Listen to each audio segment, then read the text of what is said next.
It's pouring heavily right now, but there's still a bookstore that is open. Inside, the guy is busy organizing books while muttering to himself as if he had just played a game of football. The rain is so heavy, isn't it? I bet no one will come anymore. But what if someone forgets to bring an umbrella and needs a place to take shelter? I'm really kind-hearted, aren't I? I hope that these kind and tender gestures will bring in some income. Oh, wait, not for me, it's the gratitude from the customers that I should be expecting. And of course, if they are moved by my kindness and hospitality and end up buying or borrowing a few of my books, then. Ah, this is truly a brilliant plan. Scene changes to a narrow alley, where a small battle is taking place. A group of people is fighting with a young woman. One of them throws a hidden weapon at her, but she dodges the lethal strike, though she still gets hit by a projectile. Immediately after, she retaliates with a sharp scream, hurling the hidden weapon back at the attacker, then quickly circles around to take down the remaining 7 men. The battle was over, but she was still wounded from the assassin's hidden weapon. Fresh blood slowly oozed out, dripping into the rainwater, which began to bubble and steam. Damn it, it's over. It seems like I've broken 3, no, maybe 4 ribs, but it's nothing too bad. Even with poisoned blood, recovery will still take time. At least an hour. If I can't find a hiding spot, it will be very dangerous. Through the rain, a faint light appeared in front of the bookstore, catching her attention. A bookstore, huh? Despite the many shops around, this one is still open. Just in the rain, huh? Is it a coincidence, or is it a trap? But it doesn't matter, I just need to hide for as long as I can. Let's go inside. She pushed the door to the bookstore open. Inside, the shop was quiet, and her gaze swept over the entire store. Why is the main reading counter occupied by a young person? Hey, Maine, we have a customer. He smiled warmly and said, "Welcome, I've been waiting for you, a beautiful and brave customer in this rain." Then he observed every corner of this woman. Oh, no matter how I look at her, she seems to carry a lot of emotional scars. I'll have to use everything I've got. Wait, no, it's the new therapy method I need. I've even got warm towels here. Would you like to dry off and warm yourself up first? Seeing the man's dangerous look made her instinctively wary. Waiting for me, huh? And he's prepared everything I need. Well, a bookstore could never be this well prepared. This can't be a coincidence. The owner of this shop must know something. Thank you for the heater. All right. What organization does he belong to, I wonder? The Cipher Tower? Or the Reality Society? Or is he someone assigned to the Witch's Night? Anyway, this guy definitely can't just be an ordinary bookstore owner. After wiping her face, she asked again, "Did you say you were looking forward to seeing me?" Of course, fate is sometimes a very miraculous thing that allows 2 strangers to meet. Maine began to apply all the techniques he knew for reading and psychological therapy. It seemed like she was in quite a difficult situation. Step 1 is to offer a suggestion. Saying someone is in trouble doesn't necessarily mean they are in business trouble, it's simply a suggestion. But once the client connects their situation and begins to express themselves, it becomes an opportunity for Boss LM here to heal their soul and strengthen the bond between the two of them. Indeed, I am facing a problem. I can't say whether he's a friend or foe at this moment. I will also take this opportunity to learn more about his background and intentions. You say you have a problem? If I'm guessing right, you're having issues in your relationship, aren't you? Step 2, speak vaguely. A simple trick is that the conversation must create ambiguity, and it will then open up opportunities for both them and yourself. Seeing that the guy man spoke accurately about her situation, she found it hard to understand. What was he even saying? If he wasn't trying to make her confused, then he must know something, right? Anyway, why doesn't she just sit down? A person on the sidelines, who was able to learn about Bai Lang's betrayal of her in such a short time, surely couldn't have figured it out in that time alone. He must have had everything under control from the very beginning. I was betrayed, and everything is that guy's fault. That is the origin of the technique of reflection. It's like a charm of the demon beast that can attract other souls. And because of it, years of friendship were replaced with greed and fame. From these things, they began to use their power to wipe out their former allies. Hearing that answer, Men was sure that he had guessed correctly. This fruit must be pierced with 12 horns on its head to be like this.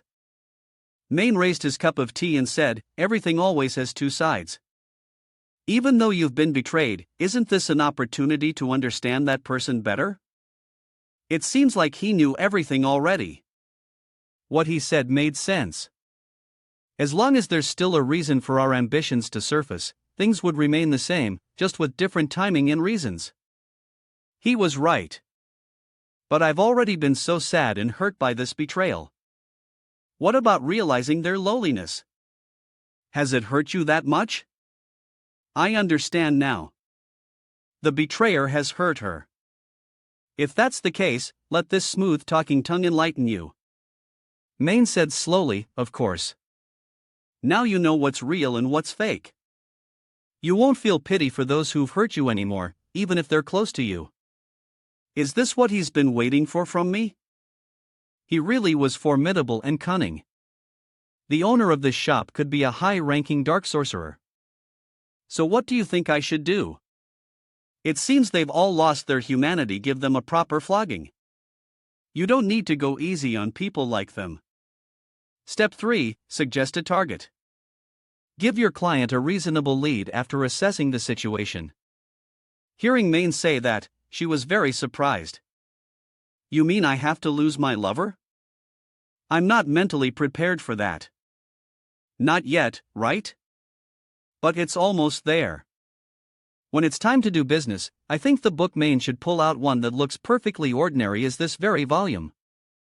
I've already read Rousseau's Confession. A book like this would suit a broken lady like her. Under Maine's gaze it looked completely ordinary, but when that woman looked at it, something deeply unstable stirred within. Blood and monsters? I've never heard of it. Why did he show me this book at this moment? She frowned, a little doubtful, then opened the book. Suddenly, her pupils contracted, and her face changed drastically. The pages were filled with tiny, ancient characters, twisted and shifting constantly, never the same for even a moment. Yet, one could still read the meaning from them, each moment forming a meaning unlike any other, more profound than thousands of words. Her face turned pale, and her whole body trembled. The terrifying knowledge hidden within made her feel nauseous. She immediately shut the book, experiencing a supernatural change, a force contained within blood. The strength of these hunters stemmed from the monsters. They received a portion of their power by coming into contact with the dangerously contaminated blood. The more potent the effect, the more poisonous the color, and the stronger the hunter would become.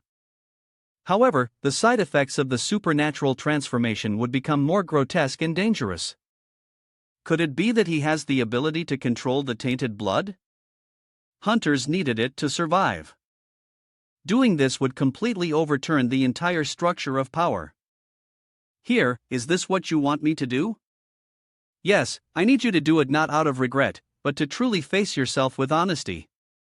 Even so, no matter how strong they may seem, a girl with a broken heart is always deeply sensitive. All I can do is speak to her with comforting words and recommend a good book. But she looks so touched, as if she's about to cry. Maybe I should say something to help her regain her confidence. Every time the final trumpet sounds, I'll appear before the Supreme Judge with this book in my hand. And then I'll declare, therefore, I have done this. These are all my thoughts, as they are, as I am. Everyone has a beastly nature within them, so don't worry, my ability is to bring ease to others. Face it, and believe me, you will be reborn. Step 4, make a decisive decision. After the customers have expressed their emotions, guide them along the right path. Use their inherent confidence and solve the problem. These are my little tips on communication. Have you all learned them? Meng raised his cup of tea and said, "This is for a bright tomorrow, let's drink up." Thank you for your guidance, I will follow it. She placed the book down, solemnly took the cup and saucer, then drank it all in one go. Meng took a sip, while she drank it all in one breath. Oh, that's boiling water. But she seems to be fine now, right? She must have a really strong constitution.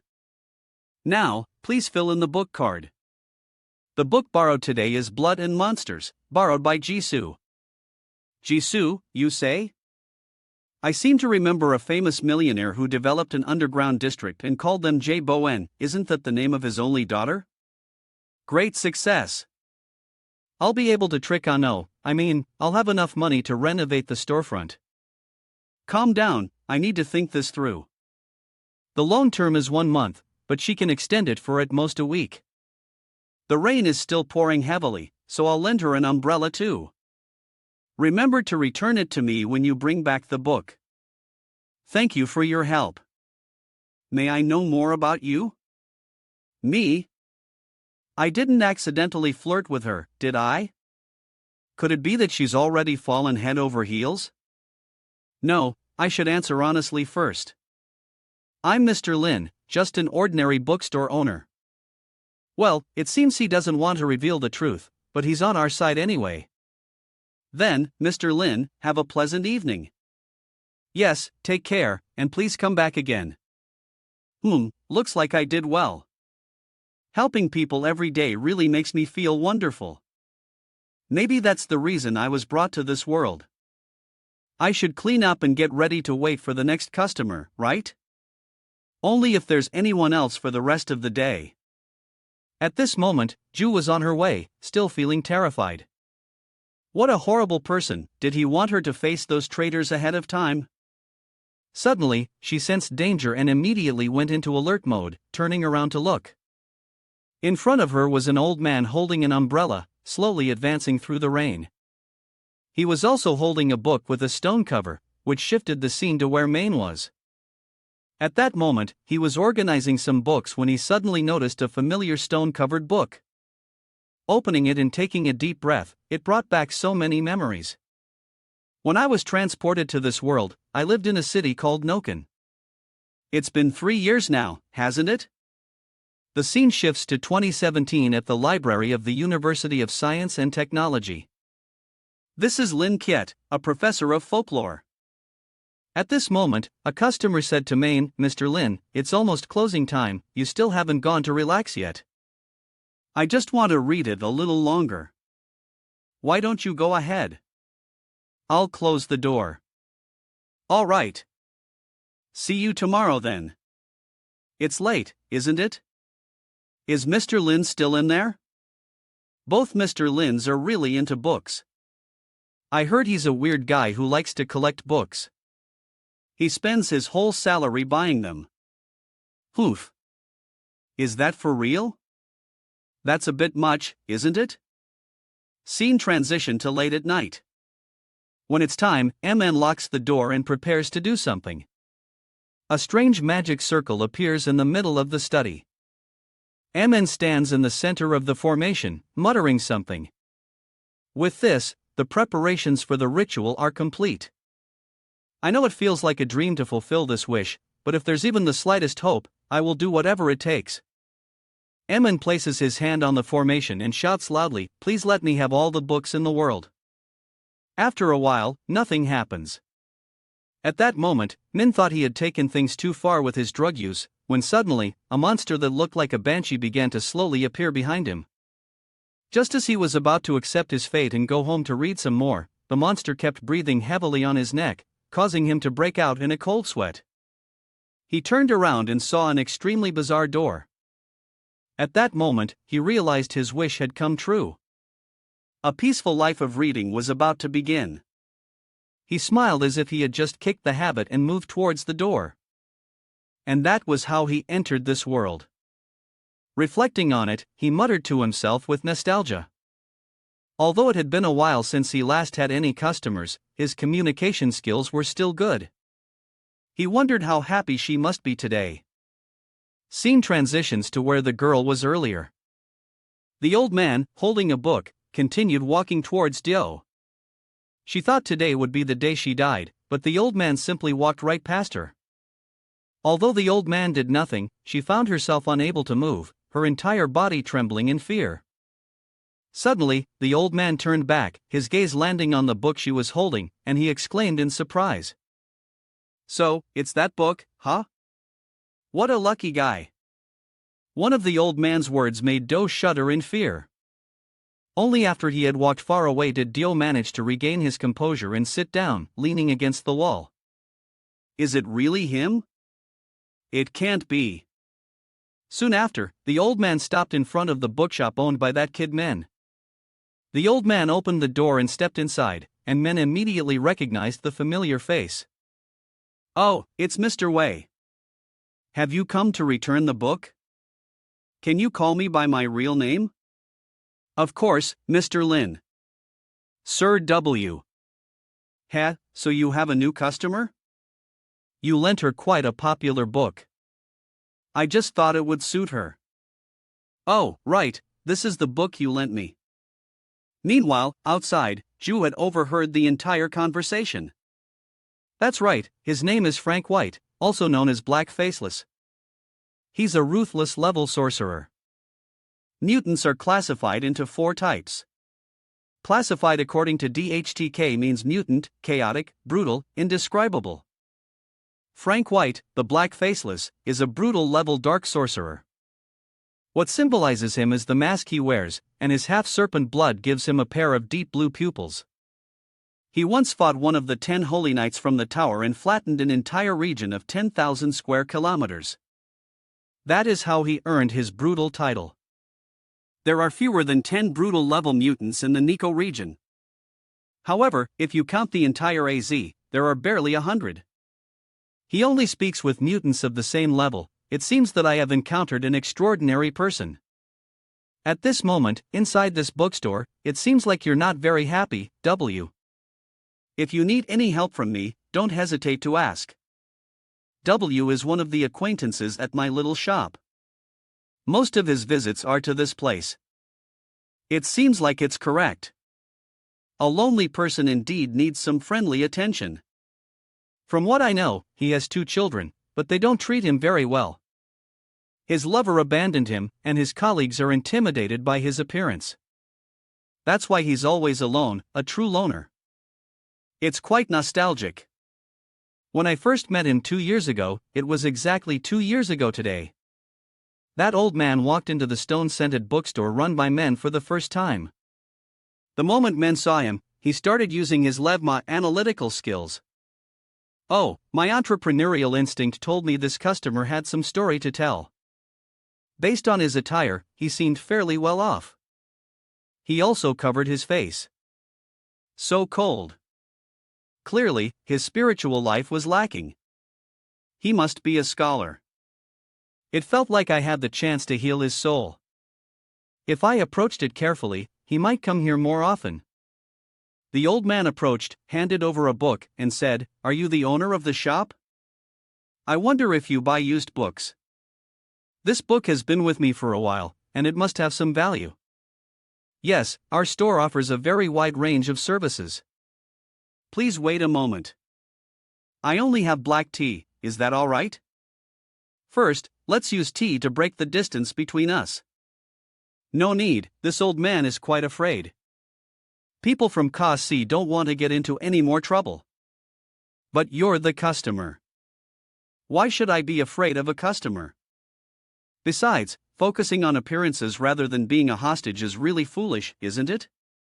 Seeing that the guy's smirk was also professional, the old man lowered his guard a bit. "All right, I'll accept your offer then. Thank you for the cup of tea." As for the mask he chose, it was even stranger than his fear. It seemed like he used it to cover up the wrinkles on his face. It was fine, though. I didn't need to dig deeper.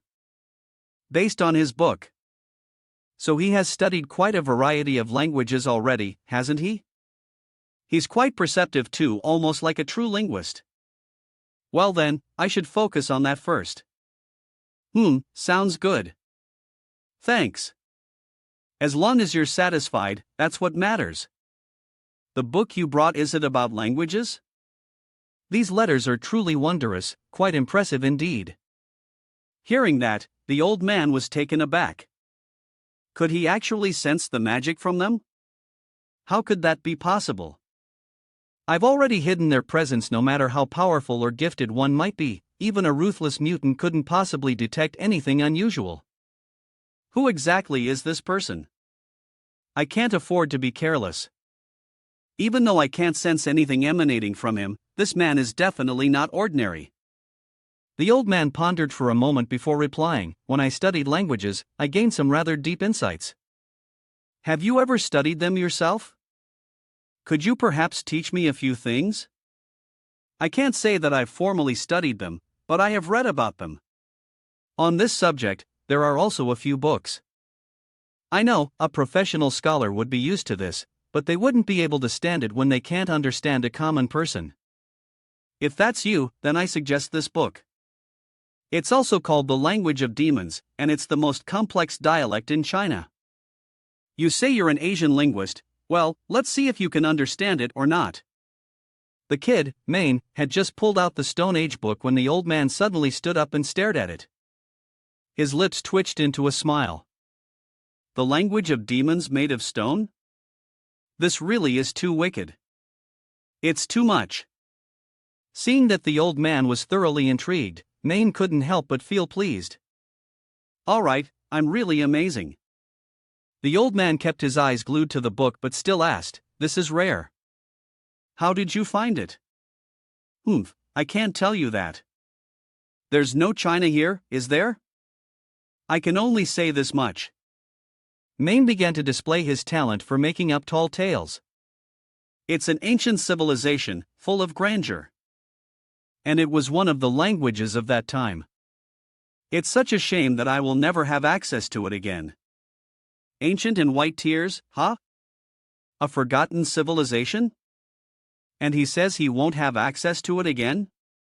It's as if he has a connection to that ancient civilization. In this distance, it's truly terrifying. What a perfect civilization. How fascinating. How incredible must he be? Ah, right, how should I address you?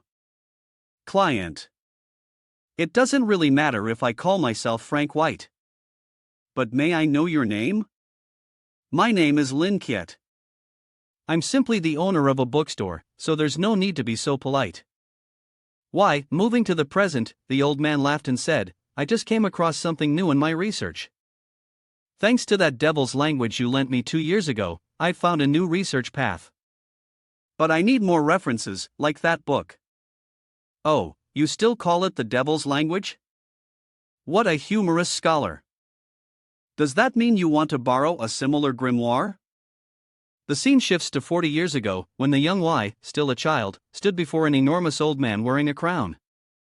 The giant opened his mouth and uttered 2 words, die. Immediately, the crow perched on the tree fell dead. This left the child stunned. The old giant explained to the child that this was the power of magic. A mage is someone who controls the power of language and death sentences. White mages write the spells, while black mages chant them. As a black mage, if you can find a sound from your soul and create a language of your own, you will understand these things on an extraordinary level. Recalling the old giant's teachings, Y was momentarily dazed. So, you want to borrow a similar book, right? Well, this book is a bit too abstract, and it seems to be just a part of a singular language. It is closely connected to culture and customs. We need something easier to understand than this. Let's see, please wait a moment. It seems that Boss Lin is still as kind-hearted and forgiving as before. 2 years ago, I found myself in a very difficult situation when I faced that bastard Joseph. And then, when the path ahead became unclear, it was he who showed me the way. He did something rare for me without hesitation, and even managed to conceal his strength from someone as brutal as myself. Boss Lin is someone beyond any level of description. Well, it's been 2 years now, and I've also found a few examples of forbidden spells with the knowledge from those books. This is all thanks to the wisdom of this scholar, and I need to show my gratitude. A moment later, sorry for making you wait. Though I may be a bit overconfident, I think this will suit you well. To be honest, I am quite confident in this field. With a change in his gaze, his hand holding the book immediately shifted. Is this written by you? Yes, it was written by me. The old man looked at the book and saw it was titled Gul Sect. This is the field you have been researching, related to knowledge and consciousness. There are three major beliefs held by the followers: the worship of the Truth and Knowledge Society, the worship of the Moon's Zenith Church, and the worship of the High Tower Plague Sect. This is an extremely rare book. It seems you really like it. It is one of the books I cherish the most, and I created it a long, long time ago. Now, this is a section of research on the title, as well as the turning point of my fate. A very long time ago. How did it change my fate, you ask? Well, it turns out it is like this. A gifted scholar, one who researches forbidden fields, can be ostracized by others. That is why Mr. Lin had to flee. This book, it seems, has not been published yet? Min nodded in response. That's right, I had an accident at that time, so I couldn't publish it on time, and this is the only copy I have. If only I hadn't come into this world, I might have gained some fame from those professors or from something else with this book of 6 folk tales. But since we've already met, I'll let you borrow it. Of course, if you don't trust me, I can also suggest other books. He gave me a precious and unique copy, and not only that, it's an unpublished work. What does he want from me, I wonder? Thank you so much. I'm honored to read the book you've created, and I really appreciate your generosity. This truly is an invaluable book, and you've given me such an important item. I feel a little uneasy. Could he be using me as some kind of test subject? How kind of old Heiwi, it turns out you're interested too. But you don't want to borrow this book after learning that it's the only copy I have, huh? I have to reassure him. Men patted the old man's shoulder and said, "Don't worry, I'm sure you'll help it bring even more value. It's only when someone recognizes my work that my research gains real worth. As for this book, it's no longer important to me. Now I have an entire treasure of stones, after all. I can't possibly reproduce them all at once. And my knowledge, it won't disappear. The only things they can take from me are fame and fortune. And even if they do, those things are useless to me. Do you understand?" Listening to Men's rambling, W suddenly grasped something. Ah, my old self has finally understood. It's time I saved this soul. As a scholar and a homeless man, I'll need more fame and wealth to fill this empty heart of mine. But that very kind thought is a disease for an old man like him. It will harm your health. So, I will give you this opportunity to get along better with everyone. Feel the care from them and cooperate one more time. How is it? Well, do you understand my intention? The old man suddenly stood up and said, "I understand now. Thank you for your guidance. Reputation and wealth are useless. He is warning me not to claim authorship of this book. If you believe it is fine, I would be happy if you suggest it to others." All right, I will do my best. It seems like this is the price that Mr. Lin wants me to pay. He wants my help to spread this further. If I need to pass on this content and keep his identity hidden, I will have to learn it very thoroughly before circulating it. I will have to be cautious everywhere and at all times. Thank you for your guidance over the years. Here is a small gift as a token of my gratitude. I hope you will accept it. The old man pulled out a jet black stone statue from his pocket and placed it on the counter. Lin Kiet's gaze fell upon the statue. Was it a gaggoi? It didn't seem to match the things I had done for him, but please accept this token of gratitude. When I graduated, I also received a gaggoi from my teacher. They all rated it highly. It had a very high magical resistance and a thick hide. Its teeth and claws were as sharp as razors, and it could detect any killing intent around it. It fought with cleverness, completely different from elite knights or high-ranking mutants. The guy holding the statue picked it up and observed it carefully. "You're too kind." There's no way he could say it was worthless. It's so skillfully crafted and detailed. It almost looks alive. Even if we don't talk about its value, this item is truly precious to me. I can sense a power to ward off evil spirits. A gaggoi should have a similar ability to a cat waving at guests, right? And it's also from W. I should accept this item now. It's truly a magnificent piece. It suits me so well. I'm really looking forward to what else you'll bring next. I'm glad you like it. It's a bit of a shame that the old man gave Lin Kit his graduation work. But upon reconsideration, he's right, it's just a panic-level gaggoi. A random book from someone as remarkable as Boss Lin could buy thousands of similar items, and might even create something of an entirely different level. 2. Boss Lin is really kind. He complimented me and even cared about my feelings. We should leave now. Next time, I'll definitely bring a gift that'll make you happy. Next time, it will be a gift of the highest level. I'm really looking forward to it. See you again. The old man waved goodbye and left the bookstore. Men stood there, observing the statue, deep in thought. So, old W is going to give me something else to complete the set? It's amazing, but is this thing male or female? It's incredible. It's like it's giving me a boost of energy, and its threatening power is terrifying as well. I guess we should stop here for today, right? Maintaining a good attitude will bring more luck and ease to oneself. Suddenly, a mass of sticky black liquid appeared on the table. It gradually formed into a character I hadn't seen in a long time, causing Maine to recall something. Is it you? Are you the one who brought me to this world?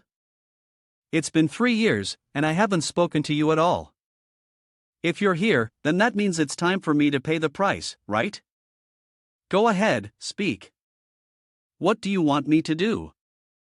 His appearance had helped fulfill my wish, and he was even quite friendly, so I thought of him as just a kind spirit, similar to the one inside the Aladdin lamp.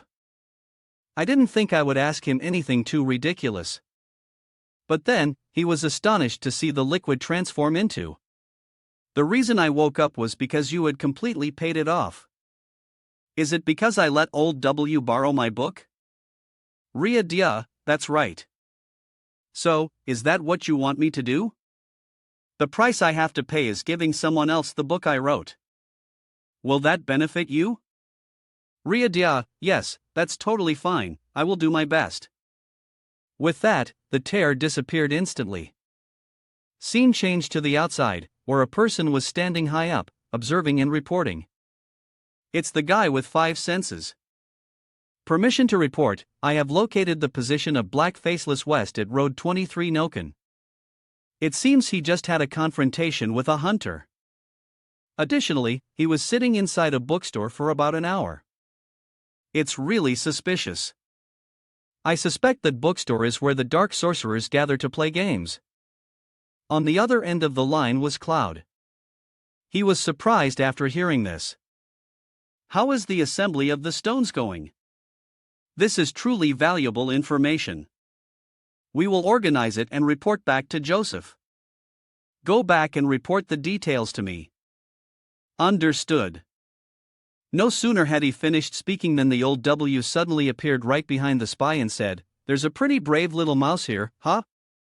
The spy turned to fight back, but being inexperienced, he was immediately caught by the old W. W smiled kindly and said, "Die."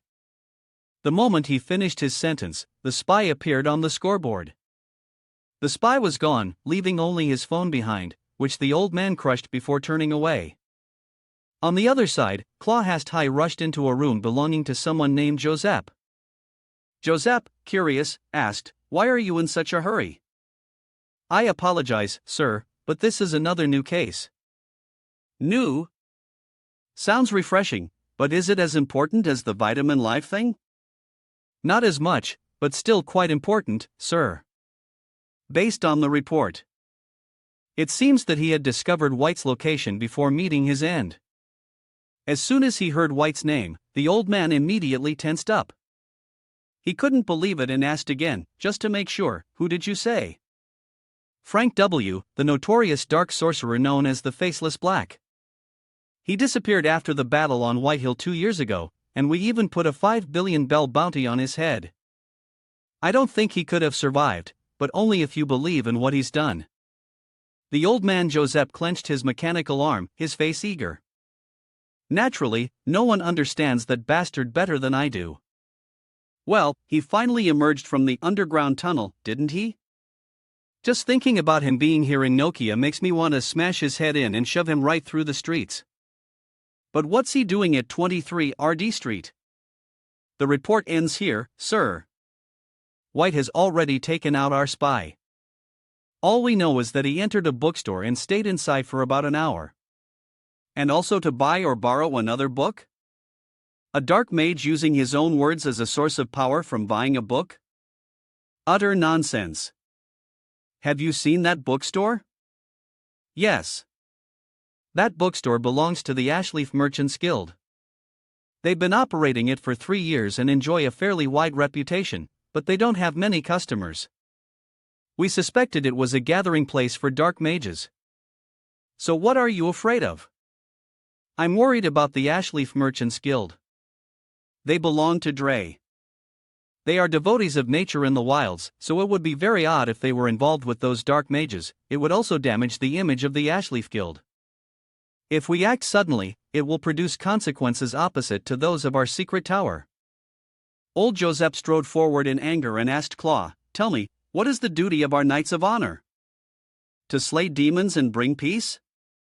If so, we will not be forgiven for those demons and any scum associated with them." White had been at that bookstore for over an hour. Do you think he was just there to chat, read books, and sip tea? How could anyone believe that? Oh, my dear disciple Claw. Do you really think such a cruel and wicked dark sorcerer like him would just go in there to read books? If that's what you think, I'll fill your shoes with sharp thorns and kick your big behind with it. Claw felt a tingling sensation in his backside and began to tremble before speaking. But sir, the Ash Tree Guild has 40% of the members in our reconnaissance team. Upon hearing this, both of them froze for 5 seconds. Old Joseph sighed and then put on his coat, heading out to investigate the bookstore owner. As he walked, he read through the files about that man. Owner Lamb, I will personally find out what kind of person you truly are. Abraham Joseph had once been one of the 10 Radiant Knights. The document suddenly made the old man experience a high. This high was the curse of using the sword of the Kendeo. The high made him feel as though he were sinking into the deep ocean. Despite struggling, it was as if someone had gagged him and was pulling him down. The old man suddenly regained his senses after the high and found himself on the way to the stone bookshop. Realizing he was not in good shape, he thought that perhaps he wouldn't be able to investigate that bookshop today. He raised his hand to catch the rainwater, his mind filled with deep thoughts. The Sela sword, due to the horror and death of its original owner, carried with it a bizarre curse. It could drive anyone to madness. Only truly strong and righteous knights could resist it. And I used to be one of those who could resist it. The mighty, undefeated Fire Knight, huh? Now, I'm just an old man, transitioning to a place scorched by flames. Due Dio, former second-ranked officer of the White Wolf Army. Right after that, a group of people rushed to attack Ju, but before they could even touch him, a chain shot out and sent the entire group flying to the altar. The one who delivered the blow was the MC. He was a subordinate of Jisoo. He reported the situation of the traitor to her. Ma'am, it has been confirmed. Helix has already developed mirror techniques. He started to lose control and has begun slaughtering other hunters. Hux has also formed an alliance with Casper at the 3rd level. I'm afraid his attacks won't stop here. At that moment, a person with a large speaker approached. It was Kay. She walked and spoke at the same time. Helix is just too powerful. He's close to the most chaotic level within the White Wolf gang, and Casper has trained countless hunters. They've probably been planning this for a long time. Kay looked at Ju, her admiration growing. She was truly impressed. She didn't know what Ju had been through, but since her return, she had managed to eliminate the side effects of the poisoned blood and maintain her sanity while transforming into a beast. This was even beyond what a hunter could achieve. And that pure form, full of speed and brutality, was like that of a god. Suddenly, a voice interrupted, even though Helix and the others were incredibly powerful. They were close to reaching the threshold of panic, but she was truly a hunter who had reached the level of panic. Whenever she transformed, whether it was Helix or Casper, they would all be swiftly dealt with by her. This was the strategist of the White Wolf Ran, the rat. They found him suspicious, but since he bore the symbol of absolute loyalty to his family, all three of them had the same loyalty symbol from their family. Jisoo decided to eliminate those monsters and the hunters under Helix and Casper. A moment later, at the church gate, Ju kicked the door open and charged in. In front of her stood Casper from the White Wolf Army. Seeing that the situation was not good, Ju stepped forward and saw that this guy, Casper, had his face covered in blood, his eyes bulging and his expression twisted as if he were about to pass out. Immediately, Ju instructed his subordinates to bring a syringe and inject it into Casper. Gradually, Casper's face began to change, and he regained consciousness. Ju immediately asked him where Helix was and whether he had created the mirror magic. Casper didn't answer and rambled on about how the Holy One would come here. As soon as he finished speaking, he suddenly exploded, leaving behind only a mess and a score on the board. In the midst of the deadlock, Mac suggested an idea. "Why don't we try asking Mr. Hugh? He's a wizard of the house, so he won't refuse to help." But Jisoo disagreed, saying that Kay and Ma should continue scouting the area. "Ran and I will head to Road 23. At this moment, everything was as usual at M's place. The bookstore was empty, with not a soul in sight. He sipped his tea, deep in thought. It had been 3 days since W and the strange girl were pushed here. But no other customers had come yet. Thinking of this, he remembered some black-skinned girl. It was because of her that he was able to get the funds to open this bookstore, along with a legitimate business registration certificate and even a temporary residence permit. He hoped that the book he recommended to her would help her a little. But he was certain that no other customers would come in this weather. It would be best to think of a way to promote this bookstore. He couldn't rely on a situation like with Ms. Dewey anymore. As soon as he mentioned Ju, she immediately appeared in front of him. She was wearing a shiny outfit and, shyly, said, "Please forgive me, Mr. Lin." Seeing her shy expression, Min was a bit stunned for a moment. "Oh, is it Ms. Dewey? Welcome. Isn't this a sign that my business is about to prosper?" This young woman was undoubtedly the key to his wealth. He had to do his best. He never expected they would meet again so soon, only 3 days later. She was the first person to visit this humble little bookstore in such a short time. "It seems that Mr. LM is very disappointed in me. I was given such thorough guidance, yet I couldn't finish it quickly and neatly.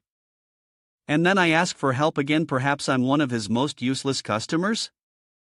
At this moment, she also noticed the stone demon placed on the table. Was it the golem of a dark sorcerer? It was completely still, yet it exuded an incredibly strong sense of threat. Even though he tried to pretend to be an ordinary person, did he really display something like this? Was he trying to comfort me?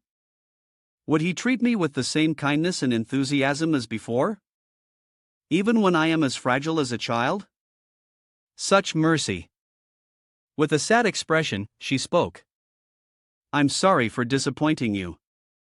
Suddenly, Ran rushed into the shop from outside. He seemed quite surprised that this was just an ordinary bookstore.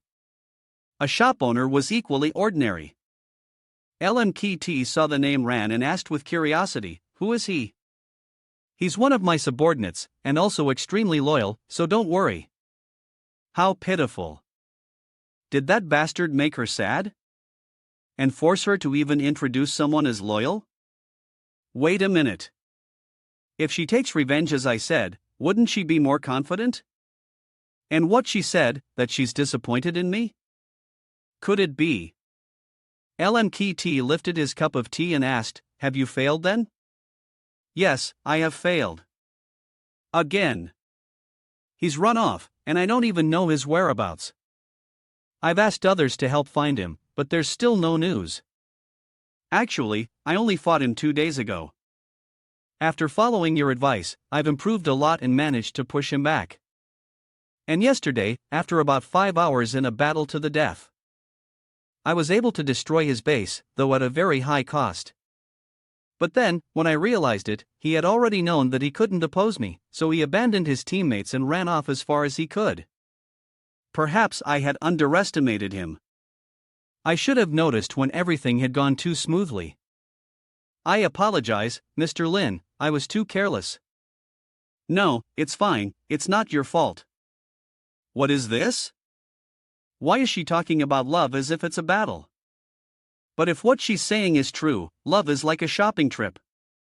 And a shopping trip can be just as tense as a fight. So, according to that logic, love is a struggle. I bet this girl has used some business terms before, and that's why her description of it sounds so weird. Damn, this is a mess. So what she means is that she's been arguing with that bastard for 3 whole days. But she only realized the cunning of that man in an instant. But sadly, he had already found a way to retreat, hadn't he? He had prepared everything and then abandoned his comrades to mislead them, before escaping with her money. I understand everything now.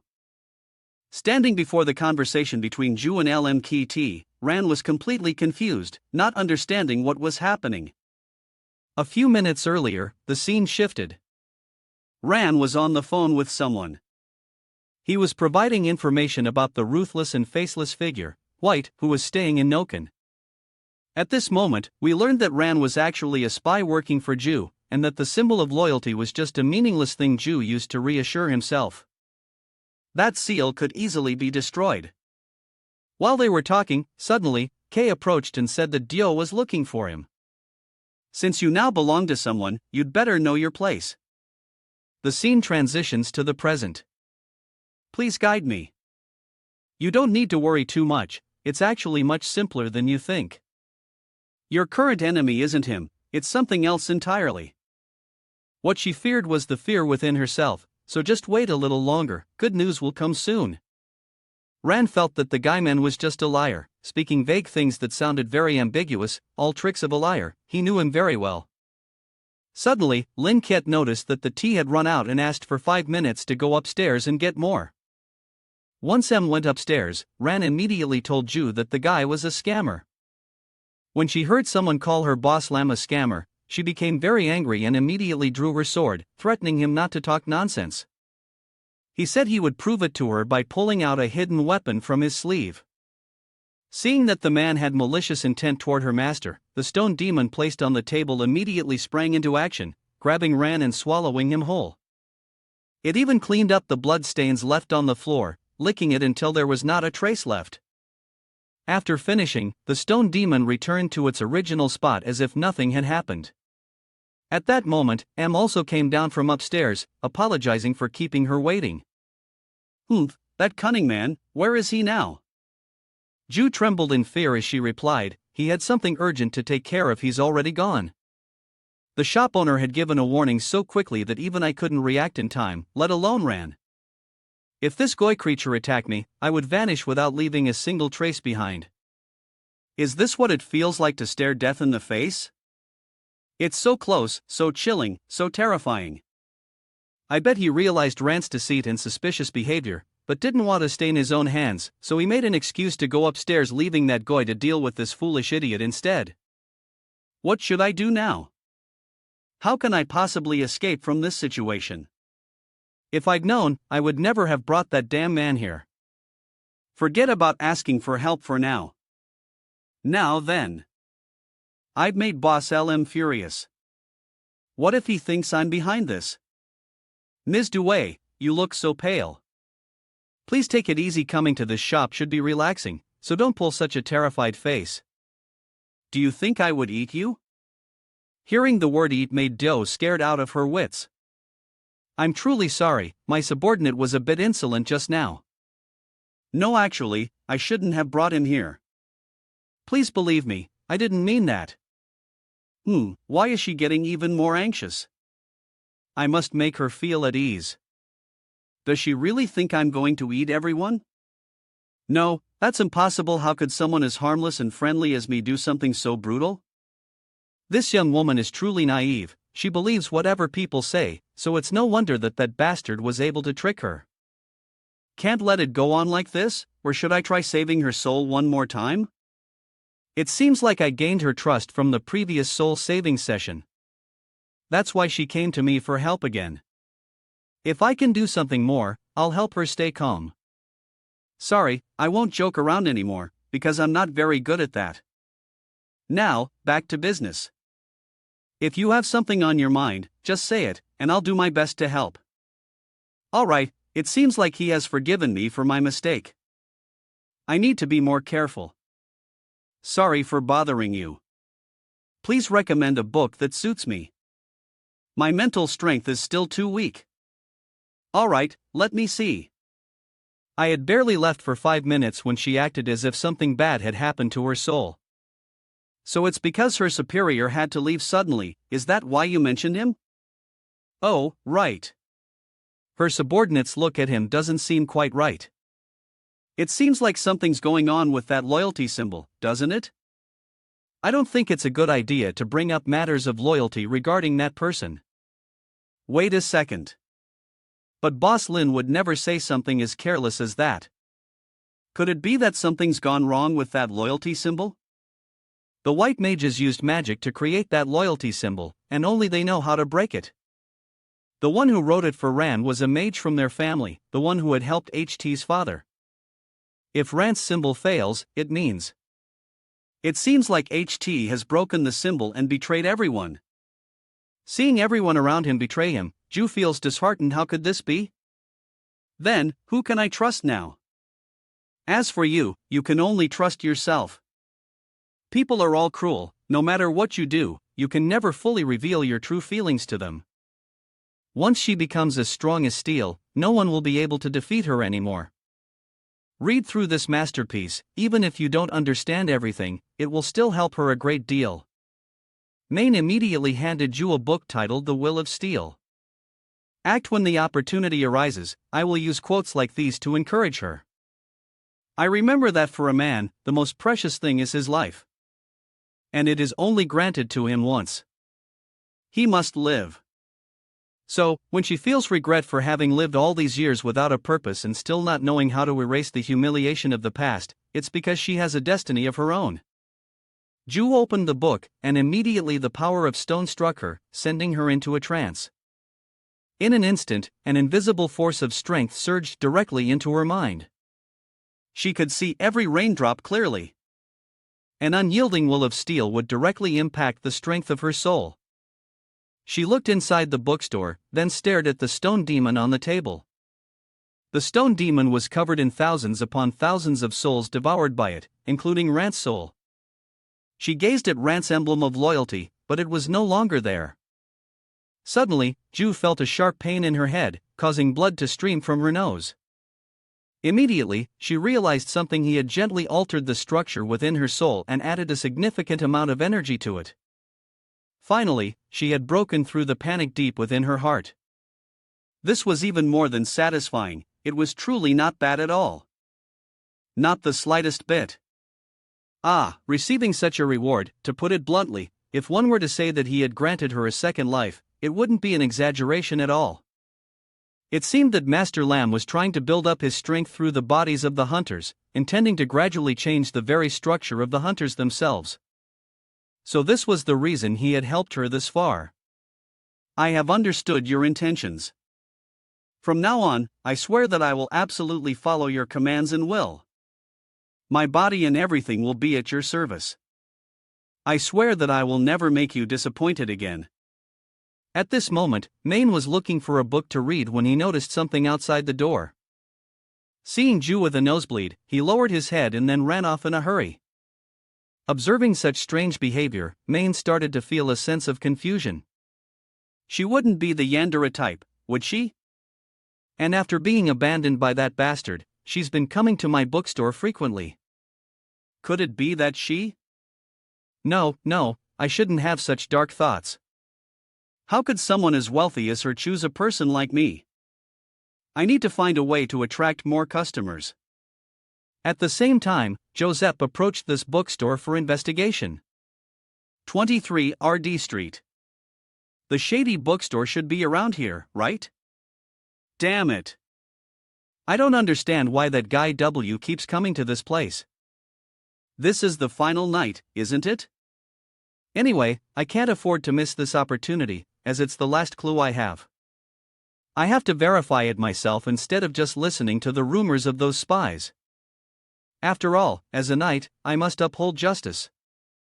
While looking for a book to read, Maine stumbled upon a fairy tale book. This children's book is actually full of philosophy. The lessons and stories inside are not only adorable but also heartwarming. I'll read it before going to sleep. Suddenly, the doorbell rang, signaling that a beloved guest had arrived. Oh, is this a new visitor? Why does he look so frightened? Welcome. How may I assist you? You are welcome to read, borrow, or even purchase books from our store. As he stepped in, Joseph's eyes darted around, like John Lack, observing this small bookstore. It seems just like any other small bookstore. Nothing suspicious so far. If that's the case, I won't need to waste time reminding about that old man's name anymore. This young guy probably won't be able to provide any useful leads either. After going around in circles, the strangest thing is this stone figurine. That old man never gives gifts to anyone without a reason. There must be a deeper meaning behind it. Are you the owner of this bookstore? He doesn't seem very sociable. Maybe I should try a few ways to make him open up. Perhaps I should start by calling him Grandpa. Yes, that's right. Grandpa. Hearing me call him Grandpa shocked him as much as it made him angry. He wanted to ask about the boy's mother, but had to restrain himself. He was here to investigate, and if he got physical, everything would be ruined. He looked at the stone demon figurine on the table and asked, "Is this figurine yours?" The boy casually replied, "A customer gave it to me as a souvenir, so I'm not selling it." Do I look like I want to buy it or something? There's no way a glorious knight like me would need something made by a dark sorcerer. It's lucky I haven't smashed it to pieces already. Enough with the ambiguity. The old man directly asked if Frank White was the name of the guest, right? That's right. Does he know about Old White? Judging by his appearance, it seems like they have some sort of grudge between them. Suspicious indeed. Why would this guy reveal that person's real name? Especially when he even gifted him a gagoy of this caliber. At first, I thought this would be a place where dark sorcerers gather. But he's just an ordinary guy, right? But, if they're using this place to pass secret messages, then I guess it's also a place for exchanges. At this point, Men started to zone out. With his vast experience in reading people, his instincts told him that, even though the guy looked flustered, he wasn't a bad person. Moreover, even though he approached with that attitude, he didn't ruin anything, proving that he was quite a polite person. With someone like him, surely there wouldn't be any grudge against a scholar like W. As Sherlock Holmes once said, once the impossible is eliminated, whatever remains, no matter how improbable, must be the truth. And so, the correct answer would be that the old man, he is a friend of the old W. What's that? Friends with that guy? No way. But in order to investigate, he had to keep playing along. Perhaps, yes, that old bastard that comrade and I have known each other for many years. You could say that we've sworn an oath with blood. However, we've had a conflict since 2 years ago. He took a liking to my wife and I haven't heard anything about him since then. He thought to himself, if I can find that old man, Min will tear him apart. Even if it longs for someone just like I did 2 years ago, that old man still somehow managed to escape death. How pathetic. But just as I thought, the two of them have been through so much together, it's truly touching. No wonder you could immediately tell that this thing belongs to Mr. W, huh? I'm really jealous of the friendship between you two. I'm sure W will be moved when he hears this. I hope so too. I've been searching for him all this time. Did he leave any contact address? If you tell me, I could go meet him myself. Unfortunately, I don't have it right now, but I'll tell you what I can. Besides, Mr. White just borrowed one of my books a few days ago. It seems he'll be back in a few days. I'll tell him about you when he comes. Why don't you sit down and rest for a bit? Or maybe read a book or something. Rest, huh? Do I look that tired? He's still maintaining his standards with customers even when faced with someone as strange as me? Interesting. How long has it been since someone spoke to me like this, as if I were just a normal person? All day long, they just ask if I'm okay or if I've eaten yet. But, well, I guess I should relax a bit. Don't underestimate the elderly. I've only been standing for a short while, so I'm not tired at all. But there's no reason for me to turn down a little tea when you're asking so persistently, right? As for reading books, I'll pass. I'm not in the mood for it today. I didn't bring any money with me. Oh ho, he's opened up now. With that tone, he seems rather arrogant. As for the books behind me, they're all free to read.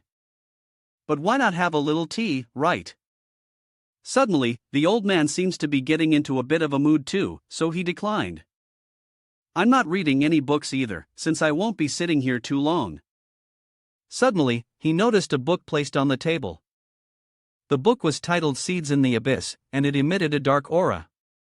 Seeing that he was also paying attention to the book, Men immediately introduced it. I'm currently reading a fairy tale. It's quite relaxing and soothing for the soul. Would you like to give it a try? It'll help you unwind before bed. A fairy tale? That childish stuff, huh? Young man, you're already grown up. Why are you still reading that nonsense? That dismissive tone, as if being considered old, was really unfortunate, wasn't it? This is the best fairy tale I've ever read. Wait, the book you're talking about is a fairy tale? Are you sure? Yes, it's really good. It's a classic, what's wrong with that? Of course there's something wrong. No one would call that thing you read before bed a seed in the abyss. Fairy tales for stones? A horror genre, and you dare call it a fairy tale? It's hard to believe that he kept calling it a fairy tale. Damn it, I'm curious again. The old man threw his dignity aside and reached out, saying, "Let me take a look, don't misunderstand, I'm not interested in fairy tales at all. I just don't want to be rude by constantly rejecting the book you suggested to me." He really is just like what Mr. Lu Sun said. No matter how tough they appear on the outside, inside they have the heart of a gentle woman. As soon as his hand touched the book, a familiar sensation suddenly overwhelmed him, leaving him dizzy. It was the Curse of Tan Candela, and it was resonating with the book. His eyes slowly closed, and he fell into a deep sleep. Seeing the old man suddenly faint, Min was equally startled. He rushed over to check, a bit suspicious that maybe the old man had played a few rounds of stone games and was now fainting here. Hearing the old man snoring, Min let out a sigh of relief. Well, I guess it can't be helped. He had dozed off in his shop, so it was best to make him more comfortable and ask again after he woke up. Men tried to help old Joseph into the resting room, but the old man was as heavy as a pig, so men couldn't carry him. In the end, men had no choice but to drag him like a corpse. At that moment, men's actions of dragging the old man were noticed by a Liao cat. Men had also noticed the old man's mechanical arm and suspected that he, too, might be disabled, like old Y. From the old man's gestures, it seemed he might be a senior officer. Having lost his arm in an accident, he likely suffered from psychological trauma and needed to find books to read. It was also possible that his mechanical arm malfunctioned, causing him to faint. Seeing that the old man was asleep but still holding onto the book, it seemed he really enjoyed the fairy tale book meant for the stone players. Even an old man like him should get some rest. Wishing him a good night. Suddenly, a strange sound came from the door of the bookstore. Men went outside but saw no one, just the footprints of the Liao cat from earlier. Oh, it's just a cat. It's really dangerous out here, you know. Be careful and hurry back home, the trembling voice said while running in fear. Damn it, when it reaches a place without people, it transforms into someone else. This is Morrison GRE from the Intelligence Bureau's Tower of Secrets. As a huge fan of Mr. Joseph, I did everything I could to get hired by the Bureau of Intelligence at the tower to be close to him. I know everything that happened between the brilliant knight Joseph and the dark mage Wea. I was a bit worried about my idol, so that day I went closer to the bookstore.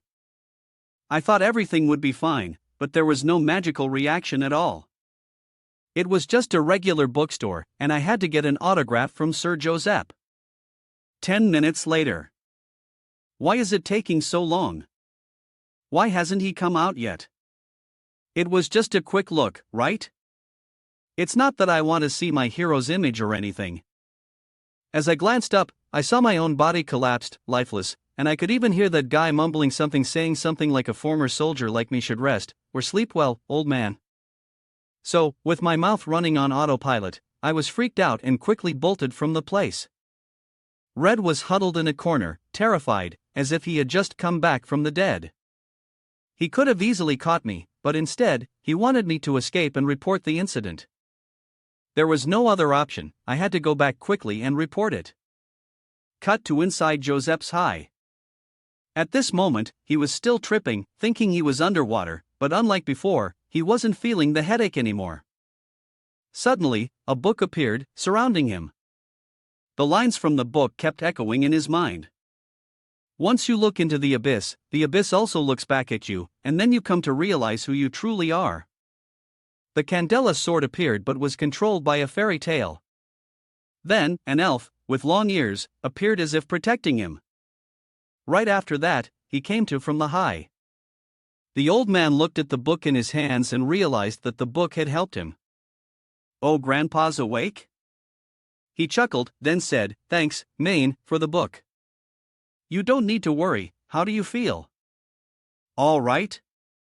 I feel even better than before." Of course, with a body as terrifying as his, who wouldn't assume he was a former officer?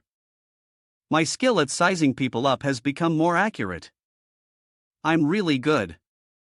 With his strength, he could even take someone's life with a single blow. If he attacked Y, half of his upper body would probably be blown away. Lucky they're friends.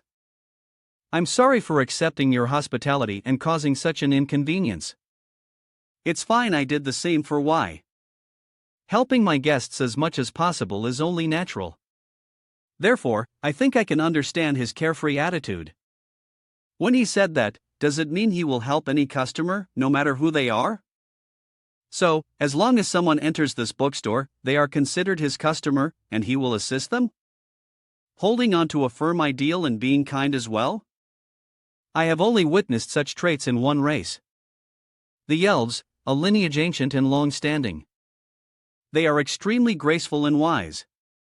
It would make perfect sense if the owner of this bookstore were an elf, because he has lived long enough to move beyond the distinction between good and evil, choosing instead to help everyone. He always treats others with warmth and politeness. It's a kind of elegance that can only be achieved after many years of cultivation. And the reason he chose to open this bookstore is because of the wealth of knowledge that elves possess. Nowadays, people have no interest in reading books at all. A legend from ancient times. Candela is the prince of an ancient elven kingdom. The person later became the Moon King of the Goblin clan. He was also the source of the plague, the first to lose his own will. He slaughtered everyone with his sword, and in the end, the sword imprisoned his soul. The souls began to form a curse within that sword. The cursed sword was forged just like the name of that king and became a demonic sword. After that, anyone who wielded the sword would go mad and eventually die. I used to think that I had lost all hope, but this book truly has the power to restrain that candela. How could someone who was not an elf possess this book? And even if they were an elf, they would have to be quite old to own such a book. To prolong their life for so long, they must have been using a constant amount of magic. That's why there was no magical fluctuation in him. Makes sense, right? You said that it's the only copy, and you really like it. So why did you still lend it to me then? It seems like he was trying to hide that side of himself. Of course. Because if it wasn't here, I wouldn't have introduced it to the customers. Honestly, the moment I met him, I knew this book would suit him. Many people have had to endure regret and the confusion in their minds. And it makes them feel like their strength is insufficient. It will make them lose control over themselves. Also, those who go to the battlefield always feel regret for the things they've done wrong in the past and can't fix or forget them. And then that battle continues to torment them for the rest of their lives. In reality, what defeats them isn't the pain they endure, but their kindness to the point of weakness. Kindness? I've witnessed 2 people before who couldn't withstand that sense of emptiness. What's wrong with being kind? Being kind is very ordinary, but being weak-willed is another matter. Others are expected a great deal because they carry high responsibilities, and they hope to provide others with trust, confidence, and support to help improve others' weaknesses. In reality, it is that protection that creates the greatest weakness. While that kindness can help others, it doesn't help them. And before they lose everything, they will soon become overly sensitive to everything. Becoming a hero a few times is fine, but remember, it will also take away the courage of ordinary people. He. With this level of bluffing, I'm almost at the heart of the matter. In the end, I realized that it wasn't the curse on the sword that drove them mad, but rather the collapse that came from the shift in perception. Damn, how did no one notice this? But how long will this last? Of course, it won't last long. Because if fairy tales worked that well, why go to a psychologist? It won't last long anyway. If you want, let me take care of it for you. I can guarantee the final outcome. With this, I can ensure that the clients who need therapy will have to come back to me. What are you saying? Does the shop owner intend to bear the full burden of the curse from Ton Candela? He remembers the words about me as the former shining knight, Joseph, right? He's the one who withstood Ton Candela the longest, isn't he? But that's only because he had already sunk deep into his own failures. How can a flame that's already been defeated be feared? Even though it was once terrifying, I'm sure by now he thinks he won't be able to withstand its collapse before the sword curses him. Ha ha. Speaking of which, it would probably be better if I retired. Or maybe it's because the sword has found its true master. Are you sure it won't cause you any inconvenience? Because it's not that simple. He is, after all, a friend of W. Both of them are always keeping an eye on each other. It'll be fine, right? After all, I'm an expert. You don't have to worry, you can already hold it, right? If you want, I could give you this book. He has carried those heavy responsibilities for far too long. Both he and his valiant comrades deserve a rest now. He is truly selfless and refined. Just as I thought, only someone who has lived long enough can possess such a dignified manner. I will only rest when this world has found peace. I still need more time to think it over. May I borrow this book for a few days? I'll return it in a week. It's fine, just fill in your contact information here, and we'll be all set. Perhaps it's his overwhelming sense of justice that has actually become the burden weighing him down. But it seems like I've gained another customer now. You just need to make a one-time deposit and provide your name and the borrowing date. If you don't wish to borrow any more books, we will refund half of your deposit. This really is just a bookstore. Well then, see you in a week. The old man bowed respectfully and turned to leave. He stepped outside and sighed deeply. Whoosh, I no longer feel any regret. The only thing left for me to do now is to bring justice. Whether White is still alive or receiving help from the bookstore owner doesn't matter. Sooner or later, he will fall to my hands. This is my duty, my responsibility. Cut to Y's old laboratory, where he is smiling as if it were a bountiful harvest. Indeed, knowledge is vast and boundless, and mysteries run as deep as the ocean. Truly, the boss Lin is something else. My head is ringing. This overwhelming feeling is indeed a terrifying sacrificial ritual, but oddly enough, it makes perfect sense. Perhaps this time, that man in the black faceless mask will soon reappear in Noken. If that demonic language is just a small part of the bigger picture, then the Go cult will allow us to witness something even greater, the collapse of yet another civilization. Wonderful, truly enchanting. It can only be thanks to Boss LM. I need to prepare a gift for him. I'm fairly sure he'll like it. By now that blabbermouth has already gone back to report. Claw, what did you say? He's inside that bookstore? And he fainted just from sniffing a bit of that guy's rock? How can that be? Support, send people there immediately. Oh, damn. Even if he can't handle it, I mustn't act hastily. If this ends up causing greater losses, the consequences would be hard to predict. It's from the team investigating the bookstore. What's the situation? What? He's already out? When he heard that old Joseph had gone out, Claw immediately dialed him. Ah, damn it. Old Joseph then said, "Call the investigators on 23 RD Street back effective immediately." And that bookstore was classified as a top-level secret area. What? The best? The rankings are divided into DHTK, which is equivalent to mutants, chaos, brutality, and indescribable. Is that bookstore of a level that cannot be described? What happened to you, teacher? The bookstore owner said, "If you knew that, just mind your own business." Do you want to be sent to the Northern Highlands and plant potatoes? Of course not. I will pass on the message immediately. Phew, it seems like you're fine now, teacher. He doesn't seem any different. A moment later, that was all I knew. Anyway, this is just a new request from the brilliant Knight Joseph, so the elders will understand. Alright, I'll approve it and create a new profile. Teacher, the anti-scaling file is ready. Please write down any information you have when you return. As soon as he finished speaking, Joseph was already in the office. Well done, Cloud. Who was the person who was with her just now?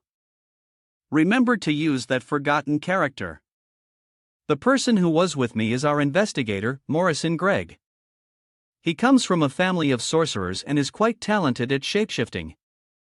Oh, he's also a huge fan of yours and has joined 13 fan clubs of Eternal Flame of Heaven, spending over $3 billion every year for fundraising, including turning Abraham Joseph's name into gold last year. You can consider him a devoted fan of yours. He did that? Yes, Master, I've heard that wizard families are quite wealthy, aren't they, Claw? Yes, sir. So instead of spending money on such meaningless things, why doesn't he just support it directly for his idol? I could accept him with the title of a knight's apprentice, and that fee would be exchanged for some closeness. I bet he would be very happy with that. Humph. How could a glorious knight become so petty, greedy, and vile like this? Does he want to take the boy's money as well? Of course, I'll pass the message along. If that happens, it will help us reduce the cost of erasing the memory. The area for level 113, bookstore at 412, Street 23, the high-class city of Noin. Danger level, friendly, should not be approached. Security level top secret is currently being linked. The description of the bookstore owner suggests that he is someone who has been hiding inside the bookstore for a long time. He handles book lending and sales. Those books have an inner strength, a mysterious and immense power. This file should be enough to keep others away from the bookstore, right? Of course, if there's some fool who still wants to go there, then we can only wish him luck. Now, transitioning to the evening, the old man has returned home to rest. He's on the phone, but he's extremely angry because the rumor about his garlic head is still spreading wildly online. Immediately, the old man turned off the machine so he would have time to read stories on the Vitamin Story channel. Suddenly, his daughter, named Melissa, entered. He reminded her to drink milk. She scolded him, saying she was no longer a child. She was already a team leader in the mutant-level combat division. The old man didn't care. He just wanted her to drink milk so she could grow taller, or else she would never have a boyfriend. Seeing her father reading a book made her curious, because he had never read books before. She stepped over and opened the book to give it a try, and before she knew it, she was hooked on this book full of stones. The more she read, the faster she flipped through the pages, as quick as turning a face. She was reading when suddenly the sound of footsteps approached, and it was old man Joseph, making her hurriedly close the book and run away. Suddenly, he called out to Melissa, which frightened her because she thought he had discovered her reading the stone-filled book. But no, he was just reminding her again to drink her milk. She angrily turned her face away and slammed the door shut. Melissa's action made the old man think that she was going through a rebellious phase. Anyway, as long as it grows up healthy, that's all that matters, right? Back in her room, Melissa was still very curious who could have written that book. Could it be that the main character was King Candela back then? How could those stories feel so real? But the most important thing was that she hadn't finished reading it yet.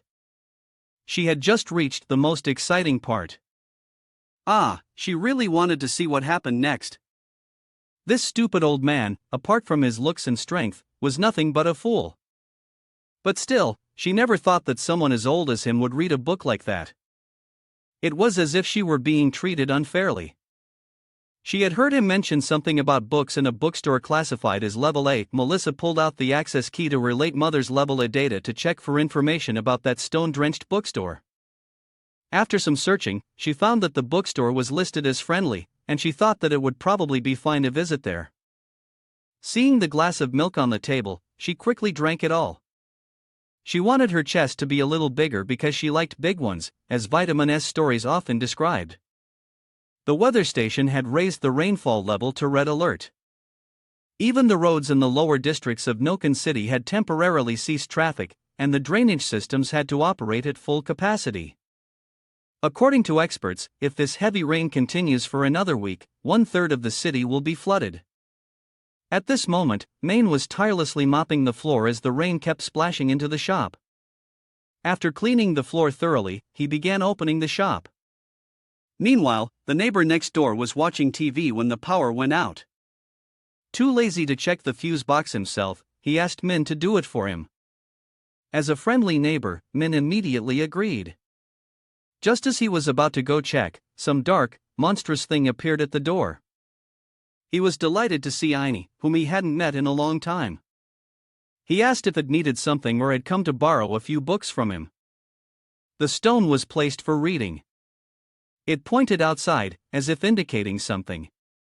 Maine immediately realized that it wanted to help him check the circuit breaker. It nodded, confirming. Indeed, it was right.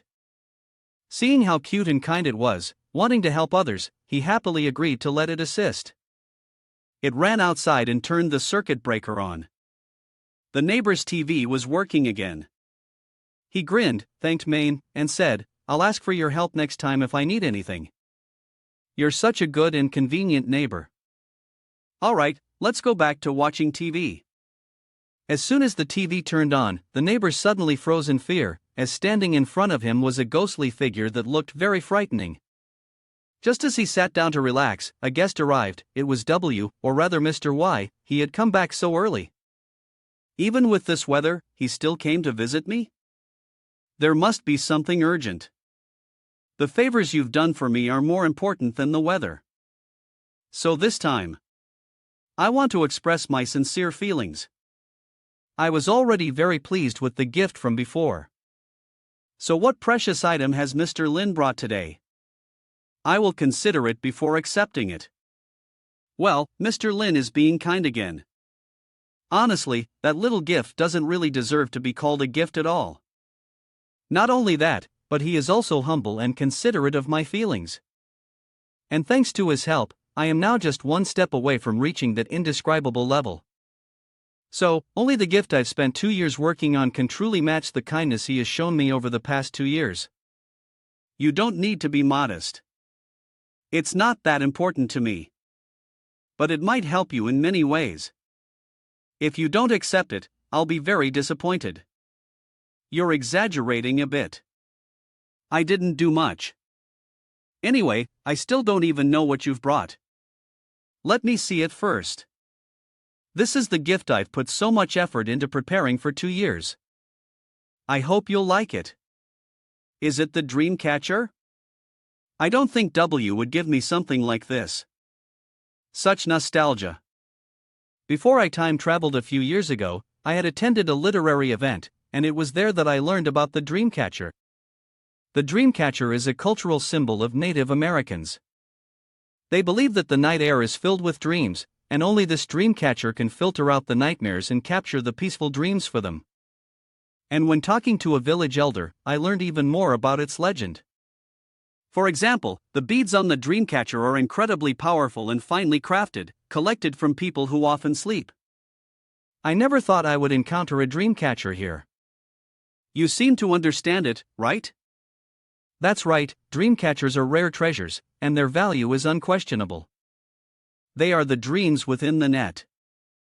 Based on the quality and detail, it seems that these are all handmade. And the storm outside made my sleep even more difficult. How thoughtful. This is exactly what I needed. Wow, thank you, sir. The old man bowed and said, feeling deeply honored. A gentle dream is but a common thing, yet it contains an unpredictable danger within. If one's will does not reach an indescribable degree, it will crush a person's soul at once. But for someone as powerful as Boss Lin, it's merely a pastime, isn't it? Sweet dreams. May you dream of the Story Channel receiving its silver button. After an explosion, the building behind collapsed. A young lady fell from above. Suddenly a chain appeared from nowhere, hooked around her leg, and hauled her up. Thank you, Mac. She looked down. Mac dashed forward. Be careful. I can't predict them. They even have mages. She stood on a saw blade embedded in the wall. Mac was kneeling on the ground, shouting loudly, "Watch out for that strike." Dear madam, a sorcerer was chanting a difficult incantation. She directed her magic staff towards the two of them. Where did the young lady with the black hair come from? She quickly realized that a large serpent was opening its dark, gaping mouth towards her.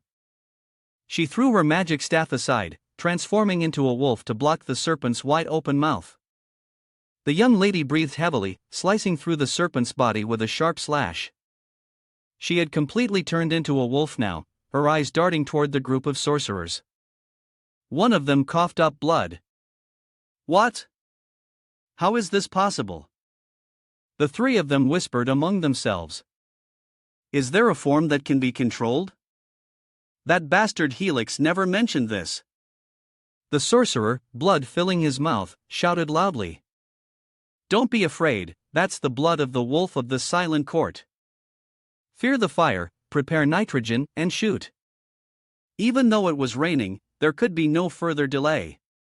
She was in a state of panic, and only if they acted quickly would the sorcerers have a chance to win. The proud wolf howled under the moonlight. The young lady stood on the edge of the saw blade, looking down at the wolf, saying that she was merely digging her own grave. Her face flushed red. To all the hunters, this was the power they had always yearned for. The one who could lead them to a new horizon, but the one who caused it all, the one who helped her. A resident of street number 23, who exactly was he, and what was his goal? Mac appeared incredibly cool, don't mind it. Then the two of them jumped down, we just need to pursue and create glory together. That is the only responsibility. The young lady with purple hair agreed with him. Let's charge forward. The battle is not over yet. The three mages were chanting fire spells. The vivid flames erupted from the magic staff.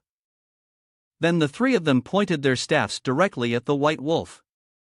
The fierce wolf charged straight into the flames. It howled angrily. The place where the wolf's remains turned into pure black. It stuck out its tongue and continued to be struck by the straight flames.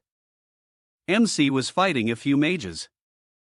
The purple-haired young lady looked into the pile of flames and shouted loudly. Oh, there were two people in hoods above, looking down at the situation. Someone is helping her. I didn't know that Notkin had such a person. To control even the monster form, something that even White couldn't do. White had also appeared on Route 23. The other person, who had a lip piercing, had never heard of it before, then reminded the other one to go. After all, he was still your teacher. The wolf fiercely lunged forward, attempting a sneak attack from behind. He looked at it in horror, realizing he was too careless. The wolf in this silent court was famous for its teleportation ability, but how did it know his position to teleport and attack him? The wolf pinned him to the ground, opening its mouth to bite off one of his arms. He shouted loudly. Quan assessed the situation and then used a stunning move, followed by a flash of speed. The wolf bristled, using a sophisticated term to cast a powerful spell. So what? Truly, it's a tactic of a skilled dark mage. Damn, she's too slow. Quan knocked the white wolf down, preparing to strike with his knife, but the wolf quickly countered, biting off his arm. A wave of dark air rushed in, followed by fire magic, as the sun began to fade. This was enough to make the wolf hesitate. Thinking that among the 36 strategies, retreating was the best option. It coughed once, then teleported. The man ran up. Helix, are you all right? I'm fine. Then, from the arm that had been bitten off, a new one grew back. It seemed that Route 23 had a much stronger master than he had thought. It wasn't that she had gained the ability to teleport, rather, she could extract information from Ran inside him to pinpoint her location. Although intrigued by that power.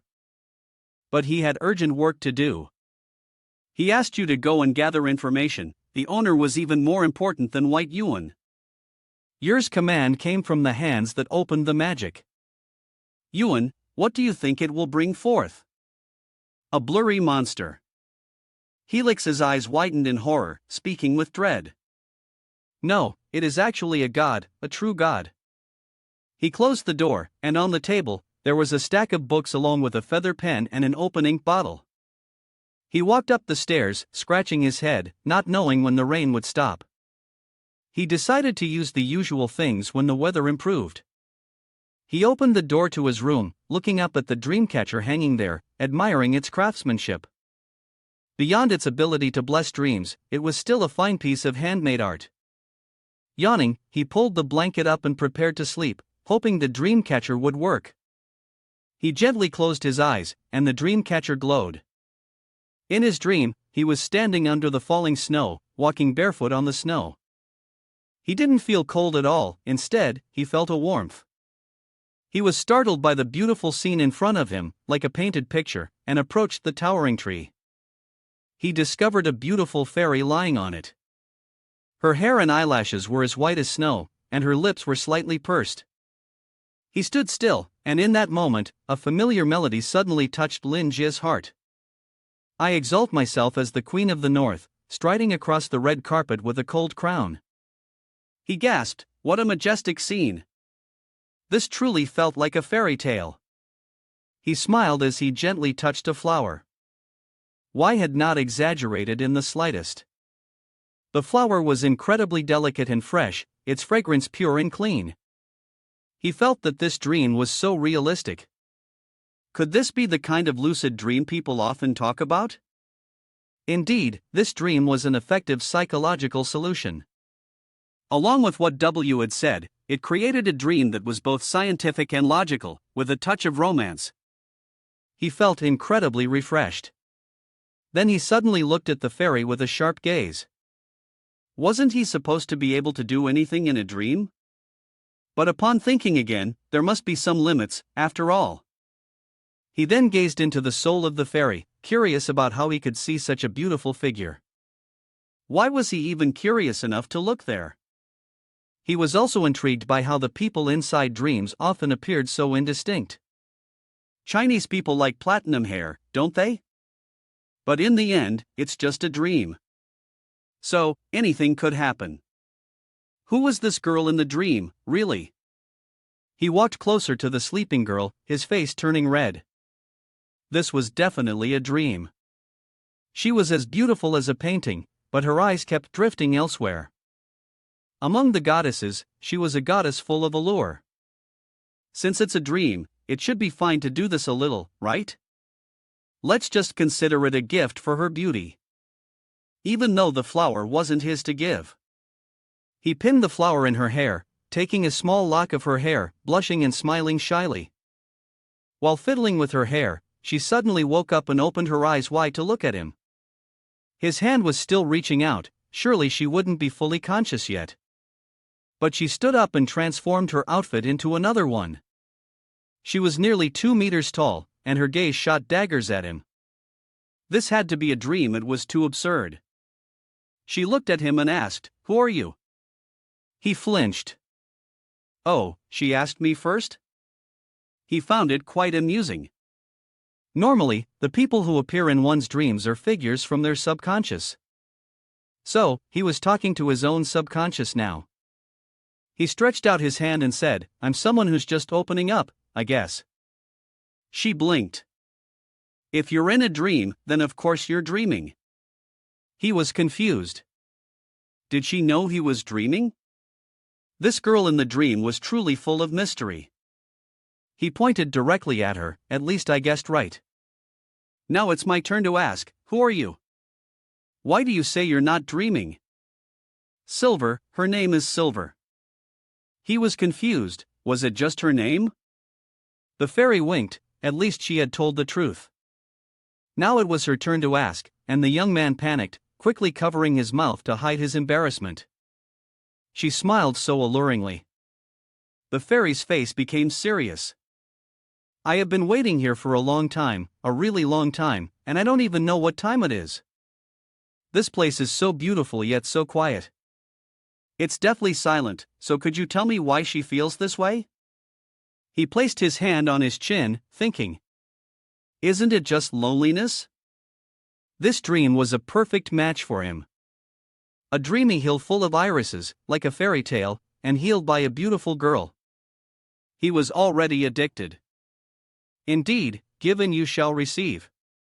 Seeing that the pajamas seemed simple, he transformed them into a suit with just a thought. He looked sharp. "Let's sit down and talk first." He gently reached out his hand, and she softly placed hers on his. Her hand was smooth and cold, and they both sat down together.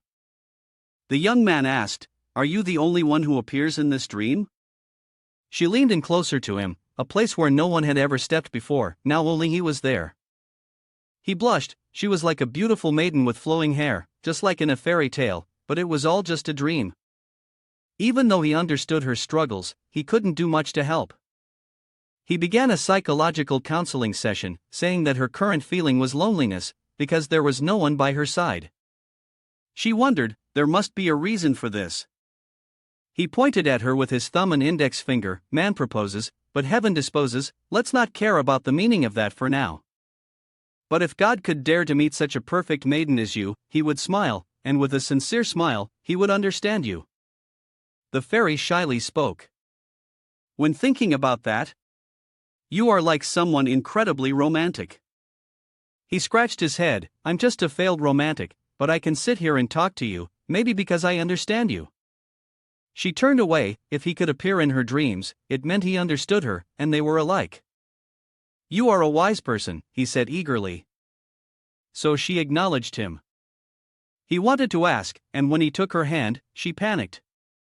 This was his wish, hoping that she would accept it. She was excited. "Say it, can I be your friend?"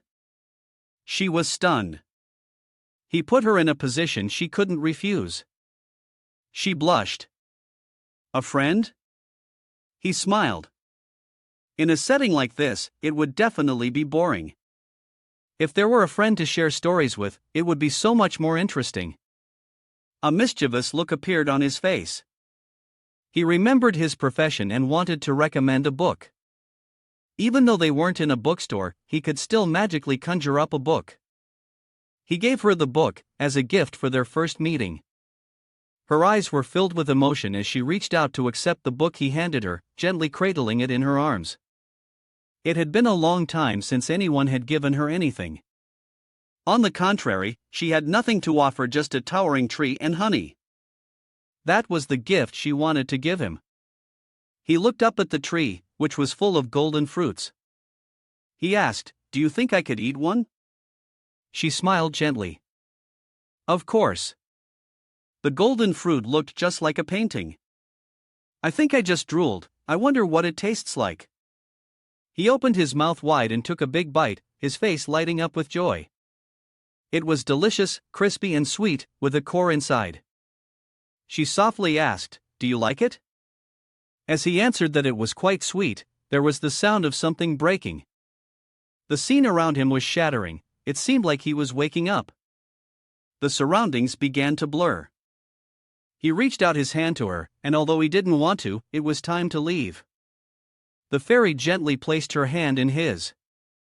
The scene collapsed even more violently. She held him close, gently biting his ear, their faces flushed as they gazed at each other, wishing that on the next night they would meet again in the mist. At a street corner, the rain drizzled softly. A man dressed in black lit a cigarette. This time, choosing Hicks had been a mistake, but he had betrayed his master and killed his own student. After all, there wasn't much he could do now. Forget his foolishness. What about the special mission? A voice came from the wall. Does it really need someone like you to handle it personally? That young girl has grown stronger. Even with the combined power of Helix and that man, they might still not be able to win. Weir was severely injured, but rumors say he appeared once more, his power becoming far more terrifying. Both of them were connected to the owner of the bookstore on 23 RD Street, as if their fates had already been decided. There was truly too much to be suspicious of. From the wall, the mysterious shadow emerged, with its main task being to investigate the owner of Bookstore 23.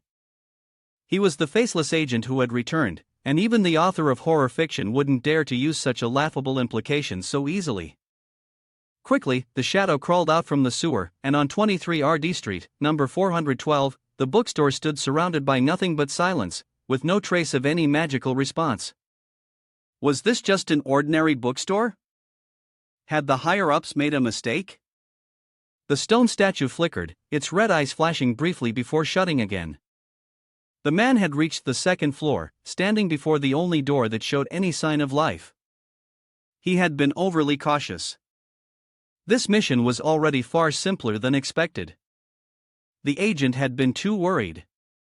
He intended to stay, negotiate with the shop owner, and report back. Grasping the doorknob, he turned it. Inside, someone was sleeping in a room filled with flowers, the dream talisman at work. His eyes widened in astonishment. The shop owner was still peacefully asleep, but from within the flower bed, a hidden weapon lashed straight at him. He lost one of his eyes. Turning around, he limped out of the room, down the stairs, one eye hollow and deep, the other shedding tears. His mouth trembled as he smiled and said, "Master, your servant is here, I'm eager to serve you." At the street corner, half an hour had passed, but Joe still hadn't returned. The situation was getting worse.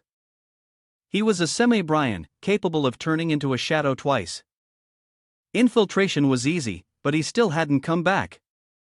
Quan considered reporting the shopkeeper's name to the higher-ups. Although he had extinguished his cigarette, his shadow still remained. This area was a rain-soaked alley.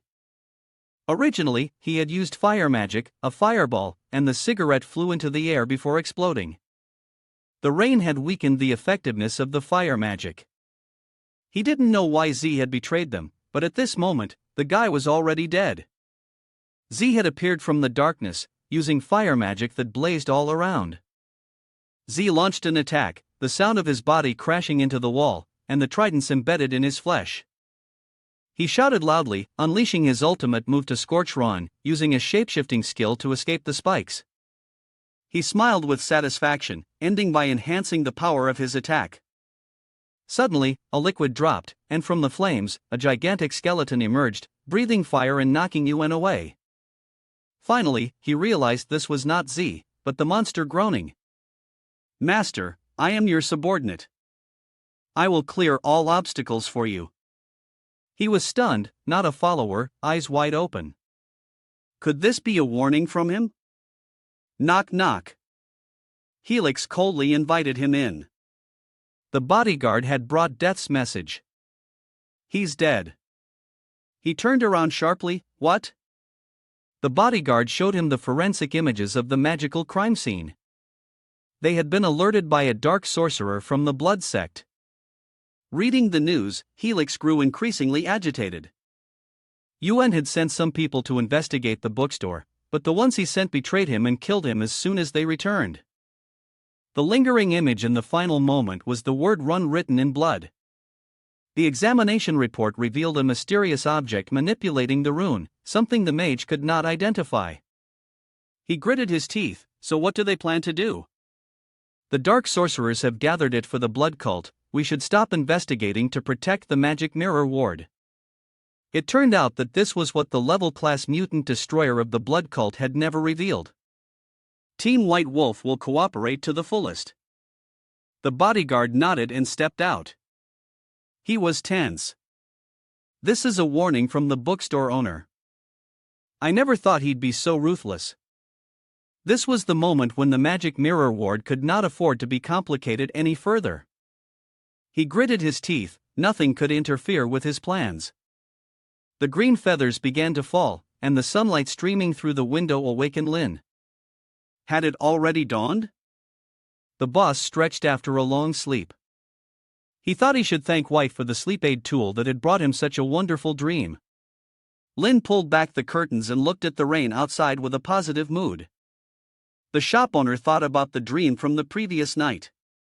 He recalled Saber's words and hoped that he would meet the beautiful fairy again in his next dream. While brushing his teeth, Lin Jia noticed something unusual in his teeth. He opened his mouth and checked in the mirror. What's this? Why do I have 8 more teeth now? He wondered whether Inky was responsible for this or if it was some kind of blessing, as having 40 teeth would certainly be a sign of good fortune. The more Lin Jia thought about it, the more confused he became. Well, I guess I'll ask about it next time I see her, the shop owner said, starting to open the shop, his heart filled with excitement for the new day. As he passed by Colin's room, he found it strange that his usually noisy neighbor was so quiet at this time today. Maybe his circuit breaker tripped, or perhaps he's sick. Lin Jia wondered. The shop owner walked over and knocked on his neighbor's door. Excuse me. Suddenly, a scream came from inside the room, startling him. Lin, feeling concerned for the shop owner, asked if everything was okay. Because that morning, he hadn't heard Colin listening to the news. Hearing Lin Jia say that made Colin feel uneasy. Holy shit, had he discovered something unusual? According to movies, when someone finds out about something unusual, they end up dead. The clumsy, overweight man awkwardly responded to Lin Jia, saying he would turn on the TV right away. The news broadcast mentioned a traffic accident on Route 20, which was under investigation by a secret task force. Hearing this made him feel that the weather was getting worse, which could be why Colin was so exhausted. Mr. Colin, are you sure you're okay? If you're feeling unwell, you should take proper rest. Colin's face turned pale as he broke into a sweat, thinking it was a warning from the shop owner if he did something reckless, he would end up dead. Colin looked at his phone, worried that Lin had discovered he had asked Master 2 to perform an exorcism. Mr. Colin, the sound made the fat man startle. By the time he looked down at his phone, he realized that he had accidentally sent a distress signal. Colin was mentally shocked, his face pale, tears and mucus streaming down. It was over. The fat man held his head in his hands, thinking that it was too late to regret now. He clasped his hands together, trembling, and prayed to the Father of the vaulted church, hoping someone would come to save him. With a voice full of fear, he told Lin that he was fine and that she didn't need to worry about him. Hearing this, the shop owner stopped bothering him and let him rest. Lin D scratched her head, not understanding why she couldn't find the emotions hidden deep within the shopkeeper's heart. She thought maybe she should go buy a gift before visiting Lin. Ding dong. The doorbell rang. Lin turned to greet the new customer. He saw that the person who had just arrived was a new guest, looking young and full of energy. The girl smiled brightly as she walked inside, observing the bookstore that the old man often mentioned. "What do you need, miss?" Ignoring the shopkeeper's words, Melissa continued her observation, walking back and forth. In the end, she still couldn't find anything unusual, and in fact, she began to have some doubts about the level of danger the store posed. Melissa walked over and rested her hands on the counter, asking if Lynn was the shop owner. "Yes, you can ask anything you want, whether it's to buy, borrow, or just browse books." "It's all up to you," Lynn replied to the girl.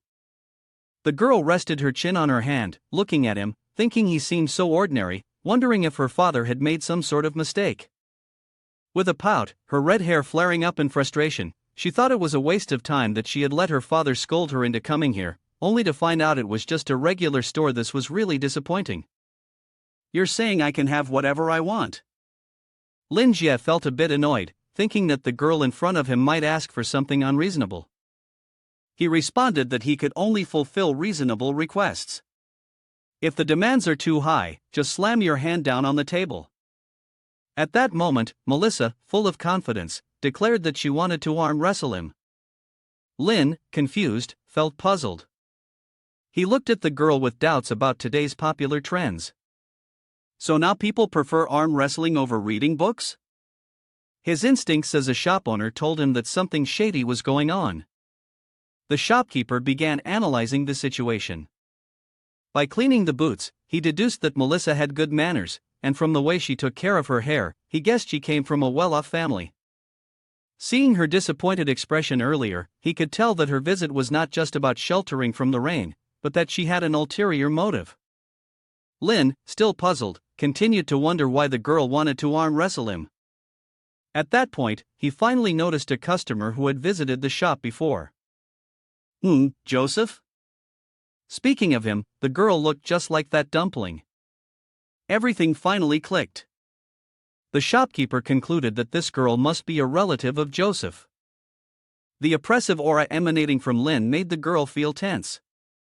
She clenched her fists and said, "What's the matter?" "It's just a handshake, it's not a big deal, is it?" The red-haired girl's words made him feel a bit rude for staring at her for too long.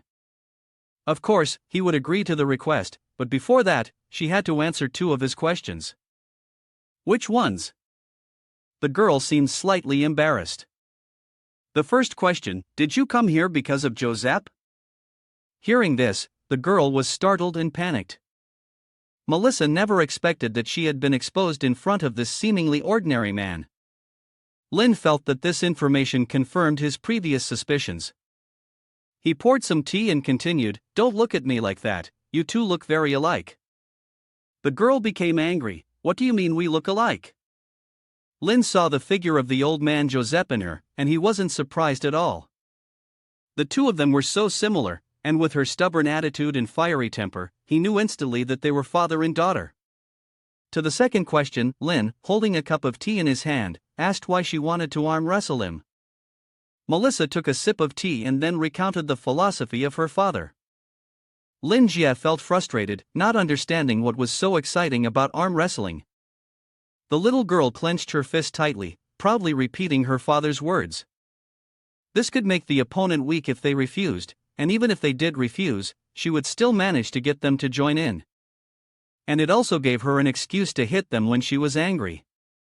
Lin Jie found the parenting style of this father-daughter duo utterly ridiculous. He held his head in his hands, feeling a slight headache from the military mindset, and didn't expect much from Joseph's parenting skills. "All right, how do you want to play this, kid?" Melissa eagerly replied that winning just 2 rounds would be enough to win.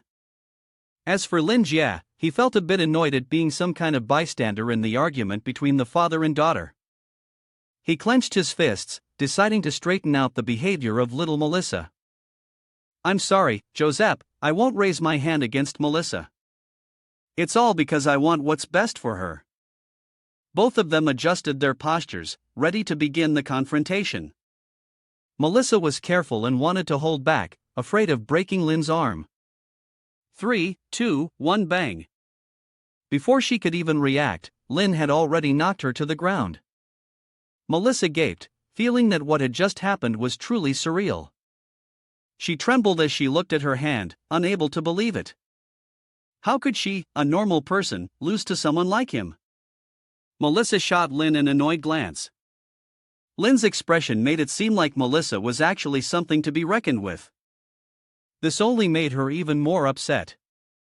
At just 6 years old, I could easily take down 10 people with my strength. How could I, someone in a state of panic, lose to him? It's so ridiculous. Melissa was shocked by this, but any attempt to comfort her only sounded like mockery in her ears. Unwilling to accept it, she readied herself for the second round. She exerted all the strength in her arms along with a determined will to win as she competed. Lien, seeing the girl so spirited, even thought she intended to devour him alive. All right, again, kid. After I count to 3, the match begins. Melissa was giving it everything she had now, but she still couldn't make his hand budge. The shop owner thought she was fragile, a bit stubborn, but very cute. Ha ha. He laughed and then gently won, leaving the girl utterly despondent. It's over, really over. Seeing Melissa so discouraged, Lin snapped his fingers hard against her forehead. He said it was only an arm wrestling contest, nothing more, but if it had turned into a fight she would have been dead. Feeling hurt, Melissa reached up and touched the swelling on her forehead. The owner imagined Melissa growing up with a scar and sticking up her finger. He thought that if he didn't act this way, the girl might turn into a delinquent when she grew up. After indulging the girl's arm wrestling game, Lin, the shop owner, wanted to know why the little girl was here. In fact, the girl had only come to borrow a book. She was simply curious after hearing something from the old man, which led her to cause a stir here. When it came to books, he couldn't help but express his excitement and eagerly asked her what kind she liked. Melissa said she wanted to borrow a book similar to the one her father was reading, because she hadn't finished it before Joseph found out and she still didn't know how it ended. The girl was worried that Lin wouldn't lend her the book because of her mischievous behavior. Seeing that a book had caused an argument between the father and daughter, Lin advised her to talk to her father about it. Melissa feared that Joseph would get angry if he found out she was reading the same book. Lin Jia, hearing this, said to her, "It might not be like that." But Melissa raised her voice and said he didn't understand anything. The little girl sadly said, her father is always focused on work, and when he comes home, he just nags at her. Every time she shows him her accomplishments, he scolds her, saying she hasn't practiced enough. No matter how hard she tries, Joseph never. Lin realized that after hearing Melissa's words, the problem became clear. Her poor grades were the reason he went to the bookshelf to pick out a few books to impress his father. As Lin picked out the books, he connected the dots: a father who neglected his children's education, leading to their poor grades. A war veteran who couldn't express himself except to nag his children to try harder. But this affected the child's mindset, making them feel that their parents were simply blaming them. To address the issue, he took out many books that he thought would be helpful for Melissa. Believing that these would solve all of her difficulties, he selected 5 books on math and literature. But that wasn't enough for him. He eagerly added a book on natural science for her. Lien placed the books on the table, a sly smile on her face, reflecting on the knowledge she had been force-fed from her previous life. Melissa did not believe that these books could help her. She remembered the times when she had sparred with her father.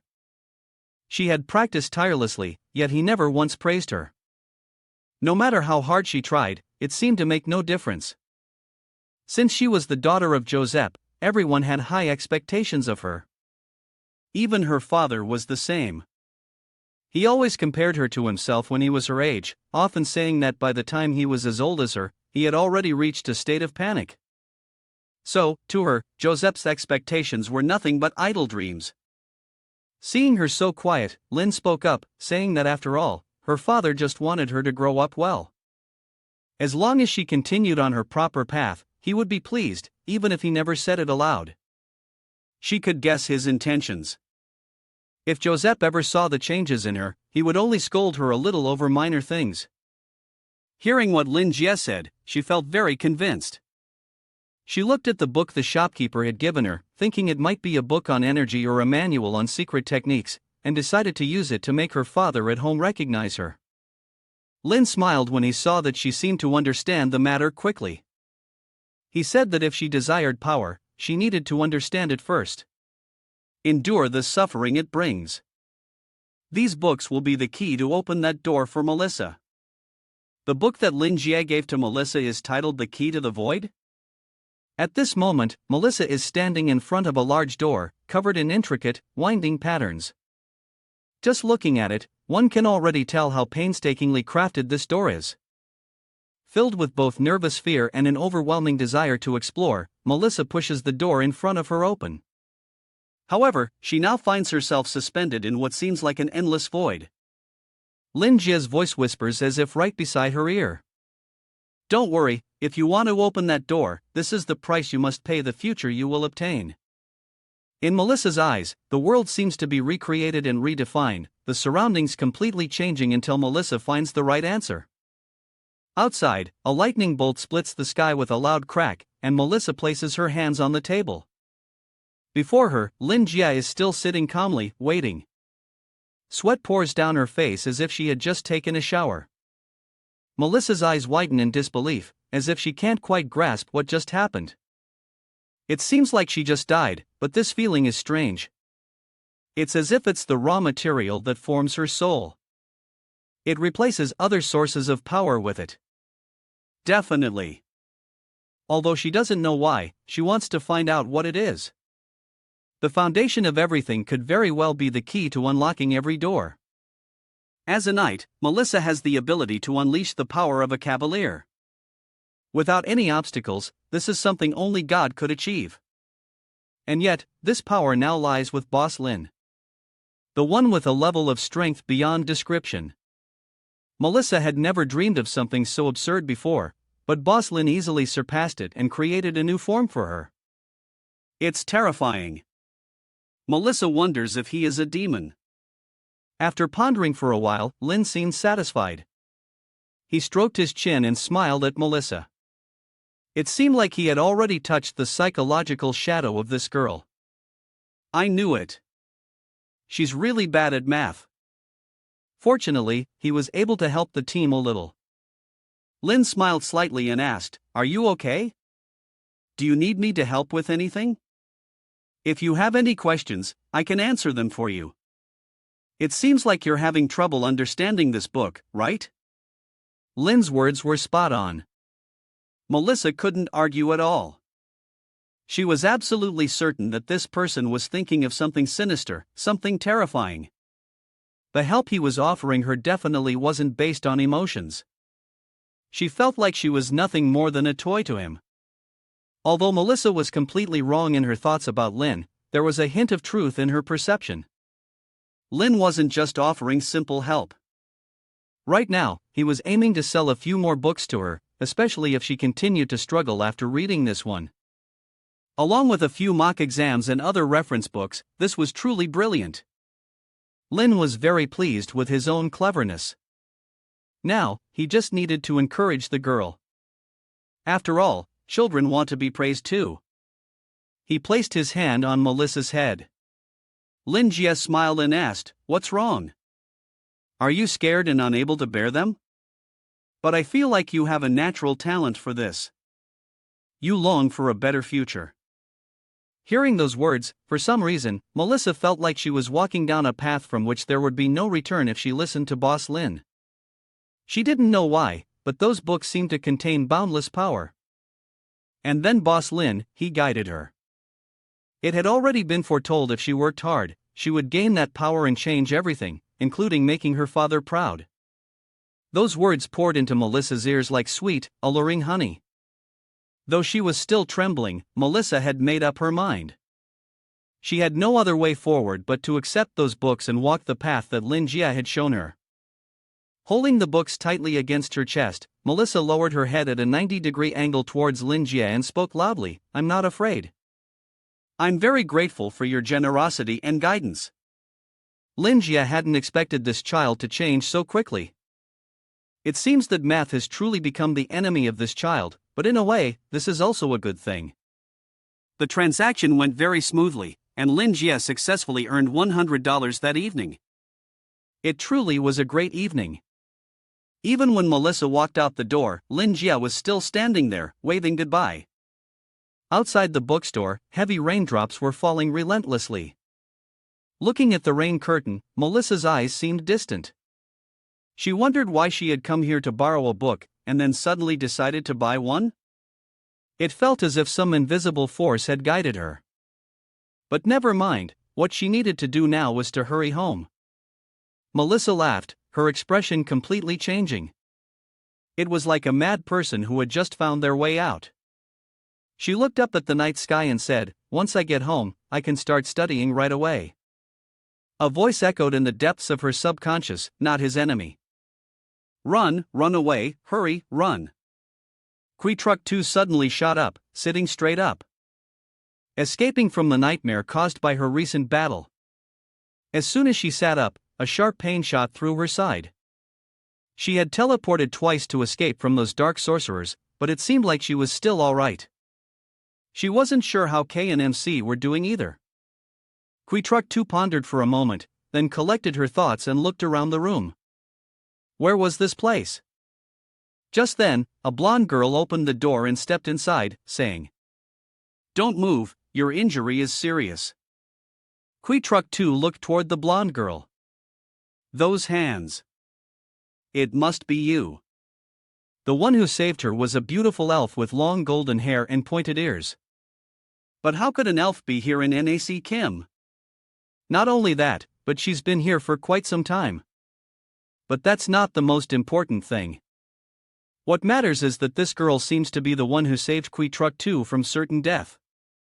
That's really lucky. Hearing Kui Truck 2's question, the elf openly admitted with a bright smile on her face. She had just arrived in NAC Kim, but she hadn't expected the magic fluctuations here to be so powerful. Her sensitivity to energy made being here feel like torture. However, what surprised her the most was finding a girl on her way back home, an incredibly mysterious beauty, covered in blood. It seemed someone had attacked this girl. Moreover, the place where Kui Truck 2 was now was only about 10 meters from her house. The elf seriously said, "If I leave you here, the people chasing you will immediately notice you're missing." Kui Truck 2 awkwardly looked at the elf. "Is this the reason you brought me here?" The elf stretched out, her gaze turning to Kui Truck 2, and she smiled, saying, "If they've gotten this close, they'll find me too, so it's better to avoid unnecessary problems." Kui Truck 2 nodded, understanding, but still feeling somewhat awkward. Perhaps she wasn't yet accustomed to this place. The elf noticed this and took the initiative to sit beside Kui Truck 2, chatting with her to ease the tension in the air. Kui Truck 2 was obviously very grateful for this. As the one who had been saved, she knew she couldn't leave the debt unpaid, though she wasn't in a position to repay it now. Perhaps, in the future, she would find a way to do so. Still holding her injured arm, Kui Truck 2 looked at the elf girl and asked, "How long have I been out there?" The elf thought for a moment before replying, "It's been about 5 hours since I first saw you. Judging by the blood around you, it probably hasn't been more than 6 hours since you teleported here." Kui Truck 2 stared intently at her hand. 6 hours was quite a long time, yet she hadn't been discovered. That was truly fortunate. If anyone had seen her in such an exhausted state right after teleporting, she would have been as good as dead. She clenched the blanket in her hand, her body trembling, her eyes filled with reverent admiration as she reaffirmed that her escape was not due to luck, it was all thanks to Master Lin. If he hadn't trained her to forge an iron will, she would never have endured it. At that very moment, Master Lin, who was reading in his bookstore, suddenly sneezed, unaware that someone had just mentioned him. Back with Kui Truck 2, she knew that everything was far from over, and she had to push through it. The venom had already healed her wounds, but she couldn't push herself too hard any longer. Kui Truck 2 thought to herself that she needed to rest, and besides, she also needed to figure out who that elf was. It seemed that the elf had also noticed her rapid recovery. Kui Truck 2 smiled and humbly denied it before introducing herself. "My name is Kui Truck 2. You are an elf, right? What brings you to NAC Kim?" This place is rather unpleasant, so there aren't many elves who come here anymore. The elf cleared her throat awkwardly and said, "Oh right, I haven't introduced myself yet, have I? I'm Doris. As you can see, I'm a true elf. I belong to the Iris family, one of the oldest and most sacred families in AZ. I came here to reclaim the lost fame of House Iris." When she spoke those words, Doris seemed extremely proud. Her family, House Iris, was so well known that even the superhumans were familiar with them, and Queetruk too was no exception. It was a noble family. Do you remember the story about them you read when you were little? According to the legends, the magnificent kingdom of the elves was destroyed after King Candela lost his sanity. It became a desolate place. Some of the elves made a pact with the elf Juan Perdiz on a dark night to receive a new guardian spirit. Since then, whenever the elves needed the help of a witch, they would wait for the night when the first witch would appear. They called those elves blessed by the witch the appointed ones. However, according to what the nobles themselves knew, the Iris family had collapsed long ago, and there had been no news of them for centuries. Doris openly admitted this, as she took out the crest of the Iris family from her chest. She had come to Noken to find the witch who had made that contract. She was one of the 4 original witches and the oldest mystery of all. No one had ever seen her true face. The legend says that she sleeps deeply in the world of dreams, covered by cold and ice. The Iris family referred to this witch as Silver. The noble official stared at Doris in amazement. This is unbelievable. She is the origin witch that everyone knows. She had always thought it was just a legend, never imagining that the religion and protection of the origin witches were actually real. However, there was one thing the noble official didn't understand. Why had Doris come to Noken? The Truth Association's surveillance network spanned the entire kingdom, so how could there be a dream realm where an origin witch could reside? Doris sighed and forced a smile. Even she was unsure, but the prophecy had clearly stated that the origin witch, the Snow Witch Cyver, would descend into the dream realm in the steel city of Inizikim to watch over those whom the stars would illuminate. But prophecies were always vague, and Doris had no idea what it was really talking about. The noble official was left speechless by this elf. However, since she had once saved him, the noble official didn't mind showing some concern for Doris. At present, Inizikim was a very complex and unsafe place for an elf. More importantly, Queetruk too was sure that Doris had also sensed something was off in this place. Doris shrugged and laughed, saying, "You mean the rain? What's the big deal?" Her hand touched the cold glass, and Doris smiled softly, her gaze turning to the rain outside. "I'm quite tolerant of this. It's nothing." Queetruk too sighed in frustration. That was not what she meant to say. Recently, the eggs of the mirror demon were beginning to hatch, and they brought with them a lot of harm. But she couldn't bring herself to tell Doris about this right now. Instead, she simply advised Doris that if she wanted to stay here, she shouldn't go outside in the coming days. Doris scratched her cheek and laughed. "You're the one in more danger than I am. Why are you the one warning me?" At that question, Queetruk too didn't hesitate to reply, "Because I'm a hunter. A hunter's job is to kill wild beasts so that others can sleep peacefully at night. A hunter is never alone, and Queetruk too was very proud of her work." Doris smiled faintly, and the energy around her began to shift. Queetruk too was reminded of the old prophecies upon hearing those words. It was exactly the work of a hunter, something that had been the same for ages. Queetruk too slightly furrowed her brow as she looked at Doris. The way Doris spoke made it seem like she had witnessed it herself, almost as if she were an old maid. But then again, elves have very long lifespans. Suddenly, a familiar fragrance filled the room where Queetruk too and Doris were. From the kitchen across the room, smoke and fire billowed up. Doris panicked, rushing over to rescue the pot of soup she had been making, completely forgetting about it while chatting. Fortunately, the soup was still fine, not burnt at all. This was fresh, tender lamb stew specially made by Doa's parents, and the flavor was absolutely incredible. Such a delicious dish was too good not to share with the guest she had saved. Looking at the steaming bowl of soup in front of her, Kui Truck 2 didn't hesitate to take a bite. The flavor was indeed amazing, and just the expression on her beautiful face made it clear how delicious it was. Seeing the distinguished guest enjoying the meal so much, Doris was also very pleased, considering the effort she put into making the broth had been well rewarded. The distinguished guest quickly finished the first bowl of soup, and Doris immediately served her another bowl, scooping it up while asking, "Since you are a hunter from NAC Kim, you must be very familiar with the area, right? If possible, to show my gratitude, could you share with me some information about the recent situation in NAC Kim? Or anything related to Sir C?" These were just small matters, and the distinguished guest responded casually, but the truth was, her own situation was quite dangerous, so she probably couldn't be of much help.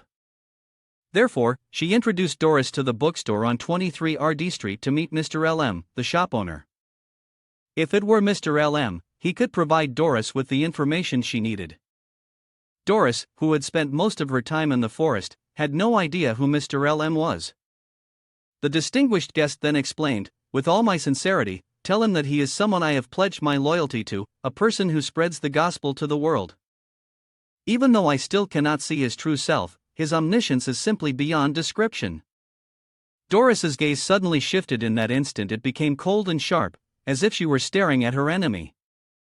Moments later, she smiled again, her expression returning to its usual warmth, and asked the Reverend once more, a wise man who had stepped into the realm of human life. Doris was certain she had read the list of extraordinary individuals published by the Truth Association. How could such a person exist? If he were in NAK Kim, wouldn't the Truth Association have already recorded him? The Reverend nodded in understanding, yet it seemed Doris still did not grasp the mystery surrounding Master Lin. Every time the Reverend mentioned Lin, she could hardly restrain herself from wanting to shout to the whole world about his greatness. He was the reason she could convey her own message. It was as if Master Lin were the messenger of God's gospel himself. At that very moment, Master Lin, while dusting off some old books, suddenly sneezed again. Seeing the Reverend like that, Doris realized this person had absolute, unwavering faith in Master Lin. It was as if they believed in her in a dream born from a contract made on a witch's night long ago. Kui Truck 2, while unbuttoning his shirt, said, "She gave me these things." Suddenly like that? Doris jumped, her face flushing with embarrassment. She was certainly a very straightforward girl. But then Doris quickly caught on. The body of this girl had once been severely wounded, with fatal injuries that had now completely healed. As he took off the badge from his body, Kui Truck 2 felt even more admiration for the strength of Boss LM. Less than 10 minutes after she had woken up, there wasn't a single wound on her body, and she could feel an overflowing vitality in her blood. Doris began to believe in the bookstore that Kui Truck 2 mentioned, along with Boss LM. It was truly extraordinary and magical. Kui Truck 2 nodded in agreement. Indeed, this generous gift from Boss LM was nothing to him. Doris put the apron she had taken off back on, promising that she would visit Boss LM's bookstore in the near future. But in the meantime, it seemed that Her Excellency still needed a few more days of rest. Doris generously allowed her guest to stay for a while longer. Receiving such warm and wholehearted help from Doris, Her Excellency did not refuse but instead expressed her sincere gratitude to her. Yet she believed that Doris would eventually receive a satisfying answer. Although it was safe now, Her Excellency still couldn't help but worry about her subordinates. To confirm their safety, she needed some time to tend to her own physical condition first. After all, she ought to thank Doris and recover her strength as quickly as possible. Perhaps then, she could feel at ease. Soaking in the bath after such a long stretch of battle truly felt relaxing and refreshing. Miss Doris was indeed an elfos. At the same time, that kind-hearted elf, as Her Excellency had thought of her, was doing something in the kitchen. The faucet kept running, and on the nearby table stood a knife, streaked and splattered with countless traces of blood. She gazed at her own reflection in the water. Doris flashed a smile full of enchantment. For elves like them, there was no one who was truly omniscient except for the original witches. There would only be those with a bit of power and a lot of talk. Those skills were terribly inadequate. If they decided to retaliate, they shouldn't blame the client, right? Doris chuckled softly. She should deal with the leftover food first. Such unsightly things shouldn't be left in the house for too long. On the wall was the body of someone, severed in half, one half pinned high on the wall, while the other half knelt on the ground. Near the basin was a monstrous head, dying, its tongue hanging out. It seemed this elf wasn't as kind as Kui Truck 2 had thought. While Kui Truck 2 was resting, the dark mages were tirelessly hunting her down. When they couldn't catch her, they went back to report to their boss, but the mission had ended in failure. Their boss looked coldly at the one reporting and asked, "Where did I hide it? What did the Red Church say?" The informant trembled, saying he didn't know. As soon as he finished speaking, the boss grabbed the employee by the neck and strangled him until blood spurted from his mouth. The other man coldly looked at the employee, who was hanging in mid-air, and asked, "Do you not understand what's happening? Those damned cultists, how could they not understand how serious the situation is?" The man being strangled trembled and said that the traces had been completely erased, so they didn't know what was going on anymore. As the mastermind behind this plot, the boss absolutely couldn't afford to let everything fail. Meanwhile, the informant finally released the information. Suddenly remembering something else, the boss asked about the whereabouts of someone named Lackey. After hearing this, the informant grew anxious and replied, "He's awake now. Duan has kept his body in the best condition possible. The assassin cult's devotee had saved him and implanted a memory that would help us." Upon hearing this, the boss's mood lifted finally, some good news after a series of failures. Sack, based on the remaining information from that rat ran, he is Wei's trusted underling. That is also the reason why Duan wrote that name. He wondered what he would do when his student returned from hell and wanted to take his life. And now, the dead student, dressed in a cloak, was running in the rain, heading to Wei's house to carry out his mission. Their goal was to use W's life force to incubate the egg of the mirror demon. As long as they could achieve this, the egg would quickly hatch. Returning briefly to the timeline of the past, White's life at that time was still that of a handsome young man, the kind of youth admired by many. That young man was now standing in the snowy mountains with a staff in his hand. He was heading somewhere, to do something, and if we continue to follow him, we will soon find out. He stopped before a massive cliff, resembling the decomposed head of some gigantic monster. W, after a pause, shouted out, "My master, the ancient king of the Black Language, the Dragon-Tongue Emperor, descendant of the giants, the great King Slatter Augustus. My name is White, and I have come to request an audience with you. Please, grant this student the strength, and bear witness to what I do." From the bottomless abyss before W, a strange energy rose, followed by a slow, eerie sound. "No magic is needed, my student. I may have been summoned by the dark sorcerer of the living petrified, but my body has yet to turn to stone." The strange energy gathered more and more, becoming denser, pouring down like rain in front of W. A gigantic hand appeared, placing a massive skull beside where W stood. From the depths of the abyss, a colossal king emerged, his hands shackled by strange, enormous chains that seemed as large as his body. He gazed down at White with his bloodshot eyes and, in his hoarse, ancient voice, spoke slowly. "It's been a long time, White, my student." Faced with the king's glaring red eyes, White felt a sense of fear rise within, but on the outside, he still tried to maintain composure, replying, "I've completed it, master. This is the result. Take a look at this. This is the demon statue that White gave to Lin not long ago." White's master looked at the demon statue in his hand and examined it for a while. Then, he extended his hand towards White.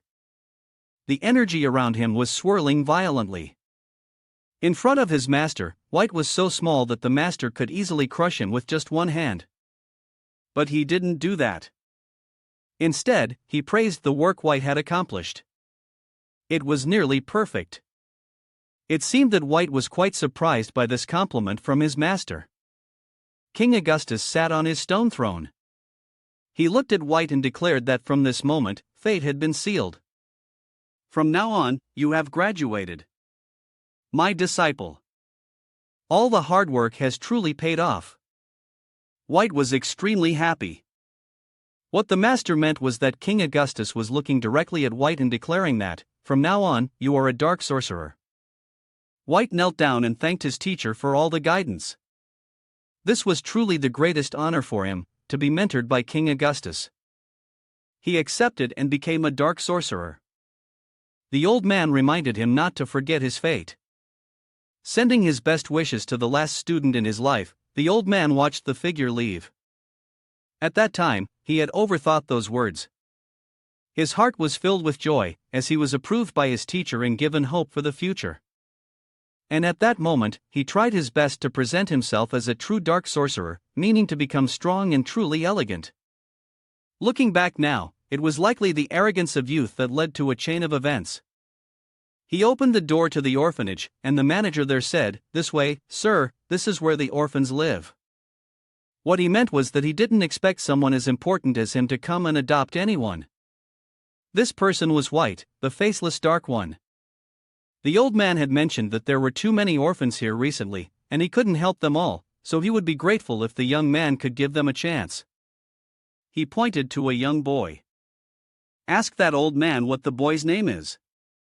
"Oh, that boy, he just arrived, so he doesn't have a name yet."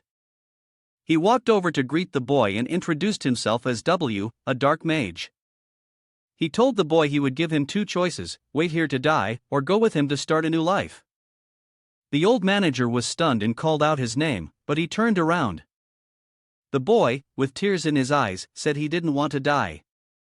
"Please, take me with you." W smiled and said he would take the boy. He picked him up in his arms and said, "From now on, you will be my disciple. Don't worry about dying. Just take care of yourself." And from that moment on, the boy was given the name Sackley. After a few seconds of surprise, the boy smiled brightly and said, "Okay, master." And that was the moment White got his first disciple. Because a dark mage imparts knowledge through words, the relationship between master and disciple is often closer than that of a family. Later, White took on another disciple named N. With his wealth and strength, protecting them would be incredibly simple. That was what White had thought at the time. Back in reality, Chr. Sly was facing the remaining arm of Sackley lying on the ground. He thought this was the result of his indulgence, that the boy had not learned to be cautious because of his leniency. It was too late now. Even though he had avenged the dark mages who had taken Sackley's life, he would never recover the boy's soul or body. And when there was nothing left of them, even though he had wanted to seek out Augustus to resurrect the boy, it all became in vain. But the truth remained, he had lost Sackley forever. It would always be a crime I committed, a sin that cannot be undone. Suddenly, the old man snapped back to reality. Was it a dream? But it seemed so strange. He dreamed of his teacher and the fate that had been decided, perhaps even long ago. He thought that maybe his teacher had witnessed it all, a long time ago. He was guided by the housemaster and gifted that Gagoi.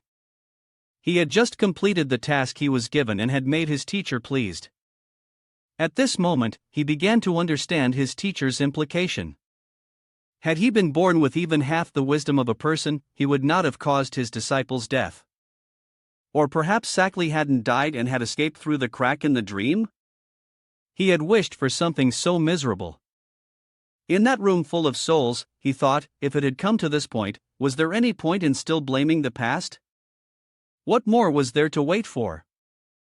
How laughable. Suddenly, a laugh rang out. He startled and turned to ask who it was. This was the safest base he had in Noken, and no one had ever known about it. Only two people had ever been here, himself and Sackley.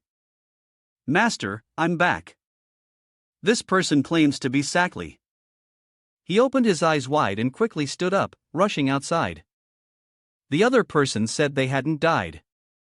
At that time, he was thrown into the dream world, but it wasn't too deep, so he managed to escape his fate. He held his severed wing, and the demons there kept calling out to him, repeating the words from when they first received him. "I don't want to die, please take me away. Master." After saying that, he fainted from exhaustion just as White opened the door to step out. Seeing his long-lost beloved disciple return, Master W was stunned, wondering if it was truly the body of his disciple. In his bookstore, Lin was using a mirror to examine his teeth. The last time, 8 more had grown in. It was completely different from what a normal person would have. And now, he felt like something was wrong again, as if something invisible was gradually changing. Lin looked at his reflection in the mirror. Indeed, he hadn't changed much, but recently, he felt like he wanted to talk more than before. Lin Dewey leaned back in his chair and smiled lightly. If he wore a monk's robe, the customers coming to his shop would probably express more than just interest. And he could also sell more books, while at the same time alleviating their sorrow. Perhaps this was due to the 8 other teeth that had naturally grown out. In Buddhism, when talking about the 32 marks of a Buddha, one of them is having 40 teeth. A beautiful and strong set of teeth symbolizes the Buddha's gentle speech and his kindness toward all beings. Having 40 teeth is a symbol of a perfect person. As for things like this in folktales, Lin had read about them a long time ago. However, he still found it a bit strange. After all, he was just an ordinary bookstore owner. How could he possibly become a perfect person? Lien Dewey touched the hot teapot he had just brewed and thought to himself that he needed to ask Aini when he came back. At that moment, there was a knock at the door. When a customer came, he couldn't refuse to let them in. It was still quite early, and he hadn't opened for the day yet, and the weather was still bad. It had been raining non-stop, and now someone had come. He didn't know who it could be. Lin went to open the door and the tea. It was a familiar customer. The person at the door was none other than Old W, someone Lin had guessed was passionate about studying languages, and also a regular at the bookstore. It seemed that Old White often came through the rain to the bookstore, and today was no different. His clothes were soaked with rainwater, dripping from his cloak and even from the mask he wore. Putting that aside, Old White always behaves decently, like a true gentleman. He took off his hat, slightly bowed, and greeted Mr. Lin with a good morning, followed by an apology for arriving so early. Lin looked at Old Man White, both astonished and worried, then asked, "Is there something urgent? Why are you here so early? If I had still been asleep, you'd have frozen to death outside. At your age, you're more likely to have an accident, you should be more careful." Seeing the appearance of Old Man White, Lin had to admit that he felt a little confused. Lately, the old man had been visiting him quite frequently, and during the last visit, after Lin introduced him to another book, it seemed that his research had been going much more smoothly. Usually, during times like this, one would focus on their research and strive to achieve results as quickly as possible. But if it wasn't related to research, then perhaps something else had happened to Old Man White? After all, the reason White came here was that he needed Lin's help. Lin didn't rush to ask right away. Instead, he poured a cup of tea from the pot he had just brewed. The tea was still hot, making it perfect to warm someone up. Old Man White took the steaming cup from Lin and smiled, saying, "Thank you for this kind gesture."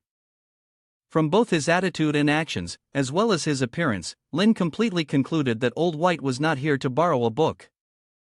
With that in mind, he had no hesitation in engaging in conversation with him and further developing their relationship.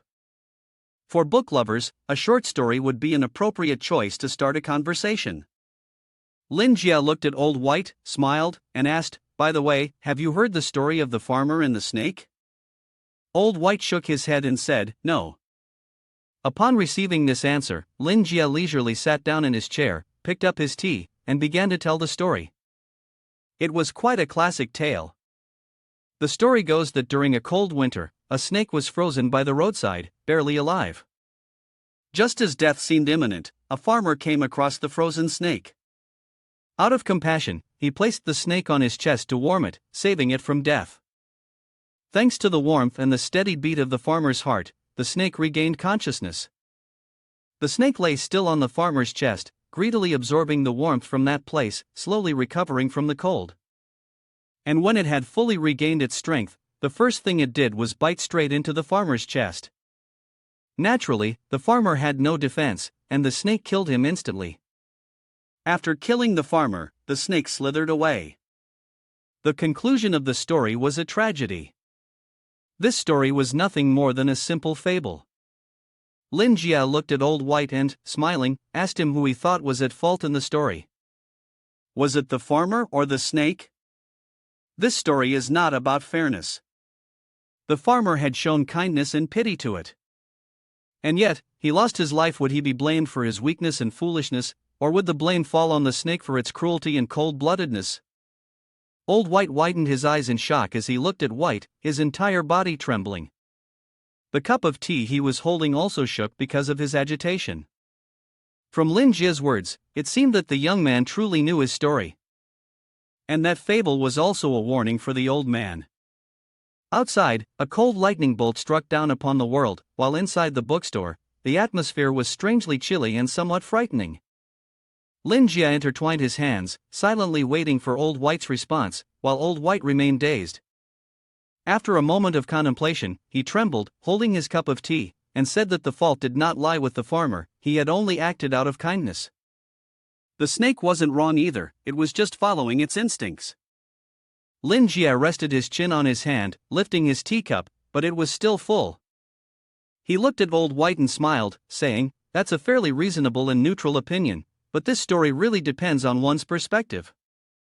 You should imagine yourself in that role. Why don't you try putting yourself in the character's shoes to see how you'd feel?" Lin Jia chuckled lightly and said, "If you were that farmer, how would you feel?" Old White instinctively wrapped his arm around the one holding the cup of tea. Trying to stop the fear running through his body, he asked, "Is he regretting it?" Lin Jia chuckled softly. "Be clearer, there's no page for that, that's his greatest regret." Not understanding that snake sooner, and the reason he blindly gave away his kindness like that. There are many bad people in this world, so don't trust anyone too easily. Don't deceive yourself and show weakness. If that person has no heart, kindness will never be able to move them. His joy is the satisfaction he feels when he sees others lower their guard around him. He looked at his hand, and a bitter smile appeared on his face. If a person has no heart, how can they live? Right, the corpse of the one I met, it was just an impostor. The real corpse of Lai is long gone. I should have realized this sooner. Lin Jia held a steaming cup of tea in his hand, his gaze seemed to see through everything, now fixed on the old man.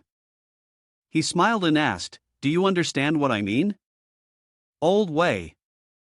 Old Wei clenched his fist tightly, and the tangled mess of thoughts, complicated like a knot of threads, was gradually untangled, piece by piece.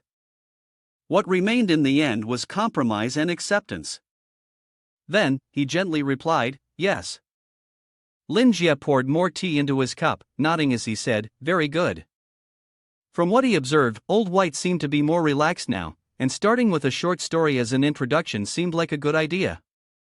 Now that the conversation was flowing more smoothly, it might be time to address the issue that his friend was facing.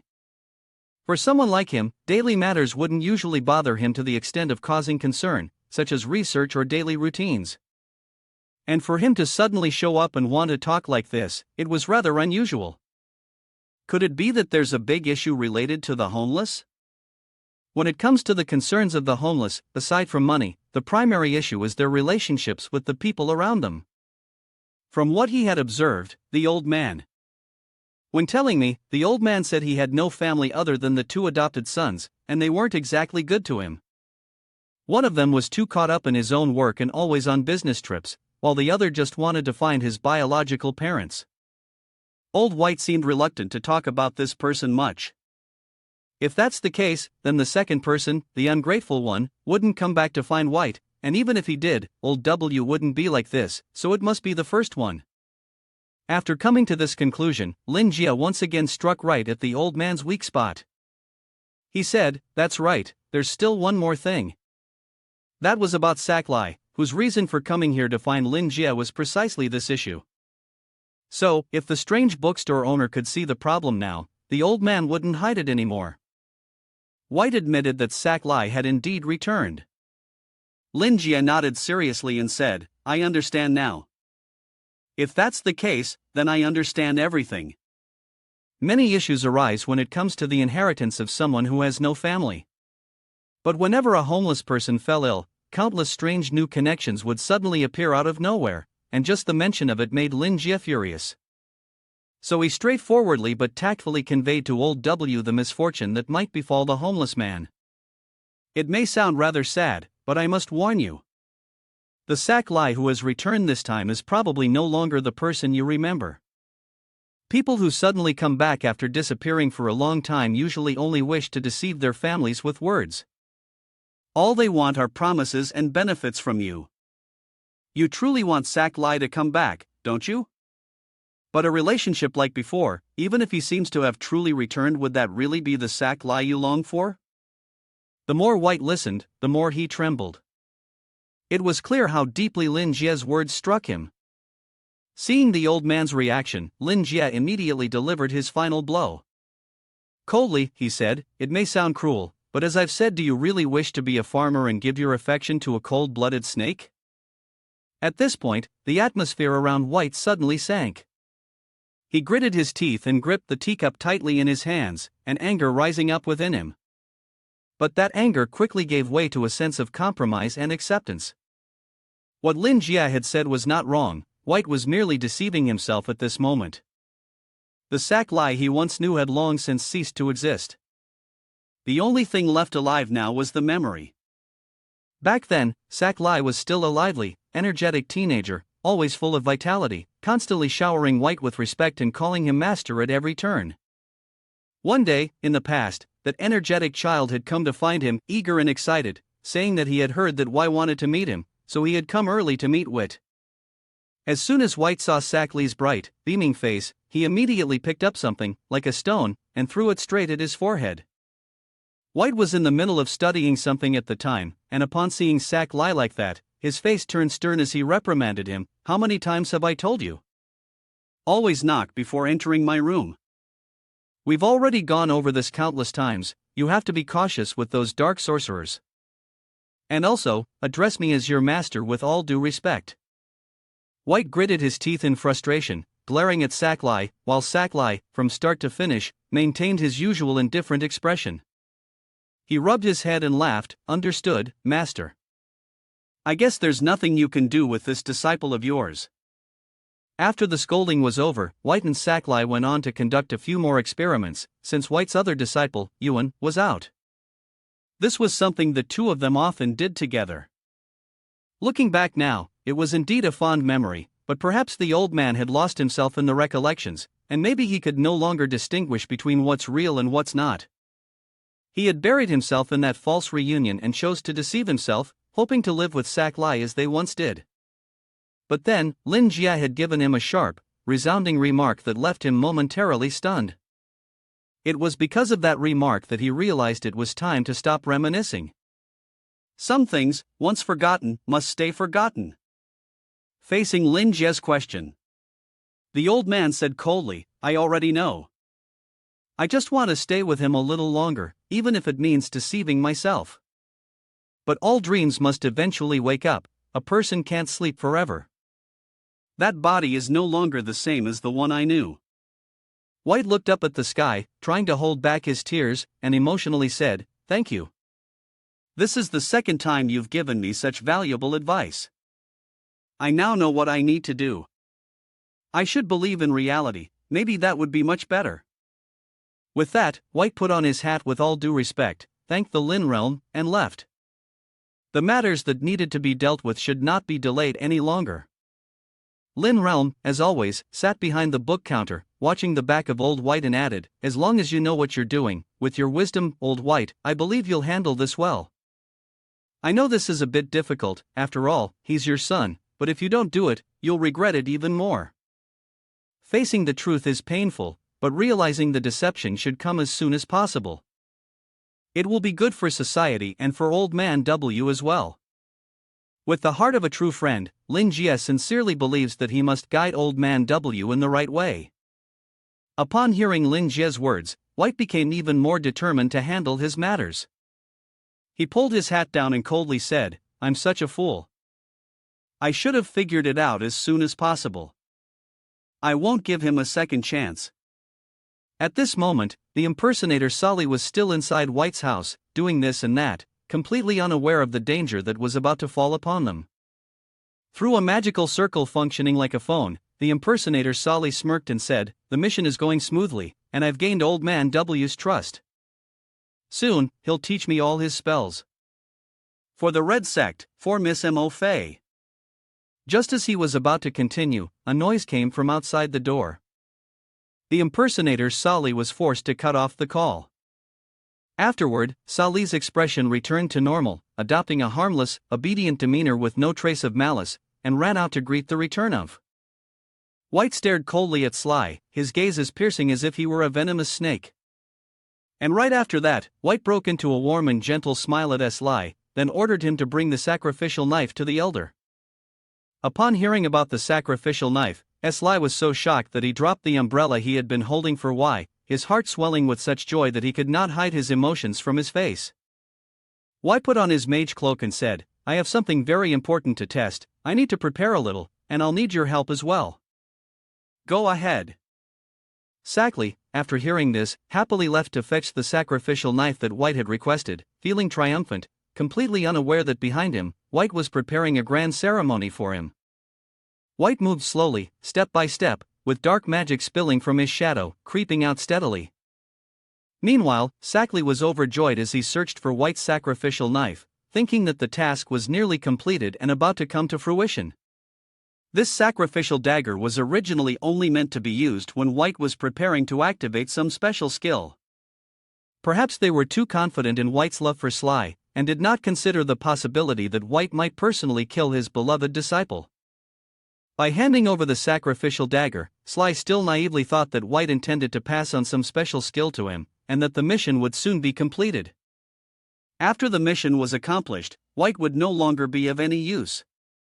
The fake Sackley would use the very face of his beloved disciple to send him to hell.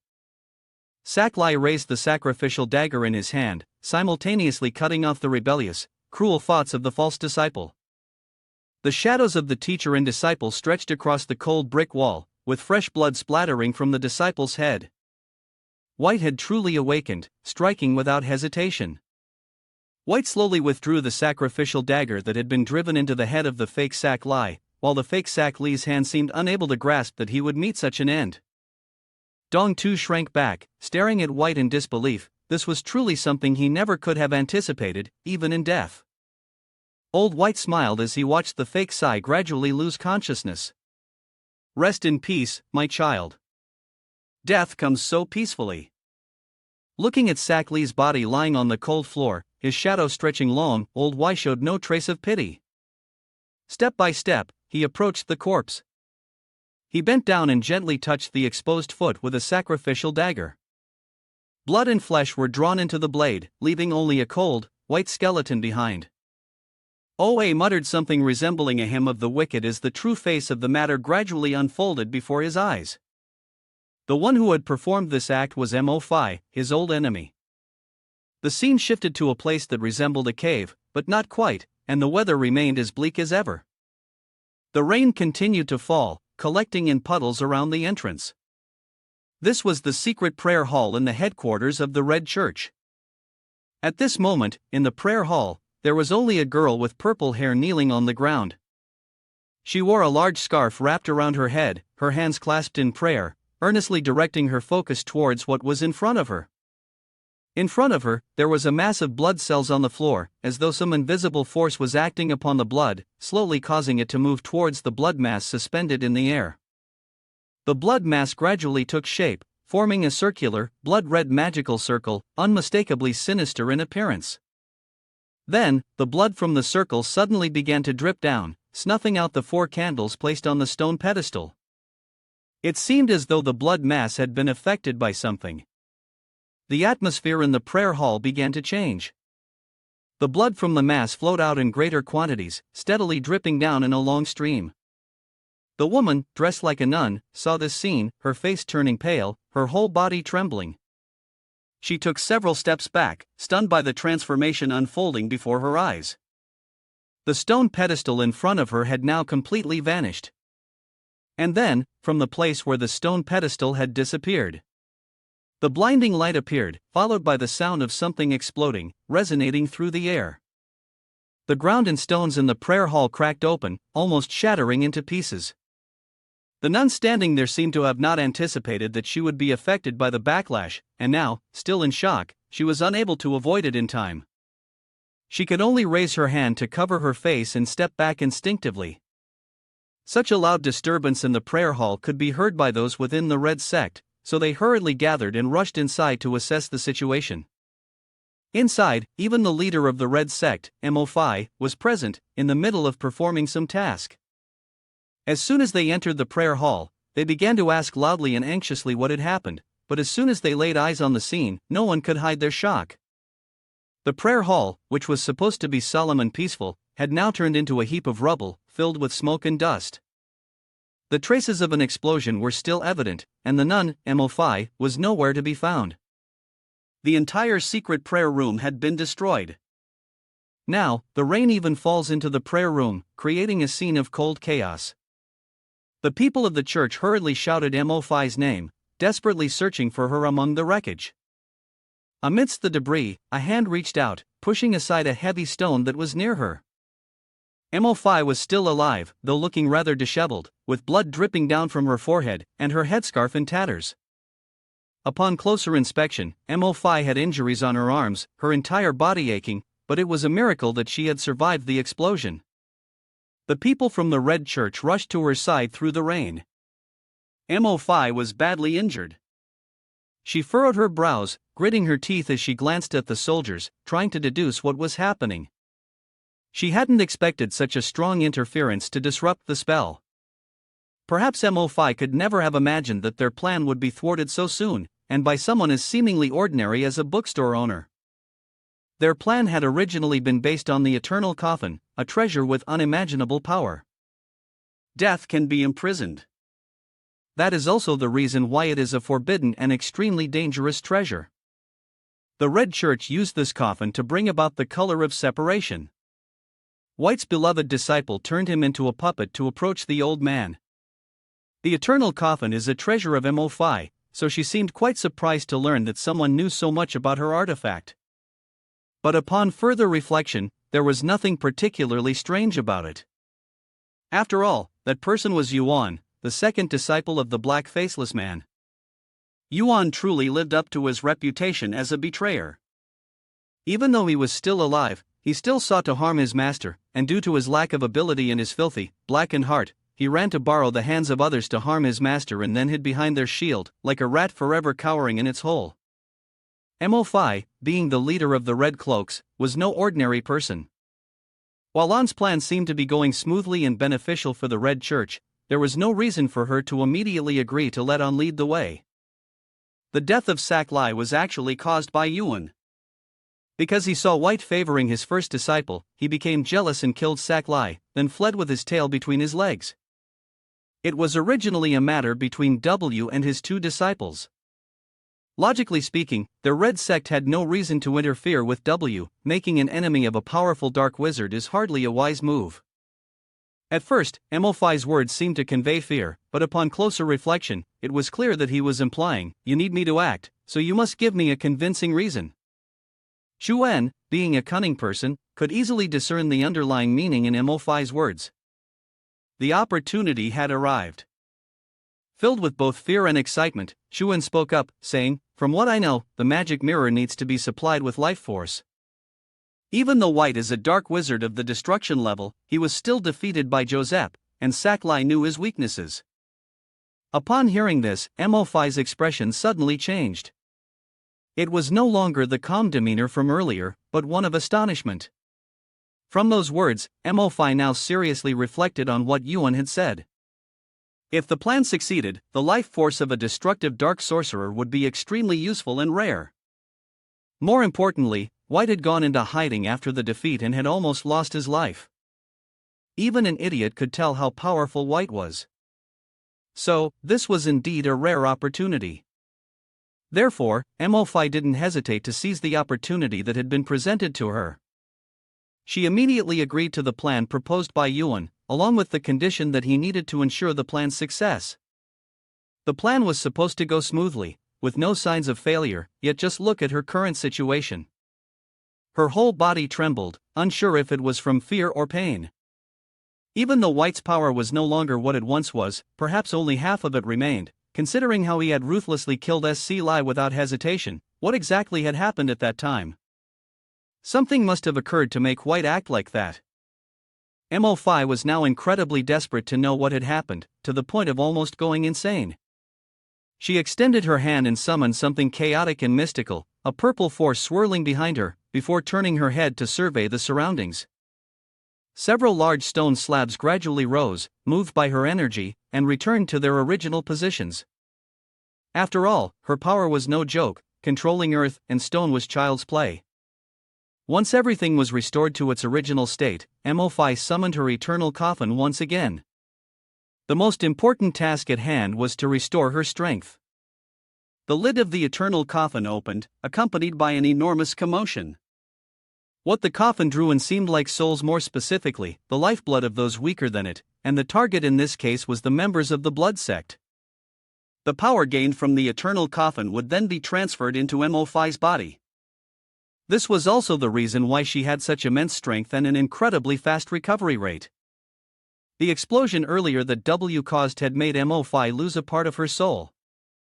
This can be called the rod turning back on its master.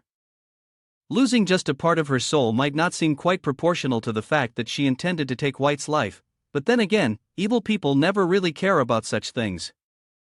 At this moment, Mo5's mind was consumed with thoughts of revenge when suddenly one of the people from the Red Sect came running to inform her that the captain of the White Wolf team, Helix, was requesting an audience. Mo5, still filled with vengeful thoughts and still reeling from the painful slap she had just received, was in an extremely bad mood and had no desire to meet with anyone.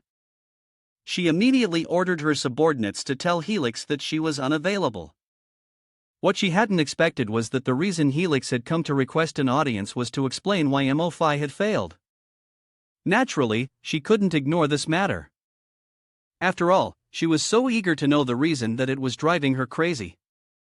Therefore, Helix was called in for the meeting. He stood before Mo5, performing the proper formalities and exchanging polite pleasantries. In fact, Helix had tried to request an audience with Mo5 many times before but had always been turned away. Therefore, this time, meeting that old man seemed to bring him considerable joy, and he even directly expressed his immense pleasure over their relationship. Mo5 let him in not to listen to him ramble on with meaningless nonsense like that. Right now, she just wanted to know the reason for her failure. Those tedious formalities were simply too bothersome and unnecessary. With the cold face of a ruthless, bloodthirsty killer, Mo5 harshly commanded, "Tell me, what makes you so sure that you know the reason for my failure, and the reason you dared to enter the hunter's territory before everything was exposed? If your explanation isn't convincing, then I will have no choice but to believe that you are the reason for my failure." At that point, it will be needless to say that death is waiting to fall upon someone. Normally, those who heard such words would be terrified beyond belief. Even if the man had some inkling about the reasons behind Mo5's failure, he could not help but feel immense fear toward this person. Sweat poured down his forehead in rivulets. Facing her now was a terrifying pressure. This was the pressure of complete annihilation. For the first time, Helix was facing this level of pressure, so it was natural for him to feel unfamiliar with it. As soon as he felt the pressure, he became even more cautious. He tried to gather all his courage to explain the reason that Mo5 wanted to know. "Please forgive me. But the reason you failed is because of you." When Mo5 heard this explanation, it was, of course, incomprehensible to her. After all, she was very confident in herself and would never doubt her own abilities. Seeing her reaction, Helix immediately clarified. Previously, Z's body was infested by parasites from the dream world. After investigation, it was discovered that these parasites were short-lived organisms. This is also why Mo5 believed they posed no threat to her.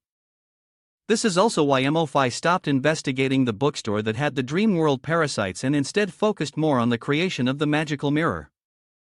However, Helix had obtained a very important piece of information. Half an hour before the news of Slice's death broke, White had entered that bookstore. Immediately grasping the key point, she looked at Helix in astonishment and asked again, "What do you mean?" Helix nodded, cautiously affirming.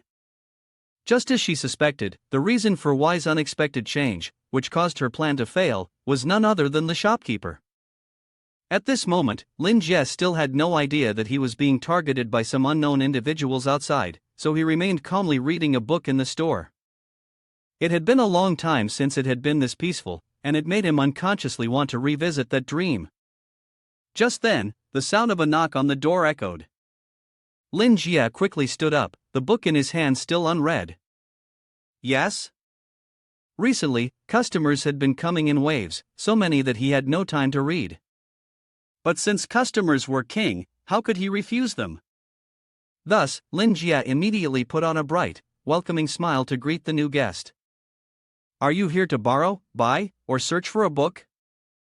Feel free to ask me anything if you have questions. The newcomer seemed to be an incredibly beautiful woman with smooth, shiny blonde hair.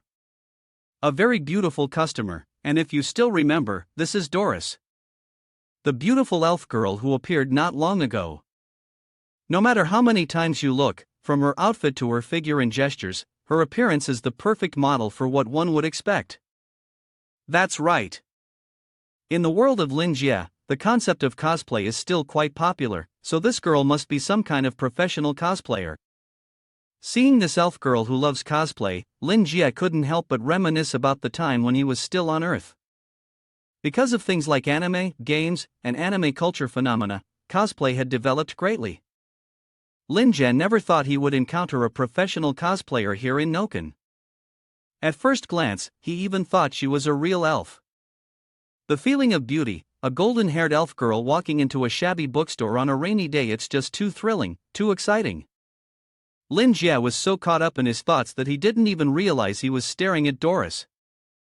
Anyway, he never expected that a perfect match for his own tastes would appear. There was no doubt left when he dreamed of it in his sleep. These long-eared girls really did make people feel happy. While Lin Jie was still smiling quietly and praising Doris's beauty, Doris was secretly evaluating the bookstore owner, Quan Chi, who Li Ji had introduced. He wasn't all that surprised. Doris assumed it was because Lin Jie knew she had arrived. But who would have thought that this person didn't seem shocked or calm at all? The expression on his face was more like fear, nostalgia, and understanding. This kind of expression could only come from a person who had lived for a long time. How could a human observe an elf with such an expression? After that, Doris decided to use her energy to sense the store first. Was there some hidden mystery hidden somewhere? It was also possible that this man was far from simple, as his outward appearance suggested. And then my attention collided with his mouth. Doris realized that the man in front of her had no less than 40 teeth, and it wasn't because they were naturally there or surgically added. In other words, these teeth had suddenly appeared for some reason.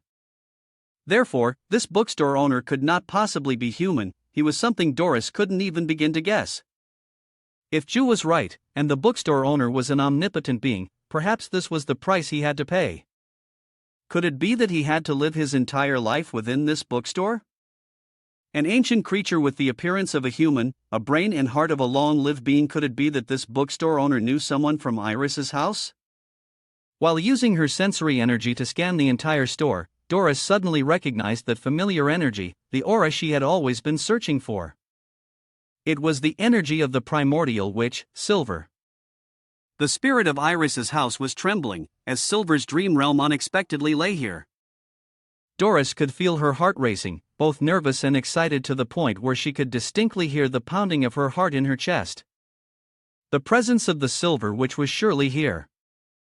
On the second floor of this bookstore, Doris had sensed the dream realm of hers. It was in the bedroom. So according to the prophecy, the original Silver Witch was descending here along with her dream realm to bestow a blessing upon someone. There was no one else living in the bookstore, so it was clear. The only one who could be blessed was the young bookstore owner sitting right in front of her. Recalling the contents of the prophecy, Doris was even more astonished and shaken. Could the one the star was shining upon possibly be this very bookstore owner? Was this fate forged by Saver? If Saver was the one guiding the way, then Doris's arrival here must have been arranged by destiny. To come to this blessed person also meant that Saver had yet to decide whether or not to renew the contract with the Iris family. The more Doris thought about it, the more uneasy she felt. If she could restore it, it would be a blessing to the family, but if not, she would undoubtedly be the sinner. Therefore, she had to act with extreme caution, so as not to offend the one who had been blessed. Summoning all her courage, Doris tried to appear calm and flashed a very friendly smile as she introduced herself to Lin Jie. "I am Doris. I heard about this bookstore from Miss Lai Truck too. She told me that you helped her and resolved the issues here, and she also mentioned that you are like a god." The bookstore owner, Lin Jie, felt quite bewildered after hearing such exaggerated words, as though someone had just eaten a mint and then drunk cold water in the winter. Lin Jie awkwardly scratched his head. Although he had offered his help to Ju, he never expected her to praise him to such an extent.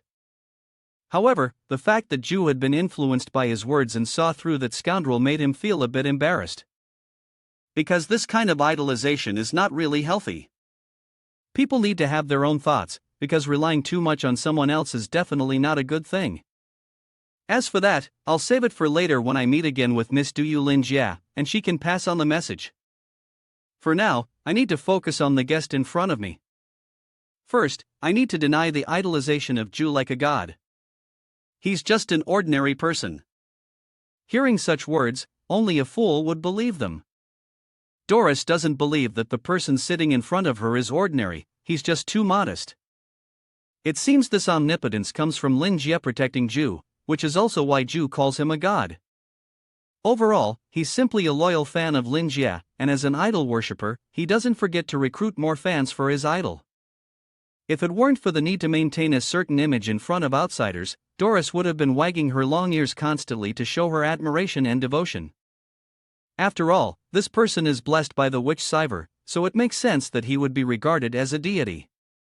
Here it is, the issue this girl is facing is a family matter. Lin Jie immediately caught onto the key point. Typically, when someone is born as the only child in a family, they are expected to take on important roles.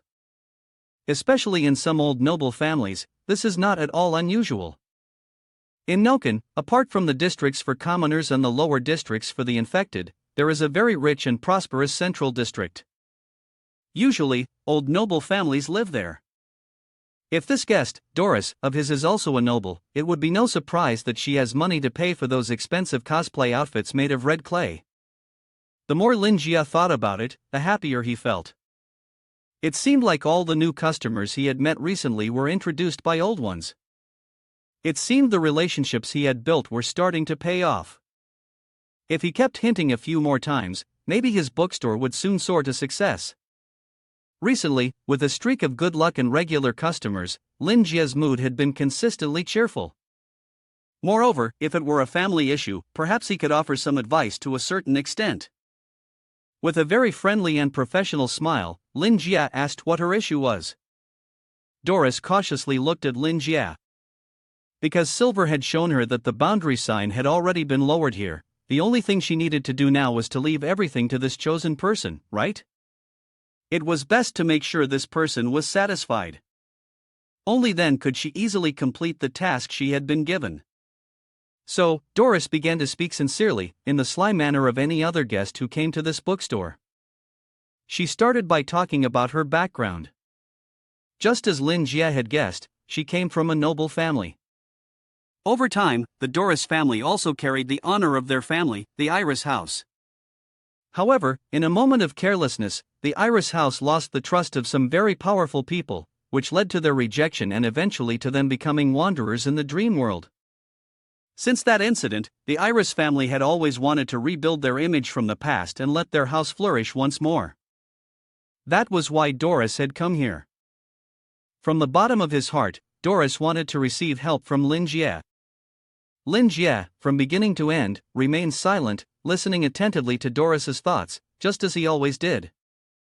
This time, it was a guest with the desire to rebuild the image of their family from the past. This intrigued him greatly. It sounded almost as though it had something to do with his former profession. Truly, it was quite nostalgic. No matter how he thought about it, Lin Jie could never have imagined that he would have the opportunity to study folk customs in this world. Folk customs are conventions created by a particular ethnic group or community. They are often formed over many generations, passed down through time. This includes arts, mythology, family heritage, history, and many other things. Of course, when talking about family heritage, one cannot forget the symbol of the family. It is the most important thing passed down by the family line. Doris's family might have gone through a major upheaval, causing them to gradually lose the faith of others. They could no longer understand the meaning of their family symbol, and this had led to their loss of status within the noble circles. After interpreting the situation on his own, as he often did, Mr. Lin said things that seemed disconnected, as usual, rambling and going off topic but still managing to hit the mark, just like every other time. He concluded that Doris had come here because she wanted him to find a way to understand the meaning of her family's emblem and help them return to their former position. This required someone trustworthy and professional, otherwise, her family would lose all credibility if they made another mistake. It wasn't something as simple as offering advice in daily life, so Lin Jie had no choice but to take a gamble. Gambling was always thrilling for anyone in their field of expertise. Therefore, with all his knowledge and an attitude of utmost caution, Lin Jie said, "I understand your issue now." It wasn't a grand statement, but Lin Jie paused. Hearing this, Doris quietly felt a sense of joy, both anxious and hopeful. It seemed her Iris clan might have a chance to regain its former glory. The silence between them stretched on for quite a while, both of them waiting for something. Lin Jie was betting his advice with all his knowledge. Doris, on the other hand, was the fate of the family. Just at that moment, a knock on the door sounded, signaling the arrival of a new customer. But what was up with that blinding light shining straight into his face? Lin Jie instinctively raised his hand to shield his eyes. The light felt like headlights, and it was shining directly at his bookstore. To be more precise, it was shining directly at him. But Lin Jie's bookstore was located by the roadside, so unless someone had done it deliberately, those headlights shouldn't have been able to shine in like that. Doing something like this in such weather wasn't very friendly. If it was a customer, they likely wouldn't be too happy about it. But if it was someone there to inspect his paperwork, that could be a problem. After all, his bookstore was operating without a permit. That's right. Outside, a bunch of police cars were parked. In the misty rain, their headlights illuminated Lin Jie's bookstore. A police officer got out of one of the patrol cars. He was holding a loudspeaker in his hand, standing in the rain, his shadow stretching across the bookstore's door. He pressed his mouth close to the speaker and began shouting. "Anyone inside, listen up. You have violated the laws of Noken by occupying this place illegally and committing forgery. You are under arrest." Lin Jie, sitting inside the bookstore, held his head in his hands, contemplating. There was no way this could be true. No matter how he thought about it, the idea of being arrested was simply absurd. But sitting idly in the bookstore, thinking, wouldn't help at all. Lin Jie couldn't just ignore the situation outside, he had to see what was going on. The headlights were blinding, though. Besides, this might not be entirely bad. He could use this opportunity to figure out what situation would force Inky to show up. If he really had to leave the bookstore, maybe that wouldn't be such a bad idea after all? Just as Lin Jie was about to step outside, Doris spoke up, stopping him in his tracks. She frowned, looking out the door, clenched her fist, and said, "I didn't expect there would be someone like that. Please wait here, I will deal with them immediately so that we can talk right away." If Doris has stepped forward, then Lin Jie no longer felt the need to go outside to check. He decided to stay inside his bookstore and observe. However, Doris's expression at that moment seemed a little strange. Lin Jie tilted his head, looking at the girl standing in front of him, feeling both confused and uncertain. She looked even more nervous than he did. Still, whatever the case, it was understandable that Doris had stepped forward. She had come to ask for his help, and just as he agreed to assist, it felt as though someone had intervened. This could explain why Doris seemed so tense and irritated. Furthermore, based on the tone of her voice, it seemed like the person outside had come with the intention of causing trouble. Since Doris was standing right in front of the counter, she had a clearer view of the situation than Lin Jie, who was behind it. After all, Doris was of noble descent, so she was probably quite familiar with these kinds of troubles. While Lin Jie was speculating about various types of ostriches in his head, Doris was filled with rage as she looked at the group of people. Those ordinary, ungrateful people dared to come and disturb the bookstore that was their silver lining. Such a bunch of fools. Hearing Doris say that, Lin Jie could be even more certain that those people had come to find him, and from the tone of her voice, it was clear that she thought nothing of those rude individuals. However, Lin Jie still felt that it wasn't quite right for the bookstore owner to shift the responsibility onto the customers. Thus, Lin Jie hesitated slightly and suggested that it would be better for him to step forward.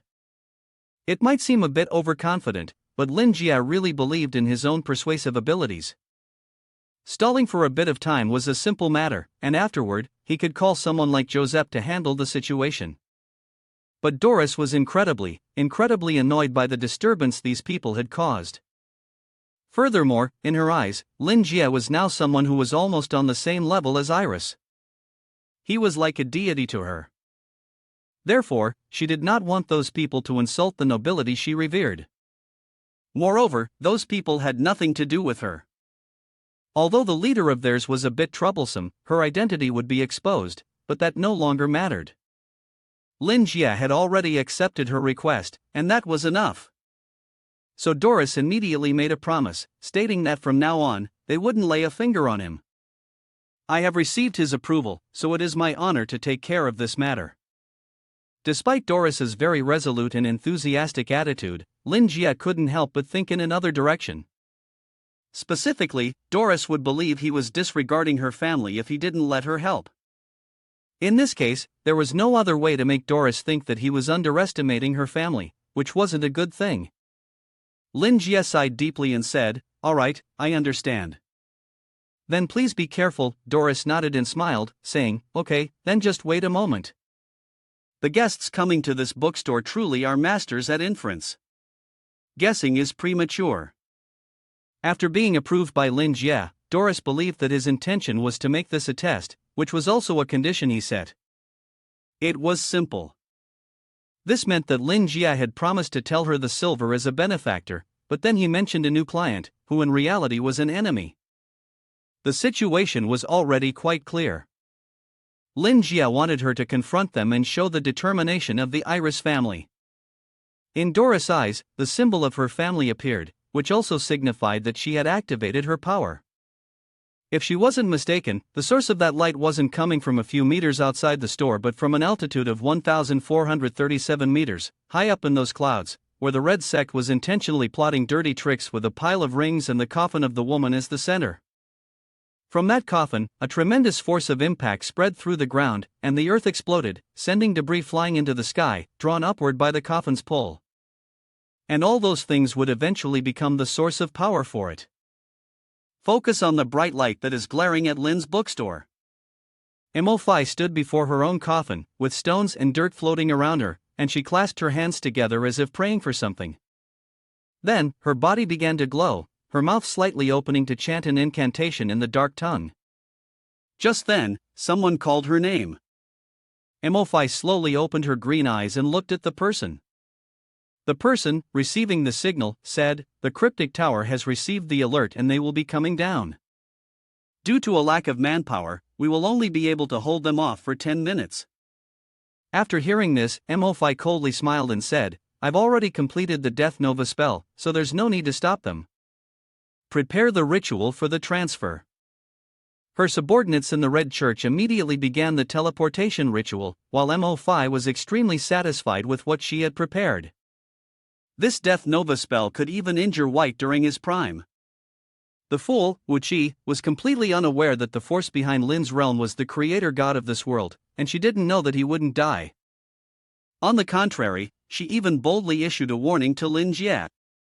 The group of Mo likely could never have imagined that within the bookstore, Doris was watching their every move, along with those audacious words. The Black Wizards were indeed a group of madmen. That spell, the one at the level of the Annihilation T and Nova Self-Destruct, was something incredibly terrifying. Thinking about this, Doris couldn't help but feel troubled. If that spell were activated at such a short distance, it would obliterate the entire area. But perhaps for the bookstore owner, even a destructive level spell was nothing more than a minor issue. That's why Doris believed Lin Jie was using this small accident as a test for her. The only thing she had to do was get through it.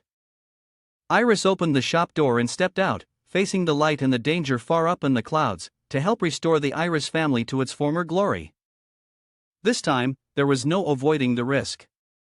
Somewhere in the past, there was a devout female monk. In the shrine, she folded her hands together, beginning to pray to God and offer blessings for the deceased. This was the daily ritual of Sister Mo at the church in the epidemic area. Day by day, year by year, and again, day by day, nothing had changed for her. Then, an unforeseen tragedy struck. One day, a demon began to follow her every move. Her life fell into hell, and there was no turning back. As Mo was praying earnestly to God, the bishop suddenly appeared from nowhere, grabbing her hand in an attempt to rape the poor nun. Before the stained glass doors, with the holy light shining through, the headless statue of Christ still stretched out its hands, its shadow stretching down to the ground, covering the helpless Mo and the bishop who was assaulting her.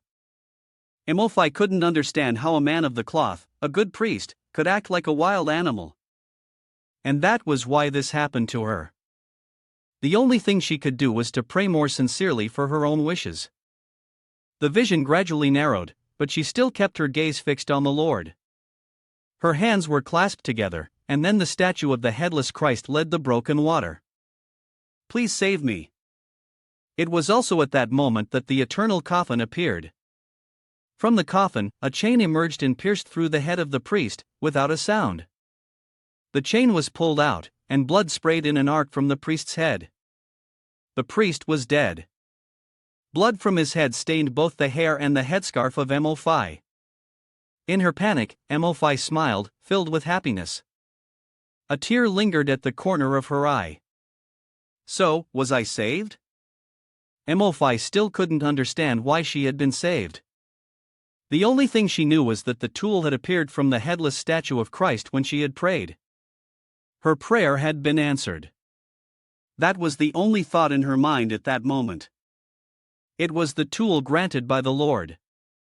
A treasure just for her. The eternal coffin. A treasure containing the destructive magic of rebirth and death.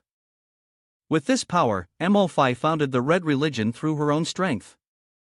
Her power had reached the level of destruction, making her a black mage of destruction. However, over time, Mo-Fi's personality became increasingly more ruthless than anyone else's, and she would stop at nothing to achieve her goals if anyone opposed her. In Mo-Fi's eyes, she was the only one chosen by God, granted the authority to govern the common people. That was also the reason why she was so enraged by White's intervention. And the cause of that intervention was Lin Jie. Mo-Fi raised her hand to the sky, gathering energy to unleash the Death Nova. Right now, she didn't care at all if someone from the secret tower learned of it. The only thing she wanted to do now was to eliminate that little bookstore, as it had interfered with her plans. Yes, she was a madwoman like that. Even though launching the Death Nova would drain 80% of the magic power in her body, to her, it was worth it to make that which she found irritating disappear. In the face of this deadly nova beam, only those who had reached an indescribable level of power had any chance of surviving. But in Mo-Fi's eyes, Lin Jie was not someone with such an unimaginable level. She was arrogant enough to believe that Lin Jie would regret opposing her, even though he had no idea who she was or what she was capable of. But to her, that wasn't something a mere person like her could understand. And then, she unleashed the deadly nova beam. The power from this destructive level spell was truly terrifying. Just the mere activation of it could be felt by ordinary people, such was the force of its destructive power. From the sky, the nova beam appeared, tearing apart the clouds before plunging downward toward the bookstore where Lin Jie's place was located. As the divine nova beam touched the ground, it triggered a massive explosion with earth-shattering force, exactly as the saying went, no one below the unimaginable level could survive. Those within the Hong sect, witnessing the might of the divine Nova, became even more devoted to Mo. Words seemed to pour out like rain. As she looked at the Death Angel Nova, the distance between her and the bookstore grew ever shorter, and Mo's heart swelled with joy. At that moment, the bell hanging on the store door rang twice, the door opened, and then Doris appeared, accompanied by the Death Angel Nova, whose destructive force had nearly reached the store's doorstep. The dark mages in the sky, specifically Mo, could see the appearance of the new troublemaker who had just arrived. It was an elf. Mo had thought of many possibilities, but never once did she imagine an elf would appear in this small bookstore. Doris said nothing. Coldly, she raised her arm in front of her. From the palm of her hand, a blinding golden light began to shine. Then, from within the light, something resembling a seedling emerged. That seedling grew larger and turned into a wooden staff, with the defining feature being a pure white iris flower at its tip. The color white, pure and unblemished, symbolized the iris family. How could Mo not recognize that symbol? While Mo was still in a daze, Iris planted her staff into the ground. Suddenly, cracks appeared all over the ground, but their shape was quite round. Then Iris began to chant a prayer, "O Silver, may you bestow the light of victory upon Iris's home. And with the power of a wise and holy elf, I command the wood spirits to protect this place." Following the chant in Doris's command, new tree roots appeared from the ground, carrying the power of silver. Though it wasn't much, they still emerged and began to grow larger. These roots evolved into gigantic shapes and intertwined with each other, successfully blocking the Nova death beam that was heading towards the bookstore. Everyone in the Red Church was filled with horror, all equally stunned that the destructive magic of their leader could be stopped. Mo gritted her teeth in frustration, glaring at Doris standing below. To block such a high-level destructive spell could only be the work of a destruction mage. Mo's speculation was not wrong at all. Doris was indeed the seer, and also the great sage of the Doris family. After the deadly Nova beam attack, Doris raised her staff once more and began to chant. She was enveloped in ice. She held a long bow and hunted in the endless fields. The staff had now transformed into a long wooden bow. Doris raised her hand, pulling the sacred arrow towards the enemy and chanting, "Ah, Master, grant me your light and guide me towards my prey. I will repay you with a victory. I foresee that my arrow will cut off the enemy's retreat." As soon as she finished speaking, Doris released the arrow from her hand. The arrow of light, carrying immense energy, was no less powerful than the Nova beam of death. At that moment, Mo was left with only 20% of her mana, and a sense of unease crept into her heart. What was coming, the target of Doris, was the teleportation portal. Mo had realized this, but it was too late to warn anyone. The dark sorcerers guarding the gate met their death along with the disappearance of the teleportation portal, and the collision between the arrow and the portal created a tremendous upheaval. Mo instinctively stepped back, her face wearing an expression of utter disbelief from beginning to end.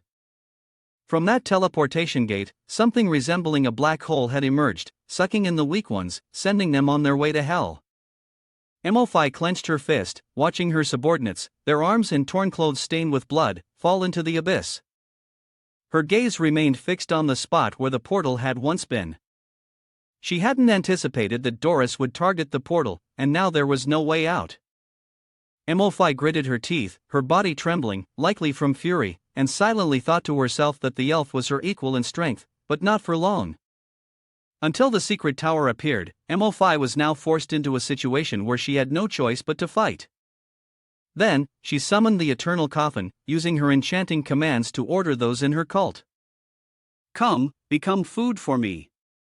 By the enchanting power of the Eternal Coffin, those in that cult were instantly bewitched, even willing to sacrifice themselves to offer a portion of their strength to the one standing before them.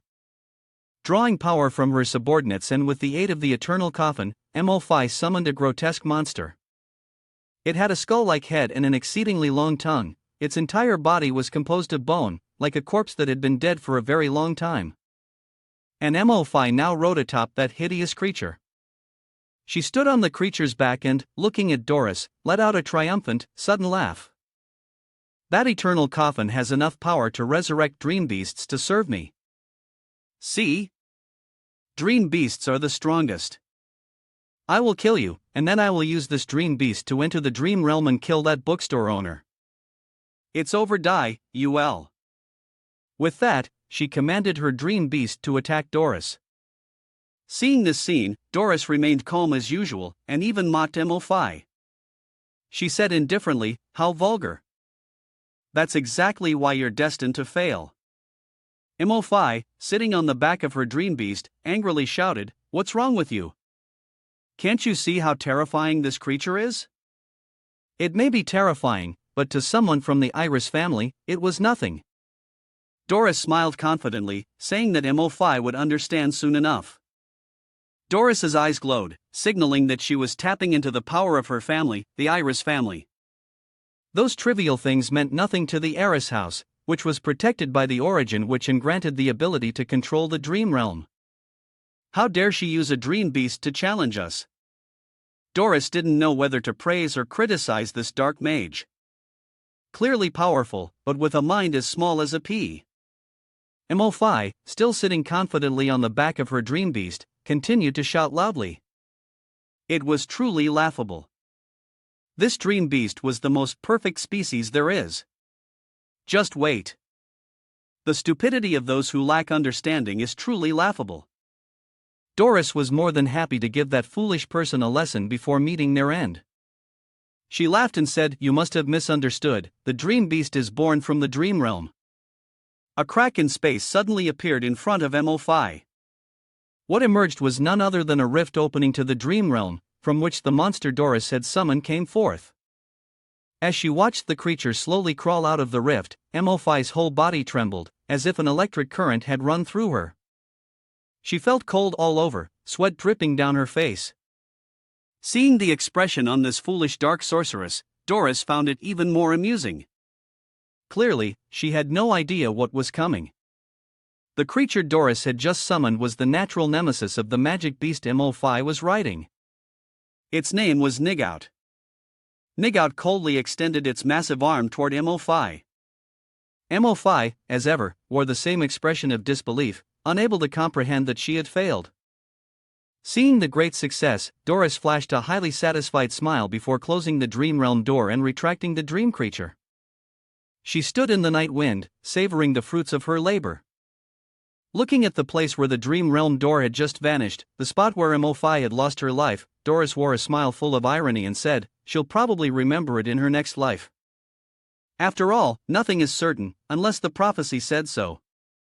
At that moment, inside the bookstore, Lin Jie was still leisurely enjoying the steaming cup of tea he had just brewed when he suddenly felt the ground tremble as if an earthquake had struck. Holding the cup of tea, he stared at the glass in front of him, wondering if a natural disaster was unfolding in Noken, hoping that Doris was still safe. He couldn't see anything through the pitch-black night, only a foggy haze, but the car lights were definitely gone, so they must have finished their conversation. Just as Lin Jie was about to step outside to check, Doris returned, completely unharmed. Although everything took longer than she had expected, in the end, it all turned out fine. So, in front of Lin Jie, the girl Doris suddenly transformed into a cheerful little fangirl, smiling as she said, "I hope you don't mind, right? Let's continue." Standing by the bookshelf counter, Lin Jie looked toward Doris, examining her from head to toe before making a few judgments. She seemed a bit paler than usual, and her clothes appeared completely dry even though she had just come in from such weather. Lin Jie couldn't help but admire nobles like Doris indeed. They didn't seem to need much effort in situations like this. He gave a faint smile and honestly said it was fine, that the heavy rain had drowned out much of the outside noise anyway. Yes, such an ordinary remark was once again taken by our ever-speculating guests in a completely different direction. Even when facing M-Fi, her heart had never pounded as wildly as it did now before the man standing in front of her. Clearly, Doris had cast a silence spell so as not to disturb the one favored by the witch, and yet, using all of St. Lin to block every attack, there's no reason this person wouldn't know anything, yet they still blamed the rain. This person is unpredictable. Doris had no choice but to try to guess, to think deeply about the meaning behind his words. Could it be that he was telling her the current turmoil in Noken was caused by the rain, or was it the mage hunters, the secret magical law office, or the Truth Association? All of these were hidden messages. Compared to everything else that was happening, there were two annihilation-level mages fighting each other. But to this man, it meant nothing. The vibrations from their battle were nothing more than the sound of ordinary rain. Doris felt like she was beginning to understand how a strong pair of eyes could perceive the world's true face. She couldn't imagine how the bookstore owner was connected to this rain, but it was enough to make a dark mage ignore the laws, and she feared that more strange events would unfold later. It was hard to decide whether those events would be beneficial or not. But no matter what, she still had to make sure to please this man. Therefore, Doris smiled in a graceful and friendly manner and said, "I'm so glad to hear that you're not being bothered. They will never disturb you again." Indeed. This was a firm affirmation from Doris, representing the Iris family, to confirm it. After all, their silver was still here, and anyone who dared to target them would meet an incomplete end. Hearing this, Lin Jie chuckled and said, "All right then, thank you. The weather here in Noki keeps getting worse, I wonder when it will turn around. On the other hand, it has brought more customers to my place. Don't get me wrong, I'm not someone who enjoys when others are in trouble. In fact, I prefer things to be like they were before. Fewer customers, but life was much more peaceful then. I could sunbathe and read books whenever I felt bored. I think this weather will pass soon, and if everyone works together, things will definitely improve." As soon as the words ended, Doris' heart began to race uncontrollably in her chest, both uneasy and frightened. Just as she had thought, but in fact, was wrong, the man before her had taken control of everything. Although he said he missed the old life, his words were filled with sarcasm. Everything that had been happening recently was being orchestrated by him for one simple reason: he was tired of the lack of customers and reading books. It seemed that every customer who came to this bookstore had an incredibly deep imagination and misunderstanding, which was understandable. Like Doris now, she had concluded that Lin Jie was a person with an extremely frightening personality. So, the fear was fully displayed on Doris's face, her long ears drooping, her expression turning grim. This even startled Lin Jie, a normally composed person. After thinking for a long time, Lin Jie suddenly had an epiphany. How could he forget that it was raining and windy outside? Doris must have been exhausted from the things out there, and now here he was, babbling on endlessly again. They should have given this customer something warm to drink a little earlier. To earn a bit of to gain the customer's trust. Lin Jie thought he needed to do something better. So he placed a cup of tea in front of her and smiled, saying, "Let's change the subject. Thank you for what you've done. Please, have some tea and take a little rest." Doris took the cup of tea that Lin Jie handed her, forced a smile, and said, "Thank you." Although her emotions were somewhat unstable because of this man, she kept reminding herself to be more polite, not to let him get angry. After all, this man was holding both her fate and that of the Iris family in the palm of his hand. But when she tasted the tea in her cup, Doris was struck by yet another surprise. Her ears twitched uncontrollably, and her eyes shone with unmistakable delight and fascination. Honestly, she wanted to scream in pure joy, but since she was in front of Lin Jie, she had to restrain herself. This tea was truly wonderful. It is completely pure, without any impurities. And when she drinks it, she can still feel the aftertaste lingering in her mouth. The warmth of the tea is also incredibly perfect and comforting. This is truly the kind of tea the elves desire. From what she knew, the Noken people preferred drinking black tea with milk and sugar, so Doris couldn't help but think that this particular tea was prepared specifically for the elves. In reality, Lin Jie had only brewed ordinary green tea, just like every other time. But that didn't matter. What mattered was that this elf didn't know that, and now she was becoming more and more like a loyal fan of Lin Jie. Looking at her cheerful demeanor and the dozens of compliments running through her head, it was clear. This person wasn't only unaffected by the battle between the two destruction class mages outside, but was also very composed. So, just as Doris had thought, that battle was merely a test for her. And judging by the attitude and actions of the shopkeeper at this moment, he was still very pleased, which made Doris feel much more at ease than before. She calmly thanked him for the cup of tea. "If possible, I would like us to continue from where we left off earlier." Lin Jie had been waiting for this moment, and now that Doris had taken the initiative to speak, there was no reason for him not to carry on. Lin Jie spoke calmly, "I can help with your problem. However, the path to restore your reputation won't be simple. I will do everything I can, but it will largely depend on her support." The more Lin Jie spoke, the more confident he became, flashing a smile that was both friendly and self-encouraging. He needed to emphasize the difficulty of the task first, that way, he could gain more once it was completed. After all, money was the highest form of capital. Lin Jie wasn't immune to its influence. Although his thoughts were quite simple, Doris, on the other hand, was extremely nervous. She nodded and bit her lip without realizing it. To be fair, this task was incredibly difficult to complete. Reputation was the key to restoring a family that was on the brink of collapse. From their previous conversation, it seemed that Doris belonged to the Iris family. Moreover, it was once a very prestigious family. To return to that state, we must not make any mistakes. Each person must be extremely meticulous and united with one another. If there is no one trustworthy enough to take on this task, everything will fall apart. Therefore, the best option is to rely only on oneself. After carefully considering everything, and in the quiet anticipation of Doris, Lin Jie stood up to find a suitable book as he usually did. Fortunately, he had previously read a book on a similar issue. And it was no surprise that the book he had read appeared in this bookstore. In this country, education had almost never existed. Lin Jie could realize this when he gained some authority within the Truth Association through a friend. After joining it, he wrote a famous series of books on science and folklore, along with the rights to the rituals and folktales he had written earlier. And the product of that process was the book he was holding in his hands now. Symbols and Imagery, the result of the study of the family crest of the clan. Doris seemed surprised when she saw Lin Jie hand her a book. Well, she hadn't expected the plot to take such an unimaginable turn, but if he was the owner of a bookstore, there had to be some reason behind it. With a smile that radiated the essence of a demonic antagonist, Lin Jie sincerely advised her, almost as if giving an order. "Make sure you read it carefully. It will benefit you in the future. As for restoring past fame, that wouldn't be easy at all."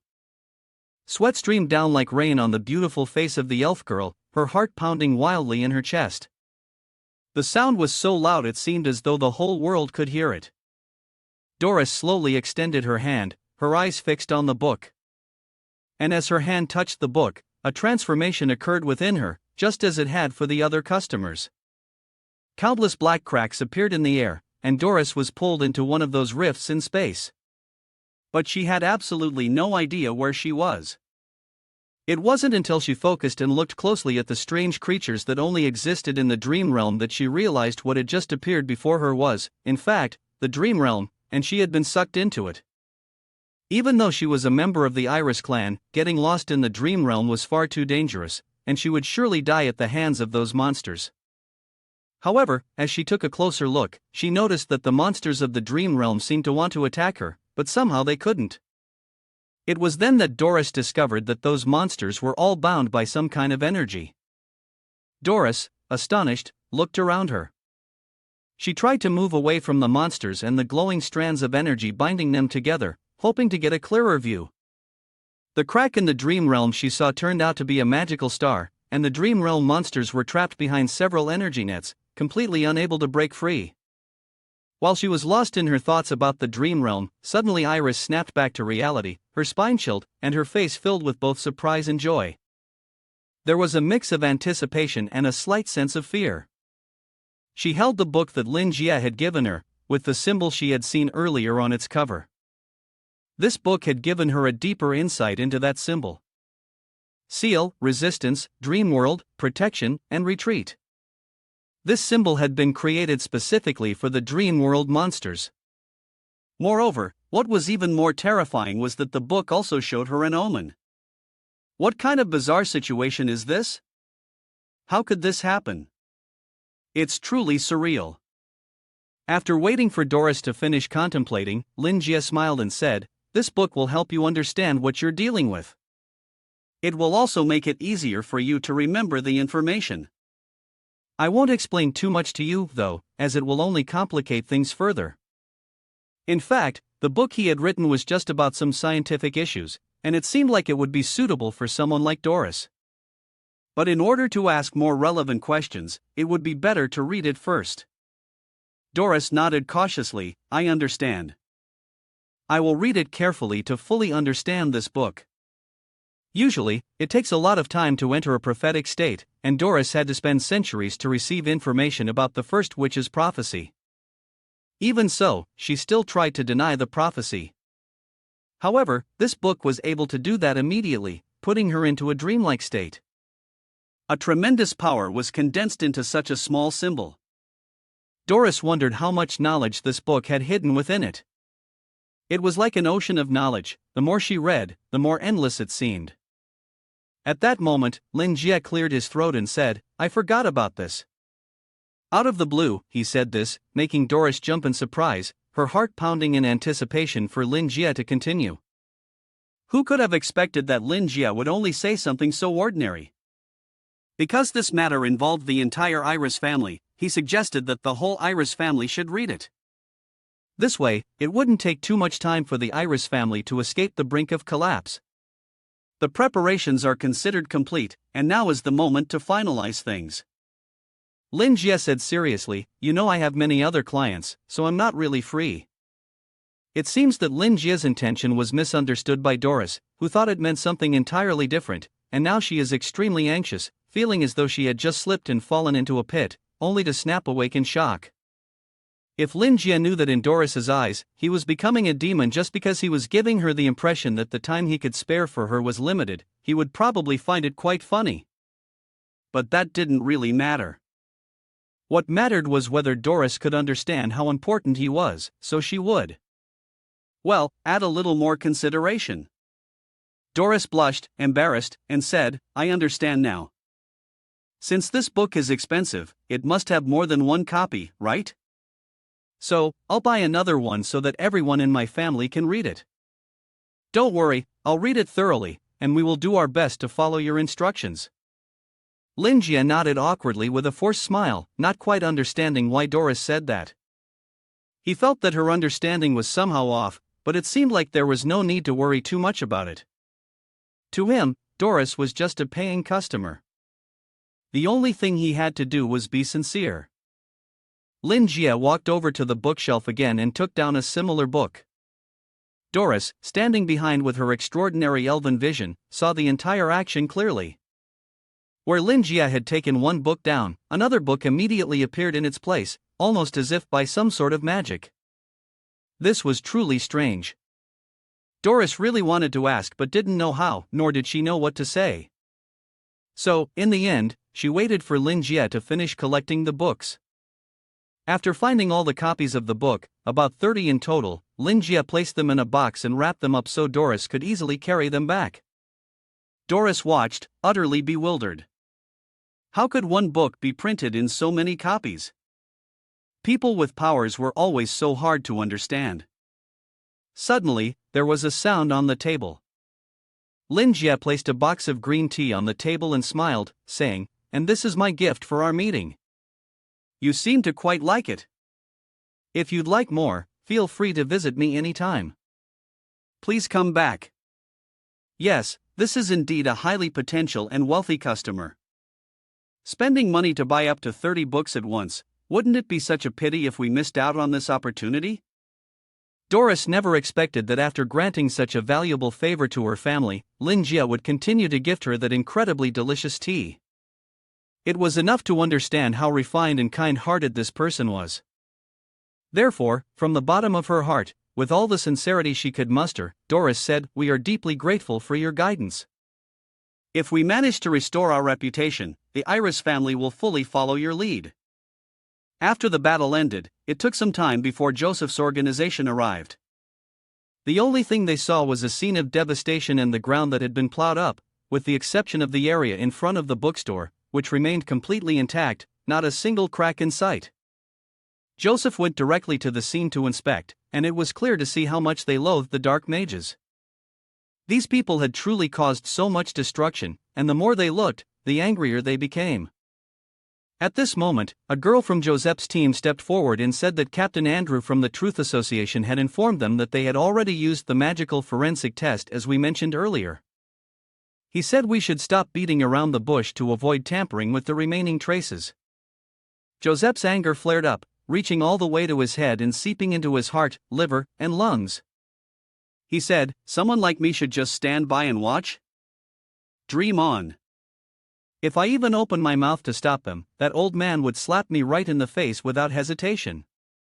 Joseph stood on the thin rock, pointing ahead through the rain and shouting that they had already let the group of destructive-level dark sorcerers run wild, with no control over them. Damn it, the surveillance. Magic that the Truth Association prides itself on? What a joke, this is the most absurd thing I've ever heard. And yes, the Truth Association's people, who were cleaning up the traces below, heard every single word. This was a direct insult. Anyone would be furious after being yelled at like that. If it weren't for being so weak, the brick they were holding in their hands would have flown straight at Jos Gios. But for a destroyer-level sorcerer, that stone was nothing at all. While they were enthusiastically bad-mouthing Sir Kwang Hui, Knight Joseph suddenly approached, causing them all to jump in surprise. If he held a grudge and decided to punch them, it would really hurt. Only fools would want to feel that pain. Fortunately, Joseph didn't pay them any attention. He just walked over to inspect the hole, in other words, wandering around the investigation area and suggesting that they accompany the idiots to witness the aftermath of the damage caused by those dark sorcerers to this region. Now, is there anything else that needs to be reported? The girl following Joseph flipped through the report in her hand and said, "They've also found a destroyer-level dark sorcerer at the bookstore. Should we investigate it?" As soon as the bookstore was mentioned, Joseph's attitude abruptly changed. He spun around and stared intensely at his female subordinate with a gaze like a bullet, his entire body radiating anger and a firm opposition. He strongly disagreed with this matter.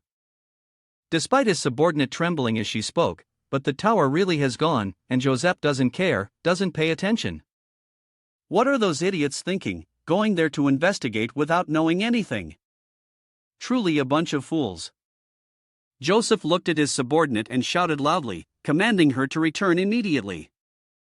Over here, at the place where M5 perished after fighting with Doris, a man was using necromantic forensic magic. He was locating traces of energy to investigate the area as well as the disturbances and aftermath caused by the dark mages. His hand, placed on the ground, connected with the residual energy around him. It was impossible not to say that those dark mages had truly lost their minds. They dared to use a destructive level skill in this place. The person probing the surrounding energy was George Byron, a scholar of the Realist Society. He was quite capable, but even with his abilities, he could not find anything that had appeared not long ago, even after utilizing the surveillance network. This time, things were more complicated than expected. It seemed that those dark mages had either infiltrated the surveillance system or created something within the Truth Association. To be honest, as a civil servant, I did not want to do this sort of thing. His role was to provide theoretical support for alchemical relics. But when a task was handed to him and could not be refused, there was no choice but to complete it. Byron put on his gloves and began to write the report. The dead included the commander of the Red Church, Mo5 the Unbeaten, and several other dark mages. From what remained, the attack went like this. The Red Church's plan was obstructed by someone. That drove the Red Church's people, especially their leader Mo5, into a furious rage and prompted them to retaliate. The likely targets of that retaliation were the Cipher Tower and the Association of Truth. Even when combining what previous investigations by the Association of Truth with the Cipher Tower had uncovered, the location where the Mirror of Magic was created still had not been discovered. The reason was that they had been warned with exceptional timeliness and thoroughness. Once they achieved what they wanted, they immediately withdrew through a teleportation gate. Even if we managed to capture them, they were ready to commit suicide at once. Another reason is that Imofai Batbai created the zombies with her eternal coffin. These zombies are the most troublesome because of their overwhelming numbers. Though they are the weakest, they remain a significant hassle. The likely target of that counterattack was Bai Lang's group. The organization, under the leadership of the new commander, has managed to block off Rian's entire information network. This has caused countless problems for Bai Lang. And what remains of that battle is right here. It was created by Mo-Fi herself. However, there is one thing we're not entirely clear about. This failure in the operation came from the lower ranks, not the higher-ups. The name of the commander, Mo-Fi Batbai, had already been killed in a very obvious battle. They clearly had a specific target in mind, the bookstore on street number 23. But the Han Jiao organization has always focused on the secret tower and the hunters. The more Banan thought about it, the less he understood why the bookstore had been targeted and who was inside it. Inside the bookstore, the usual seat of Lin Jia was now vacant, with only the bookshelves standing still in the warm orange light, as though emanating a sudden and unexpected force. Bai had also felt that sudden surge of power radiating from within. He stood frozen for a moment, then stared at the bookstore before telling his colleagues that he was going inside. It seemed that none of Bai's colleagues had noticed the strange force emanating from the bookstore. Thus, they tried, to some extent, to stop him from entering a place that they couldn't even comprehend. Despite the calls from his colleagues behind him, Byron kept walking toward the bookstore, which felt truly unusual. He panted, staring at the bookstore as if he were hypnotized. From the outside, it appeared to be just a normal bookstore, but it radiated a terrifying power. As a scholar, and someone who longed for both power and the mysterious, Byron seemed to be drawn in by something, losing all control of himself as he entered the bookstore. What exactly is in here, anyway?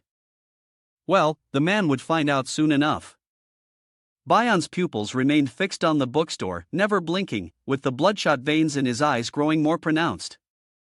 The scholar now resembled more of a madman than a rational thinker. Fortunately, old Joseph stepped in just in time to prevent Byron from intruding further. Frowning, he looked at Byron and asked in a low voice, "What do you intend to do?" Byron's actions had already started to irritate him. Byron turned around, his face taking on the air of someone ready to play the villain, and replied to Joseph, "Sir, I have a few questions, so I must investigate this bookstore. My job is to find out what happened here. And the person inside this store is clearly someone who can answer that for me. I need to gather clues and testimony for the Truth Society." On the surface, it may seem like everything is handled with integrity and fairness, but the truth might not be as simple as those trivial words suggest. Old Joseph is not as weak as the others. So earlier he had probably sensed the mysterious power that had suddenly appeared in the bookstore. The old man was silent for a moment, then looked at Byron sternly and ordered, "Stay calm. Don't do that." Byron glared angrily at Joseph, then, calm and composed, said, "Are you doubting the ability of a scholar from the Association of Truth? Knowledge keeps me steady, composure is something every scholar possesses. I will not take your advice. Even if you are a destruction-level knight, a senior, do not insult my composure." Joseph frowned in irritation, his whole bearing radiated vexation. These scholars really are troublesome. When there's a lot of them, advising them becomes an impossible task for him. Joseph wondered whether he should smash the scholar's head into something like a pig's to shut him up. That said, the Cipher Tower still needed to purchase alchemical treasures from the Association of Truth.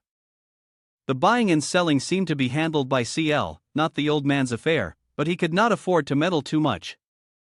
With this group of scholars, it feels like the old man will die from being drowned in their spit. Therefore, old Joseph decided to share a very special piece of information with Bayan. The level of this bookstore is top tier. The K level cannot even be measured. At this Noki place, it's important to know that the number of people is extremely limited, and sometimes almost non-existent, so Bai's astonishment is completely understandable. Old Joseph nodded and said, "The secret tower has already recognized it, it's just that they haven't updated the data yet. The bookstore owner's name won't help us, don't be foolish." After explaining everything, old DP added a final blow. He looked at Byron seriously, threatening him. I think he won't like people like you. Someone at the immeasurable top tier level. To be disliked by such a person and still go head on against them now, that's truly stupid. Just thinking about it made Bai tremble all over. Moreover, the Truth Association is supposed to know everything about Noki. Yet, the man was completely unaware of the existence of a high-level sorcerer here. The magical surveillance network had been established by smart and shrewd individuals. Therefore, almost nothing could happen in Noken without that network sensing it. The more Joseph thought about it, the less he could understand why they didn't know anything about this place. Seeing Bai's expression, he calmly spoke, "Do you think I'm lying? Well then, a dark mage activated a destructive level spell here, yet your network still hasn't detected anything. It was thanks to the bookstore owner stopping them that he was slower than the secret tower. Maybe you should investigate yourself first." Byron was left speechless by Joseph's words, trembling with fear. Just then, the bell hanging on the bookstore door rang again. The door swung open, and both Joseph and Byron simultaneously turned to look at the person stepping out, their astonishment evident once more. Long ears, hair the color of golden sunlight, and that attire. Almost everyone in this world knew that the one who had just stepped out was an elf. And that elf was none other than Doris. Bing stared at Doris, wondering why an elf had appeared in Noken, even more surprised when the elf had emerged from the bookstore. Throughout it all, Joseph remained silent, not uttering a word. Only Bai kept staring at Doris with a gaze that was both rude and critical, not only looking but also intensely judging. If there was an elf in the bookstore, it seemed likely that the bookstore owner was another noble elf. Elves were a very noble race. They would never mingle with humans, and the young elf who had just emerged from the bookstore was not only purebred, but the way she gazed at the bookstore was filled with profound respect. Old Joseph, standing behind Byron, clenched his fists. After seeing Doris, he had made up his mind. It seemed like it had been a while, and he thought it was time to return to the bookstore. Candela should also find a new owner for it. The Bing group had books. Therefore, there was no reason for her not to see the audacious people who dared to offend this place, like Byron. So, as soon as she spoke, those two words "those people" made Byron's hair stand on end, and his spine shivered with fear. Doris raised her hand, and her sacred staff appeared. From her attitude and current actions, one thing was abundantly clear. To Byron, she was full of hostility and disdain. Doris growled, "What are you doing in my master's domain?" The words "my master" had a powerful effect on Byron. Ever since he found out that this bookstore was a level above, he had never stopped trembling with fear. Perhaps it was the instinct of a scholar. He had read many books, and because of that, he knew that only an original which was worthy of being called a master. So, this place could no longer be just a bookstore, nor could it be a mere ordinary place. But how did an original witch come to be here? What happened in the dream realm? Byron was bewildered. The little Byron was terrified inside but dared not speak. The elf race, by its very nature, was a proud species, especially towards those who held ill intentions or dared to offend the tranquility of the witch, the leader of the elf tribe. It was like a predator beast. Doris glared at Byron with anger. Every word she spoke was a threat. No matter how someone like Byron responded, he would inevitably end up being beaten senseless by Doris, caught between life and death. Destruction mages were always terrifying beings, especially one from the elf race. Their power was never to be doubted, and right now, that person was incredibly angry. Facing that gaze, Byron felt as if death itself had marked him. He couldn't move, nor could he resist. He was so frightened that his face turned pale, his back drenched in cold sweat, tears falling he didn't even know when, and at any moment, he was afraid he might wet himself. Now, it's too late for you to regret, my dear. Earlier, I had ignored Joseph and argued with him before stepping into the area approved by the tower's secret decree, and now I had to face another destructive level elf. The guy might not want this to happen. Well, only a fool would wish for that. While Byron was so scared that he was about to piss his pants, Joseph suddenly spoke up, saving him from certain defeat. Although, in terms of strength, that elf might be stronger than the old man, luckily for them, Joseph was familiar with the Lin world, and that was their saving grace. Truly, a person of great tolerance and compassion.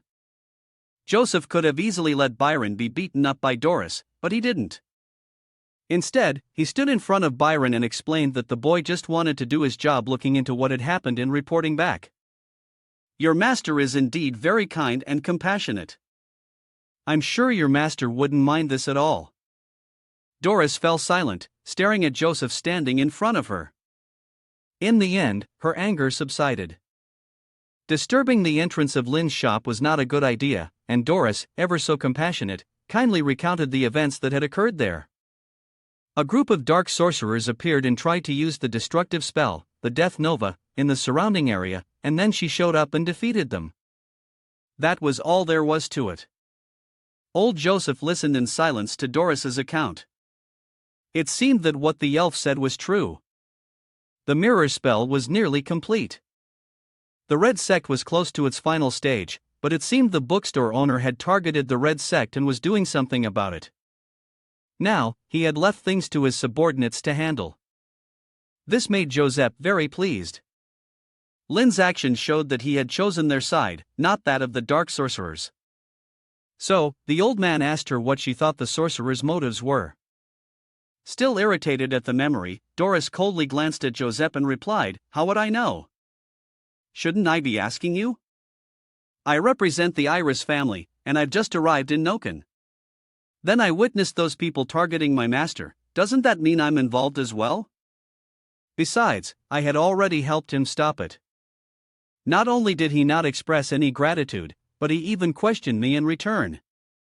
Is this how the people of Noken treat their guests? Contrary to Doris's anger, Joseph calmly admitted that he had failed to handle the situation himself. Therefore, they were truly grateful to the bookstore owner. Moreover, in the past, the old man had borrowed books from the Lin realm and had helped resolve some long-standing issues. If it weren't for the incident today, he might have already visited the Lin realm. According to Joseph, he was quite familiar with the bookstore owner. This meant that Doris might be willing to show some understanding and let the matter slide. After noticing that the situation had calmed down considerably, Byron poked his head out, grinning and saying, "What a relief, now we understand. We can go back and report." The Truth Association was very happy to have received your help with Noken. At that moment, Bai's phone rang, and he immediately took it out. The name displayed on the screen was someone he couldn't quite identify, but the expression on his face was one of shock and awe, as if a king himself had just called. To call it a king wasn't entirely accurate, but the caller was certainly someone of high rank and importance to him. It was none other than the vice president of the Truth Association. Sitting in his office, the vice president chuckled and spoke to Bayan, "Give the phone to the heiress family member. I have a few things I'd like to discuss with them." Bai promptly followed his superior's orders, handing the phone to Doris. Doris was quite surprised, but she thought, if it's a phone call, isn't this already a sign that something significant was happening? From the other side of the line, the vice president of the Truth Association spoke with a smile, "Doris, it's been 300 years, how have you been?" 300 years is not a short time, he continued. People can forget someone's voice in just a few years if they haven't met them. Yet, Doris still remembered the voice coming through the phone. The caller was Andrew, an old acquaintance of hers, also the young boy she had raised since childhood. Now, let us take a moment to reminisce about the past, around 300 years ago, at the domain of House Iris. In the lush green garden, the beautiful and delicate elf maidens were all blushing, shyly looking at a young boy. They felt a bit sad because this boy was about to leave. The boy was Andrew, who, at present, was the vice president of the Society of Truth. Andrew walked toward the others and exchanged a few polite words. Though he had learned much from these beautiful elves, it was still time to leave. The Andrew of 300 years ago was, after all, a young man with an exceptionally handsome face. By the time he arrived here, he was already a level 1 researcher in the Society of Truth. Although he was reluctant to leave this place, the research could not be delayed any further. The elves, having spent so much time with a smooth-talking boy like Andrew, had, to some extent, become attached to him. Handsome and smooth-talking, who wouldn't like that? A prime example is right now, as he's winking and throwing flirtatious remarks at the elves, just like he always does. Andre stepped closer to Fiona, one of the two elves who had come to see him off, wrapping one arm around her waist and lifting her chin with his other hand, smiling as he said, "I'll be very sad when I can't see this lovely face whenever I want. If I could, I'd love to make some unforgettable memories with you." Fiona was a young elf, and she rarely interacted with men. So, when faced with Andrew's sweet, honeyed words, she couldn't stay calm. It felt as though her mind had gone blank and her heart was pounding. Her cheeks turned bright red, a mixture of shyness and delight. At that moment, Donis appeared, interrupting their touching and flirtatious farewell. As soon as the two female elves saw Donis, they quickly scampered off. Andre turned to look at Donis. "But look what we've got here. Just a moment ago, I was face to face with two beautiful elves." Hugging the beautiful girl in his arms with an expression like Charap boy, Andrew now faced Donis and turned into a very obedient little puppy, his face flushed and his heart pounding. Doris was incredibly beautiful at this moment, even more so than usual. Her cheeks were rosy, and sweat was trickling down her smooth, milky white skin. Next to Doris were two other female elves who were supporting her. Andrew stared to the point where he almost lost his composure. He cleared his throat and asked, "I owe you a goodbye. Did you just perform a divination?" Doris nodded, took the glass of water that the servant had prepared for her, and said, "Well, it's just that. It's an important divination related to my family's fate. Although divining can be a bit tiring, the benefit of doing so is that it grants me an infinite lifespan to receive blessings from others." The original sorceress, Doris, needed a few signs that Cypher desired, so she needed more information. Andrew took one last look at his crash. He remained silent for a long while, and then, with all the love and respect he had for his crash, Andrew said, "I will try to suggest that the Truth Association help you. Things may change, but the truth will never. About 200 years, no, at most 100 years. I will hold an important position in the Truth Association. Whenever you need help, I will definitely assist you." Hearing these words from Andrew, Doris felt extremely happy. She stepped closer to him, gently patted his head, the person who had bet on himself, and smiled, saying, "Thank you, my little guest." Andrew, suddenly receiving a head pat from Doris in such close contact, was so excited that he almost had a nosebleed, but luckily managed to hold himself back. Doris, completely unaware of Andrew's strange reaction, simply smiled and said, "People often think that elves are a proud race and don't want to bother other species, but they don't know. A lifespan as long as eternity only makes us cherish what is important to us, as long as there are a few things worth remembering." Andrew blushed, his brows furrowing slightly. He knew this. So that was the reason Doris didn't remember. Just when Krat thought he had forgotten about it, Doris suddenly began reminiscing with a smile, talking so fondly about how the last time she touched his hair, he was only as tall as my chest. As soon as those words were mentioned, Andrew flinched, his face changing, and he shouted loudly, "It's been years. Don't speak as if I were a child." Doris chuckled softly. To an elf, Andrew's current age did indeed make him seem like a child. But she didn't say this out loud. Instead, she made a suggestion to Andrew. She smiled and said, "If you don't want me to treat you like a guest or a child, then give me a reason. This time, I'll keep it deep in my memory. My guest, would you like to tell an elf like me your name?" The characteristic of those who follow Krat is that they will never refuse a request from him, as long as it's something they can fulfill.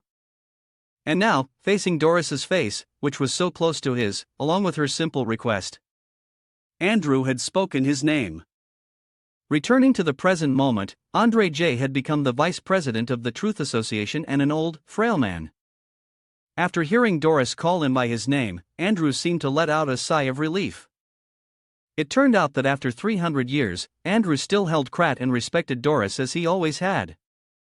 Time slowly passed, and the rain showed no sign of stopping.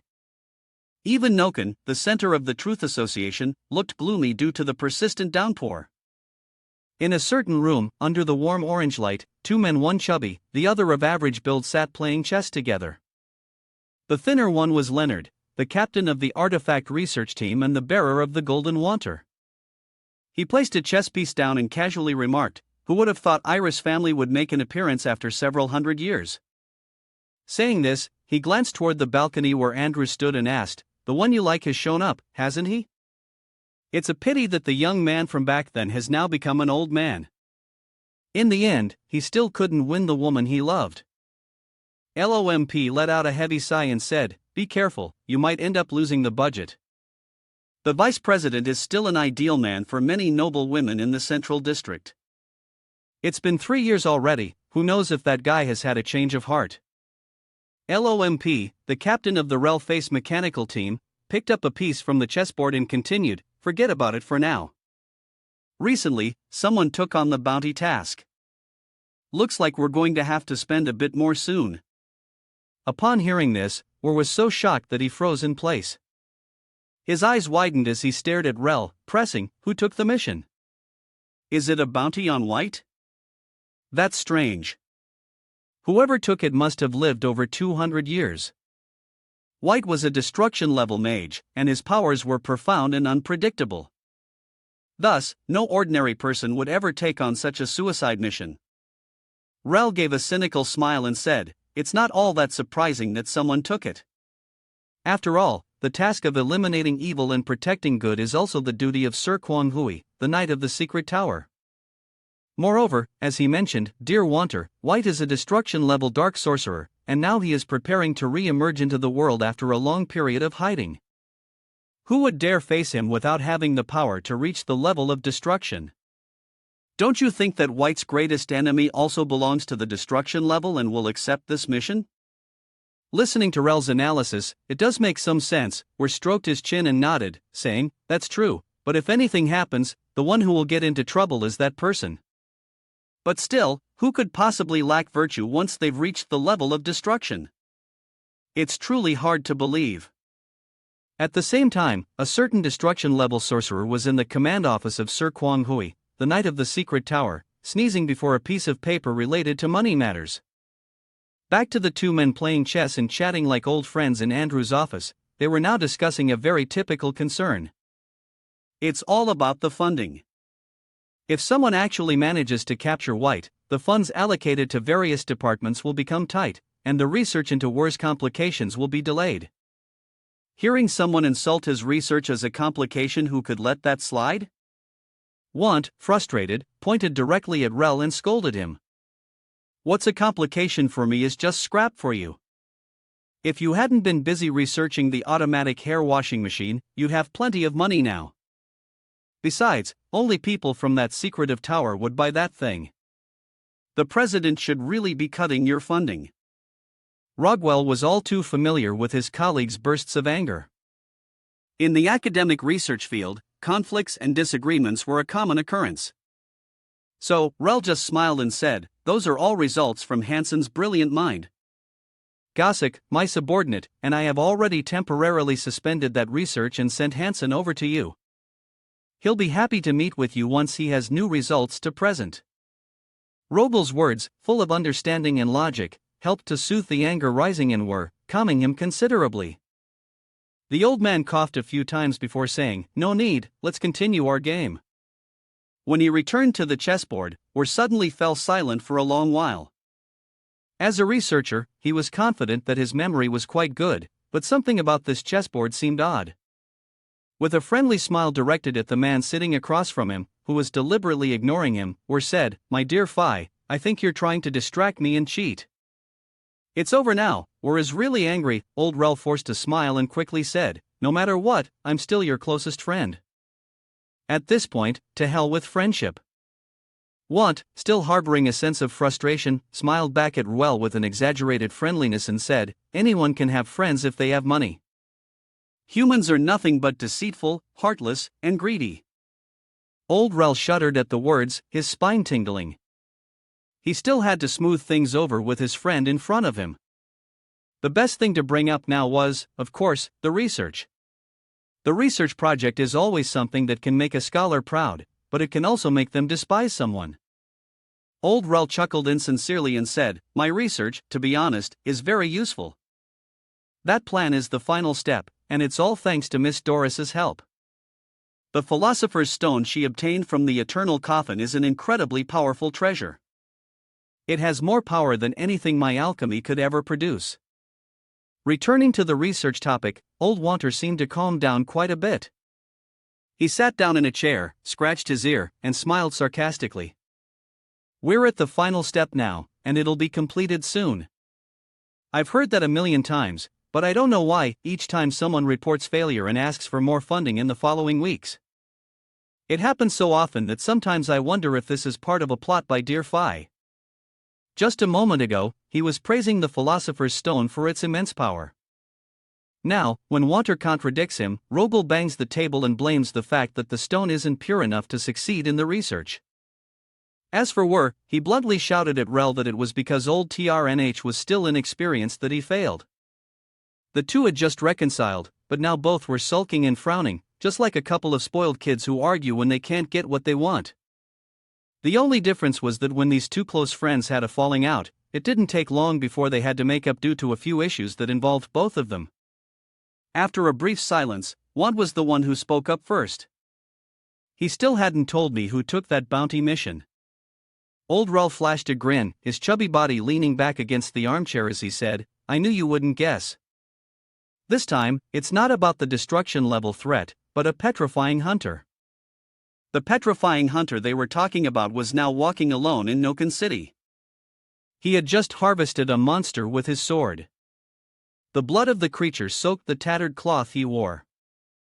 It seemed that the monster hadn't completely died yet, still trembling from pain. As for the hunter, he had completely turned his back on it.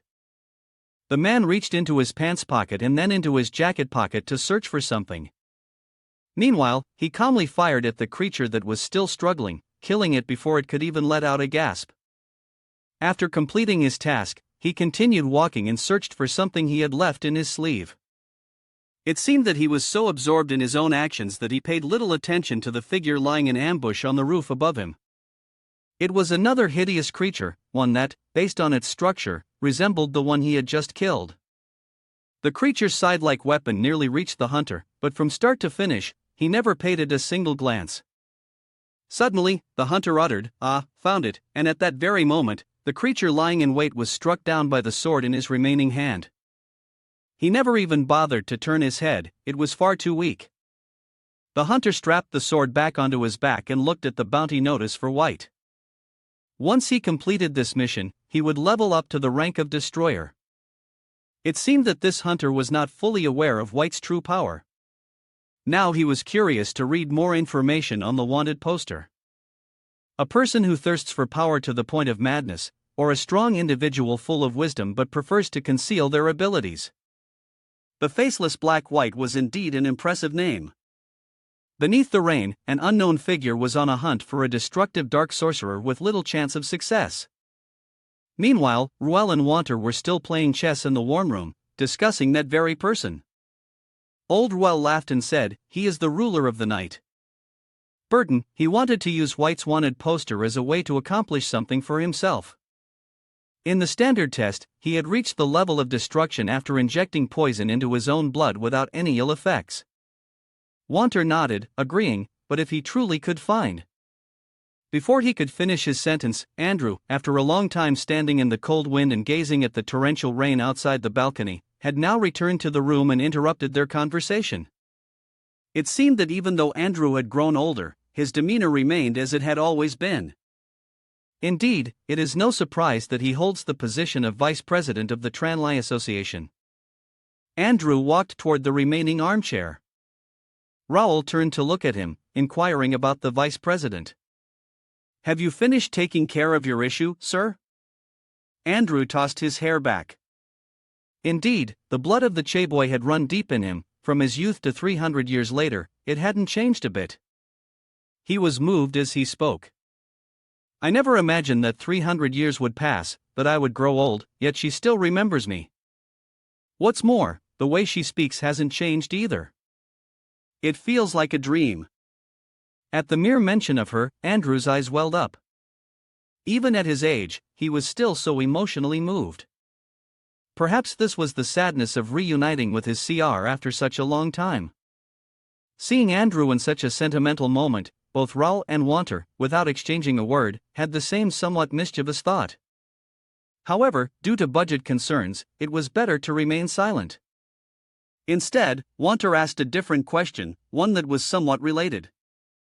I heard that bookstore. Iris House said it would serve the bookstore owner as if he were its master. Mentioning this made Andrew frown in displeasure.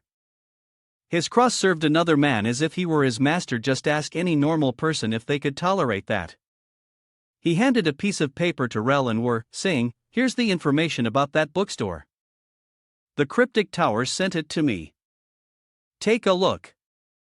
And of course, anyone who mentioned that store owner who made him uncomfortable would have their research budget cut by 3% next month. That was definitely personal. Wanter wanted to cry, feeling heartbroken, but didn't dare to speak up for fear of a heavier deduction. He could only bitterly accept it. Returning to the matter at hand, Andrew switched to a serious tone and began discussing with his two subordinates. "I never expected there would be someone of that caliber in Noken, but since this was written by Joseph, we have to accept it." Ignoring Wanter's pitiful appearance, upset about his research funds being cut, Andrew continued, "Because they seem friendly, there's no need to investigate immediately, but having someone like that around Noki will still cause some problems." Want just heard and was immediately startled. The old man sat up sharply, wide-eyed, looking at Andrew, pressing him to explain what he meant. Andrew stood up and shared the information he had gathered. Although the bookstore was friendly, White was also involved with it. Moreover, that hunter, Aman, should keep an eye on him. Both Raoul and Wanter believed that the existence of a being at an unimaginable level was extremely dangerous. However, directly confronting that being was highly perilous, so no matter what was said, caution remained the top priority. Andrew was well aware of this, and more importantly, what they needed to focus on at this moment was finding the mirror spell first. This was also the reason Andrew agreed to investigate. It might sound like taking advantage of the situation, but in reality, Andrew did have that intention, and he did not deny it. They still needed to figure out what the bookstore owner's true intentions were. Based on the actions and the information they had gathered about the bookstore on 23 RD Street, the shop owner, it still cannot be called friendly. Risking the lives of millions of people in Noken is far too dangerous. When one reaches an important position, holding the fate of many in their hands, it is easy to become lost and confused, and Andrew is no different. He is now unsure whether what he is doing is right or wrong, yet he continues to do it. The purpose of the Truth Association is to seek knowledge and maintain the correct destiny, but now the association has grown so powerful that its influence and abilities have become excessive. That is when the rats began to appear within the association, and Andrew's task is to crush them. Upon hearing Andrew's words, both Raoul and Wanter felt they could not believe it. In fact, they were uneasy and fearful. Has the Truth Association now encountered a traitor? If one looks carefully, it is possible to see this through the recent events. Their surveillance had failed, and both the Red Church and White Wolf had escaped countless times. If they do not make a proper correction, the Truth Association will fall into danger. That was something Andrew never wanted to say. Andrew leaned on the railing, gazing into the distance, then spoke with a plea. "I know both of you are highly capable and incredibly loyal. Right now, the Truth Association is missing a part of its oversight system, so I hope you two can fill that gap. This is also what President Maria needs. In the event that she doesn't have to face someone at the CA level, that would be ideal. But as of now, that has yet to be determined with certainty. That's also why Andrew took advantage of the situation to investigate the bookstore owner. And if luck is on our side, maybe they won't have to fear that indescribable figure anymore. Even if God were to die, the truth would still remain." Rollo exhaled deeply. Tonight had truly been beyond imagination. So much had happened. In the dark, endless night and the relentless reign of Noken, even though it could conceal many dark things and erase traces of something, the truth would still be eternal. time slowly passed. It was now morning, and the forecast news broadcast echoed from the neighboring room of Lin Jie as usual. The news primarily focused on the explosion on streets 21 and 23. This was the result of the cryptic tower and the Truth Association. To let them know that a terrible battle had taken place in Noken wouldn't have been a good choice. Lin Jie, still groggy, had just woken up after a long night. Suddenly, the news mentioned Street 23, which was the very location of Lin Jie's bookstore. This made the sleepy man startle and snap awake. Lin Jie staggered towards the door, then pushed open the shop's door, exclaiming, "Oh no!" The scene outside was a complete mess, or rather, terrifying. He clearly had only slept for a short while, yet suddenly there was an explosion. It was truly dreadful. It was only now that Lin Jie realized how deeply he had slept, since a blast of this magnitude hadn't even managed to wake him up. The night before, he hadn't expected anything out of the ordinary after Doris bought 30 books from him, helping him avoid some unnecessary troubles. In fact, everything seemed so strange. Fortunately, it stopped right in front of his bookstore. Indeed, it's true that those without any worries live in peace. Speaking of Doris, yesterday before leaving, she begged him to take this flower pot before she went. It was a gesture of reciprocity. This made Lin Jie feel a bit awkward, but never mind, he had already accepted the plant. Yesterday, Doris also mentioned that the plant had its own thoughts and would fulfill the wishes of the person who took care of it. This girl was truly adorable, still believing in such things. Doris would surely be very happy to know that Lin Jie's fondness for her was now quite high. Since he had accepted the plant, he couldn't just leave it unattended. Lin Jie promptly took out his watering can and watered it a few times, caring for it with great attention and thoroughness. When this plant grew, he was sure it would blossom beautifully and could enhance the atmosphere inside the bookstore. Just thinking about it made Lin Jie excited, and his mood lifted significantly. Now, aside from reading, he had another little joy to look forward to. From Lin Jie's perspective, this was just a very ordinary sapling, but in reality, the tree was not as normal as he had thought. Behind its leaves, there was an eye staring at him, along with something resembling a tentacle creeping across the leaf surface. A week later, the seed that Doris had given Lin Jie finally blossomed into a stunningly beautiful and delicate rose. Seeing the result of his efforts, Lin Jie felt extremely excited and happy, feeling that all his hard work over the past week had been worthwhile. It truly was beautiful. He had always wanted to grow flowers himself, but for some reason, they never seemed to live for long. But it was strange that the flower bloomed in just 1 week. After all, roses typically grew in clusters, yet here there was only a single flower. It was indeed odd. Now that he thought about it, Doris had mentioned that this was a rare variety, so it was possible that it had some special abilities.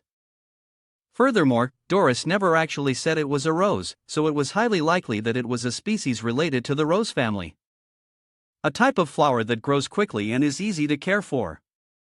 Lin placed the rose pot on his counter. A beautiful flower like this should be displayed for customers to admire.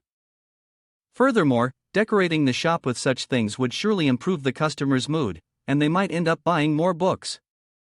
The stand that Lin used to greet customers now had an additional decoration, quite contrasting, but still equally intimidating. As for Lin, he remained unaware, continuing with his usual routine. It was time to open the shop. Without anyone to talk to, it would be quite lonely, so he hoped that today he might encounter a customer. At the same time, outside the shop, M had arrived at the designated location for the task. The small bookstore on 23 RD Street was the shop right in front of him. From the outside, it didn't even look like a bookstore at all. Sermon suddenly thought that it was probably because the person inside wasn't trying to sell books and was also making the place look somewhat dull. But upon further reflection, it seemed that this might be for a different purpose. He let out a sigh. He sniffed the lingering scent inside the store. Although faint, his keen dog-like nose picked up the trace of white scent still lingering in the rain. It was clear that the man with the faceless black mask had been in this bookstore before. This wasn't such a bad thing after all. The faceless man had considerable power and skill, and seemed to have a natural talent for dark magic. The scent he was picking up now came from a statue placed inside the bookstore. It wasn't particularly strong, but it would make for a good hiding spot.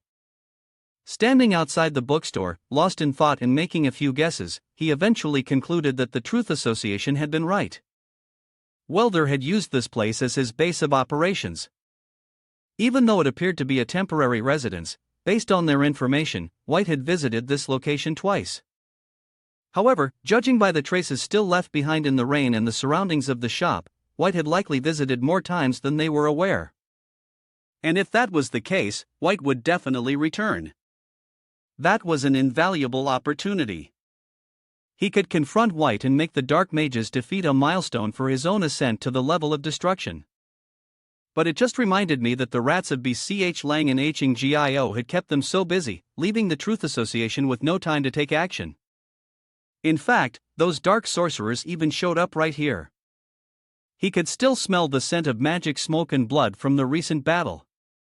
Not only did they have to clean up the aftermath, but they also had to relocate the people living around here. The secret tower and the Truth Association had plenty of experience covering up these troubles, but now, new issues had arisen that were giving them headaches. Now that M-Phi is dead, the fate of those rats has been sealed. Sermon stared intently at the shop's door, changing into a simple civilian outfit before stepping inside to investigate. He held a cigarette between his lips and flashed a wicked smile. He hoped she would realize her mistake before she died.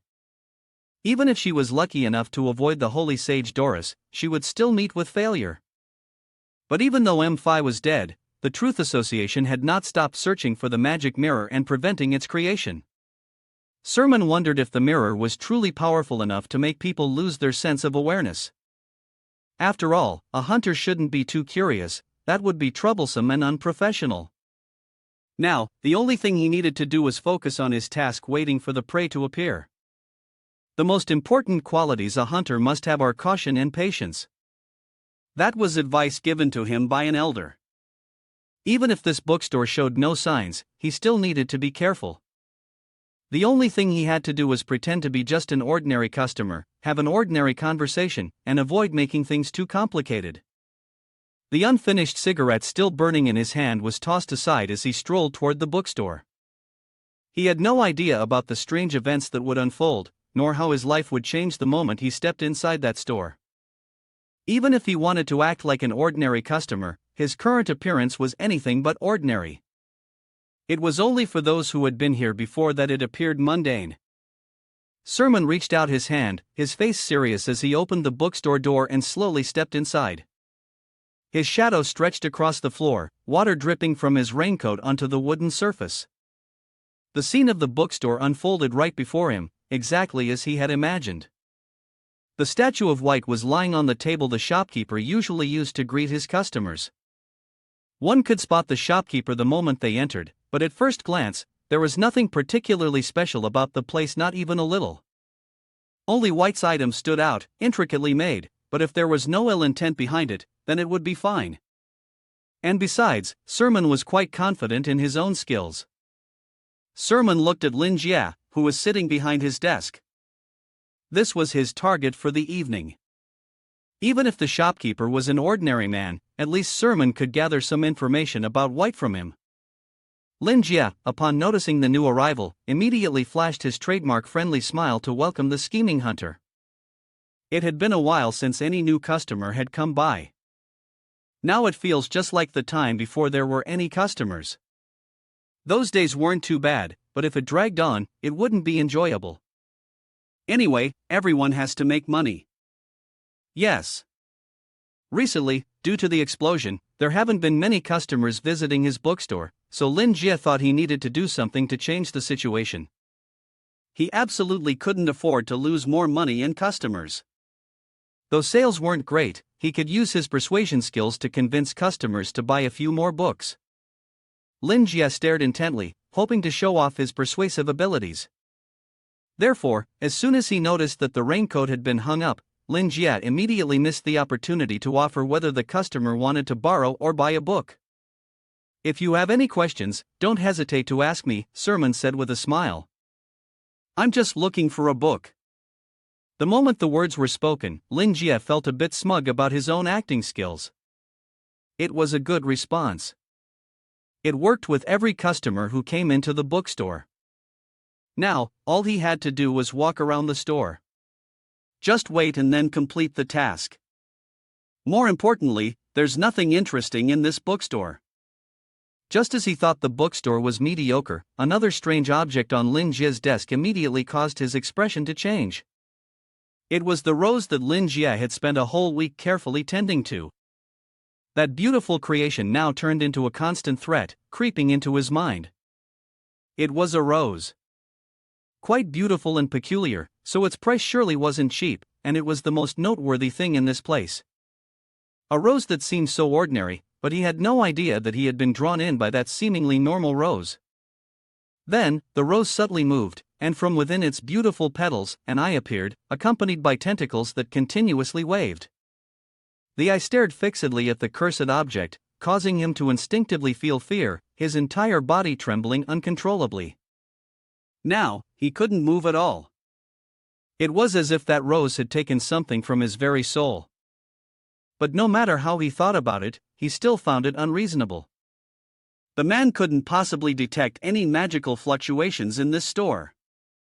Just as he was stunned and frightened, Lin Jie suddenly spoke, "If you want to ask, feel free to ask me, and search for books according to your own preference."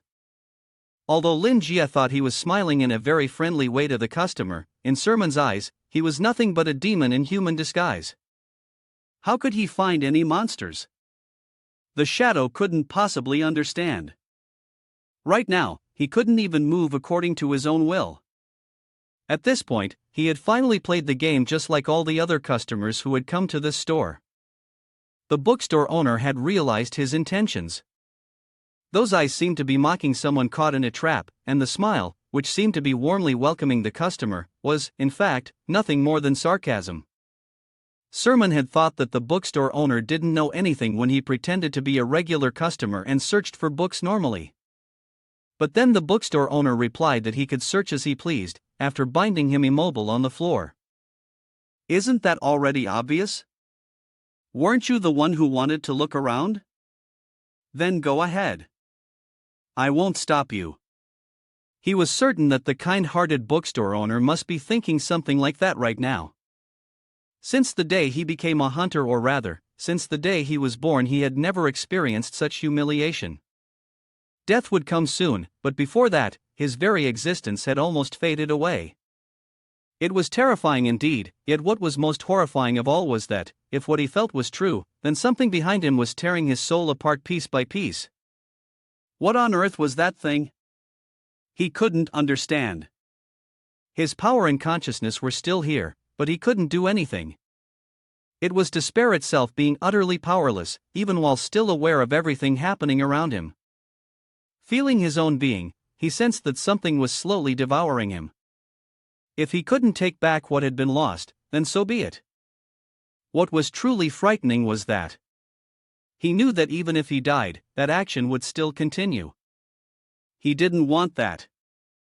At first, the meal was still forcefully cold and indifferent, but now, after stepping into the bookstore with intentions that were less than friendly, it had been completely ruined.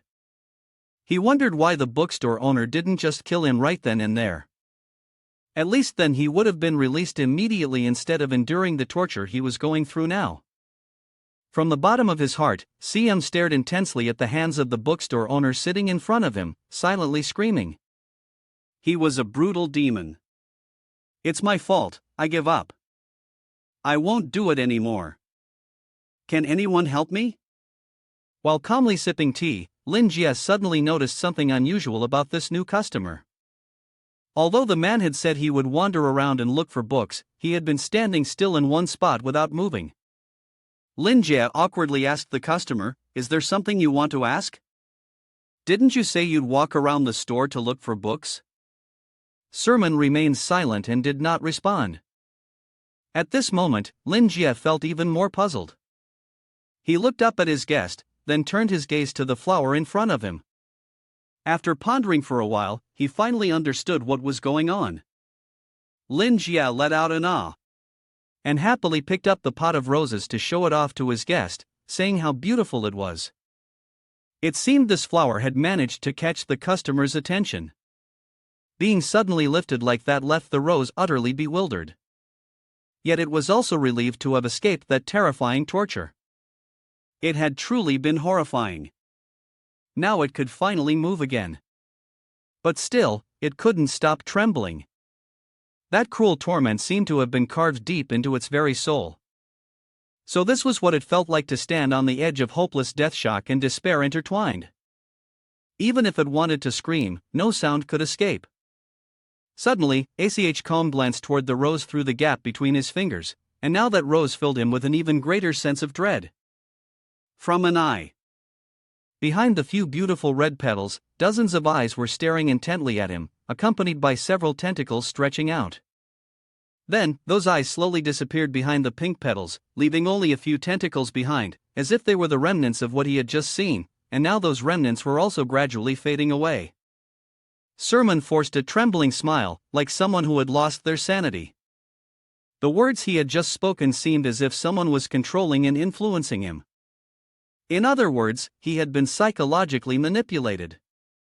While answering the shopkeeper's question, Sermon instinctively stepped back, his steps no longer as steady as when he had first entered the bookstore. If he hadn't seen and confirmed the existence of that thing earlier, he would have thought he was hallucinating from the poison in his blood. He didn't know when exactly he had backed up to the door, but now he was pressing himself against the wall, his gaze still fixed on the shopkeeper's hand and the flower. In his mind, he silently thought, but anyway, it didn't really matter. The level of destruction was that high. White didn't mind at all, as long as the guy was still alive, that was good enough. Erman began his first mission after reaching the level of annihilation. Upon entering the bookstore of the realm of Lin, he completely lost his sanity. Now, he only wanted to sit and ponder the meaning of life, just like the way philosophers usually do. Sermon trembled uncontrollably, his face growing increasingly worse, as though he could collapse at any moment inside the shop. He looked at the rose pot on the table and praised, "This flower is truly beautiful." Lin Jie smiled and said, "Thank you for the compliment. I'm sure it's very happy too." No, if that flower could speak, it would say it's not happy at all. Right now, it's probably wondering why its owner, who is smiling so brightly behind it, is so clueless. To Lin Jie, the customer's compliment on the flower was simply because they liked it. That meant his efforts had been rewarded. Every creation had a soul, after all. Moreover, the key to earning extra income was in accumulating little by little. To put it more accurately, the more detailed information he could get, the better. Doris had mentioned those details about the seeds to him, and at that time, he had shown kindness and gratitude for the advice. Lin Jie wondered if Doris could see how much he cherished this flower, she would surely be happy. Wasn't he gaining a new customer? Lin Jie felt happy with the plans he had ahead, but the flower, on the other hand, seemed to scowl in anger. Yet it was just a small flower in a pot. It couldn't do anything about it. The flower was sad, but it couldn't speak, it could only know its own feelings. With all his heart and love, Lin Jie picked up the flower pot and looked at it as though he were gazing at something of immense significance. His actions made the person standing there, witnessing everything, tremble with fear. At that moment, the hunter's mind was a jumble of confusion. The images of the world seemed so vividly stitched together. Some strange, unsettling things were happening, and he wished he had never stepped foot in that bookstore, never having seen any of it. The shopkeeper not only played with everyone but was also close to that flower. He was the opposite of the warm, friendly smile that Lin Jie gave him. The flower seemed a little shy and awkward. Based on this expression, ACHCM thought that Lin Jie regarded the terrifying monster as his own child. But even if she were a dark sorceress like Mo Fi, at most, she would only idolize the beast as if it were a perfect creation. They would never treat something like this the way the shopkeeper did. The more he witnessed, the more ACHCM felt his entire worldview crumbling. When faced with something beyond human imagination and understanding, one would feel fear and despair. This was precisely the case for our hunter at this moment. In his eyes, the shopkeeper of this bookstore was not a human being, he was a demon, a being far beyond them, capable of easily manipulating everything with just words. What if the shopkeeper was like that rose, using an external object as a vessel for possession? A demon dwelling within a human body. That was precisely why he could never detect even the slightest hint of genuine emotion from the bookstore owner, whose temperament was exceedingly unpredictable. Meanwhile, that man was terrifyingly powerful, so powerful that merely by looking or breathing, he could make others tremble before his authority and mystery. This was a higher being, and higher beings were often proud. This required Sermon to act with utmost caution. Forcing down his trembling, he managed a strained smile and said, "I can see that you've put a great deal of effort into taking care of it." Sermon wondered whether the Truth Association had any idea about what had happened in this place, the truth, the eternal reality they so revered. Perhaps the bookstore owner was intentionally forcing him to say it, which was truly troublesome. If White happened to be this man's subordinate or acquaintance, things would become even more complicated, especially now that Sermon had already experienced the dreadful atmosphere within this place. Erman completely denied his initial thoughts as well as the association's assessment. White didn't have the strength to use this place as a hideout. He was more likely here for business. To the shopkeeper, White's power probably seemed insignificant. Sermon now was solely focused on getting away and finishing this business. He needed to act naturally before drawing attention. Today was already more than enough. Truly, it was more than enough, but because Sermon was in such a state of confusion and the shop only had him inside, Lin Jie had already noticed his actions. He stood silent, staring blankly while pondering something. Sermon scratched his head, sweat dripping down his face, his performance suddenly faltering. He had no idea how suspicious he must look now, forcing a stiff smile. It was a bit late for him to speak, and it seemed like Lin Jie was busy too. Lin Jie was extremely professional, so for every customer that entered the bookstore, he always gave his full, warm attention. And the person who was now so fearful was no different. Therefore, Lin Jie immediately laughed and asked this customer, "Why do you look so strange?" Startled, unable to stop trembling. He stammered, "No, it's not me." Lin Jie reached for the flower pot in front of him and sincerely said, "You seem a bit pale. Would you like to take a break? It's really a pity for a poor hunter whose heart is so unpredictable. It's a miracle that he hasn't fainted yet." Then Lin Jie smiled and said, "I've prepared that chair for you. You can relax and chat with me comfortably. Why don't you sit down?" Schment was so frightened that his face turned pale, his body cold, his legs trembling uncontrollably, nearly knocking into each other. Did this person know he was trying to escape? And was he angry because he hadn't received a single genuine compliment? Schment didn't understand why the man was preventing him from leaving, but he couldn't let anything strange show. So he forced a stiff smile, trying to stay calm, and said, "No, I'm completely fine." Lin Jie furrowed his brows and said, "Is that so? Don't force yourself too much." This guest was indeed more stubborn than he had anticipated. Even though he was tired, he still refused to open up in front of others. Judging by his appearance, this guest seemed to be an office worker around 35 years old. Typically, office workers at that age would have a boss, a family, and children.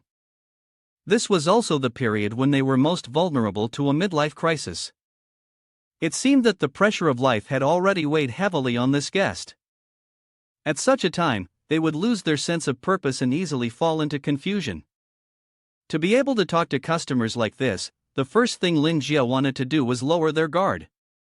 It was truly unfortunate for him that the one causing the fear didn't even know what was happening. Lin Jie smiled and said, "Don't worry, just sit down. There's no one else here. No one knows what's happening. Just relax, think of me as a friend of his. If you have anything troubling you, feel free to tell me." Lin Jie wouldn't say that he hadn't had a customer for a while, and now he wanted to use all his abilities to persuade this person to make a purchase. Lin Jie was fairly confident in his gift of gab as well as the knowledge he possessed. So he even bluntly told them that he was quite good at opening people's hearts. Under ordinary circumstances, those words would surely have had good intent.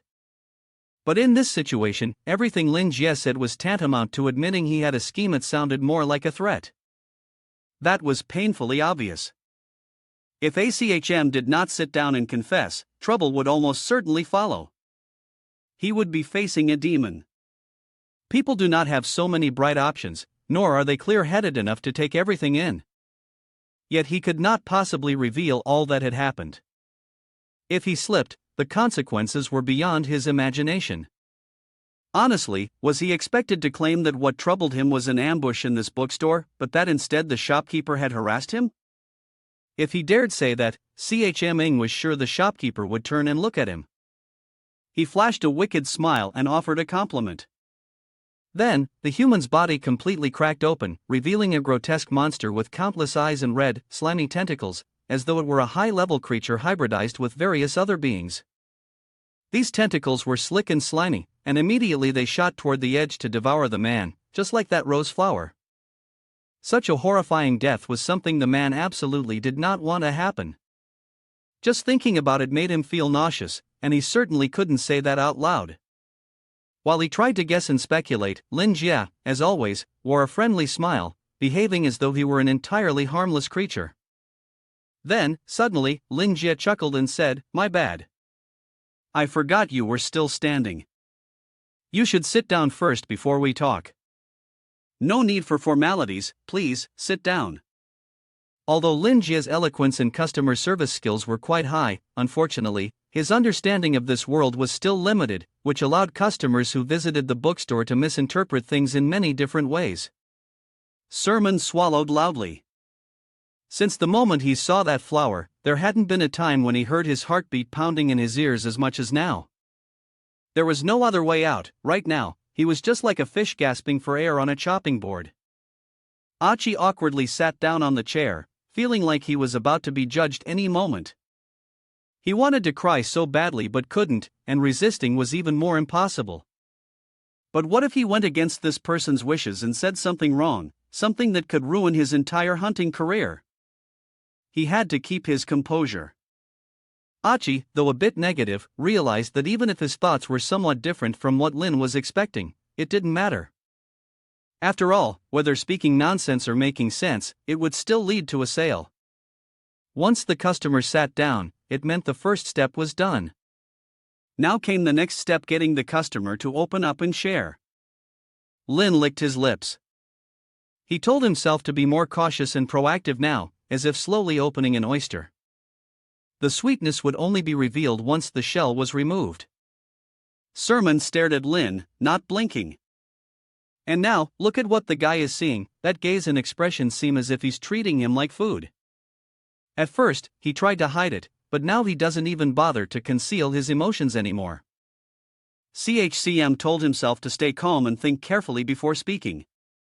Just as he was about to say something, Lin Jie interrupted. He gave a slight smile and said, "If you don't want to say anything, that's fine. Let me guess, you're forcing yourself, aren't you?" CMM was startled. Did the shopkeeper know that he was trying to force himself to the point of destruction? But then, thinking about it more carefully, it wouldn't be surprising. This person seemed to know everything already and didn't do anything except talk. He couldn't understand what this person was really trying to say. Of course, Lin Jie wanted to use his eloquence to heal others' wounds, but he was completely unaware of that. By the way, forcing oneself was a term Mr. Lin used when there was an issue. It might relate to learning new skills or improving something, and thinking a bit further, it was a very comprehensive term. It is obvious that this man is lost and struggling with his own life issues, so this definition will certainly apply to him. Lin Jie is sure that it will hit the final defense layer of this guest, allowing him to speak freely. Sermon exhaled deeply, struggling with all sorts of thoughts in his mind.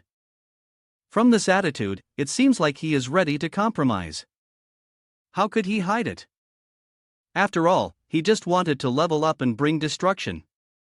How could one face such a terrifying being? The source of the hunter's power comes from the blood of the monsters in the dream world, and it is no surprise that dark mages or scholars from the Truth Association do not consider him human. Sermon said sadly, "I've given up.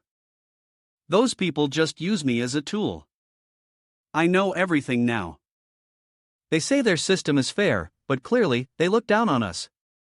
The fact that they see us as tools to bring them achievements is so obvious. They are unjust and despicable. Lin Jie stroked his chin and nodded, saying, I understand now. It turns out that this person is being exploited by his boss. From Lin Jie's perspective, this customer wanted to be promoted but was instead being abused and exploited by his superior.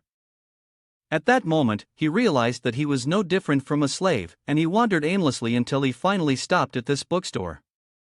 He wasn't tired because of illness, but because of his mental state, right? That makes sense. Lin Jie poured a cup of green tea and sighed inwardly. Another person working for a salary, he could only say that wealth was a luxury. The person seemed quite surprised by the cup of tea Lin Jie had just poured, probably because he didn't know what it was. In general, whatever Lin Jie did, everything seemed to surprise him. Lin Jie smiled and said, I understand your issue now. This customer, have you considered finding another way for yourself?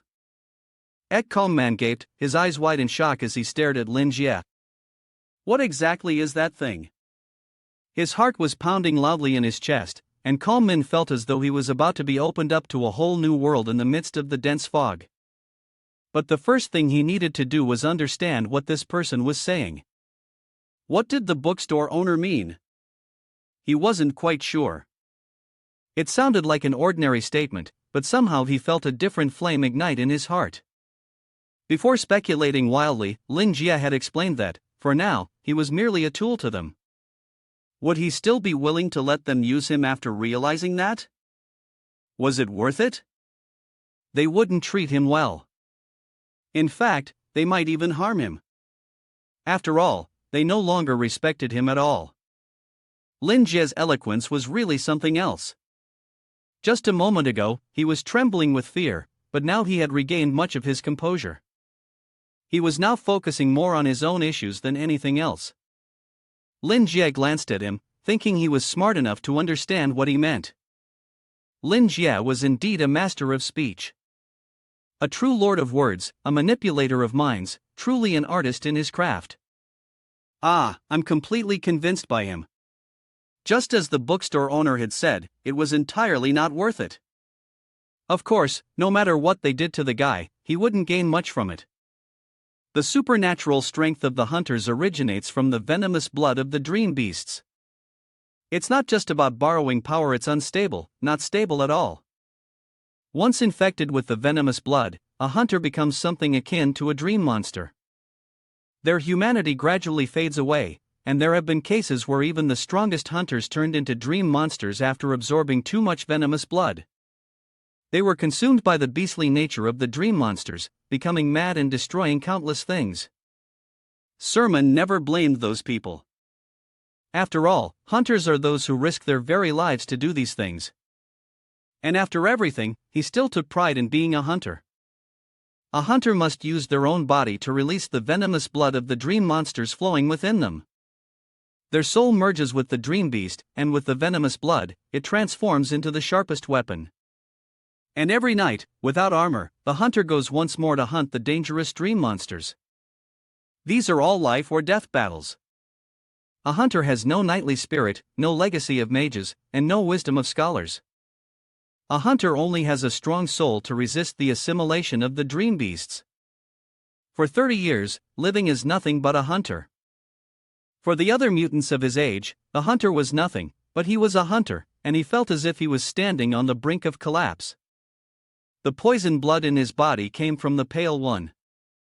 The times when he used that poison power were also the times when he felt his humanity slipping away.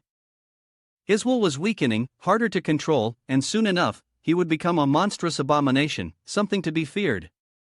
Not long ago, when he transformed into the half-nightmarish form, in order to suppress the beastly instincts within him, he had to desperately use suppressants. Only then could he return to his normal state, but the suppressant was losing its effectiveness day by day. He was about to lose his humanity altogether. And in order not to fall completely into despair, he took on the bounty mission from Wit. He needed it as a milestone, marking his ascent to the level of destruction. But then he realized the Truth Association had been using him. They never treated him well, even though he had reached the level of destruction. He was not respected. But if he stopped working for the Association of Truth, he truly had no idea where he would go. That was why he always believed he had no other choice and had honestly confessed this to Lin. They monitored everything, leaving no other option but to serve them. Lin Jie nodded thoughtfully. So that was how it was. The issue of monopoly had always been a deeply troubling one. But since this guest mentioned that he was also considering other options, perhaps he was still wavering. Seizing the opportunity immediately. In such a situation, there was no reason not to offer the person before him a few suggestions. Lin Jie smiled and said, "Then tell me, what right do they have over your freedom? Can you truly not leave? Can you really not find another place worthy of you? Just think about it, what could happen in the future. And if others were to find themselves in the same position as you, I wouldn't be the one to awaken you. I only hope that after this conversation, you'll be able to make the right choices for your own life. Do you understand?" The words of Lin Jie made me snap to attention, as if I had just found the light in a dark fog. The man raised his voice and replied, "Yes, what you mean is that I need to choose my own path. A person like us needs power to seize the future." Now, in his eyes, the gloom had been replaced by fervor. As he was planning to separate from the Truth Association, he had to have something to build his own power. A hunter could prove himself, no one else needed to do it for him. Looking at the man, brimming with passion right in front of him, Lin Jie was slightly stunned. He hadn't thought he would have such a high impact. This guest truly felt inspired and was full of energy now. A guest with a fairly strong heart, despite having been quite confused and weary just moments ago, and moreover, this person was also ready to take risks, starting from nothing. If that was the case, then his job seemed to be going more smoothly. This person was no longer as difficult as he had imagined. Thinking so, Lin Jie then laughed and said, "Sometimes in this world, you will reach many simple agreements that you want, and later on, you will." This made him realize that he had been exploited too much by those he called his partners. For people with such insatiable greed, his power would never be enough. But he could still choose to accompany others, right? He wasn't alone, was he? Of course, the decision was entirely his to make. Before giving an answer, think carefully, don't let regret catch up with you in the future. That's right, I have a few suggestions for you. I have a guest named Kui Truck too, she might be able to help you, and I would be more than happy to speak with her about this when she comes back to my bookstore next time. The name Kui Truck 2 is extremely familiar in the hunting community. In fact, there is hardly any hunter who does not know this name. After returning once, she seemed to be reborn into someone entirely different and stronger than ever. If you know Kui Truck 2, things will be much easier for you. Lin Jie silently rejoiced in his heart and then flashed a friendly smile, saying, "Yes, it's the young girl." He had just managed to calm down a little, but now his body began to tremble again. This time, it was trembling from both astonishment and nervousness. Finally, he had understood everything. Sermon raised his head to look at Lin Jie and cautiously asked, "Is that what you want from me? Is all of this part of your plan?" Although he didn't fully understand, Lin Jie thought that he and this guest were discussing the same topic, so he simply nodded and confirmed for the time being. After receiving Lin Jie's acknowledgement, Sermon felt even more terrified of this person. To achieve this, the bookstore owner must have planned everything in advance. It was truly terrifying. As he stood there, stunned and frightened by Lin Jie, the latter exhaled sharply. The idea of having planned everything in advance seemed impossible. If there was someone in this world who could predict the thoughts of others, then the world would have been at peace for thousands of years by now. Lin Jie looked at his own reflection in the tea. His communication skills seem to be fine, and the situation is better than expected. He is quite confident that he will carry it out smoothly. When we face a client who cannot express their issues, we simply need to use what we know to ask questions and guide their thoughts. This depends on their emotions in response to the question. Lin Jie feels that he has said everything necessary. The rest is up to the client to handle, to untie the psychological knots within themselves, and gradually, this client will open up more. After that, all he needs to do is calm the client's worries. Speaking of which, what he wants the client to handle on their own must be a good thing, right? After all, many people can't bear the high workload frequency. Working 12 hours a day for a whole week, so the choice he made seems to be the right one. It not only requires determination and a willingness to take risks but also a detailed and appropriate plan. But it's okay, if he spends a little now, he won't have to worry later. His bookstore is quite empty, so to ensure the number of customers doesn't decrease, Lin Jie thought that he needed to do something more, like offering a few words to reassure them so that they could be at ease. Fortunately, Ms. L was able to help him somewhat. At least that girl still had work for him to do, but there were still a few other matters that needed to be dealt with. Lin Jie needed to find the most suitable solution for those issues.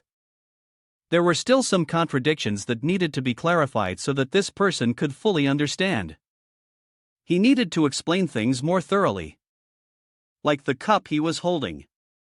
If one paid close attention, they would see a yellow logo label stuck on it. This was the symbol of the LU Development Group, run by Ms. L's father.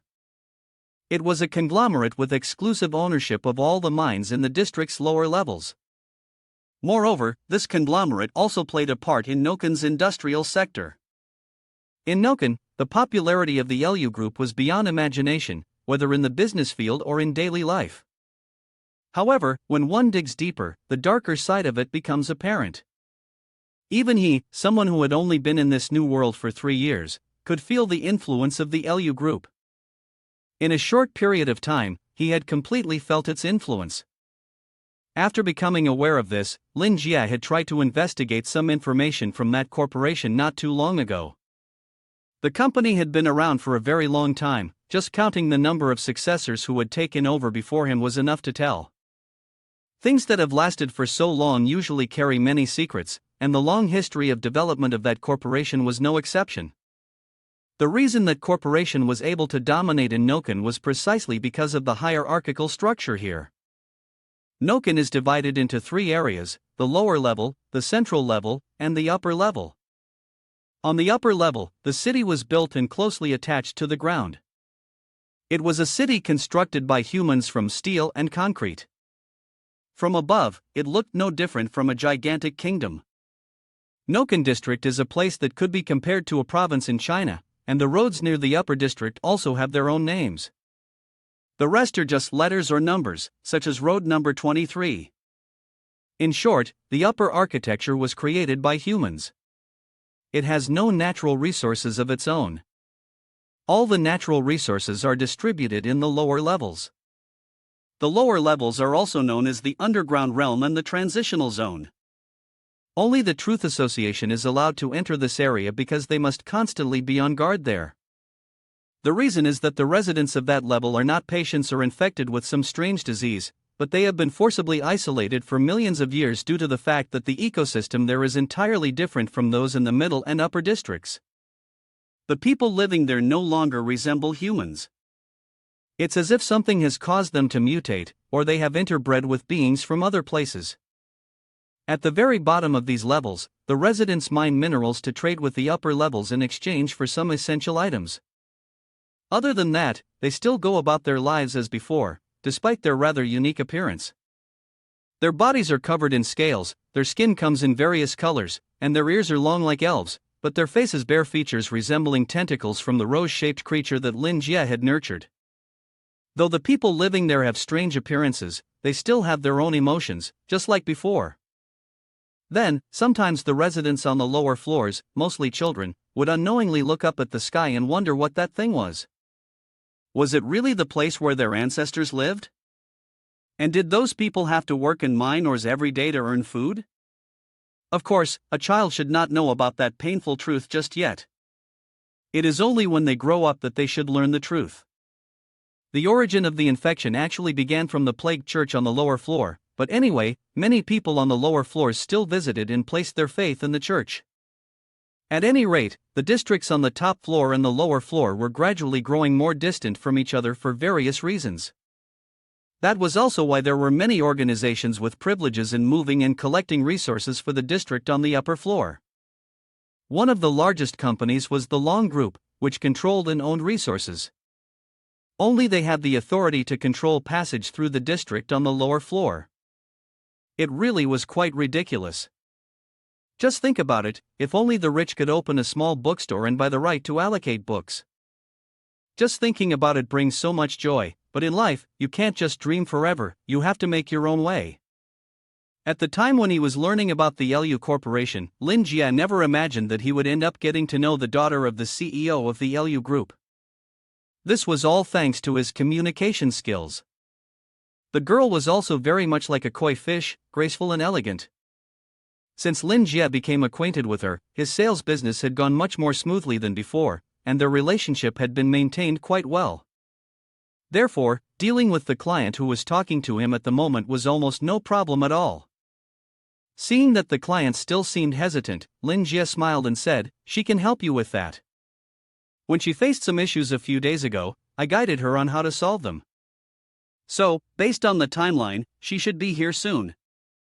In a moment, Sermon understood quite a lot about what was happening here. The truth had come to light, and there were no more doubts once Noken had taken on his current appearance. The first reason was that the hunter Baklang had teamed up with the dark sorcerer from the Red Church. The root cause is that Helix lost in the battle with the aristocrat, and at that time, Helix pushed Casper out as a shield and fled. Another reason for Helix's defeat is that the aristocrat suddenly became stronger. Now it is fully understood. The aristocrat has been helped by the owner of this bookstore. So that was the reason why the bookstore owner extended a hand to assist him? This person started the conflict between the hunters and the Truth Association with nothing but words. In other words, this person wanted to push the Truth Association to the brink of collapse, play with others, and create conflict. That is how demons entertain themselves. It's always been like that, but ACH Komin could not deny that the words of the bookstore owner seemed to have a special kind of magic. They were incredibly captivating, and he had no way of shaking them off. So could it be that the path the bookstore owner chose was to dominate those who were still lost outside of society, recruit the hunters, and then turn them into enemies of the Truth Association, along with the Tower of the Secret Order? If this truly succeeds, the system of Noken might be completely transformed. But the scariest part is that all of this is merely serving as a personal game of entertainment for this individual. And the fortunate man has become just a mere pawn in the chess game of the bookstore owner.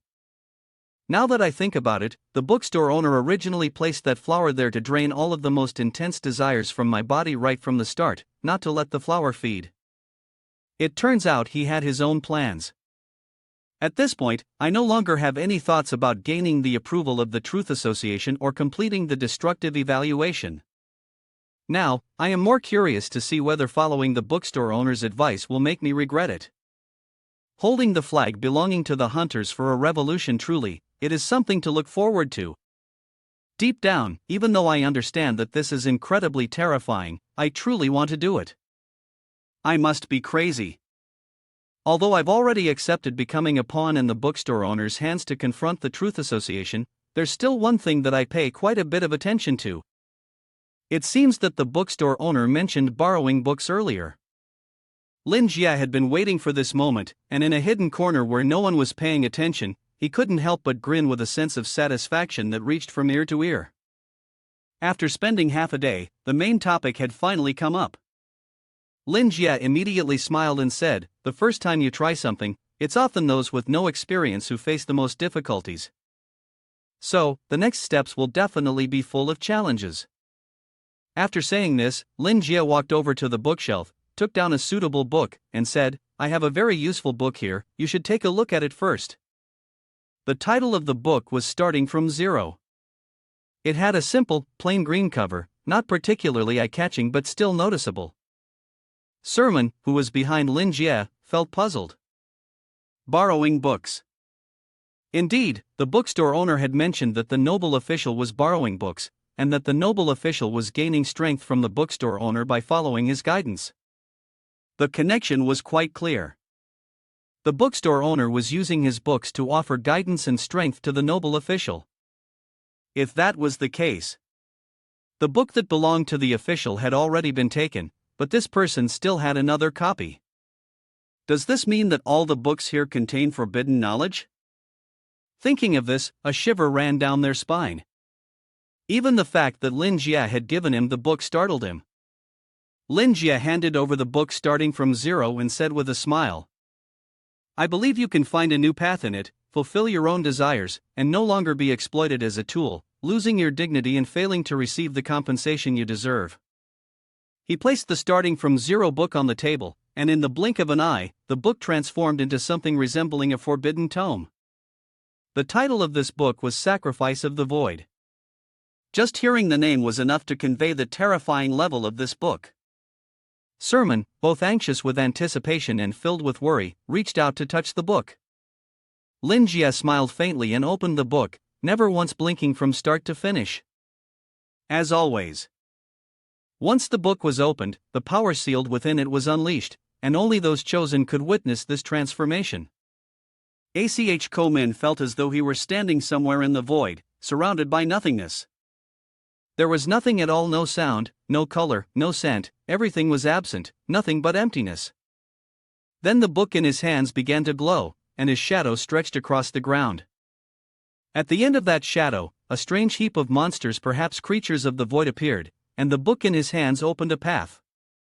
Ekman walked along that path.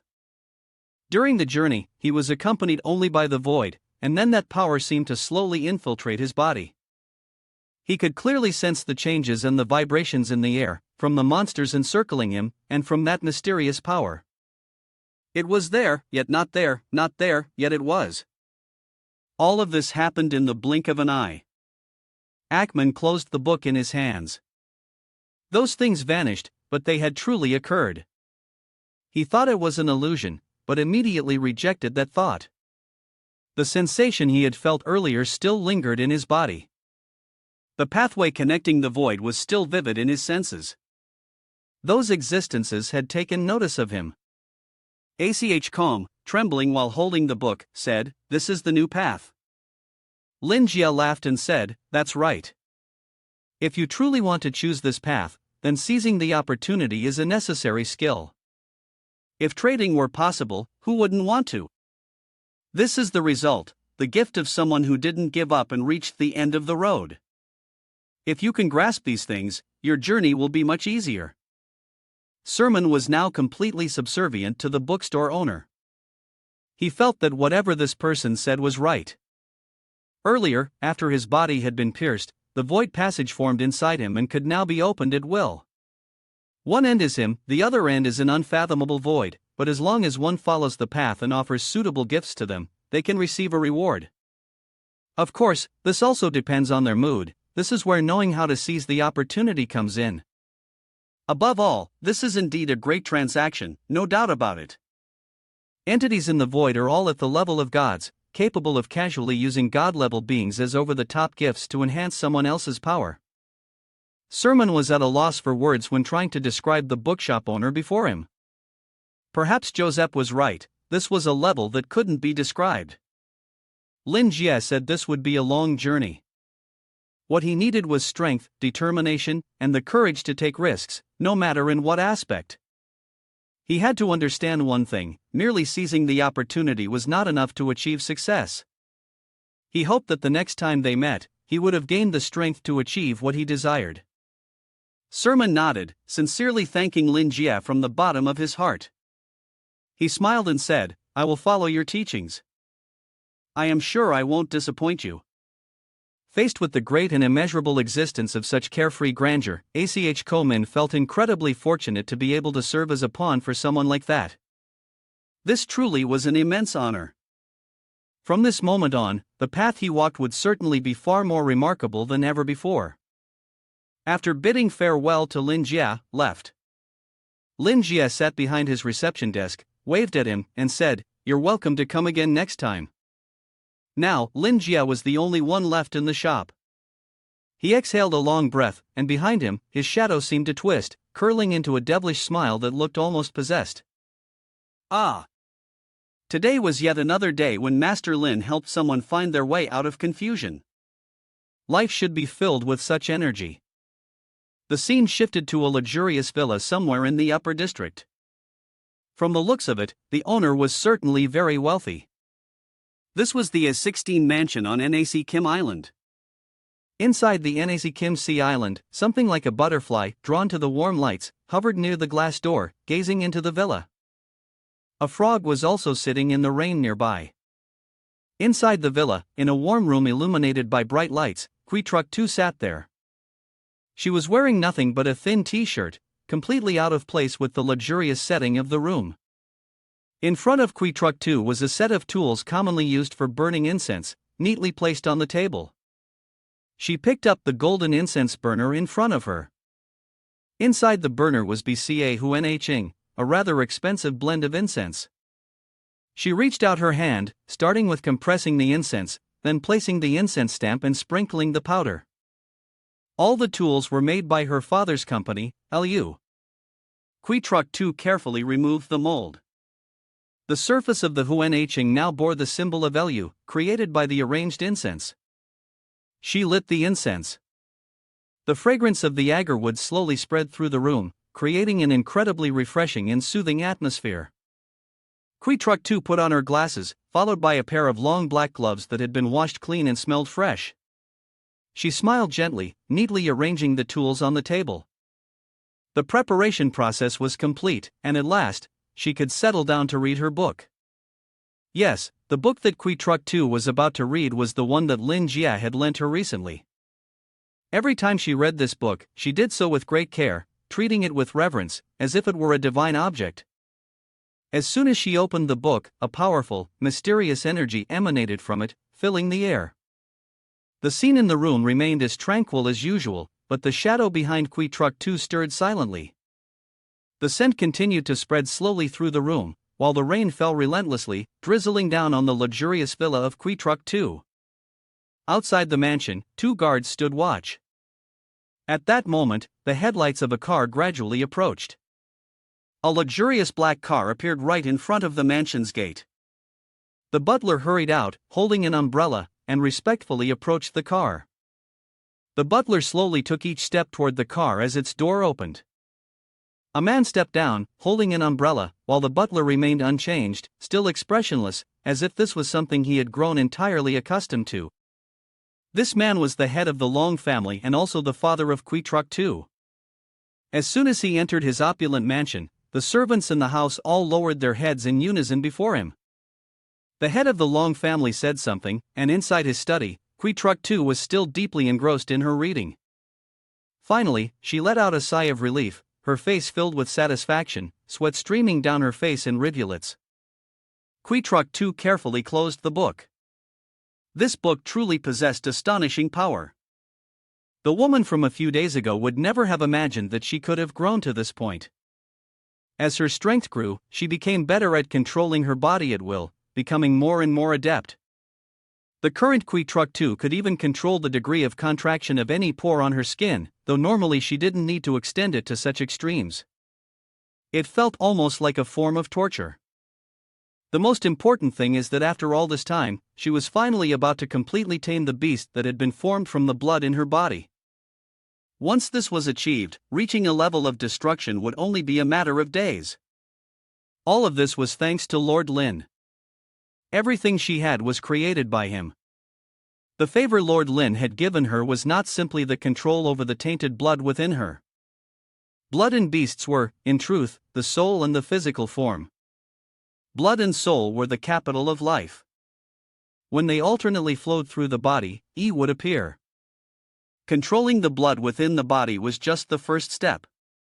How to harness the blood? To turn the beast into her own strength, that was the true path to becoming truly powerful. In short, before she could return and express her gratitude, she had resolved that she must first achieve the full result on her own. Right now, she had only managed to control the strength of the blood that had been injected into her body in the beginning. If she could absorb more types of tainted blood from different beasts, how immense would her power become? Just thinking about it makes it hard to imagine. The power that the hunters can possess is absolutely not limited to what it is now. The origin of the right to speak is power.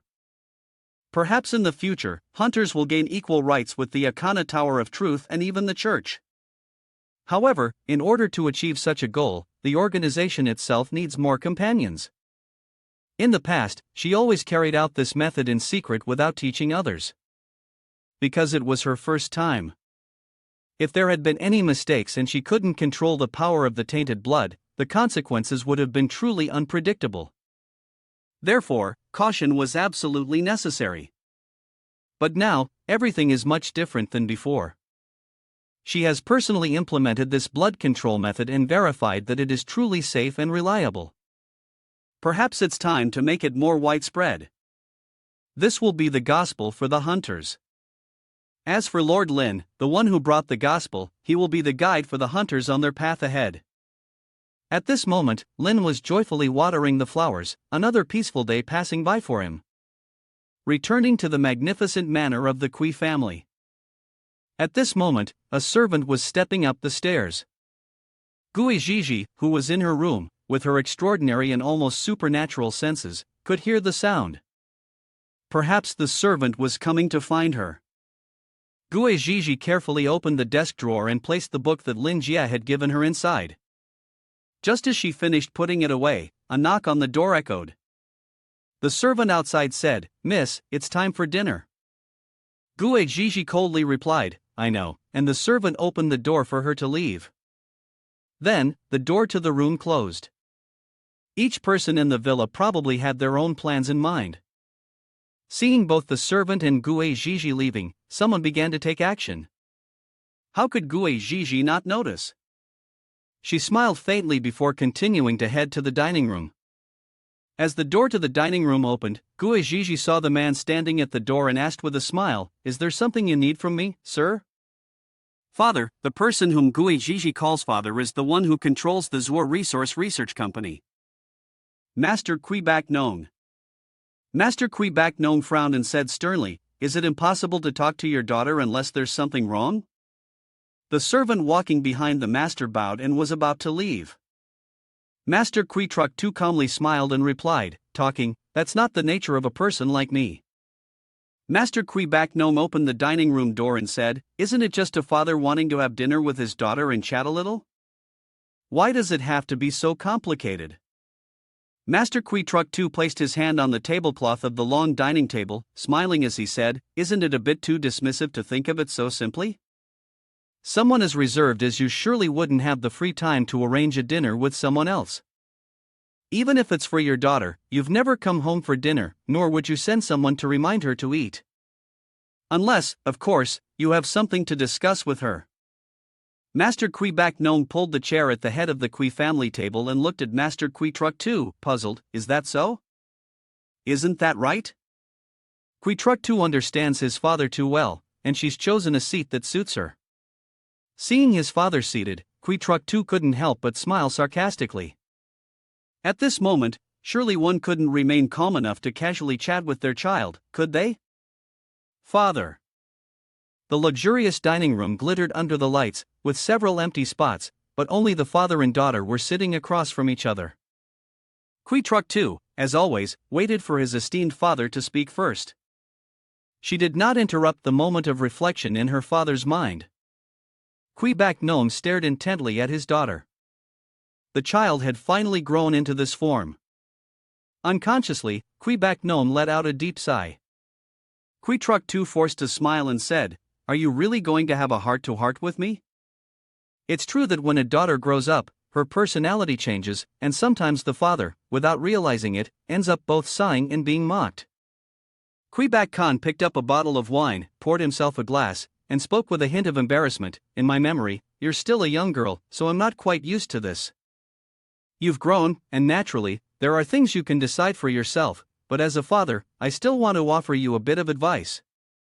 The respected official politely invited him to speak. The elder immediately got to the point. "I have never asked you about what you're doing before, because whether it's the White Wolf or another hunter organization, they are all just pawns, placed on the chessboard by others. I've sent a few words and instructions for you to follow, and that should be enough.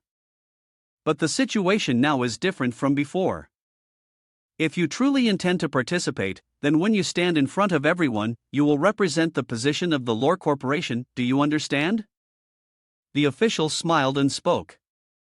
Kui Truck 2 remained calm in the face of his father's outburst, even smiling slightly as if teasing him. This is exactly why I'm sitting here talking to you. You've already seen the plan in my journal, haven't you? That's why you're trying to advise me. Her father had been too self-satisfied for far too long, and now Kui Truck 2 shattered that complacency with a single blow.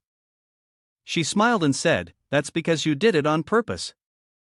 Indeed, Kui Bak Nong had not expected this. He looked at Kui Truck 2 in astonishment, repeatedly asking if she had deliberately written that plan, and then intentionally had someone sent to her side, only to discover it was all to make me come back. Kui Truck 2 tilted her head and laughed, saying, "Of course the plan was in my head, I wrote it out specifically for others to see." Did you fall asleep? What normal person writes such things in their diary? Kui Bak Nong silently looked at his beloved daughter, his mood complex. After a long pause, he sat down on a chair and sighed, "It seems you've really grown up, yet I still treat you like a child." Kui Truck 2 propped her chin up with her hand and laughed, saying, "If you didn't treat me like a child, how could I possibly fool you?" Kui Bak Nong suddenly changed his expression, looking at Kui Truck 2 seriously. In a low voice, he said, "If that's the case, it seems you are quite confident in being able to convince me. Tell me, what is the bet you've made?" Kui Truck 2 laughed, replying, "Didn't you already send someone into my room to search for it?" The elderly man was struck by the words, his face suddenly changing. He stared in astonishment at Kui Truck 2, asking himself, "How did you know?" Kui Truck 2 smiled faintly. Seeing her father's expression, she was certain that this was beyond his expectations. She calmly rested her hand on the table, sat up straight, and with a smile, said, "Please, give it up. They will never bring you the answers you seek." From behind Kui Truck 2, invisible tendrils appeared, growing larger until they formed a massive eye that enveloped the surroundings of the villa, unnoticed by anyone. At that moment, all activity within the mansion was under the complete control of Seeing TTCH. Kui Truck 2 reached her hand behind her, smiling as she spoke, "If you truly wish to know my plans, I can tell you the truth that it was devised by a great person. I am merely a pawn. And as for the wager..." Kui Truck 2 trailed off, her back now torn open, revealing ribs and blood underneath. "This is where she hid the item." The official pulled out the book that Lin Jia had given her. To her father's astonishment, she held it up and laughed, saying, "This is my token of recognition. As for NAC Kim, the name Lee Ba-nong is one that even passers-by on the street would know." As the supreme leader of the Laura Resource Corporation, Lee Ba-nong maintained close relations with various organizations and high-ranking figures in different factions throughout the year. The Truth Association, the Anna Tower, the Hunters, the Sorcerers, the Church, ordinary civilians, and many others. He interacted with all of them, always managing his responses with extreme propriety and suitability for each specific group. It was rare that he found himself in a situation he could not control. Under his management, the Lore Resource Corporation not only monopolized the mineral extraction rights in the lower city, but it also maintained an exceptionally close relationship with the supernatural world hidden in the shadows. In this way, it could be said that Lee Ba-nong belonged to that world as well. Among the employees recruited by the La Resource Corporation, many were, in fact, supernatural beings in disguise. There was once a person who assessed Lee Ba-nong in this way: if one looked directly into his golden yellow eyes, he would be able to see through all of their thoughts.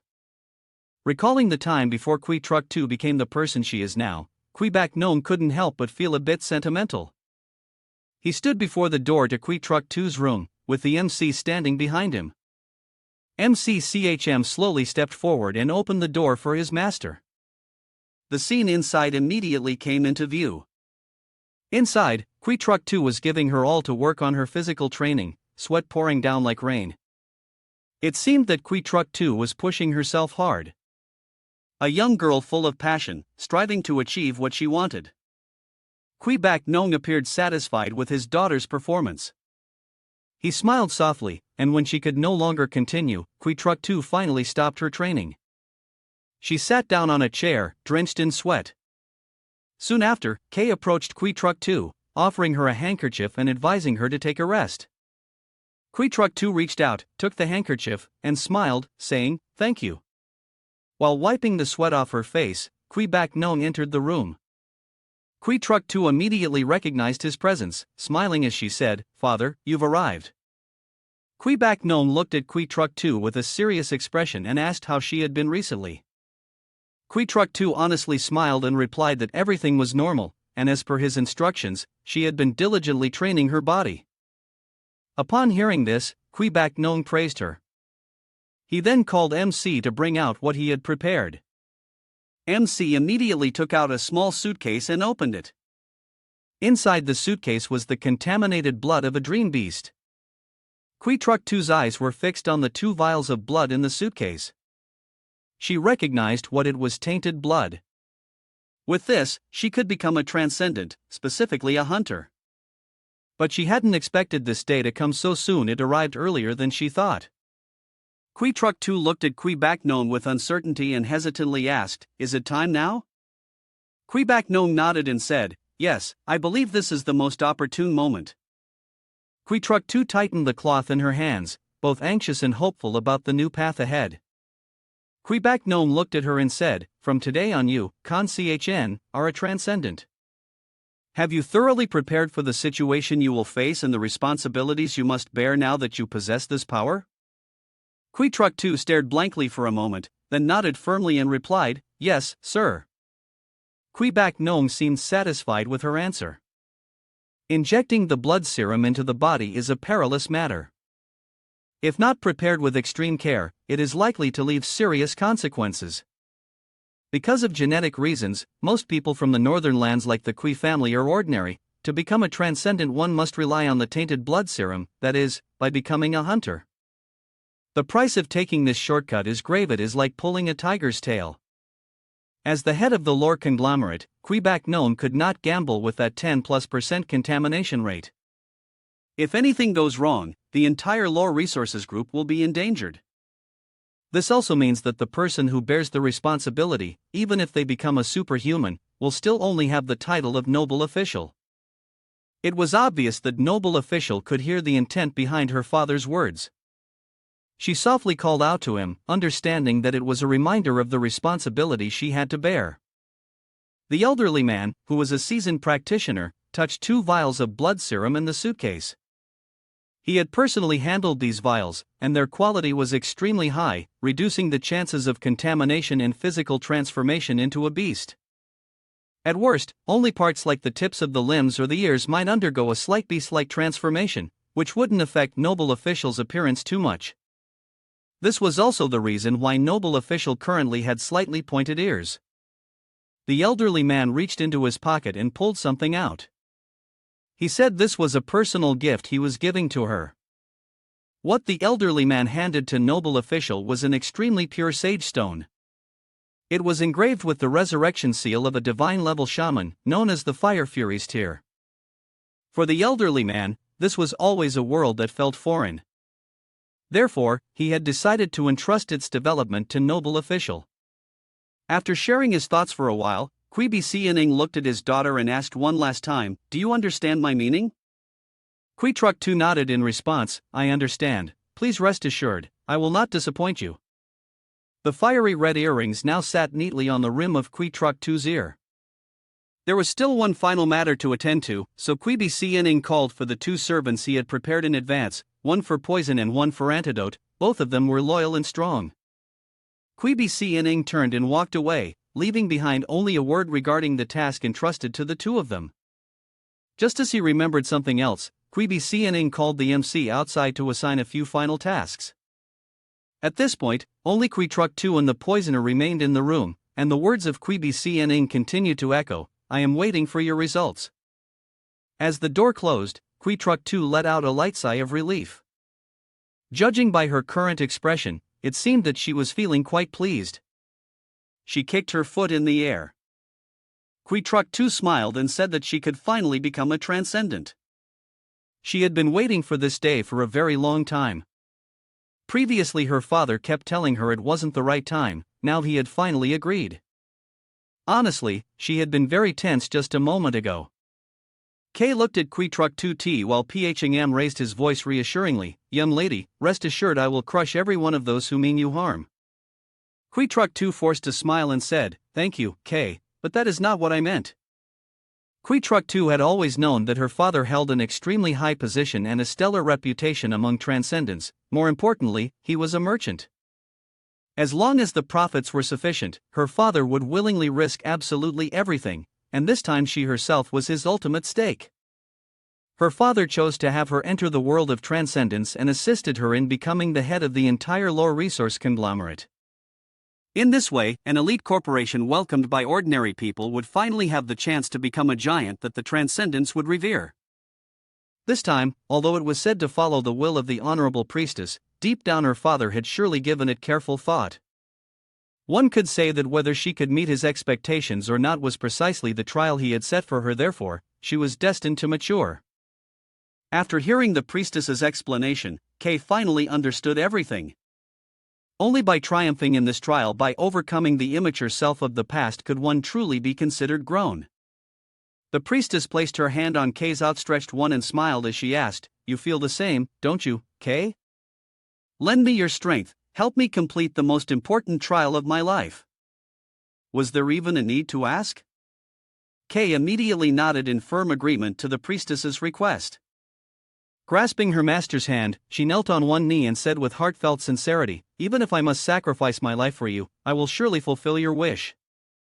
The priestess then took up the tainted blood and slowly injected the dark liquid into her own body. Meanwhile, after finishing her conversation with the priestess, Mr. Gnome stepped outside to talk further with Mac. He touched the wooden beam on the window and said this must surely be the thoughts of the young master. After all, she is our daughter, and it's not surprising that she would consider this social class. The intelligence network of the Truth Association had processed information about all the hunter organizations in Nak Kim. Mr. Gnome turned back to look at Mac and asked if he had made up his mind about which organization to join for his development. Mac nodded and replied, yes, I've found it, it's the White Wolf organization led by Horace. Mr. Gnome looked out the window, sunlight gleaming in. As far as he knew, Horace was a calm, rational, and extremely composed individual, stable, resourceful, and skilled in strategy. One could say that this was a good choice. After offering a few words of praise, Mr. Gnome glanced at Mac and, in a serious tone, asked, do you understand why I sent you to be by the young master's side? Mac bowed and responded, I understand every action and move of the young lady. I never expected Mr. Gnome would deny that. Anyway, he is still a father, and it is only natural for him to protect his daughter. Therefore, arranging for the MC to be by her side is a way to ensure Kui Truck 2's safety.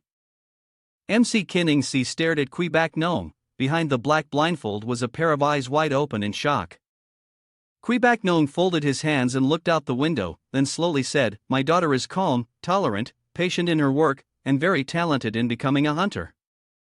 That is why she wants to become one. I support her in this, and assisting her to stand firm in the hunter organization is not a problem. But if she wants to take it a step further, I fear that in the short term, I would be powerless. Her strength and loyalty are unquestionable. However, she tends to be reckless. In situations where rational thinking is required, it won't help. At those times, your calmness and clarity will become her weapon. Having a superhuman manage the vast resources of this lore corporation, Kui Bak Gnome knows that the big players above will not be at ease. If one is not careful and brings disaster upon oneself, that is when the lore resource group will truly be irreversibly doomed. Therefore, one cannot act impulsively in a hurry. In the future, the old man will also publicly distance himself from his daughter on purpose to avoid any involvement with the lore resource group. The more his daughter expresses her rebellious nature, the better. She has no thoughts about the lore group, instead, she is completely dedicated to running the hunter organization. It would be best if she ignored and looked down upon this group entirely. Only with such an image can she develop freely in the extraordinary realm. The lore resource group is not the final destination that he has designed for his daughter, it is merely the starting point. Kui Bak Gnome placed his hand on MCCHNTHNH's shoulder and said, this is the last task I am entrusting to you before my daughter can truly handle everything on her own. Please help me protect her well. MC frowned, made a firm resolution in his heart, then immediately knelt on the ground, swearing an oath in front of Quebec Nong. Tuka vowed to die rather than surrender. In the room, only Quebec Nong remained standing. So this was the reason why father and daughter, Chuck and her father, had grown so distant from each other as they were now. Quebec Nong walked over to his desk and sat down. He opened the drawer. Inside lay a stack of handwritten reports. Upon closer inspection, one could see that it was the very set of documents he had once given to his daughter. Looking at what was inside the drawer, Quebec Nong smiled with satisfaction. Protecting Chuck 2 was, for the most part, flawless now. The fledgling would eventually have to leave the nest. Once she stepped onto this path, there would be no turning back. Quebec Nong was truly eager and curious about the surprises his daughter would bring in the future. A father's heart brimmed with anticipation. He wondered, when his daughter grew beyond even his expectations, what kind of expression he would wear then. Perhaps it would be a smile, quietly filled with joy. That was what Quebec Nong of the past had once thought. The current master of the farmers wore an expression of fear, amazement, and confusion. The official confidently sat across from him, holding a book in his hands, and smiled as he spoke. "This is your daughter's stake." Her gaze was resolute, proving that she was not lying. Around them, the long tendrils of the steel wool still lingered in the air. Master of the farmers could not help but admit that this time, he had lost. He never expected to be defeated by his daughter twice in a row during a chess game. He had always thought that, as a close relative, he knew her best. Yet, contrary to his expectations, his daughter was able to predict his every move and thought. So this was it. The once clumsy girl who struggled with learning etiquette had now transformed into a confident hunter, able to deceive even her own father. Master of the farmers looked at the strange book in the official's hands, wondering if this was really his daughter's stake. It seemed that this person had changed her a great deal. He vaguely realized the existence of the bookstore owner. No wonder he was a person with immense power, but even that was not enough to convince the old man. Quebec Nong stood up and said, "It's not mainly about the book itself, but rather its origin." He was heading toward the chair opposite the distinguished official to sit down. Face to face with his daughter, Quebec Nong candidly spoke, explaining that the content of the plan was a dangerous whirlwind taking shape. For our lore corporation, such a decision would involve too many entanglements. Therefore, all decisions must be made with extreme caution, and we cannot simply get involved. What's crucial is what the Lore Resource Corporation stands to gain from it. In other words, what does the person behind you hope to achieve from the Lore Resource Corporation? The official smiled faintly. Indeed, her father had figured out that she and the owner of that bookstore were connected. She slowly poured herself a glass of wine, then calmly smiled and said, "I once heard a saying, if there's enough profit, a businessman can do anything. Perhaps you think people are no exception, right?" Master Nong remained silent, staring intently at Master Truck 2. After a moment, he raised the cup of wine in front of him and took a sip.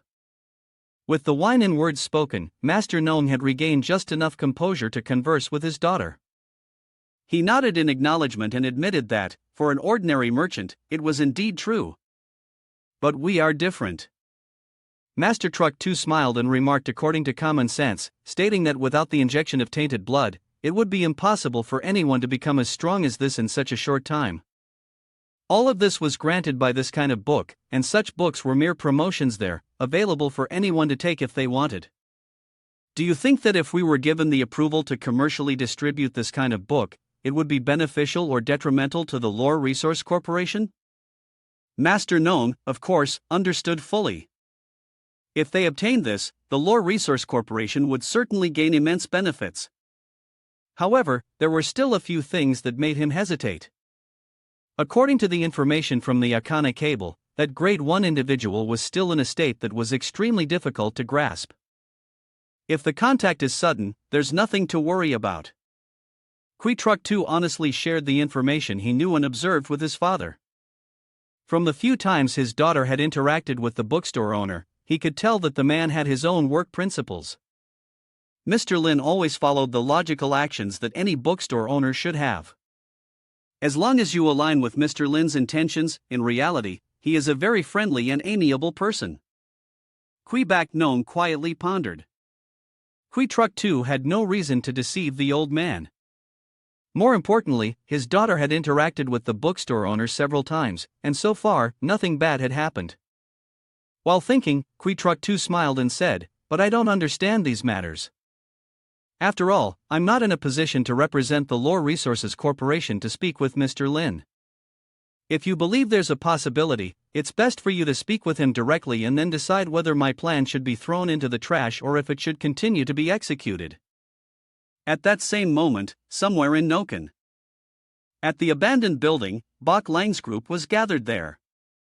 They were arguing fiercely about their original goal: chaos everywhere. Ma K and H Chi Noan had no idea how to proceed, so how could this plan ever work? Harris remained silent from start to finish. After shouting for quiet, he decided to voice his thoughts. Their objective was to hatch the demon's egg, not to defeat the Akana Tower. As long as they could hatch it, they would win. From now on, he absolutely did not want to hear any wavering voices in the group. 3 days later, the Truth Guild would send a shipment of silverstones on Route 78. This time, they had to seize those stones, only then could the plan succeed. Faced with Harris's harsh tone, no one in the guild dared to speak up anymore, and everyone agreed to Doris's proposal. One by one, the members of the guild left, and as the door shut, Harris was left alone in the room. The man sighed in relief, walking toward his seat and sitting down as if he were allowing everything to unfold. The entire storm of gemstones, though not enough to incubate the mirror demon's egg, was necessary for him to avoid a dead end.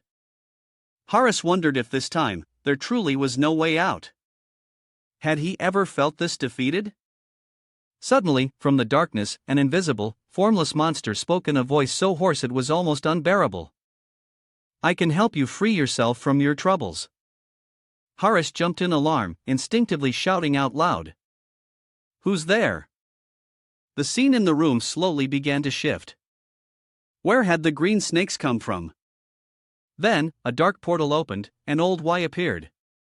Behind him, countless solitary green eyes of Little Na stared intently at Harris. Now, this was truly a dark sorcerer, not some delusional fool like that crazy woman Mo5. Harris, feeling a mix of fear and awe at White's sudden appearance, could see through the mask the chilling, cold green eyes staring back at him. The old man laughed and said, "The mark of the magical glasses is a torch, and the most precious material of all is life itself. The recent situation in Noken has caused many organizations to act with great urgency, and the Akana Tower is no exception." At this moment, former Grand Knight Kwang Hui, the head of the intelligence department, Joseph, was sitting in the meeting room. In front of him was a cup of tea into which he had dropped a pile of sugar cubes. He lifted the cup and drank it in one go. After putting the cup down, Joseph looked at the people in the room and said, "What is my opinion about the owner of that bookstore? If we want to discuss this topic, let's first talk about something else to make it easier to understand. What is your most striking impression of a divine being? Is it the ancient dragons of the primordial era, or the giants of the first age? Is it the elven king of the second age or the 4 female druids of the primordial era, who represent absolute power? These powerful beings are undoubtedly unquestionable, but the feeling that such a great person gives you is completely different. It's not strength, but rather height. To explain it more easily, we can talk about something else." Joseph raised a finger, speaking in a deep voice. "Insects like moths possess something called a phototactic behavior. This is why they instinctively gravitate toward light, but in most cases, they're not foolish enough to bring the fire upon themselves. Even though a moth is small, it still has the most basic form of intelligence that all creatures possess. However, let us not shy away from making an assumption.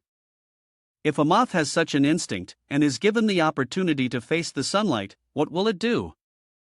Will it cower before the light and heat of the sun? Will it be moved by the pure, beautiful whiteness of the scene before it? No, there is only one thing it will do: it will abandon all thought and follow its instinct. The moth will rush headlong toward the sun, even if its body and soul are burned to ashes, willingly embracing the divine heat to the point of its own demise. That esteemed person is the owner of the bookstore, and for mere mortals, such an existence is akin to that. Now, this bookstore owner hopes for the old man to solve the issue regarding the cursed sword. Joseph bared his teeth, furrowing his brows as he stared intently at the person across from him, even showing a hint of excitement as he asked, "Do you think I will refuse?" The man opposite him was terrified by Joseph's expression, trembling uncontrollably, unable to utter a single word. Joseph slightly tilted his head and sighed. "No one understands the demon sword better than I do." The demon sword Candela was a profound weapon that even divine beings had to revere, and no matter how powerful one was, it could not stop it from corroding one's mind and soul. Of course, the ultimate outcome was doom. Up until now, the Anna Tower had always chosen the most perfect of the Radiant Knights to become the master of the sword, so that the demon sword could temporarily rest and be better utilized. However, with each Radiant Knight's death, the Akana Tower had gradually run out of solutions to the demon sword's curse. Joseph had almost lost all hope of finding a solution, but then he saw the book that the bookstore owner had given him. It contained a power that could suppress the demon sword. This suggested that the bookstore owner possessed a greater ability to tame the demon sword. The reason the bookstore owner thought of the demon sword was because that person had seen through my suffering and wanted to save me. For both personal and professional reasons, I should transfer all the power of the demon sword to him. That is the best decision. After sharing all his thoughts, Joseph strode out of the meeting room, leaving the frail-looking man sitting alone inside. Then, after a period of contemplation, just as Joseph was about to leave, the man called out for him to wait. "Have you considered the consequences if the demon sword is used for evil deeds, and whether doing so would affect the reputation of the Akana Tower?" Joseph waited for the man to turn back, then smiled casually and said, "I don't know, I've never thought about it. Matters like face and reputation are something for the Grand Elder to think about." Joseph's words terrified the man to his core. Joseph, however, paid him no mind, opened the door, and walked out with his back straight, boldly declaring what every knight of ours always upholds: only righteousness in our hearts. The meeting room door slammed shut, and at the same time, somewhere else, the broadcast of the meeting came to an end. The staff member from the Foreign Affairs Department looked up at the screen and explained that it was the full recording of the live interview when Knight Joseph proposed the transfer registration. In the central office room, 4 men were seated around a round table, and at the center of them was something quite advanced. These men were the elders referred to by Joseph, the ones who specialized in handling the reputational issues of the Akana Tower. After watching the footage, it seemed that each of them began to have their own thoughts. After leaving the meeting room and walking down the hallway, the trainee knights greeted and inquired about the health of the elder. Joseph, as always, walked on coldly, indifferent to the exchanges. Joseph's personal secretary stepped forward and said, "Master, the overall analysis results and recent movements of the white wolf that we have been tracking are here." Joseph nodded, indicating that he was listening. The disciple continued, "These hunters are far more familiar with the structure of NAC Kim than we are, by several hundred times." It was like a group of mice running frantically through the cracks of the wall. Every time their people followed the traces halfway, the group of Baklang would vanish. They could only slowly search more carefully, but doing so made the process too slow. Therefore, they came up with a new approach. By correlating time and location, they were able to successfully deduce part of the non-existent secret passage after multiple appearances. By now, the range of Baklang's activities had significantly narrowed. Joseph listened silently to the entire presentation before speaking. This city had existed for too long. The real map was stored in the minds of the elderly people who had lived here for a long time. It seemed impossible to obtain a complete map. There were no such elderly people in the Baklang organization, and Joseph understood that well.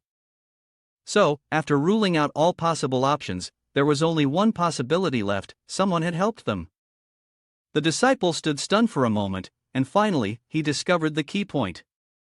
Truly, he was not mistaken, this was his boss. He just looked at Joseph with a gaze of reverence. As he walked behind Joseph, he spoke, "In the past few days, we've nearly destroyed 3 of their major strongholds. The 20 white wolf hunters we captured are still being interrogated right now.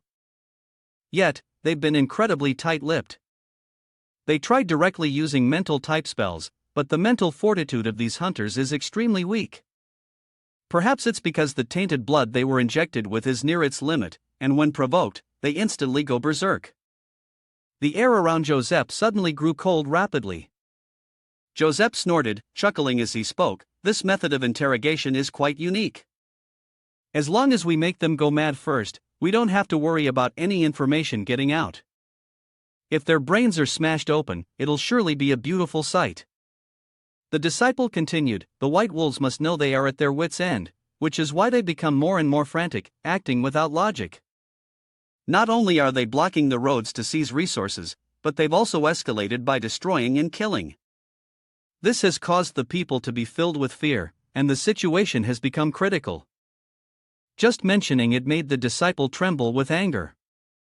Joseph observed his disciple's actions from start to finish, then snorted coldly and said, "Dealing with these situations alone is enough to keep the logistics team busy. After all, for ordinary people in NAC Kim, superhumans are just a legend. Cleaning up the mess caused by these organizations and maintaining order in society is no easy task. They're swamped with making up all kinds of big stories, like gas leaks, and using every method to hide the truth, which makes it incredibly troublesome and annoying. Just thinking about it is enough to give me a headache." However, the disciple had calmed down a bit, and it was undeniable that Joseph now appeared quite thoughtful. He opened the door, smiled, and said, "Earlier you mentioned that Bok Lang's destruction and killing lacked any rules. You must understand that when looking at things, you can't just judge by appearances. The nature of the demon mirror's egg is to confuse the mind. Their hunger for the demon mirror's eggs is likely greater than any other desire. At this point in time, the likelihood of an outburst is not high. If it's not meant as a diversion to mislead the enemy, then there's no other possible reason. They must have another purpose behind these actions." CLA looked at Joseph in astonishment, then glanced down at the report in his hands and continued, "So far we've only discovered that after committing the murders, they searched several specific locations on the victims' bodies. Based on our analysis, it's possible they're attempting to recreate certain rituals of M5, but even after comparing the data, we still couldn't identify the corresponding sacrificial conditions." However, CLA had a question he'd been meaning to ask Joseph. Isn't it impossible for the Truth Association to obtain the complete design blueprint of NAC Kim? Not even a partial section that could be useful to them? Joseph raised a finger and replied, "A single section is enough to analyze the architectural inconsistencies within it. From there, we can identify potential hidden passages and secret chambers. Among these hidden structures, several were actually built by members of the Truth Association themselves. At this point, Claw must surely understand why they refused to give this convenient spot." The elevator doors opened, and Claw stepped in with a complicated mood. Seeing his disciple like this, Joseph couldn't bear it. He reached out and patted Claw's head, laughing, "You're such a fool, my dear Claw. If you cracked open this little head of yours, it would probably be a very cute little hole." Claw adjusted his hair, which had been messed up by his master, and said, "Yes, master, but it seems like Joseph is in a good mood today." "I can tell that much." From what Joseph had said, Cloud had completely given up on receiving support from the Truth Association and had to find another way. But what were those secret passageways and hidden rooms for, after all? As he was lost in thought, Joseph suddenly placed a hand on Cloud's shoulder and said, "Let's just think of it as a training exercise. Bok Lang won't hold out for much longer. If we go ask those hypocrites at the Truth Association, most of them will probably just say gather incorrect intelligence. Analyzing the clues. The task of tracing the trail is the responsibility of the intelligence department at the Akana Tower. If you can't even handle this, it might be better to merge the intelligence department with the logistics department." The mockery from outsiders irritated Joseph far more than the words he had just said to Cloud. Claw seemed to be awakened. He was about to cheerfully turn to say something to Joseph when Joseph suddenly smiled and spoke. "But think about it, on the other hand, if you can conveniently figure out the location of the hidden passages and secret chambers within the Truth Society, then next year we'll have the budget. The Truth Society is so rich, they probably won't spare much for silencing fees. Claw collapsed, frozen in stone. He never imagined his teacher would speak so bluntly, and moreover, even at the level of destruction, there would still be a lack of funds. Only Joseph could pull something like this off. At that moment, Joseph and Cloud had reached the door of the intelligence department. Joseph entered his office, and after a moment of silence, he suddenly asked about the situation with the red faith. The unexpected question made CL jump in surprise. "Sure, here's the translation you requested." "Me too. But it's okay, that happens so often, Cloud is already used to it."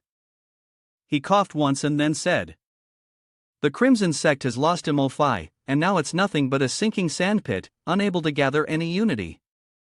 Now that MO5 is dead, these Death Warriors have lost their ability to act.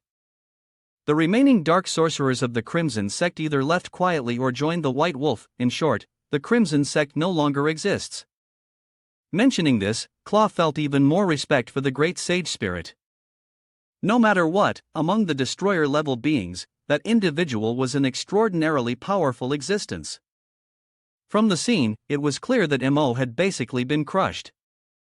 Just as he was about to continue, Claw suddenly noticed the disapproving, dissatisfied expression on his teacher's face. He quickly tried to defend himself. "Of course, your strength among the destroyer-level beings is absolutely at the top. If anything, I've never seen a destroyer-level expert stronger than you." Joseph nodded and said, "That's better." With the danger past, Claw quickly wiped the sweat off his forehead and let out a sigh of relief. But unexpectedly, Joseph mentioned the bookstore owner, who was truly the formidable one. If the great sage of the D&V family had made that person their master, it meant that the entire D&V family was willing to be subordinated to them. Joseph furrowed his brow, looking at Claw, pressing him to ask those who knew about the matter what they thought.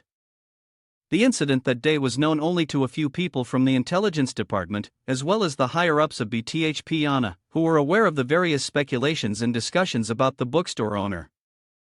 However, their attitude was uniformly one of not only trust but also reverence. "Joseph, you had yet to meet with Lin Jia," he said with a smile. "Well, of course, intelligent people should act this way, otherwise, it would be the only option. To be honest, they should thank Mr. Lin, or else they might have had to wait until MO5 caused even more destruction before realizing that there was still a hidden dark sorcerer of the destruction level in NAZ Kim, whose destructive power was far beyond wise. Therefore, if someone still does not value Mr. Lin at this point, they can only be considered a fool." This is also the reason why Joseph proposed the transfer request this time. Considering this matter, the Elder Council will surely weigh the pros and cons before making a decision. He was sure that those conservative fools would not be foolish enough to send people to investigate at this critical moment. Joseph sneered contemptuously at the Truth Association, saying that this was the situation, and yet there had been no prior warning. The Truth Association was truly a useless bunch. Even if they used their so-called intelligence network to fish for information, it would probably be more effective than what they were doing now. At the same time, the Truth Association, for some reason, Andrew suddenly snapped his pen in half.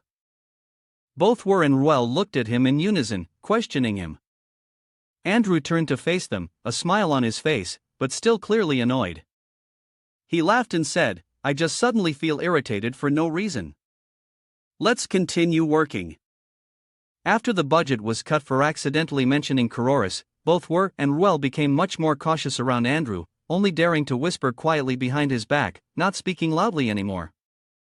Back to Joseph, he took the document that Claw handed over, intending to review it later, then told him to go back to his own work. First, Cloud left, with the sound of his coughing still echoing outside. At that moment, when Joseph opened his computer, he also received a letter.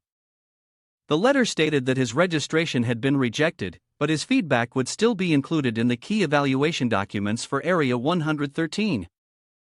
The Elder Council president had dispatched personnel to investigate.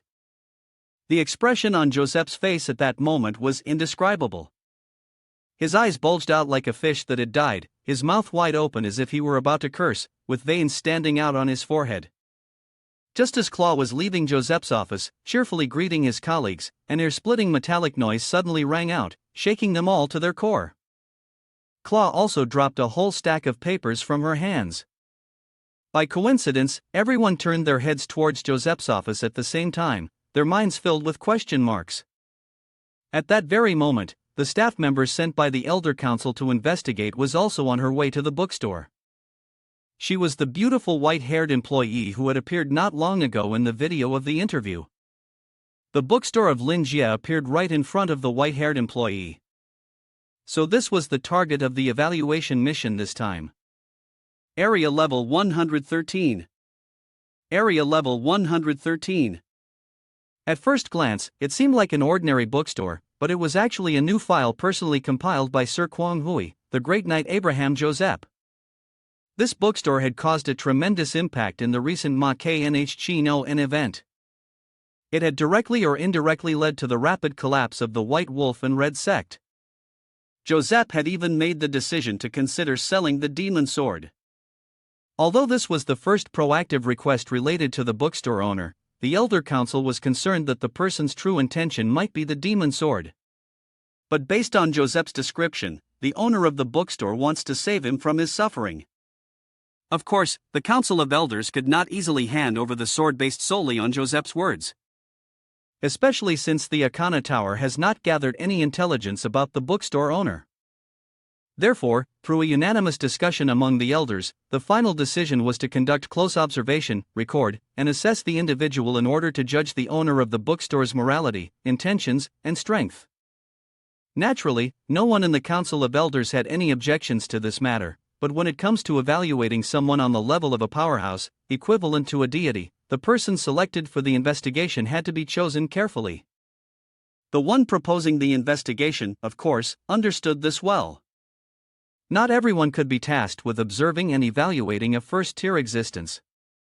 For this reason, they decided to send Deputy Head of the Logistics Department, Lucy Caroline, to carry out the mission. Her 25% female demon hawk bloodline and innate spiritual control abilities made her naturally sensitive to evil. Among the evaluators of the Akana Tower, perhaps Lucy is the most outstanding, though she is also the most cautious at this moment. Lucy is now standing in front of the bookstore, looking at the target she needs to investigate. In her mind, she constantly reminds herself that the purpose of this mission is investigation, and that she must not cause any trouble. As a representative of Akana Tower, she is to use the identity of a customer to converse with the owner of the store, attempting to complete the supplementary file 113, make judgments, and provide evidence for the council president. With the hope that everything will go smoothly, Lucy slowly enters the bookstore. The door opens, and the familiar sound of the doorbell rings. Soon after, Lin Jie, sitting behind the customer service desk, greets her with a smile, saying, "Welcome, dear customer." Lucy steps into the store, places the umbrella she's carrying to one side, then exhales a deep breath, shifting into the highest state of alert to carry out her mission. She gazes at the bookstore owner sitting across from her. This is indeed the legendary owner of the bookstore. You appeared in the list of central figures causing turmoil in the city of NC Kim. Indeed, looking at your exterior, you seem like an ordinary person, with no obvious signs. But as the elders say, one should not judge a book by its cover. This person is of a high rank, so you cannot simply judge by appearances. Moreover, this person could tell just by looking that Joseph was carrying a great burden. As she walked toward Lin Jie, Lucy reminded herself that she must always maintain respect, and never do anything to upset this person. What she needed to do now was sit calmly across from him and carefully follow the plan in a professional manner. Lucy pulled out a chair, sat across from Lin Jie, and flashed a bright smile as she greeted, "Hello." Lin Jie closed the book in his hands and placed it on the table, his gaze drifting toward the beautiful female guest who had just arrived, his cheeks slightly flushed. Seems like this is getting a bit too overwhelming. Is this person a new client, I wonder? Lin Jie thought to himself, but suddenly, he realized something felt off. This person revealed an extremely natural, utterly captivating, and highly professional smile. The angle, the expression, the level of proficiency. Although the focus might be different because the other person is a woman, the feeling of familiarity emerging so naturally cannot be fake. Subconsciously, you can flash such a standardized commercial smile, which means this person is most likely a colleague of his. In other words, the sexy white-haired individual in front of him is probably not a customer, but rather someone with intentions of getting money from him. How could he tolerate this? Lin Jie cracked his knuckles with a snap. The standard hello in this smile had already exposed the visitor's true identity. There was no more room for discussion. Was she here to sell something or to conduct a survey? People like this, of course, the boss of Lin Jie had seen far too many. Those who come knocking not only waste time with endless entanglements, but have no intention whatsoever of buying books, borrowing books, or even reading any educational material. But Teacher Lin is not someone with just a hollow reputation. If he dares to come to your store today, then no matter what, even if it's a multi-level marketing scheme, he has to become one of your customers, at least for this part. The analysis is finished. Lin Jie smiled faintly. Let me guess what the next line from this person will be. At the same moment, both Lin Jie and Lucy said, "May I ask if you are the owner of this bookstore?" As soon as those words left Lin Jie's mouth, Lucy's composure shattered completely. Her professional, trademark smile vanished. It was as though the boss Lin had stunned her into silence. Lucy stared wide-eyed at Lin Jie. Had this person read her mind? Or did he know in advance? She couldn't figure out how he managed to do it. That attitude. Was he directly warning her the moment he spoke? Lucy silently wanted to cry. Right now, she was like a weak rabbit in the palm of a wolf's hand, silently praying for department head Joseph. Where had that friendly demeanor gone? Lin Jie curled a superior smirk. The moment she attempted to launch her sting, she straightaway tore apart the attacking line. No wonder that I see right through you air she gave off was precisely the hinge for reclaiming control of the conversation. To begin with, overwhelming the other party and throwing her rhythm into chaos was already equivalent to wiping out half of her ammunition. What art of communication is that if the mindset isn't steady, the whole effect collapses? All varieties of communicative art ultimately amount to psychological tactics. You must grasp your opponent's psyche with precision. Words must prod at the sore spot and drive straight to the chest. Above all, you cannot give the other side time to hesitate. You must be steady, exact, and forceful, dragging them directly into the tempo and territory you command. The simplest way to lead is by asking questions. A question with a clear, directed intent can pull the other person into your rhythm extremely quickly. If she wants a topic of her own, she must first seize the dominant position of the one who asks. Therefore, according to common logic, this greeting followed by a statement would be considered a question. As someone who uses speech as therapy to guide and direct others in life, a golden hand in the chicken soup for then one field, Master Lin's skills are clearly at a transcendental level, something ordinary people cannot possibly keep up with. How could someone like her succeed in outwitting him? Lin Jie placed the teacup on the table and smiled, saying, "There's no need to be so surprised. If you've actively chosen this place, didn't you ever consider what situation you might encounter? Especially since you've specifically targeted me. Do you think I don't know what you're up to?" A brief note here, Master Lin believed that Lucy had come to challenge him, but in reality, this was not the case. He thought the person sitting in front of him was merely a newcomer with a bit of success, someone who enjoyed traveling around using communication skills to stir up a little trouble. One can't help but sigh in frustration. The youth of today are so reckless, if they're not punished a little, they won't learn. This is not the way of Lin Jie. Therefore, he flashed a confident and arrogant smile, and said to me, "Every single move you make is too shallow, your purpose is too strong. Young people nowadays shouldn't be so reckless, they need to be more mature." Those words from Lin completely shattered Lucy's working spirit, to the point where she even felt afraid, as though she could hear the sound of her sweat dripping down. Indeed, the purpose of this trip had been firmly grasped by the owner of the bookstore, because what he considered a somewhat reckless action had disturbed him, making him feel displeased. That's why he warned her like that. There could be no mistake, she understood. It was over, everything about her had been seen through by the bookstore owner, who deliberately spoke the words she wanted to say all at once. This implied that she had no secrets to hide from this person. Her thoughts, her soul, everything would be exposed in his hands for him to toy with. It was truly terrifying to the point that it made one's skin crawl. She calmed herself to soothe the man in front of her. Lucy sincerely said, "If there's anything that has displeased you, I sincerely apologize, and I am also very sorry for disturbing you. But please forgive me, I have a few small questions that I must ask." "It's still fine," Lucy reassured herself, "things could still turn around." Up to this point, the other party had remained calm, likely having recognized her purpose and attempting to intimidate her in a subtle way to remind her of her boundaries. "Then, I just need to continue maintaining a respectful attitude," she thought, and spoke these words to him. "This is very important to us. If you agree to cooperate and answer a few of these questions, we would be extremely grateful. This also holds immense significance for N.C. Kim." Lin Jie smiled lightly, finding this person more interesting than he had initially thought. The expression on this beautiful lady's face was extremely determined, yet she was taking a step back in order to move forward. It seemed that she intended to use the method of filling out a survey. Her purpose: to gather information, find suitable products to offer, or investigate the situation of a certain category. However, they even brought N.C. Kim out to make an offer, which is quite audacious beyond expectations. Lin Jie felt a bit intrigued, so he didn't press the person any further but instead smiled and asked a small question. "Go ahead, try me." Hearing this response, Lucy felt a weight lifted off her shoulders, relieved by half. She sighed in relief. This person didn't seem to have such a bad temper after all, at least, he didn't express that his position was on the opposing side. Once she received approval, Lucy promptly pulled out the pen that had been pinned to her chest and got straight to business.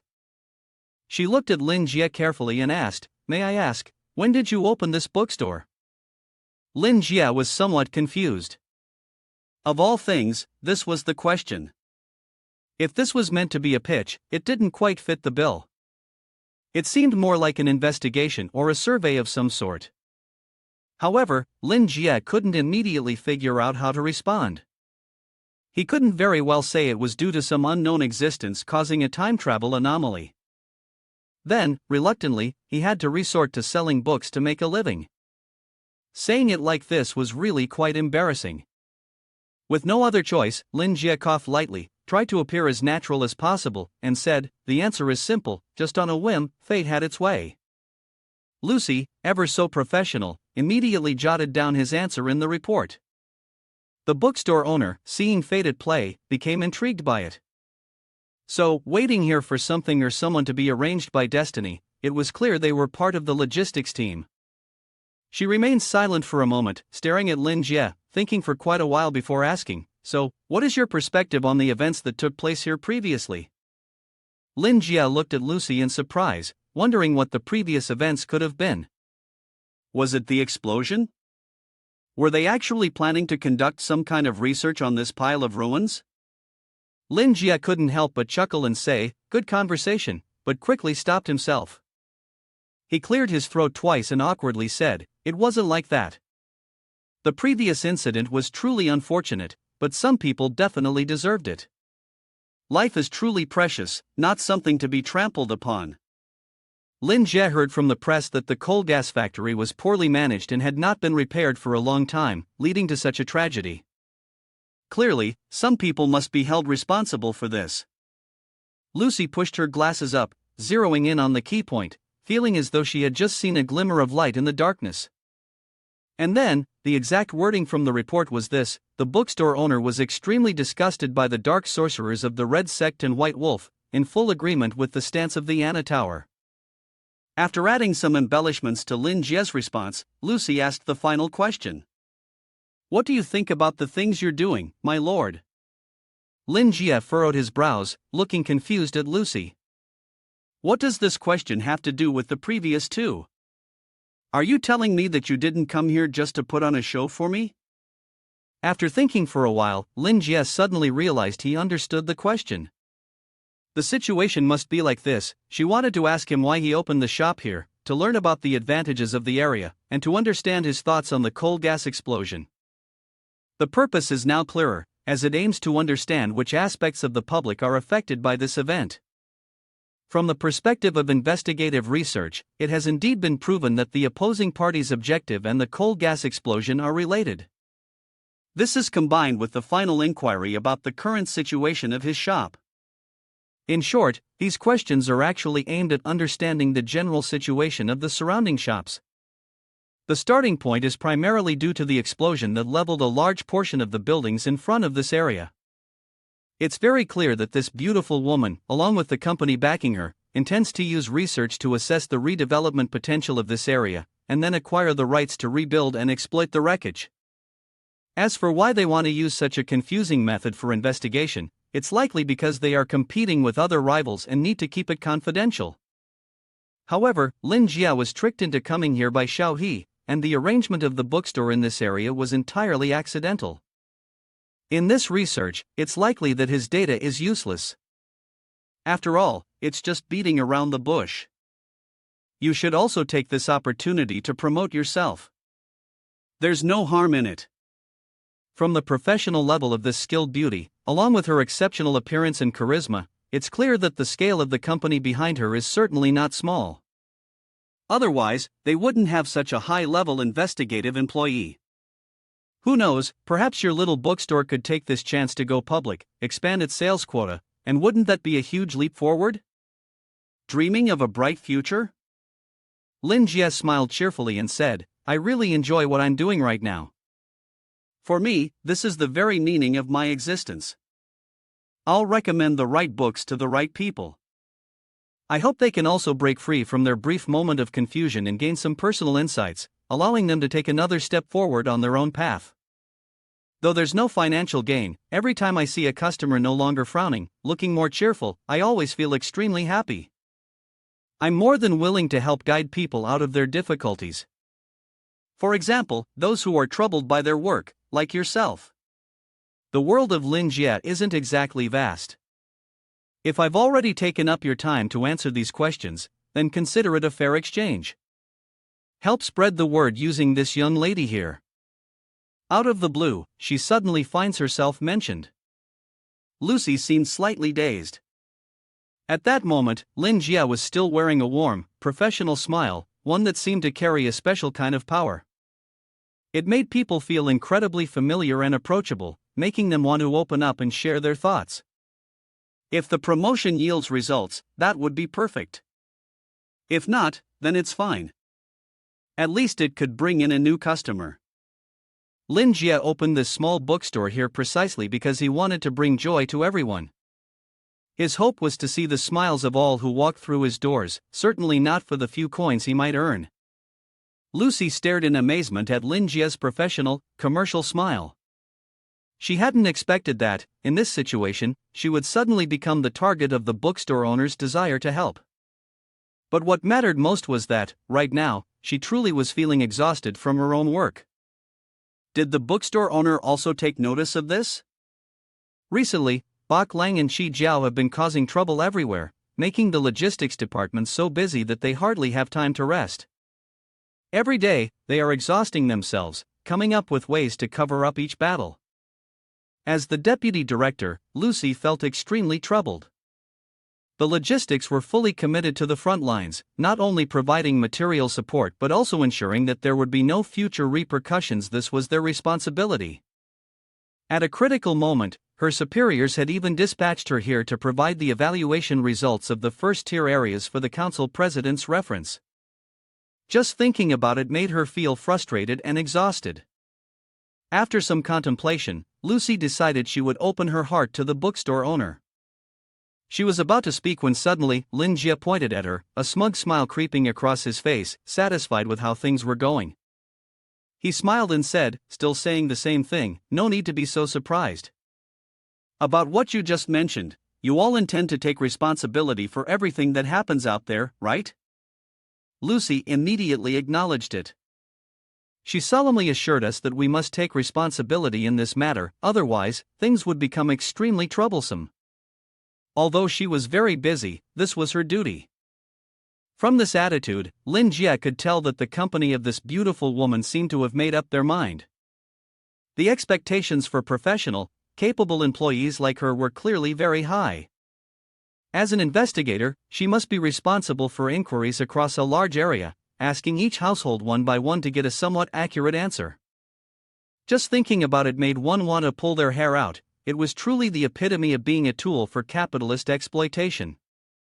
Lin Jie sighed and spoke in a persuasive tone. The child is already hurt. If you don't mind, you could rest here for a while and read some books. Since she was a child, Lucy had vaguely realized that the world she saw was different from how others saw it.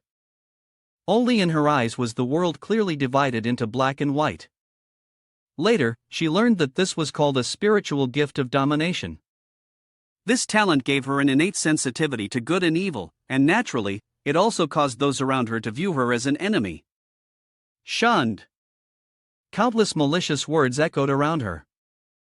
Every time they saw her, those people couldn't restrain themselves from hurling cruel remarks at a child. They believed she knew nothing of good or evil and was unaware of the despicable nature of her own actions. At that time, Lucy could only cling tightly to the teddy bear in her arms, trembling in fear as she tried to step back. But even retreating, trying to hide herself from their sight, was something Lucy could not manage.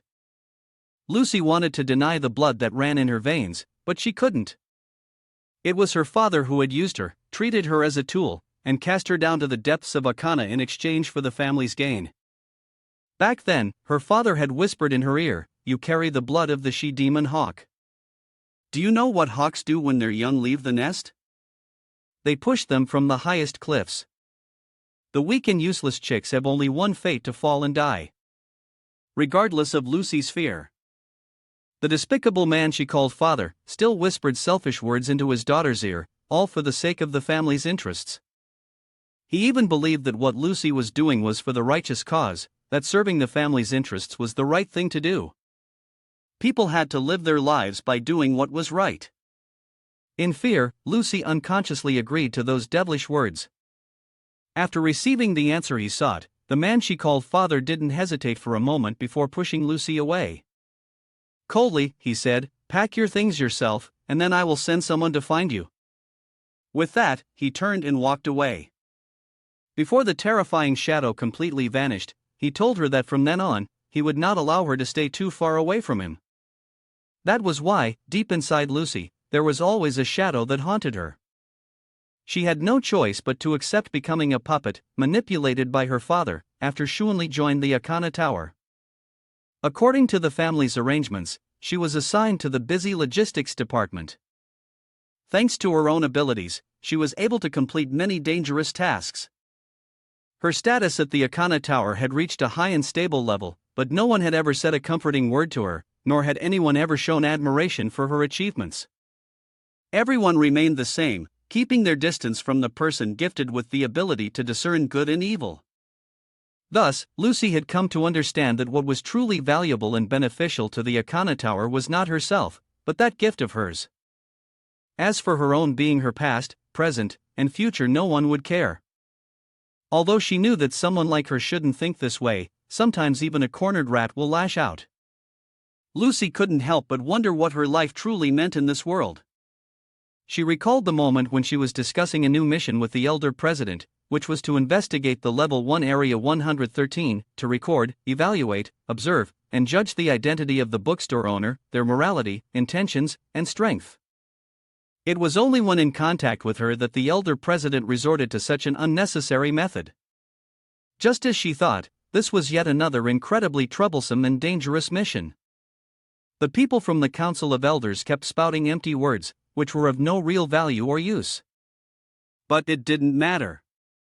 She had long since gotten used to this kind of treatment, it was just part of what she had to do. Lucy told herself that as long as she completed the next task just like the previous ones, it would be fine. She thought that way, but in reality, it was entirely different.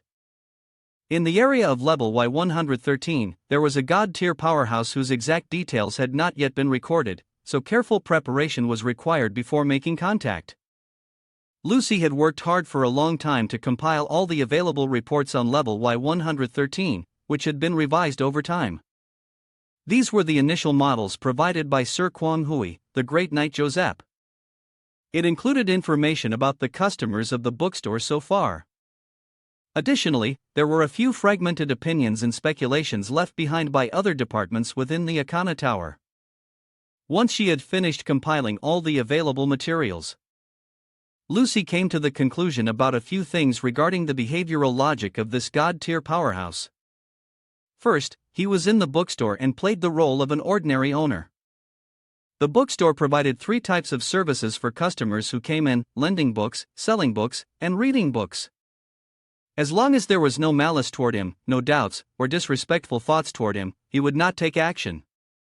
To put it more precisely, he would not personally take action. Therefore, in response to Joseph's unfriendly attitude, the old man merely fell into a stupor inside the bookstore. The second thing was that he seemed to possess an incredibly wise mind. There was nothing he didn't know, which was evidenced through the conversation between Vice President of the Truth Society, Andrew, and the sage, Doris. Therefore, it was best not to harbor thoughts of concealing one's inner thoughts, nor to foolishly think that one could hide the past. Finally, all the books in the bookstore were written using forbidden language to describe kinds of extraordinary powers. The inherent power of these books might not actually be very strong. It's not something that can be resolved in an instant, but it must certainly be a result of the careful selection of the bookstore owner, who guarantees that the issue can be solved. This is his generous, selfless gift. As for the fees charged, compared to the value of the books, it's hardly significant. Thinking in another way, this must be a kind of excitement for him, playing the role of a bookstore owner. When he says that, it means you are completely in his hands. Now, the bookstore owner is looking at her with a smile, saying, "Come, sit down and read." Lucy nervously swallows, her heart pounding wildly. The moment has finally come. Although this place is quite dangerous, if she's lucky, she might gain something extremely valuable. How could she possibly miss this opportunity? As for these books, the available information is vague. This is also the most important goal of her investigation this time. At the very least, she must record the power contained within a book and have it judged by the Elder Council President.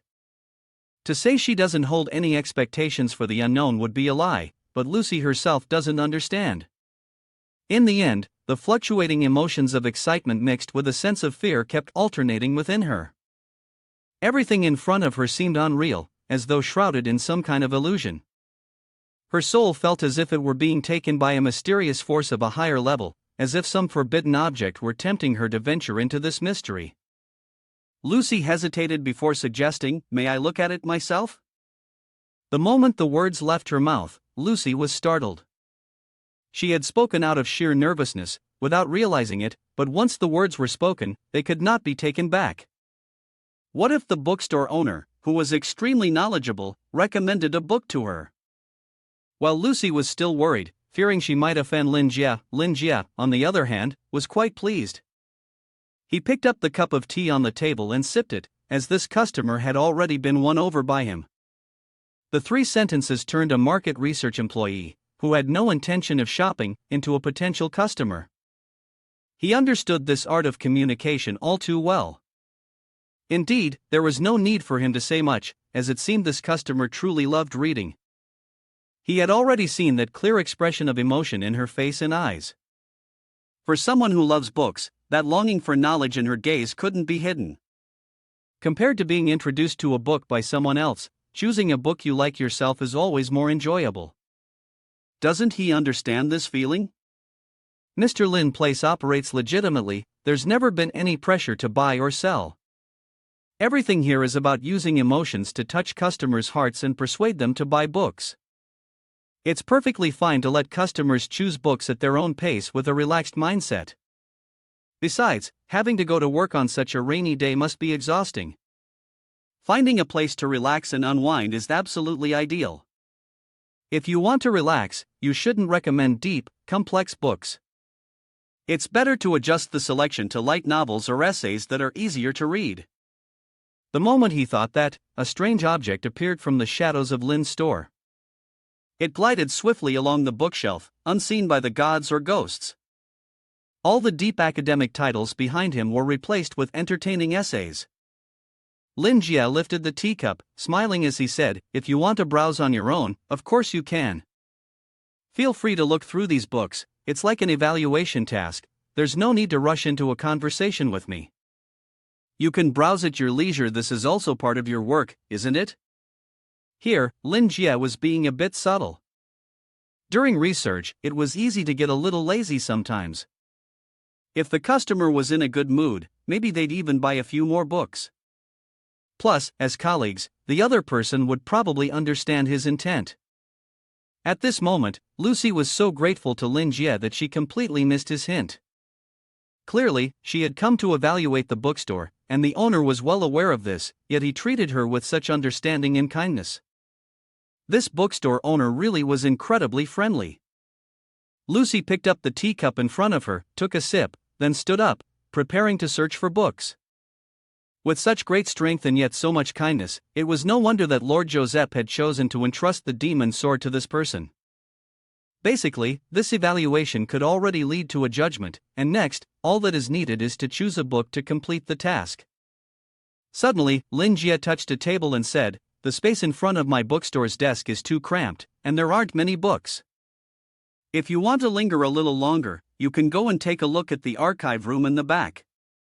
The bookshelf behind Lin Jie slowly creaked, its eerie, screeching sound echoing through the room, and a path leading into the archive room appeared, though the atmosphere and energy within it felt a bit sinister. Lin Jie enthusiastically pointed at his archive room, inviting her with a warm gesture, though with no other intention. But for Lucy in that moment, Lin Jie's action was nothing short of a shock. There was actually this much empty space inside the bookstore? The previous materials had never mentioned such intelligence, meaning no one had ever stepped foot here before, except for her. The bookstore owner had suddenly revealed to her an unnamed domain, one that had never been disclosed to anyone else. Not only was Lucy nervous and confused, but she also felt a bit frightened. She clutched the hem of her skirt, wondering what this person's true intention was. What exactly did he want from her? It could be just a passing fancy, or there could be some hidden meaning behind it. At this point, she had no choice but to follow the will of the bookstore. So, after thanking Lin Jie, Lucy slowly stepped into the space. The moment her foot entered what Lin Jie called the book repository, Lucy was so astonished that she began to doubt the very reality of the world around her. Before her stood a gigantic library, its towering bookshelves filled with forbidden knowledge. "Oh, holy light, my dear, the owner Lin calls this the book repository?" Lucy swore on her life that no matter how far she searched, from A to Z, she could never find a library as massive as this one. This was clearly a space with dimensions far beyond the physical appearance of the bookstore. It was most likely created using a large-scale spatial folding magic. Having come this far, Lucy wondered if this bookstore hid the entire collection of the world's literature and wisdom. The library seemed almost infinite, stretching endlessly. What was even more remarkable was that every book here contained forbidden knowledge. If the bookstore's owner were to publicly promote them, this entire dark place might be beyond what Lucy dared to even imagine. She feared that if she thought about it too much, her mind might not be able to handle it, so she quickly grabbed a book that didn't seem too dangerous and made haste to leave. Spending too much time here, she feared, would drain both her mind and spirit. But when faced with the books themselves, Lucy finally understood how difficult it was to simply pick one at random.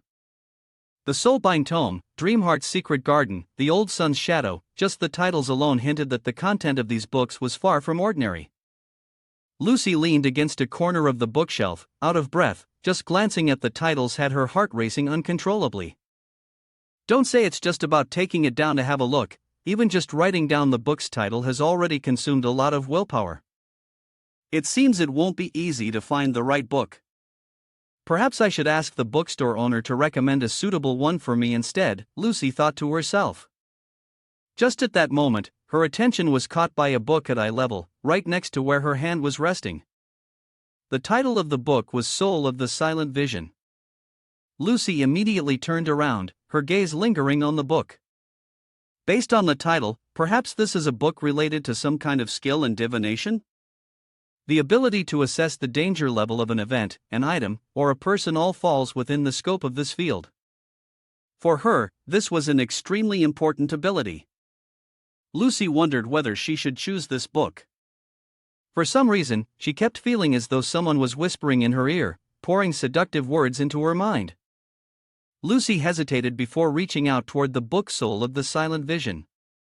In the end, she chose to take it down and open it to have a look.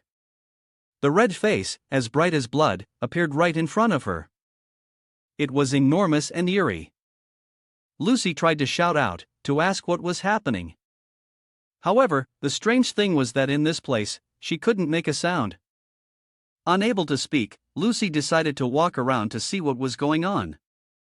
The ground she was walking on resembled the surface of water, reflecting the red hue of the moonlight. Along the path she walked, countless scenes unfolded, along with several shadowy figures doing something strange. Lucy felt as though she was being pulled towards them, her body instinctively trembling in fear. Then, her glasses cracked. The moonlight returned to its full brightness, and the surface of the water turned a deep green. A dark shadow was leading a buffalo, much like the figure itself. They were heading towards her. A fluid, not tears, began to flow from Lucy's eyes. It was foul-smelling and warm, unmistakably blood. Now her face was covered in blood, and it was, without a doubt, a terrifying sight. But facing the terrifying unconsciousness of Lucy, the shadow and the buffalo remained calm, staring at her with their gray-black pupils, as though provoked by something. Blood continued to pour from Lucy's eyes, more and more with each passing moment. Then, she felt as though she were being bound by countless invisible things, unable to move at all. A tentacle thrust straight into her eye, and blood sprayed out in all directions. Lucy endured the pain and screamed, but no sound escaped her lips. She looked toward the dark shadow, which had now transformed into something grotesque. It was holding her deep blue, sea-like eyes in its hands.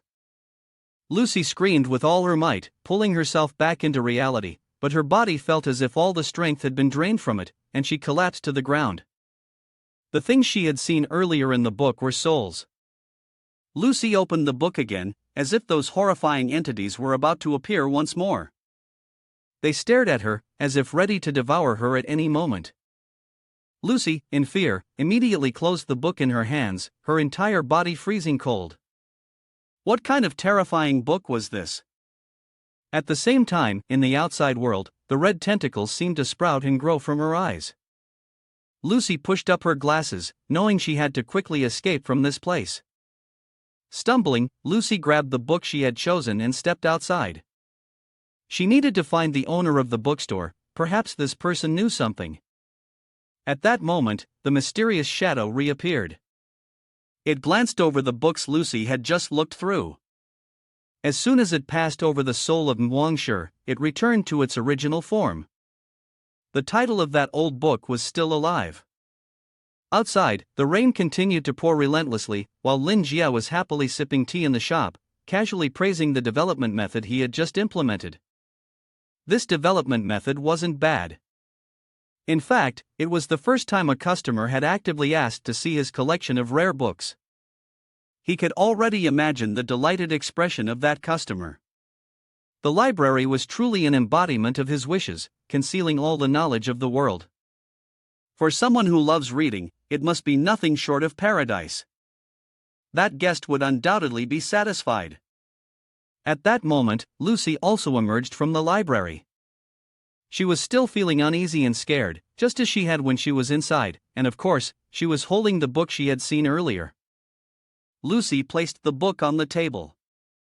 In Lin Jie's eyes, the title of the book was still alive.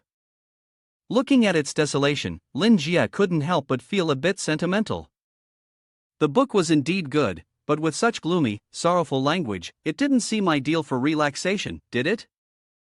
It seemed that the process of choosing a book in that eerie library had greatly drained Lucy's spirit and energy. Her current state was frightening enough to give him a scare. Forget about relaxing, reading this book might actually make her even more exhausted. He couldn't just let his guest remain uncomfortable and then read an unsuitable book like this. Lin Jie decided to try speaking up to dissuade her. This type of book really isn't comfortable to read at first. How do you feel about it now? Lucy was still forcing herself to hold on. She said, "I'm fine. I can see those soles. Indeed, they make me uncomfortable. I guess it will take some time for me to get used to them." Lin Jie never expected that someone would directly use the word soul to describe the characters in the book. It seemed that this customer had really immersed themselves in the story, with a deep level of understanding. Normally, in this situation, it could either be due to an extremely sensitive mind, capable of easily empathizing, or because the person had a profound personal experience, which led them to become deeply involved in certain plot points or characters. As for this beautiful, powerful lady, it seemed she fit both cases. If that's the case, Lin Jie would need to offer some after-sales services. This was not just for business actually, it was to help the customer break free from the confusion. Today, Lin Jie had been coughing quite a bit, but it was fine, he remained as professional as ever. Lin Jie smiled and spoke about the current situation of the customer, saying that it was perfectly normal to feel shocked when first encountering this book. However, once one got used to it, they would realize the considerable benefits it brought. Lucy anxiously looked at Lin Jie. If that was the case, did it mean that the bookstore owner was implying approval of her choice? Given her current state, feeling shocked was certainly to be expected. Indeed, the source of her discomfort stemmed from her own weakness. She lacked the strength to control it. Lucy was not a stubborn person, she was well aware of the bookstore owner's abilities, and also understood her own limitations. Therefore, she maintained a humble attitude throughout, openly acknowledging her shortcomings. Lin Jie shook his head and smiled, saying, "It's all right, there's no need to worry too much. This is not a bad thing. Empathy is part of human nature, all beings suffer, and we are all the same in this regard. What is the difference between the world and me? Heaven and earth are indifferent, treating all things as dogs. This is indeed the true law of the world. But they live in human society, and it is only natural that they would hope for a little more warmth and affection around them." Lucy touched the book, her mind constantly pondering the words that Lin Jie had said. All beings suffer together, and she couldn't deny that she had felt it too. This feeling seemed to transcend the emotions that ordinary humans possess, and it wouldn't be an exaggeration to say it had reached a divine level. Divine love for the world, yet when Lucy tried to say it, it didn't quite feel right. To put it accurately, the bookstore owner whom they had accepted as their leader was someone who had long attained a divine level. There was nothing particularly strange about that.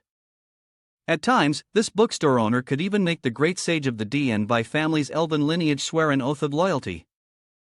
Not only because of his immense power, but also because of the great love and compassion he showed, treating everyone equally. Sometimes I wonder if the tea Lin Jie brews for his customers has been laced with something, because everyone who drinks it seems to become completely enchanted. Overthink King was never this way. Lucy had been frightened at first. It is easy to understand that the person before you, once a demon, has now transformed into a being of boundless compassion and mercy. Throughout history, those who reach the level of divinity have often been quite selfish, as they were, first and foremost, high-level beings. The title of divinity is simply used to describe the overwhelming power they possess. The bookstore owner, however, is even closer to the essence of this evaluation. Holding the book in her hands, Lucy looked at Lin Jie in surprise, suddenly asking, "Is this the reason you do these things?" Lin Jie tilted his head, pondering for a moment, somewhat confused by the question. "Ah, are you referring to the help I provide to customers within the limits of what the bookstore can offer?" "Well, that is certainly accurate," he immediately admitted straightforwardly. He smiled and added, "Whenever I try to understand the cause of a customer's suffering or distress, I feel that I must save them from this sea of misery, or else it would be truly cruel. Of course, if in the process of saving them, I can conveniently save my own purse as well, that would be even better, wouldn't it?" Of course, this is something that Lin Jie only thought about and never said out loud. Who told him that he had run out of options?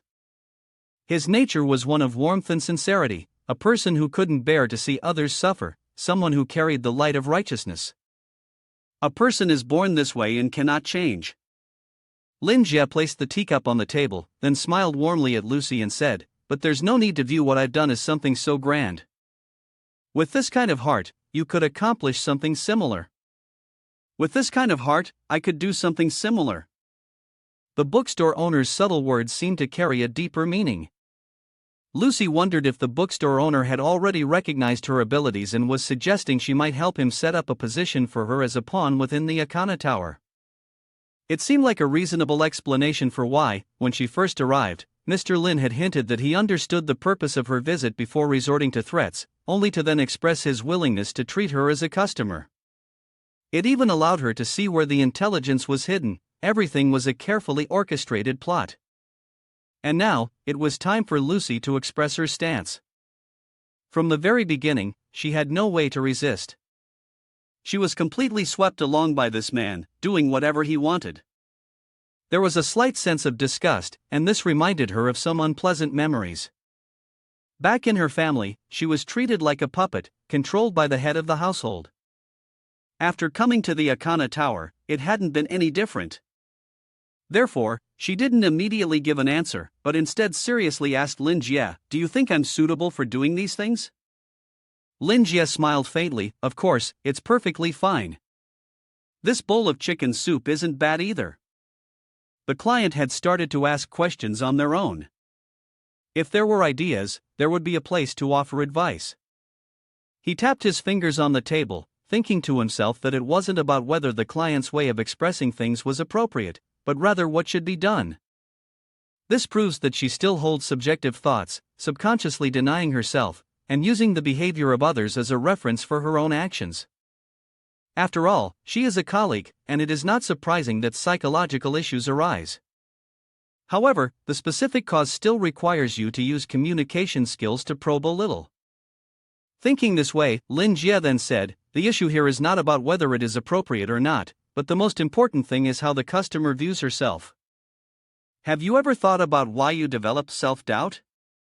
Lucy widened her eyes and stared at Lin Jie, stammering, "From this attitude, I guess you've never thought about it."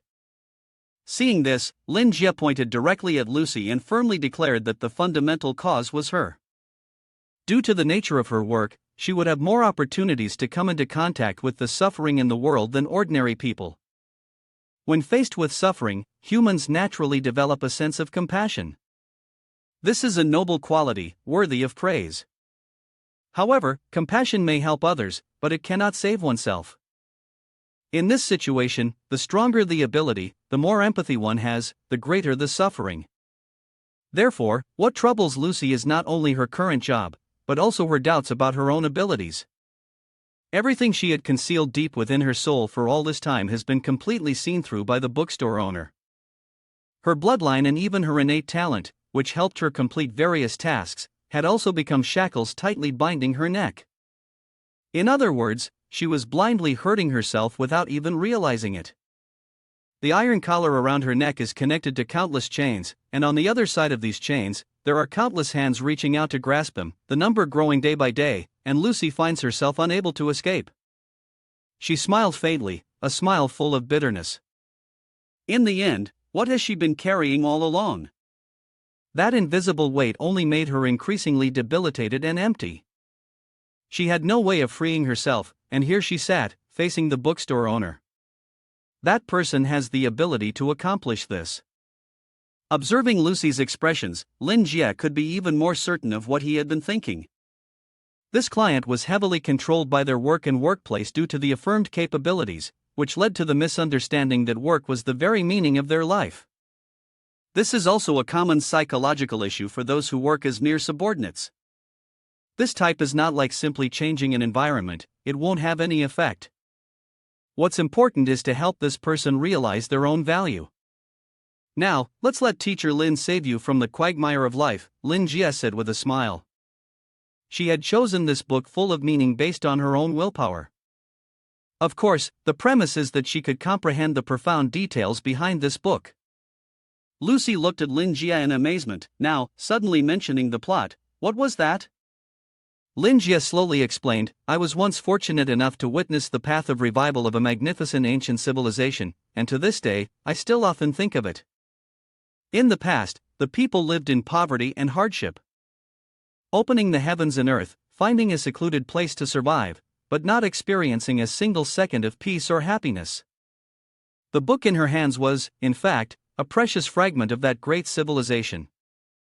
The greatest characteristic of this civilization was perseverance. The origin of this perseverance lies deep within the innermost parts of every soul, using courage and stubbornness to survive. In other words, this is exactly what Lucy needed. She stared in amazement at the book in her hands, with a sense of awe and expectation, and asked, "Does it mean the soul in this book?" Lin Jie smiled faintly and nodded, saying, "That's right, they are real, or at least they truly existed at some point. This is already shocking enough. To be able to condense millions of souls into this book requires a strength beyond measure. And the owner of this bookstore has also witnessed the entire history of a great civilization. What does this imply?" Lucy didn't want to think about it, nor did she dare to. If the owner of the bookstore had entrusted her with this book, then it meant it helps her. Therefore, Lucy gets straight to the point. She looks at Lin Jie, puzzled, wondering if the current situation is not as disastrous as she thought, and if this book could help her in some way, right? Lin Jie nods approvingly, already understanding as he speaks. Talking to Voy, who is so intelligent, indeed doesn't require being overly blunt. After all, everyone understands the feeling, right? Lin Jie touches the book and nods in acknowledgement. That's right, what I'm saying is that this book is suitable for the current you. Once you comprehend this book, the thing you're lacking will be replenished. When you climb out of the abyss of endless life struggles, when all external forces and things can no longer be relied upon, a person must hold on to the last limit what they themselves are, and how to accomplish the trial of life. It's just that Lucy has always misunderstood one thing. Lin Jie is now pointing out that fatal mistake of hers. Honestly, what's truly important is not the ability, but the person you are. After Lin Jie finished speaking, Lucy felt as though she had just been enlightened, as if a new horizon had opened up to her. In the light, the shadow of the bookstore owner appeared, smiling and speaking to her personally. "I suggest separating everything outside of the soul itself. Strive to continue living, to experience more and more things, gradually weaving the fabric of your own life. That is a completely new life, a new door." Once again, the souls that Lucy had encountered before reappeared, still that same shadow, still that same black ox. But this time, there was a tremendous change, and that change came from Lin Jie. Lin Jie's words slowly echoed in her ears, like a demonic hymn leading the way, and her mind gradually became calm. With a calm mind, the will naturally cast aside all the wild, stubborn distractions. This was also a trial, and once she had passed it, her soul would be tempered and grow stronger, allowing her to truly face the obstacles ahead. The knot within herself was undone. Yes, at the very moment when the shadow faded away, Lucy understood. The buffalo had returned to being the girl she was as a child, a fragile girl, easily manipulated by others. But the woman she had become was no longer the same. Her determination was solidified. No matter what, she would protect herself. Even before she fully realized her actions, Lucy subconsciously stepped toward her younger self, reaching out to the small, helpless girl. Lucy embraced herself tightly, comforting and healing the pain she had endured in the past. The tears she shed were tears of happiness. This was the moment when she could finally tell herself that she had suffered enough. Thank you for coming into this world. You deserve to be proud of who you are. With those seemingly simple words, Lucy felt completely reborn. What had weighed her down for so long was now entirely shattered. These are the words that Lin Jie just spoke, and they represent the meaning of being alive in his eyes. Without realizing it, hot tears rolled down Lucy's cheeks. She muttered the meaning of being alive. Seeing Lucy cry, Lin Jie was shocked as if he had been struck by lightning out of nowhere. It's quite something to make someone cry with just a few words, and this child is really lacking in love, crying over such a simple, cheap, superficial chicken soup for the soul. In truth, Lin Jie wasn't good at dealing with women crying. He watched Lucy smile weakly, his hands and feet fumbling. Are you all right? If it's too much to take in, you don't have to force yourself. Lucy, with tears welling in her eyes, but clearly extremely happy, wiped away the tears falling and flashed a bright smile. She laughed and said, "I'm fine, this book is really good. Thank you for your advice. I've quickly adapted, there's no problem at all." Lin Jie exhaled a soft sigh of relief. It seemed that this girl had managed to combine her own reality with what had been written in the book to arrive at her own insight. This was truly a good thing. Perhaps, from now on, she would know what she should do. Lucy had completely wiped away all her tears. She put on her glasses, flashed a smile full of professionalism, and her eyes seemed to have just discovered the truth of life. Lucy confidently said, "I understand. I will do my best to properly understand this book so that it can serve its purpose. From now on, everything I have will be devoted to your use, and I will never let you down." Somewhere, while out hunting with his two subordinates, the nobleman suddenly frowned for no apparent reason. The iron rod in his hand suddenly snapped in half. Meanwhile, in the bookstore, Lin Jie was struck by Lucy's last words, causing internal turmoil, his mind in a storm of confusion. In the end, he felt that he still shouldn't abandon that thought just yet. She simply nodded, offering a trademark smile as she advised Lucy, "Don't jump to conclusions too soon." Taking the book from Lin Jie's hands, Lucy, after spending a considerable amount of time in the bookstore, finally decided to leave. Yet, her life ahead would undoubtedly be bright and vibrant, even if the rain in NC Kim continued to fall relentlessly. Lucy took out her phone and sent the report she had written to the Elder Council President, considering the task to be successfully completed. She then removed her glasses and stared in one direction, her right eye turning a dull gray. The space in Lucy's eye also transformed. It was no longer just black and white, but now it contained a mysterious power. This was the power of the Ying Th soul vision, which allowed one to gaze directly into the essence of souls, to observe and assess the true information carved onto them, regardless of distinctions. Since she used her own soul to observe other souls, the stronger her own soul became, the more information she would be able to observe over time. Previously, Lucy relied solely on her innate talent to complete her tasks, but now, after being guided by Master Lin, she hoped that she could use this ability to do work similar to what he does. This expectation truly left her both honored and afraid, loved yet fearful in her heart. Being the object of Master Lin's attention was undoubtedly the greatest honor. However, the feeling of having countless slimy tentacles gouging out her eyes and replacing them with new ones, she never wanted to experience that again in her lifetime.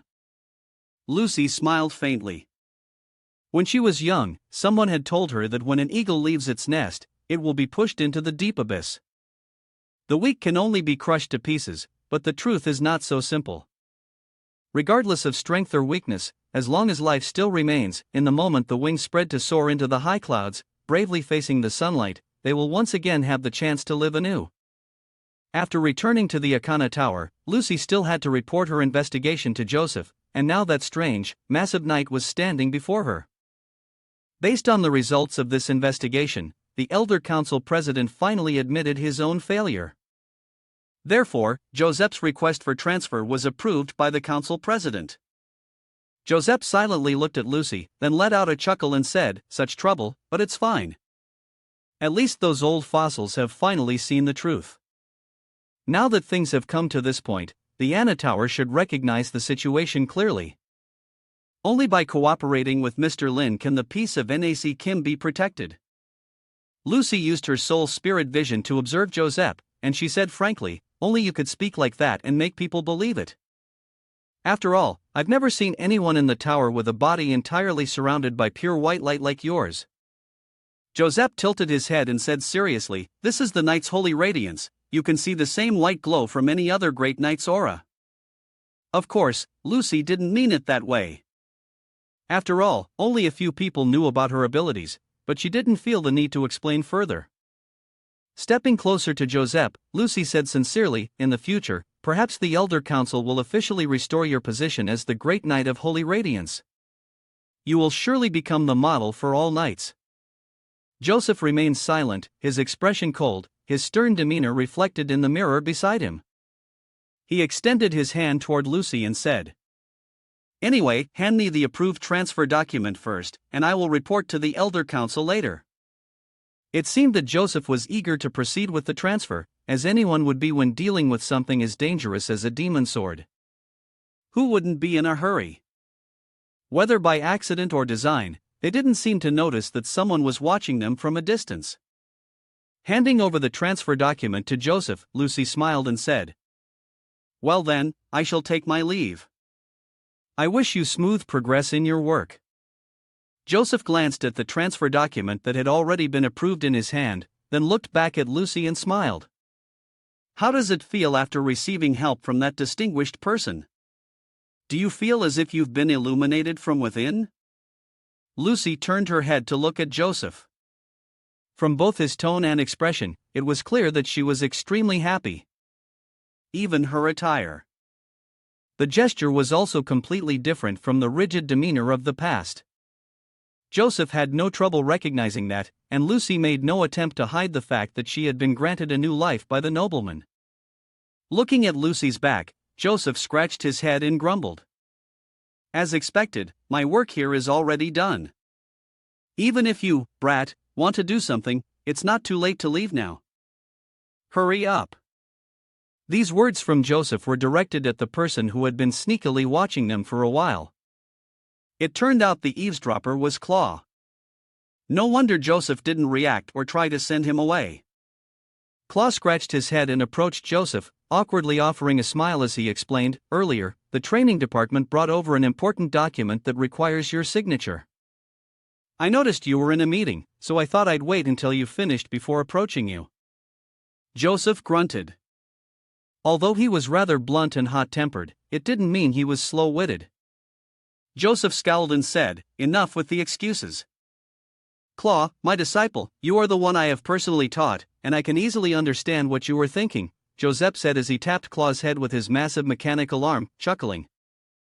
"If there were truly an important document, you would have contacted me through my communicator by now. So, tell me, are you concerned about the changes in the vice head of the logistics department, Knight Caroline?" Faced with his master's probing, Claw frankly admitted, "Yes, I have noticed it. Before, Knight Caroline always had this air about her, a don't get too close aura, very serious and upright. But now, it seems like she has become someone else. Just being around her for a while makes people feel at ease and comfortable." To be honest, it had been a long time since Claw had felt this kind of atmosphere in Akana Tower. The last time he sensed something similar was when Sir Dia, the Great Knight, was around. Just as he was about to continue, Claw suddenly realized he might have spoken out of turn in front of Joseph. The air around the two of them seemed to freeze. It appeared that the mention of Sir Dahlia was a sore spot for Joseph, a wound that had never healed. CLA also understood this clearly, which is why he quickly apologized. Joseph understood it too, but just mentioning it still made him feel uncomfortable. The hand that had been resting on CLA's head was now lifted. Joseph coldly said, "Don't overthink it. Now, hand me the documents that need to be signed. Besides, you wouldn't want to waste your precious time on your dear teacher, would you?" This was Joseph openly telling him to leave. He laughed, thinking that after waiting for so long, he finally had the opportunity to confess. That silly, naive disciple of his. As CLA forced a smile, Joseph's words made him flinch, his body jerking as if someone had just touched a sensitive spot on him. Seeing his disciple flustered, Joseph felt a bit more amused. CLA, flustered, flailed his hands and stammered, teacher, what are you saying? I didn't mean anything like that. How could I say such embarrassing things? At least we have to be friends first." Joseph placed his hand on Claw's shoulder and sincerely offered a lesson in life. No matter what you want to say to someone, the important thing is to say it first. Some words, if spoken at the wrong time, will make you regret them later. From the expression and look in Joseph's eyes, how could Claw not understand that his teacher was recalling old memories? Indeed, the mouth can get you into trouble, suddenly causing his teacher to think of unpleasant things. Just as Claw was feeling sorrowful and sympathetic, Joseph turned and walked away. Whistling happily, he said, "Anyway, good luck. If you fail, I'll arrange for you to transfer to the logistics department. You'll have to sort it out properly." Claw's face turned red, his heart pounding wildly, as Joseph's teasing reminded him how well his teacher understood him, just as he always had. Claw sighed. He knew that Joseph was thinking of him in his own way. In the past, because of shyness, he had never dared to get close to her. Now, he had to seize this rare opportunity. You have to push through, you must be brave and face it head on. With the glorious honor of Sir Joseph the Great Knight, you must succeed in confessing to her. But no matter how you think about it, you just can't confess right when you meet her for the first time. Even your teacher wouldn't be so ruthless as to not let you confess, and then truly send you to logistics. But, roughly speaking, you still need to stay calm and make an effort to build a basic relationship first. Despite trying so hard to tell yourself to act naturally as you approach, Claw still couldn't control himself. His movements were awkward and stiff, definitely not something that could go unnoticed by the assistant department head. All right.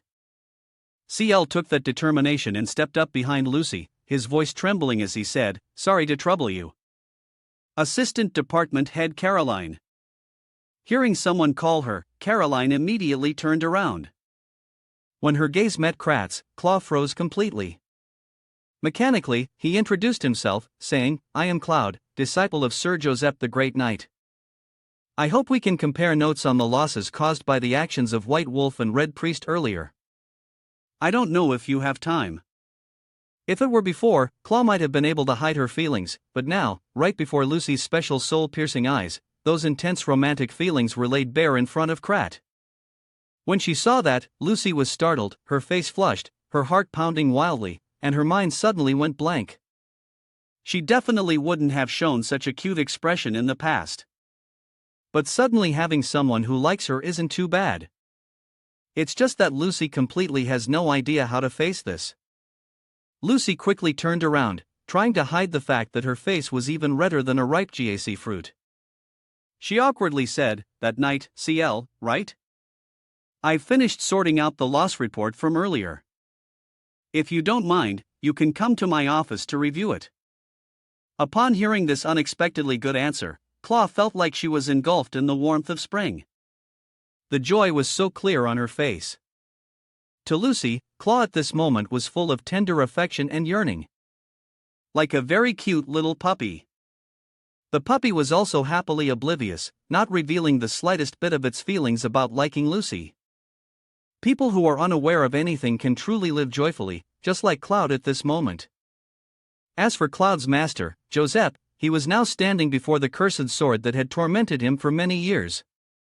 His emotions were somewhat complicated, but it didn't matter, in just a short while, he would be completely free.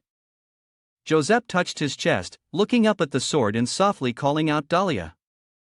Like many others, Joseph had once experienced a love that left a deep mark on his heart. Back then, he was still young and one of the illustrious Knights of Light.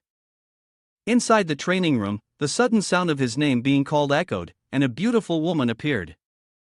This woman was Dali, one of the renowned Knights of Light and also Joseph's wife. Wiping the sweat from his face, Joseph smiled and said, "I just finished training Melissa in swordsmanship. The girl has gone back to her room to sleep, she's probably lost in a beautiful dream right now." In reality, whether it's beautiful or not, only Melissa knows. If her father beats her from morning to night, she's definitely going to have nightmares. It's truly terrifying. Dahlia walked over to Joseph, laughing and offering a few words of advice. Although their daughter wasn't bad, she was still so young, shouldn't she be resting and relaxing instead? With his beautiful wife by his side, Joseph's cheeks flushed slightly. He smirked, digging a hole for his beloved daughter to jump into. Little Melissa, who was sleeping in her room, suddenly felt a chill run through her. She had no idea yet what she was about to go through. Her mother's demonic training was truly pitiful. Upon hearing Dahlia's words, Joseph happily laughed and said, "This child still lacks training. When I was her age." Dahlia was tired of hearing this kind of talk. She had no interest in hearing it again. She threw the towel at Joseph's face, declaring that the bragging time was over. Instead, Dahlia winked and stuck her tongue out at Joseph. People had long known that he was the greatest radiant knight of his era, so there was no need to exaggerate his glorious feats any further. It was a pity that someone as powerful as Lord Joseph didn't even know how to cook. The moment Joseph heard his wife say that, he jumped up and protested. "I do know how to cook. It's just that no one wants to eat what I make, that's all. Besides, if I were good at cooking, wouldn't I have to cook for another man once our daughter gets married? No way I'm doing that." As the family chatted happily, Joseph casually brought up the mission Dahlia was working on. But before he could finish speaking, before the question even left his lips, a sharp pain struck, and Joseph collapsed to the floor. The episodes had been happening more frequently lately. That wretched curse was truly unbearable. Joseph was furious, yet powerless to do anything about it. Seeing him like that, Dahlia grew deeply worried and gently asked what was wrong. Obediently following his wife's words, Joseph went to rest on the sofa, taking the chance to enjoy her tender care. While soaking his feet in the medicinal water, Joseph was also getting his head rubbed and massaged by Dahlia. He felt significantly better. It was clear that his wife's skills were improving with time. In stark contrast to Joseph's calm enjoyment, Dahlia was deeply worried about the curse of the cursed sword Candela. After all, it had led to the downfall of countless illustrious knights. If she could somehow transfer part of the curse onto herself at this moment, it wouldn't be too dire. Someone like Joseph would never allow anyone else to bear the consequences of this curse for him. And his wife, Dahlia, certainly wouldn't either. Inheriting a cursed sword wasn't an easy task. If the curse only affected him but saved others, he would be willing to bear it. With a saddened expression, Dahlia said, "At this rate, you're going to die." "Joseph, I don't want that to happen at all." Joseph replied, "Death is not what scares me. What scares me is witnessing evil unfold while feeling powerless. As a knight of the Radiant Order, I must always uphold righteousness in my heart. With this power comes the responsibility that goes with it."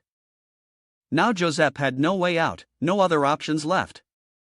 All he needed was to be able to stand as a symbol of righteousness, while also taking good care of his wife and daughter. He no longer desired anything else. Dahlia was silent. That's right, her husband was just like that, and it was because of this very character that she had fallen in love with him. Dahlia bent down to face Joseph, and she said that if one day the curse could be resolved, then when that time came, it would no longer be about righteousness. She hoped that he would make the right choice not for others, but for himself. From the bottom of her heart, Dahlia hoped that the man she loved wouldn't have to carry so much burden. She sincerely wished for Joseph to live for himself. Joseph clenched his fists. He looked at Dahlia and smiled as he said, "It's okay. Even if I have to carry all this forever, I'm not afraid, because I have you by my side. What is the curse of the demon's sword compared to that?" Dahlia wasn't particularly shy by nature, but hearing those words from the one she loved, who could not feel their heart race and face flush. How many years had passed, yet this person still made her flutter like in the old days. While the culprit Joseph didn't know what he had said to make Dahlia so embarrassed, Dahlia had collapsed onto the arm of the sofa. Her flushed face was hidden from that fool's eyes. For him to suddenly say such things was simply too much. That rule-breaking knight Kwang Hui. Although Joseph had no idea what was happening, seeing Dahlia like that, he was deeply worried for his wife and stepped forward to check on her. Joseph reached out to touch Dahlia's head, then, half exasperated with himself and half exasperated with her, asked, "What's wrong? Are you feverish?" "Yeah." Having just been flustered by those outrageously flattering lines and now this on top of it, Dahlia could no longer hold herself back. She slammed the arm of the sofa in frustration and shouted, "You're unbelievable. You go around saying such embarrassing things to tease people, then you pull this sudden ambush, giving no one a moment's rest. Do you want to kill me?" Dahlia pounded her fists into Joseph's chest. "The name is really stupid. Apart from being strong and handsome, it's just a ridiculous name. Even though it looks cute, when Sir Kwang Hui, the great knight, behaves like Dahlia, everyone else feels the pain." Pia Ching, her cheeks puffed up in anger, had a flushed face but stubbornly demanded, "At this point, it's not just you who should feel embarrassed." Dahlia then stepped forward, touched Joseph's cheeks, and facing his determined expression, said, "I want you. Now, right here, tell me you love me." Looking at his cute, sulking wife in front of him, How could Joseph withstand this kind of confrontation? Especially with those words, in just a moment, his face turned red, even to the tips of his ears. Joseph jumped back, flustered, and raised his voice. Why are you suddenly saying that? How can I say such embarrassing things out loud? It was you who said those awkward things first. Dahlia definitely won't let it go. She puffed her cheeks and glared at Joseph. With no other choice, he had to compromise, promising that after Dahlia completed her mission and returned, he would tell her the words she wanted to hear. Dahlia had just heard the old man say that when she suddenly moved in front of Joseph, asking insistently if it was true that he wouldn't be sneaky, reminding him of his promise before they got married. He had promised her once, but in the end, he never spoke the truth. Suddenly, Dahlia softly called him a fool, then she stood on her tiptoes and gave Joseph a kiss full of surprise, leaving her strong husband embarrassed by the sudden attack. Dahlia happily walked away to complete her mission, putting on her cloak, turning her head back to wave and laughing as she said, "Don't forget, you have to tell me later. I'm taking my reward in advance, and this time you can't go back on your word." Joseph touched his lips and, following Dahlia's wishes, agreed. He smiled and said, all right, I won't forget. Go quickly and come back soon." And that was the last time he saw his wife's warmth. Looking into the mirror before him, the old man now looked truly pitiful. Over the years, he often thought that if he had stayed by Dahlia's side that day, their lives wouldn't have turned out like this. But time couldn't flow backward. At that moment, they had no other choice. Gripping the demonic sword in his hand, Joseph made a firm decision in his heart. This time, he would choose for himself. I love you, Dahlia. The rain still poured relentlessly outside, and inside the bookstore, as usual, Lin Jie sat reviewing his customer files. This time, the old man had returned the books, but it was unclear when he would come to borrow again, and whether he had properly dealt with the issue of the book's condition. The 2 books that the nobleman had borrowed were also due for return soon. Even if they were not returned, there would be no risk of not getting paid. Melissa, that child, was also unknown for how much she had achieved. Lin Jie hoped that she had enough ability to make some progress, not to the point of causing trouble or finding someone to expose underhanded tactics. The real strength lies in quietly experiencing knowledge. If anyone was overdue, one had to care whether it was the person or the book that had a problem. If necessary, demanding compensation at the door could count as some outdoor exercise. However, it was truly unfortunate that he had yet to encounter such a troublesome customer. On the contrary, good customers are like old Wang and Doris, who even bring gifts for him. The statue that old Wang gave to Lin Jie keeps trembling, though it's unclear what it's afraid of. As for Lin Jie, of course, he remains oblivious to the change in it. Right now, he's still busy thinking about asking for the books. Opening a bookstore is definitely not easy. Joseph is a retired soldier, so he doesn't need to worry about overdue books. Last time, he even suggested to the old man whether he would like to unlock the psychological counseling function of his own and let him handle the mental worries. Although he didn't agree at that moment, it can still be seen as planting a seed that might turn the other party into a long-term customer. At that time, Lin Jie noticed that the old man was extremely fond of the little prince, which had a very high chance of success. If that doesn't work, there's always Melissa. This child isn't easily fooled, convincing and persuading to spend money can't be sloppy. Using children to encourage adults is also an effective consumption method. After reviewing his customer list, Lin Jie stretched to relax his muscles. Right now, he felt utterly bored. The book he had been reading was still in good condition, but the beautiful, seductively alluring older sister who had borrowed it had already exceeded the 30-day borrowing period. The bookstore had also been mostly empty for months. Recently, however, there had been a sudden influx of customers. Just a while ago, there were no customers to talk to, and now it had fallen silent again. As he was thinking about how much he wanted to have a conversation, Joseph walked in from outside, holding a long package in his hands. It was just like when you think of something and it happens right away. Lin Jie's eyes lit up like headlights. He immediately stood up and laughed, saying, "I was just thinking you were coming to return the book." Joseph nodded, his smile tinged with apology. Some trivial matters have come up recently, so only now do I have time to return the book. Looks like you've been waiting for me quite a while. Joseph then removed the cloth wrapping from the Candela demon's sword and placed it on the table. He said, "This is my decision." No, Lin Jie didn't understand, and he didn't want to understand. This sword was the decision of Mr. ACH. What decision? This trend surely isn't about following old Wan's example of gifting local specialties, right? Next, Joseph took out the book The Little Prince, which Lin Jie had lent him, to return it. He bowed and said, "Thank you for your generosity. This book has been very helpful to me. It truly was an incredibly wonderful fable." Lin Jie, pleased with himself, took back The Little Prince. Is there still any doubt about what Joseph said? If you ask whether it's great, of course it's great. Well, it seems that at least someone has finally come to return the book, Lin Jie said with a smile, looking at Joseph. Your complexion doesn't look bad. It seems this book has really been helpful to you lately. Joseph smiled and said, "Yes, this book has eased much of the pain I've been carrying. It has brought me a sense of relief I've never felt before. I'm truly grateful to you. Because of this, I've been able to make up my mind like this." Lin Jie grew increasingly confused. So, what exactly had he decided? The constant hints were really starting to get exhausting. Lin Jie looked at the sword placed on the table, his eyelids twitching, his mind in complete turmoil. Indeed, the last time, he had asked Joseph to take on the worries and burdens that weighed on her heart, but why was he now directly handing him such a precious sword? What was he thinking?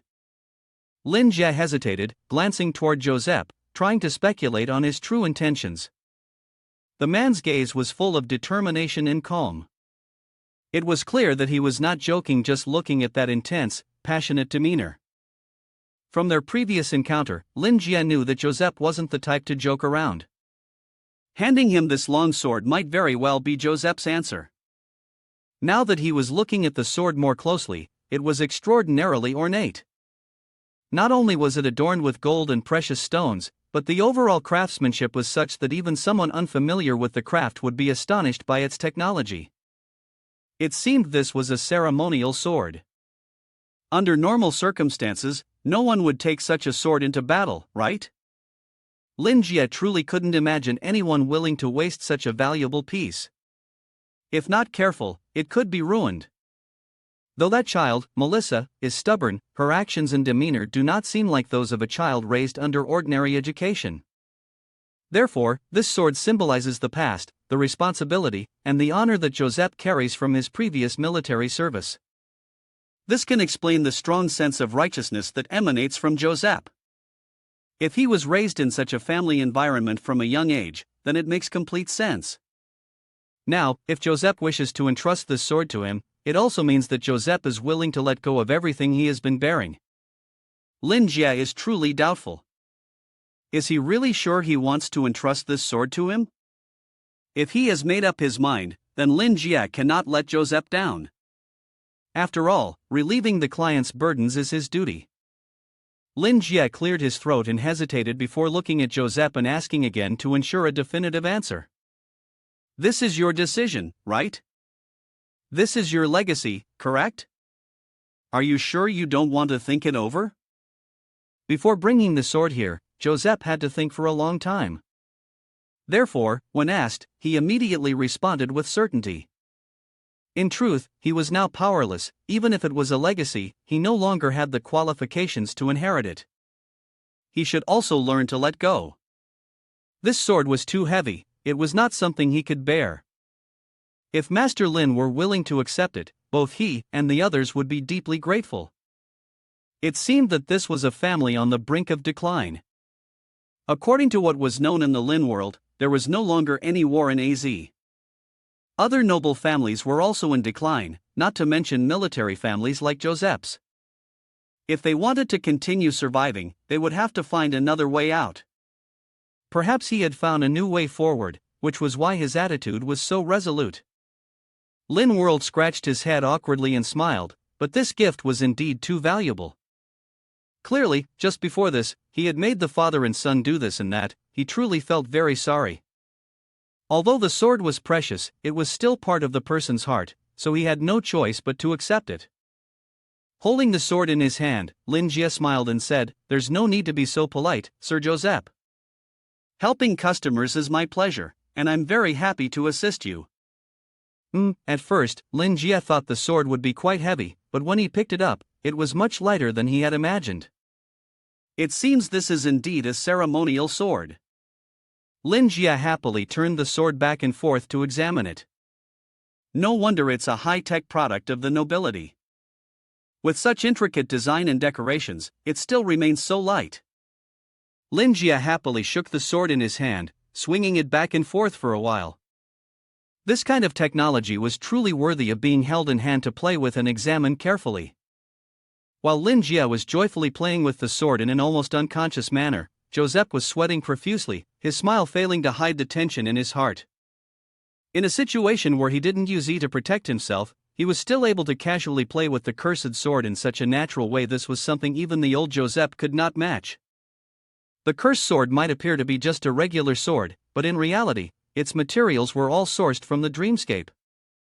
Could it be that Boss LM had some connection to the dreamscape world? Lin Jie gently stroked the scabbard of the sword, complimenting it joyfully. "This sword is really beautiful, its overall design is elegant and harmonious, and its artistic value is extremely high. Holding this sword in my hand, I can't help but feel a surge of fighting spirit as a man. Honestly speaking, that's a kind of romance in its own right, don't you think?" The more Joseph watched Lin Jie playing with the sword so light, natural, and carefree, the more he stiffened, becoming as immobile as a rock. The person couldn't help but tremble, his face turning as white as a sheet. After examining the sword for a while, Lin Jie broke into a brilliant smile on his handsome face and said with a grin, "Thank you for your gift, Sir Joseph. I really like this sword. Would you mind if I took a closer look at it?" Joseph's pupils suddenly contracted, and the change in his expression was clear for all to see. His current state felt exactly like someone who had been peacefully sleeping only to suddenly find themselves falling through the air. It seemed that even without Joseph's words, Master Lin had already noticed that the curse of the cursed sword mainly focused on the body of the blade. This was because, at the start, the elven king Danzila, infected by a plague that drove him mad, had finally used this very sword to take his own life. This sword was identical to the one that pierced and killed Candela, and it had also imprisoned his soul within the blade forever. Back when the ancient kingdom still existed, the legendary elven king Candela was a being whose strength could rival the gods. He was not just a divine being in power, but an actual god. Similar events were recorded in the records of many ancient civilizations that gradually fell into decline. Candela commanded the lion and the giant eagle. Tens of thousands of people supported him. He controlled light and fire as though he were commanding the very sun. He broke through the blockade of opposing currents and ascended. He cast forth a deity that brought forth a night without light. He was the one who defied the current and ascended during the Age of Darkness, the only one brave enough to challenge the unnamed gods. But sadly, in the end, he failed. However, the only power he left behind was as formidable as he himself had been. The hatred and soul of Candela transformed into a curse, a phantom that even the gods themselves could not touch. Any contact with the cursed sword would infect the bearer with this plague. Even the great paladins of light, rigorously trained by the Ana Tower, would eventually find it difficult to escape its grasp. In fact, the sword's sheath was a result of the Ana Tower's painstaking research, successfully suppressing the spread of the curse. Once drawn, the curse would begin to consume the swordbearer. If their will was not strong enough, they might go mad on the spot. But for now, after all, this person is still Boss Lin, a being who can be said to be beyond the reach of even gods, difficult to grasp. Therefore, if Boss Lin wants to take a look, he can, but still needs to be a bit careful. Of course. Lin Jie gently stroked the sword sheath, secretly thinking to himself that it would not be good if he got hurt. From the very beginning, he had known that this old gentleman was a good person, and he was truly not mistaken. Lin Jie, feeling nervous, drew the sword, with even old Joseph keenly observing every move of his, not blinking an eye. The moment the sword appeared, Lin Jie could not hide his astonishment. The blade seemed to have a white flame emanating from it, illuminating the entire bookstore. The long sword resembled a mirror, thin yet sharp, shining so brightly that it was almost blinding. It was truly too beautiful. Lin Jie and the other odd people always saw things differently. If, in Lin Jie's eyes, the aura emanating from the sword was incredibly beautiful, then in Joseph's eyes, it was nothing less than a terrifying curse. The dark power, like poison, was erupting. This is the curse of the materialized demon sword.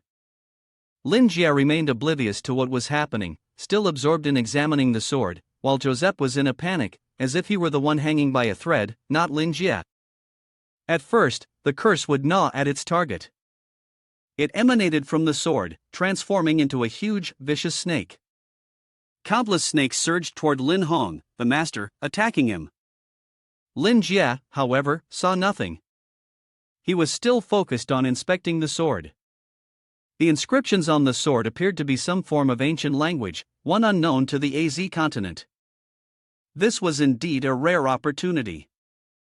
Lin Jie reminded himself to examine it carefully, without haste. The curse on the sword truly lived up to its reputation as one created by the gods. Doris rose and the statue of the old king trembled in fear. They exchanged glances, unspoken understanding passing between them. Indeed, the enemy was just as terrified as they were. Joseph was just as terrified, growing more and more anxious. The situation seemed to be getting out of control. Master Lin had not made any move yet, while the demon's power was about to wrap around them. Was it about to strike? No, Master Lin must have some plan in mind, but right now, Joseph swore, even though this was the most dangerous and thrilling fight of his life, even when he nearly had his skull crushed by that scoundrel, he had never experienced a sense of instability like this before. In fact, it was even more exhilarating than the feeling of holding the E-Death button to destroy a treasure. In this tiny bookstore, he almost had the illusion that he was about to witness a war between gods that had lasted for millennia. Master Lin, what exactly was he planning to do? Joseph was extremely curious, but also deeply worried. At that moment, a powerful pressure suddenly descended. Joseph froze, immediately sensing his face distorting in fear. In that instant, Joseph truly saw something nameless and forbidden, something utterly unidentifiable. A chaotic, tumultuous area filled with glaring red eyes and ghosts. Although Joseph could not explain what was wriggling in the darkness, both his instincts and reason vehemently warned him, making him feel a chill to his very bones. Behind Lin Jie, the evil god, which had always been perched on the palanquin, now crawled towards him. Its red eyes glowed and slowly flared up as if it were a torch. Its entire body transformed, growing gigantic, and tentacle-like appendages dangled down, surrounding Joseph. The demonic energy of the demon sword continued to strike toward Lin Jie, and the rose flower trembled uncontrollably. Lin Jie, as always, remained focused on examining the sword, completely unaware of the transformations happening around him. More precisely, the evil god was preventing him from seeing it. The evil god drew closer to Lin Jie, extending one of its tentacles. It swept across Lin Jie's face, and on that tentacle were thousands of eyes staring intently at the sword. Then, that bizarre tentacle slithered into the gemstone set within it. It was very clear. The snakes, which had been transformed by the dark energy, suddenly shook violently, their bodies trembling intensely in pain, to the point of tears. They could do nothing against the man, who was staring in awe at the sword. They were terrified of Lin Jie. Then the dark energy quickly fled toward Joseph. The most easygoing person in the shop, their panic was still clearly visible in their movements. Joseph rolled his eyes to look at the approaching entities, his pupils dilating, frozen in place. Suddenly, the dark energy was completely erased. Only then did Joseph regain his senses. Holy light, what had he just seen? It was likely dark energy, evil, greedy, and bloodthirsty. It seemed to be struggling in fear and panic, as if it were a prey in its final moments, desperately trying to survive while being dragged, about to be killed, with the victim repeatedly slamming helplessly against the glass door of a secret chamber, unable to escape. This calamity seemed as if it could make one hear the silent screams and wails they used to escape. Damn it, the old man actually felt that these curses were somewhat pitiable. A final curse on the blade struggled to escape, only to fall weakly onto the sword's hilt. Lin Jie furrowed his brow and pressed his gaze onto the spot where the dark substance had fallen. For some reason, he couldn't shake the feeling that the area beneath the sword had become even darker. It probably wasn't an illusion, nor was it his eyes playing tricks on him. The sword was a little dirty, and there was nothing suitable in his hand to clean it with, so he decided to try waving it. With that thought, he did. Lin Jie raised the sword into the air, then decisively brought it down to the ground, sending the lingering curse flying out. The pitiful, feeble curse floated aimlessly through the air, eventually flying toward a bottomless abyss resembling a black iron cage. Within the endless darkness, a creature with countless eyes, whose sharp-toothed jaws had many fangs, devoured it. Once everything was settled, the dark shadow fell again, sinking into the shadow of Lin Jie. After finishing the motion, Lin Jie felt that the sword seemed to shine a little brighter, as though a layer of dazzling light had been added, almost like an effect. It seemed that it wasn't something dirty, but rather a special kind of technology, quite fascinating indeed. Lin Jie grinned, holding the sword in his hand and looking at Joseph. "Your sword is really interesting. I thought it was dirty, but it turns out it's just part of the technology." Joseph felt as if he had just heard the sound of a crow flying over his head, and he responded with a grunt. After a while, he suddenly realized and paused. Was what he had just witnessed for real? The curse that had troubled the Anna Tower for so long, causing the sacrifice of countless shining knights without any progress, had just vanished in an instant. Boss Lin had even sarcastically commented that this dirty curse was just part of the technology. Did that mean it was only something for him to play with? This was truly beyond his imagination. Lin Jie truly hadn't thought of it that way. But no one knew that except for the evil god hiding in his shadow. Lin Jie laughed and said, "I don't have anything else to offer as thanks. Is there a book you'd like to read? I can give you one for free. Would you like to choose one yourself?" As soon as he finished speaking, the evil god lurking in Lin Jie's shadow appeared. After witnessing everything, and seeing what was hiding in Lin Jie's shadow, Joseph no longer had the mood to choose a book. Furthermore, what if he made a random choice and got punished before he could even yawn? Receiving such a precious gift without returning the favor would be unreasonable. Lin Jie seized this opportunity to promote his library, also letting Joseph choose a book as a token of gratitude. The feeling of accidentally finding a good book was truly wonderful. Lin Jie was sure Joseph would like it. This little gesture could also deepen communication and trust with the guest, effectively hitting two targets with one arrow. Lin Jie then smiled warmly and said, "I don't have anything else to offer as a return gift. Would you like to read a book? I can give you a free book, would you like to choose one?" Joseph flatly declined and suggested that it would be better if Mr. Lin introduced an appropriate book for him. The smile on Lin Jiedong's face froze. He awkwardly forced a smile and said, "Actually, you can choose one, my library is quite large." Joseph forced a smile as well, though his face now looked even worse than Lin Jie's. He thanked him for the kind offer, but for him, perhaps only the books you recommend would truly suit him. Lin Jie tapped his hand on the table and said, "Well, if that's the case, then it's fine." This was indeed a bit unexpected. Lin Jie wondered if it was because of the effect of their previous conversation. Rather than choosing a book himself, it seemed that he trusted the books Lin Jie would recommend more.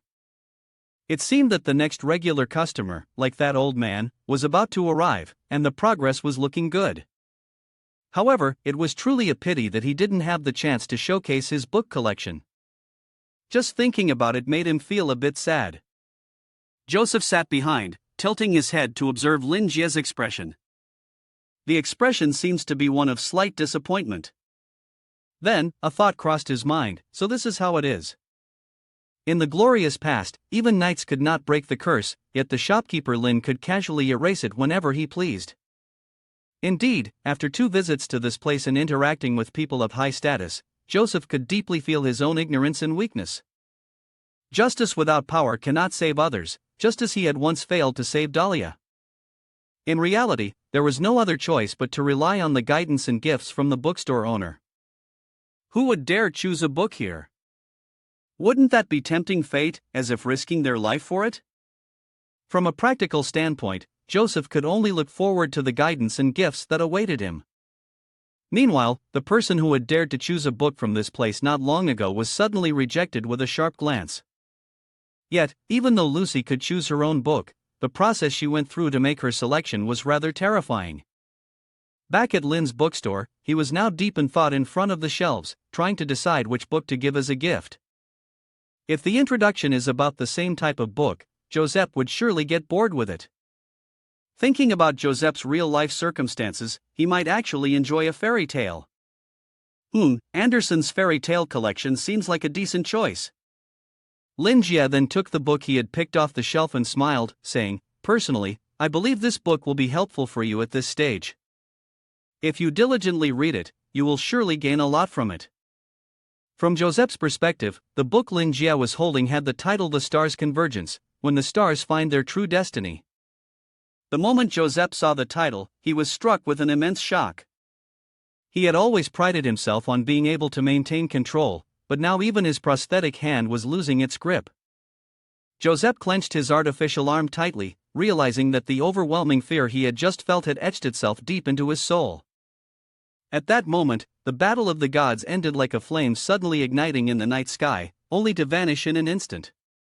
It is impossible to explain the power of the stars, nor can one explain the magnitude of their strength. But when the visible part of the iceberg is revealed, it delivers a shock to everyone that is unmatched. If there truly is a god, he must surely dwell here. In the small bookstore on 23 RD Street, in all areas of the mystical, the stars always represent the highest taboo. Beyond that distant, nameless darkness lies a vastness and depth that moves the soul, yet no one there possesses anything at all. Now, God has brought out a book about the starry sky. For Joseph, the world of Lin Jie is truly miraculous. His status, once that of an ordinary person, has been transformed into that of a god after this second encounter. Lin Jie smiled and said, "This story may be a bit difficult for you to understand, but just treat it as a fictional book that records another world, or a lost civilization once thrived." Taking the book from Lin Jie's hands, Joseph trembled as he stared at it. "The other world you're talking about, Master LM, is the starry sky, isn't it? The existence of the stars also has its own civilization, a sacred light. What the boss LM is saying right now, is it an ancient secret or the truth of the world?" Joseph opened the book with all the excitement and anticipation of the mysterious events that might unfold. This time, he even remembered that he was turning the pages, and then the book vanished. Joseph was suddenly transported to a place with nothing but endless darkness. To his surprise, he was transported again. However, this time, the sensation was completely different from before. Joseph was adrift in this infinite darkness. Where exactly was he? At that moment, a haunting voice echoed. "Do not be afraid, customer. At least here, you will not face any danger." Somehow, without him noticing, a road had appeared behind Josh Giles, and at the end of the road, there was a dim light with a figure seated there. Joseph quickly turned around and shouted, "Who's there?" The man was dressed in a white suit. The mask covered the person's face, and in their hands was a book. The bookshelf next to them was also filled with books. In a calm voice, the other person turned towards Joseph and slowly said, "Please remain calm. Welcome to the one trying to sneak a glance at the stars." Joseph looked at the person who had just appeared. They seemed harmless. So, he managed to calm down a little more and asked further about his confusion. What did sneaking a glance at the stars mean? "And, I'm sorry, but who are you, sir?" The masked person looked at Joseph. He remained silent for a moment before speaking in a deep voice that seemed to belong to this place. "The names of the characters are unimportant, but if you must have a name to address me, you may call me L." It was the first letter of the two initials LK pinned on the man's vest. The letter L. Could it be the L from the LM world? Joseph still remembered the name of the LM family patriarch. With this information, Joseph managed to calm down considerably. Mr. S. I took a step toward the man with the iron mask and said, "All right." Mr. Lo, where is this place? Lo stood up and walked toward the bookshelf next to him. He touched a few books on the shelf and calmly said, "This is not a place, per se. If you must put it into words, it is your first and last opportunity to make a choice. Before you face the madness and endless delirium, nothing will happen if you stay here. If you wish to leave, your spirit will no longer be protected by reason. Only those with willpower will not be devoured by the stars." After explaining, Lou turned back to look at Joseph and asked, "So, are you sure you want to leave and continue?" "Only those who are not devoured by the stars are worthy of becoming the guiding torch for lost travelers to return home." Joseph placed his hand firmly on his chest. "I am not certain which star you are referring to, or if it can be called the so-called light. But if doing so can help prevent more tragedies, I am willing to try my best." This was indeed the kind of answer one would expect from a righteous person like Joseph. L remained completely calm as he said, "Don't be too quick to draw conclusions." He snapped his fingers, and in the air, countless shapes with numbers on them appeared. These were the tools L used to start a game with Joseph. And of course, Joseph had no right to refuse. Because of this, he couldn't move an inch now. "Is the game starting now?" With just a single sentence, he had already stripped away my ability to act. Joseph wondered what kind of person this was, to play games like this. The entire figure of Joseph was reflected in L's iron mask. He spoke slowly, his voice as stiff as a mother's. "MC, accompany your partner." A shadow suddenly appeared next to Joseph, the companion that had been assigned to him. Though the face was somewhat blurry, it was clear that it still held life. Joseph thought to himself, "Is this the power to create life?" Moreover, he felt as if this companion was strangely familiar, like a true ally, and even his perception seemed influenced by those words. "Ah," Lo slowly said, "you and your companion are currently in an abandoned building. As you can see, this building has been damaged for a long time, and everywhere there are signs of erosion caused by wind and rain. The dice cubes are spinning in the air, and the room disappears. Before Joseph is a long staircase leading to the door that Lo is standing by. In that space, there is only Joseph, the shadow, and a few cubes. Then, the scene changes again, and now an abandoned house appears. With just one sentence, the scene can transform into reality. Could this be the dreamscape of some great existence? Joseph cautiously looks around. When he glances toward Lo, who is standing on the staircase, he mechanically says triumphantly, At this moment, your intuition will make you realize something is wrong. You feel that a gaze is directed at you, and your instincts urge you to turn around. What appears before you is something indescribable. This time, compared to previous moments, Joseph. Many times, even in dreams and in reality, Joseph was left completely stunned. How could such a terrifying, bizarre creature, which was clearly dreadful just by looking at it, be so easily created? He tried to force himself to fight back, but for some reason, he couldn't muster the strength. The monster, with its dozens of eyes, stared intently at Joseph, its wide, gaping mouth leaving him utterly defenseless. Wasn't this the same as stealing away his ability to act, as well as his supernatural powers?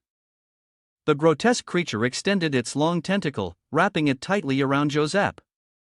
Instantly, his still healthy arm became mangled, the pain so excruciating that he couldn't help but scream, his scream so intense it seemed to tear through the sky. A mechanical voice echoed, "You have directly witnessed and touched the existence of the forbidden." Countless eerie and beautiful images will now fill your mind. The filthy, insane words will corrupt your thoughts, and you will no longer be able to distinguish reality from illusion. You will lose consciousness. Fear will crush your mind. You feel as though you have fallen into an endless darkness, and you cannot touch anything. Your existence will soon be devoured by an incomprehensible force. Now, with the last bit of clarity you have, what do you do? Joseph remained silent, bloodshot eyes glaring. His entire body was entangled by that monster, his face pale as if on the verge of death, sweat pouring down like rain. With the little consciousness left, he weakly spoke, I will push my companion forward. A crack leading to the void appeared right beside him. The grotesque monster gradually disappeared, leaving Joseph flailing in the emptiness. L's small study vanished, leaving only fragments of the void. In the largest of the fragments, a black hole full of eyes stared at Joseph, telling him that he had done it. Then, it vanished, leaving Joseph lying somewhere, as if on a beach under a starry sky. Joseph sat up. The old man felt as though he had just narrowly escaped death, yet somehow was still alive. The whispers had vanished, and that maddening game had finally come to an end. Just as he was about to utter a few words of disbelief, the water behind Jos Gios suddenly rippled violently. From beneath the surface, some grotesque monster emerged, immense and towering, with fewer eyes now, replaced instead by countless arms and legs. Joseph stared in terror at the creature. It was true, time here was limited, and dangerous events unfolded one after another. The being glaring at Joseph was none other than the demon Lord Athat. It had once had a single eye, but now its body was adorned with more. The bell had risen, chiming its deep, resonating sound. At the center of the universe, filthy, protruding areas rose up. The drums beat a low, frantic rhythm. The sound of flutes echoed from hell. Gods danced around him, their voices swaying in eerie silence. Another bizarre creature appeared. It had a huge golden eye and countless tentacles sprouting from it. It drifted through the boundless universe, amidst the starry sky and the seemingly endless galaxies. All of it came into Joseph's view.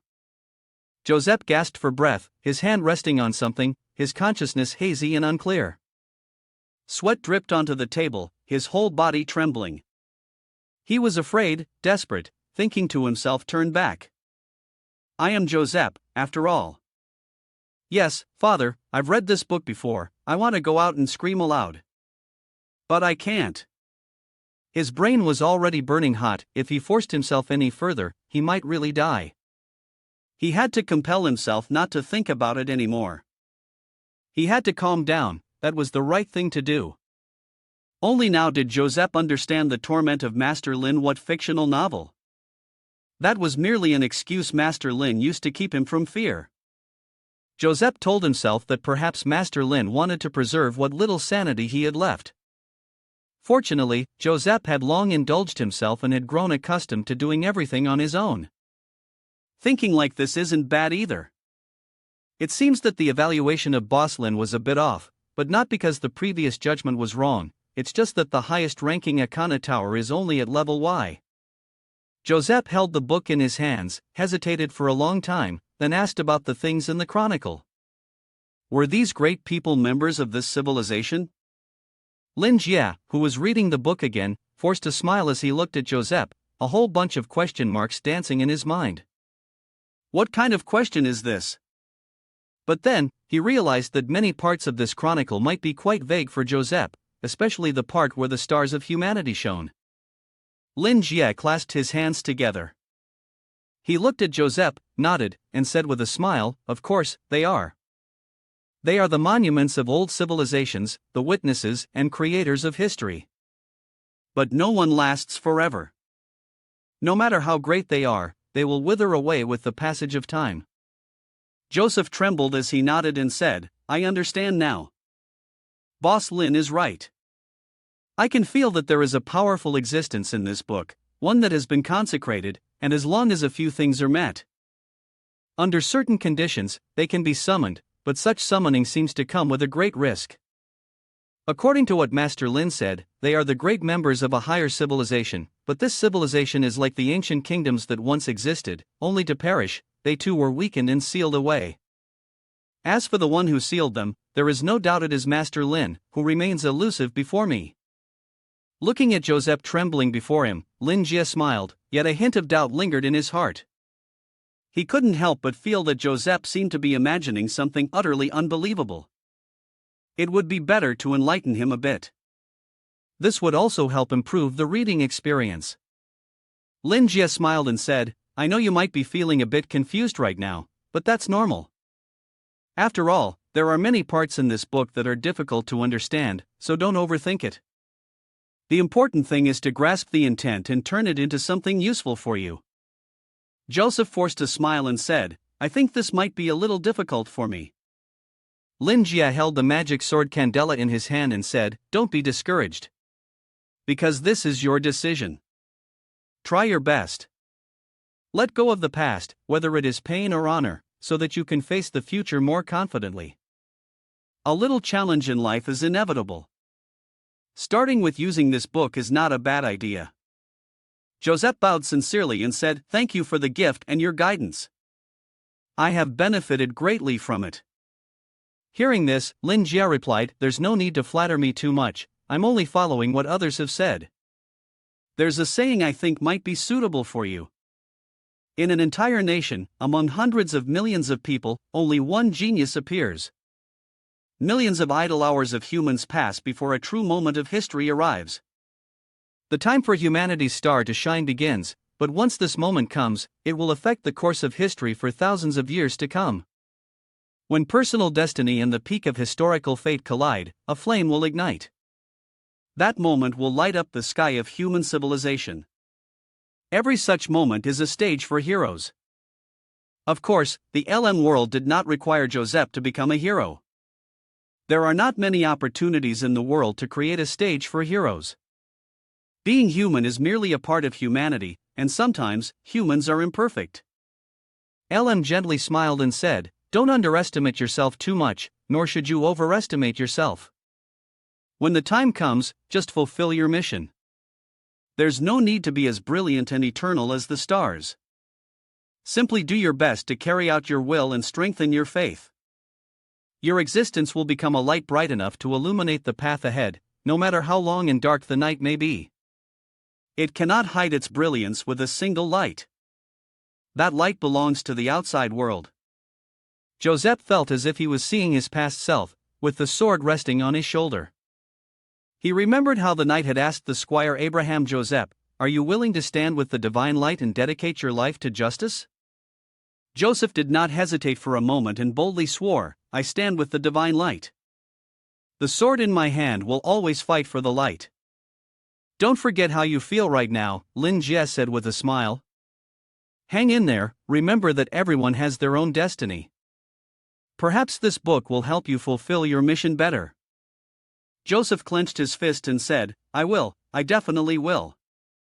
Joseph left the bookstore, and the rain outside showed no signs of stopping. Seeing the dreary downpour now, Joseph truly felt a sense of nostalgia. I need a little peace, he sighed, turning around to shield himself with a thin layer of clothes. Now it's better. The cold atmosphere had made him much more alert. After so long, he now finally felt this surge of strength. Carrying the divine sword for many years, his mind had not been corroded by the curse. Joseph's struggle of will now had turned into a very serious issue.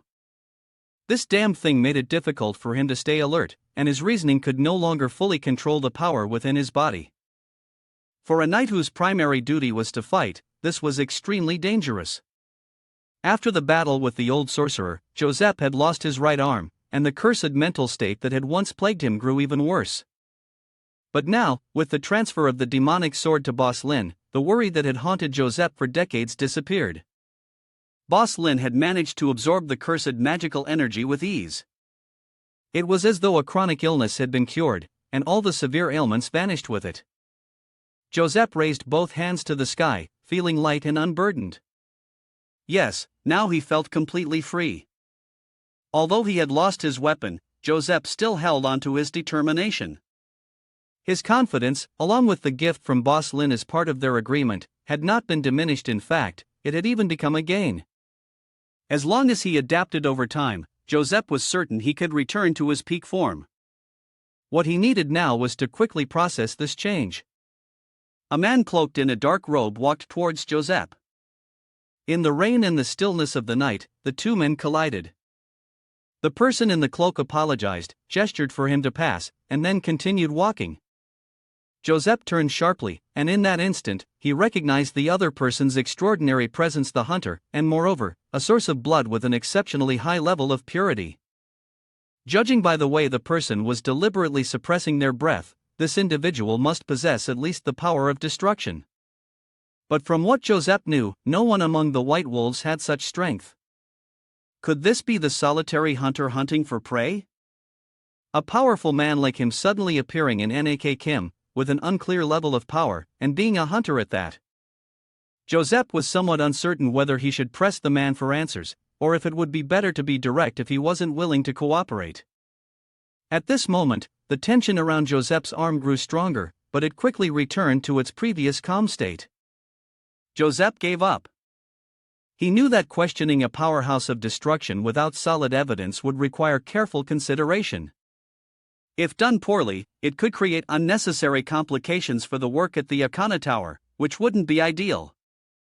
The guy didn't have any killing intent, nor did he seem the type to pick fights. If anything were to happen, they could deal with it later. For now, it would be best for the old man to go home first. Of course, it wasn't just Joseph who had noticed the hunter had also picked up on Joseph's unusual behavior. The mirror hidden in Joseph's sleeve disappeared. Fortunately, there was no conflict with the hunter. If there had been, it would have been another 191 incident. After putting some distance between himself and the hunter, Joseph finally took out his phone to report the situation to someone. The task of transferring the demonic sword came with the added reminder to gather information about a lone white-haired hunter.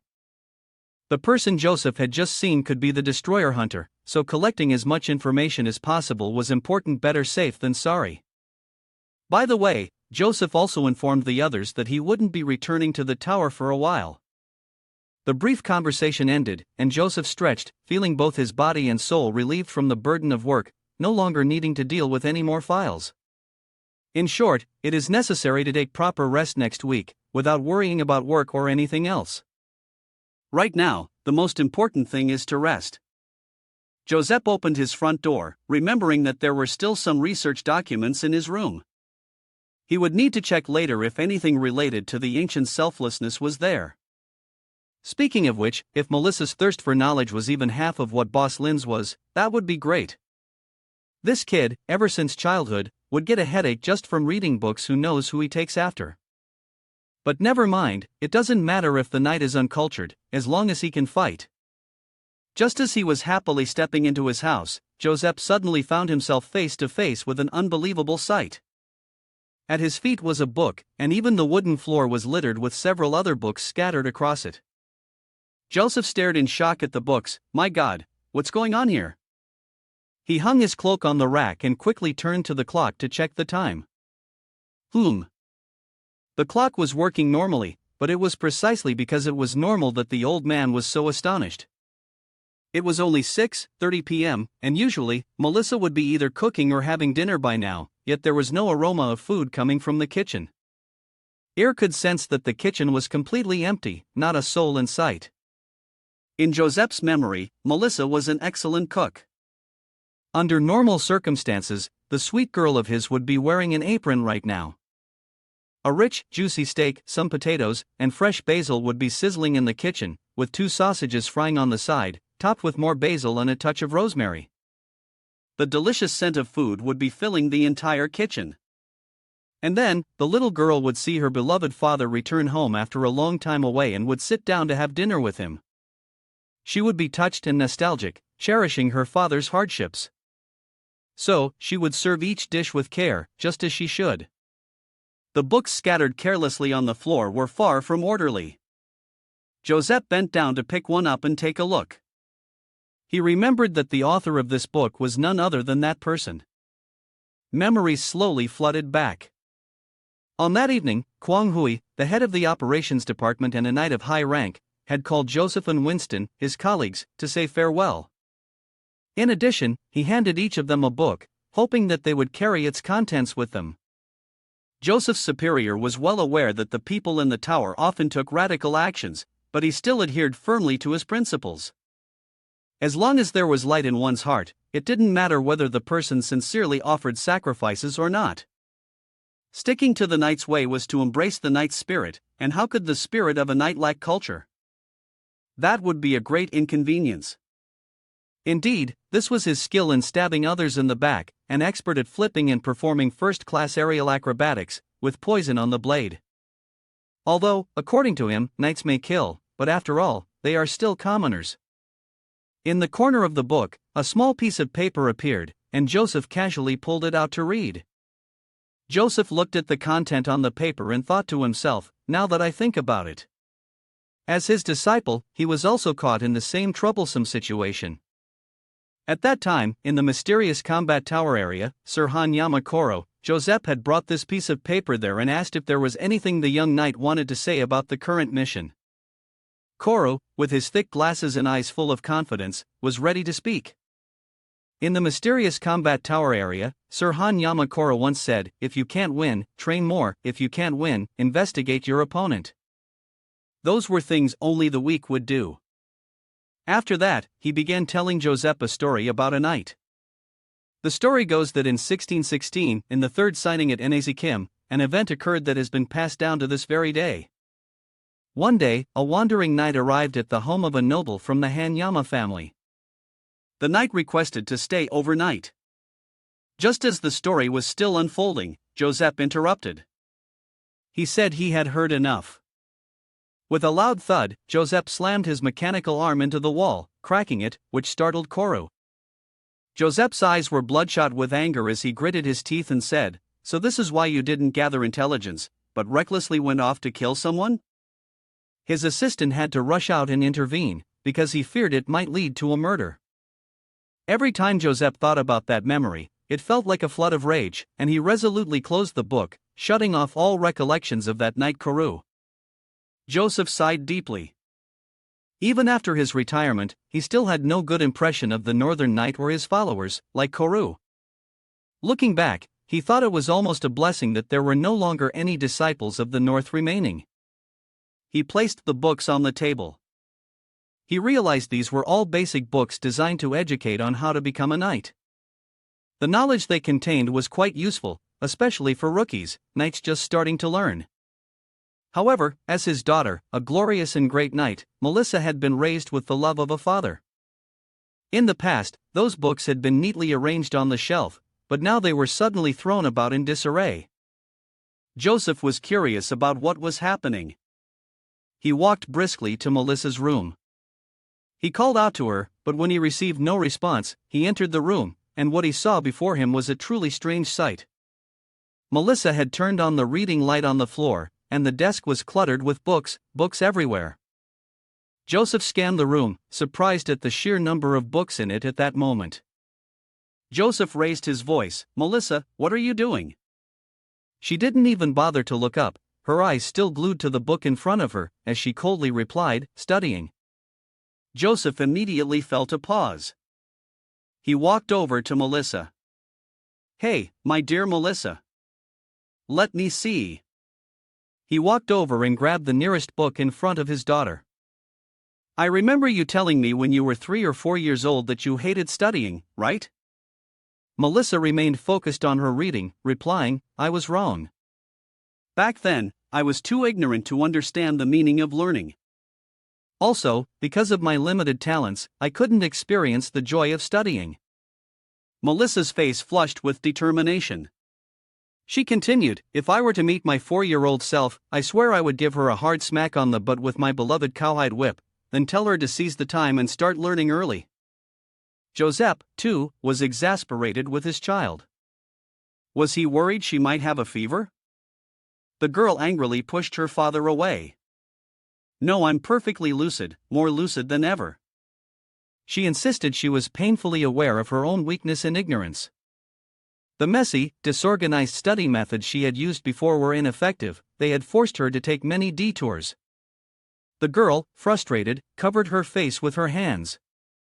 So much so that only now had she managed to cross the threshold of panic. It was a failure.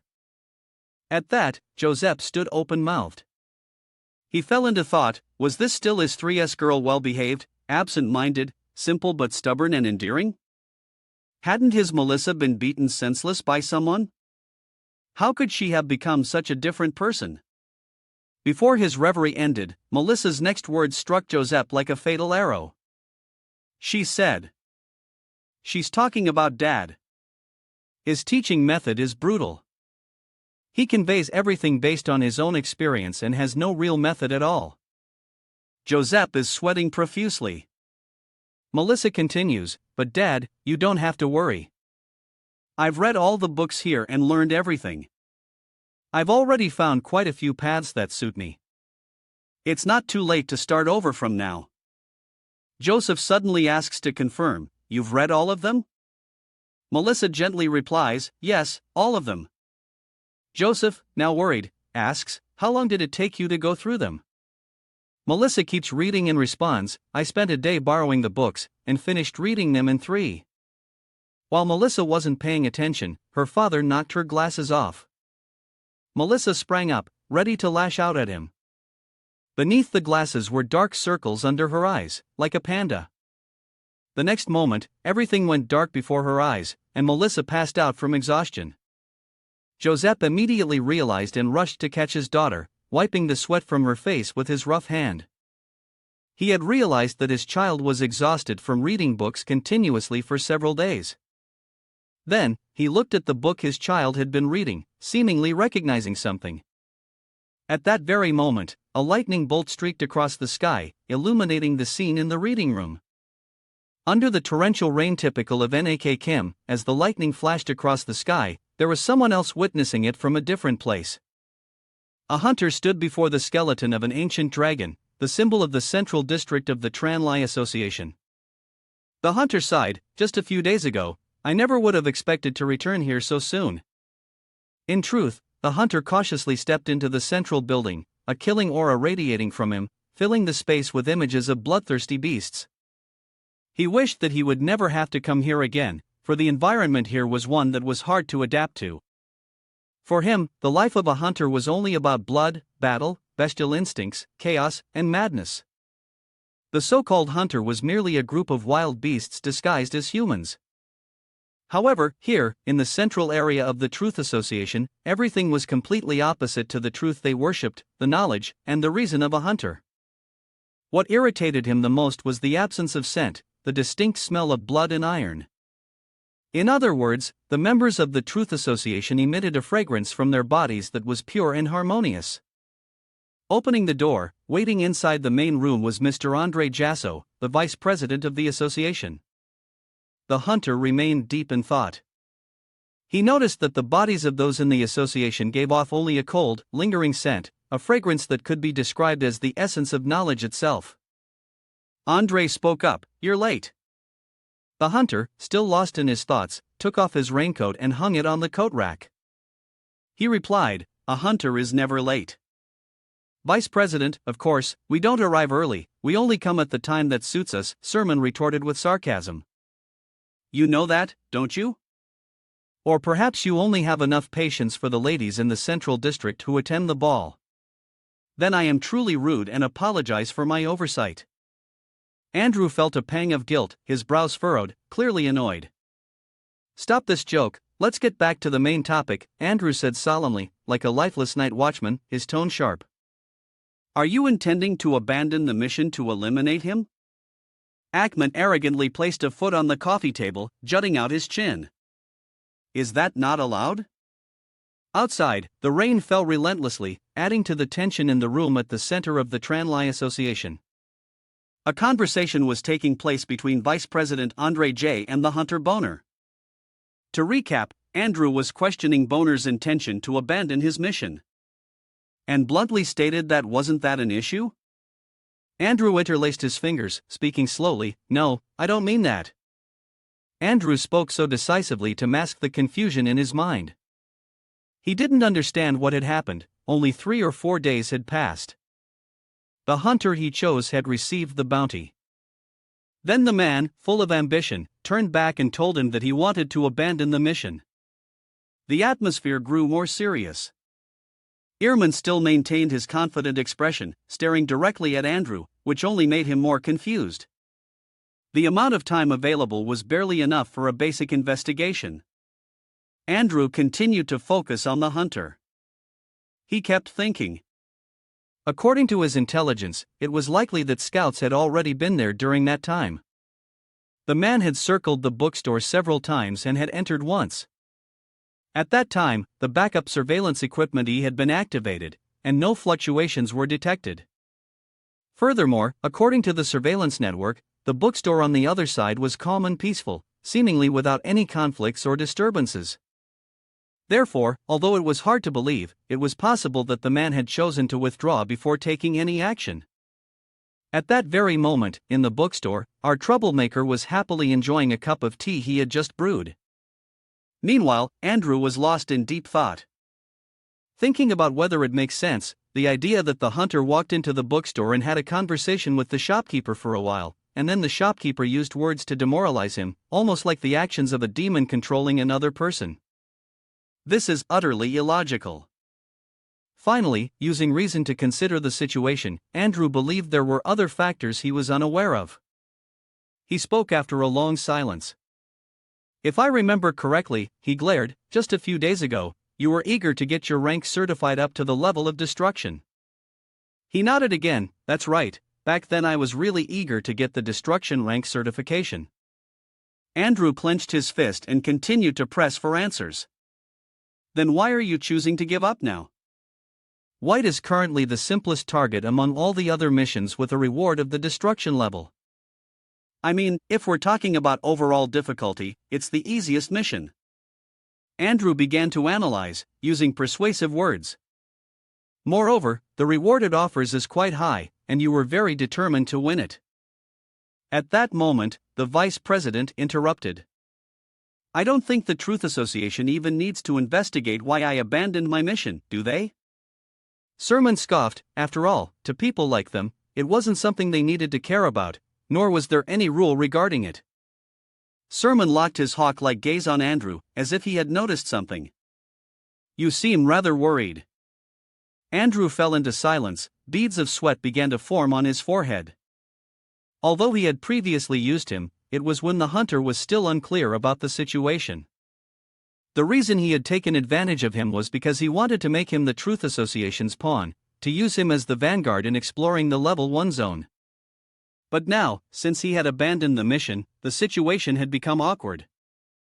Andrew anxiously realized that the initiative now lay in the hands of the hunter. If he tried to convince him now, the hunter would certainly see through his ulterior motives. Getting angry wouldn't help at all. What he needed now was to figure out a way to make him understand. Andrew began to preach. It is indeed the case. However, for the sake of security in the NAC Kim region, you must have heard that NAC Kim has not been peaceful lately. Andre waved his hands, we really hope that someone can help resolve this danger, and we hope you understand. Sermon was also having his own thoughts at this moment. He noticed that Mr. Andrew was losing his composure. If one were to say this was merely a speculation because the bookstore owner was too powerful, then despite the deputy president's effort to conceal it, there was still something unusual about his attitude. Sermon raised his glass. He was now certain, as if it were nailed down, that the Truth Association was using him to investigate the bookstore owner. M began to reminisce about the moment when Nh Hoing risked his life for him. Although the life of a hunter was full of bloodshed, that did not mean he was solely focused on killing. If he didn't have this kind of sharp instinct, he wouldn't have survived to this point. Sermon bluntly refused. I'm sorry, but I'm not interested in maintaining the law and order. The reason for abandoning the mission is due to personal reasons. Sermon gently swirled the wine in his glass to enhance its rich flavor, then continued, I believe Vice President Andrew is well aware of my circumstances, in other words, you must understand the Hunters Guild thoroughly. We only pursue valuable prey, and we are the absolute epitome of selfishness. Aren't wild beasts best at seeking advantage and avoiding disadvantage? Thinking deeper, he now wanted to establish his own Hunters Guild. In other words, he had become an enemy of the Guild of Truth. The image of the treacherous hunter appeared in the red wine. He realized that these reckless and ambitious people had no idea how powerful the bookstore owner was. And while the bookstore owner was willing to be hunted, the only thing that needed to be done was to push them into the darkness.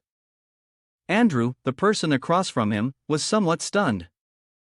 Pursuing benefits and avoiding losses, so who, in the hunter's words, would be the victim? Andrew was worried. Now, suddenly speaking these words, it must be about the losses he had mentioned. It certainly isn't white, but something else. Continuing to observe carefully, Andrew thought to himself. If it's not the bookstore owner, then it can only be the Truth Association. Could he have realized something? Lost in doubt, Andrew continued to reason. There's no way it's like that. His attitude completely changed after a visit to the bookstore. The bookstore, huh? Did he hear something from the bookstore owner? The bookstore owner began to appear in Andrew's mind like a demon. If that's the case, it's indeed possible to be influenced by words in a short time. The bookstore owner wouldn't need to borrow books, he just needed to remain silent. Andrew was filled with doubts but couldn't continue interrogating. He spoke, "If you're so adamant, then I won't try to persuade you anymore." He continued to threaten. On the other hand, the news of your reward has been made public, as it was used as evidence for assessment. This also means that the news of your abandonment of the mission will be made public as well. Andrew slowed down his speech. Do you have any objections? This time, sweat broke out in beads. Andrew was using his reputation to threaten him. Sermon sprang up and responded. Of course, he had no objections. His gaze became sharp. He realized that when Andrew saw his attempt at seduction failing, he immediately seized the opportunity to use intimidation. That decisiveness was indeed characteristic of the vice president of the Truth Association. He had heard before that when Andrew was young, he was an outsider in the Truth Association, a man with a penchant for pursuing the pleasures of charming young men. The most famous incident was when he fell for a great sage of the Iris family, a spirit being of immense wisdom. Ultimately, he was rejected and it went nowhere. As he pondered, he stood up and strode directly toward the door. He had once thought of Andrew as just a foolish, charismatic man, but now he realized the man was a significant figure with his own cunning methods. As he turned away, he couldn't help but let a smile gradually appear on his face. After all, so-called great figures would always have some mistakes that were considered inevitable. It was absurd after Andrew thought he could use his reputation as a threat to intimidate the hunter, as his steps grew more confident. As everyone else knew, for some groups like hunters, a bad reputation was far better than no reputation at all. This was something he hadn't realized when he was just a panic-level hunter. Now, if he wanted to gather all the hunters by himself, he knew he needed to find a way to promote himself. The door slammed shut, and what echoed back were the farewell words, "Well then, I'll take my leave. Do whatever you want." At this moment, only Andrew remained, sinking into silence. He sat there, continuing to think. The night watchman was lifeless. I truly had underestimated him before. He took a slow sip of wine. After conversing with him, his manner and conduct were really understandable. Many had said that he resembled the one who rang the bell all night, waiting for dawn on the clock tower, as he had enough patience when facing his prey. And in reality, that was exactly what he had just done. André remained silent, watching his own reflection appear in the wineglass. Unconsciously, he squeezed the glass until it shattered. He was furious. Why would a mere cable hunter, someone of such trivial destructive power, dare to see the Truth Society as prey? The red liquid leaked through the cracks, slowly soaking into his noble glove. However, he was still lost in his thoughts. He believed that if the mysterious bookstore owner was behind everything, if he truly was as friendly and blindly helpful as mentioned in the documents, he should have directly assisted Itch in completing the mission. Instead, the outcome was the opposite. Not only had he failed to help, but he had also caused Itch to lose all of his reputation. Each drop of wine fell onto the floor, and within each drop, the image of the bookstore owner and old white Andrew were filled with suspicion. Based on the abilities the bookstore owner had demonstrated, one couldn't help but wonder if the bookstore owner's stance was biased toward white. While wiping the wine off his hands with a handkerchief, he looked at his communication device. Andrew lifted it up. He understood that now was not the time for hesitation. He needed to get all the information about this person as soon as possible. As he thought, he contacted the Secret Ritual Tower's intelligence department, and someone picked up immediately. It wasn't Joseph on the other end. it seemed to be his beloved disciple, who appeared to be named Claw. He replied, "This is Vice President Andrew of the Truth Association." Indeed, it was Claw on the other end. Andrew asked, "Where is Joseph now?" Claw replied, "The master has taken a leave of absence, and I'm temporarily taking over his duties." Andrew went straight to the point. "The number 113, has this number provided you with the complete file up to this point?" Claw gave a wry smile. "What a coincidence, this file was just updated." He blushed and hesitated before continuing, "But, as you know, the more recent the information, the more valuable it is." At that moment, Claw thought of what Joseph had taught him, but in truth, he still couldn't mention the issue of bribes with the same composure as Master Joseph. "Perhaps it's because you still have a conscience and feel guilty when doing that." Andrew realized the direct intent and asked, "How much?" At this point, CLA's face had turned purple. He understood that Sir Andrew had likely been deceived by his teacher countless times already, to the point where he had become so accustomed to it that he no longer bothered negotiating. CLA hesitated for a moment, then said, Wait a minute." CLA suddenly noticed a new email that had just arrived on his computer. The email was sent by someone named Old Dong Tae, and its content stated that file number 113 was to be moved to the ceiling level, with the previous price list removed and no longer available for sale. CLA immediately relayed this information to Andrew, informing him that the file was not for sale. Upon hearing this, Andrew stood frozen under the pouring rain, stunned by the news that file 113 had been sealed, as if struck by a bolt of lightning. He even wondered if he had misheard. Thinking back, the mysterious tower and the Truth Association had been collaborating for many years. Due to annual changes and updates to the rank list, even if some information wasn't officially recorded, they would still provide it to the Truth Association for review. Andrew remained silent. This time, fearing he might get involved in trouble, he even acted like a fat sheep, ready to pay any price. There was absolutely no reason for the mysterious tower to refuse such a lucrative deal. Andrew gripped the railing, trembling, because the truth was, he had been rejected. He stared at the communication device, imagining the deceitful faces of Claw and Old Man Joseph. What frustrated him was that just 3 seconds ago, that scoundrel Claw had still been haggling with the same tone as the old rogue Joseph. In other words, 3 seconds ago, the deal could still be made, but 3 seconds later, it was no longer possible. How could such reasoning exist? And I realized that someone must have intervened during those 3 seconds, forcing that little rascal to change his mind. Clearly, the one who could have given a direct order to Claw, making the boy comply without hesitation, was none other than the old man. That scoundrel who had taken a leave of absence, shamelessly asking his disciple to temporarily take over the task. Abraham Joseph. At this moment, Joseph was sitting next to his daughter. She was still unconscious. He sat silently, gazing at a family photo. After giving it some thought, Andrew made up his mind and said, "Let Joseph speak with me." Claw refused, "I'm sorry, but the master has urgent matters to attend to. I'm afraid he cannot speak with you at the moment."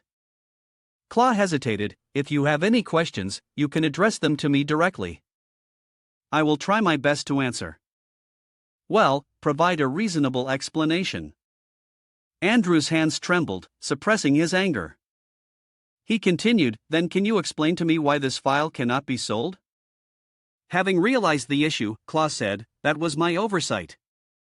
File number 113's security classification has been changed from top secret to sealed. At this level, even with your authority and special privileges, you will not be able to access it." As he spoke, Claw answered the phone while reaching for a ledger to mark the contents of file 113, shifting it from top secret to sealed. He continued speaking. "If I sell it to you, then I'd be violating the regulations and would face severe punishment. I'm only taking over temporarily right now. To keep the intelligence division running, I'm still not very familiar with these matters. I sincerely apologize for the earlier mistake." After correcting the information, Cloud took the notebook and left, continuing to explain through the communicator. Fortunately, the mistake was discovered before the transaction, so no real harm was done. As for the other things, I truly don't know much about them. He had no idea that Andrew's face had darkened, his whole body trembling, veins bulging on his forehead. On the other end of the line, CLO's voice remained calm and steady. If you truly need it, you can wait until the master finishes his business and returns, then speak with him directly yourself, or you may report it straight to the elder. Andre ground his teeth and muttered a curse. Damn it, this is clearly a move to deflect blame. Every word he said was flawless. The worst part is, if what that brat said is true, then he's just following protocol. It was reasonable and logical. Even if he clenched his teeth in anger, he couldn't publicly refute it. Continuing to suppress his anger, Andrew kept pondering. Although the other party's attitude was very good, it did nothing to calm his rage. The last time he was this angry, it felt like he was being played with. And the biggest issue right now was why this file's security level had suddenly changed. He reminded himself to stay calm and respond politely. Andrew continued, half a month, at most half a month, why on earth has the security level been raised? His voice was somewhat hurried. After all, this was still the same file, wasn't it? The subject was still that bookstore, and they were still investigating the morality and intent of the bookstore owner. Do you have any reason to outright refuse to provide it to the Truth Association? The words that followed left Claw stunned. Andrew thought the bookstore owner had bewitched him. Sorry. Claw replied softly. His calm words only seemed to irritate Andrew even more. Claw continued, speaking in the same composed manner. He spoke while looking at the computer screen. Isn't that just a file? Andrew said, his head full of question marks. Cloud explained, what I mean is, after a thorough investigation and adding more details, File 113 has been split into File 114. He quickly moved the mouse, and the screen displayed a folder containing both File 113 and File 114. He continued explaining, currently, 113 is the original area file, while 114 is the character file. Both are at the storage level. Cloud further addressed Andrew's concerns. As for your other question, the elders have sent professional evaluators, and the results align with Master Joseph's judgment. Cloud added that the bookstore owner's attitude was indeed friendly and without any clear agenda, but that didn't mean there was no agenda. However, based on the known situation, there was no negative direction, so there was no need for intervention. All of this was additional information, not the main content of the file. Andre's voice was almost a shout, his veins visibly strained with frustration. This is absurd. Based on the situation we know so far, if there's no negative direction, are you confirming that nothing further will develop? Have you considered the consequences if the people of NAC Kim are endangered due to your carelessness? Are you taking personal responsibility for the safety of the citizens? Andre turned back into the room, his tone calmer. If this is the attitude of the secret tower, then I am deeply disappointed. Your previous proposal wasn't bad, I admit. I think, after some time, I will need to have a pleasant conversation with your elders. As for what I said today, I will report it honestly. Hearing these words, Cloud sighed in relief. It's great that you understand. I hope you will have a pleasant conversation with the elders. Andrew's expression continued to shift, and hearing Cloud's words, he couldn't shake the feeling that he was being mocked, even without any concrete evidence. Do you have any other questions? Andrew steeled himself. What you've said isn't enough. What about the sudden increase in security levels by Lee? You haven't said anything yet, Claw replied softly. I haven't forgotten to signal Lucy for a cup of tea. This issue is really beyond my control. I know nothing about it, and I'm not in a position to change the security levels on my own. Don't you want to discuss this with the elders? She continued. I think it would be more effective than talking to me on the phone here. Isn't that right? Veins stood out on Andrew's neck. He was furious because the two of them were once again shifting the responsibility back and forth. Truly, they were cunningly in sync. He answered curtly, fine. I'll investigate that bookstore myself. The burden was shifted. Claw smiled and replied, "That's wonderful. I wish you a smooth journey. I've heard that the bookstore owner is not only friendly but also eager to help solve problems. I hope your visit is pleasant." Setting aside all concerns, Andre leisurely sat back, savoring his drink. He ran his fingers through his hair and tidied his appearance, admiring his own handsome features as he pondered to himself. "Investigate it myself?" he muttered, stopping the idle chatter. His gaze turned towards the torrential rain outside, and he resolved to use the scholarly curiosity of the intellectuals to conduct his investigation. He will send them, and the scene shifts to the area of the factory of the Justice Association, where the machinery for regenerating synthetic metal is located. Here, the scientists are extremely busy. Everyone is concerned about how long the Earth sculpture project will last, with the intensity of the experiments increasing day by day. From morning to evening, they collect data non-stop. Some people complain that the superiors have no plan to allocate funds, and the experiments aren't showing any progress. Due to confidentiality decisions, having to live in the laboratory feels suffocating for them. Others, however, think that simply being able to conduct research for the Truth Association is already a stroke of luck. The researcher who had been complaining until now was the man wearing glasses. Looking toward the wires, he continued, "We've endured this pile of junk long enough. In total, 3,050 artificial human test subjects have been numbered as failures. If this continues, sooner or later, the researchers here will go mad." He and his colleague strode around the containers, inside which were experimental objects shaped like humans. The two of them continued, "No progress, huh? All the data on the E-relationship that I have compiled must have already reached 200%, right?" The shorter man stopped in front of a tank, flicked his fingers, and said, "This is the only experimental subject that has achieved results. The best test subject to date, expected to reach a maximum of 200% ER. Inside the tank, a girl with long hair was floating. Countless nutrient infusion tubes were attached to her body, continuously supplying nourishment to sustain her life, as well as increasing the synchronization of E, as the two researchers had mentioned. The researcher continued, "But unfortunately, the price of the combination of witch stone in her blood and flesh results in her life expectancy being only about 1 year." The researcher wearing glasses anxiously asked, "Only 1 year? What will happen after a year?" The other man continued, somewhat excitingly, "The power of the witchstone will gradually fail to transform, leading to an increasing amount of easy in her body.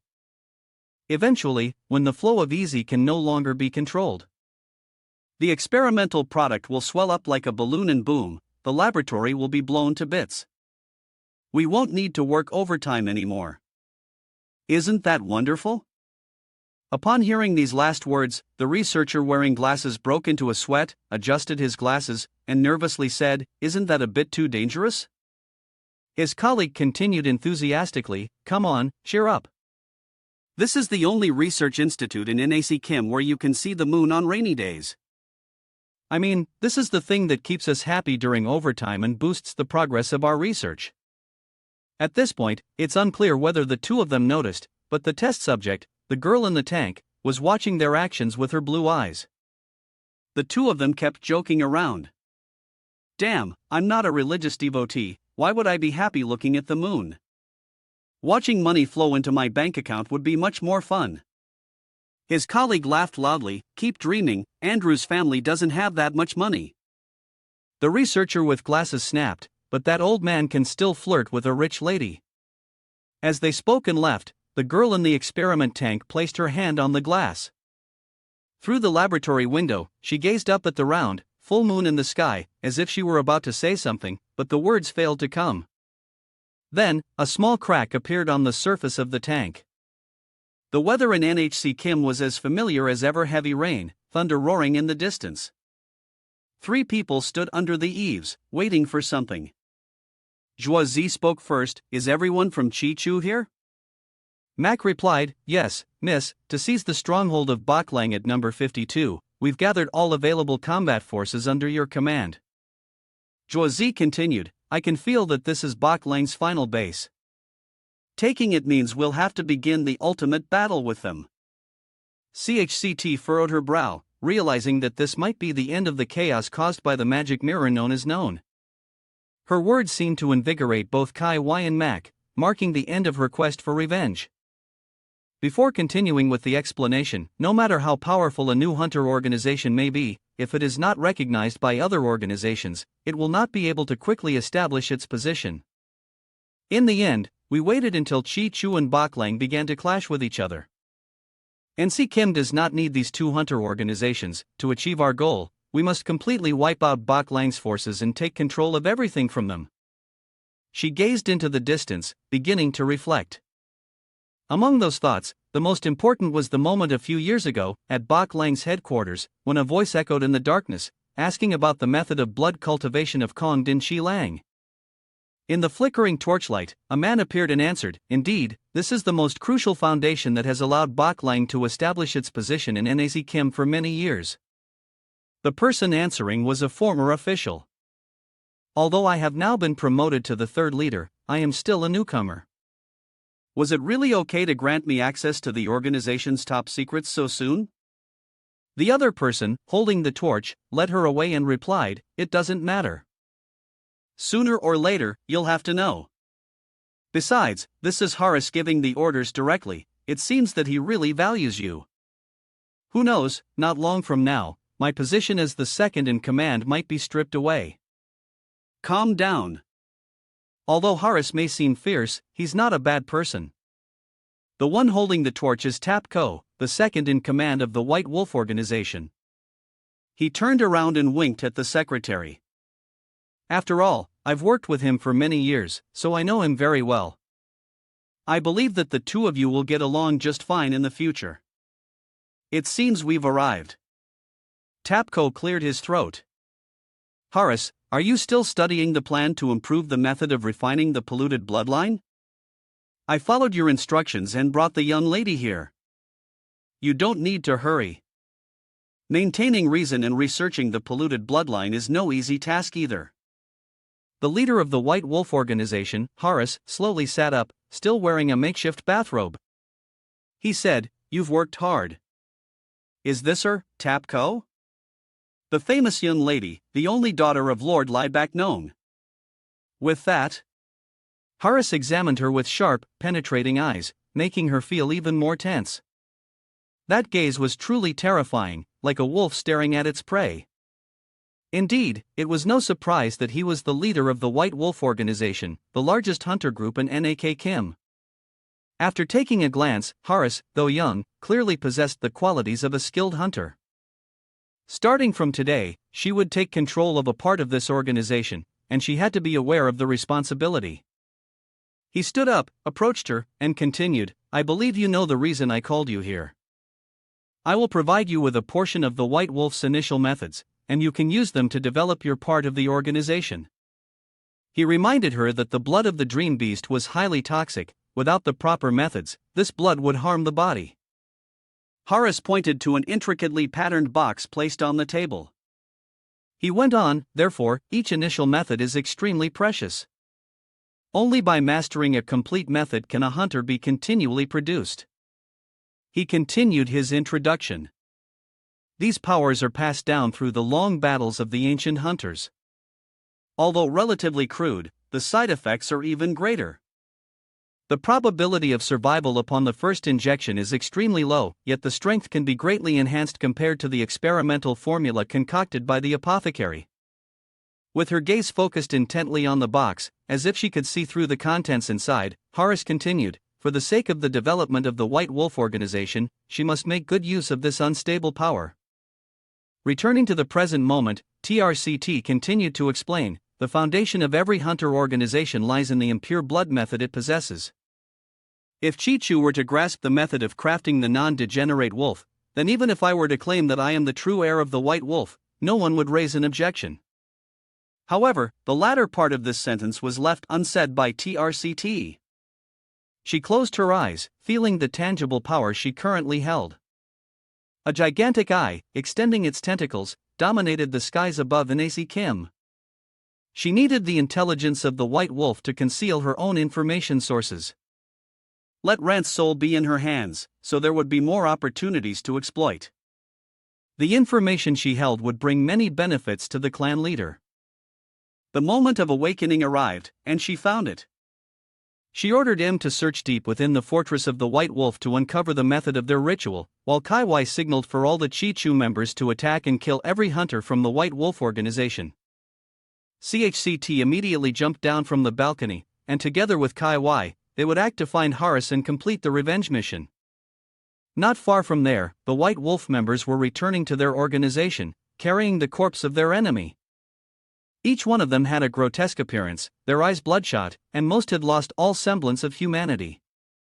Along the eerie corridor, decorated with wolf-patterned motifs, glimpses of wolves eating human flesh could be seen. It seemed that such sights were far too common here. The centerpiece of the corridor was a pool, its surface covered in faces. The blood here flows from countless canals surrounding it. Mixed in with the blood are countless fragments of bodies, the pungent odor filling the room. The hunters laugh and chat, exchanging words about their tasks. In the distance, Haris is rejoicing as his plan unfolds smoothly. His gaze is somewhat dazed, sighing in admiration, how beautiful it is. Not much longer now, and he will appear. His female assistant, the one who carries his color, reports that they have injected an overdose of tainted blood into all members of the organization. Soon, everyone will lose all rationality and become monstrous creatures driven only by the urge to fight. Haris praises her. Well done. With the overdose of tainted blood, Teresa and the others will have to use a method obtained from the Black Sorcerer of the Red Church to force themselves to maintain clarity. In other words, they have lost their humanity. A corpse falls down, and on its way down, it bursts into flames before hitting the ground, disintegrating in the enormous blue fire within the dungeon. This is the sacrificial altar where White Wolf Haris stands. Observing the flame from the altar, it resembled a gigantic campfire. Above the flame, an anomaly was forming, the fire was consuming the sacrificial offering, supplying energy to the demonic crystal of strange origin.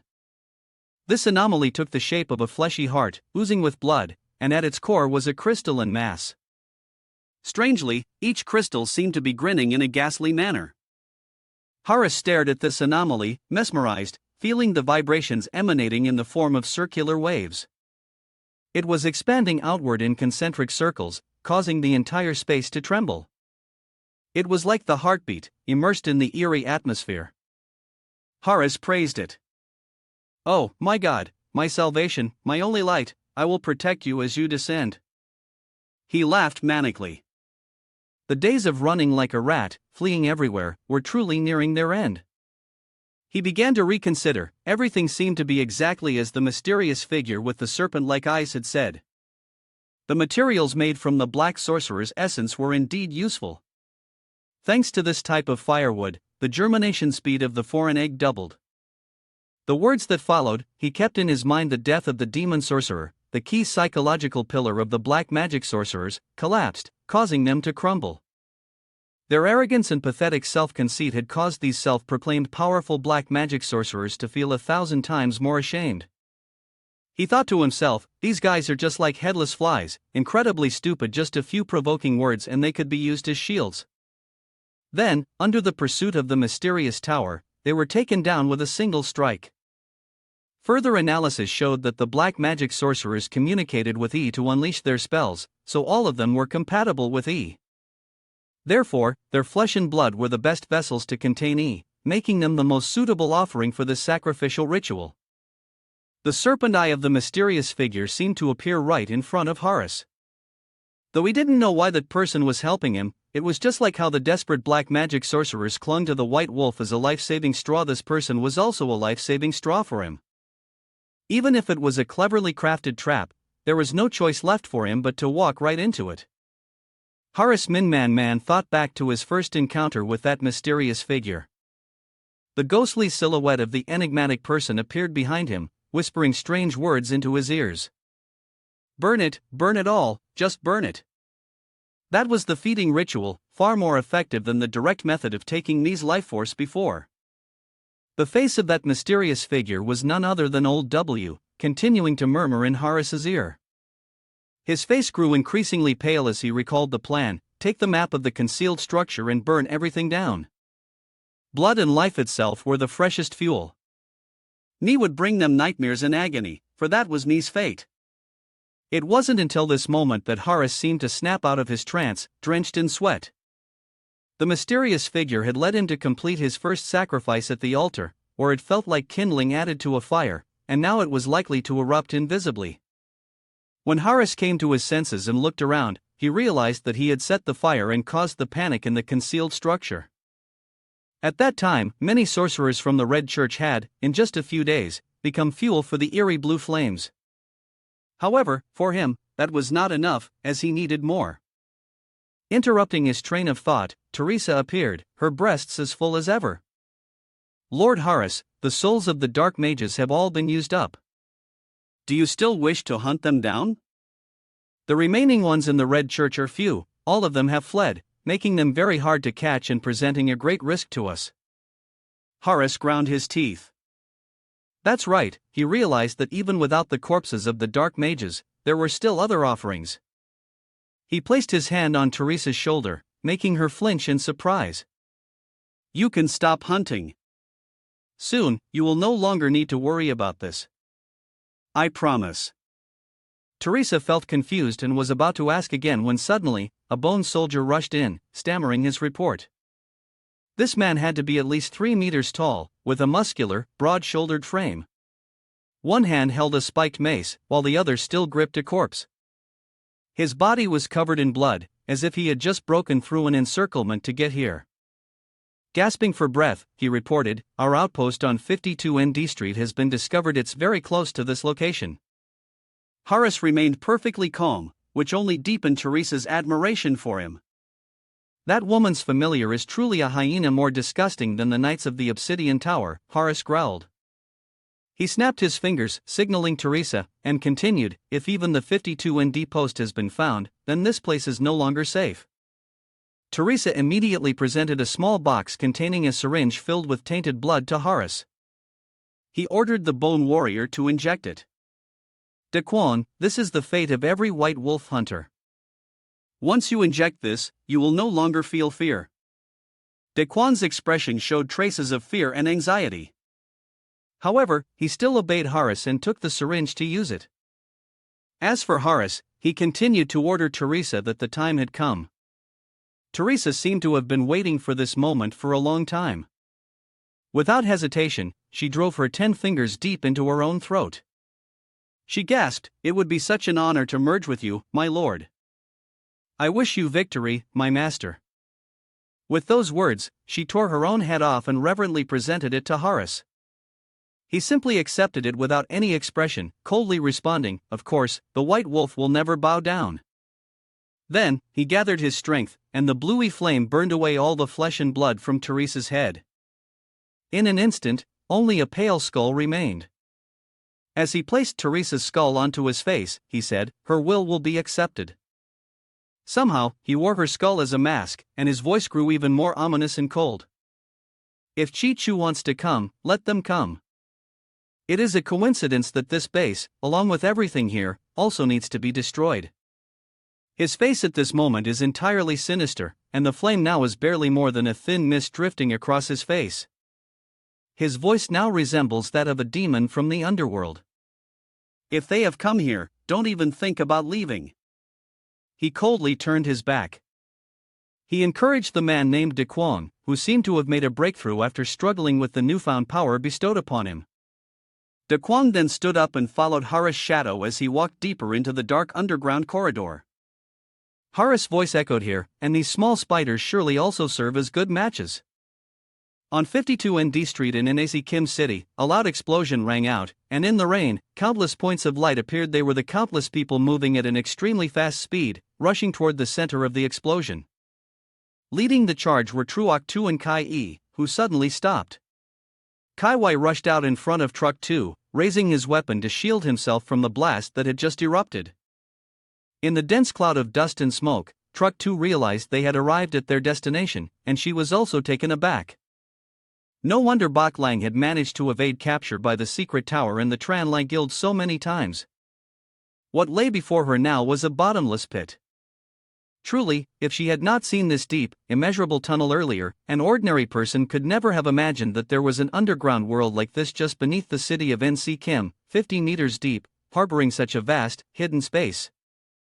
Even more terrifying, below them was a scene of brutality and immorality. At the bottom of the pit, upon closer inspection, lay countless white human skeletons piled high. Despite having witnessed many violent scenes, Truck 2 still had to raise her hand to cover her mouth in disgust. Was this still something that humans could do? Those Baklang were truly insane. Truck 2 remained in shock, unable to shake the truth she had just uncovered. Before this, she had heard rumors about the vile actions of Baklang, including the massacres. However, she did not know that they would pile up the bodies so tightly, like a slaughterhouse. Looking at the situation here, it was clear that the events had been ongoing for a long time. This was, perhaps, just one of the many bases. Interrupting Truck 2's train of thought, the multi-jointed creature sprang up from underground, aiming to seize her. Truck 2 barely had time to turn her head, as she was focused on using her steel will to assess the situation within the base. In her carelessness, she had fallen into an ambush, and this time, it seemed she would have to confront it head-on. Kai Wai was still a step quicker, shouting, "Miss, be careful." Then came a loud crash, followed by the sound of massive hands slamming down, and dust billowed into the air. Fortunately, Kai Wai had managed to use her weapon to block the attack. Truck 2 screamed. Kai Wai, on the other hand, was using all her strength to hold her ground, though she had coughed up a large amount of blood, her throat torn open. It seemed this multi-jointed creature was much stronger than she had anticipated. Ignoring the blood on her face, Kai Wai still tried her best to respond. "Oh, with me here, don't even think about attacking the young lady. This fat kid." Seeing Kai Wai injured because of him, Truck 2 was filled with rage. Seeing only managed to hear a scream. Truck 2 had delivered a lethal blow, charging forward and crushing the skull of the bone warrior. In the blink of an eye, Truck 2 had appeared behind him. Not only his head, but her strike shattered a large portion of his left shoulder, severing his arm. With a swift motion, Truck 2 spun around and kicked the corpse, sending it flying. At this point, Kai Wai finally relaxed and fell. She only caught a few words of Truck 2's concern. "How are you? Are you badly injured anywhere?" Held in Truck 2's arms, Kai Wai still tried to hold on. "Injured like this? A few weeks of rest should heal me. There's no need to worry. Protecting the young lady is my responsibility. I can't just sit by and watch her get hurt." Truck 2 was deeply worried. "I sincerely apologize, I am not mature enough yet. Next time, I will absolutely not allow my subordinates to be harmed in such a meaningless way. Hang in there a little longer, I will send someone to take you to the rear, and the rest of the matter will be left to me." Before the commander could finish, he immediately turned and gave an order: "You all hurry and take Kai Wai back to the base for treatment. Remember to be careful and prioritize safety." His other subordinates quickly complied, but suddenly, a steely will filled the air, and the commander swiftly turned around to see a terrifying sight. From the severed left shoulder of the giant, a new arm was growing, and its headless body was slowly rising. It seemed to be regenerating. The commander yelled, "Be careful, run quickly. Arrows are coming from everywhere, it's a siege crossbow attack." His subordinates were only able to shout in response, and with incredible speed, the commander pulled them away. Where she had just stood was also where the giant was being resurrected, and a barrage of arrows soon exploded in that area. The man was struck with such force that he couldn't have been any deader. Reaching the rooftop of a nearby building, Truck 2 quickly instructed her subordinates, "This place is dangerous, we need to leave immediately." She turned around and surveyed the area, noticing that there was still one arrow that hadn't exploded, inscribed with the thunder rune of BCHVS. A deafening rumble echoed through the air, and the sky roared with thunder, as if the heavens themselves were in a rage. A sense of foreboding crept over her. A bolt of lightning struck the spot where she was standing, and many of her subordinates also suffered the deadly blow. Fortunately, she managed to dodge, though in doing so, she accidentally fell into a pool of blood.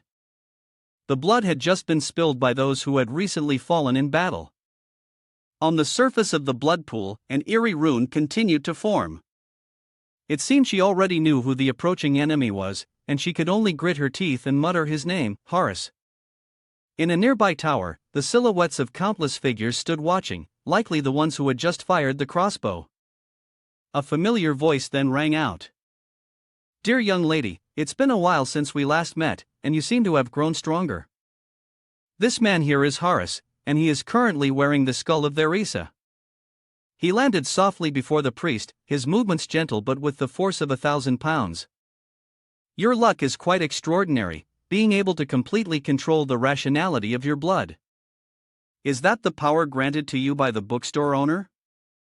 As they spoke, both of them gradually transformed. The hands of both opponents shifted into monstrous forms, with fur growing in patches and their nails thickening and becoming sharper. Horus continued to taunt, "It's a pity, if it weren't for the circumstances, I would have liked to meet that guy just once." Horus threw his head back and laughed loudly. A lightning bolt streaked across the sky, illuminating the surroundings so brightly that the priest could see clearly. On the surrounding buildings, countless followers of Horus were waiting, their eyes bloodshot, their bodies deformed. Horus continued to provoke, but by now, it no longer mattered. "I think he can't help you anymore. Isn't it?"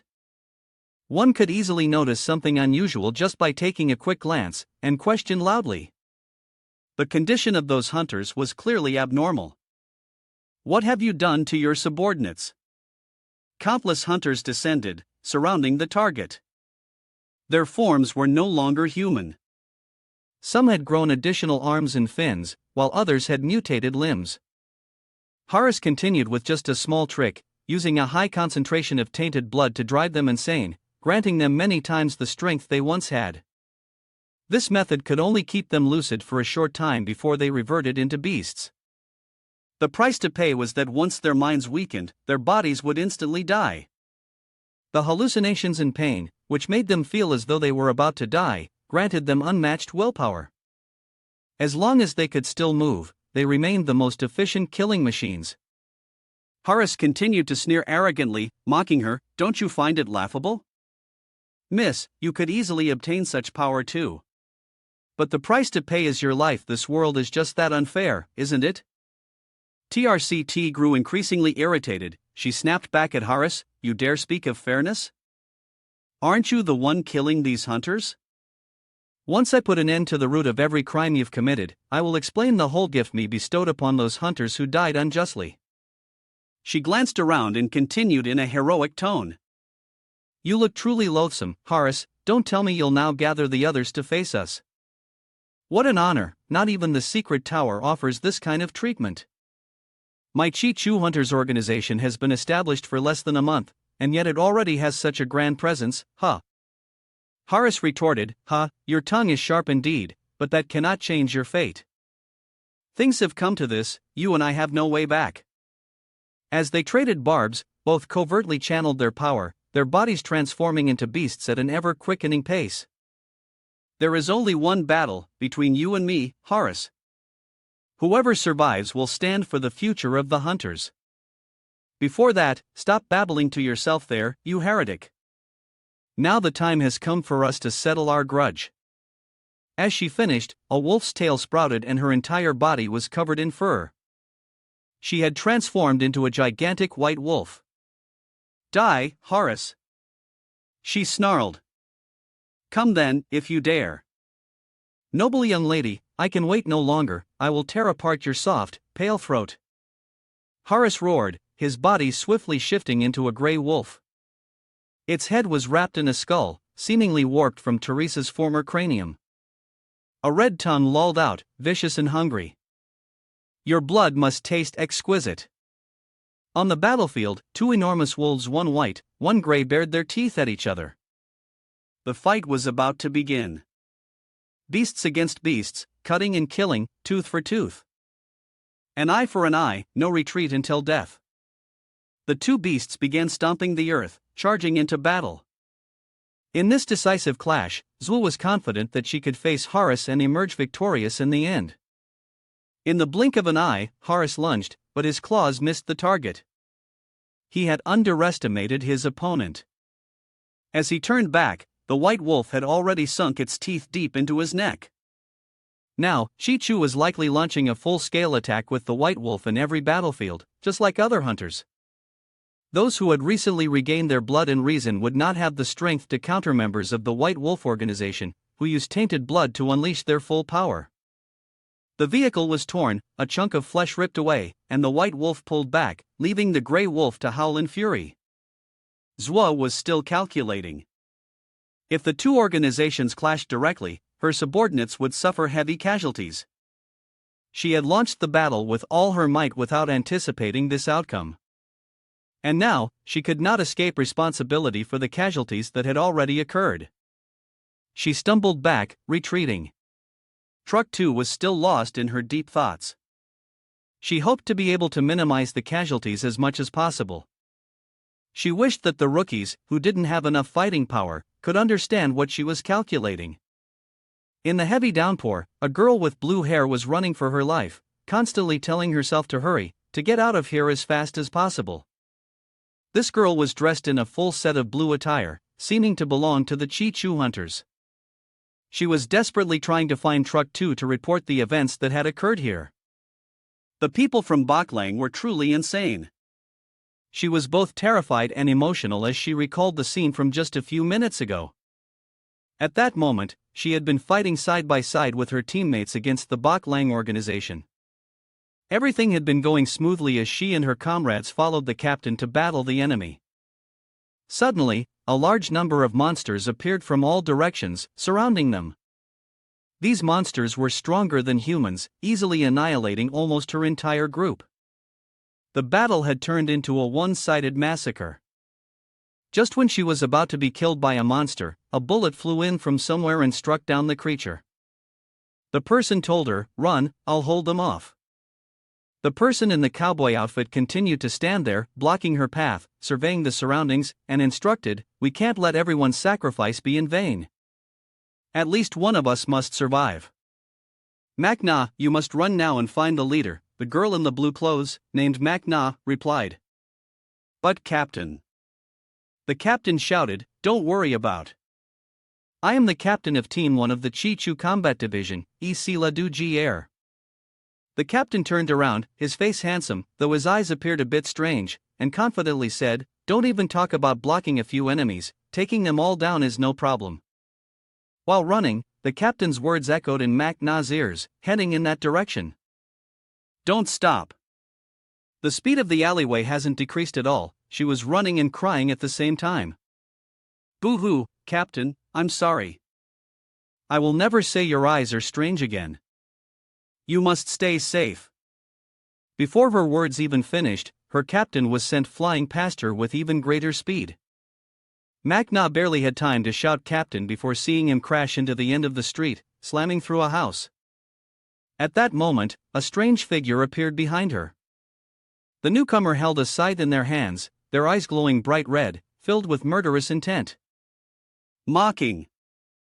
Weak, truly too weak. Could this be Chi-Chu, the one the gang leader Horace always feared? The person wore a red mask and had pale white skin. Is that all there is to them? Manhwa quickly slid her hand down to her thigh, pulling out a throwing dart to retaliate. Who is this person? Stay away from my captain. The mysterious figure swung their weapon to block all the hidden weapons, and even casually kicked forward. He kicked her all the way to the corner of the street, smashing a section of the wall, and his mouth continued to sneer, "Useless." The man stepped forward, revealing a muscular, burly body, draped in a fur coat, still chattering, too weak to the point where I've killed 5 people and still feel drowsy. I was expecting a fair fight, but it looks like I'll have to go find that noble young lady and have a little fun with her instead." He removed his mask, revealing a handsome face, though his expression was somewhat twisted. He stuck out his tongue and introduced himself, "Feel honored, little beauty, to die at the hands of Baer, a level crazy hunter. You should consider yourself lucky." He stepped over to the alley where she was lying unconscious and continued his monologue. "2. I even have to handle this kind of trash myself. Shouldn't Horace give up the leader's seat to me? The alley seemed to have been prepared, as she clenched her fists. At this point, Ba Air realized that the entire area had been rigged with countless wires. Thin to the point of invisibility, it seemed this was the trap laid out beforehand. Ba and I pointed a weapon at the face of the trap and asked, Ro, when I wasn't paying attention, did you use steel wire to form a barrier? Quite interesting. Mat Na struggled to get up and said, currently, the area within a 20-meter radius is under my control. If you don't want to get hurt, let me and the captain leave. Ba and I laughed loudly in disdain. Haha, idiot, good for nothing. You think you can hurt me with just the two of you? I don't even need to lift a finger to destroy these thin wires. Ba and I looked up at a figure descending from above with mechanical legs. He seemed to be familiar with this person and spoke to him. It's up to you now. Kep Lap. The one named Lap Lap responded easily, then, with sparks flying from his mechanical legs, every wire he touched ignited and snapped like a strand of vermicelli. With a loud crash, Lapa landed in front of Bani. All the steel wires had been completely severed by this man. Matno could only stare in despair as her final line of defense was effortlessly destroyed. At that moment, Lapa revealed herself as a wild-haired girl dressed in a rebellious style. She had mechanical legs, which seemed to be her main weapons. She sneered, not a bad trick with the wire spinning, but you really think you can hurt someone with that toy? What a joke. Lapa turned to Bani and said, I kind of like this little girl. Can I take her home to play with? Bani refused. No. This lady here, I saw her first, she's mine. Lapa pouted. Stingy. Bani stepped forward, grabbed Matno by the hair, and lifted her face up. What's wrong? If you're willing to become this master's little toy, then maybe I'll consider sparing you and that goldfish-eyed captain of yours. He stuck out his tongue, teasing Matno. Come on, say something nice, flatter this master a little. Matna still kept his mouth shut. You mongrel, stop daydreaming. Lapa, standing behind, burst out laughing, making Bani's face darken with embarrassment. With a swift motion, Bani gouged out Matna's right eye in a fit of rage. It seems you still don't quite understand your situation, do you? I was planning to let you die a pleasant death after I'd had my fun, but now I think that wouldn't be so entertaining. Bani reached out, grabbed Matna's tongue as a threat, then proceeded to cut off the tongue that dared to speak nonsense. Before he could finish his sentence, a bullet grazed Bani's cheek, drawing blood. Had he been any slower, the bullet might have hit him square in the face. It turned out the captain had regained consciousness.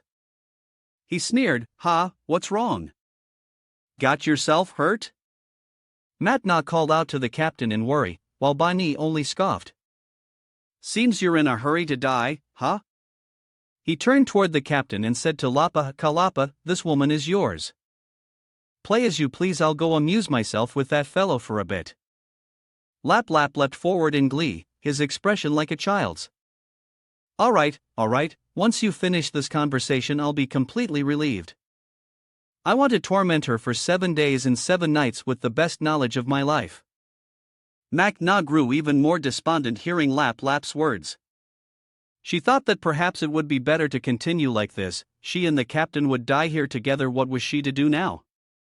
She suddenly recalled the leader's words. Before acting he had said that everything was arranged by that one. Perhaps their existence meant nothing to him.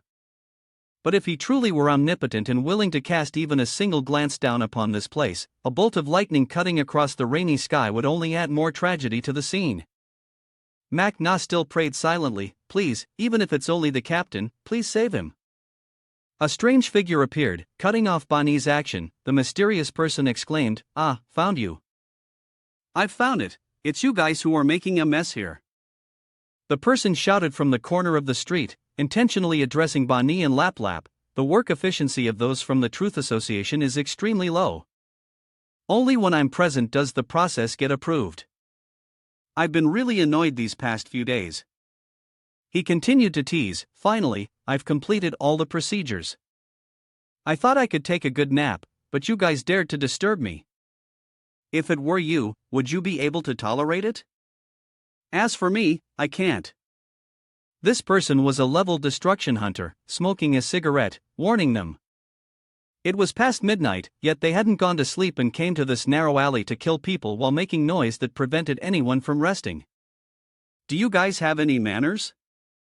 A man took a puff of his cigarette and said, "It's already past midnight, and you're still not sleeping? You come to this narrow alley to kill people and make such a ruckus that no one can get any rest." He glared, "Do you have any manners?" Bonnie shouted in anger, "What the hell is this? Whether you can sleep or not has nothing to do with me. And you, for this reason, come out here to disturb the old man's interest in killing people? Are you looking to die?"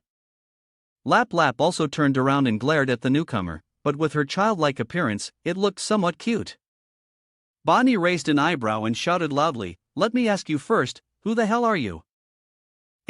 Ko-min took the cigarette from his right hand, exhaled a puff of smoke, and replied, "I'm nobody. Just a lone hunter wandering down the road." The alley was filled with questions. A lone hunter? Bonnie burst out laughing, his voice echoing across the area. "Ha ha ha," he scoffed, "ah, this is too funny. All the lone hunters are gathered here, and you're trying to make us laugh?" Man continued to smoke, indifferent to Bonnie's rambling. The lone hunter was just a small-time character. Living in the borderlands, how could someone like you, a lone hunter, achieve anything by rolling around in organizations? Useless. In response to the provocation, Ko-min calmly said, "Organizations? In this city of NC Kim, aside from the rising Chi-Chu, the Bok Lang organization is also on its last legs, isn't it?" These words struck at the pride of Bonnie. Ko-min continued his speculation. The smell of animal blood on his body could not be concealed, and coupled with this arrogant attitude, it seemed you were a hunter of Bok Lang. To make such a direct and bold statement, indeed, it lived up to its reputation, one could only truly appreciate it through experience. Bonnie's face darkened, each word from CM digging deeper into his pride. Two former veterans at the level of panic, surrounding two rookie losers at the level of abnormality, this was truly an eye-opener. Ha ha ha. Bonnie gripped his weapon tightly, angrily asking, "What do you mean by that? Are you here to nitpick, huh?" CM smiled and replied. He moved toward the group of Bonnie. No, I'm just here to confirm one thing." He flicked the cigarette and pointed it at Bonnie and Lap Lap, confirming which side to take down first to stop the noise. But it seemed that he no longer had to think about that choice. Bonnie gritted his teeth, veins bulging on his face. "Great, you're really not here to find fault, you're here to find death." The last words were almost a roar. Bonnie stomped his foot, grabbed his weapon, and charged straight at Ko-min. Ko-min only had time to flick the cigarette away before Bonnie's spear struck. The ground shattered, dust swirling in the air. Bonnie cursed under his breath. Yes, it was easy to talk tough, but couldn't even take a single blow? Bonnie froze. Where he had struck was empty, not the blood and guts he had imagined. However, Ko-min wasn't aiming for Bonnie. His target was Lap Lap. She barely had time to let out a cry before he grabbed her by the throat and shook her lightly. The impact was so heavy, it felt as if 1,000 pounds had fallen, causing Lap Lap's brain to tremble. Her vision blurred and she almost lost consciousness, her mind swirling with questions. What had happened? What had he done? Why did her head feel like this? Matna didn't even have time to see anything. When she opened her eyes, the man was already standing right in front of her, asking, "Answer me. Little girl, who are you? You were chased and hunted by Bok Lang, what happened exactly?" Matna responded immediately, "Well, I'm a new recruit in the 1st Combat Team of Chi-Chu. My name is Matna. Anyway, thank you for saving us." That was all. Just a few sentences, but countless pieces of information emerged. Oh, Chi-Chu was the noble lady. So Chi-Chu and Bok Lang were battling right now? Was this a coincidence, or? Matna slowly got up, continuing to explain, "We were ambushed by the enemy. The team leader wanted me to break through the encirclement. She told the leader everything. We have only run this far, yet we still cannot escape the pursuit of the two enemies. As she spoke, Matna Nh recalled the feeling of helplessness she had just experienced, and she felt sorrowful. Although unwilling, she knew that without the help of the person who had assisted earlier, they would have had no strength left to resist. In the end, all I could do was remember the words of the team leader, pray, and a miracle will come. Everything is arranged by that great figure. Upon hearing this, Siam finally understood everything. Who is this great figure? It's like this, so that's how it is. The current situation has all been deliberately pushed forward by a bookstore owner. Countless thoughts suddenly came to mind, and everything began to make sense. Looking back, in this game, that person had long helped LTRC to break free from the White Wolf organization, then gave her the power to establish the Chi-Chu Hunter Guild. After that, he guided Eckerman to escape the control of the CHNL Association, hinting that he could receive help from Chi-Chu. And just recently, I thought that the incident where he caught a member of Chi-Chu being hunted by Baklang was merely a coincidence. But upon further reflection, if the Truth Association hadn't made things difficult for him for so long, he wouldn't have ended up here. Sermon seemed to vaguely sense the figure of the bookstore owner standing behind everything, guiding every move, with the opportunity for everything arising from his advice to him. In this situation, it was not a random coincidence, but rather a part of the plan of this great figure. He had orchestrated everything to create an opportunity for the girl to owe a favor, leading to a smooth collaboration in the future. Sermon was stunned when he realized everything by himself.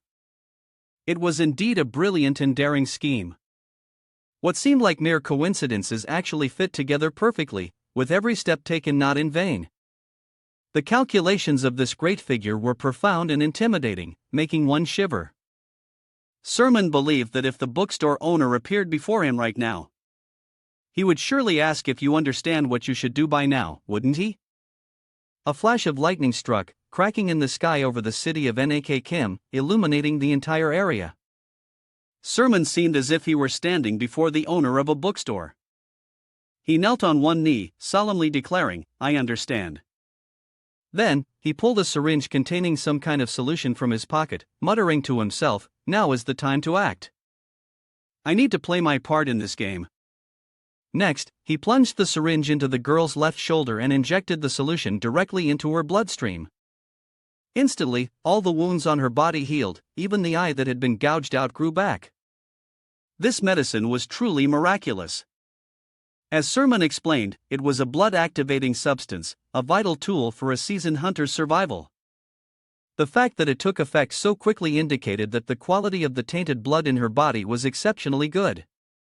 As he spoke, he drew a katana from his back.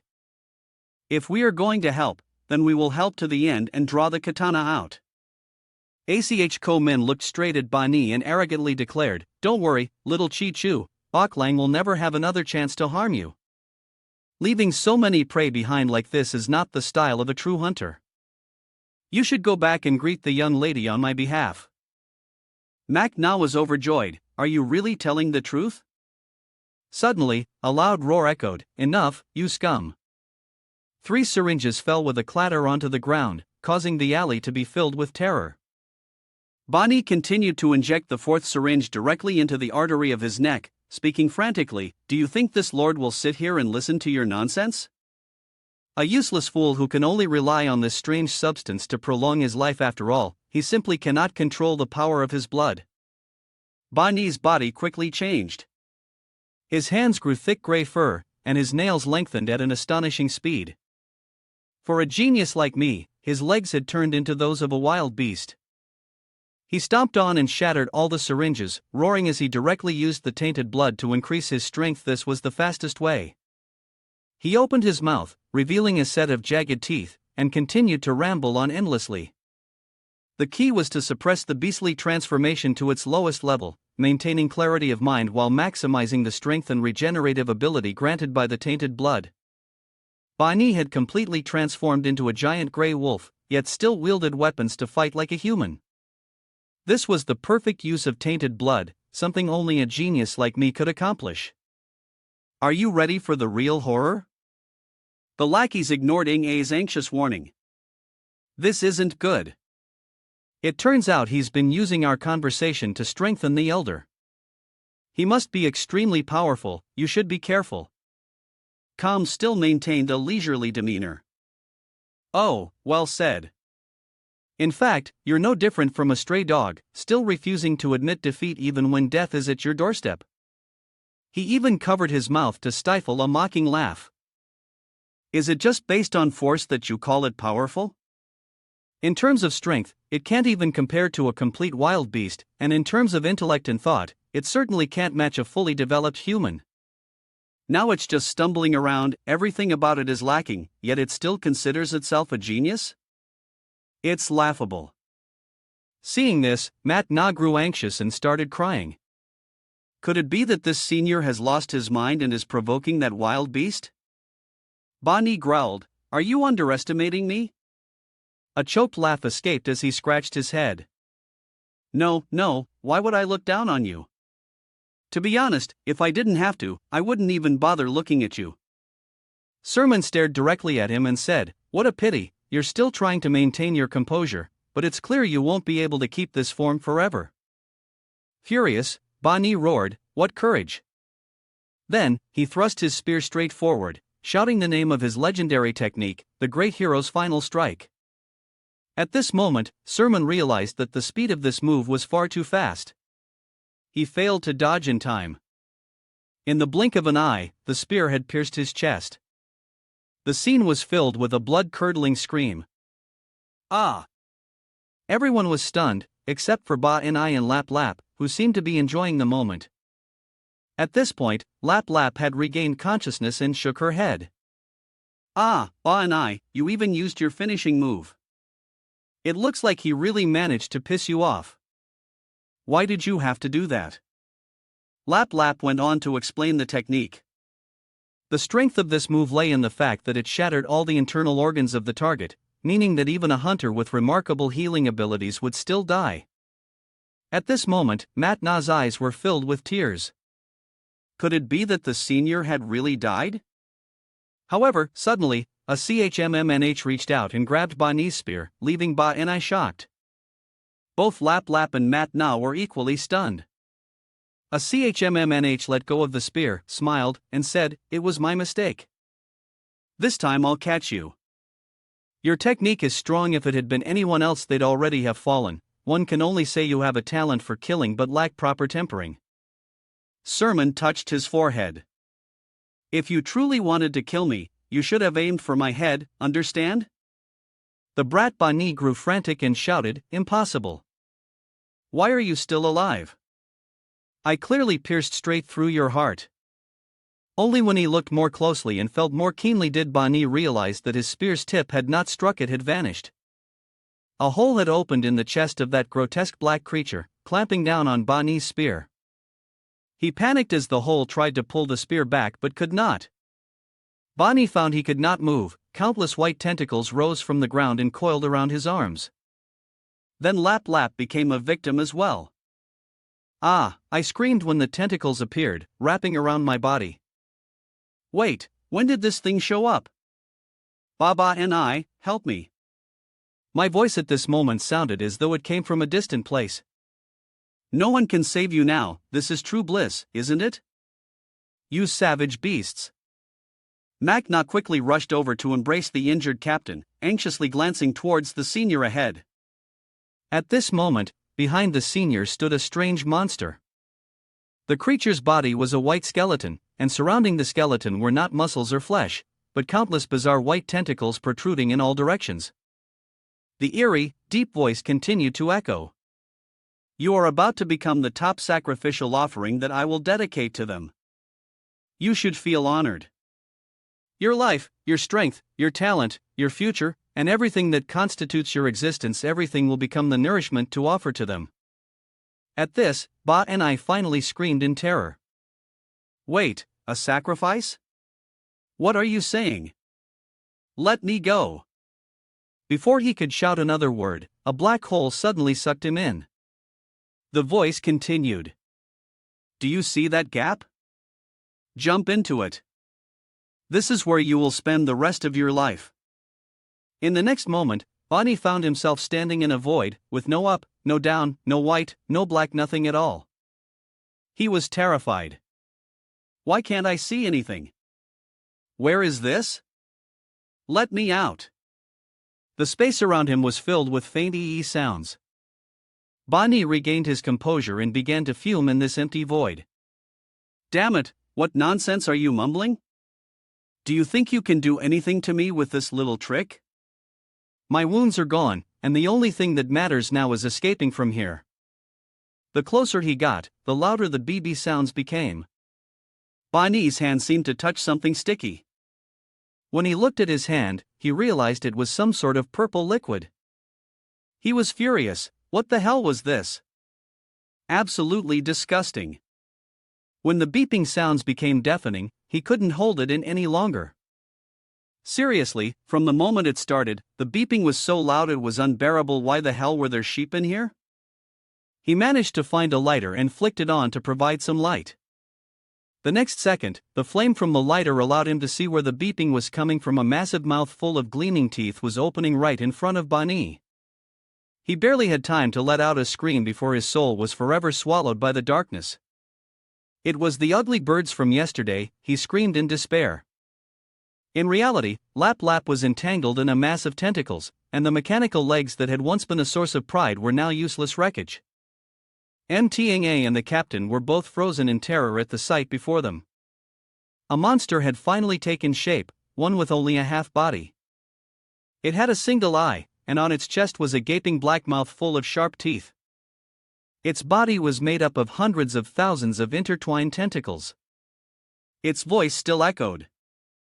This is the first time I have reached this level of beastly transformation without losing my clarity of mind. This is truly a wonderful gift. It seems they really favor these offerings. The final words seemed like self-talk. Were the praises I received from them enough? So, does that mean from now on, I just need to hunt and kill creatures like this one? Lap Lap had now fallen into utter panic, crying uncontrollably. No, no way. It seemed that she recognized the identity of this monster. Could it be the true white beast? Impossible. It was a dream beast known for its uncontrollable violence. Hunters who injected its blood would explode and die. For once they became a wild beast, they could not withstand this violent bloodline. How could a hunter possibly control such a monster while remaining fully conscious? The white-thorn beast extended its tentacle to approach the Lap Lap, preparing to devour her raw. Its voice was laced with mockery. Before you die, increasing your knowledge could be a good thing. Your companion just said, enjoy the melody of true fear, didn't they? The white-thorn beast glared with its blood-red eyes, staring directly at the trembling soul in front of it. Very well, I can make you fear as you wish. The monster glanced towards the alley, causing both her and the captain to shudder.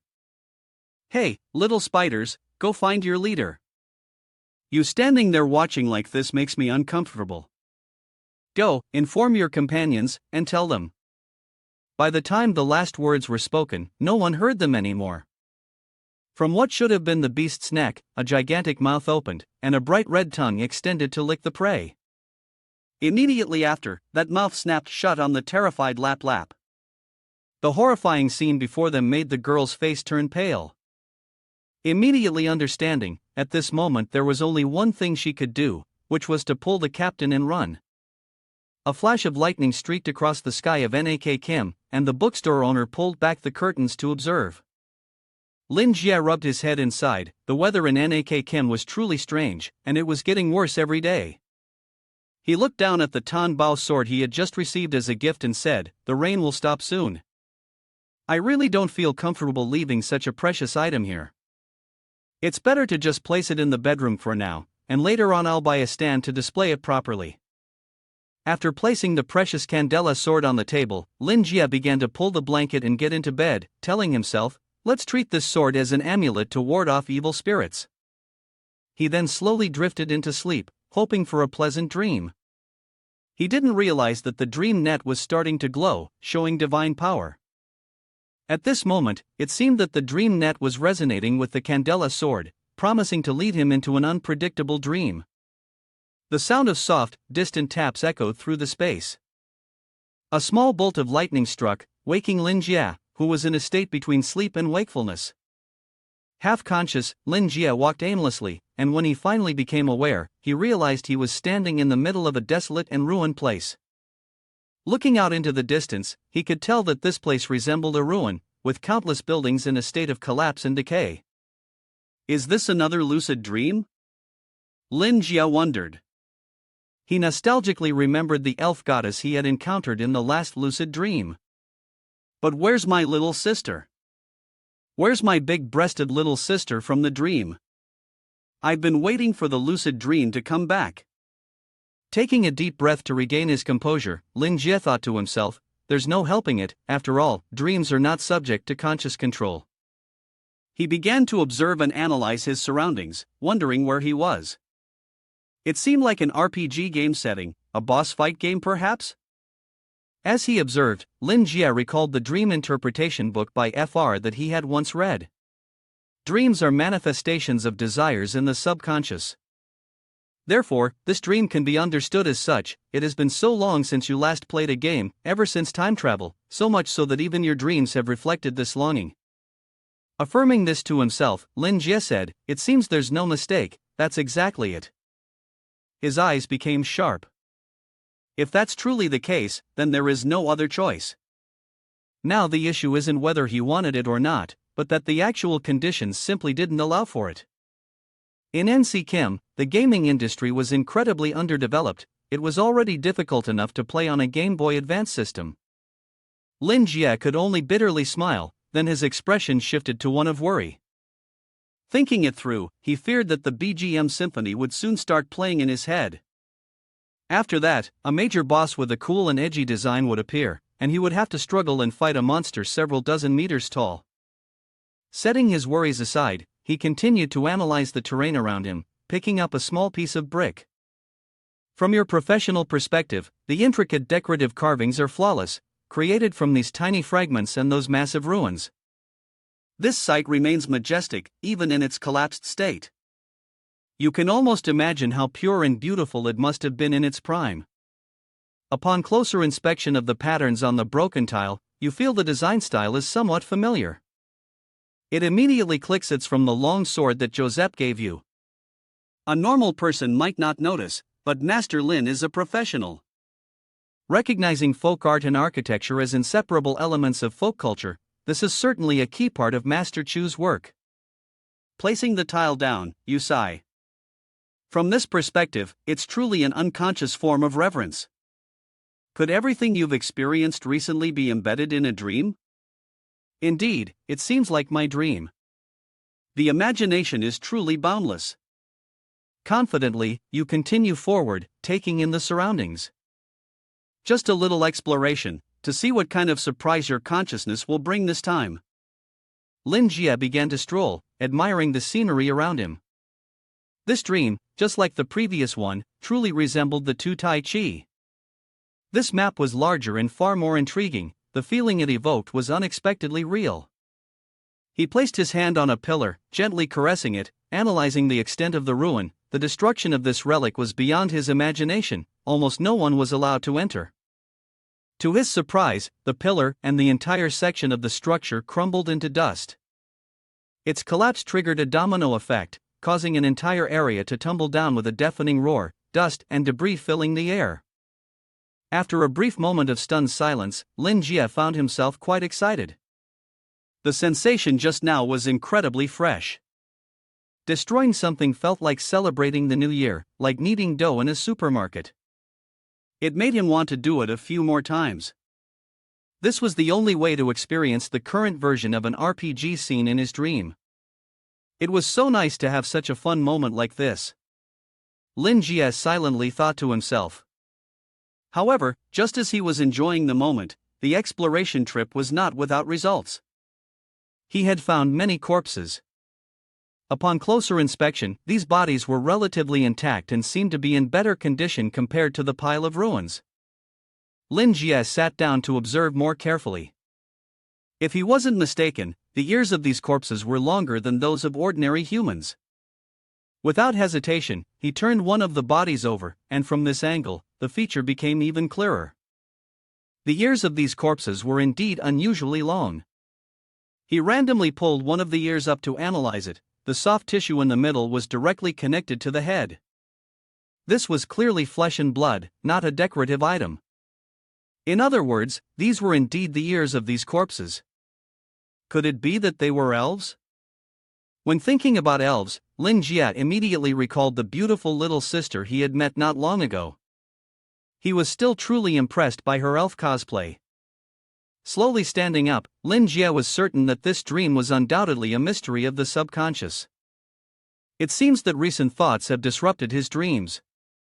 The extraordinary connection between these things brings him a long-lost feeling, one he had when conducting research in a remote, isolated village. Without hesitation, he took out his notebook and began recording every detail. He planned to sketch it out as soon as he woke up. Perhaps all of this would inspire him in his efforts to restore the historical meaning of the Chris family crest. He continued on, endlessly, until he reached an area he believed to be the center of Fitich. This place was laid out like a square. In the center of the square, there was a single area illuminated by light. At the center, it seemed someone was kneeling. This person wore an intricate crown made of plants, and a suit of ornate iron armor, exuding the aura of royalty. With long pointed ears and golden hair, it appeared to be a member of the elven race. He was holding a sword in his hand, which had pierced through his own chest. Lin Jie felt curious and quickly walked closer. Suddenly, the man looked up, stared at Lin Jie, and said, "My savior, the souls trapped here have been wandering for millennia." Lin Jie was still struggling to climb up a barricade post, so his posture looked a bit awkward. Upon hearing those words, Lin Jie shyly took a step back, then casually threw a punch that shattered the post, immediately striking a cool pose. He raised a hand to his chin, deep in thought. "Nice, if I'm not careful, I'll trigger the Javu of the CG storyline. And yet, I've actually entered character." Lin Jie continued to analyze. As usual, everything happened exactly as he had predicted, but this didn't feel like the scene he imagined. The apocalypse and the final boss fight. This seemed more like the beginning of the story, where an incredibly important NPC gives a quest to a noob. With his gaming experience in the old world, calling someone a savior felt outdated. In traditional games, for every 10 players, there would be 11 people called the savior. Combined with the current setting, along with the elf design, armor, dialogue, and storyline, this is something that Lin Jie could probably grasp about 7 or 8 parts of. It seems that a disaster had occurred here earlier, and the elf in front of him was either the culprit or powerless, ultimately allowing the tragedy to unfold. As he thought about this, Lin Jie moved closer to the center, and when he woke up and realized everyone had already died, he couldn't bear the self-blame and pain in his heart. Therefore, he had chosen either suicide or self-imprisonment and had endured torment throughout the time until someone capable of saving the world and correcting his mistakes appeared. That was basically how it went. As he got closer, Lin Jie was startled by the sight of the long sword embedded in the chest of the elf in front of him. Wasn't that the sword Joseph had given him? It's true that what you think about during the day, you dream of at night. Could it be that during the day you studied the sword too much, and now even in your dreams, it's all you see? You need to observe the sword carefully, yet you still can't help but disagree with your own reasoning. Indeed, your subconscious really knows how to work things out, arranging everything logically. It seems like you've read too many books. The elf continued speaking, "On behalf of the kingdom, I must thank you for making the holy sword shine again. This is the 3rd sin I have committed." Lin Jie circled the person, scrutinizing him. The holy sword must be referring to the object attached to his body, which was also the long sword that Joseph had given him. No wonder he had always felt that the sword was a little dirty before, and later realized that the way this sword worked was special, almost like a divine artifact that glowed on its own when waved. It seemed that in the dream, the act of it glowing was credited as his achievement. Lin Jie, feeling smug, thought to himself, "Indeed, my dream was right, it's as if I've gilded my own face with gold." You exchanged pleasantries, saying it was nothing, that it was something you should do. Afterward, conveniently, Lin Jie sat down on a chair, seemingly the throne of this ruin. He continued to analyze the context and the things he would do. In general, this kind of loathsome person tends to be relatively lonely, lacking communication with others, which leads to a heavy psychological burden. Coincidentally, recently, I haven't had any other clients except Mr. Joseph, so offering a few words of advice to this gentleman seems like a decent option. Without further delay, he began speaking, and if there were a third crime, would you mind sharing the sins you've committed with me? He started his customer consultation mode. He said, I'd really like to hear your story. Lin Jie silently calculated, leading him to speak was not about rubbing salt into the wound, but rather a way of purification. Moreover, since he was the one bringing up his own wrongdoings first, it showed that he likely wanted to confide in someone. The other person raised an eyebrow, feeling somewhat confused. He bent down to hide the awkwardness on his face and said seriously, if you wish to listen to the monologue of a sinner, it would be my honor. As expected, this person truly wanted to voice his pain. This is why evil individuals often have a strong desire to confess. It is also why they tend to prattle on in front of the protagonist when their plan is near success, though one cannot rule out that it is a tactic used by certain authors. In order to quickly expose the truth and give the protagonist time to retaliate, it is just the script, nothing more. Lin Jie continued, so what is the sin you speak of? The man began to recount, thousands of years ago, in an era without light and fire. In his memory, there was the overwhelming image of a gigantic eye along with blood from the past. Out of pride, he had sought to kill the gods in order to expand the territory for his people. However, after gazing into the eye of the deity, he went mad. That is the crime of cowardice. Even as a king, he slaughtered his own people with his own hands, destroyed his own kingdom, and trampled upon the bones of his citizens. That is the crime of treason. He wielded the sacred sword of his nation to spill the blood of his compatriots, then used it to seal away his own filthy, twisted soul, causing it to forever lose its divine radiance, and burying the kingdom's last sacred symbol beneath the dust of the mortal world. That is the crime of foolishness. With his own hands, he raised the kingdom to its peak, and with those same hands, he brought it to ruin. For the next 10,000 years, his crown became the very chain that imprisoned him. People called him the exile, Candela. Hearing the tale of Candela, Lin Jie couldn't help but feel a trace of sorrow. If that was true, then just as he had predicted, the current state of this spirit was much like that of the sword spirit, truly pitiful indeed. Lin Jie rose to his feet and walked toward Candela. You call me the savior? But we did not save you, and your kingdom has collapsed. Lin Jie pointed to the ruins and preached to Candela, look at what you have caused. What else do you want me to do for you? Candela's hands trembled, as if those words had struck his very soul. Ah, your kindness shames me. Candela shuddered with emotion, but please, calm down. I never thought I could take back this mistake. You have helped me so much, but my kingdom has long turned to the dust of history. I am no longer worthy to do anything for this land. No matter what, there is no way for me to atone for my sins. At this moment, Lin Jie suddenly felt that Candela seemed like a child being scolded by his parents for asking too much. Lin Jie, who had a good understanding of psychology, realized that this guy must have been relentlessly self-blaming for the thousands of years he had been sealed away, leading him to develop a psychological barrier.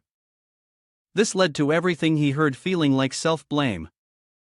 The calm and composed exterior had been shattered by another's casual question. He needed to awaken him. Lin Jie spoke plainly, no need for more words. You're simply giving up on yourself. You say you're guilty, but now you claim not to want to atone for your wrongs. That's shirking responsibility. Lin Jie's face grew stern as he continued to explain, in fact, your actions mean nothing, they're just your own cowardice. Have you ever considered what will become of your kingdom in the future? What about the remaining people of your kingdom? Are they wandering, or have they already begun rebuilding their homes? These words seemed to gradually break down Candela's psychological barriers, leaving him silent, listening to each word intently. You clearly have great power, yet here you are, blaming yourself. You're just playing games with yourself, using any excuse to avoid taking responsibility. In Lin's eyes, the trembling figure of Candela appeared. He continued, the punishment you deserve is to become the torment in the eyes of everyone, not to cower like this. What qualifications do you have to speak of qualifications here? This is the price you must pay for what you have caused. Candela's hands, holding the sword, trembled as drops of bright red blood fell onto the floor, dripping softly. Over these thousands of years, you have not grown even a little, you have only ever retreated, retreating again and again, waiting for others to forgive you. Have you ever once stopped to think? When you sit here doing nothing, how much greater is the suffering of your people than yours? That's the point. Lin placed his hand on Candela's shoulder and said, think about it, and you'll know exactly what you should do. No one is your savior. Only you can save yourself. Candela seemed to awaken from a stupor. His mind seemed to have been unlocked, revealing something within. He trembled with emotion and said, you are right, but my stupidity has taken root deeply within me. 2 streams of tears ran down Candela's cheeks as he sobbed. Without your guidance, I truly wouldn't know what to do. I'm terrified of making the same mistake again. Realizing the effect of his words, Lin Jie understood that Candela's request, asking him to give him guidance to decide on his actions, was indeed a wise choice. Candela sincerely bowed, saying, please, my lord, show mercy and forgive the final sin of this sinner for having overstepped the boundary. A majestic scene then unfolded as the legendary king, Candela, bent low and kneeled before Lin Jie, pleading with him that he wished to become his sword. Upon hearing these words, Lin Jie was momentarily stunned. What does it mean to become my sword? This is asking too much of someone, based on his attitude. It seems like he is also a loyal and obedient person. Lin Jie speculated whether this was part of the plot, where the new player would be given a task by an NPC to defeat a boss. If not, then he wouldn't have given the sword to him. It was as if Lin Jie and the Elf King had become partners. After gaining the Elf King's favor, the player Lin Jie was rewarded with the Sword of Protection. Once the roleplay started, it would go all the way. After all, this was quite an interesting dream with an RPG theme at its core. Lin Jie coughed once, then continued to put on a serious expression. Have you thought this through? Is this really your decision? Lin Jie silently laughed to himself. After all, he had no idea how long this dream would last. Giving psychological advice to a tragic character, offering him a little hope, helping him regain hope for a fulfilled life, it didn't sound bad at all. Doing something good like this felt truly beautiful. Lin Jie began his lecture again, do what you truly want to do. It is not something that can be solved immediately with just a few words. This requires you to act on your own, for the sins you have committed and for the time you have wasted in the past. Lin Jie thought to himself with quiet pride. These words did not diminish his confidence, but were rather a form of provocation. Indeed, I am filled with positive energy. That is the light of righteousness. Lin Jie said with a serious expression. When facing the people you have betrayed, no one will forgive you. If you still cling to that cowardly mindset, then just keep hiding here. Candela responded quietly. I am done. My soul has been consumed over the centuries as punishment for my crimes. The vile hatred, as deep as an abyss, has transformed into a curse that entwines me and has even become a part of me. Candela extended his hand into the air and clenched it into a fist, continuing, when that curse dissipates, all that remains here is the final obsession of my soul. His face showed signs of improvement, as though he had come to a realization. You are absolutely right, he said. I only wish to exploit the forgiveness of others to give myself an excuse to escape reality. Candela looked at Lin Jie with a pleading expression. I truly am unworthy, but it's not that I lack the qualifications to do anything for my kingdom and my people. Rather, I am unworthy to continue being a coward. He spoke with conviction. This time, there is no glory, no king of the elves, Candela. I am merely a banished soul on the road to homecoming. His voice became tinged with sorrow before it faded completely. I should indeed do something instead of begging others to give me charity. Although my kingdom no longer exists on this land after thousands of years, my people still live here." Candela's gaze drifted far away, and the final words he did not speak. 10 years had passed. The giants and elves, once part of this world, had now become a chapter of history. The curse of the Tan Ma sword has killed countless people. The madness, hatred, and memories of those souls continue to linger in his own soul. Even now, he can still feel the countless angry spirits circling around him, surrounding him with their rage. Throughout the years of history, the soul trapped in the sword has witnessed the history of and also witnessed the rise and fall of two once glorious nations, which ultimately became nothing more than a voided legend. In the end, on the ruins that were once scorched, mankind built a massive city, named Nc Kim. Over time, this city grew stronger, much like the kingdom he had once founded. Eventually, the images of the past in Candela shattered into pieces. The wheels of history wait for no one. The kingdom of spirits will never be recreated. So, the decision is made. It is time to do something more practical. This time, he only hopes to use his last strength to protect his people and his kingdom once again. Instead of dying in the darkness, then better to burn everything that remains.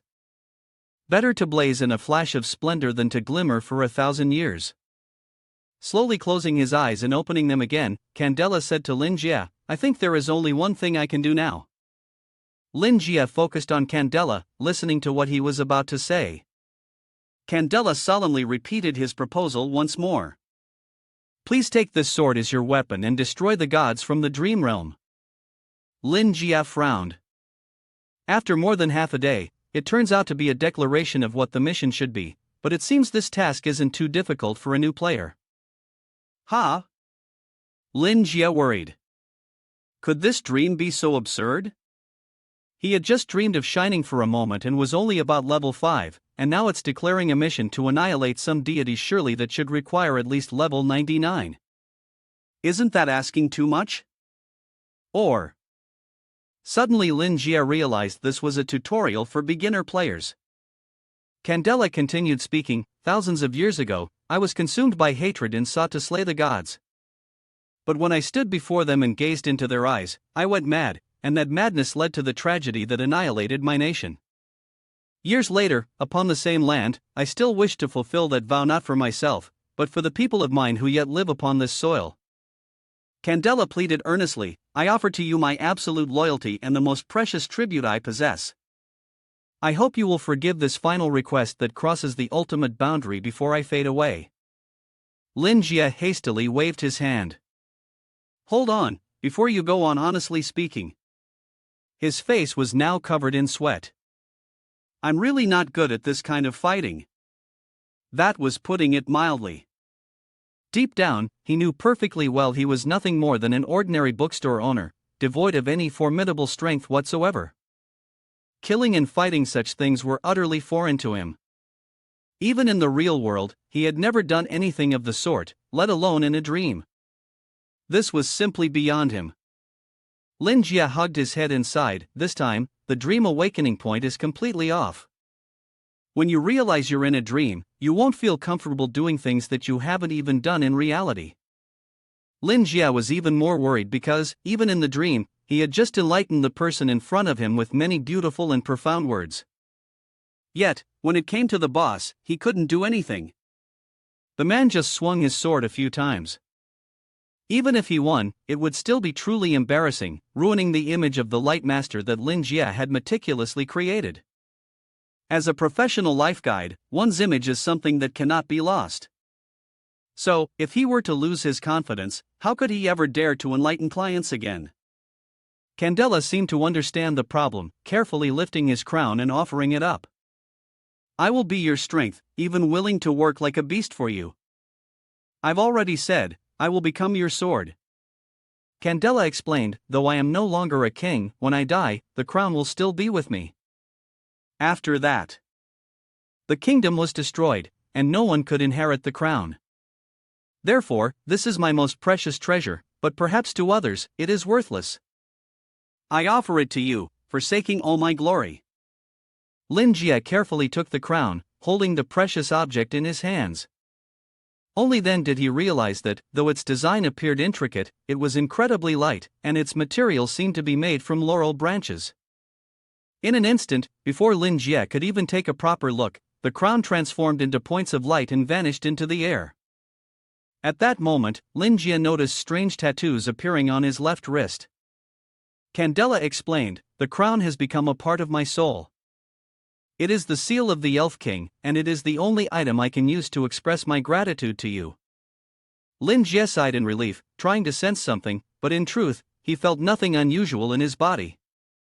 The seal seemed to be nothing more than a bracelet drawn on his wrist. Currently, after speaking just 2 words, Candela's body began to emit a brilliant golden light, as though it was his power. This power surged intensely, like a massive campfire blazing fiercely. Gripping the hilt of his sword, Candela began to rise. Lin Jie swallowed nervously. While kneeling, he hadn't noticed, but now that Candela was standing, he could see that Candela was much taller than he had imagined, at least 2.5 meters tall. Candela smiled and said to Lin Jie, "Please, pull it out, and then I will fight for you." Lin Jie extended his hand and grasped the hilt of the sword. Immediately, Candela's entire body transformed into a stream of red energy, then melted and dispersed into the air. At the same time, the space around Lin Jie shattered into pieces of mirrors. Each fragment reflected a piece of the memory of the Spirit King Candela. The moment of his birth, the first time he practiced swordsmanship with a steed, the first time his lover gave him flowers, his wedding day, and the moment of battle.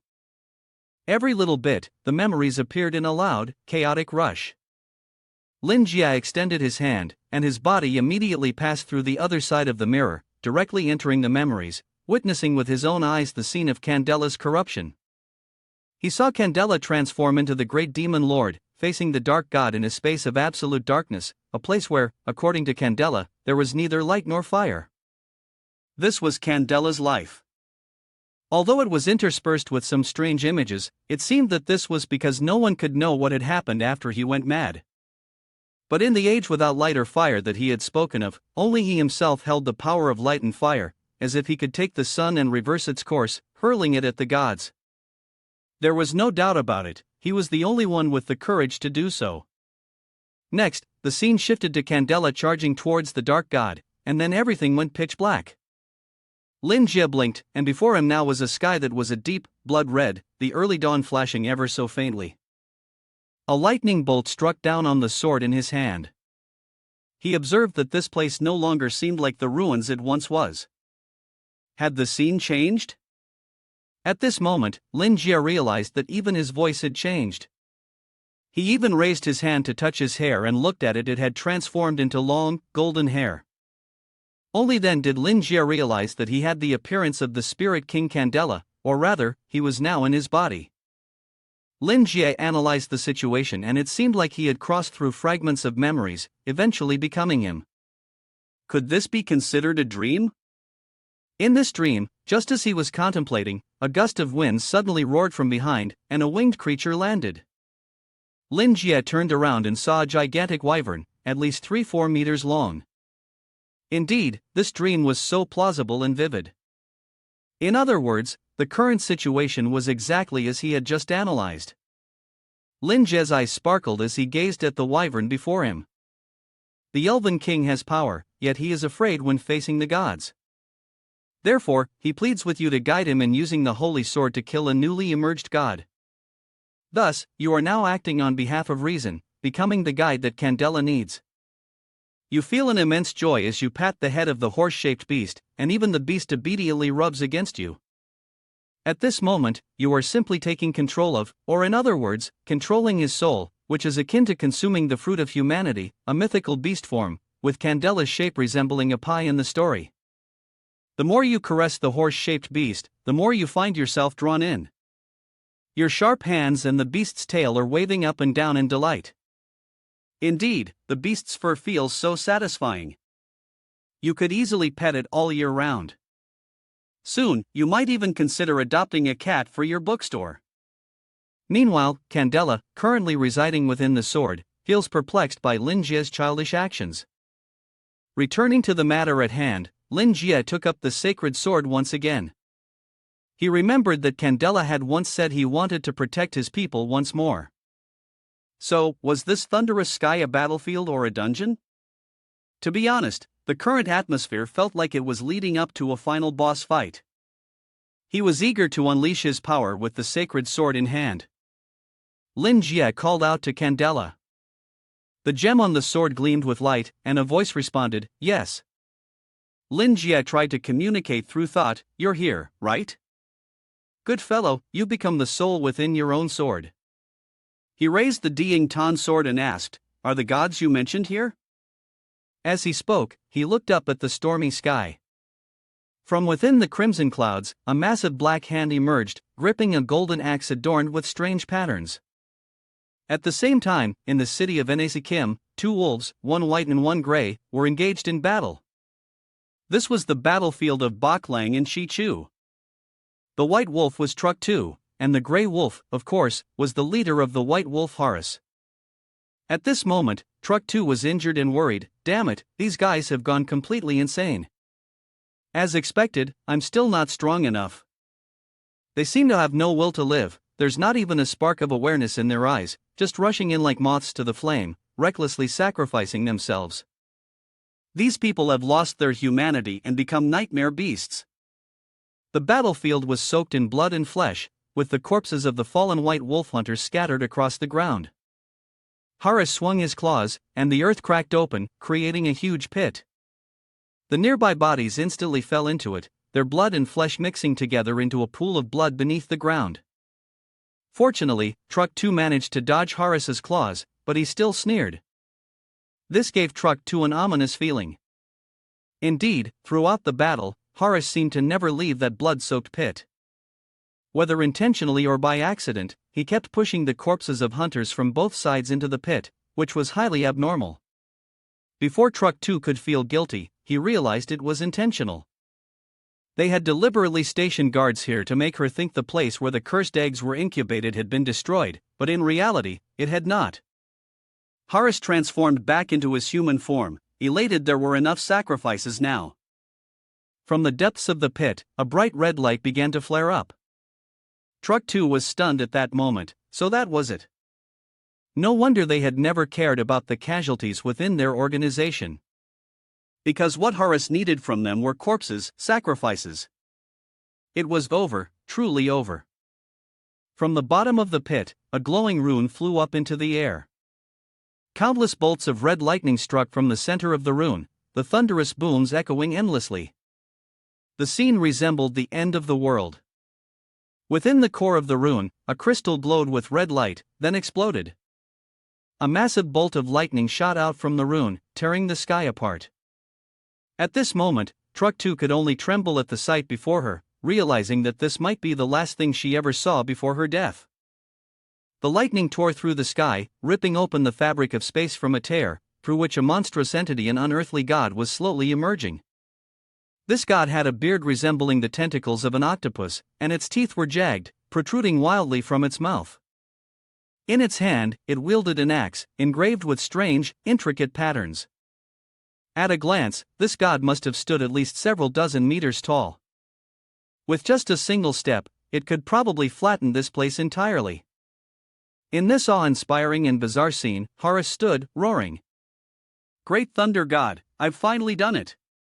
He cried out, like a song welcoming the god's arrival.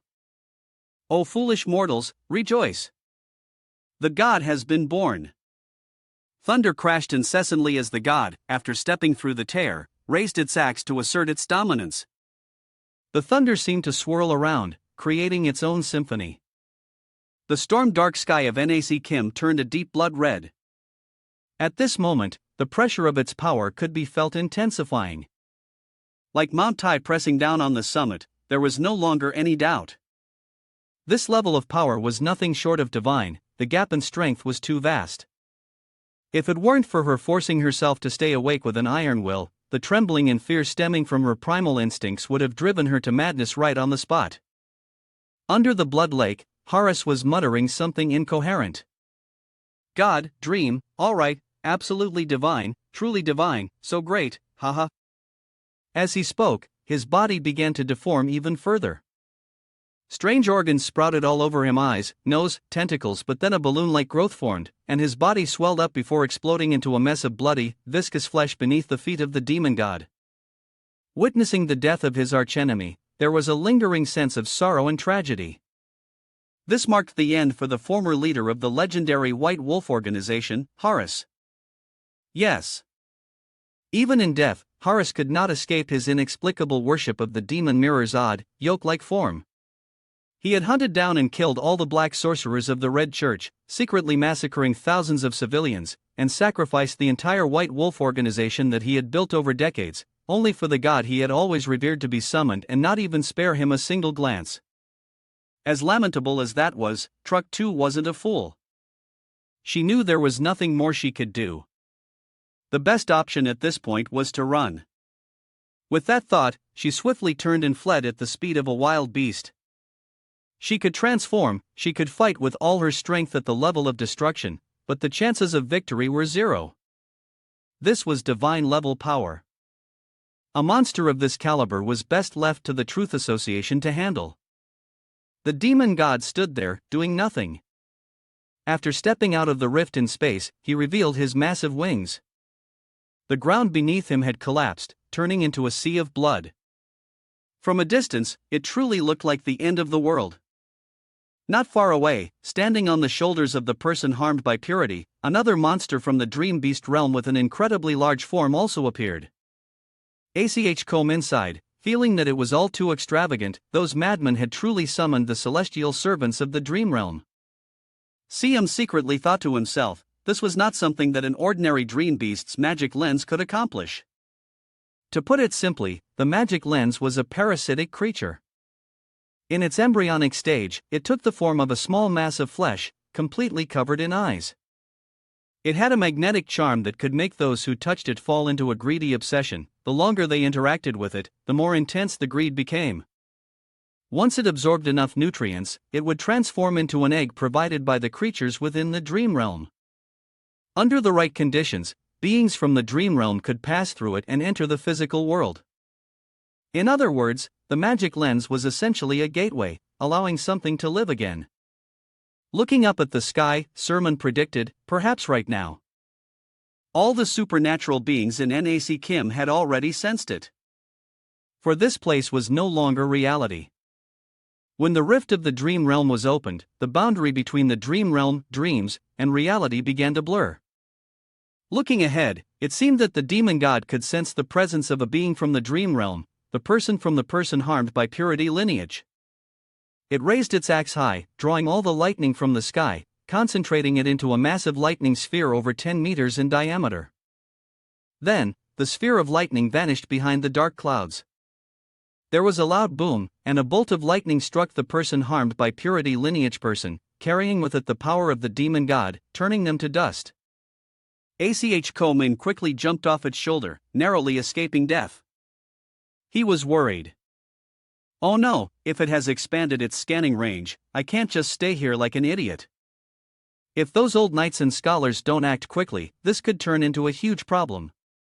Sermon swiftly disappeared into the shadows, even though it had nothing to do with him. The villainous figure lurked near the meal.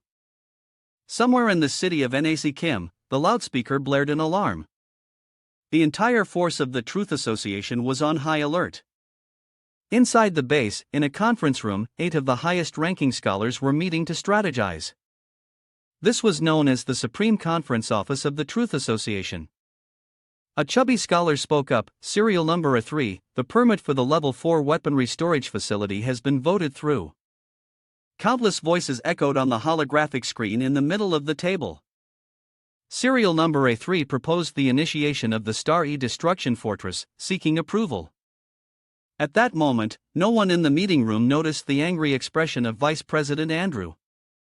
Outside, after the announcement that the Star E Destruction Fortress was ready, the atmosphere became extremely tense. A commander clad in heavy armor stood in the courtyard, directing operations. Everyone took their positions, as the Truth Association prepared to launch the first wave of attacks with the Destruction Fortress. Groups 1 through 4 were assigned to handle the monstrous beasts escaping from the Dream Realm. Groups 5 and 6 readied themselves for the second assault according to the established plan, while all remaining members cooperated to support the star-destroying fortress. The commander was middle-aged, his right eye had likely been destroyed in battle long ago. He had the typical features of a European, his blonde hair neatly combed. He continued to shout that if any blind fool dared to pull tricks, they could go dig potatoes with old Joseph. He was Graham Winston, one of the illustrious knights, currently captain of the combat squad of the mysterious tower. Contrasting with that urgent atmosphere, in a corner by the wall a boy was cowering in fear. My God, what on earth is happening? Where did that terrible monster come from? Lord Joseph, what should we do? A passerby called out, "Is that boy red? What are you doing there? Are you hurt?" The newcomer was CLO, Joseph's disciple. GRE was flustered. Senior Brother Claw. At this moment, Claw was wearing a standard military uniform, with a sword hanging from his waist, exuding an impressive and dignified aura. Claw spoke sternly, "On occasions like this, you should address me as vice captain. Even though you are just an intern right now, you must understand that you are one of Master Joseph's disciples." GRE hesitated. "Master, vice captain, what exactly is that monster? Didn't White Wolf and the Red Church get eliminated by the Mysterious Tower and the Truth Association?" Cloud replied, "That's correct, the Mysterious Tower and the Truth Association acted swiftly. Under normal circumstances, a short time like this wouldn't be enough for the demon glass to hatch. I thought this matter had settled down." Claw's voice grew angry as he gritted his teeth. "But to our surprise, the White Wolf group is even crazier than we thought. Despite massacring so many people, they still couldn't break the barrier to the dream realm. So, they ended up sacrificing themselves. No one could have predicted this, which is why there was no preparation at all when the connection to the dream realm was open like this." GRE staggered, leaning against the wall to stop himself from falling to the ground. "What should we do now? Master Joseph isn't here. How can we possibly defeat that monster? If this keeps going, I don't even know if we'll be able to protect anything." GRE cried out. "People like me really can't accomplish anything." Claw angrily shouted. "Look up at me." The moment GRE looked up, he was slapped hard across the face and fell to the ground. GRE was stunned. The vice captain, Claw, was furious. "What's that expression on your face? What do your eyes mean? And those tears, what are they supposed to be?" Claw began recounting. Back when he was training with him, the master had once taught him. At that time, Claw was a new recruit, training at the water tower, unable to bear it and complaining, "I can't take it anymore, master. This is the limit of my strength. A weakling like me could never be as strong as you." With those words, he took a punch from Joseph. He yelled, "You insolent fool, how could you speak such weak, cowardly words? Do you still consider yourself a knight of the Mysterious Tower?" At that time, Joseph still didn't have a mechanical arm and wore a white suit. He lectured his student, saying that if you're still a man, you should become stronger for the sake of others. Even if you fall, you must grit your teeth and rise again. Look at you now. What's with that expression, and those tears? What kind of person are you trying to resemble? Joseph's left hand trembled as he clenched the empty sleeve of his arm, frustration evident in his face. Right now, I have no choice but to retire and give up my position as a Knight of Light. As my disciple, you must understand the burden now resting on your shoulders. He angrily shouted, "Can your tears protect the innocent out there? Can you protect the peace of NAC Kim? If you can't, then get up and keep training." Right now, Cloud is passing on the teachings of Master Joseph to Greg. If the Knights of the Mysterious Tower cannot stand up at this crucial moment, who else can we entrust NAC Kim to? He shouted, "This has nothing to do with whether you're strong enough or whether we can win, but right now, we must stand up." Greg stood there dazed, listening carefully to every word Cloud said. "Are you hiding here, crying, just because you're scared? Can your tears help you defeat the great enemy out there? Think of those who have fallen. Aren't you ashamed of yourself? Taking a deep breath to stifle the tears about to fall, Greg's resolve flared up. I understand now, senior brother. For the reputation of the Knights of Light and for the honor of Master Joseph, if there's anything I can do, I will try my best. You are right, we must continue to maintain this momentum. Claw's phone rang, and the name displayed in the contact list was the old bastard. It turned out to be Master Joseph calling. Claw boldly reported to his master, saying that the captain's disciple, Claw, was ready for battle and asked for his guidance. However, what Joseph said left Claw stunned, and all he could do was respond with yes, of course. Giari, still brimming with excitement, asked, Senior brother, I'm ready. What did Master Joseph say? Claw, slightly taken aback, replied, Master said these beastly nightmares are just looking for death. He told us not to rush, we just need to be prepared to deal with the aftermath. Giari, hearing this, was also left speechless, unsure of what to say. At this moment, Winston also received the news and asked the staff member in front of him, did he really say that? Tifa? The girl named Tifa answered, yes, Lord Winston, after we contacted Master Joseph. He asked about the location of the beastly illusions, and then we received this answer. Winston froze, his face blank. Did he not say anything else? Tifa could only shake her head, replying, no. Winston was deep in thought. When did this person become so confident?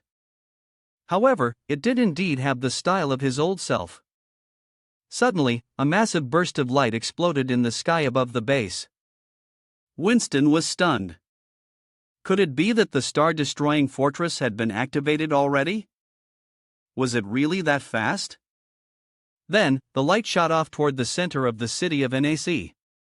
The pyramid was like a brilliant star, which suggested this wasn't the star-destroying fortress? Everyone was left wondering, what was that, and who was behind it? Back in the meeting room, only Andrew remained, slamming his fist on the table in anger.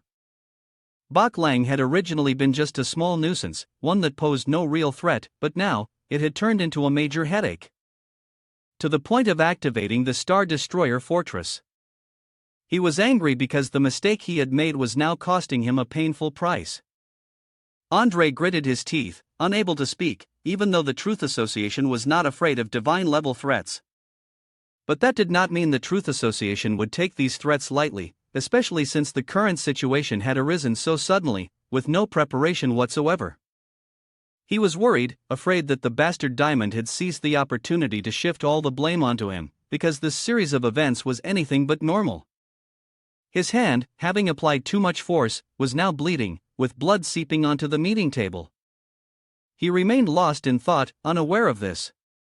The surveillance network seemed to be malfunctioning, and the name of the Grand Formation had not been identified. Additionally, their unusual familiarity with the terrain of NAC Kim was certainly not something that could be easily understood by an ordinary white wolf. In Andre's mind, the eerie image of the bookstore owner began to emerge. Because he remained steadfast in his initial belief that the bookstore must play a mysterious role behind the events. Andrew began manipulating the holographic screen. He had found traces of Old White's magic in the abandoned stronghold of White Wolf. The bookstore owner was definitely involved in this matter, and only a red exclamation mark appeared on the screen. A sign of an urgent issue that had just arisen. Andrew immediately pressed the exclamation mark to get a grasp of the situation. A video appeared on the screen, showing a bright streak of light cutting across the sky, heading towards the center of NC Kim City. Back at the center of NC Kim City, where the giant ghost god was beginning to wreak havoc, from a distance, it could already be seen as a small dot of light growing larger at a visible speed. The light trail appeared slow, but in the blink of an eye, it shot straight towards the face of the ghost god, causing it to pause in surprise. At the center of the light trail was the spirit king Candela, riding on his divine beast with a horse-like appearance. All that could be seen were Candela's eyes, glowing red with intensity, while the sword in his hand shone with a dazzling brilliance that was almost blinding. From a glance, it looked as though Candela was holding a sword made of pure, radiant light. The demon god glared at the tiny adversary before it. That glare carried the full force of a deity, exerting its will over any living creature. If struck by that gaze, one would instinctively fall dead, or at the very least, be driven to madness. However, the tiny creature before it was no ordinary being, it was the legendary Spirit King, Candela. Then, in an instant, both of Candela's hands gripped the glowing sword tightly. With a swift motion, he swung the blade downward, and the sword of light stretched into an unending beam, reaching towards the horizon, its end unseen. Everyone expected a tremendous clash, but instead, the sword sliced cleanly through the demon god's head as if cutting through tofu. Even the demon god itself couldn't believe that something as terrifying as it could be slain by a single strike. The massive battle axe slipped from his hand. Not only had the strength of the sword grown immense, but the heat radiating from it was also boundless. The thick hide of the demon god seemed unaffected by even hundreds of thousands of degrees, yet it was charred and burned to ashes by the intense heat of the sword. The wound around the demon god's neck was scorched, its death as complete as could be. The body, over 100 meters tall, slowly collapsed into the blood lake beneath, before disintegrating into lightning, covering the sky, embracing the clouds, and swirling around the Elven King. As powerful and violent as it was, not a single bolt of lightning touched a corner of the Elven King's cloak. After a moment, the thunderstorm clouds dissipated, taking the mist with them, the rain ceased, and sunlight began to filter through. Through the clouds, a column of light descended directly onto the king, who, mounted on horseback, halted mid-air above the city of Anasi Kim. The entire army of the mysterious tower stood frozen, stunned by the unfolding scene. Witnessing this magnificent and mythical scene, all those present were momentarily stunned, speechless. At that moment, Andre was in the conference room, observing the entire event through a live stream at the scene. His phone buzzed with a message, the content of which confirmed that the proposal to launch the Doomsday Fortress against the star had been approved on the battlefield. In that moment, etched deeply in the eyes of each person present, was the image of the Elven King, radiating a blinding light like a brilliant sun. He looked down upon everyone, his light cascading down, accentuating the brilliance of his armor and his golden hair. At this moment, the scene resembled the descent of a deity. Before this majestic sight, all the combat personnel stood in awe, speechless. On Winston's phone, the voice of his staff asking for guidance rang out. "Captain, what should we do now? Should we continue?" Winston hesitated, pondering, as everyone stood still, waiting for orders, ready to act according to the original plan. The voice on the other end of the line responded clearly. Captain Winston began to feel uneasy. The battle showed no sign of slowing down. He drew his heavy sword and ordered Tifa to maintain a state of alertness and continue fighting, while also contacting the Truth Association to investigate the identity of the new figure that had appeared. Tifa received the order and immediately began carrying it out. Winston, at this point, was becoming increasingly tense. This new arrival had now become the greatest threat. Given the power this person had just demonstrated, it was highly likely that this was a dream beast. Moreover, aside from the terrifying spiritual strength that had just manifested, from the scene unfolding, it resembled nothing less than a reference to the existence of a long-lost legendary kingdom. This person could very well be the Spirit King, the Moon King, Candela, who had risen up against the gods. The origin of the Great Plague, who had once lit the flame in the darkness, opening new lands for his people. Looking at his silhouette in the sky, Winston couldn't help but sigh in awe. Although this legend has a very tragic ending, the fearless heroic spirit is still praised by everyone. But as everyone knows, Candela, that Elven King, can never be revived, for he took his own life with his very sword 1,000 years ago. His soul was then sealed within the sword, and the resentment of both his people and himself became a curse that traveled with the blade through the ages. Thus, Winston speculated that if Candela could not be resurrected, there could only be one possibility left. Someone or something must have awakened this ancient spirit of divine rank. And to summon such a divine spirit, the sacrificial offering must be the magic sword of Candela. Upon closer inspection, Winston realized that the sword in the hands of the other person was indeed the divine sword Candela, which should have been under the protection of old Joseph. Winston immediately pressed the button to call Joseph. Yet, Joseph seemed to remain calm. "Old friend Winston, take it easy." The damn old man. Joseph was now at a nearby location, observing the entire event, speaking into the phone. "I've seen everything. Joseph thought to himself, with such divine light, even though he had predicted it in advance, he was sure the bookstore owner would step in to suppress it, but he never expected it to be so exaggerated.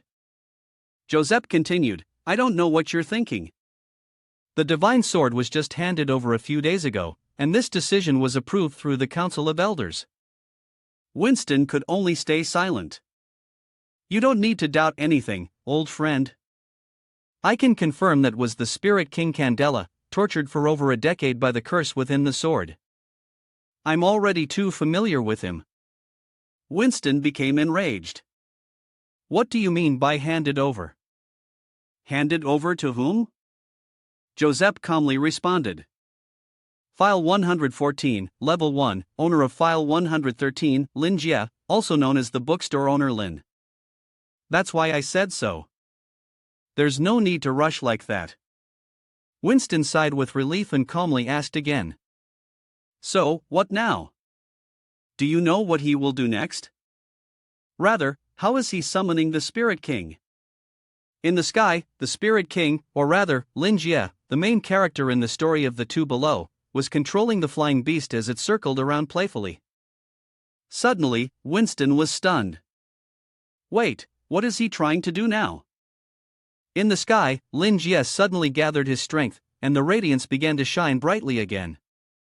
He pointed his sword forward, as if waiting for something or preparing to unleash some earth-shattering move. At this moment, Tifa was also receiving reports from the warning organization ahead, detecting extremely high energy reactions. It was then that she exclaimed, Star-destroying fortress. Winston was startled. Star-destroying fortress? What? Hasn't the Truth Association revoked the firing order? From a distance, where Lin Jia had been intently watching all this time, a beam of green light was growing larger, signaling that something terrifying was rushing toward them. Fire! Someone slammed the table and shouted loudly, Don't you all know?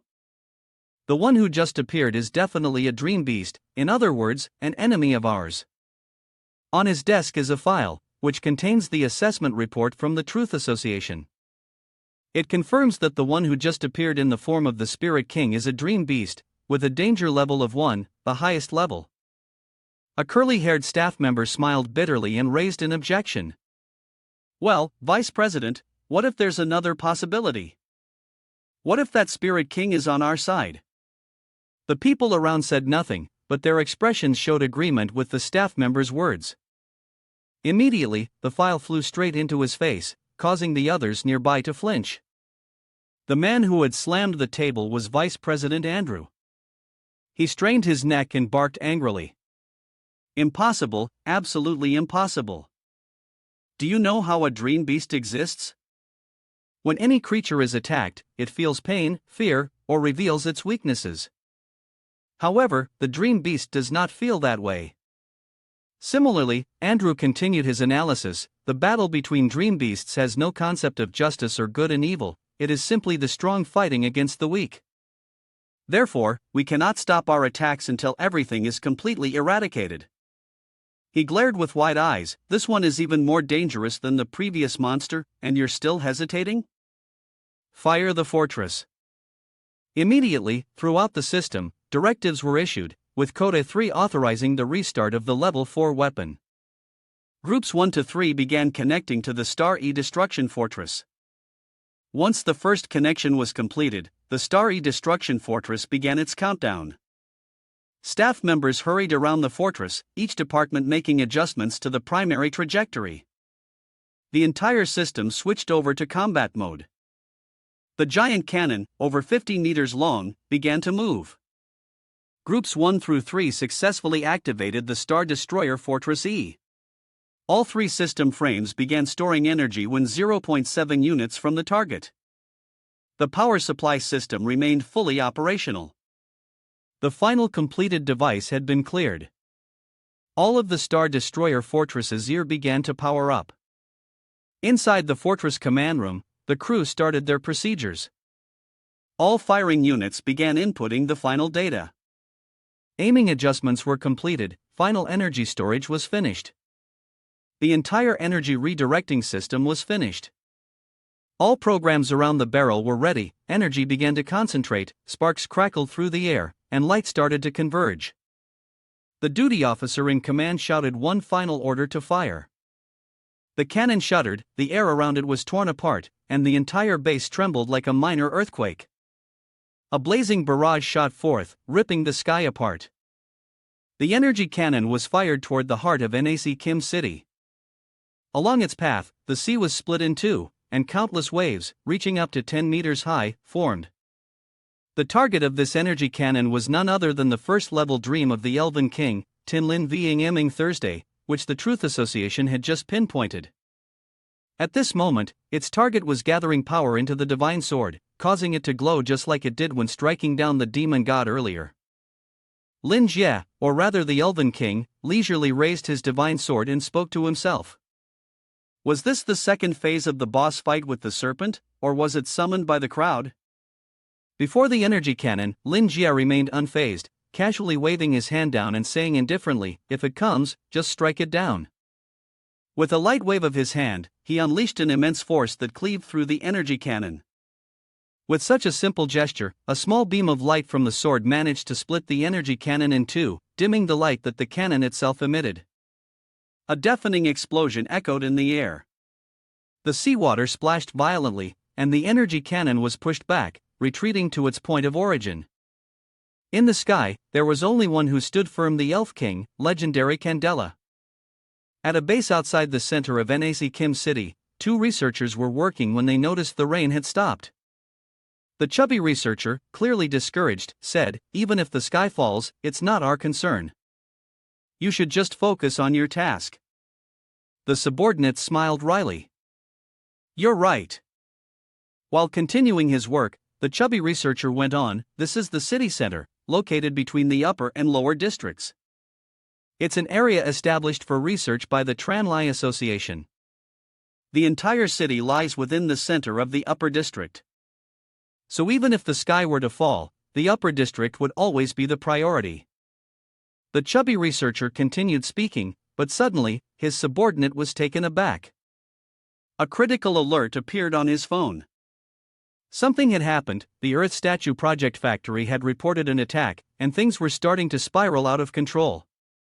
The researcher was stunned. "What did you just say?"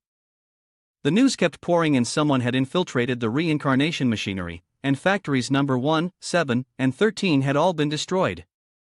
On the phone were images of ruined architecture from elsewhere. The other person continued, "Not to mention the stored materials and artifacts. The third batch of semi-finished artificial humans and the newly refined batch of sorcerer's stones were all there." The plump researcher hurriedly stood up and commanded, "We must gather at the safe zone as soon as possible. Factory number 7 isn't far from here. If those unstable sorcerer's stones detonate, this entire place will melt down. We'll go this way, this route is faster." The two of them rushed toward the research zone, clicking their tongues repeatedly. What a pity those artificial human samples were the most perfect batch ever made. "My, Rick, who do you think is attacking us? Taking advantage of the fact that we've poured all our effort and attention into those newly emerged first-tier dream beasts." "That's about the perfect timing," Rick replied. "Don't worry so much. Even if we knew who it was, we can't make decisions in place of our superiors." Rick bent down and picked up the stack of files. "Let's move quickly. If this place actually blows up in a moment, we'll be dead." No sooner had he finished than an explosion sounded above them. The two looked up in terror as countless fragments began to rain down and the whole building shook violently. Their faces turned pale. Mike cried out in fright, "God damn it, your jinxed mouth, this place really is going to blow. Run, what are you still standing there for?" They abandoned the suitcase and ran for their lives. M's phone kept receiving new reports. The Starry Destroyer Fortress had been destroyed. Rick, panicked, tried to snatch M's phone to look at the news himself. The report on the phone was timestamped 10:45 p.m. "All units, attention.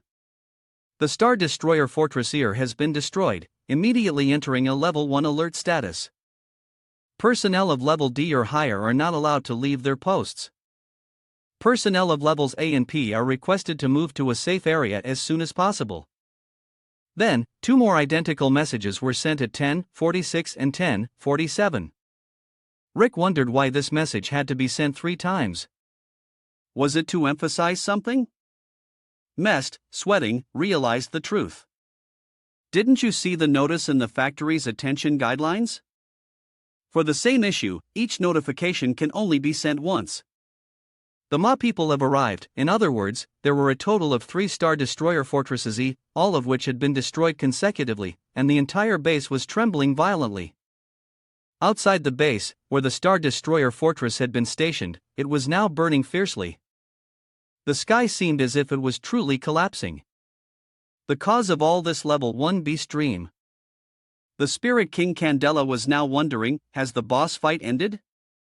The spirit inside Candela's body was controlling the familiar, which was flying in circles through the air. He felt a little disappointed. Wasn't the second phase of the boss even weaker than the first phase? It took him a second to level up before landing the finishing blow.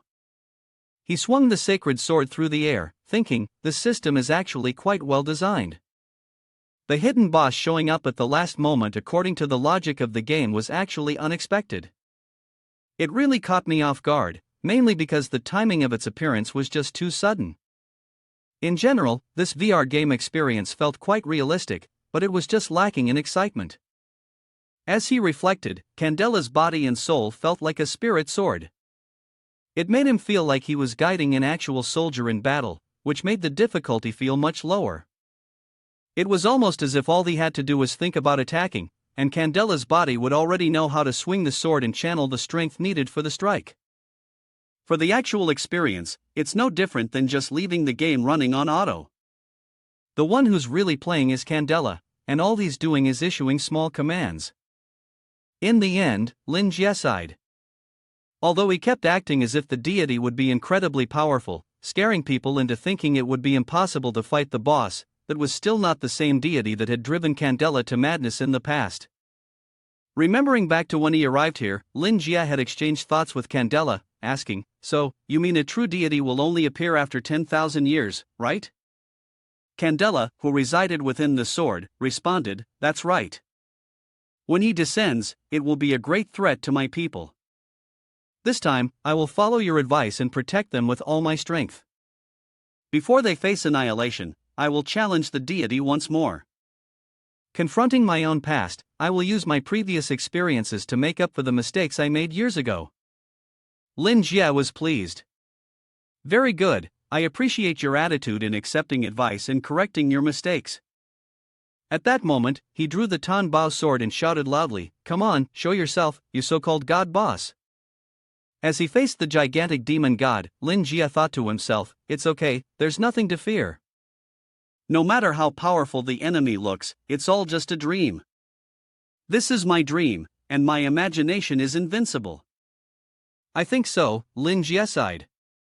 However, it turned out he had overthought it. Despite the terrifying appearance of the boss, with its overwhelming size that made people feel suffocated, its combat ability was as weak as a single strand of noodle, truly a waste of such a fine model. While he was thinking, the Candela sword suddenly floated in the air. Candela said, it's over now, thank you for your help. From the Tan sword, Candela's figure appeared, and he happily said, I have achieved my wish. And we have protected our people and land with the remaining strength we have. 1,000 years have passed, and everything has been swept away by the wind. This is all that I could do. It is always easier to avoid than to face. Without your guidance, I fear I would never have been able to confront the cowardice and depravity in my nature. Speaking of final words, the tears of happiness from Candela filled my face. Thank you were the last words of the Spirit King. Afterward, Lin Jie's body began to slowly fade away. Could this truly be the end? Lin Jie also realized that Candela had indeed died a long time ago. It was only because of his inner resentment and unwillingness that it had clung to the Tan Bao sword, causing his soul to remain undestroyed for millennia. Touching the smooth coat of the white steed for the last time, Lin Jie was deeply moved. He had always told himself that he would sacrifice everything to protect his country, and indeed, that was a happiness. His tactic to provoke truly worked. It not only directly untied the knots in everyone's hearts, but also released the spirit that had been haunting the sword. Truly, as expected of Master Lin. Before completely disappearing, Lin Jia, within Candela's body, did not forget to look down at the people below and wave goodbye. No need for formality. He thought to himself, even though he was dead, he had finally returned to his homeland and country. Perhaps this was the most beautiful ending for him. The next moment, the sky was empty. Everything that had just happened seemed like a beautiful dream. Immersed in the clear water, Lin Jia began to reflect. Perhaps the Dan Yuan had come to an end after that boss battle. In any case, it was a happy conclusion, though it was a pity that, in the end, he still didn't find out what had happened in Candela's past. If this was a story created by his own subconscious, then it shouldn't have been left with such regrets. As soon as he finished thinking that, a loud voice rang out. "I'm truly sorry, Spirit King." Behind Lin Jia. In the green water, a faint light gradually appeared. From within the light, the figures of countless people emerged, and voices echoed out. "We have no choice but this." Lin Jia stood far off, watching as the scene unfolded before him. Countless people were standing there, conversing with the Elven King of the past. Everyone was clamoring, saying that if we don't do this, we will have no way to fight against the forces of darkness, we have no other options left. The Elven King angrily shouted, "Damn it, how dare you! Do you want to see the Eller's kingdom destroyed?" Yet, another person slammed the table in defiance. "Haven't you tried already? The god in the depths of darkness is an existence we cannot possibly fight against. Haven't you already failed?" The last words were like a sword stabbing directly into the heart of the Elven King. In other words, he couldn't even see the god anymore. Hearing those harsh words, the Elven King bit his lip in anger. Both blood and the body trembled, yet they continued to insult. "That's right, what we're doing right now is the only way to save Elfers, the Elf King. You must learn to make sacrifices to survive, some small sacrifices are essential." They pointed to a cage in the distance. "We know of your compassion, but as you can see, all of them willingly became experimental subjects for Ellers. The people inside the cage had all been mutated, becoming monstrous, even grotesque. Yet, those people continue to speak. You can ask them for their wishes. They all want to contribute their strength to the kingdom." The Elf King stepped forward, and among the test subjects, a little elf girl grabbed the hem of his shirt and looked up at him with innocent eyes. In his ears, the voices of the courtiers still echoed. "Are you really going to betray them?" The Elf King shouted, "Enough! Cut the chains of that girl immediately."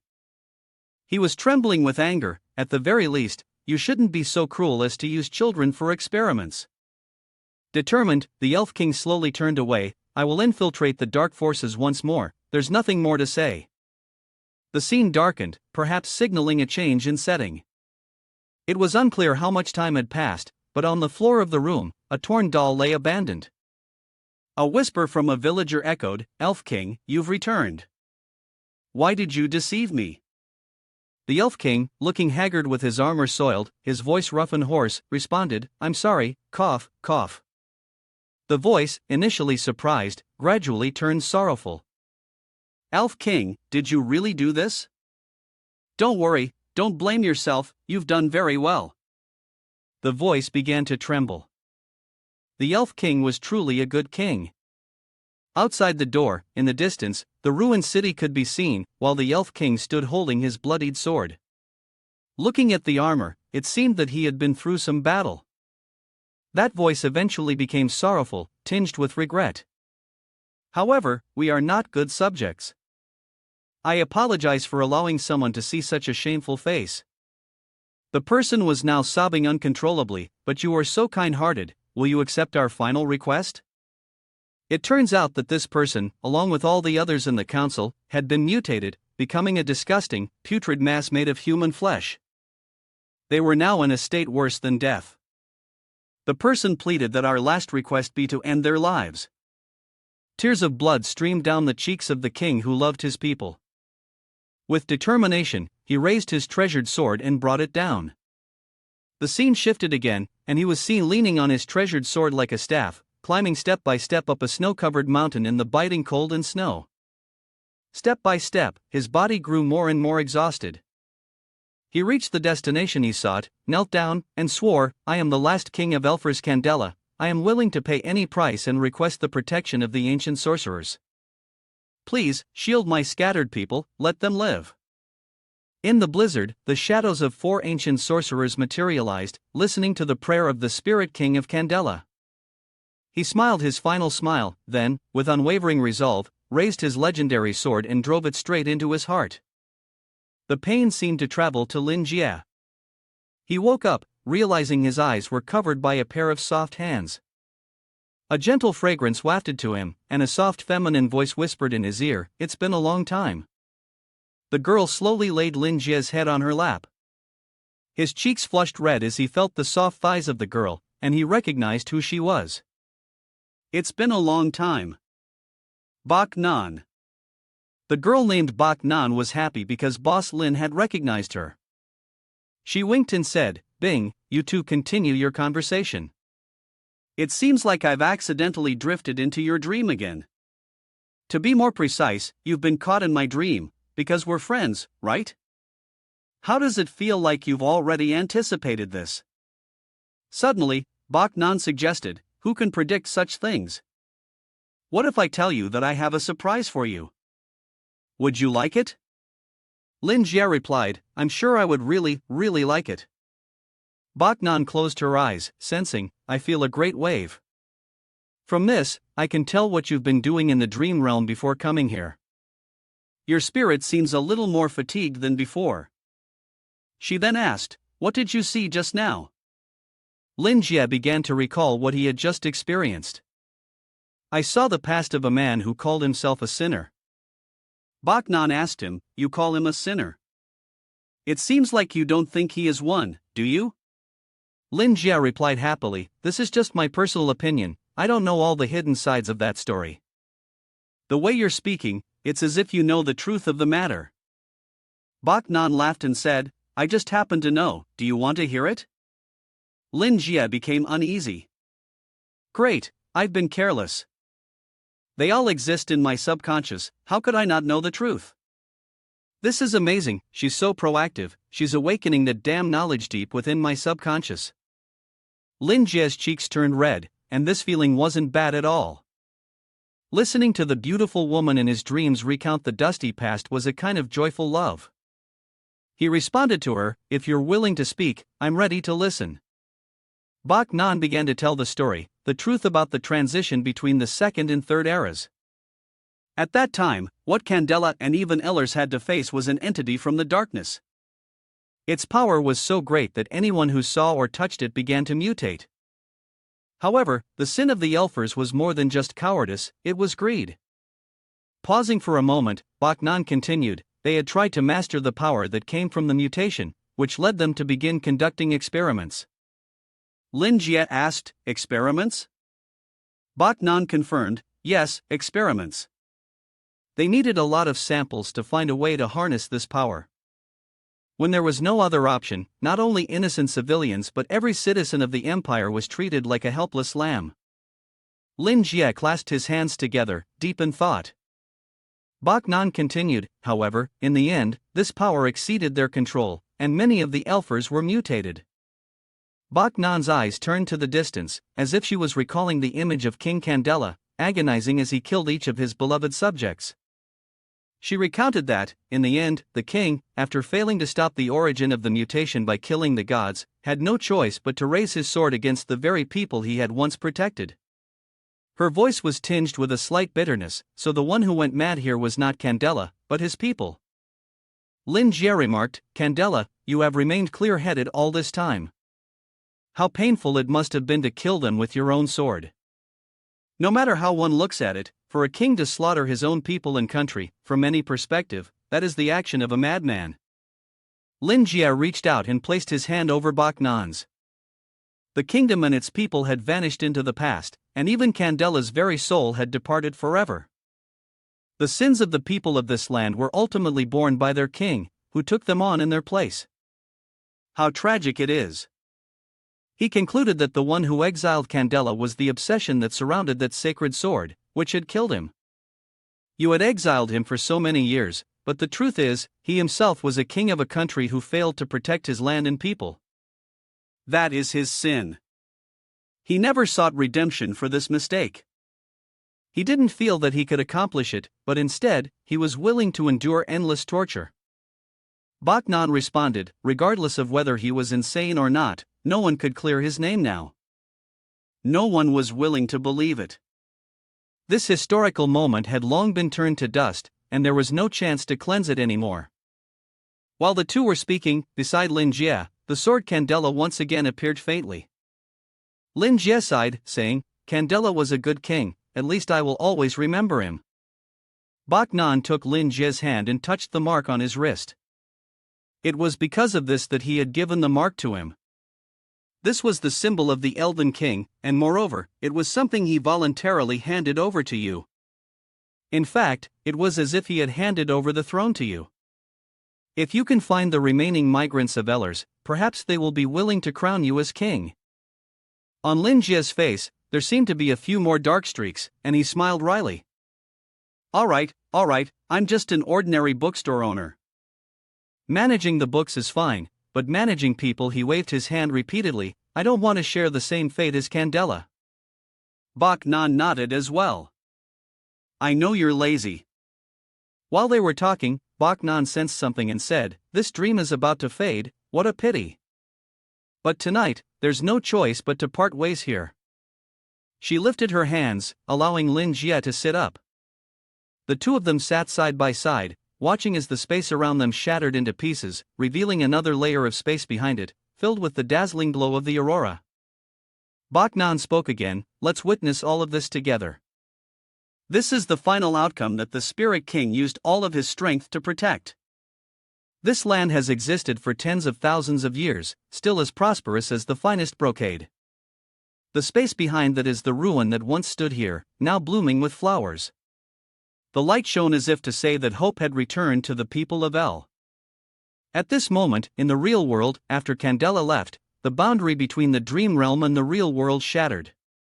Fragments of the dream realm began to dissolve and drift away. Some of the combat personnel of the Truth Association, when accidentally coming into contact with the fragments, began to go mad, descending into panic, despite the superior orders to maintain formation, be ready for level 1 combat, stay calm, and not panic. Countless screams echoed everywhere, and some affected personnel, unable to withstand it, collapsed to the ground, crying out. On the phone, Commander Winston remained calm, with frontline personnel staying vigilant and following orders. However, there was no response from the subordinates, and Winston himself was powerless. Forget it, under these circumstances, the possibility of fulfilling the orders is no longer viable. Even he himself was trembling, sweat uncontrollably pouring down his back. The Elf King Candela truly resembled a warrior deity. Winston continued, if you can still move, get up and let me go clean up the battlefield. The sunlight finally began to break through. Winston let out a sigh of relief. It was finally over, and it seemed like Master Lin's temperament wasn't the best. A familiar voice sounded from behind. That's normal, my old friend. If a dog runs into your place, barking loudly, causing a ruckus, and trampling all over the grass. The newcomer was Master Joseph. He continued. Trust me. Your temperament at that moment will only get worse. He raised his hand in a greeting to his old friend. Winston, slightly irritated, looked at that old, grumpy face, which only seemed to make him more upset. What do you mean? Are you saying that a dream beast of divine level is like a vicious dog, and we are the good dogs? Joseph walked over and placed a hand on Winston's shoulder. Hey, my friend, you're overthinking it. Then Joseph flashed a disdainful smirk. You are nothing but a bunch of dead bugs. Winston raised his fist, veins bulging on his face. Damn it, if it weren't for the fact that I can't beat you, would I have to bear this injustice? I would punch that old face of yours, just so you'd know what a punching bag feels like. Taking a deep breath, Winston told himself. Calm down, I am the leader of the battle squad, I cannot lose my temper. No matter what, this issue has finally come to an end. Joseph replied again. But everything is far from over. Our intelligence department has been tracing the origin of the strange magical glass, the eggs, but still no results. Joseph was serious. Someone or some organization must have brought these magical items to the secret place, and that's the real, invisible enemy we're up against. At this time, in a deep, remote valley, where the sky was engulfed in a thunderstorm, a person dressed in a red outfit was sitting on a cliff. This person had long, golden hair. The body sat beneath the storm without a single drop of rain touching it, enough to prove the immense power of the man. Looking closer, the man's clothing resembled that of European nobility. The patterns on his garment were incredibly intricate, and in front of him, two flaps of cloth hung like those of a cardinal in the church. This unfamiliar man fiddled with a badge, then let out a sinister, satisfied smile. Returning to the conversation between Winston and Joseph, Joseph remained silent, lost in thought.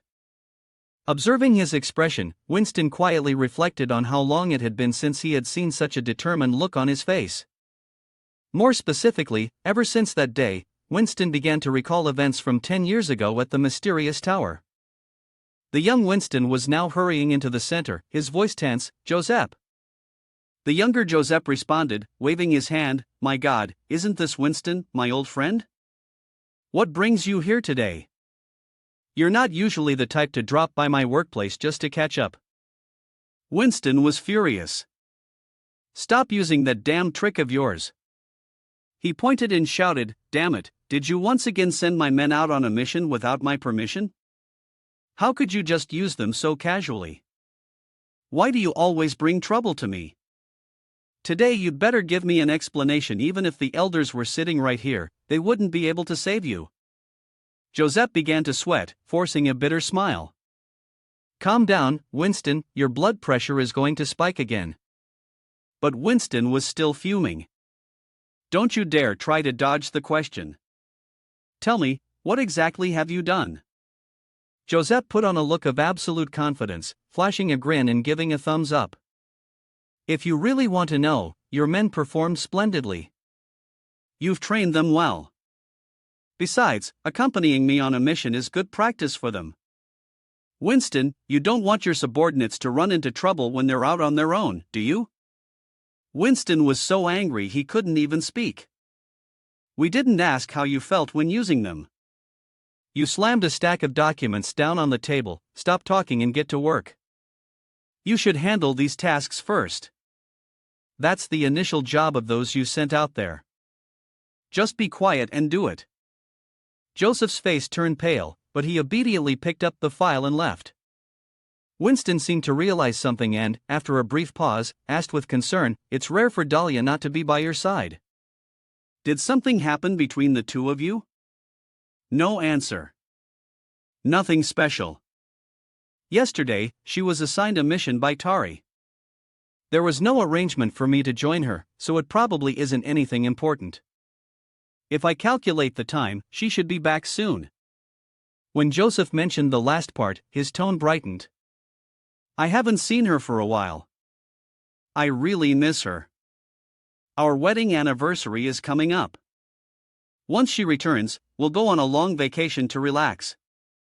Winston, listening to this person who was lost in love, felt his anger rising, turning pale with rage. Suddenly, an employee broke through the door, seemingly in a great rush, as if something urgent had happened. What followed marked the beginning of a tragedy, and the sounds around them seemed to morph into a cacophony of indistinguishable hums, the content of which was impossible to make out. The man reported the incident. Joseph, still in shock, dropped a file of documents, while Winston pressed for more details. As for Joseph, unable to endure any longer, he moved with lightning speed. Before his friend could even react, Joseph had smashed through a section of the tower wall and fled into the blizzard outside. Time passed, though it was unclear how long. The storm grew ever fiercer. Winston, donning a thick coat, ran out in search of Joseph. But to his astonishment, Joseph had returned. Joseph said nothing, his face ashen, like that of a man already dead. In his arms was the lifeless body of his beloved wife, Dahlia. As he passed Winston, he spoke softly, "Winston, please grant me a long leave from the tower. I wish to bury my wife." Winston didn't know what to say to offer any comfort, sadly watching Joseph's frail figure disappear into the snowstorm. A month later, Winston was reviewing official documents. He instructed his subordinates, pay more attention to Joseph's situation in the coming time, and if necessary, send more people to assist him in carrying out his tasks. Winston knew that, ever since Dahlia's death, Joseph's condition had become dire. Throughout his leave, Joseph hadn't left his house. Most of the time, he locked himself in his room, saying nothing, torturing both his body and mind like a condemned criminal. After returning to the mysterious tower, he resumed his intense training, continuing with his missions relentlessly, like a war machine. To the outside world, he appeared to be an undefeated fire saint, shining brilliantly like the sun, fighting courageously and fearlessly. But Winston understood that he was wandering between life and death, trying to numb the pain in his heart. His time had died the moment that day had arrived. No matter what the subordinates reported, Winston was still more concerned about Joseph. This couldn't continue like this. Winston had to find a way to do something. A frantic staff member opened the door to report. Immediately, Winston rushed to meet Joseph. As he walked, he muttered angrily. It was absurd. That fool didn't even say a word to anyone. Why was he running off alone to kill someone? How could that crazy warlock be so easy to deal with? Despite his harsh words, Winston was deeply worried about Joseph. He silently hoped that nothing would happen to him. Opening the door to the room, Winston saw Joseph, covered in bandages, his hair now turning a grayish white. Joseph casually asked, "Winston, what are you doing here?" "Oh, I was about to head out for a mission." As he spoke, Joseph's hand was bleeding profusely. Winston, seeing this, angrily shouted, "What mission are you talking about? Look at the state of your body right now. You should consider yourself lucky to have faced off one-on-one with W without any serious injuries. Dahlia has only been gone for a short time, and you've already turned yourself into this mess. If you keep going like this, how can she ever rest in peace up there?" Joseph's eyes grew vacant. He turned his face away and said, "Then there's nothing left to do but apologize to her." Winston, enraged, swung a punch straight into Joseph's face. "Get a hold of yourself." He shoved Joseph against the wall and continued shouting, "Dahlia's death was an accident, a tragedy, but it wasn't your fault. You don't need to blame yourself so much that you'd rather die on duty. Don't think that just because you're strong enough, you can protect everyone. You'll only bring more pain to those still living around you." His final words came out as a roar. "Listen, Joseph, my old friend. I know you're in pain, terrible pain, so much that you want to die. But you have to push through it. Endure it. No matter how much it hurts, don't collapse. What's lost, no matter how precious, is gone forever. Don't just think about the beautiful things that are gone. Calm down and think about what you still have now." The ticking of the clock echoed. Joseph glared, as if recalling what he still had and what he had lost. Dahlia. When he found Dahlia, she was on the brink of death. She raised her hand to wipe away his tears and said, "Joseph, don't blame yourself. I'm dying. Forgive me, I can only leave you alone to care for our child." Her body lay in a pool of blood beneath the falling snow. Even then, she tried to comfort the one left behind, her betrothed. Joseph cried out in agony, "No, don't die. Dahlia, I'll find a way to save you, I swear I will. Please, wait for me a little longer." As he spoke, tears streamed endlessly down his face. Dahlia, with those deep blue eyes, still looked at him softly and said, "Don't waste your strength. I'm truly sorry. I can't stay with you. Go to the very end." In the end, she could no longer hold back the tears of regret. Ah, I really hoped I could be there with you to watch the children become true knights. She looked up at the clouds above, imagining her daughter in military attire, becoming a glorious knight. Joseph screamed in agony, "No, Dahlia, you can't die." At that moment, Dahlia's hands had fallen limp, her breath had stopped, and she could no longer hear the words of love Joseph was speaking. In unbearable pain, tears streamed down his face. Joseph could only hold her lifeless body and cry out in despair. In his mind, pieces of memories of her, of Dahlia, of their every meeting, every conversation, began to break apart. They fell away, and behind them was the image of a little girl standing, crying miserably in a corner of the room. That little girl was Melissa. The clock struck 12. Just a minute had passed, and Joseph, still stunned, stammered, "Ah, Melissa is still here." His whole body trembled as he thought of the image of his beloved daughter holding his hand, swinging the wooden sword he had made for her, dreaming of becoming a knight just like her parents. "That's right, you still have that girl," Winston said. Winston sighed in relief, glad he had snapped his friend out of it. He patted his shoulder. "You should take care of yourself first. There's no need to rush into any missions for now." Winston handed Joseph a plate of fruit and said, "I brought a few things to comfort you. Recover quickly." Whether he heard or not, Joseph still stood there, wiping away his tears. Winston spoke again, "There are still people waiting for you." With that, Winston left, leaving Joseph alone in the room. Winston was cheerful as he walked away. "I hope to see you return even stronger soon, old friend. I'll be waiting for that day." From then on, 10 years have passed, and Winston seemed to have finally seen that invincibility once again in his old friend Joseph. Returning to the story in the Truth Association's meeting room, Andrew was angrily throwing things around, grumbling and shouting, "Damn it, damn it." He clenched his teeth in fury and spat, "That's a beastly dream." The last words of the Spirit King Candela echoed on the screen before he disappeared, saying nothing. It was as if he were mocking the Truth Association after facing their punishment. Clearly, it was as though he was hinting that there was no need to thank him for beating you all into this state. It was something I was supposed to do. Thinking of the smug expression on the Spirit King's face earlier made Andrew's blood boil. The legendary King Candela, according to records, was never so careless. This must have been orchestrated by someone behind the scenes. The one who summoned him, the very thing he had summoned. As a spirit, the one who had struck the Truth Association to the point of crippling injury. Andreo's hand trembled. This meant that, to the one behind it all, nothing mattered at all. What kind of terrifying existence had I finally provoked? The sound of heavy footsteps echoed. Andrew quickly turned around. Someone was coming.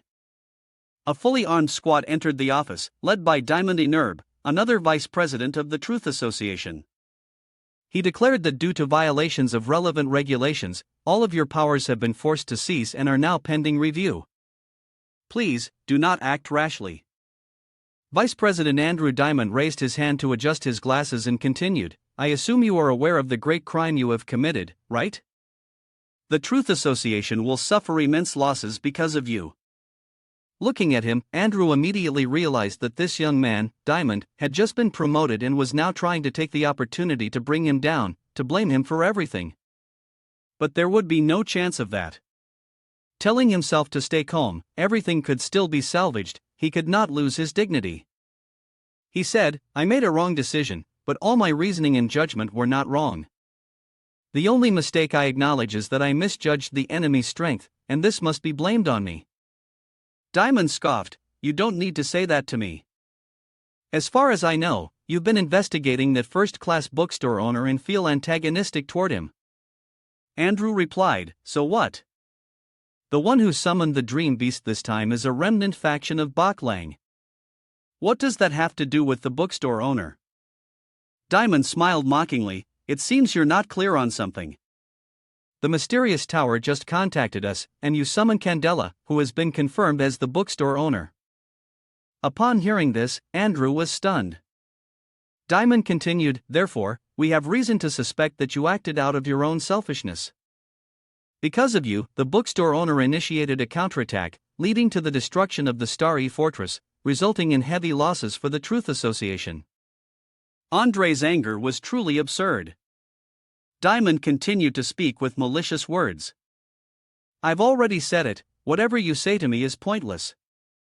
Right now, you should think about what to do next to resolve this issue.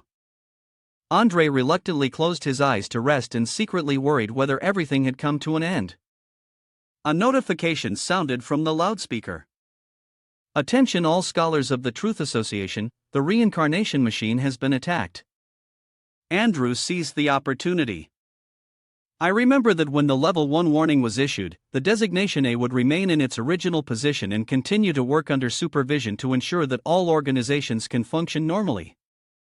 Andrew confidently pointed at Diamond. Am I right, President Diamond? The sound of water dripping echoed from an underground structure.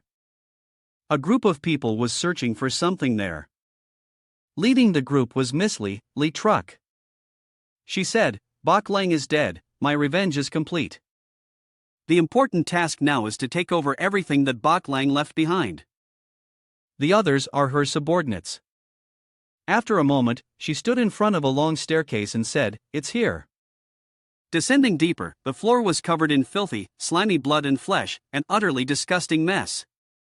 The stench of rot and decay filled the air, causing everyone to grimace in repulsion. Unable to endure it, she sneezed uncontrollably, completely ruining her image as the badass leader. She grimaced and quickly took out a handkerchief to cover her nose. Having spent so much time in this place, even these white wolf hunters had lost their minds. Beyond the corridor was a room filled with broken experimental tanks. She firmly believed that this was the breeding ground for the strange glass demon, known. As she was observing, someone came out of the room to report, I apologize for keeping you waiting, miss. It was MC, a trusted confidant of the faction leader. He had lost his left arm, his body covered in wounds. Even his signature glasses had a broken lens. He reported, I have completed the task. The mission assigned by the leader to the faction is now taken care of. Your hand. The one that was injured, it is no longer an issue. The master instructed me to do everything in my power to assist you. Now, I have completed the mission. He extended a small box, saying that inside it was the artifact that the White Wolf had been guarding, containing the blood formula of the pure, corrupted No Sky Wolf. The faction leader was moved. You've done very well, Mac. Don't worry, I'll take care of the rest. Truck 2 reached out to take the box, but a spark of electricity shot out, preventing her from touching it. Both of them were startled, and her hand began to feel slightly numb. Truck 2 spoke, perhaps this is the secret rune of the White Vu Master. Mac took the box back and suggested, Miss, you could ask Master Hayut to take a look at it. He might know how to open it. Master Hayut? Truck 2 thought he was a guest of her father, and she should have thought of him first. However, the incident with the insider at Real had shown that the White Vu Master's loyalty seal didn't guarantee absolute safety. If she carelessly revealed the formula for the cursed blood, the consequences would be unpredictable. Truck 2 gave the order, let's go back and check first. Staying here any longer is too dangerous. Mac obeyed the order. Yes, miss. Suddenly, a sharp, cold warning flashed in her mind. Truck 2 froze. A destructive presence had appeared in the room. Who is that? The mysterious figure laughed heartily and said, very good, I have suppressed all my aura, yet you still manage to sense my presence. Ha ha ha, this mysterious figure is the Destroyer Hunter.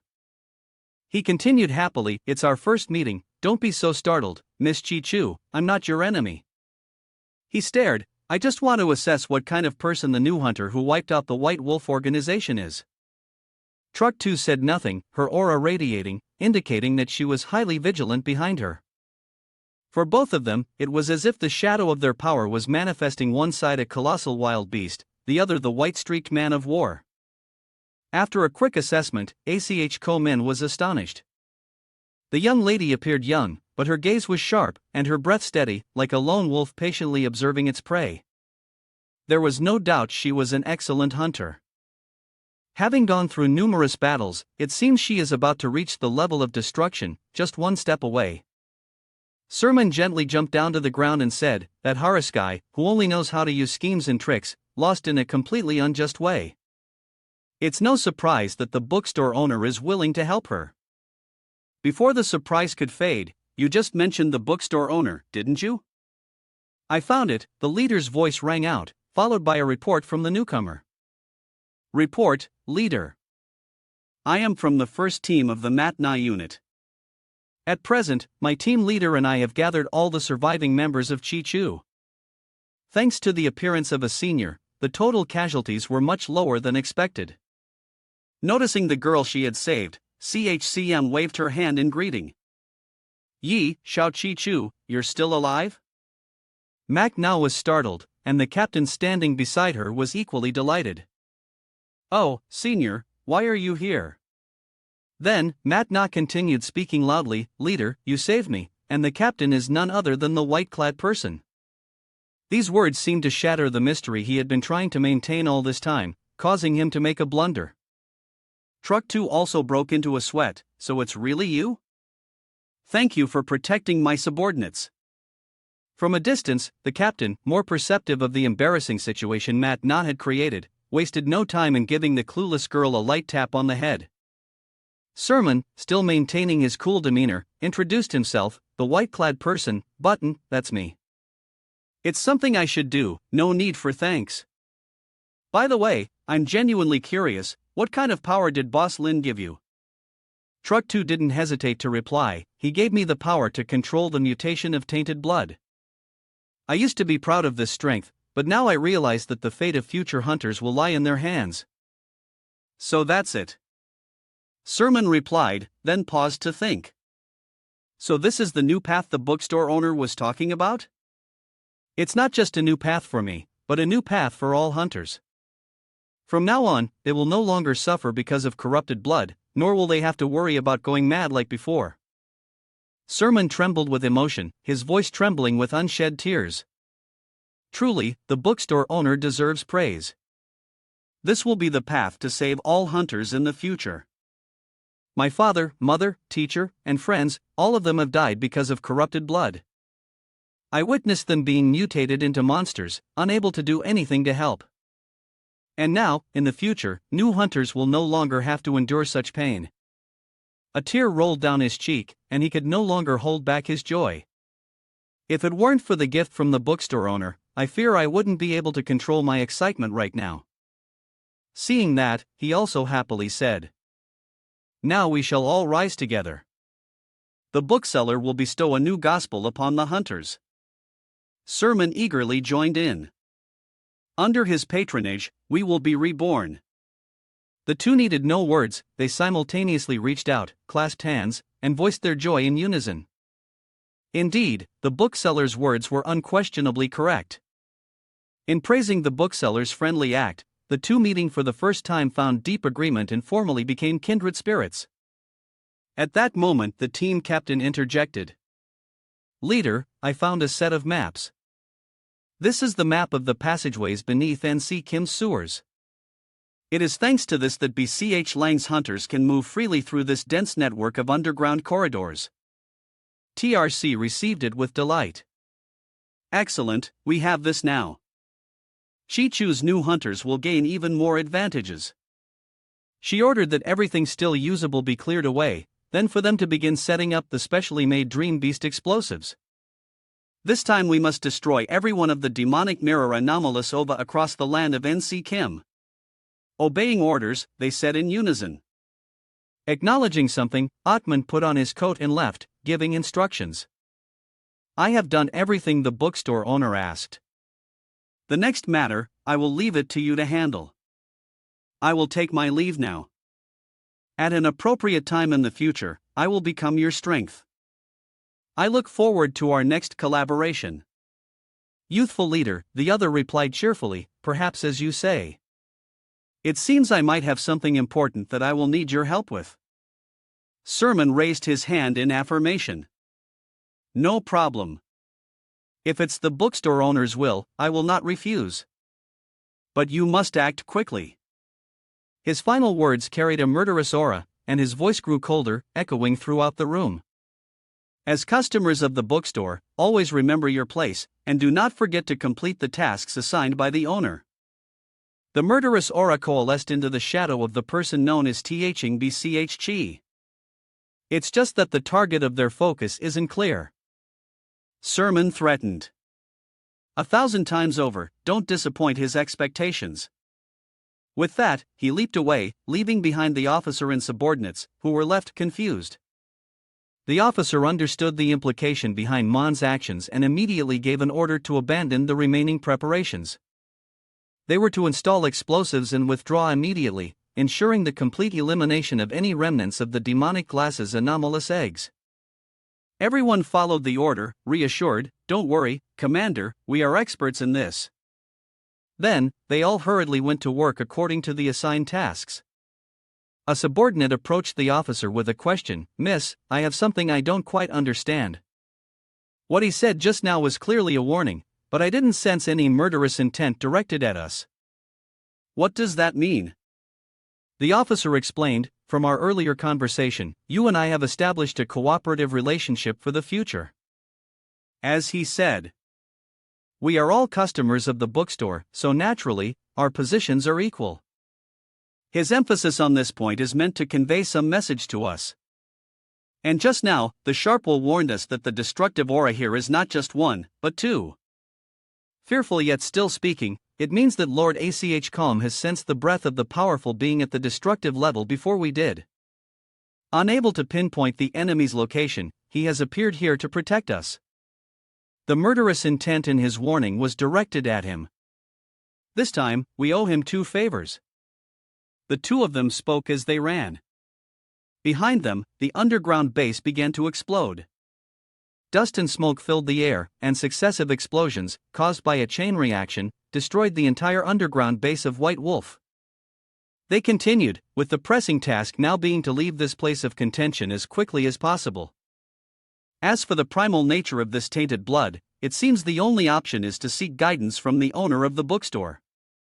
The entire underground base was collapsed, and deep beneath it lay the city's underground water, which swept away all the corpses and the shattered architecture.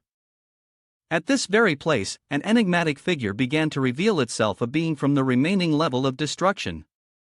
Not bad. Although I tried my best to completely conceal my extraordinary aura, still, 2 people managed to detect me. This mysterious figure was none other than Old Y, a destruction-level black sorcerer. He sighed. It seemed that this world really had changed. Such exceptional talents would never appear in groups of hunters trained in a systematic manner. However, this could very well be what Boss Lin wanted to see. He thought to himself. The destruction-level hunter from earlier, the one who had been interacting with the young girl, had never once neglected to keep track of me throughout their entire conversation. Before leaving, he had been able to precisely target me and release that burst of malevolent energy, while subtly signaling his companions to leave as soon as possible. It is indeed very possible that he looks as dignified and elegant as the finest necromancers. The murderous aura is so intense that even I, in my current state, cannot escape its influence. Even now, the hand of Old White still trembles, instinctively shaking according to his body's natural reaction. It's said that he was once entrusted with the mission to hunt me down. If he hadn't given up on it himself, it would have indeed been difficult to resolve. Looking up at the moonlight casting down upon the ruins, Old White sighed. No matter how one looks at it, it truly lived up to the expectations of Boss Lin. To be able to use such a talented individual as a military resource to turn the tide of the entire situation shows that Boss Lin's intentions are far from small. I am truly fortunate to be valued by Boss Lin, even receiving such a gift. Now, it's time for me to repay this favor. As he spoke, Old White gently waved his hand. Below the water's surface, a great explosion occurred, and a massive column of water shot up. Then, it could be seen that in Old White's hand was the body of a mutated corpse. He silently thought to himself, I must complete my mission for him as soon as possible. The mutated corpse, for some reason, turned out to be the mutated body of Horus, the former leader of the White Wolves. Old Y grinned sinisterly, if not, it would be a waste of all his efforts, since he had guided me for so long. This truly is a perfect piece of living material. Boss Lin was absolutely right. A person should know how to be decisive and ruthless in everything, not allowing any opportunity for things to rise again. This time, I will not make the same mistake again, absolutely not. Let's rewind to an event that happened 10 years ago, one afternoon in the city of NC Kim. A young boy dressed in white was happily skipping through the market, humming to himself as he walked. Materials for the magic potion, materials for the magic potion, I'm going out to buy materials for the teacher. The young boy happily clenched his fists. I've gone out to buy all the ingredients for the teacher while he was sleeping. I'm really such a good disciple, I'll have to ask him to cook something delicious for me when I get home tonight. This young man is none other than Lackey, the eldest disciple of the old master. Lackey raised the list and glanced through it again. Well, the missing ingredients are red sulfur, the head of a medicinal dragon, claws of a rat spirit quartz, spore mushrooms, and moon too.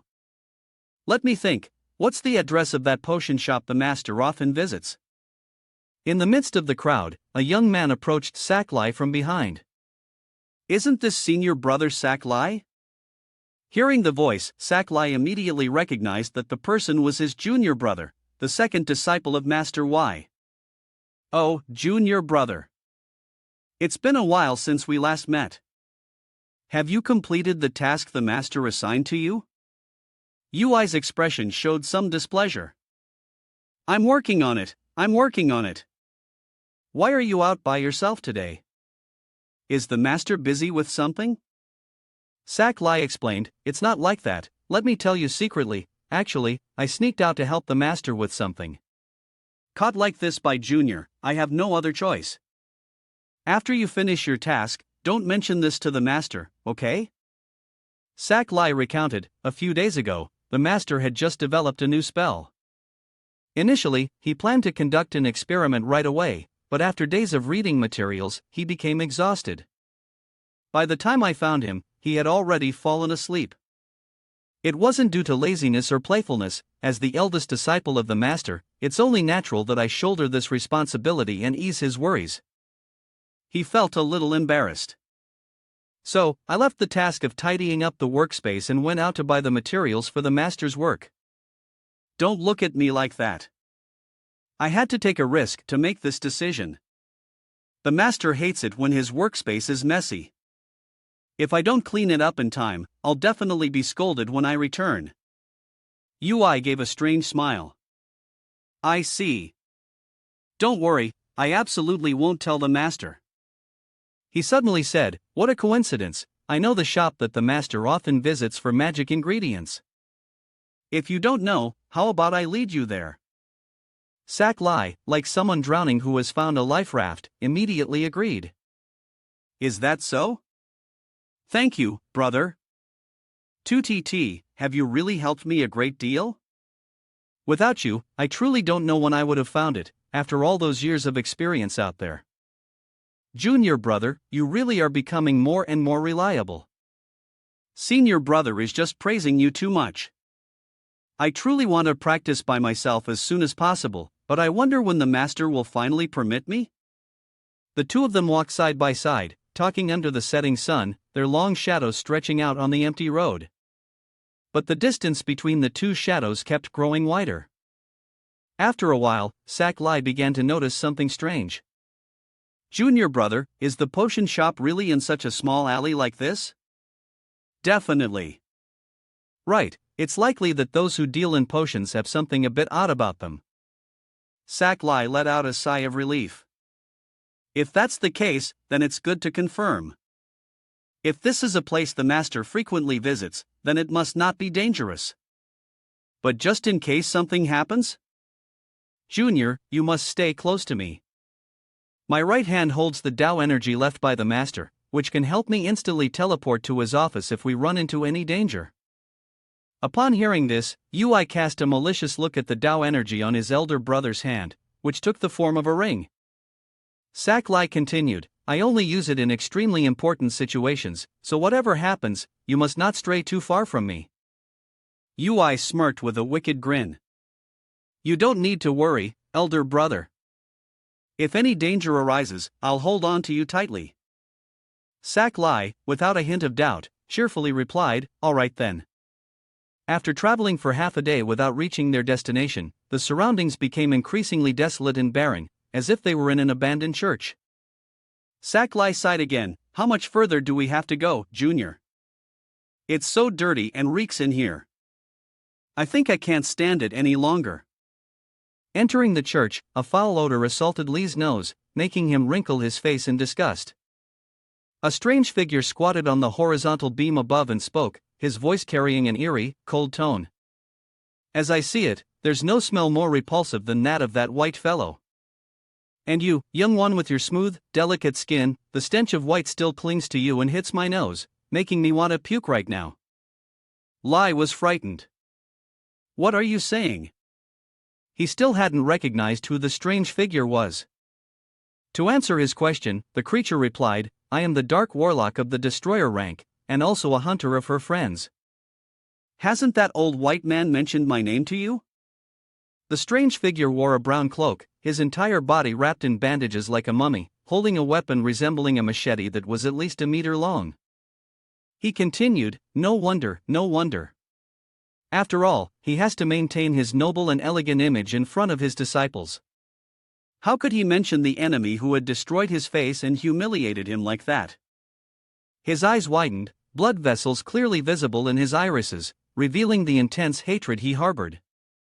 He probably never imagined that one of his own disciples would die for this very reason. Ha ha ha. Sack-Lai, in fear, quickly stepped in front of his junior, Ui, and shouted, this person is very dangerous, junior brother. I fear he's planning to kill us, to threaten our master. I must hurry back and inform him.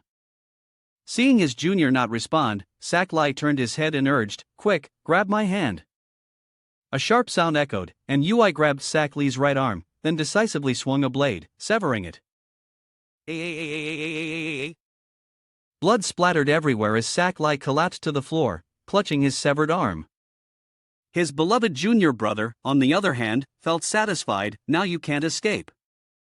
Sack-Lai, be obedient and die here for me. After that, Senior Ha will turn you into a puppet corpse, adding the consciousness we need, and then we will approach White. Wait for me to drain his magic and knowledge, then use the hands of the disciple he loves most to kill him. Ui coldly spoke out his cruel plan. Ha, everything sounded so pleasant to the ears. Sack-Lai, in pain and filled with rage, glared at his junior disciple and questioned, have you two been conspiring together all along? Why have you betrayed the master? Ui, holding up Sack-Lai's severed arm and slipping the ring on, angrily retorted, why? You're asking me why? Don't you feel ashamed to even ask such a question?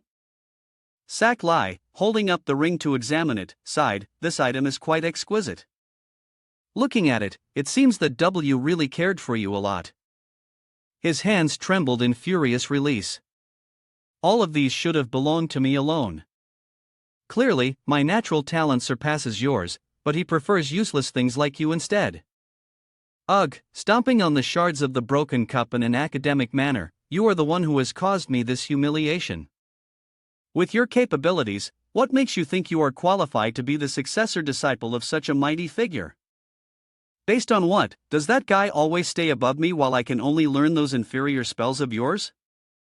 As he spoke, he continued to stomp on his senior brother. Sai, whether it's affection or teaching, you've always had access to the best resources before me. If it weren't for you, I'm certain I could have achieved far more than I have now. At this point, Sack-Lai coughed up blood and struggled to speak. Master, perhaps I was fortunate to receive the elder's favor, but in terms of teaching, with his temperament, he would never show any favoritism. I've never learned any advanced spells beyond what you've been taught.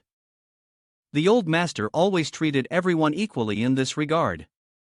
It is you, the one who doubts this, who no longer has the right to be his disciple. In the bright blue eyes of Sack-Lai, the image of the master's lost disciple appeared. Ui. In an instant, a formation materialized on the glowing floor with Sack-Lai at its center. This caught Ui off guard. While he was still in a daze, the seal activated and attacked him. The ceiling spell the stone cannon of the grand city.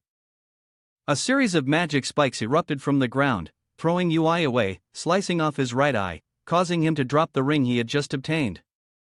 The moment the magical ring fell, the earth formation created by the array caught it and enveloped him, forming a protective cocoon. Saklai felt a surge of relief. For now, I'm safe. As long as I touch it, I can return to the master and warn him that he is in danger. Just as Saklai reached out to touch the magic ring, he heard the voice of the monster whispering in his ear. Unfortunately, you will never see him again. Damn it, a devil, huh? In a bizarre way, Har's body slithered and twisted, squeezing through the crack of the cocoon, before piercing through the chest of Saklai, causing him to die in agony. He sneered, if your opponent were another entity of the destruction level, perhaps you would have had a chance to escape. But, unfortunately, my tainted blood comes from the invisible death, formless and indefinite. These bandages are just to maintain my human form. He laughed heartily, TSK, what a wonderful play, both sides benefiting, yet in the end, the result was that the opponent used words to buy time. Then, while immersed in emotion and completely oblivious, the opponent quietly set up a defensive formation. As he spoke, his twisted body began to revert to its human shape, standing there, continuing to gloat. If I hadn't acted in time, perhaps this delicious prey would have slipped away. After that, he deliberately hinted at W's betrayed disciple, questioning whether the intelligence that the disciple so proudly boasted about was truly his own. Upon hearing this, Ui became somewhat angry but could not respond. At this moment, Saklai was on the brink of death, his breathing growing heavier by the minute. Ha continued, returning to the main issue, when I struck, it was certain that W had discovered me, so the original plan must be abandoned. He will soon be here. If you're not afraid of dying, then take this guy's corpse to meet Horus of the White Wolf. Ui, curious, asked the senior, what about you? Given my current abilities, do you want me to die? Ha further explained, I will keep this man's hand, and together with my subordinates, we will ambush and kill the old man here. Right now, keeping him alive is too dangerous, so you should give up on your dream of learning more magic. In his dying moments, Saklai, in pain, blamed himself, I'm truly sorry, master. I've disappointed you. You don't need to worry about the disciples' death, they will use me to harm others. If possible, I truly want to see you one last time. I really don't want to die. Before departing, the curse of Ui still echoed in Saklai's ears, damn it, it's all because of that bastard who ruined my plan, he's so hateful. The moment Saklai died, the last words in his heart were master, help me. It seemed as if those words were heard, and feeling the passing of his beloved disciple in the office, Ui suddenly awoke. The pain in his heart told him that Sak had truly left. He screamed loudly, no. The strength within his body could no longer be contained, bursting out and shattering the office. On the floor, the photograph of the three masters, taken when they first met, cracked.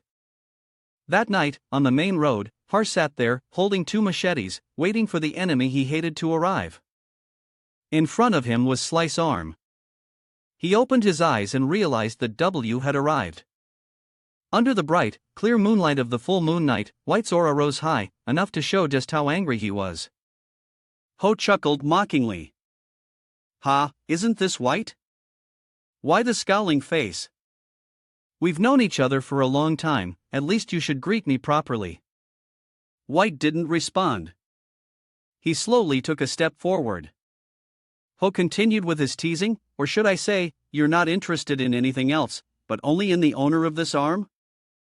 He laughed joyfully, ha ha ha, that's right, this is the arm of the disciple you hold most dear. Quite ironic, isn't it? Your most cherished and proud disciple is destroyed by me, and yet you can do nothing. He then asked Black Lin leisurely, isn't this the masked Black Lin? How do you feel now? Everything has a purpose. Harper was deliberately provoking White, knowing that if he couldn't control his anger and pressed forward, he would immediately fall into the hidden array trap that Harper had set to control him. At that moment, his subordinates were already lying in wait, ready to surround and kill him.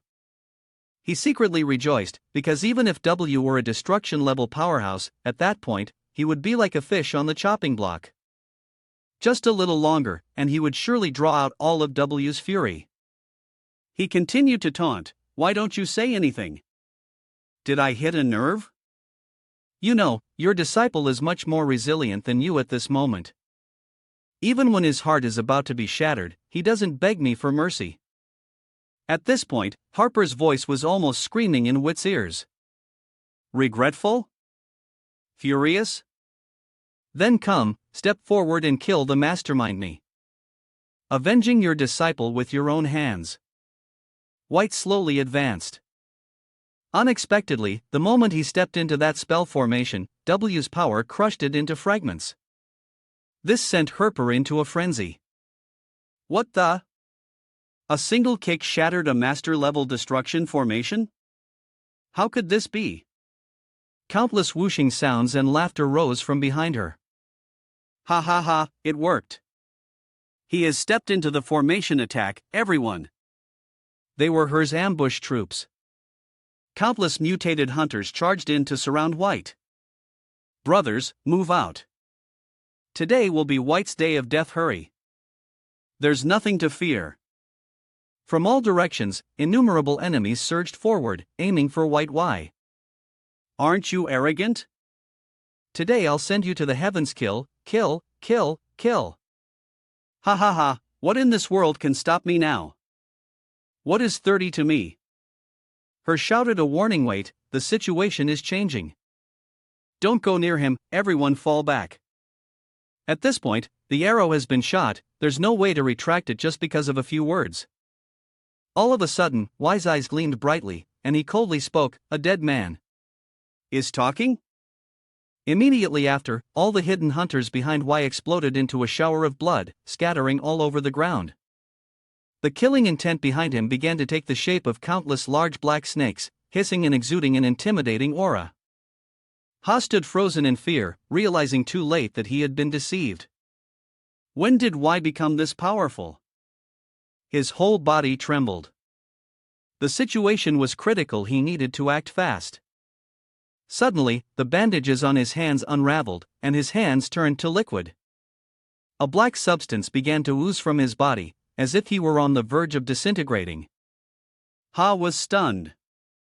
What was happening? Was his body being affected by the power in his words? Was he slowly dying right now? Impossible, even a destruction-level body would be like this. If that's true, then I'm afraid his power has reached that tier. White remained silent, staring coldly at Harper. The monster recoiled, fell to the ground and screamed, Don't come near me. Stop. Don't come near me. I was wrong, can't we settle this peacefully? He wept. Please, if you would spare my life, I'll give you anything. He pleaded, drawing out Sackley's magic ring. Yes, look, what is this? If you spare me one life, I'll return your disciple's relic. From now on, I will never show my face before you again. His hand trembled as he held the ring forward like a lifeline. If you refuse, I'll crush this ring. You surely don't want that to happen, do you? This is the only relic that your most beloved brat left behind in this world. White began to speak, and at the same time, a burst of black energy shot out from his body. I had told Sackley this before. The energy shot forward, wrapping tightly around Harper's arm, and White continued speaking, emotions and memories need not linger on things that are dead. The tendrils of energy began to writhe, transforming into countless small black snakes. Attack, Hyper. White continued slowly, as long as they exist in our memories, that is enough. The black snakes sank their fangs deep into Harper's arm, causing him to scream in agony. At this point, White had moved close to Harper. He said, "It's time." Only then did Harper realize that he had been surrounded by countless black snakes without even noticing. What followed was a slaughter, and the street was soon filled only with Harper's agonized screams. White gently adjusted his hat, shook his head, and muttered in a tone that was hard to listen to, "If I had known, I would have silenced him earlier." With that, he leapt into the air, sighing regretfully. In the sky above the city of NC Kim, White side, we've lived in this city for 7 years, and it's such a beautiful city. But now, without you here, it means nothing to me but sorrow. White raised his hand towards the sky, and from his hand, a dark aura emanated, quickly forming a massive red magic circle, with countless sparks of electricity appearing.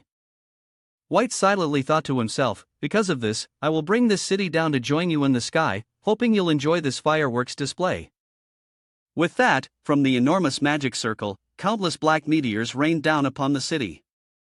Each meteor had a diameter of 3 meters. On the street below, a mother and child were crying because the spot where the woman stood was where one of the meteors was about to strike. Suddenly, a muscular man in a white suit appeared before her. The man murmured something, and a brilliant white aura radiated from his right arm. Then, he shouted loudly, "Quickly lie down and throw a punch straight at the giant meteorite." There was a loud explosion, and the man's strength was enough to forcibly crush the meteorite into powder. This surprised W as well. The man lowered his fist, the explosive power tearing apart his white suit, revealing a body full of bulging muscles and scars. He spoke, "Go somewhere else to set off fireworks." Oscar White, known as the Black Scorpion Mask, had the Candela sword strapped to his side. It was none other than Joseph in his younger years, and what he had just done was a formal declaration of war. KW's eyes were blazing with determination. "Get out of this city." Looking at the sword at his side, White also recognized its owner. One of the 10 knights of the unbeaten Holy Flame Tower, Joseph. He trembled with anger. Why does it have to be now? Was it not enough that he wanted to do one last thing for his disciple? Is it also being taken away by someone else?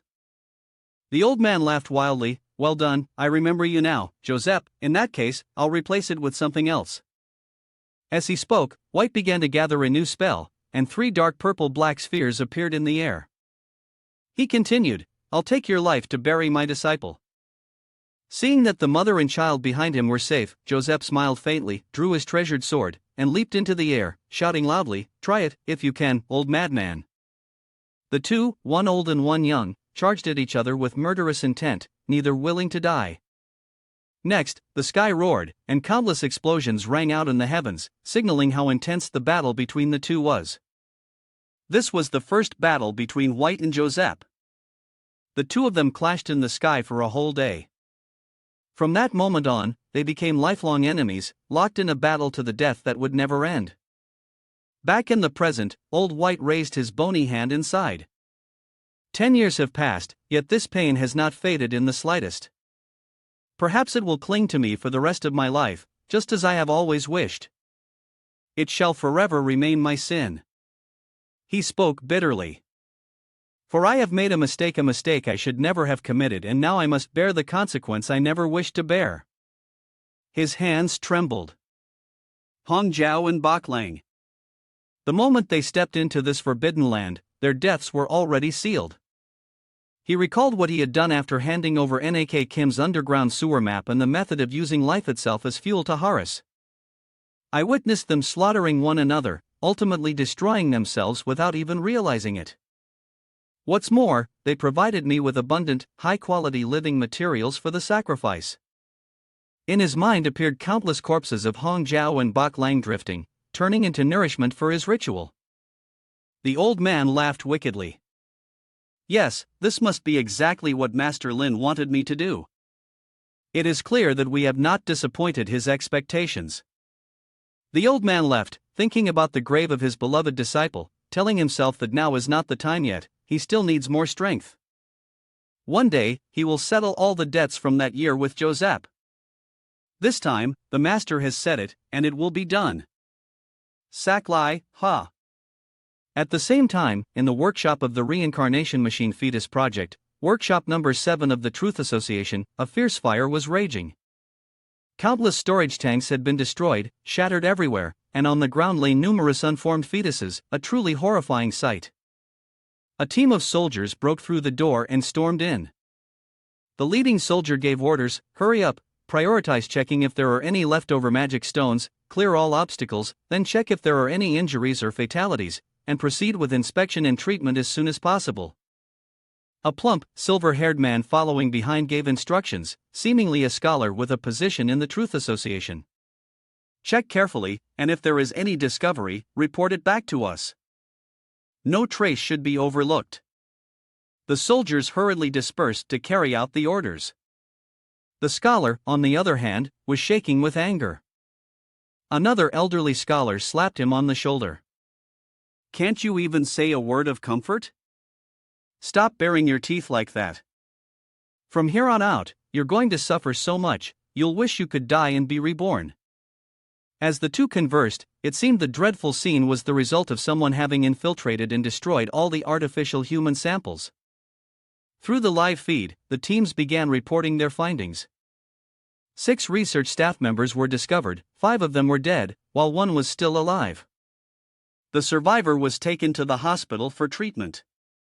The experimental samples with the numbers 1,374, 1,383, 567, and 277 were missing. The experiment data has been uploaded. Reports. The 2 scholars were focused on receiving countless reports from all corners of the research facility. Most of the news was bad, leaving the 2 people deep in thought. Focusing on one particular piece of news, the overweight scholar analyzed that all 4 sets of experimental data belonged to the category of excellent sample types, with traces that might still remain, such as the witch stone, believed to have exploded at the center of the laboratory. As he spoke, his hand trembled with anger. Given the level of security in this laboratory, there was absolutely no way a stranger could have broken in. For such things to happen, the other scholar understood and hesitated before speaking. "What you're implying is that you've searched, destroyed the laboratory, and are now being hunted down?" The final confirmation was something neither of them could hardly believe. Perhaps it wasn't an intruder, but rather a member of the Truth Association who did this. The laboratory that had once been filled with a few white-coated doctors now looked just as white, but with white cloth draped over several corpses, and debris scattered everywhere. As a result, 5 out of 6 people had ascended to the altar, breathing in incense, with only one person still barely gasping for air, clinging to life. One of the men nearby reported that the object named D seemed to have left behind something called a trace. After reporting, they prepared to process the corpses, while the living were taken for treatment. The morgue was already crowded, but fortunately, these men were only in charge of medical duties, otherwise, the morgue would have gained another jar of bone marrow. As he spoke, he pushed the body of a girl who was really, truly white, so white from head to toe that, if it weren't for a bit of blood, she could be considered a beauty. Her injuries were so bloody and messy that she seemed to be halfway to the underworld already. But there was something off about it. The 4-eyed, blonde side character spoke up, asking. This girl looked strange. The laboratory was full of people with mental issues, unstable appearances. Where could they have found such a worldly beauty like this? Though he said it out loud, he still had to check if the body's elasticity was intact. He was probably thinking, is she still warm? Or should I just go ahead and... Before he could finish his words, the eyes of the woman lying on the operating table suddenly widened to an extreme degree. Then I stabbed that 4-eyed blonde kid so he'd go collect his boxed lunch. Seeing a buddy of mine sign in and call names for Nam-to, the guy in front turned deathly pale. I looked away and back. The girl was gone. If a friend gets his throat slit, I'd break my own neck and die too. After I finished with those 2 unlucky wives, the girl sprang up onto a ladder and climbed away. She fumbled with a fishing float on the pipe. Through countless rooms, each place different, the lab had become a slaughterhouse, bodies strewn about, blood running like a river. After being cooped up for so long, she finally got out. The girl, with uncanny agility, flew like a bird but still couldn't find her footing. Out on the street, she turned into someone half alive, as if her feet hadn't touched the ground in ages, trembling and taking tiny, staggered steps through alleys from the outskirts into the city. Her glazed eyes, in a narrow lane, accidentally met his. I was like, I'm just social distancing right now, sorry, let's meet another time, and in a blink the little cat was gone. I couldn't fucking find her anywhere. Oh my god, this wife is at least my mother's final boss. In the blink of an eye, I had climbed up to the rooftop of someone else's house. It wasn't the 30th night of the month, but the moon was still perfectly round, its glow soft and full, casting a silvery wave that bathed her delicate features in its light. A person who just minutes ago had been cold and indifferent to the point of being almost inhuman, a killer without a second thought, was now smiling involuntarily, silently admiring the scene before her. I couldn't help but recall what had happened earlier, the dreadful scene before my eyes that made me want to curse whoever had put up that dialogue box, hiding away two perfect gifts from heaven. This sweet, innocent girl turned out to be a product of a laboratory experiment. Her biological name was 277, marked for identification to differentiate her from other experiments. The number 277 was also the 277th specimen in the second batch of the artificial embryo project. The code was printed on the back of her neck, with a barcode scanning data. To put it simply, this started long ago. Since the project was initiated, there had been 3 rounds of experiments, producing 3,050 identification numbers. All of them were marked as failures. It's not outside the realm of possibility, but 277 does have a certain compatibility with E. However, at that moment, some fool arrogantly said that 277 would only survive for another year. From that point on, she began counting the nights, paying attention to many details, and coming up with ideas she had never had before, though they would flash and vanish just as quickly. Thanks to her enhanced senses, nothing could escape her notice, down to every single detail in this laboratory. To sum it up, she was so powerful that her influence didn't stop at the lab, it extended to the entire factory. She even knew the inner workings of the entire reincarnation machinery and understood that tonight was going to be a night to remember. The laboratory, as usual, was weighing the milk powder, but something was off. There was a smell something not right, the scent of someone about to die, followed by explosions, bodies scattered everywhere, and a dark figure standing in the distance, seemingly behind the incident.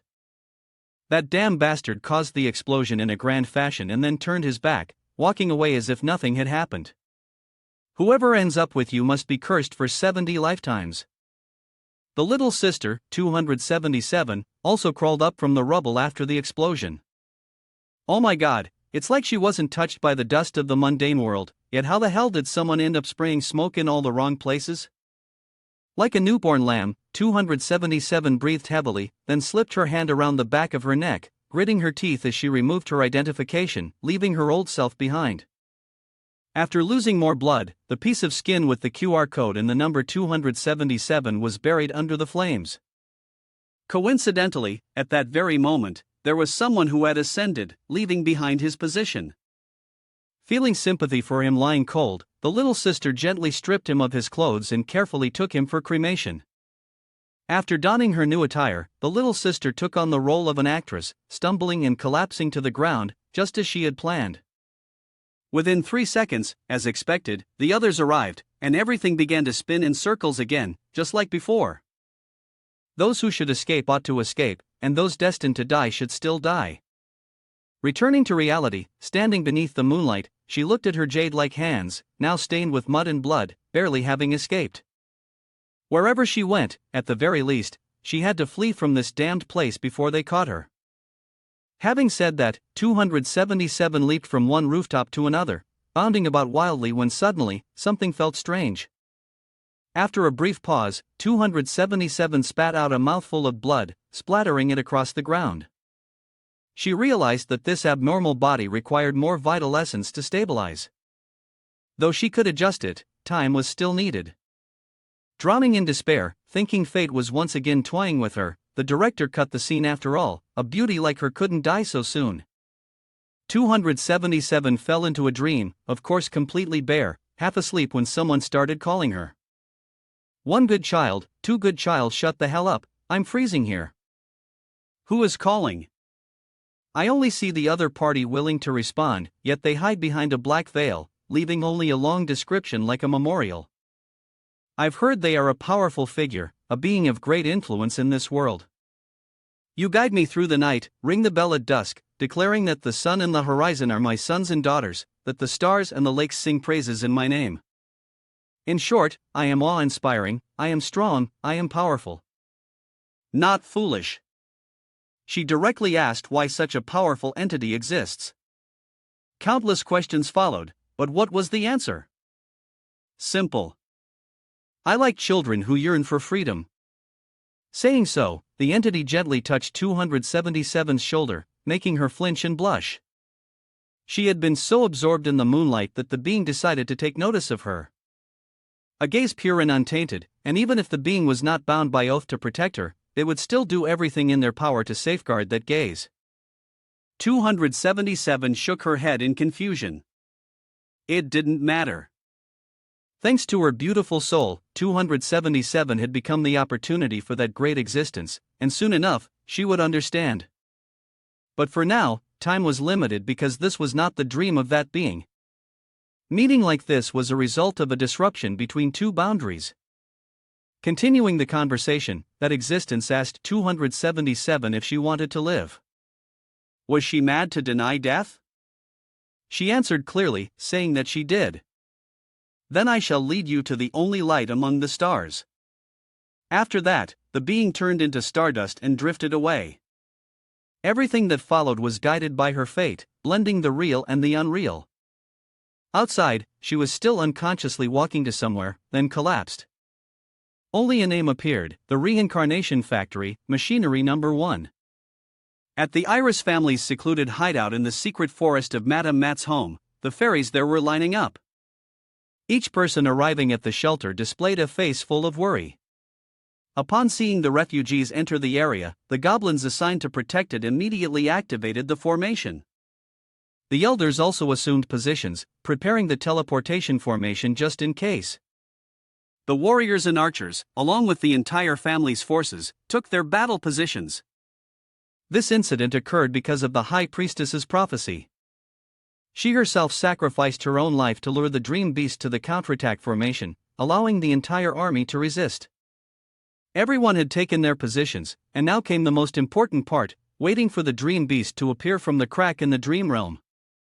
With that, Doris squinted, raising her staff to reveal the formation she had prepared earlier, a dome-shaped shield materializing before them.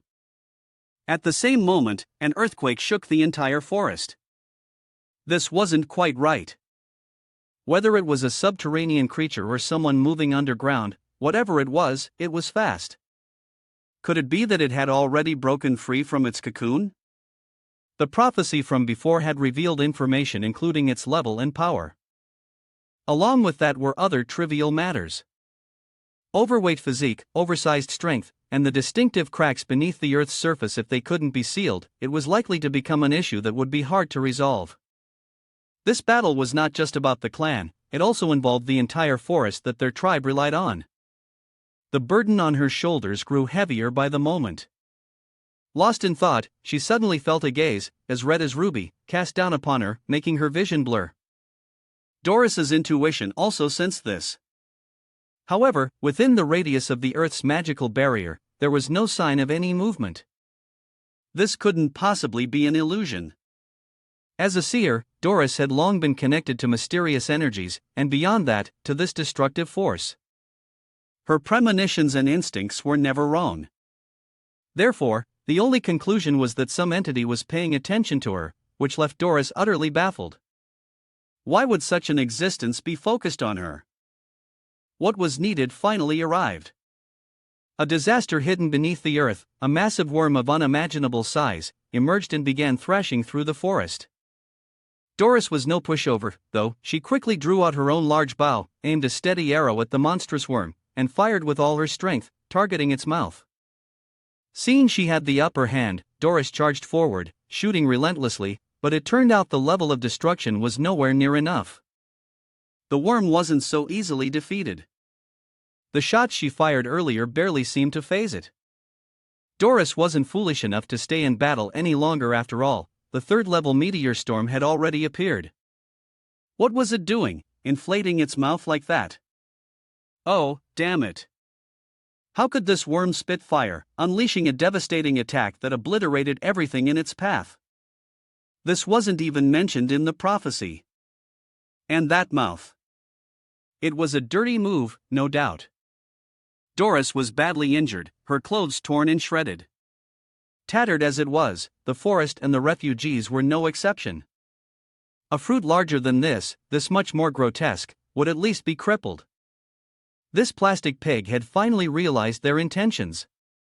Before switching to plan B, the ground trembled again as the firewood was being piled on. Was the omen truly that terrifying? From one creature to the next, there was no time to think anymore. Life was the priority now. Doris immediately activated the teleportation spell. Inside the forest, people were shouting and screaming, using up all their water yet still unable to put out the fire. They were desperately calling for help. Here it came again. Upon seeing the high priest's arrival, the air grew ever more tense. Doris slammed her staff hard on the ground, calming everyone. There's a barrier outside that will hinder the monster's steps, so everyone should hurry to the altar. There's a teleportation array there. If we can't fight them off, go and call for help from the Truth Association. On one side, I'm ordering those who still have the strength to fight to prepare for a final stand. This was already a dead end. Though it pained her to leave behind this forest, the MNTH might not be limited to just two. How much stronger could they become? If this continued, even more terrifying events might unfold. Lost in thought, suddenly a child appeared out of nowhere, holding a flower and offering it to her, saying that it was an iris from the Iris clan and that she hoped she would accept it as a symbol of hope to exterminate the monsters. For young children, encouragement was always the best approach. After saying this, she patted the child's head, reflecting that the warriors of the Iris clan had long since ceased to be the proud warriors of the Elf clan. This was also the reason she sought the legendary White Silver Scholar. Wait a minute, the White Silver Scholar, didn't I still have the support of the owner of the bookstore from a CA-man? Perhaps he could turn this danger into safety. It was he who had given her the 30 volumes of the Ancient Seal, urging her to distribute them among the clan members. These were powerful talismans, and they were also the gateway to the path of study. Best. Although the number of tribe members is less than 100, it doesn't matter, we'll deal with it as it comes. It turns out that all this time, she had been going down the wrong path. There was no need to read to unlock its power. Thinking about it, she also suddenly understood, so she had already planned her steps long ago. Having said that, Doris refocused everyone's attention and said that she had a gift from a friend of the poet BCHing. It was also the key to solving this crisis.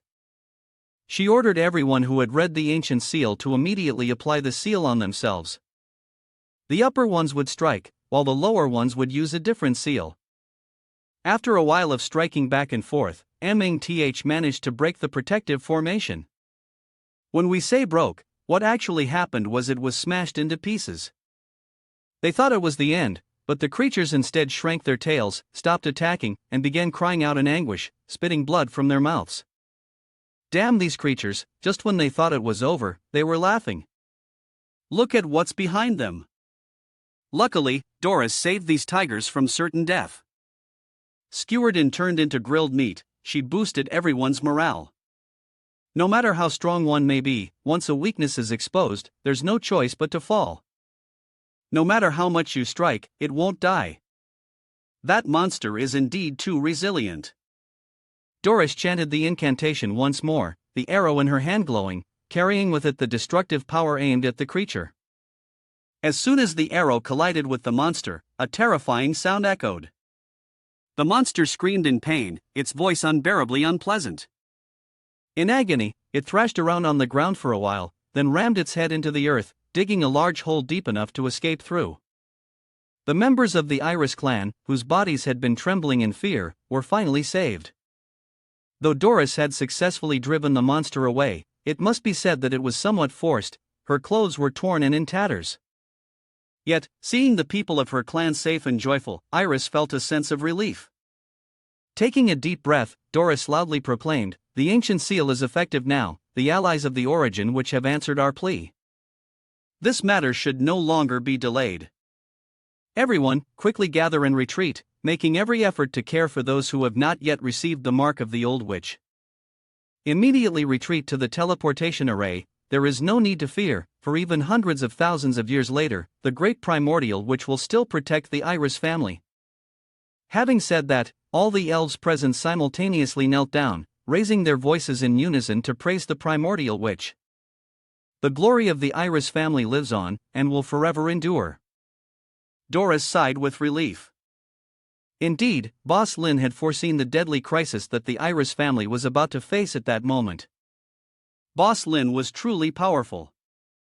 What the hunter had said was right, he can only be described in 4 words: all-knowing and omnipotent. Doris couldn't help but feel a bit of admiration. Moreover, the Silver Witch definitely held Boss Lin in high regard. Doris, however, still didn't know what exactly Boss Lin's true identity was. Perhaps they had some kind of intimate, affectionate relationship, meaning that Boss Lin was a trusted right-hand man. And she is the most trusted person by Lord Saver. Doris's face turned bright red, even her ears were flushed. She shook her head continuously, trying to shake off that irreverent thought from her mind. Returning to the matter at hand, the time had come. Doris was not skilled in combat, she had primarily relied on her foresight to defeat her enemies, using many powerful spells that drained her energy. Right now, she was a powerful crossbow, ready to unleash her full force. But she could not allow her people to lose faith in her. No matter how hard she tried, even to the point of death, this was her destiny as she took on the responsibility of High Priestess. Doris plucked an iris flower, placing it by her ear, her gaze resolute. She hoped to protect her people, and also hoped that, after her death, her soul would enter Lord Saver's dreams. As long as the dream beast stopped attacking her people, she would not be distracted and could unleash her full strength. Using the remaining life and flesh as nourishment, she prepared to unleash the forbidden counterattack, the final grand spell of her iris. From the ground, a series of enormous roots stretched upward. They all carried the magical power of Doris. These roots extended long, reaching out to the dream beasts that were fleeing not far away, wrapping tightly around them and cutting them into pieces. The legend of the divine seed within the Elven Kingdom was indeed formidable, with the rate of vitality consumption being so rapid that there was no time to recover. Yet, Doris still had to endure a bit more, at least until her people had completely retreated. For over 1,000 years, Doris had served as the high priestess of her clan, protecting the family up until now. It was because of this moment that she could muster the courage to rise and hold on. Suddenly, Doris noticed the cracks in the dreamscape below widening. The omen had proven true. The creatures moving underground were the dream beasts that lived in packs. At most, 2 or more dream beasts would join the battle. By that time, it was likely that Doris would not be able to resist any longer. It was truly the end. Her life force was nearly drained. Doris collapsed to her knees. The iris blossom on the withered scepter could no longer stop it. There was no way to resist now, only to let those sacred trees madly vie for her life. Her life would soon be exhausted.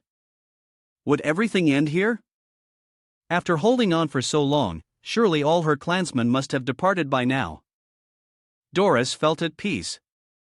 She reached out to grasp the remnants of decay drifting in the wind, hoping that the glory of the primordial witches would remain with everyone forever. Just as she was about to lose consciousness, the thread of life connecting her to the sacred tree was suddenly severed. A hand reached out from behind to catch her. A figure resembling the forest realm appeared, supporting the frail Doris. To call it a person was not quite right, for the forest realm was now both real and illusory, uncertain yet tangible. The forest realm's embodiment smiled faintly, its voice carrying a chilling, bewitching tone. "It's awful, isn't it, to dream such nightmares? Then allow me to help you." Doris's long ears twitched slightly. That familiar voice, could it be Master Lin? Although the sound was somewhat vague, even slightly eerie, her intuition told her that this person was none other than Boss Lin. There was no mistake. The feeling was exactly the same as when she was in the bookstore. But how could Boss Lin possibly appear here? Doris couldn't sense any unusual disturbances or omens. From her perspective, there was no one behind her at this moment. However, the sensation she felt around her waist and behind her ears was incredibly real. It was as if an invisible person was standing behind her, using an absolute force to keep her from falling. Earlier, Doris had felt the gaze of some mysterious powerful figure watching her intently. Now, thinking back, could it have been Boss Lin? Had he been watching her all along? In other words, the situation here had been under Boss Lin's control from the very beginning, without leaving a trace, including the mysterious seal. Doris felt a deep sense of fear within her. Just how powerful was Boss Lin? However, she could not know the whole truth. The only thing she knew now was that she must not look back or face his existence, or else the consequences would be disastrous. At the same time, at the Truth Association, their surveillance system suddenly lost signal at Doris' location. This caused Andre to become even more anxious. The person monitoring the Iris family suddenly clutched their head and screamed in agony. Those around rushed over to try to restrain them. Immediately afterward, all the surveillance screens in the room went completely black.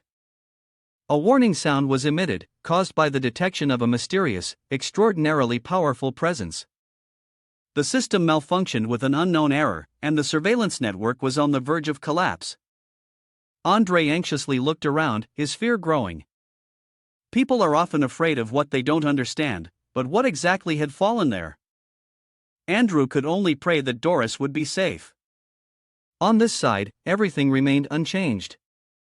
Iris dared not turn her head back out of fear, her whole body trembling. Lin Jie looked at the group of dream beasts in front of him with an expression of disdain and ridicule. These insects were truly ugly, couldn't they be made more beautiful? Lin Jie pointed at the dream beast with its huge, flower-like mouth that resembled a carnivorous blossom, with countless sharp fangs protruding from it, and coldly said, "Turn it into a cat." Doris sat silently, stunned, not even attempting to avoid it. Compared to the dream beasts, the presence behind her was even more terrifying. The dream beasts then crazily charged toward Doris. When night passed, in the blink of an eye, the dream beasts all vanished. Doris gaped in shock at what had just happened in front of her. It happened so fast, so dangerously. The terrifying dream beasts had now turned into adorable, cheesy stick-shaped cats with stunningly pure white fur, playing together on the grass carpet. What in the world just happened? Doris felt as though she had fallen into a new world, 1,001 question marks appearing in her mind. Sweat poured down like rain. Those cats, this is impossible. This is not an illusion, nor a transformation, it is a completely recreated structural form, turning into an entirely new existence. Doris was so stunned that her mouth hung open in surprise. This is a power that only the Creator could wield. This is not something an ordinary powerful being could do, it is not at the level of destruction, nor a divine banishment. Only a god could alter creation according to their will. Lin Jie sighed in admiration, "Wow, the fire has been extinguished." Doris jolted, her face pale with fear. Lin Jie stood up and said, "All right, isn't it enough to just return to the original state?" The space around Doris began to change. Doris and Nguyen Evan had no idea what the hell was going on. In the blink of an eye, the sea of flames was sucked into a bottomless pit, and the rocks and earth were drawn back into it as well. The ground was completely intact, and the sacred tree of the Elven tribe showed no signs of change. It was as if no battle had ever taken place here. The tree still stood tall and majestic. Doris, who had been stunned from the beginning, remained wide-eyed in astonishment. Only her expression changed, shifting from rosy to pale, then to ashen. It was her own hands that had caused the sacred tree to vanish, yet now, after a single word from that person, the tree had reappeared. The Iris tribe members, who had seemed to leave, were now returning one by one, all because of the appearance of that sacred tree. They chattered for a long time, debating what had happened. Clearly, anyone who had witnessed this event would be just as astonished and frightened. Even Doris had not yet regained her composure. This divine miracle, could it be that Boss Lin was really an acquaintance of the Silver Witch? Perhaps, Boss Lin's status was even higher than that. Suddenly, a golden light, like Iris's hair, descended from the sky. The world seemed to shine with that light, and in Doris's mind, those words appeared: "The world shines with light, the divine speaks, and even the weakest have light." This is the information following Lin CM's decision. Just as she was about to express her gratitude, a frantic voice suddenly rang out. Doris immediately recognized the sound. It was something very familiar to her. The elders of the Iris family had finally rushed over in haste to inquire about the situation here. Doris silently watched the elders who had just arrived, pondering something in her mind. After a long while, Doris stood up.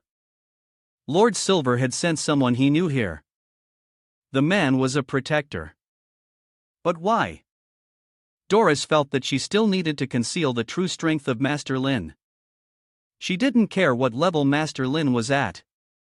If he was already willing to help, it was clear that Master Lin wanted to assist the Iris family. This was the path the Iris family could take to survive, and it must be grasped firmly.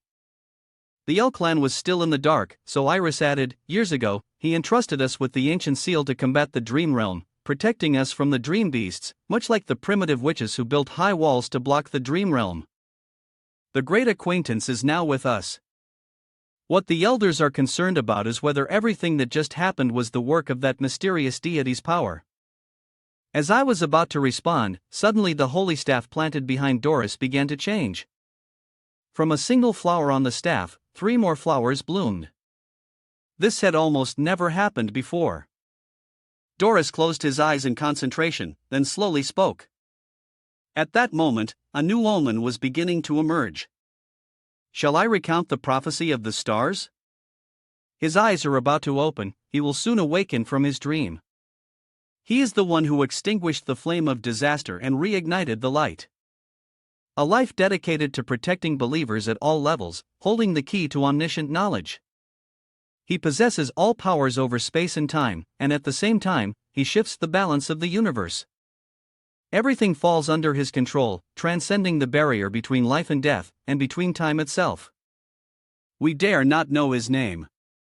He is not the guardian of the stars, but the shepherd who has watched over the stars through countless generations. After speaking, Doris was also greatly startled and surprised. She had originally thought that Mr. Lin was the protector of the stars, but it turned out that he was not. She was afraid that only she knew the extent to which her words had elevated Mr. Lin. However, she couldn't think about it any longer. If she did, Doris feared she would touch upon something she shouldn't. The more one knew, the more dangerous it became. After a while, she planned to visit Mr. Lin to express her gratitude to him and to Mr. Silver. She also hoped to gain Silver's approval. Just as Iris was preparing to leave, there was a sudden noise behind her. Written on the grass was a message saying there was no need to thank him. This was definitely something Lin Jie had set up. If Doris were to go and thank him, it would reveal all the heavenly secrets. Even playing in Lin Jie's territory wouldn't be fun anymore. As the sky brightened, Lin Jie woke up from his long sleep, feeling that the night had dragged on far too long. How could he have dreamed such a dream? Moreover, he remembered it very clearly and distinctly. In this dream, it was so detailed that he even dreamt of a dream within a dream. But just meeting her again made Lin Jie happy. Even the brief life of Candela felt so real, truly an interesting dream. Come to think of it, Lin Jie also dreamt of Little Black transforming into his own form to meet Doris. The issue here was that it should have changed colors too. Thankfully, this was just a dream, or it would have really scared someone. People living in reality can't keep thinking about dreams all the time. He still had to get up, wash his face, and prepare to open the shop. Suddenly, Lin Jie rushed to the window and pulled the curtain aside. Outside, the sky was clear with no clouds, though it was still a bit dark. Looking at the space outside, Lin Jie's eyes gleamed like headlights. The rain had finally stopped. It was really wonderful. He hurriedly ran down the stairs. Honestly, he'd had enough of this month's weather. It had rained non-stop, and his books were about to fall apart. Lin Jie rushed out of the shop, greedily inhaling the fresh air outside. This feeling is as if all the senses have been blown away. Just moments ago, I was happily breathing in the fresh air when Lin Jie noticed a fire rising in the distance, possibly some kind of fire disaster. He wasn't sure whether many people had been injured or not. Speaking of injuries, right in front of him, near the pile of debris, a wounded person had just appeared, a girl with white hair, her clothing stained with blood. It seemed that her injuries were so severe that she had fallen into a deep coma, collapsing in front of Lin Jie's bookstore. Seeing an injured person right in front of his house, he couldn't ignore it. Lin Jie immediately picked up the white-haired girl, kicked open the closed door, and brought her inside the bookstore. He couldn't help but wonder what had led him to pick up such an inconvenience. However, if he left her like this, the dry street, still damp from the recent rain, could make her condition even worse. Based on his extensive experience, Lin Jie deduced that this girl had been injured by the explosion and was likely very close to the epicenter of the blast. But he couldn't make a judgment about the specific situation of this girl. After all, he was just the owner of a bookstore, not a doctor. In that case, it would be better to call and ask the doctor for advice. However, the phone rang with the busy signal. Lin Jie sighed. With such chaos and fire on the other side, there must have been many people injured and in need of emergency care. Suddenly, he noticed the badge pinned to the girl's chest. The badge showed a man, and the symbol on it was something he had never seen before. The wounds on the girl's body didn't match the tears in her clothes, so it was likely she had put on this shirt after being injured. But who, after suffering serious injuries in an explosion, would be able to take off someone else's clothes and wear them as if nothing happened? Therefore, it was possible that the shirt belonged to someone else, and that person was likely the one on the nameplate. From the perspective of ordinary reasoning, that was probably the case. But Lin Jie couldn't shake the feeling that the situation behind it was far more complicated, as if there were some hidden conspiracy at play. At this moment, the girl slowly woke up, her eyes gradually opened as she regained focus. Lin Jie, smiling, asked about her health with great enthusiasm. That was what she saw. There was no hesitation or doubt, just a normal person under these circumstances, it would indeed be hard to earn his trust. The white-haired girl was gasping on the sofa that Lin Jie had prepared. He looked at her and said with a smile, "Your injury is quite serious. I'm trying to contact the hospital." The girl, her small hands covered in scratches, tightly gripped Lin Jie's shirt, her weak voice echoed. "Don't contact the hospital, they want to kill me. I ran away on purpose, please save me." Lin Jie looked at the girl in shock. Anyone who saw this scene would be understandably startled. He had thought it was just a normal injury, but the situation had suddenly escalated. My God, is she being chased by someone? In his memory, every bara had run away from the organization, having fallen onto the street in an ill-fitting blue coat. Lin Jie felt as though he had just had an epiphany. Could the fire be related to some secret, dangerous research? If he thought about it this way, things seemed to make more sense. The story behind it was that a researcher who held sensitive secrets had been cornered by criminals threatening their family members. They had committed atrocities beyond words. The result was that the researcher, in a fit of rage, detonated the bomb. Later, realizing he didn't have much time left to live, he gave his lab coat to the girl and let her go outside to seek help. That was also why the girl's entire body was drenched so she could prevent burns while escaping. It made sense, perfectly logical. Just looking at this girl, he couldn't help but picture that scene in his mind. The girl with white hair stared at Lin Jie with a pitiful look, like a poor little puppy abandoned and forsaken. Lin Jie sighed, responding to the girl's request, but his body still needed to be examined as usual. External injuries were easy to spot, but internal ones were not, so this was no laughing matter. If her internal organs were injured, her life would depend on it. Lin Jie turned back, holding the girl's hand to comfort her, offering some gentle words, primarily to help with the examination and treatment. After speaking, he couldn't help but praise himself. How could there be someone in the world who was so thoughtful, kind-hearted, and willing to help a stranger through a difficult time, like him? If this girl had met someone else, she might not have been so fortunate. While Lin Jie was determined to let this poor girl feel the warmth of the world, the girl was staring intently at his hand holding hers. A strange sensation arose. It felt familiar to her. Her small face turned red. Then, she obediently nodded. Seeing the coordinated protest like this, Lin Jie couldn't help but feel a lot happier. Lin Jie slowly examined the entire body of the girl. There were still traces of shockwaves on the surface of her body, but her internal organs were not shattered, only a slight fracture in her bones.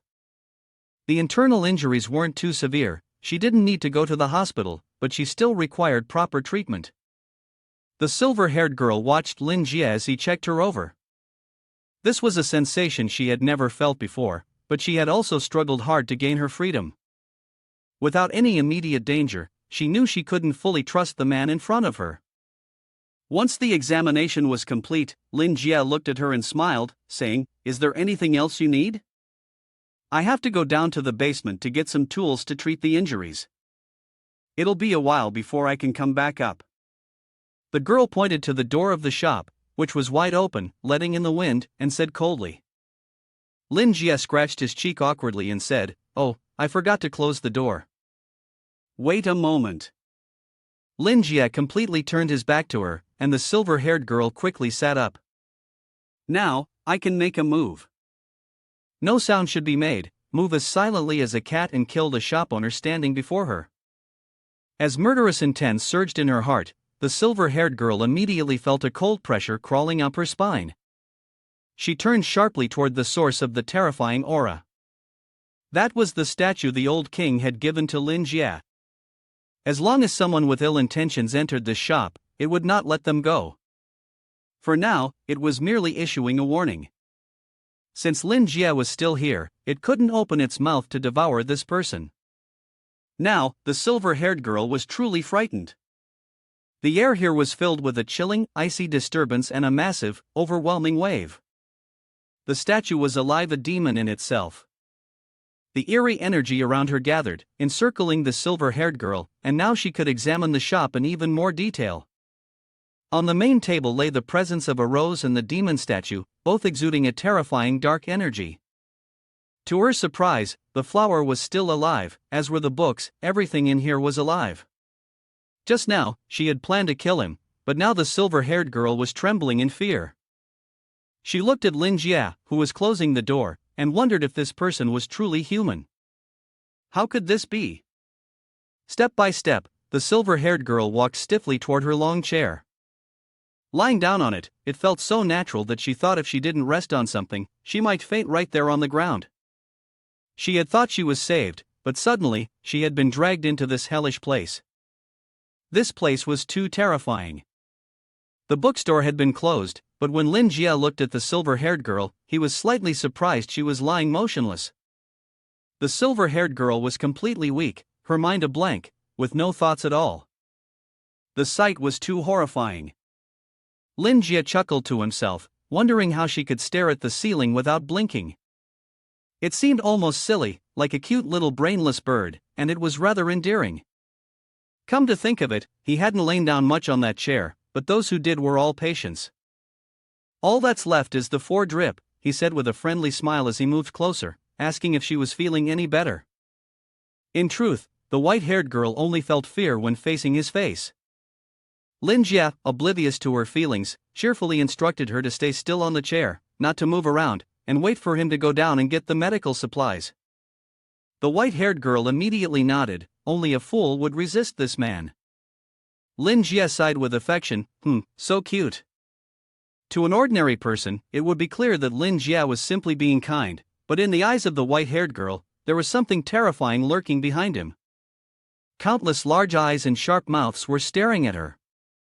Even if Lin Jie said she could relax, how could she possibly feel relaxed under these circumstances? Looking up at the ceiling, she noticed that it wasn't just the statue. The bookstore was filled with all kinds of strange, monstrous shapes. Was Lin Jie implying that if she stayed still, she could survive until he came back? That was the thought running through the white-haired girl's mind at that moment. Since the day she was born, she had never felt as terrible as this. Oh my God, in this cramped bookstore were these intangible creatures crowded, suffocating, writhing, stretching out, staring, and wandering. With every moment, there was an invisible gaze passing over her body. All these terrifying, chilling things seemed to be just normal in the eyes of the young man, although in reality, the world of Lin did not see them. In her eyes, the gentle and warm smile had turned into a warning and cunning, but she couldn't understand why the frightening person had chosen to help her. While she was lost in these scattered thoughts, Lin returned with the medicine box in his hand. Placing the box on the table, Lin said, "I will disinfect this box first." Looking at the tense expression of the little girl trembling, Lin wondered what had happened. But it seemed like all children were afraid of injections and taking medicine. As a trusted adult, what he needed to do was to calm the atmosphere. Lin Jie immediately smiled and said, "It's fine, there's no need to be afraid. I'm not a child-eating monster like in fairy tales." Although Lin Jie wanted to heal this girl, he had accidentally turned a healing wound into a tear. The small, fragile creature now felt threatened. So this was the real reason the bookstore owner saved her. He brought someone with no ability to resist to this place, making it easier to deal with her. She had to get out of here quickly. But when she looked at the door that had been shut tight, she collapsed, her body turning to stone. It seemed that she had even requested the door to be closed, truly bringing a stone to hit her own foot. Her life was over. It felt so cold. I really want to say, "Girl, just give up on that thought." With no more strength to resist, the white-haired girl rolled up her sleeves and raised her trembling arm. Wouldn't it be better to take the initiative instead? Lin Jie looked at the trembling arm in front of him, a question mark appeared in his mind. What did this mean? The white-haired girl squinted one eye, her entire body trembling with fear. She tried to speak, urging herself, do it, please don't hurt me if you can." Lin Jie was utterly confused. There was a terrifying silence deep within him. What was this girl really thinking? He couldn't let anyone think he was a bad person. In a hurry, Lin Jie flailed his arms and legs in an attempt to explain, and in the end, that fragile little creature seemed to believe him. Lin Jie sighed in relief. Fortunately, he was able to explain himself. It seemed that he wasn't cut out for jokes after all. Next time, it would be better to just talk about his own story. At least the old king had responded quite well. Speaking of which, it seemed that the girl who came here last time also believed his words were genuine. Lin Jie couldn't understand what kind of person did they think he was in their eyes? The white-haired girl breathed a sigh of relief, thankful to have kept her life. She looked at Lin Jie awkwardly, wondering if she had misunderstood him. Could it be that this man was actually a good person? No. Looking at the terrifying, bizarre monsters that were swirling around in the shop and above Lin Jie's head. She didn't think so, not at all. This person was still too frightening. Unconsciously, she took a few steps back. She really didn't know if it was a misunderstanding or not, she only knew that this man was definitely not a good person, and the man who was not a good person was now gently tending to her wound. Lin Jie was both providing first aid and comforting her. It's okay, once you get used to it, you won't feel the pain anymore. Right, speaking of which, I haven't introduced myself yet, have I? My name is Lin Jie. Lin, as in the wood character in Middleman. This bookstore is mine, but business hasn't been great.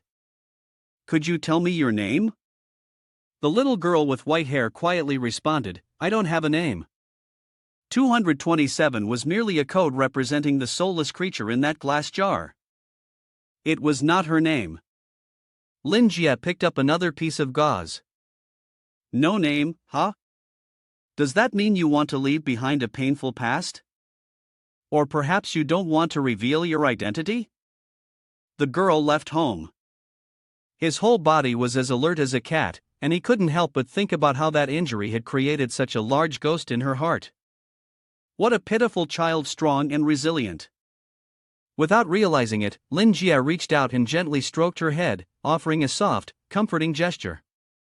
As he bandaged the wound on the white-haired girl's arm, he spoke in a calm voice, if you're willing to let go of everything, then the past is just a series of numbers, nothing worth worrying about. What matters most is the present and the future. Upon hearing these words, for some reason, a strange feeling rose within her heart. The words and the hand of this person were both so warm. Lin Jie placed the blood-soaked cotton ball back onto the tray along with the other pieces and said, I'll help you treat the wound on your back. She turned around and took off her coat. It seemed that he really wanted to treat her injuries. The white-haired girl slowly turned her back to him, carefully removing her outer blue coat and lifting her hair. Her small back was covered with numerous scars, with the most severe one near her neck. There was a lot of blood, just looking at it made one feel the pain. Lin Jia was astonished, he was almost stunned, unable to hold on to his smile any longer. After calming down a bit more, he told the girl to endure a little longer and then slowly began to tend to the wound on her back, trying his best to be as gentle as possible. The treatment ended, and the wound didn't get infected. As long as she rested for a while, it would heal completely. Lin Jia felt much more at ease. He walked to the back of the girl and gently patted her head, smiling as he asked if she wanted to live the life she wanted. Did she have any plans for the future? The white-haired girl hugged her knees, speaking with a sad tone, "I don't know anymore. I have nothing left to go for." It was clear now her eyes were filled with confusion and bewilderment. A girl who had just gone through a major change naturally wouldn't know the right direction to take. This was the moment when the words of Guo about life became useful. Lin Jie smiled brightly and suggested that the white-haired girl become his assistant, assuring her that he would make sure she was safe. Of course, if there are any new plans in the future, it wouldn't be too late to leave. Hearing these words, 227 tilted her head, awkwardly asking the bookstore assistant. Lin Jie nodded and smiled, saying that's right, it's a light job, not too difficult. In fact, Lin Jie was secretly smiling to himself. If he left everything for her to do, he would have time to read all of these books every day.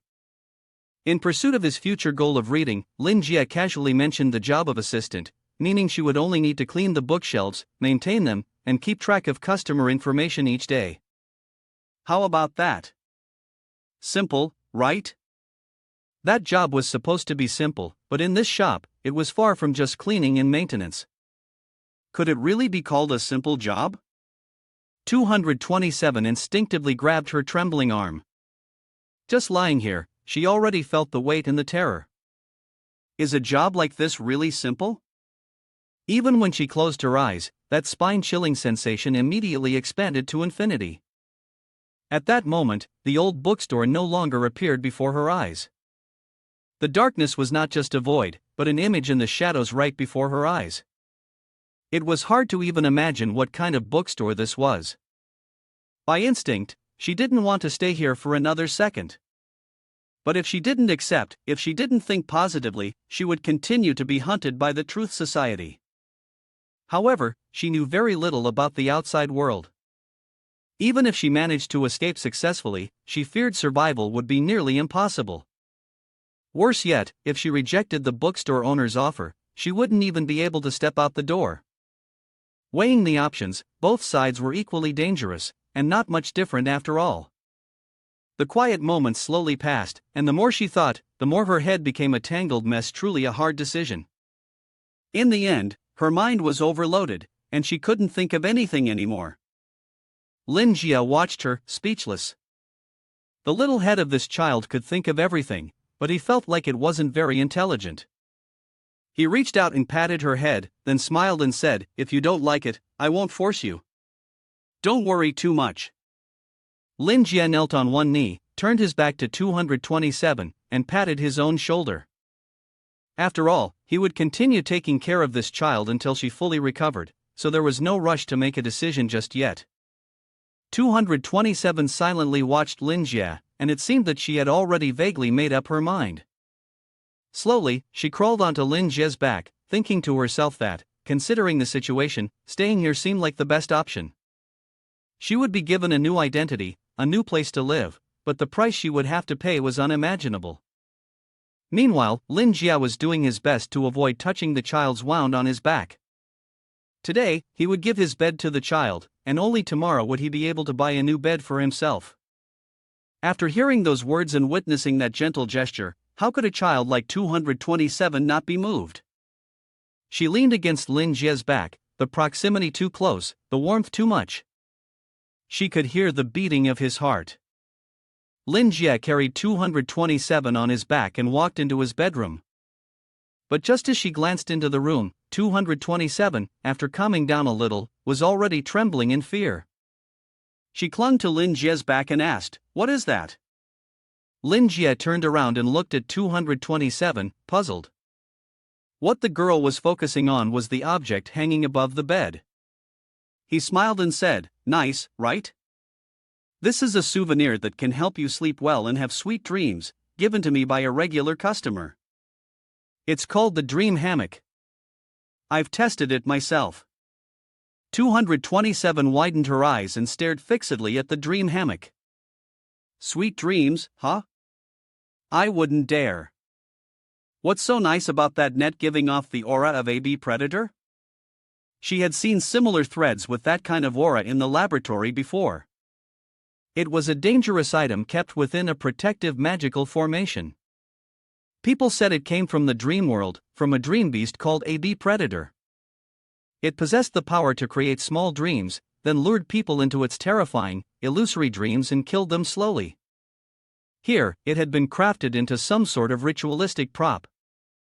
The so-called regular guest, who might this divine being be? To be able to create such a magical artifact, it must be an extremely dangerous existence. While pondering over this artifact, Lin Jie spoke again. "That sword is also a souvenir from another guest. It's the symbol of glory for his family, which makes it incredibly valuable. Although the energy wrapped around this sword is far stronger than that of the net, the white light surrounding it is even more dangerous and terrifying. It seems there is an absolutely powerful spirit residing within this sword, and at any moment, it could sever the head of any uninvited guest." The small, weak creature shuddered involuntarily. At first glance, it seemed that this person had arranged for her to stay in his bedroom, but in reality, this was nothing less than a blatant warning, wasn't it? Looking at Iris, who was huddling on the bed, Lin Jie felt a bit flustered. Was she trembling because of his explanation, or was it the fear of the new environment and this act of kindness? Truly pitiable. Lin Jie gently comforted and reassured the poor girl as he opened his wardrobe. "There is no one here who can harm the girl." Lifting a few spare sets of clothes onto 227, Lin Jie instructed her to change and rest. "Is there really no one here?" If that's the case, she only needs to treat the man in front of her as just another human being. Taking the clothes from Lin Jie and putting them on, 227 turned to look at him and awkwardly asked, "Is the temperature of humans usually this high?" Lin Jie happily praised her. "You're really impressive." He stepped forward, feeling her forehead, and said, "Your body is too cold. This is a sign that you've lost too much blood. Remember to cover your feet when you sleep tonight." 227 obediently followed Lin Jie's advice, gently slipping her feet under the blanket to prepare for bed. Lin Jie, on the other hand, put away his candela sword to avoid frightening her. While speaking, he suddenly remembered that this girl didn't have a name, so he suggested giving her an appropriate one. 227 nodded in agreement. If this person were to name her, she had no objections. She didn't know what to call herself either. Lin Jie stood by the window, looking at the bright moonlight shining clearly in the sky.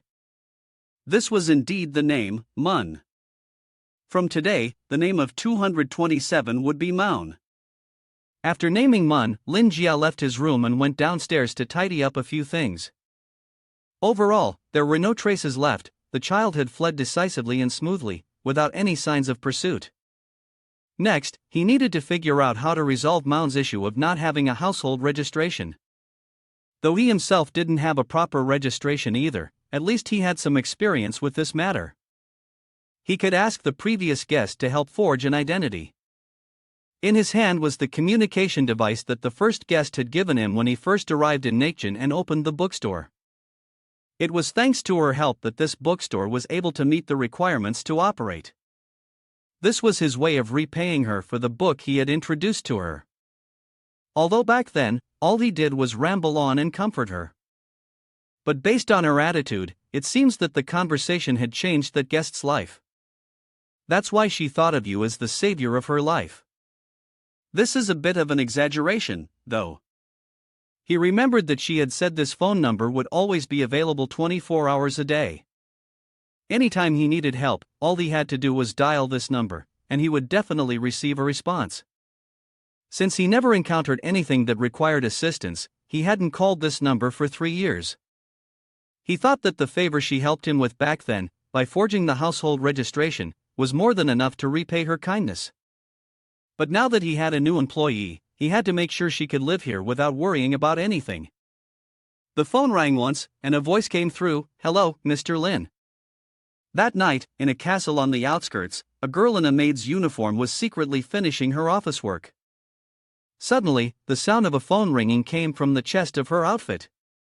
The maid was startled, looking down at her cleavage to check who was calling.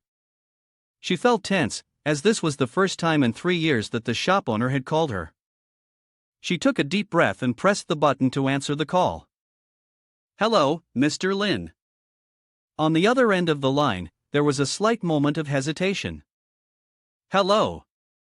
Lin Jie began to imagine the appearance of the woman speaking to him at that moment. Isn't this Kiri's voice? From the sound of it over the phone, she seemed to be a charming woman with a full figure and a serious tone. Strange. Why does her voice sound so familiar? I feel like I've met her before. Lin began to recall, standing there waiting with Kiri. There was a woman with a well-shaped bust, guiding Kiri back. He was the kind of man who could only stare at a woman's full, round figure. It was then that Lin realized, wasn't she the maid who had taken Kiri home that time? The girl on the other end smiled warmly and responded. "Yes, you can call me Bella. It is truly an honor to be remembered by you. I thought I was just a small supporting role, so I figured you must have forgotten about me long ago." Hearing the maid's words, Lin Jie broke into a cold sweat, stammering as he tried to persuade her. "Not at all, not at all. A beautiful woman like you, how could I forget? I was just a bit surprised that the phone, which has been unreachable for the past 3 years, was picked up so quickly." Bila replied, "I'm just following my master's instructions, always keeping the line open to wait for your call at any time." "Would you like me to wake my master?" Lin Jie noticed that the bloodstain on the chair was quite hard to clean, but since the chair itself was old, he didn't mind the black bloodstain. He quickly responded to the question, "No, no need. Let the little one sleep some more." "Understood. When my master returns, I will pass the phone to him. Is there anything else you need?" "As per the original agreement. Your every request will be our top priority." "Still as exaggerated as ever?" Lin Jie thought to herself.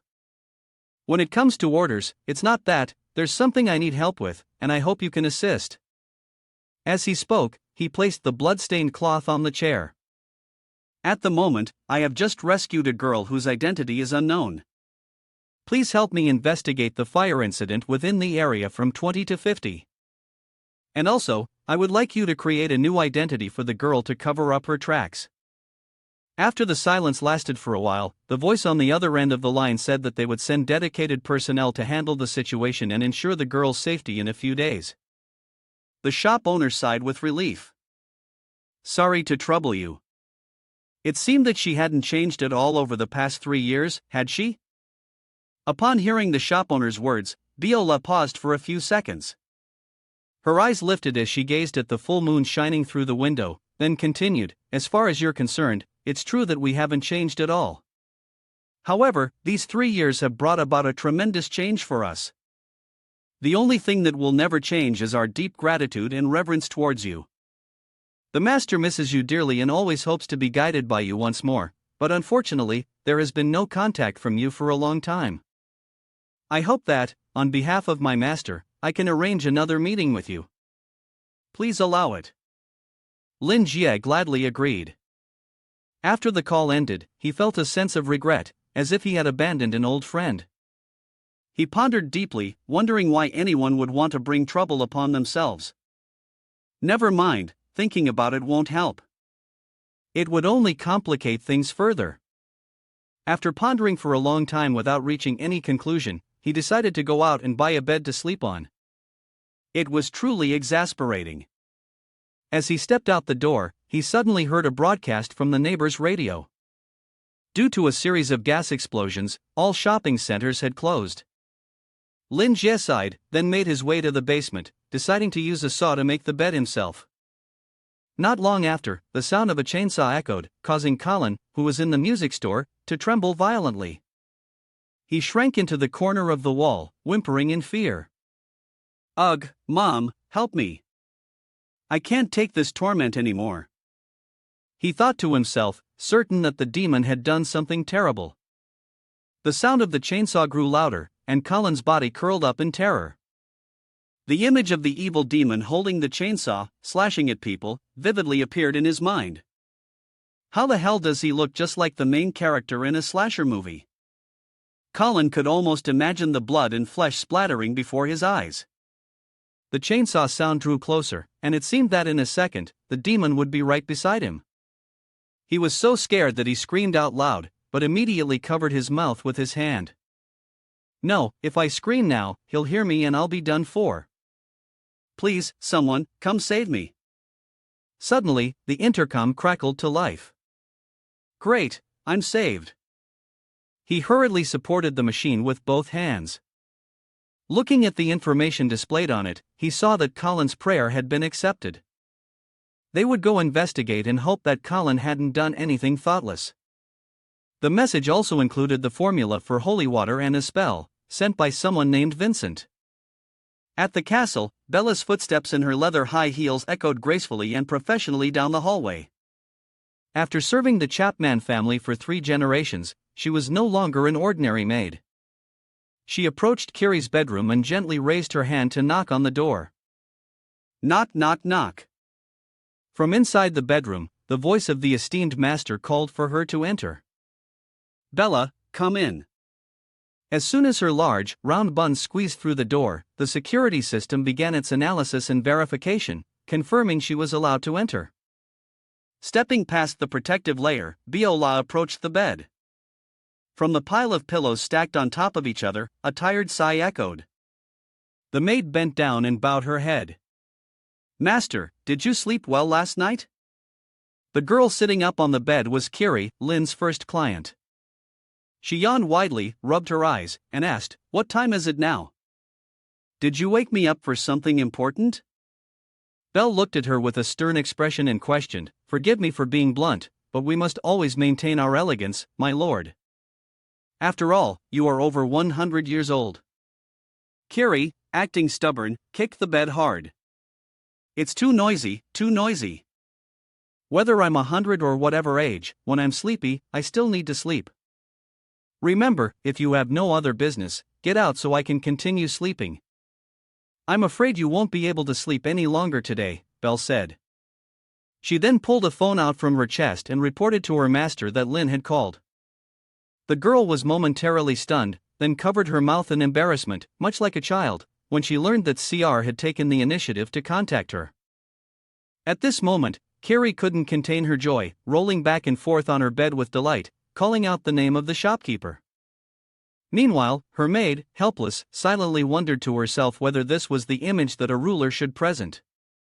As a professional maid, Belle couldn't voice such thoughts. Soon after, she quickly sprang to her feet, adjusting her posture, and asked Biola with a blank expression, "What did he say to you?" Biola replied, "Lord Lin wants them to fabricate a fake identity for a girl he just rescued, as well as the information from the investigation." Before she could finish her sentence, a sudden aura of hostility emanated from the bed. Bella, observing her mistress in such a disturbed state, wondered silently if her thoughts were really on point. The young girl stared off into the distance, her mind wandering, muttering under her breath, calling someone a vixen. The vixen was tightening her grip on the poor bear's neck, overcome with jealousy. Ah, indeed, this was love. Belle quickly steered the conversation back to the main topic in an attempt to calm the situation. "Please forgive me, I took the liberty of replacing the appointment with Mr. Lin, so in a few days, he will meet with you at the bookstore." Each word pierced Kiri like a sharp needle. Her face flushed, and she uttered a strange sound. Kiri ran to confront the housekeeper, flustered and upset. "Ah, this is too much. Why did you make such a decision on your own? I haven't prepared anything at all," this is really too reckless." The mischievous girl shouted for a while, then paused to wonder about the bookstore owner's decision. The maid, perceptive as always, assured her that the owner was always happy to welcome the mistress. The housekeeper's words struck Kiri's heart, causing the 100-year-old girl to feel a surge of happiness she couldn't suppress. By now, Bella had grown accustomed to her mistress's reactions and simply stood quietly by her side. "We must do our best to fulfill Mr. Lin's request, and at the same time, give me the information on the events that took place in Inasi Kim." Kiri's expression suddenly changed when she mentioned Conger's relationship and the private affairs of the masters. Bella obeyed the command to send someone to investigate, and she added, "As one of the 3 presidents of the AS Trade Association, I'm certain he won't stir up any trouble. All his tricks are powerless against the inheritance rights of that family. The Chapman family venerates nature as their belief, and they are one of the oldest families in RIS, as well as the largest shareholders of the trade association. The world changes, and the heir of the Kiri Chapman family turns out to be a half-blood descendant of the RIS family and a dark spirit. No one knows how she managed it in 3 years, but she transformed from an illegitimate child into a powerful figure, admired by many. It was said that she possessed the ability to communicate with and control human souls. With both reverence and fear, everyone referred to her as the CHP Man Witch. Bella began to reflect on the cause that triggered this story. It all started when Kiri met Lindsay. She didn't understand why her master's eyes were filled with stars when she gazed at that mysterious man. Until now, Bella still couldn't stop trembling in fear at the power and terror of a man who seemed so harmless. Kiri remembered her boss Lin's concern. She extended her hands and reassured herself that she would handle everything and sort things out before meeting him. Seeing her master so eager, the housekeeper silently praised the abilities of her master's brother. She thought to herself that he must be carrying out some grand plan. Meanwhile, on the bookstore side, our shopkeeper seemed to have just played half a round of rock paper scissors and had no idea whether he was making a bet or doing something else. He thought to himself that as long as the bed was usable for sleeping, that was good enough. It didn't have to be beautiful. At that moment, the beautiful Lai stepped out from behind the basement door and asked if he needed any help. The shopkeeper saw the countless wounds on her body and seemed reluctant. He was concerned, as she was so small, afraid that if she bumped into something, there would be more to clean up than just the pile of broken wood. Looking at Lin Jia, she seemed deep in thought and tangled in her own emotions. After thinking for a moment, she finally understood the problem. The little girl rolled up her sleeve, grabbed her arm tightly, and appeared to be trustworthy. The shopkeeper, seeing this, let out a small chuckle. She was just too cute. It seemed like this little one wanted to show off her strength to him. Lin Jia nodded in approval. Seeing that the bandages on Mun's small arm weren't a big issue, he didn't want to let her down. "Clean up the debris on the floor. All the cleaning tools are ready," he said carefully, guiding Mun as she worked while holding her hand. He even reminded her to be cautious. If not, she might end up making a mistake. Looking at the innocent expression on her face made him feel worried. Lin Jia gently patted Mun's head and said, "What I mean is, be careful not to hurt yourself again. Whatever happens, you need to prioritize yourself, because you only have one you." In such a tender atmosphere, after days of thinking of herself as nothing more than an artificial being, this was the first time Mun didn't know how to express her feelings. She reached out, clutching her chest tightly. Perhaps what she felt was simply the warmth of another human being. The boss, Mr. Lin, told her that all she had to do was clean the basement and the bookstore, and that he would take the strange bed upstairs. Mun wanted to help, but he stopped her. She looked at the bed he was carrying and felt a sense of unease. From the back of the boss, Mun saw him as just an ordinary person, just like she had initially thought. Suddenly, she realized that the warmth she had felt earlier was nothing but an illusion. She quietly tiptoed over and, a moment later, the wall seemed to tremble as she was horrified by the realization that she would be working with bookshelves containing all sorts of monstrous things. However, Mun had no choice but to quickly adapt to the situation in front of her. The bookstore owner turned around and said that if she wanted to be his assistant, all she needed to do was call him boss or manager. Mun swiftly responded with a friendly greeting. Hearing her call him boss, he couldn't help but feel pleased. "Now you are my assistant," he said. "Don't worry about anything. Within the confines of this bookstore, I will protect you thoroughly." The demons, who had been eyeing the girl, suddenly became afraid and started to hide among the bookshelves. Although Mun wasn't paid a salary, not having to face the supernatural anymore made her feel much more cheerful, and she became determined to clean the bookstore thoroughly. After a while, when Lin Jie entered the room for inspection, he was extremely satisfied with Mun's results. "This girl is really capable. In the future, I'll be able to relax." The owner continued to guide her step by step through the work. The sound of water rushing in the bathroom. "Oh, look at those muscular limbs, I'm drooling, ladies." The bookstore had started to open its doors with the first light of dawn. Lin Jie took a deep breath, then raised his voice, "What a beautiful day, kid. Let's wake up and get ready for a new day." Seeing the owner so cheerful made the little girl feel excited too. Waited until 3 o'clock, but still no sign of any ghostly visitors. The boss, though anxious inside, had to maintain a serious expression on the outside. "Mun, don't worry, this happens all the time." The girl looked at him, speechless. "That's right, this is the customer information ledger at the bookstore.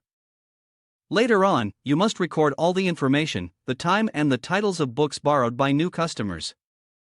Now, take a look through the ledger for a bit." Lin Jie instructed, handing the ledger to her. Mun, confused, flipped through the pages of the book but didn't seem to understand much. Lai looked at the girl, as if she was about to ask something, so she decided to gently explain.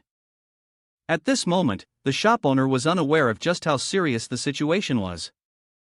After several hours of pointless rambling, Lin Jie realized that the girl had no foundational knowledge and only knew what she had been taught by others.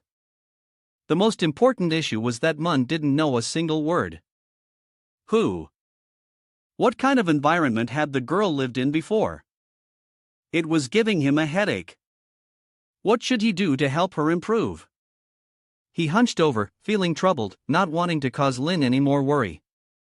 Mun said, "Boss, I can still learn." Her enthusiasm made him feel ashamed of himself. Lin decided to let her continue recovering while also studying. You're very smart. I believe you'll finish your studies quickly. I actually have 2 books that would be perfect for you." After saying that, Lin took out 2 books, one on general knowledge and the other a children's dictionary, and handed them to her. But at that moment, M saw the image of the demon, grinning and staring at her. Suddenly, she felt as though she was slowly approaching a strange, mysterious gate. Lin Jie had no idea that this small gesture of his would haunt her so much. He looked at the books, hesitated for a moment, and mistakenly thought that the fact they were labeled for children had hurt her self-esteem. So he said, "Haste makes waste, don't look down on these 2 books because they will lay an important foundation for your knowledge. Do you understand? In the future, you'll still have a lot to learn." Hearing him speak like that made the little girl tremble uncontrollably. Although reading the book the boss had given her wasn't as terrifying as seeing the entire bookshelf, it still intrigued Mun, and she couldn't resist wanting to open it and explore. Mun realized that just placing the book on the shelf could influence a person's awareness and mindset. That thought made her feel scared and caused her to step back. The strict manager firmly lectured Mun. "No matter what, you must never disregard these 2 books. They're just basic books. We must follow Uncle Ho's teachings, study more, and keep studying. Do you understand?" Mun felt confused as she listened to him. She was hesitant, but seeing the natural demeanor of the shop owner, she decided to give it a try. The shop owner was now very satisfied with the girl's action. He reminded Mun not to resist learning, as it was extremely important for her progress. He gently patted her head, using the teachings of Master Huan to help her understand life. Only those who work will earn. If you don't work but expect to receive, then the only thing you'll get is birthday cake. Lin Di further made her understand that this bookstore was the most solid support for her, the strongest fortress in their hearts. Apart from this, everything else was merely external. Remember that your current efforts are not in vain. They will be useful in the future. One day, you will have more power. That will be your true strength. Lin summed up his most cherished piece of advice for the girl. Although his face looked extremely cunning, Mun could sense his enlightenment and trust in his words. After finishing, the shop owner began to indulge in self-praise about his own abilities, thinking about the storms he had weathered in life. Oh! After listening to his sermon, Mun vaguely began to grasp the ultimate truth. Lin Jie nodded in satisfaction. He even brainwashed the little girl by mentioning that once, a girl about Mun's age had also borrowed a book, which made her feel more at ease and focused on her studies. As for Melissa, after borrowing the book from the shopkeeper, she fell into a state of near death. Seeing that Mun had let her guard down, the shopkeeper revealed his authoritarian capitalist side, manipulating the girl's mind. As an assistant, you can read all the books here for free. This is an opportunity many can only dream of. Do you understand? Lin said, his throat dry from speaking. In the end, Mun was completely brainwashed. What a poor girl. Where is the FBI? Someone, please arrest this guy. Seeing that his employee had been enlightened, the boss told the little girl to go read the book so she could quickly help him earn money. He also mentioned that he would check on her at any time to make sure she didn't slack off. Yes, Master. M quickly sat down at the table and began her learning process. Day by day, her learning ability progressed at an astonishing rate. From the naive little girl she once was, she had now transformed into an intelligent, charming young woman. Mun had discovered a method of storing knowledge by building a palace of memories. She organized and categorized the information in her mind. Because it was so vast, she only kept the existing knowledge that she could claim as her own. Mun confirmed that among the white quartz blocks she was arranging, the scope of their meaning nearly covered everything fundamental in the present and beyond. Truly, the master was no ordinary person. The vast knowledge he possessed could only be described as a tragedy. Were it not for her artificial nature, her mental clarity and awareness would likely not be able to withstand this immense amount of knowledge. He must have known in advance that only by reaching this point could he safely entrust such a dangerous book to her. One can only sigh in admiration. The basic talismanic text belongs to the White Talisman Masters. However, to truly harness the power of a White Talisman Master, simply having the talismanic text is not enough. The key lies in knowing how to combine the talismans with each other. And of course, the Master will include this in the exam. Mun, please look at the blackboard. What does this word mean? Mun raised her hand confidently.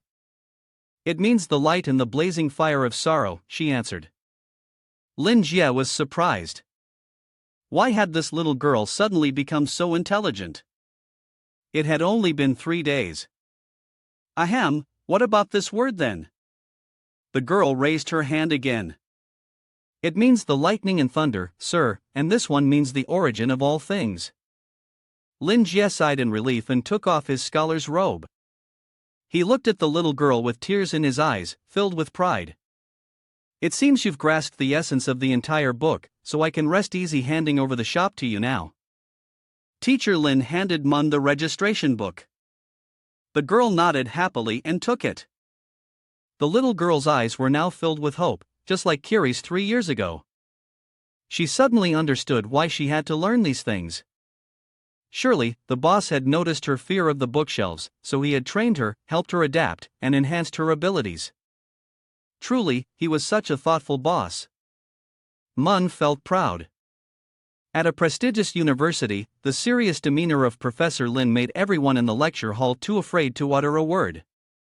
The only person who seemed lost in admiration for him was a blonde girl. Her friend with green hair sitting beside her also acknowledged that he was truly mesmerizing. At the age of 21, Professor Lin had published 5 books. He was also a PhD and lecturer at the university, and even further along, he had become the youngest associate professor here. Seeing her friend so enchanted, the green-haired girl pulled out an interview with Professor Lin to help her friend understand more about him. At that moment, someone asked him what it meant to be a genius. That was when Lin suddenly woke up. It turned out that what had just happened was a dream of his. At that moment, Mun came to announce that everything was ready for him. "Ah, good morning, you've worked hard already, we'll get up right away." Lin could no longer remember her answer, but seeing herself, he immediately concluded that Mun was a one-of-a-kind genius. Just by studying a little, she had prepared a nutritious and rich breakfast with exquisite flavors, rivaling that of a little chef. Taking the first bite, the warm taste reminded him of a mother's love for her family, making it impossible for him to hold back his tears of happiness. Delicious, truly delicious. In those 3 days, from someone who knew nothing, she had become nearly fluent in the two most common languages. Research topics on the environment also became her study materials. On the second night, she transformed a primitive bed into a regular wooden one. Mun even used a rag Lin had given her to turn it into a dress that fit her young figure perfectly. Lin praised her craftsmanship skills. Moreover, the little girl had tidied up the entire shop while he was away, so thoroughly that it looked like it had been renovated. Lin felt that Mun was the real backbone of this bookstore. He thought to himself, this can't go on, or else the imposing authority of a boss and a guardian like him would just vanish, wouldn't it? Fortunately, it seemed like the girl was struggling with taking care of the plants. Not good at it, huh? The store owner finally felt a slight sense of accomplishment, grinning like one of the creepy demons in this bookstore. He looked utterly sinister. Lai quickly went over to the plant, holding the flower pot, and patiently started teaching the girl. He mentioned that this was something he had personally raised, and it was his proudest work, so he felt that this rose was beautiful and perfectly suited to his taste. Truly a crazy guy.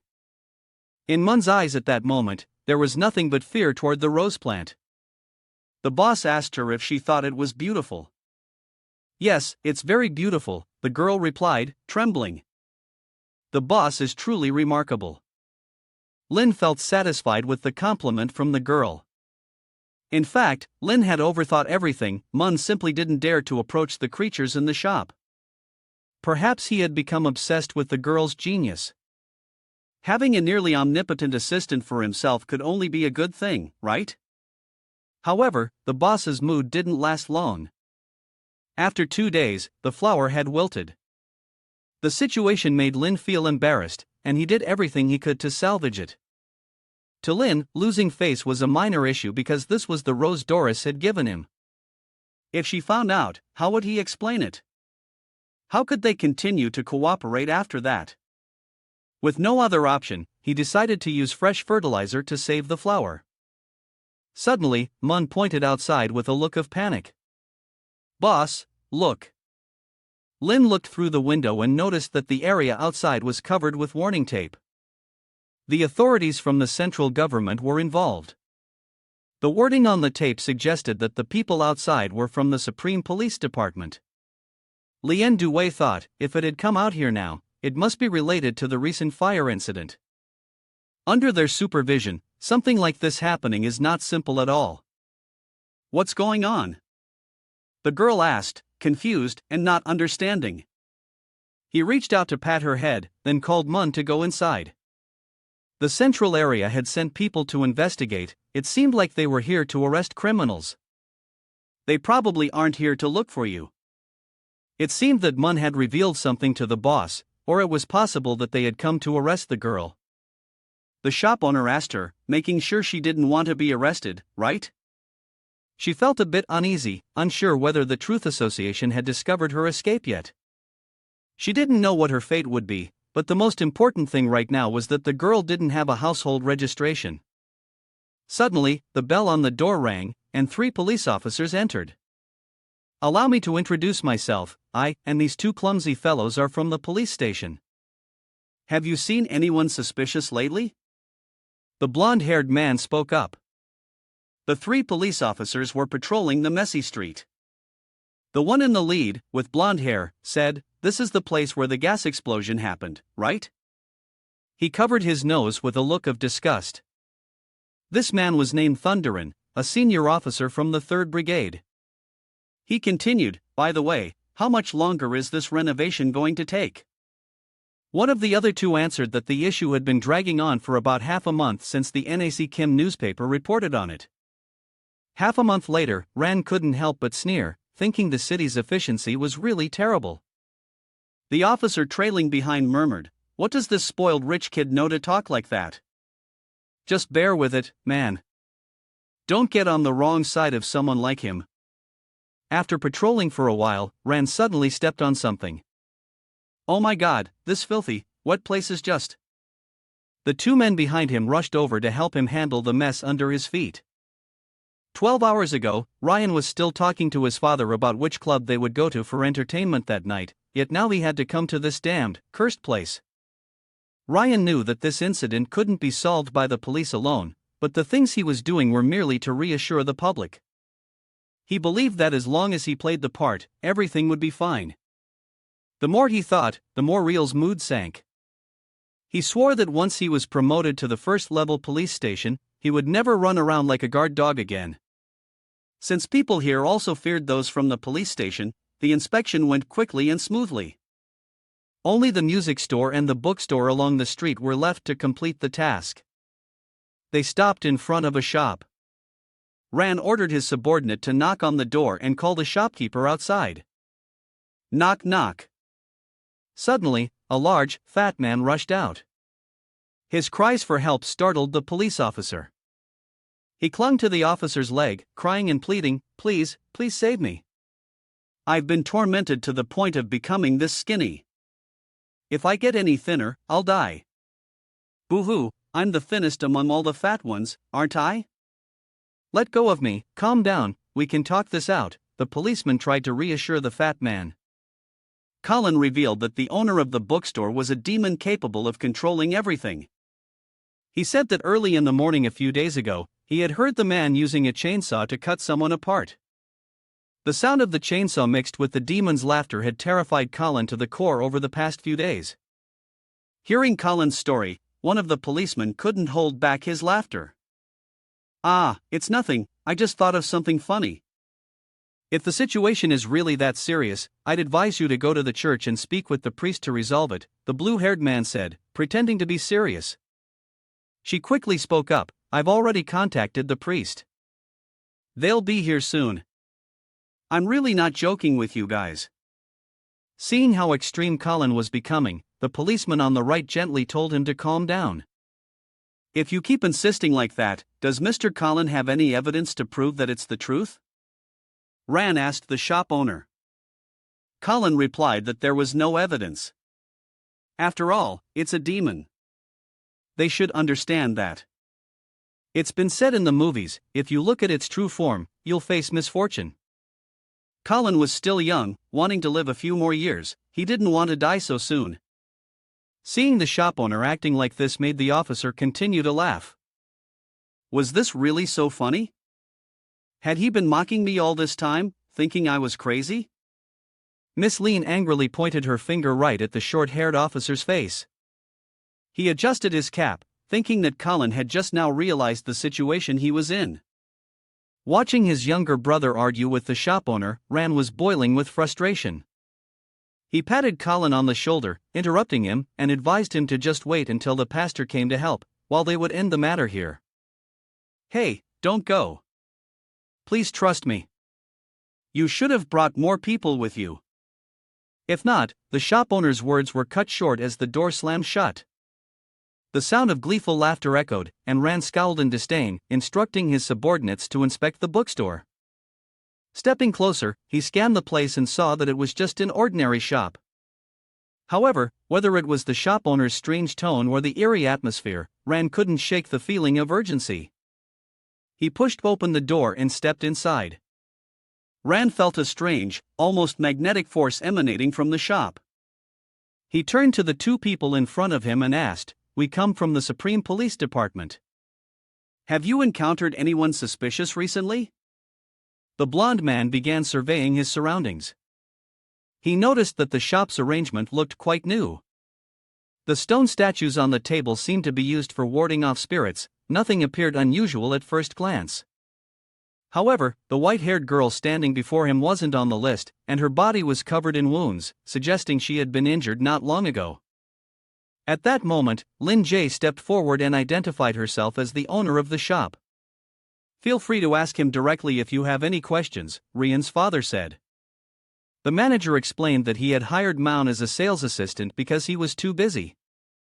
The blonde man then asked him to provide the girl's ID or identification card for registration purposes. Maun stood there for a moment, stunned, while Lin stepped in, putting an arm around her to comfort her. He lied smoothly without missing a beat. The shop owner explained that she was the daughter of a friend of his. Due to some issues with her transition from nobility to commoner status, all of her documents were still being verified. The sound of his hand brushing against the flower made it open its petals. Well then, what about the injuries on her? The man with the blonde hair continued to interrogate. Lin Jia quickly came up with several reasons, skillfully weaving a story about the girl's family falling into ruin, which had led to her current condition. Seeing the shop owner gesture for her to continue, Little Mun clumsily interrupted, speaking about her own misfortunes, which caused Lin to feel frustrated, and he turned into someone you wouldn't want to mess with. While Lin was explaining, the two police officers walking beside Ran noticed the flower pot. They realized that the rose was emitting an eerie aura, surrounding them. Rian stepped forward, placing his hand on the chair and asked, "The fat landlord who lives next to your house insists that you're a demon." Before he could finish his sentence, he was shocked to find bloodstains on the couch. A demon, how rude. I didn't think that fat old man would hold such a grudge against me. The atmosphere in the shop grew even darker. Ran felt uneasy and turned to look at his two teammates, unable to speak, as if they were being captivated by something. The blonde-haired officer suddenly jolted when he saw the wilted rose had now transformed into a massive flower with sharp teeth, staring at them, sending a chill of fear through the group. In the silence of the shop, only Lin's voice could be heard. "As you can see, how could I possibly be a demon? Am I still here, alive and kicking? Well, fine, go ahead and play by yourself then. You scared me half to death, and now you're talking like that? Only a fool would believe you, gee." A bit of holy water spilled onto the floor. Fat Lin was carefully checking the cup, both hopeful and nervous. The old man spread the holy water around the room and began chanting. "In the name of Sailor Moon, grant me the strength to fight against evil." After completing the ritual, Cin sighed in relief, thinking he would soon return to the peaceful life he once had. Pastor Vinen's holy water formula really works. The only problem is that it's a bit expensive. For him, whether holy water is expensive or not doesn't matter much, as long as it works, that's all that matters. Those idiots must be regretting it now, daring to mock him as if he were crazy. Let's see how they handle this, Colin thought angrily. But still, Colin hoped those three idiots would help him defeat the evil soul. They have guns, after all. Let's destroy the demon and restore peace for us. She thought it was truly unfortunate that the three people he had been waiting for were now in trouble. Ran was stunned. After the boss flashed a sincere smile and told him he was still alive, Rian was paralyzed with fear. Waves of cold crept from his spine, spreading throughout his body. The scene before him distorted, turning into a vast blackness that enveloped the entire room. Then, the three policemen were thrust into hell on earth. A gigantic eye suddenly appeared, followed by terror, and eye-shaped tentacle spheres overtook their bodies, replacing all their senses. Ran screamed in despair, "You're not human. This isn't the appearance a human should have." The lives of the three passed by, slipping through the illusion, their feelings of horror, fear, confusion, and madness intertwining. After a while, Ran felt his consciousness fading away. The sharp teeth were gradually growing, devouring his desires. "What are you all doing?" A loud voice rang out, shattering the invisible wall. His gaze sensed the presence of the other person, slowly retreating into the darkness. Ryan's eyes filled with tears, as if he had just escaped death. He unconsciously stepped back, and his glasses fell to the ground, snapping him back to reality. Everything that had happened was no illusion. The three of them had nearly been consumed by that strange flower. Rian felt his chest burn with heat as he pulled out the protective necklace he had worn since childhood. The crack in it reminded him of his grandmother's words. This necklace, passed down through generations, would protect him from the intrusion of evil spirits. Oh my God, thanks to his grandmother's blessing, he had escaped danger. It was only now that the blonde-haired man began to believe that everything the fat old man had said was true. No, the being in front of him was even more terrifying than any ordinary demon. Even the flower he kept could devour a human. Rian was in panic. It seemed that the rose had eaten a part of his body. But he only vaguely felt that his future would encounter a very serious problem. Suddenly, a loud cry echoed, and when he turned around, he saw two of his teammates spiraling into madness, their mouths constantly begging for help, just like in a hallucination. At this moment, a man with blonde hair and blue eyes, seemingly carrying the aura of justice, opened the door and entered the shop. In the blink of an eye, he swiftly knocked out both of them and placed them aside. His actions moved Ryan deeply. He thought that this man must have been the one to break the strange illusion from earlier. Ran was teary-eyed at the scene before him. It was like the heroic rescue of a damsel in distress from an animated film he had watched in his childhood. In the few seconds he was lost in thought, Ran realized that this man seemed familiar. It turned out his name was Cloud, a recently promoted first-level inspector. Ran's eyes welled up with tears of happiness. He believed Cloud had come to save him. He wanted to rely on his communication skills. Quickly establish a connection with this inspector. But before anyone could say anything, Claw merely glanced at him, sighed, then stepped forward to stand before Lin Jie and bowed politely. "Good day, Sir Lin. I am Harry Cloud. I've just been appointed as a first-class inspector, and I am also a student of Professor Joseph. Today, I've come on behalf of my teacher to extend his regards to you." The blond man, unable to bear the shock, collapsed onto the floor, foaming at the mouth as if he had been struck by lightning. Lin Jie asked anxiously, "Are they going to be all right?" "We've only just met our superior again, and they've already fainted in fright." Could it be that this guy is too intimidating? Vin felt a twinge of sympathy for the three of them. A faint smile curved his lips as he turned his gaze toward the rose. He couldn't help but wonder, was this the standard setup for all those so-called powerful figures? Fortunately, living with his teacher had honed his ability to adapt to any situation to a remarkable degree. Following the flow of events to please his boss was hardly a problem for Claw at all. They must have overworked themselves to end up in this state. "I'll let them take a few months off. Don't worry about their health, sir." Phew. If the superior has said that, then there really is no problem. Lin Jie felt relieved. Although Claw had to play his role well, he knew that these three men would never be normal again in their lifetimes. Even if he had arrived a little later, those three would have turned into zombies. It was all thanks to Caroline, who had prepared many detailed documents, and also to the message from teacher Joseph. This time, Cloud had not become the victim. When he found out that the Central Police had decided to investigate the place, he rushed over, but he still ended up being a step too late. Thinking of this, Claw looked at the rose. It seemed that the mastermind behind it all was that withered rose, the seed of desire. According to the records, this was a rare supernatural creature once cared for by the ancient elven kingdom. Based on the husband's wishes, it could transform into various plant forms. Because of its intelligence, which was almost like a dog's, it was often kept as a pet. However, its essence is that of a powerful creature that survives on lustful desires. Its strength increases gradually in accordance with the amount of lust consumed, with the maximum enhancement depending on the bloodline of the seed of lust. Needless to say, the lust seed rose in the bookstore certainly receives a high level of care. As expected from the bookstore owner, even the training of such creatures is highly sophisticated.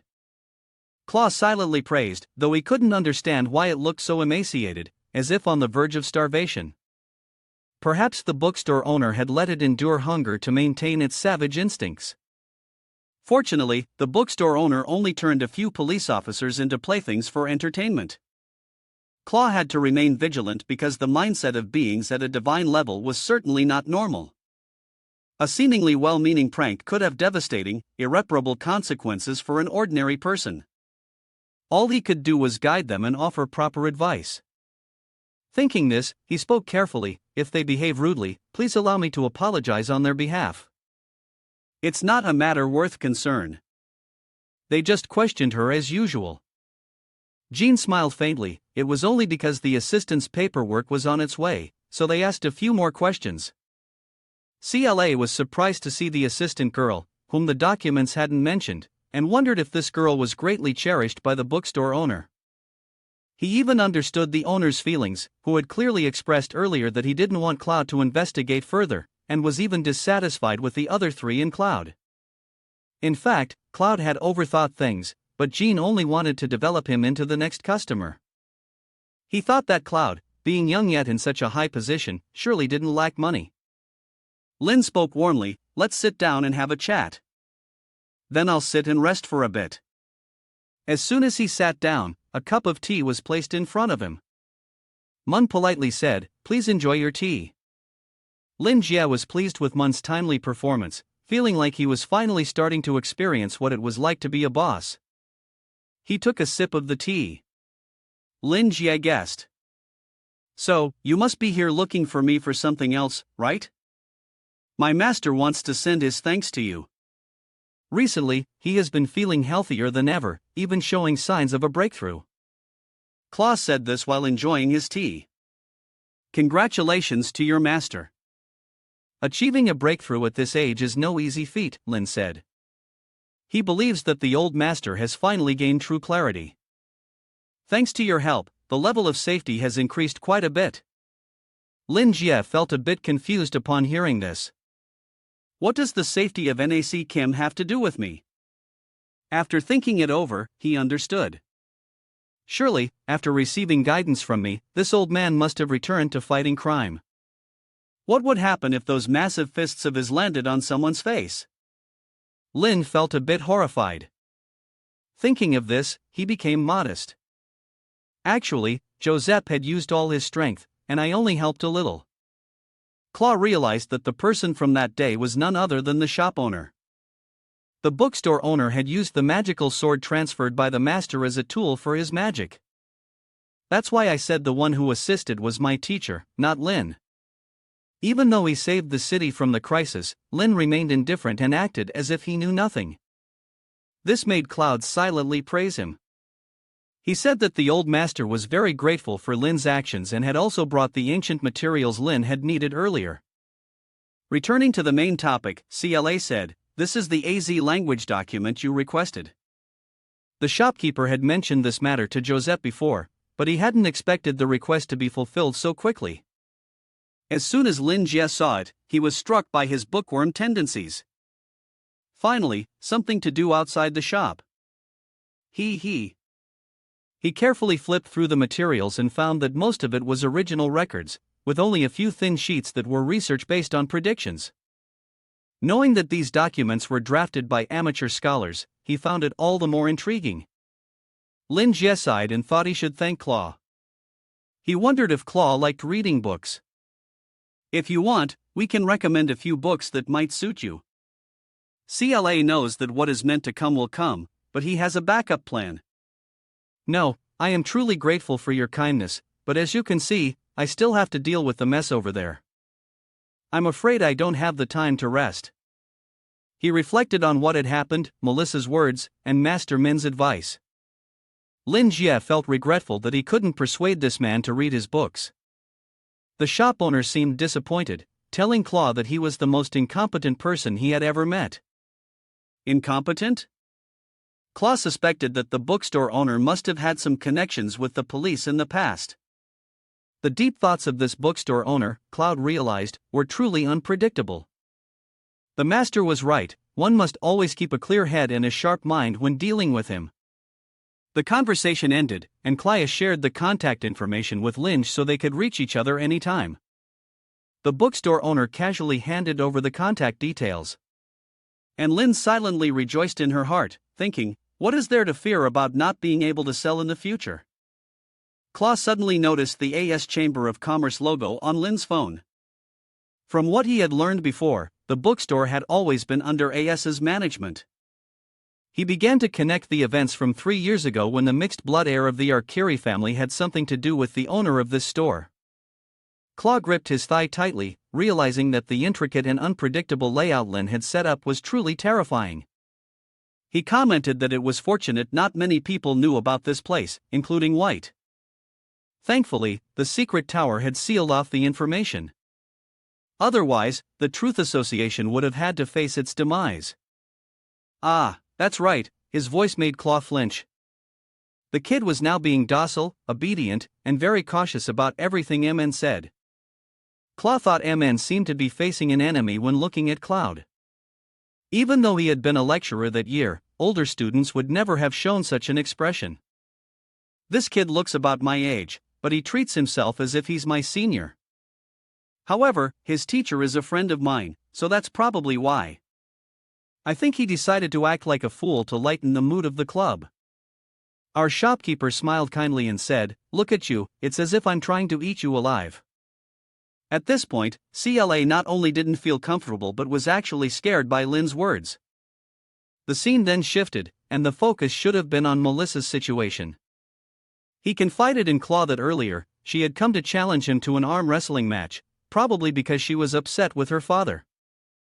So, he decided to lend Melissa a few books to help improve her mood. Looking back, he now realized that the books he gave her might not have been the best choice, as their content was quite difficult. Still, he hoped the books would help her. On the other hand, while Claw was outwardly very grateful to the shopkeeper, he couldn't help but feel deep sympathy for Melissa. He thought to himself. Looking at the people lying on the ground, even a fool could tell whether his joke was real or just an act. The bookshop owner told Claw that he should advise little Melissa to balance her studies and rest. Otherwise, if she pushes herself too hard, she might end up exhausting herself. Learning should be gradual, with a clear order, only then can she make progress. Mr. Lin's eyes gleamed, an idea popped into his head to turn Melissa into a bookworm, helping her improve her abilities while also benefiting his book sales. One stone, two birds. If the girl still feels there are gaps in her knowledge, she can always come back to the bookstore. He would always welcome her to buy books anytime. Claw felt happy for Melissa upon hearing this. Not forcing herself to study endlessly was beneficial for her. After the conversation ended, Claw straightened his chest and puffed out his hips, then took his leave. MN and Mun also cheerfully waved goodbye, welcoming Claw to come again next time. Claw nodded, grabbed the collars of the three useless guys, and quickly left. Phew! If Master Joseph's disciple is a first-class police officer, then I've already given him the direct identity of the sect, he muttered, a relaxed smile appearing on Men's face. He felt at peace knowing that problems like this would never repeat again. The ancient language documents that Claw created made Lin nostalgic about the past. The times he spent exploring ancient ruins or wandering through remote villages, it had been so long since he had been this busy. Still, all the experience he gained from life couldn't be applied to this moment.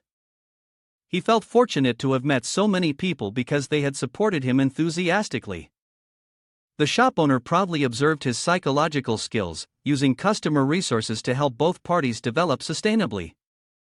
His heart was filled with satisfaction, while Mun's heart was filled with curiosity as he gazed at the pile of documents on the table, looking like a curious kitten before a new toy. Lin flicked the girl's hand away, preventing her from touching them. He explained to Mun that this was the lost ancient language of AZ, and also the script of the sword he had stored in his room. This is not the kind of document that a child like Mun should be reading. Seeing that the little girl seemed determined to understand it, Lai sternly threatened her, warning that if she wasn't careful, she would end up like the three foolish ones from earlier. Mun focused on the text, and suddenly a strange wave of information tried to connect with her consciousness. The missing pieces in the script flashed before Mun in an instant. She felt as though thousands of incomprehensible symbols had existed here in the darkness for over 10 years, lingering unconsciously. Mun had witnessed a terrifying scene. In the distance, the Elven King was kneeling before a terrifying entity. In an instant, the monster's gaze detected her presence. Its monstrous eyes widened as it stared at her, whispering, "No, it's still too early, you are not yet worthy to witness this." Mun jolted awake. "Is that so, kid?" Mun trembled in fear, thinking that what Lord Lin had said was absolutely true. Just a little glimpse of it was already so terrifying. After thinking this, the little girl, frightened, grabbed the teacup and quickly scrambled away, her feet barely touching the ground as she rushed to the corner, looking scared when glancing at Mun. The shopkeeper, Mr. Lin, stood up, patting her head as he walked, thinking to himself that this little girl was still just a child. Only when she was ready to learn would she truly grow up. Ms. Lin opened the curtain slightly to peek outside and saw a young man step out of the bookstore. From his attire and demeanor, it seemed that this young man came from the central police station. Colin thought to himself, seeing the man dragging along 3 officers who had once looked down on him. Colin trembled. Why was this so-called saint of interrogation acting like this? His people were hurt, yet he seemed utterly indifferent. The fat old man couldn't believe his eyes when he saw Claw displaying such a respectful expression toward the demon. Ms. Lin, in utter shock, stepped back a few paces, crying out for help. The old man gripped the crucifix tightly, muttering prayers, hoping that Father Vincent would come to his rescue. At the 7th District Church, Vincent turned at the sound of his name being called. Oh my God, why is there such a handsome young man with sapphire eyes and platinum hair? This isn't a priest, this is truly an angel in human form, ladies and gentlemen. On a beautiful morning, Claw was meticulously working. Come in. A beautiful girl with white hair unexpectedly walked in. Ah, it turned out she was his love. Claw's hair stood on end, looking as if it were a signal antenna for the waves of love. Both of them were shy and embarrassed as they spoke to each other, just like the lovebirds outside the window. So, what brings you here to find me?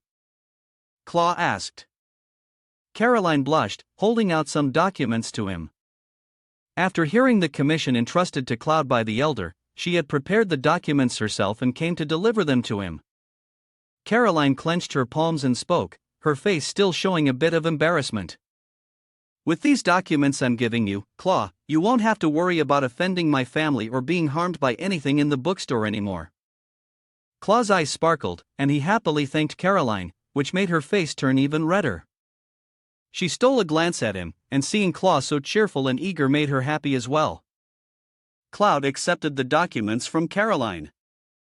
In her mind, there was no doubt that she truly deserved the title of the top expert in evaluating the mysterious tower, consistent and reliable, both cautious and trustworthy. You're right, that's a blatant lie. Clearly, she's just playing with the ball, he said, scanning the information on the paper.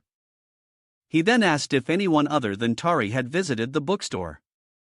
Caroline replied, no, but you should take a look at this. The mysterious tower doesn't restrict the area around the bookstore because it's worried about disturbing the owner and doesn't want him to feel dissatisfied. She finds it really troublesome, and if they go against what he wants, they're bound to encounter something terribly catastrophic. Caroline raised her hand to her eye, expressing to Claw the feeling of having to endure having her eyeball gouged out by tentacles and then replaced with a new one. It's just horrible. Does your eye still hurt? Claw asked, concerned. It's a bit sore now and then, but it's not a big deal. As long as we don't investigate the bookstore, it won't catch the owner's attention. According to Caroline's analysis, as for his own character, he wouldn't be considered too bad. They just need to be clever, to follow Lin's preferences and, above all, to show respect towards him. The boss is a being of infinite wisdom, far beyond human comprehension.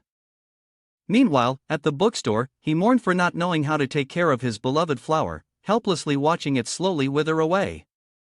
CLO wanted to find an opportunity to express her gratitude to Sir Caroline for the detailed work she had painstakingly prepared. Wait a minute. At this moment, he noticed an unusual trait in her actions. Caroline was about to say goodbye when he stopped her and asked. Hey, Caroline, this data is specifically for me, isn't it? His words made her jump, as if hit by 2 basketballs. Her heart started to race. Claude continued, I believe this task belongs to the intelligence department, not logistics. Claude also felt that the materials weren't just reports, but contained special information, almost as if it was filled with emotions directed towards him.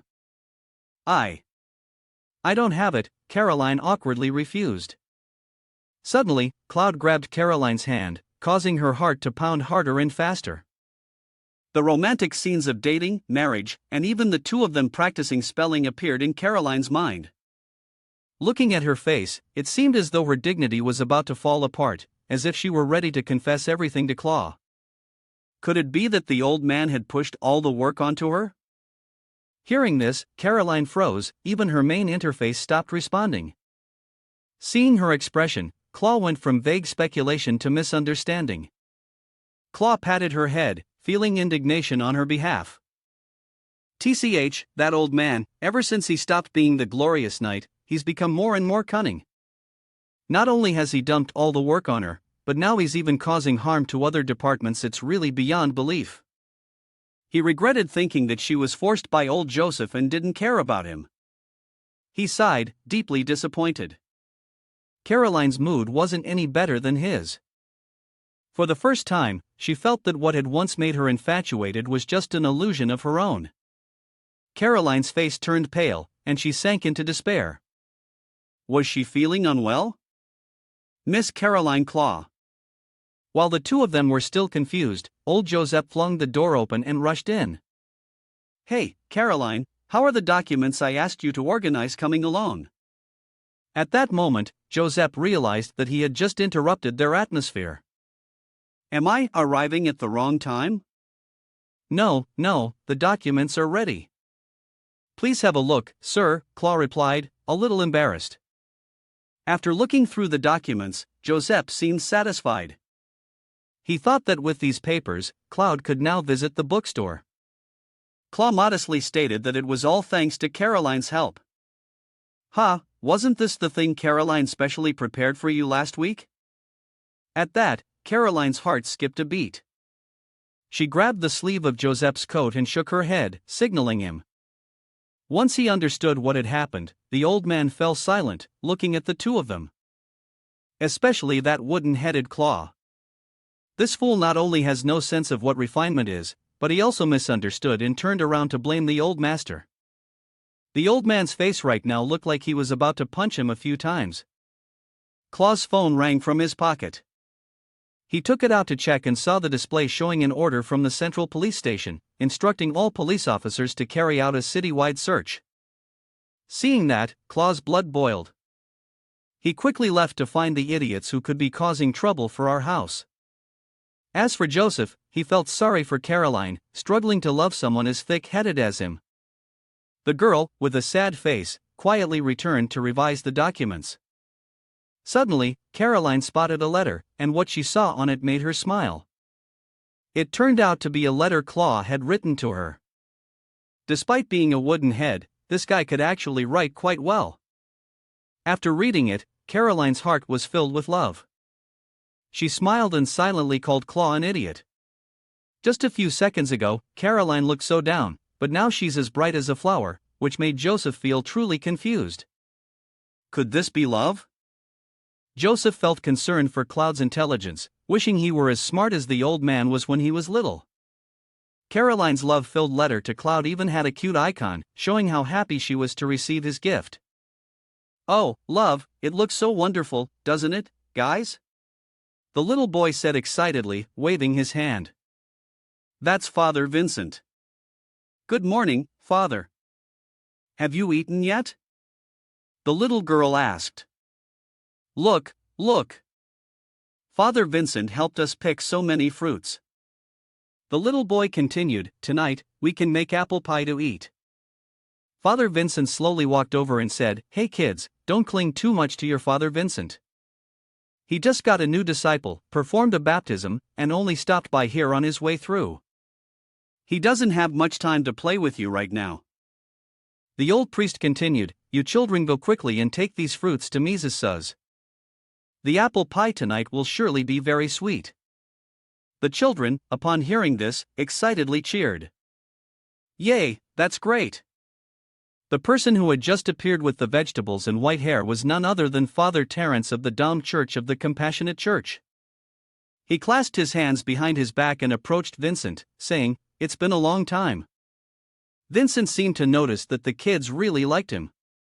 In the past, there was a child who told the priest that just by looking into his eyes, the boy felt at ease. Vincent's beautiful blue eyes seemed to hide something as he heard this, then he squinted and smiled, saying, "Hee hee, I remember telling you that when I was a child." "I'm really glad you still remember that." Now, only the priest and two other clergymen were there. It must have been a very hard day for the priest to care for so many children. Then, as the two of them walked toward the church, the old priest said, "What hardship is there? This is something I should do as a follower of the moon." The poet took in orphan children with talent and nurtured them into the best priests and nuns. After all, the children without talent or those who were discarded still need a place to go. Then he said to Vincent, "Vincent, I remember the first time we met, you were just a little older than these children here." Vincent smiled, his gaze distant as if reminiscing about the past, and said, "That's right, it was here that you baptized me, allowing me to join the Dom Church and become an official priest. Not long after, I helped you assist the poor here at this house of charity." The old priest laughed and said, "Ha, you've been the priest who has stayed with me the longest." In the end, most people couldn't bear the poverty of life here, so they chose to move to other parishes. As Vincent helped the old priest into the chair, he said, "If only back then. If Father hadn't forced me to leave, I would still have chosen to follow him," Vincent said. The old priest replied, "That's not the same, you foolish child." The old priest closed his eyes and sat on the chair, praising Vincent's remarkable abilities within the diocese, but noting that he couldn't stay here. Vincent smiled modestly and said, "You're overpraising him, Father.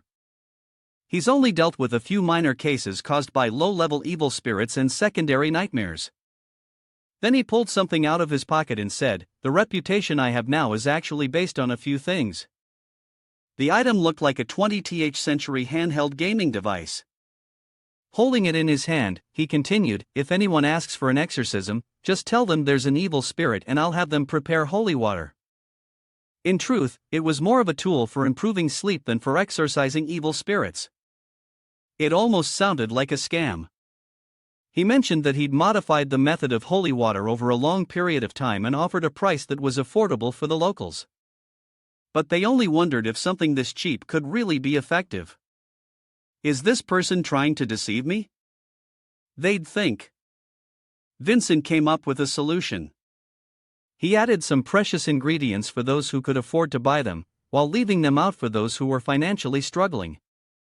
Although the effectiveness was slightly reduced, it wasn't a big issue. And if anyone still refused, they could just tell him, and Vincent would cover the cost of the holy water. After all, he was the one who exorcised evil spirits for the people, right? Oh, with this kind of business, there's no way it wouldn't be profitable. He could easily pretend to be a philanthropist while also running a multi-level marketing scheme. Running a business like this would surely attract many valuable people. And Vincent believed that with such activities, he would gain the expectations and emotional gratitude, even to the point of tears, from his colleagues. He was sure of it. This business, which made more losses than profits, was always a favorite among users. Then he seriously said, "Therefore, when the people encounter evil spirits, they can contact us first." These small changes not only significantly improve productivity but also bring many achievements. However, this situation also causes me some trouble. Vincent was talking while pressing the button on his device. For example, some colleagues say trivial things to your child or occasionally give him more blame than he can handle. If you truly face such situations, you should simply ask for help. Confronted with Vincent's feelings of inadequacy at work, the old priest said that this was just a normal thing. Vincent relaxed. Everything always has its pros and cons, just like the moon, alternating between light and darkness. That is the realization in the end. He stood up and continued speaking, "This kind of ordinary reasoning, I don't think I need to teach you again. What you just said seems like something you've wanted to express for a long time but couldn't find the right person to confide in, right? You want someone to acknowledge your actions and words." Then he asked, "My son, have you lost the peace in your heart?" When Vincent heard this question, it struck him deeply. He paused for a moment, then forced a smile and said, "Indeed, nothing can be hidden from you, Father." To be honest, I don't know what's been happening to me lately. I find it very hard to control my behavior and emotions, and I often feel restless inside. I even begin to doubt whether I'm truly a worthy follower of the moon." Unexpectedly, the old priest gently patted Vincent's head and said, "In this life, we are servants of the moon. We worship the moon, serve the moon, love the moon, and fear the moon. My good child, never doubt the doctrine of the moon. The moon will grant you peace and serenity. All the good we have done throughout our lives stems from the most devout faith within us. Perhaps what you need most right now is proper rest and a pure-hearted prayer to the moon. If this place makes you feel safe, you may come here whenever you wish. As long as you remain a follower of the moon, the doors of the Church of Mercy will always be open to welcome you." Hearing the confession of the old priest, I realized that Vincent, who was always cheerful and smiling, had been hiding his true feelings inside all along.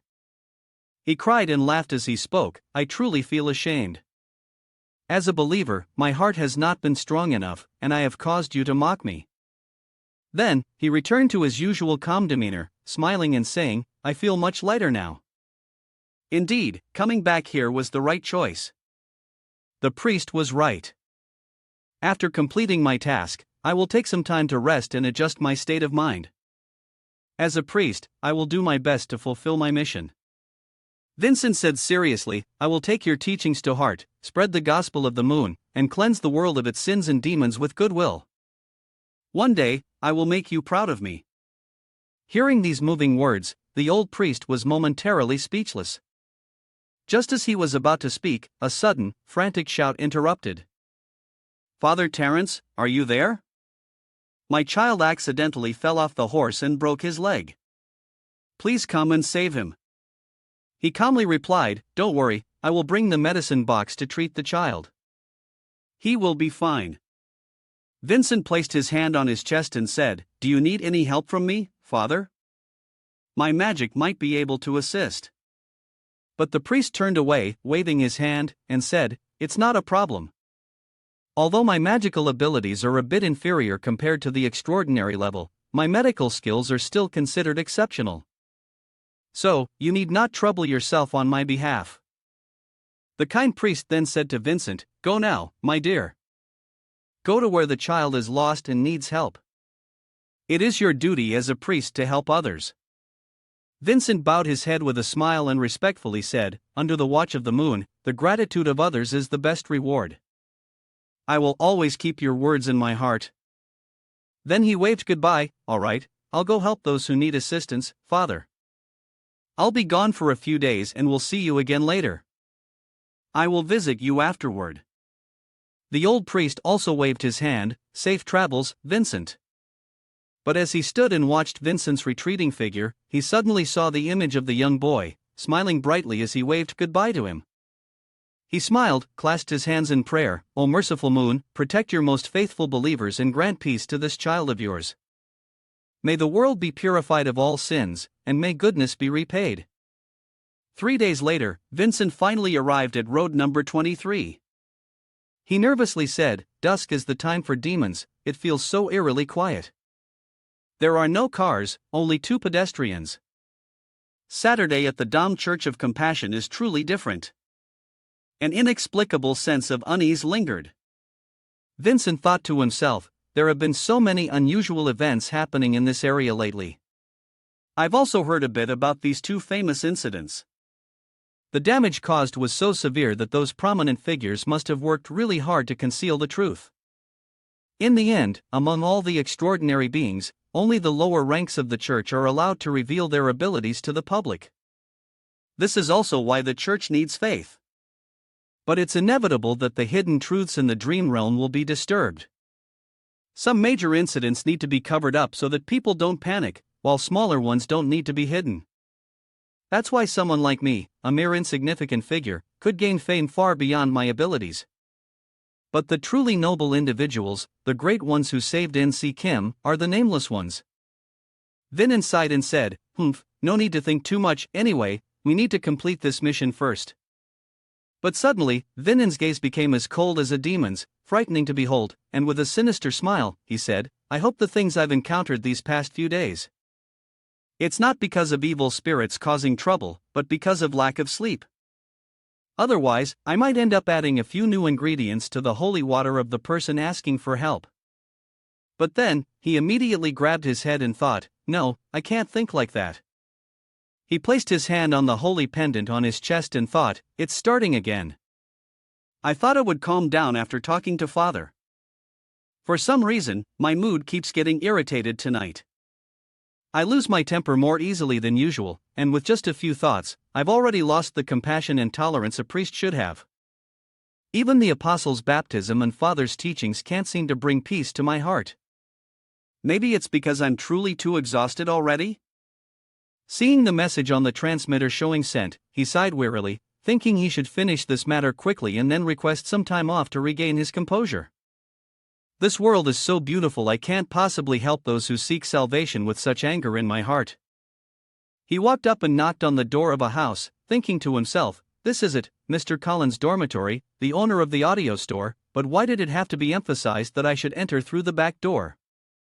Suddenly, a pair of demonic eyes peered through the crack in the door and rushed toward Vincent, shouting loudly. Oh no, it's Zhang Xianling, Father Vincent, you've finally arrived. At first glance, people might think it's just a big, fat pig dressed in clothes. The person cried out, hurry, save me. Vin's face turned dark, and he hurriedly stepped back, pulling out a talisman and holding it up in front of him. His expression was even more terrified than when he had encountered a ghost. Vincent thought in fear, if it weren't for the fact that this moving lump of fat was speaking, I almost would have thrown the talisman right then. No, as a priest, I can't do that to someone who's asking for help. Sweating heavily, he awkwardly held the fat man's head and said, sigh. Shoo. Good boy, you wouldn't want to disturb that evil spirit in the next room, would you? The boy looked up, his eyes as bright as stars, his face smeared with tears and mucus as he said, I will do as you say, keep quiet, keep quiet. I'm so happy you've come, now I can finally relax. Then he used Vin's scarf to wipe his tears and snot. The boy stood frozen, unsure of what to do, probably thinking that after this, the scarf would surely end up in the trash. The fat man thought that my days of suffering had finally come to an end. When the priest arrived, it was like the light from the sky had appeared. I could feel the compassion and concern in the eyes of the priest. He must be thinking of ways to expel that evil spirit right now, as quickly as possible. Truly trustworthy. Is this fat man pretending to be stupid, or is he really that clueless? Does Vincent look even a bit merciful? Vincent was trembling, his face looking awful. Do not hit those who ask for help. Do not hit those who ask for help. Do not hit those who ask for help.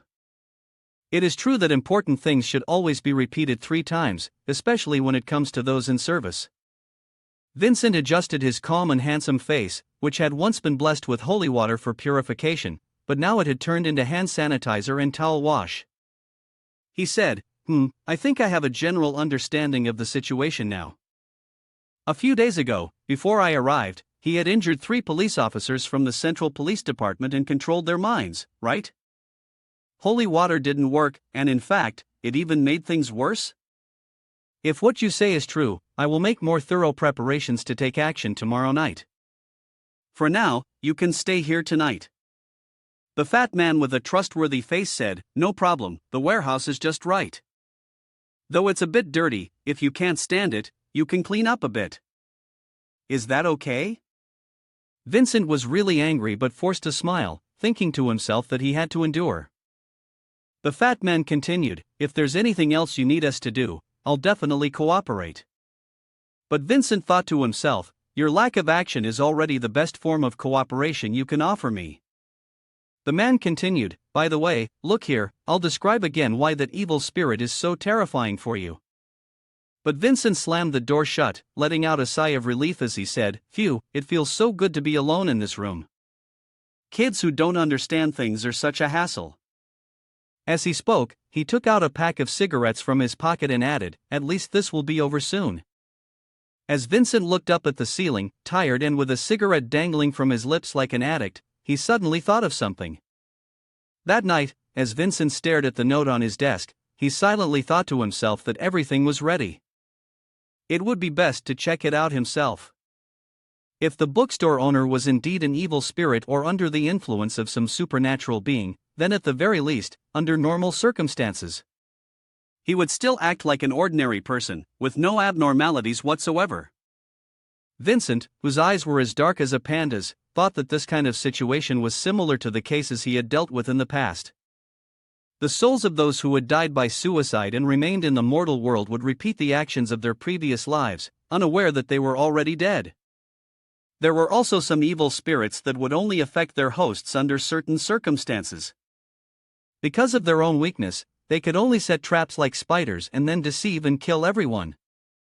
For now, I don't sense any presence of evil spirits, so it's highly likely that this is either the work of a dream beast or some supernatural creature causing disturbances, the fat man rambled on, telling Vincent. Vincent silently thought to himself that, according to what Colin had said, there had been no unusual incidents before. It was just last month when he had asked the bookstore owner next door to turn on the power switch, and that was when the strange events started to occur. Vincent, feeling discouraged as he listened to Colin ramble, simply sighed. Well, that's how it is. That silly fat guy keeps saying things that are useful for Vincent. Right, why don't you use the secret fork to deal with the evil god? Granny, I'm telling you, this is really useful. But Vincent waved his hand and said, this thing is useless. The guy kept talking, but Granny, I told you, Vincent still said it was useless. He furrowed his brow, feeling disheartened, holding his head and thinking, but I can't believe everything he says, I really need to see it with my own eyes. Communicating with people who know nothing is truly exhausting. In general, we can only build on the current assumptions. Vincent braced himself and stood up, thinking that maybe this period was also the time when the dream beasts reached the divine level, so the number of dream fractures in this place increased, leading to a few low-level dream beasts coming out. Perhaps they had used divine-level waves as a cover to avoid the attention of the Secret Tower and the Truth Society. Vincent put on a black scarf and thought aloud, in short, first we must determine what their true objective is. Vincent said gruffly, when the lunar eye opens, the ring immediately lights up. The fat man looked at Vincent with admiration. Vincent was busy with his own thoughts. Although the priests at the church must cover their eyes at night to ensure they do not see the moon's face, they possess the lunar eye, a singular gift bestowed by the moon. Aside from allowing one to cover the eyes and perceive things in darkness, it also has the power to discern an opponent's condition. Vin stepped forward as he spoke.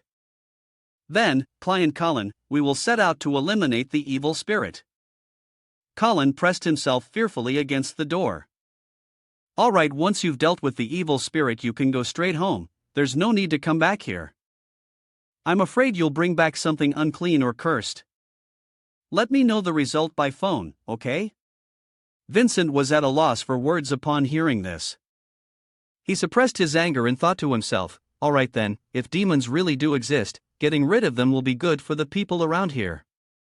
Then Vincent smiled confidently and said, now, let me broaden my knowledge a bit and see what kind of deity you really are. Elsewhere, an evil spirit was engaged in a conversation with a girl who seemed to be her boss. She hesitated and said, boss, the man said. There's no need to mention it, Mun, you must trust me. In front of them was a wilted flower pot, its soul already ascended, having left the body of the flower. The boss awkwardly said, the flower pot has become like this, and the fact that I fertilized it really has nothing to do with it. But the servant standing nearby wasn't buying it. She looked at him with a doubtful gaze, as if to add more credibility to his words. The man dragged out some logic and said, Mun, this is definitely the law of nature. The withering and flourishing of plants are determined by fate, not by human will. Just as it is said that everything turns to mud, crumbles into dust, only the fragrance remains intact. Do you understand? M looked at him with a doubtful expression, speaking as if to agree with his master's opinion. I understand. But in his heart, he still questioned. The fragrance remains intact. Does this mean that the master is suggesting they let the flower pot wither on its own and then use it to make perfume? The master smiled gently and said, as long as you understand. However, right after that, MN asked a question that hit like a bucket of cold water, making him almost choke on his coffee. Then, master, when will you finally decide to thoroughly nurture it to death? Under the female servant's doubtful gaze, he awkwardly replied, well, I think there's still a chance to save it. But deep inside, he thought to himself, this child is getting harder to handle, somewhat inflexible. At that moment, Vincent entered, still wearing his black eye mask.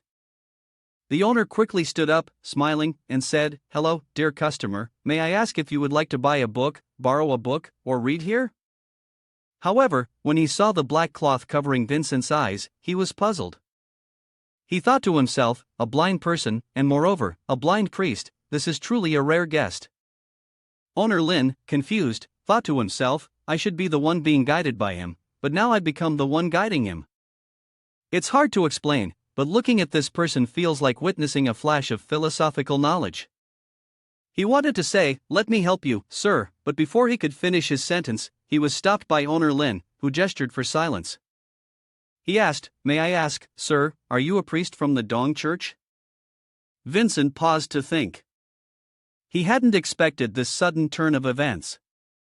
This bookstore owner is much more alert than I imagined.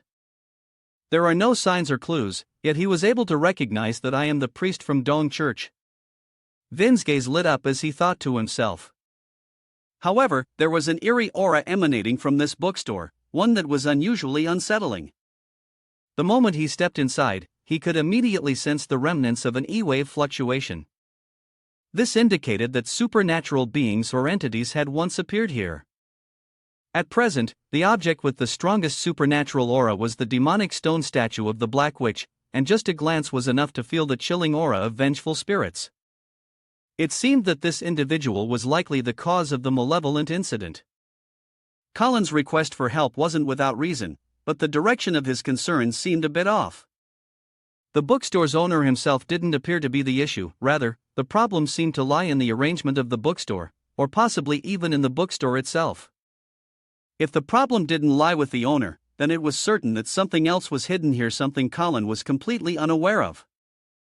Perhaps, in fact, the owner of the bookstore was the true victim in this situation. However, the current situation was proving to be somewhat difficult to resolve. Vincent came here fully armed, prepared to eliminate the evil spirit. However, what was unexpected was that the opponent suddenly asked him if he was a priest from the Dom Church. Regardless of how he thought about it, the meaning behind this question from the bookstore owner seemed to give Vincent a moment of caution. Vincent tightened his grip on the amulet and thought that if that were the case, then this poor person might have been bewitched. He needed to stay alert and try conversing with him to see if he was truly normal. After some thought, Vincent smiled and said, yes, I work and serve in this parish. At that moment, the symbols on Vincent's talisman began to glow. Vincent thought to himself, based on what the Moon Shi'ai had observed, the other party seemed to be just an ordinary person. So, first, he decided to try and convince him to leave this place, after which he would proceed to exorcise the evil spirit from the demonic statue. The bookstore owner, Mr. Lin, suspiciously asked about his work, while internally thinking that this priest in front of him appeared to be a person who took his duties seriously. Moreover, in his words, there seemed to be some underlying implication. Then his eyes scrutinized Vincent. It was as if he thought there was something he wanted to say, but was hesitant to speak directly. If he said that he was on duty and that his visit to the bookstore had some specific purpose, then it would definitely be related to his work. If that's the case, what kind of work does a priest typically do? They manage and carry out missionary activities within their diocese, preside over Mass, and bless weddings. They pray, hear confessions, and perform last rites. Mr. Lin's gaze grew sharper, his expression serious as he thought about Vincent's job of exorcising. He thought that a regular priest wouldn't suddenly come to this place for the purpose of preaching, and the other possibilities didn't seem likely either. Then, as if suddenly recalling something, Mr. Lin's face turned frightening, his eyes glowing red like a demon, and he said, so that's it. You've come here because of Colin, haven't you? He treats me as an evil spirit, so he invited you here to exterminate the so-called evil spirit, which is me. Am I right, Father? Upon hearing this, Vincentin was startled and became more tense. Mr. Lin continued, his gaze piercing through the mundane world, looking directly at Vincent with a probing expression. It's Colin, he thinks I'm an evil spirit. That's why he hired you to eliminate me, the so-called evil spirit, right? However, contrary to the sinister expression that seemed ready to devour a person, Mr. Lin was actually feeling quite awkward inside. He thought to himself, no wonder the priest kept hesitating, unable to say that Colin misunderstood me as an evil spirit, which is why he secretly invited the priest here. He sighed in frustration, pondering how difficult it is to make others see you in a good light. But because he couldn't read the current state of his emotions and could only see the tough, villainous demeanor of Mr. Lin, just like the high-level antagonists in stories, Vincentin grew more anxious, wondering, how could he know this? No, there's absolutely no reason why Colin would reveal that information to him. So how did he find out? Is it a trap, or what? And while Vincent was overthinking everything in his mind, Mr. LM's mood seemed stiff, as though some sort of glue had been sprayed on him, making him think in a rigid manner. Just look at the expression on his face, it almost felt like one could empathize with this priest. Bao Dung's face hid the feelings of embarrassment and awkwardness, making it difficult for me to speak directly. He was troubled, thinking that he had invited the priest over to train, only for it to turn into this awkward and laughable situation. The more he thought about it, the angrier he got, muttering to himself, this really is a bit unreasonable, CIN. Meanwhile, the fat guy was at home reading a forbidden magazine when he suddenly felt a chill down his spine. After ordering Mun to go make tea, Mr. LM anxiously thought about the tone of the police officer earlier, clearly guessing that Colin had been talking nonsense to a lot of people in an exaggerated way. The priest was probably also very worried, which is why he sought someone else like me to discuss and come up with a strategy. Mr. Lin let out a sigh, looked at Vincent sitting opposite him, and said, in fact, this is a huge misunderstanding, Father. He smiled warmly and added, although I don't know why he would think like that, it's clear that I am just an ordinary bookstore owner. His mouth became terrifying like a demon when he spoke with sincerity and a desire to help others. Then Mr. Lin narrowed his red eyes and continued, furthermore, I also helped him. He smiled, squinting his eyes, and said, that's right, 2 days ago, several police officers from the Central District came here and heard Colin rambling.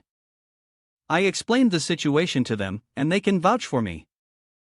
Although Mr. Lin's words sounded friendly, Vincent couldn't help but think back to the incident with the 3 police officers.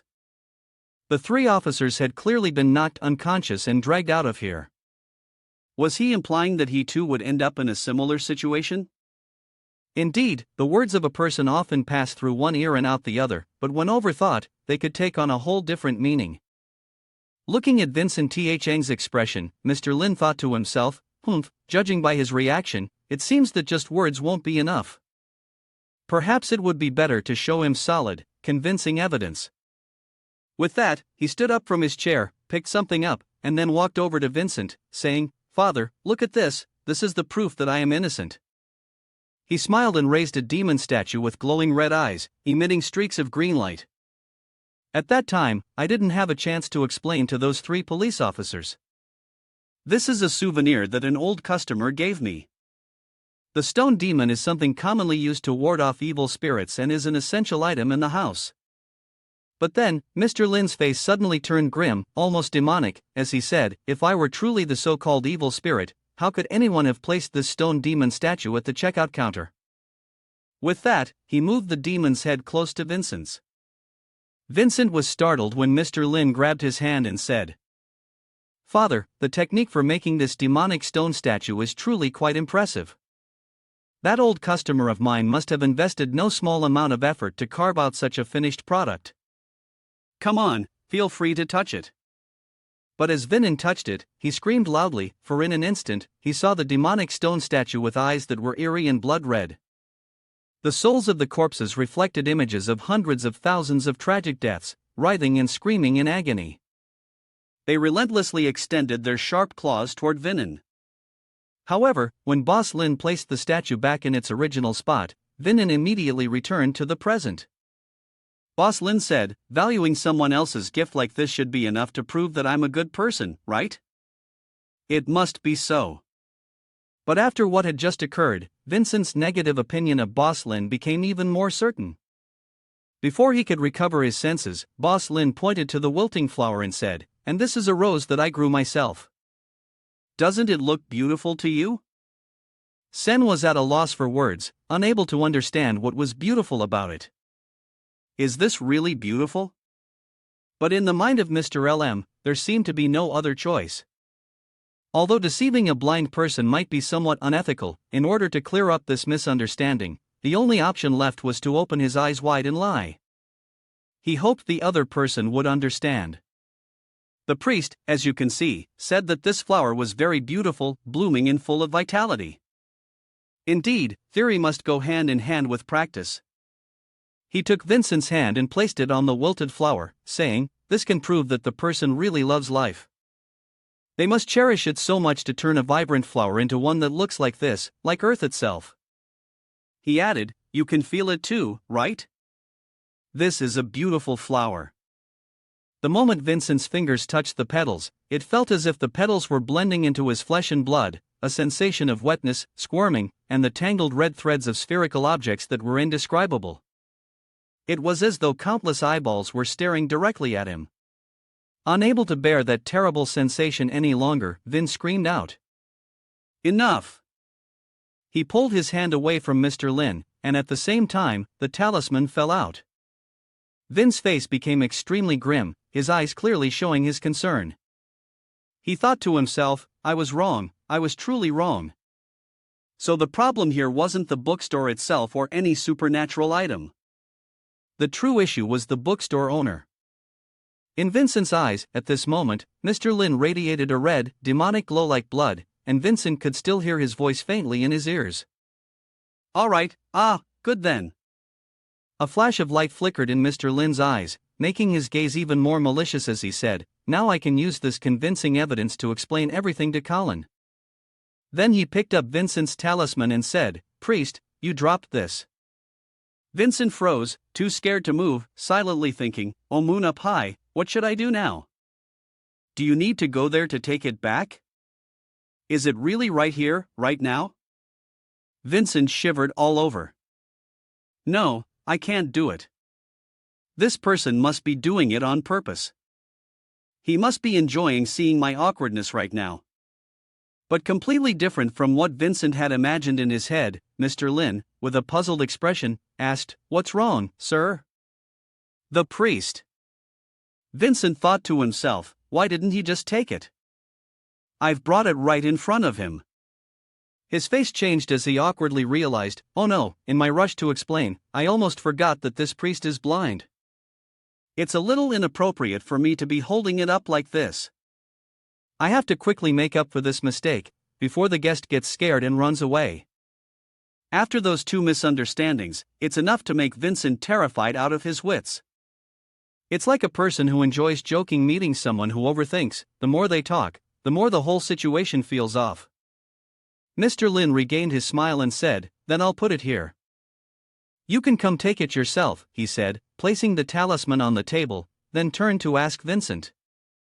"Father, you look a bit unwell. Is something wrong?" Vincent awkwardly replied, "No, it's probably just from lack of sleep. I was in a hurry to find my way here, so I haven't had a proper rest." Then Vincent thought to himself, the only tool I have for performing rituals is currently in the hands of the other person. That statement was definitely a threat and a provocation.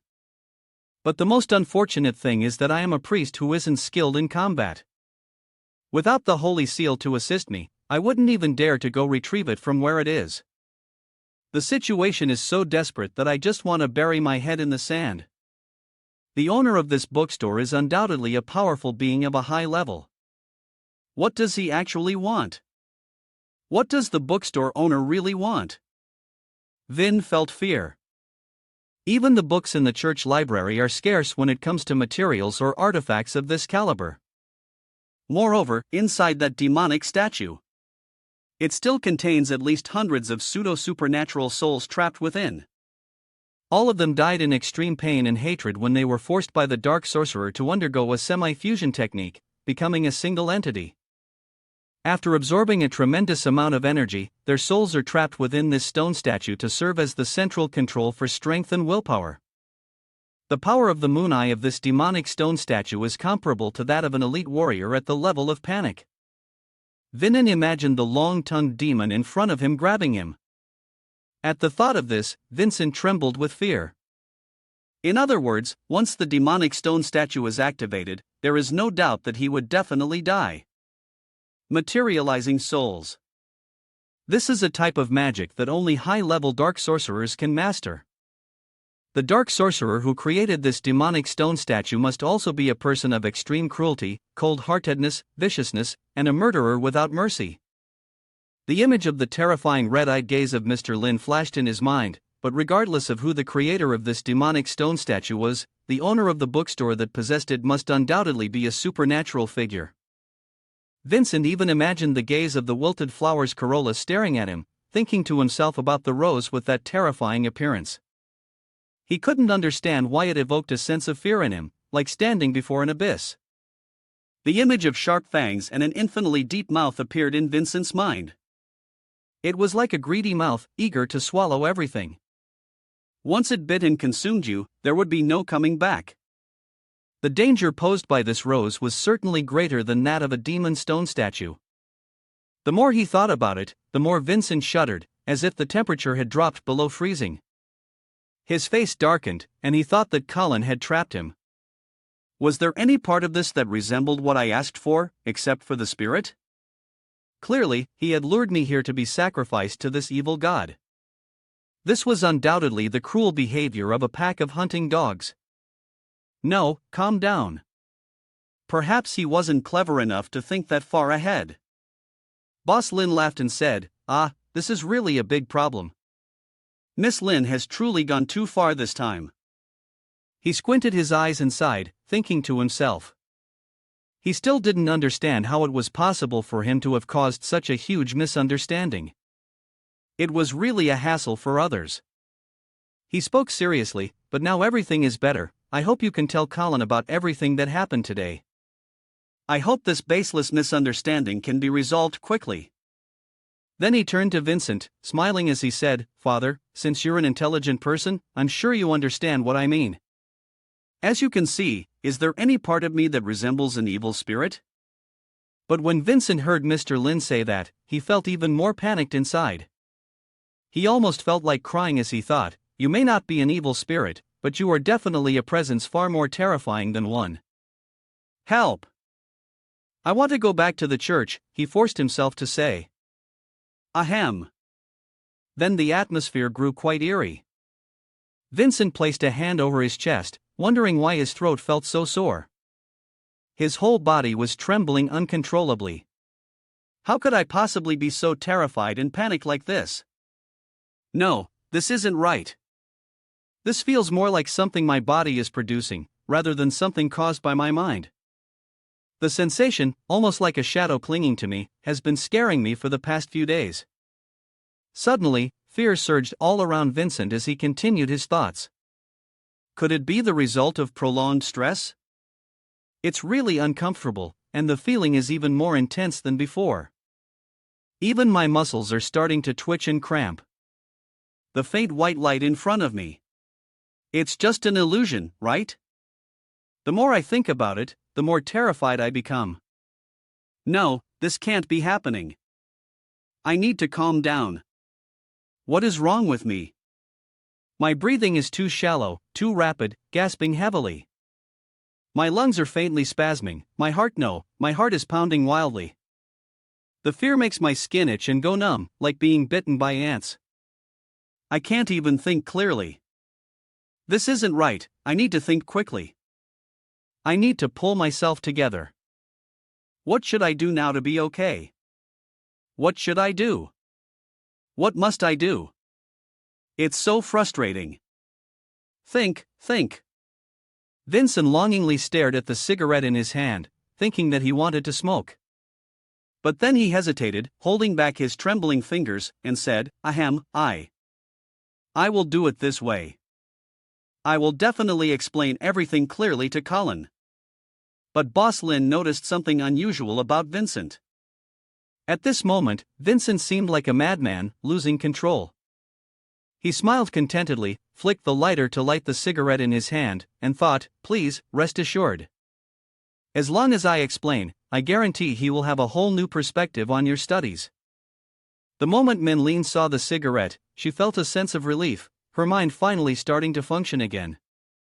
The bookstore owner probably wanted to hide his identity from the neighbors, and all she needed to do was cooperate, help conceal it. Doing this, she thought, would surely ensure she wouldn't be silenced. But an existence like this. Will the Secret Tower and the Truth Society just ignore this? Should I report this issue to the church? Just thinking about it made Vincent shudder as if he had a fever, and suddenly, he noticed Mr. Lin standing behind him, as though he had appeared there without a sound.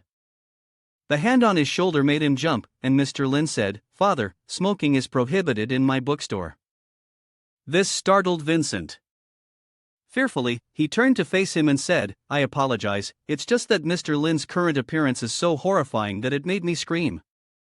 The cigarette dropped from his hand, and Vincent hurriedly added, "I'm really sorry. I didn't mean to." Mr. Lin's gaze became sharp, his red eyes glowing eerily, and he spoke, "You simply couldn't control yourself, could you?" Vincent stood there, frozen in shock, unable to speak. Mr. Lin continued, "Father, recently, have you often felt uneasy, sweating while you sleep? Emotions fluctuate erratically, often uncontrollably, causing trembling, a feeling of breathlessness, and full body spasms." He turned around, pointed at Vincenton, and said seriously, "Moreover, I specifically get cravings for cigarettes." Vin looked at the pack of cigarettes in his hand, his face darkening, saying nothing. Boss Lin silently confirmed his thoughts. Indeed, it was as he had suspected. From the moment the priest had entered the bookstore, he had noticed that his mental state seemed off. At first, he thought the priest's condition was simply due to lack of sleep or high work-related stress.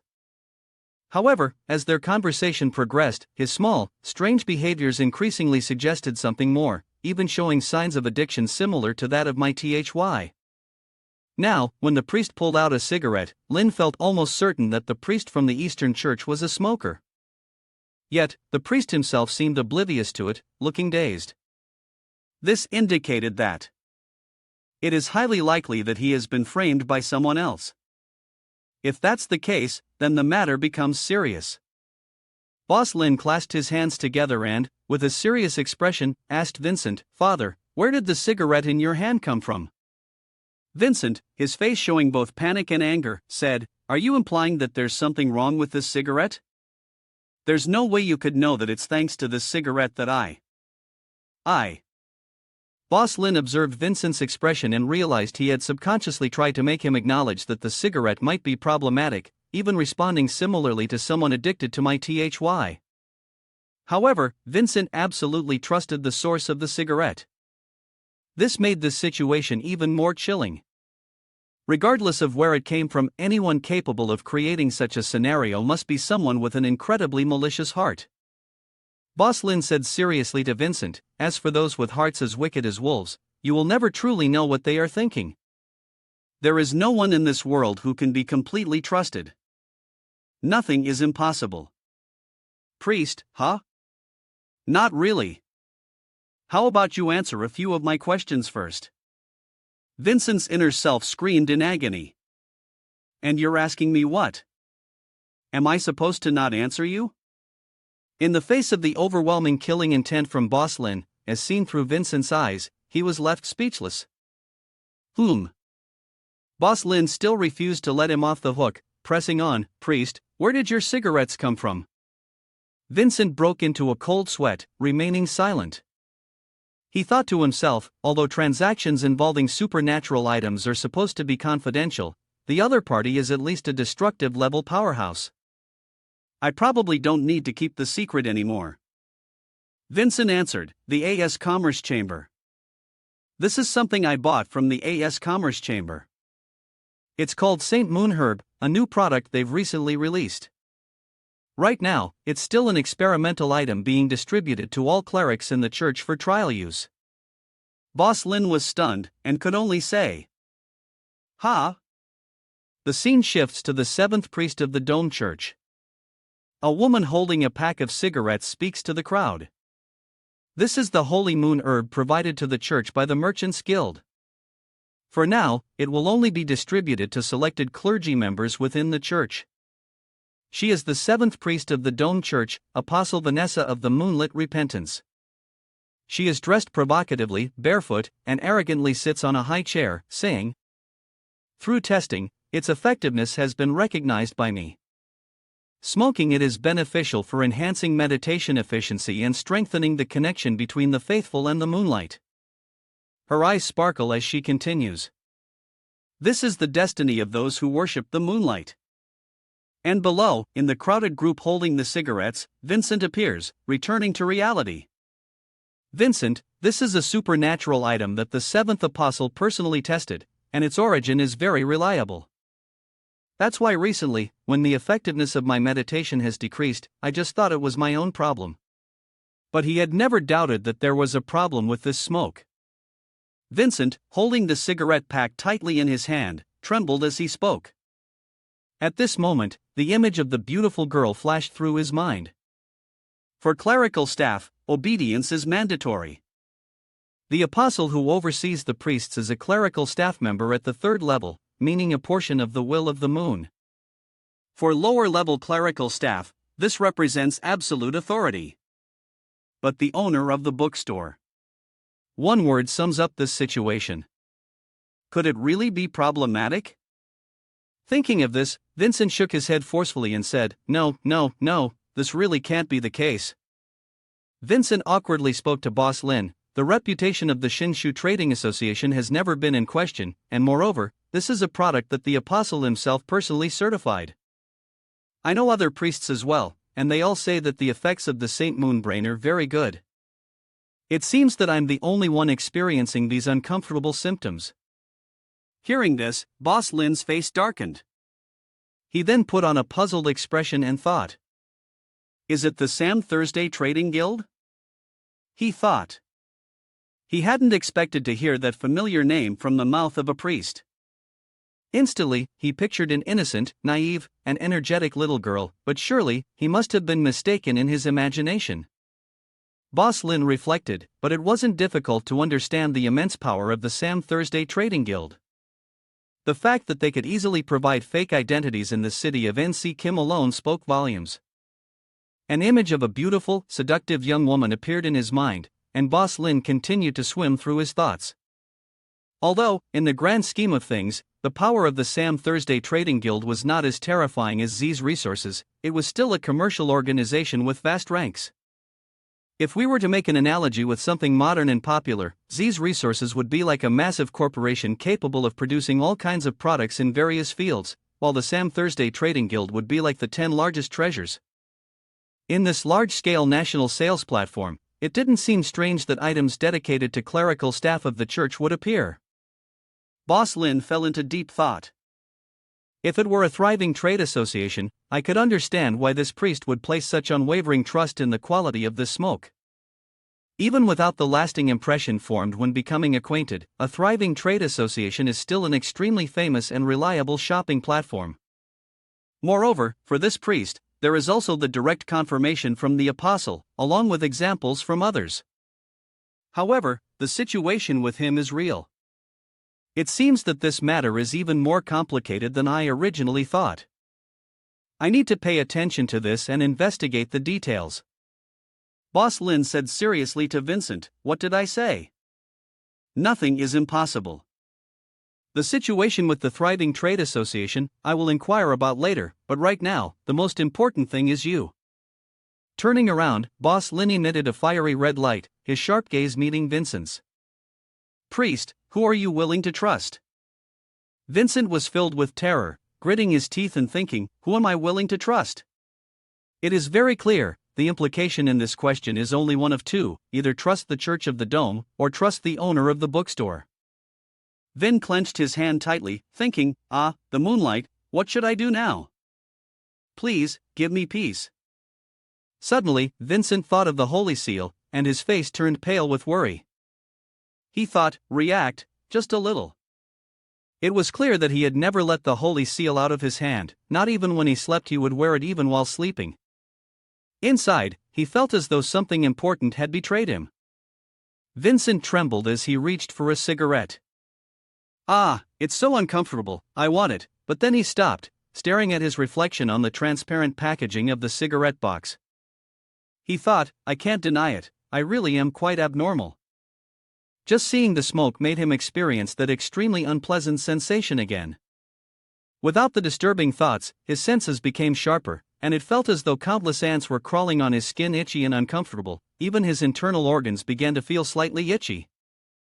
Vin's saliva dripped from his mouth. He clenched his teeth, thinking about how clear and terrifying this feeling was. But he couldn't doubt the church.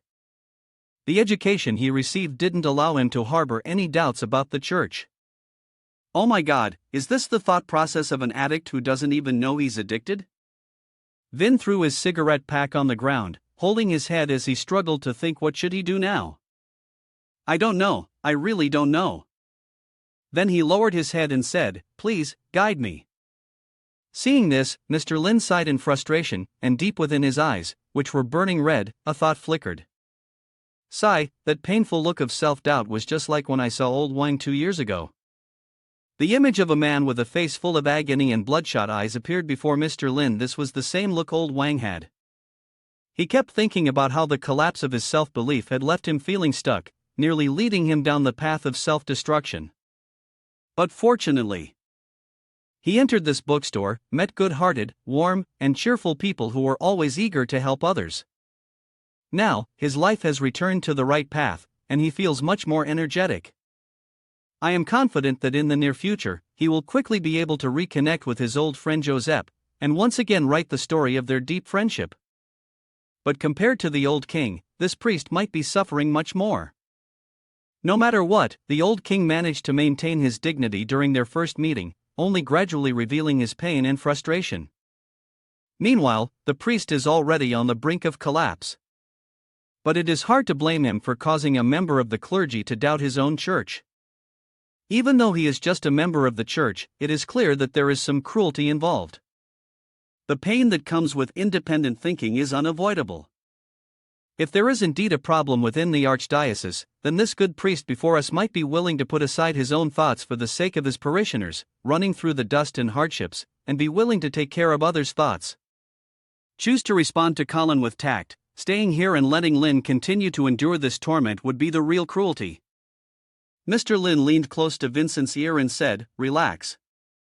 For now, you can set everything else aside, we can investigate later. What matters most at this moment is your physical condition. Vincent's head ached so much that he couldn't speak, but Mr. Lin went on, I suppose you rarely smoke, don't you? From what you've said, your colleagues don't seem to show any abnormalities. In fact, it's quite the opposite. Perhaps they smoke more frequently, and under the tranquil influence of the holy moon, their brains appear perfectly normal. How do you feel now? Vincent asked with difficulty. I saw the moonlight in my hallucination. That shouldn't be possible. But because Mr. Lin still misunderstood that Vincent was blind, he was at a loss for words. Indeed, it was impossible. For a blind man to see something, it was either a dream or a hallucination. Yet at this point, it seems that things are indeed quite serious now. Boss Lin told Vincent to stop using the holy moon brain. This could cause you to experience some abnormal symptoms. In order to prevent any unwanted consequences, find something to do to help shift your focus. For example, you could read some books. I think this book would be perfect for you. Maybe you'll see something different in it. At that moment, his face turned sinister again, accompanied by a terrifying, mysterious smile. Vincent, noticing the energy emanating from the book and enveloping Boss Lin, panicked and shouted. Indeed, it was very different. Through Vincent's moon-eye vision, the moment the book was taken from the shelf, it exploded with a brilliant light like flames. The light was blinding, like the sun, almost illuminating the entire bookstore. The bookstore owner seemed to be holding a blazing fire in his hands, or perhaps a small sun. The fiery blaze felt as though one could almost sense the immense power contained within. Along with the powerful divine essence spreading from within to the outside, Vincent stood dazed, thinking. This sensation, this power, he was truly too familiar with it. The feeling of the moon, I couldn't be mistaken. The power in this book shared the same origin as the extraordinary strength within him. As a priest of the Dome Church, he had felt this familiar power countless times. Every day, while meditating and praying under the moonlight, his soul and the holy aura resonated as his thoughts sank into the moonlight zone. The grace of the moonlit prayer, when casting divine healing magic on the sick, allowed him to sense the presence of calamity and the protection of the moonlight during direct combat with the forces of evil. This miraculous power would always appear like two sides of the same coin. Every priest within the Dome Church possessed such supernatural strength, all granted by the divine moonlight from above the dome to the faithful. Surrounded by the white energy, Vinnan stepped back in thought. But it was very clear that the divinity radiating from the book in front of him was even stronger than this power, with a more intense combative nature and a fiery, surging vitality, as if after condensing a massive amount of lunar divine power, it suddenly burst into flames. What was frightening was that it seemed as though he vaguely sensed that this feeling, this origin, was not because the two types of power came from the same place, but rather because one of them came from something else. So who came from whom? Vinnan winced in pain, unable to think any further, forcing himself to ignore this awareness. Humph. Vin suddenly realized something, exclaiming, "My holy seal is glowing." Was it responding to the power and divinity from the book? A strong source of energy was emanating from the holy seal. Vinnan thought bitterly, who really is your master? Clearly, the light of a different divinity was shining, but the result was still even brighter than usual, when he meditated or prayed, or even when performing divine spells. Sigh, it really feels like it's mocking me. Normally, I can never make it happy, and I can't accept that. Just as that thought crossed my mind, Vincent was surrounded by a surge of immense energy. Vincent startled, thinking, huh? Something was flowing into his body. That's right, within the holy radiance, part of his soul was merging, which could be seen as a medium for transmitting power. Is this the power of the book, being pumped into my body through the holy radiance? Sigh, this power is so overwhelming, so full of vitality, unstoppable. The sensation of being filled with this force, unable to resist, is strange. It's so soothing. Every part of my body feels at ease, as if after a long day of work, soaking in hot water. My body feels so warm, and all the discomfort and anxiety that plagued me have disappeared. How long has it been since I experienced this relaxation? It truly feels like being at home. The divine moonlight energy, warm and powerful, feels like there's no distance between us. It's almost as if the river is rushing towards the sea, roaring with excitement. It's truly unbelievable. Could this really be the true God? As Vincent was immersed in comfort, suddenly a fiery red energy and the voice of Master Lin cut into his thoughts. The important thing is you. Who did you, the priest, choose to trust? Vincent fell into an empty, dark void, thinking. So that was it. Was this the intention behind the words of the bookstore owner? My previous understanding was too shallow. At this moment, Vin looked like a man drowning in that energy, thinking that the bookstore owner wasn't asking about the matter of the holy moon brain between the church and him. It wasn't about who I would choose to trust, but about what I would believe when faced with this strange situation. At that moment, I confronted a fear that overturned my previous perceptions. What would I trust then? The moonlight above, is this a punishment for my blasphemous thoughts? Please forgive me. I must have been enchanted. If not, then why does it all feel so unreasonable? It seems that the power in that book is the source of the moonlight divine power. Vincentin was stunned when he saw a woman holding his hand, yet unable to see her face. She pulled Vincent's hand as she led him away. At the same moment, the face and words of Master Lin appeared in the darkness of my long life. The books I had read, along with those others had read to me, had become a gigantic, brilliant lighthouse. It showed me the deepest path of life and the soul. At this moment, Vincent snapped back to reality, looking at Master Lin right before him. Master Lin appeared with a light behind his head, like the halo of a celestial being. Master Lin said, "The blind mind must be clear, and reading books is an excellent way to help the soul maintain its peaceful purity." Master Lin smiled and said, "Books are the ladder of human progress, and also the path to education, capable of helping people calm their minds. After that, he placed the book on one of Vincent's shoulders. This book comes from Helen Keller, the autobiography of a great woman, without a doubt, recording the story of her life. A woman who was born both blind and deaf gradually found hope in life and used a positive, optimistic attitude to deal with everything, even living more brightly than most healthy people. There is no doubt that this is the best book to give to a blind person. He continued, actually, the only thing you need to believe in is yourself. Read this book, then make your own judgment. You need to find your true self, step out of the darkness and loneliness. Use the eyes of your heart to see the reality, embrace the light, he said, handing the book to Vincent. Vincent took the book, sighed, and thought, the Sun Holy Scriptures, that is the name of this book. The writing on the book seemed to be cuneiform script carved in some ancient time, made up of dots and a few other symbols. There is no doubt that I have never encountered these words before, it is impossible to understand their meaning. However, when I reached out to touch the characters, their meaning naturally emerged in my heart. The light of the moon comes from the sun, so the divine power of moonlight must also originate from the sacred scriptures of the sun. Yet, no one has worshipped the sun since the end of the first era. Light, along with fire and the sun, faded together in a dream. From that point on, AZ entered the second era, a time without light and fire. By the time the second era ended, the fog wall was erected, and no one spoke of the sun's true name anymore. Holding the book, Vin's face was filled with worry as he wondered, if the sun was a real god, then what is the moonlight now?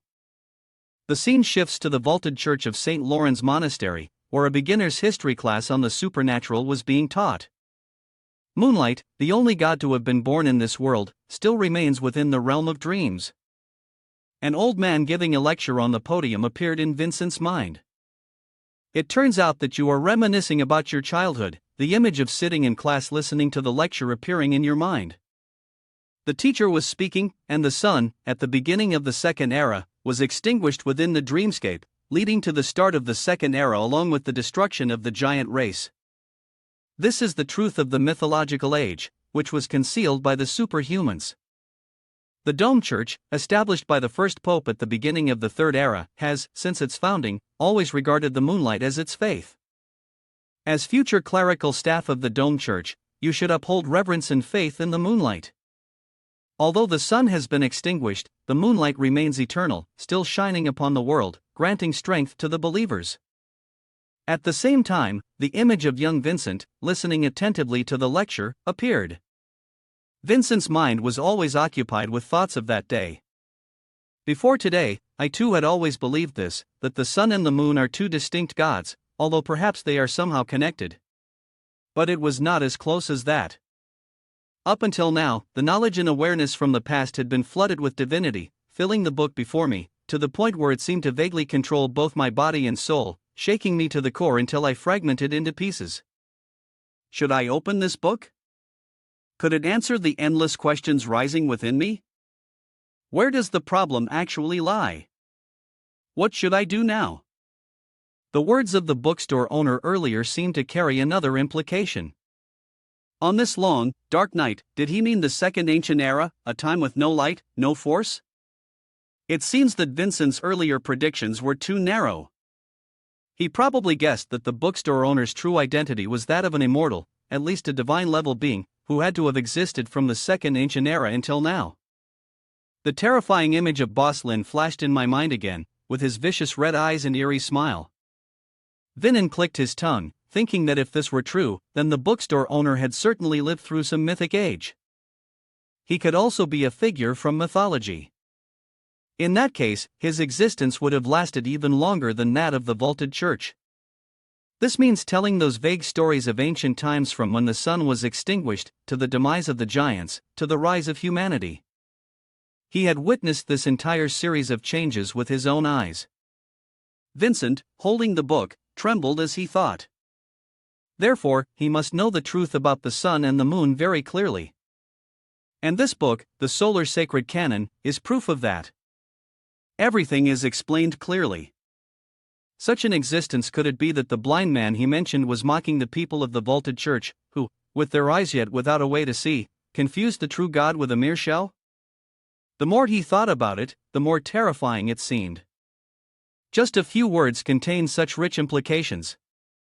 Every time, it took me a while to understand how petty and ignorant I was. And the more I thought about it, the more I feared Vincent.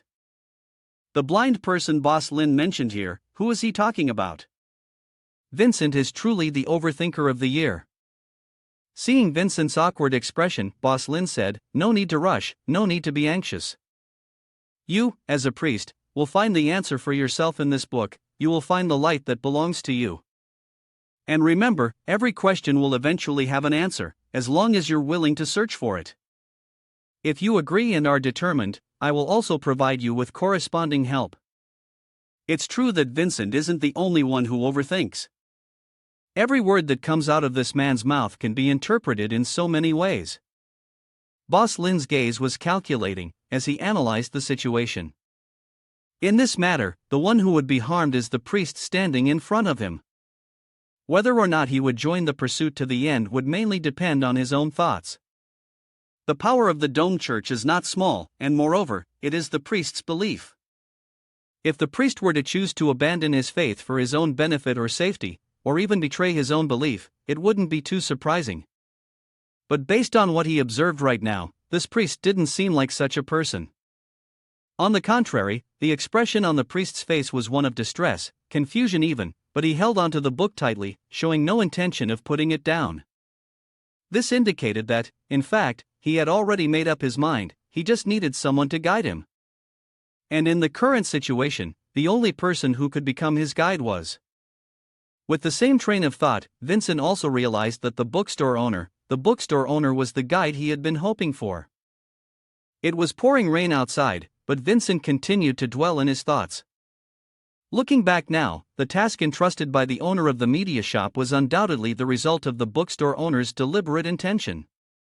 Through this naturally mysterious method, he lured me here and, through conversation, subtly undermined my perception.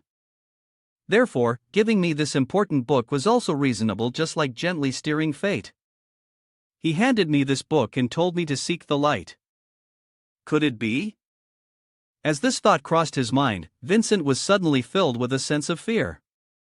Could it be that he intended to take this opportunity to distort history and restore order? Ugh, these great figures are truly terrifying, he muttered. The shop owner, Mr. Lin, looked at Vincent's ashen face, confused, his eyes wide, but said nothing. Vincent remained seated, trembling as he thought, feeling that the outcome would either be becoming part of the soul within the stone demon or being turned into fertilizer for roses. Now, he finally understood. It turns out that earlier, allowing me to come into contact with them was actually a warning in advance. This means there is only one path to follow. Moreover, I truly want to know what the truth behind everything is, why the church permits the circulation of hallucinogenic substances, and whether the belief in my faith is truly the last remnants of the sun, or if it is a false god stealing power. Accepting this sun scripture means accepting part of the truth. Vincent placed his hand on his chest and said to Master Lin, "I understand now. It is an honor to have your help. I want to know the truth. This is the only urgent wish in my heart at the moment." Master Lin smiled slightly, thinking to himself, just as I expected. Then he said to Vincent, "The fact that you have reached such enlightenment shows that you already have a direction in mind. Very good. But there are still many things you need to do. If you want to know the truth, you will have to rely on yourself." Then I thought to myself, after all, I don't really understand much about the Dome Church, so it would be better to let the priest decide on the plan himself. But now this matter also involves the Silent Trade Guild, and it seems like it's becoming more complicated. In fact, there might still be a way to resolve it. Compared to letting the priest and I investigate, it would be more convenient in reality. From what I know about Kiri, she's not the kind of person to be involved in such things. That is, if there's a traitor in the Silent Trade Guild causing damage to its reputation, I'm sure Kiri would be interested in this. Mr. Lin smiled contentedly and said to Vincent, "I'll go ask that girl Kiri what she knows. What exactly is this holy moon brain thing?" But Vincent, feeling tense, thought to himself, Kiri Jean Man, are they talking about the legendary ghost woman of Jean Man? Is she really now a powerful and influential young woman? The Silent Trade Guild is controlled by the priest Rick, and they have very few people. The threshold is very high, and large-scale missionary activities are rarely organized. However, as a sect with alliances, the Dome Church remains particularly interested in the thriving merchant guild, especially with the rise of Kiri, whose legend has surpassed expectations. She comes from a controversial background as the illegitimate child of a dark spirit. Therefore, even someone as insignificant as myself, who usually wouldn't have any interaction with figures from other powerful factions, has heard of the new guild leader. The bookstore owner refers to this influential figure as the child, and even seems to treat her somewhat familiarly. This indicates that his relationship with Kiri is not ordinary, and it's likely that he can easily ask her to investigate or work for him, which probably involves internal matters of the merchant guild.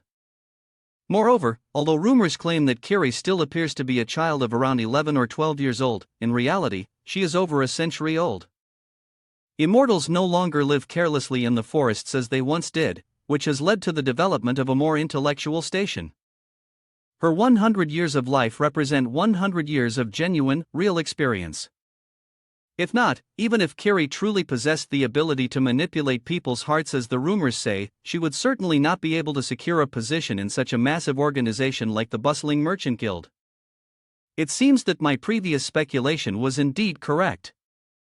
The owner of the bookstore is definitely an immortal. Boss Lin, on the other hand, stood frozen in confusion, staring at Vincent, who was visibly trembling with fear. Vincent continued to think, "That's right, this is a great opportunity. If I praise the female demon of Chapman for having a special relationship with the owner of the bookstore, perhaps I'll earn some favor." Having this thought, Vincent began to flatter.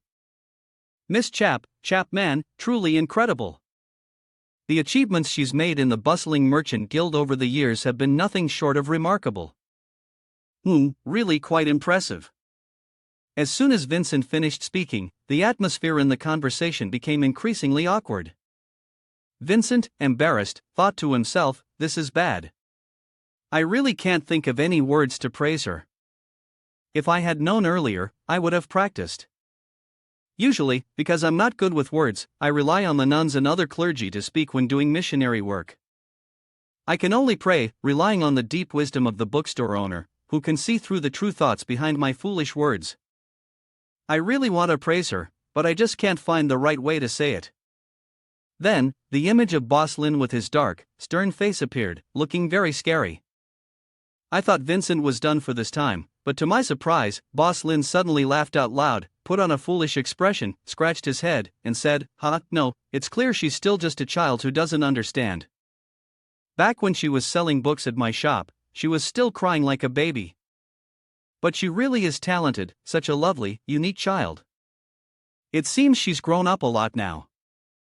Only then did Vincent breathe a sigh of relief. Phew, that went well. The bookstore owner's smile was like that of parents hearing others praise their child's achievements. It seems that my compliment has touched his heart. Perhaps I'm quite good at praising others after all.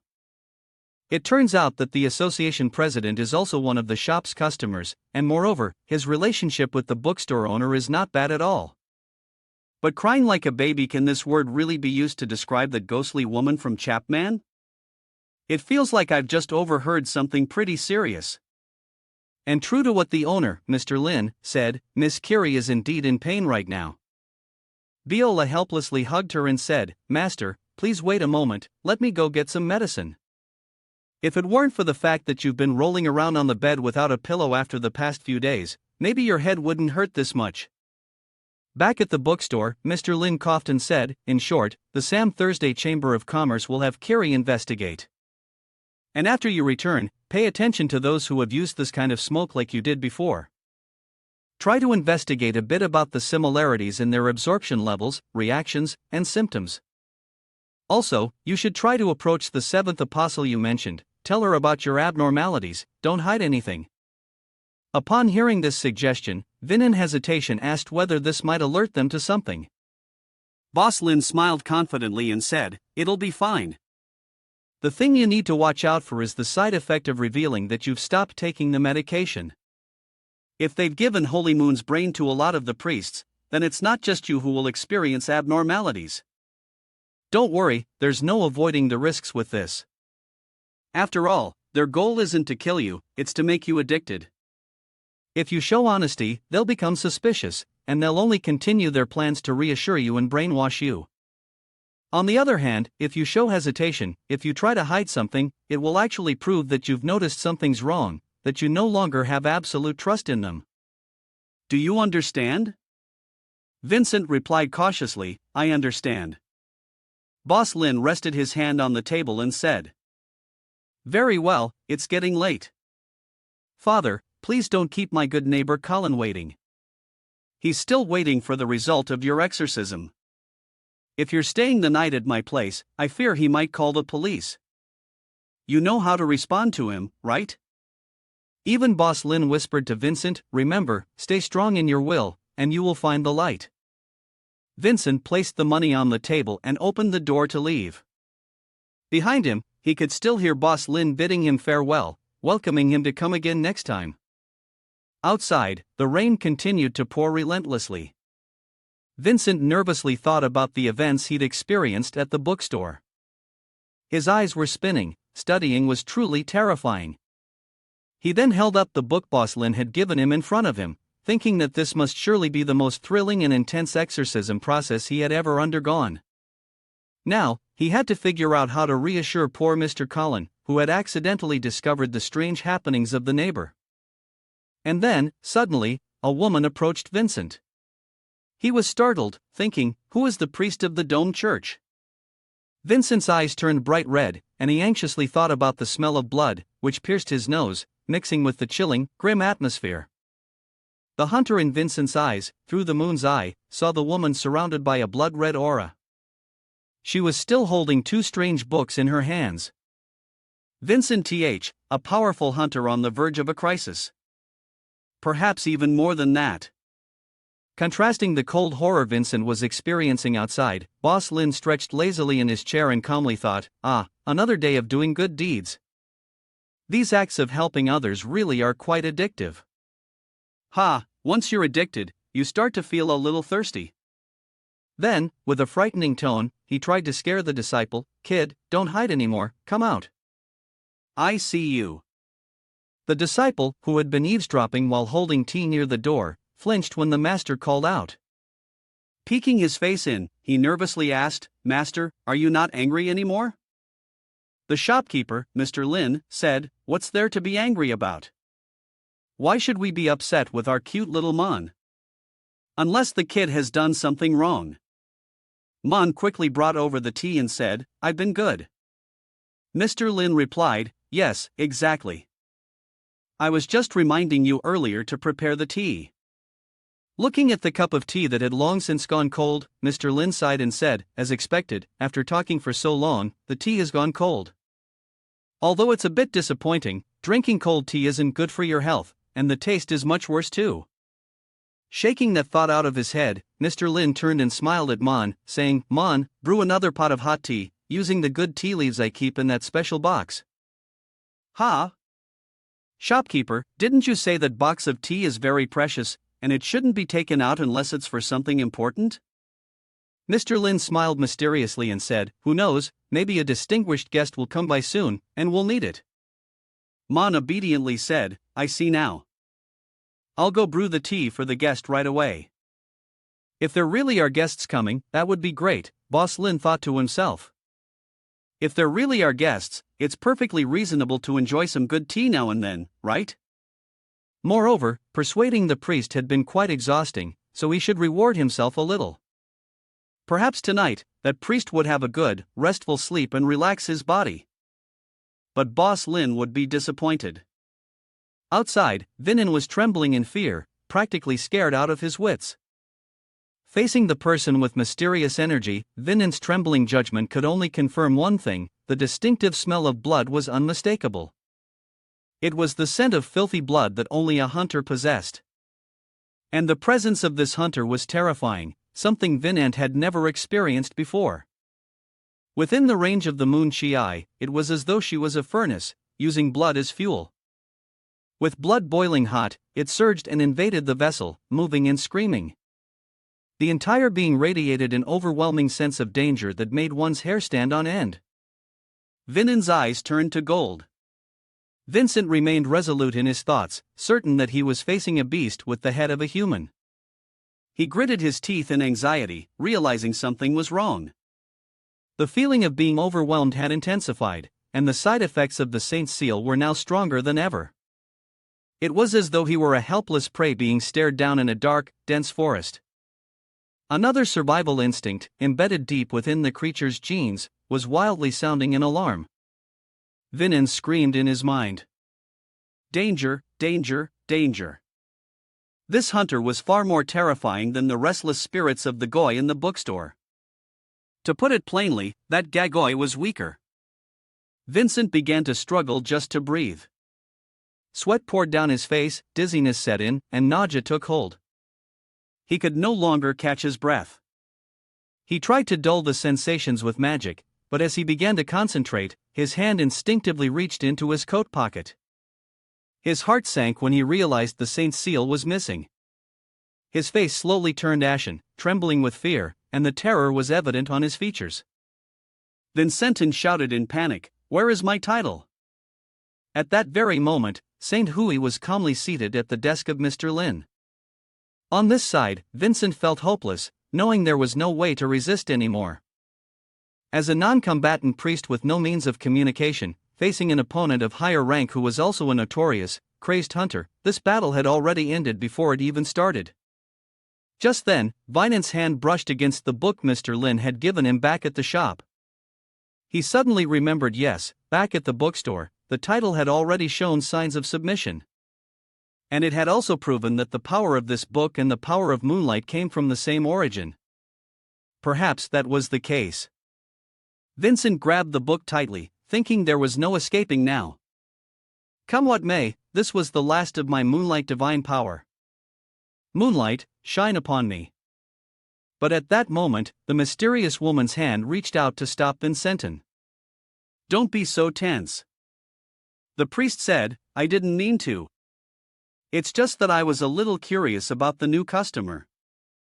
We are all guests of this bookstore, so we should get along with each other, otherwise, Mr. Lin won't be pleased. As the person spoke, she took off her hat, revealing a beautiful face with bright golden eyes. Vincent wondered to himself, a guest of the bookstore.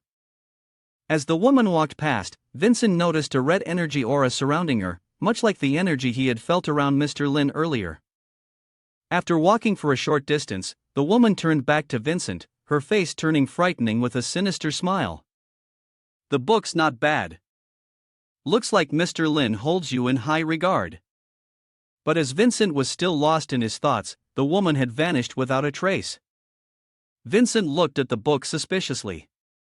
Could it be?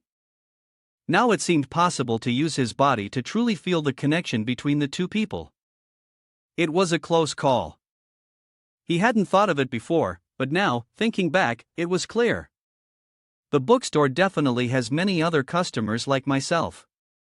Right now, there are hunters, and who knows, maybe even witches, knights, or other influential figures. In that case, it seems quite easy for the bookstore owner to manipulate a few things. Vincent, while putting the book into his coat, was deep in thought. The hunter he saw earlier had clearly gone to visit the bookstore owner, and now for him to come back and claim he had just dropped the holy title would be a bit embarrassing. Never mind, he would just bring it next time. After all, aside from this commission, he didn't have any other missions at the moment, and he had already decided to take a break for a while. That's right, he still needed to send a message to that black-thighed contractor. The woman from earlier, with her mysterious expression, hadn't expected to encounter such an intriguing development on her way to visit the bookstore owner. A clergyman from the church with a vaulted ceiling? Perhaps the bookstore owner intended to nurture this clergyman just like they had planned for him initially, but at this stage, securing a stable position in the hunter force as quickly as possible was the most important thing. A priest of normal rank, at present, could not offer much assistance. She smiled to herself, thinking that leaving a good impression on their first meeting was already enough. Being overly eager to form a relationship might backfire, but through this brief interaction, she seemed to have felt the same sense of care that White had shown her before. How should she put it? There was indeed an unusual feeling of interest. She probably had reacted similarly to the priest at first, encountering someone of a higher, extraordinary rank, much like a little mouse scared by a cat. Yet, if one shifted their perspective, this experience was quite exhilarating. With the help of the shopkeeper, she had matured considerably compared to before. As someone who had already laid out her mat, it was inevitable to feel somewhat resigned. It truly was unexpected. They originally had no connection, yet by becoming a customer of this bookstore, an inexplicable bond had formed. She hummed as she walked. Perhaps this relationship. It could be called a book friend, right? In the future, who knows, there might be even deeper connections. After the storm of the mirror ordeal passed not long ago, this is the first time I've returned here after several days. She stood hesitating in front of the bookstore, silently thinking, how embarrassing, I can only ask the bookstore owner for help. I hope the owner won't find my sudden visit troublesome. Inside the store, Mun was bringing the tea over, speaking to the owner. Owner, the tea is ready. Owner Lin's face lit up with joy at the sight of the fine teapot. Thank you. He happily thought, yes, the tea leaves are different, and the refreshing fragrance is a pleasure in itself. No more holding back, let's take a sip and quench my thirst. At that moment, the mysterious woman pushed open the door and entered, smiling. Mr. Lin, long time no see. Upon seeing her, Owner Lin pushed the cup of hot tea across the table toward her and smiled. It's been a while since I last saw Miss Lai. Have you finished reading the 2 books you borrowed earlier? This time, you didn't make me wait too long. She looked at the teacup on the table and guessed, indeed, Mr. Lin had anticipated her visit. Not making me wait too long, perhaps it was a joke from Mr. Lin. She took off her outer coat and smiled warmly. Sorry to trouble you, Mr. Lin. It seems I arrived at just the right time. Mr. Lin gave a forced smile. In reality, he thought to himself that if it hadn't been the right time, offering him a drink of water would have been the proper thing to do. The assistant looked at his boss with admiration, thinking that Miss Lai seemed quite impressive. So, it turns out the skilled huntress was indeed the important guest the shop owner had been waiting for. No wonder he was the shop owner, everything was always under his control. She placed the 2 books on the table and said, the 1-month deadline has passed, so I've come to return these 2 books. However, given my level of understanding, it's quite difficult to fully grasp the contents. The distance of understanding is very far, and there's still a long way to go. She said, brushing her hair back. Therefore, although I feel a bit embarrassed, could I borrow these 2 books for a while longer? Mr. Lin, excited inside, thought to himself that this was great, it could help expand his customer base. Who wouldn't want a customer to come back? He smiled brightly and said, of course, it's no problem. You've already done quite well with the level you're at. If you can thoroughly grasp these 2 books and understand everything within them, it will be a lifelong benefit for you. Many people read countless books, but in reality, they don't understand anything at all. She nodded, signaling that she understood. In her heart, she thought the bookstore owner was right. Just by having a basic understanding of these 2 books, her strength had increased rapidly. It was something she had never dared to imagine before, and now, it felt as though she had reached an unimaginable level of destructive power. If she spoke up now, it seemed that with enough effort, she could reach the peak of the mountain. Miss L, holding a cup of tea, fell into deep thought. This was just the beginning. If one were to fully understand their words, it would be hard to imagine what kind of realm she could possibly reach. Just thinking about it filled her with such excitement that her whole body was boiling with anticipation. With that thought, she decisively lifted the cup and gulped it down in one go, leaving Mr. Lin, the shop owner, completely stunned and confused. Mr. Lin sat still, observing, his sweat pouring down. He thought to himself, oh no, I forgot about the shocking effect this might have on the young lady. Talent, naturally bestowed by the heavens. Indeed, the difference in physical constitution between people was undeniable. An ordinary person like him could never compare to someone like her. The energy she exuded was overwhelming. When she said something, she followed through. Who knows, perhaps she could even accomplish the things she just mentioned.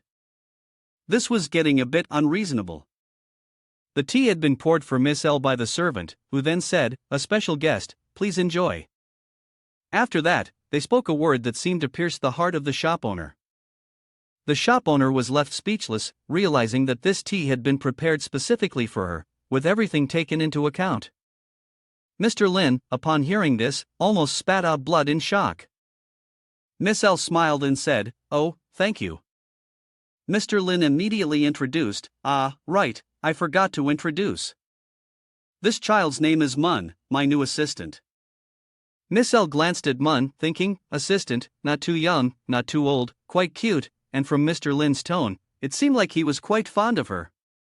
Yet, the aura around her was very unique, not quite like a human, but rather like something made of cold steel and plastic.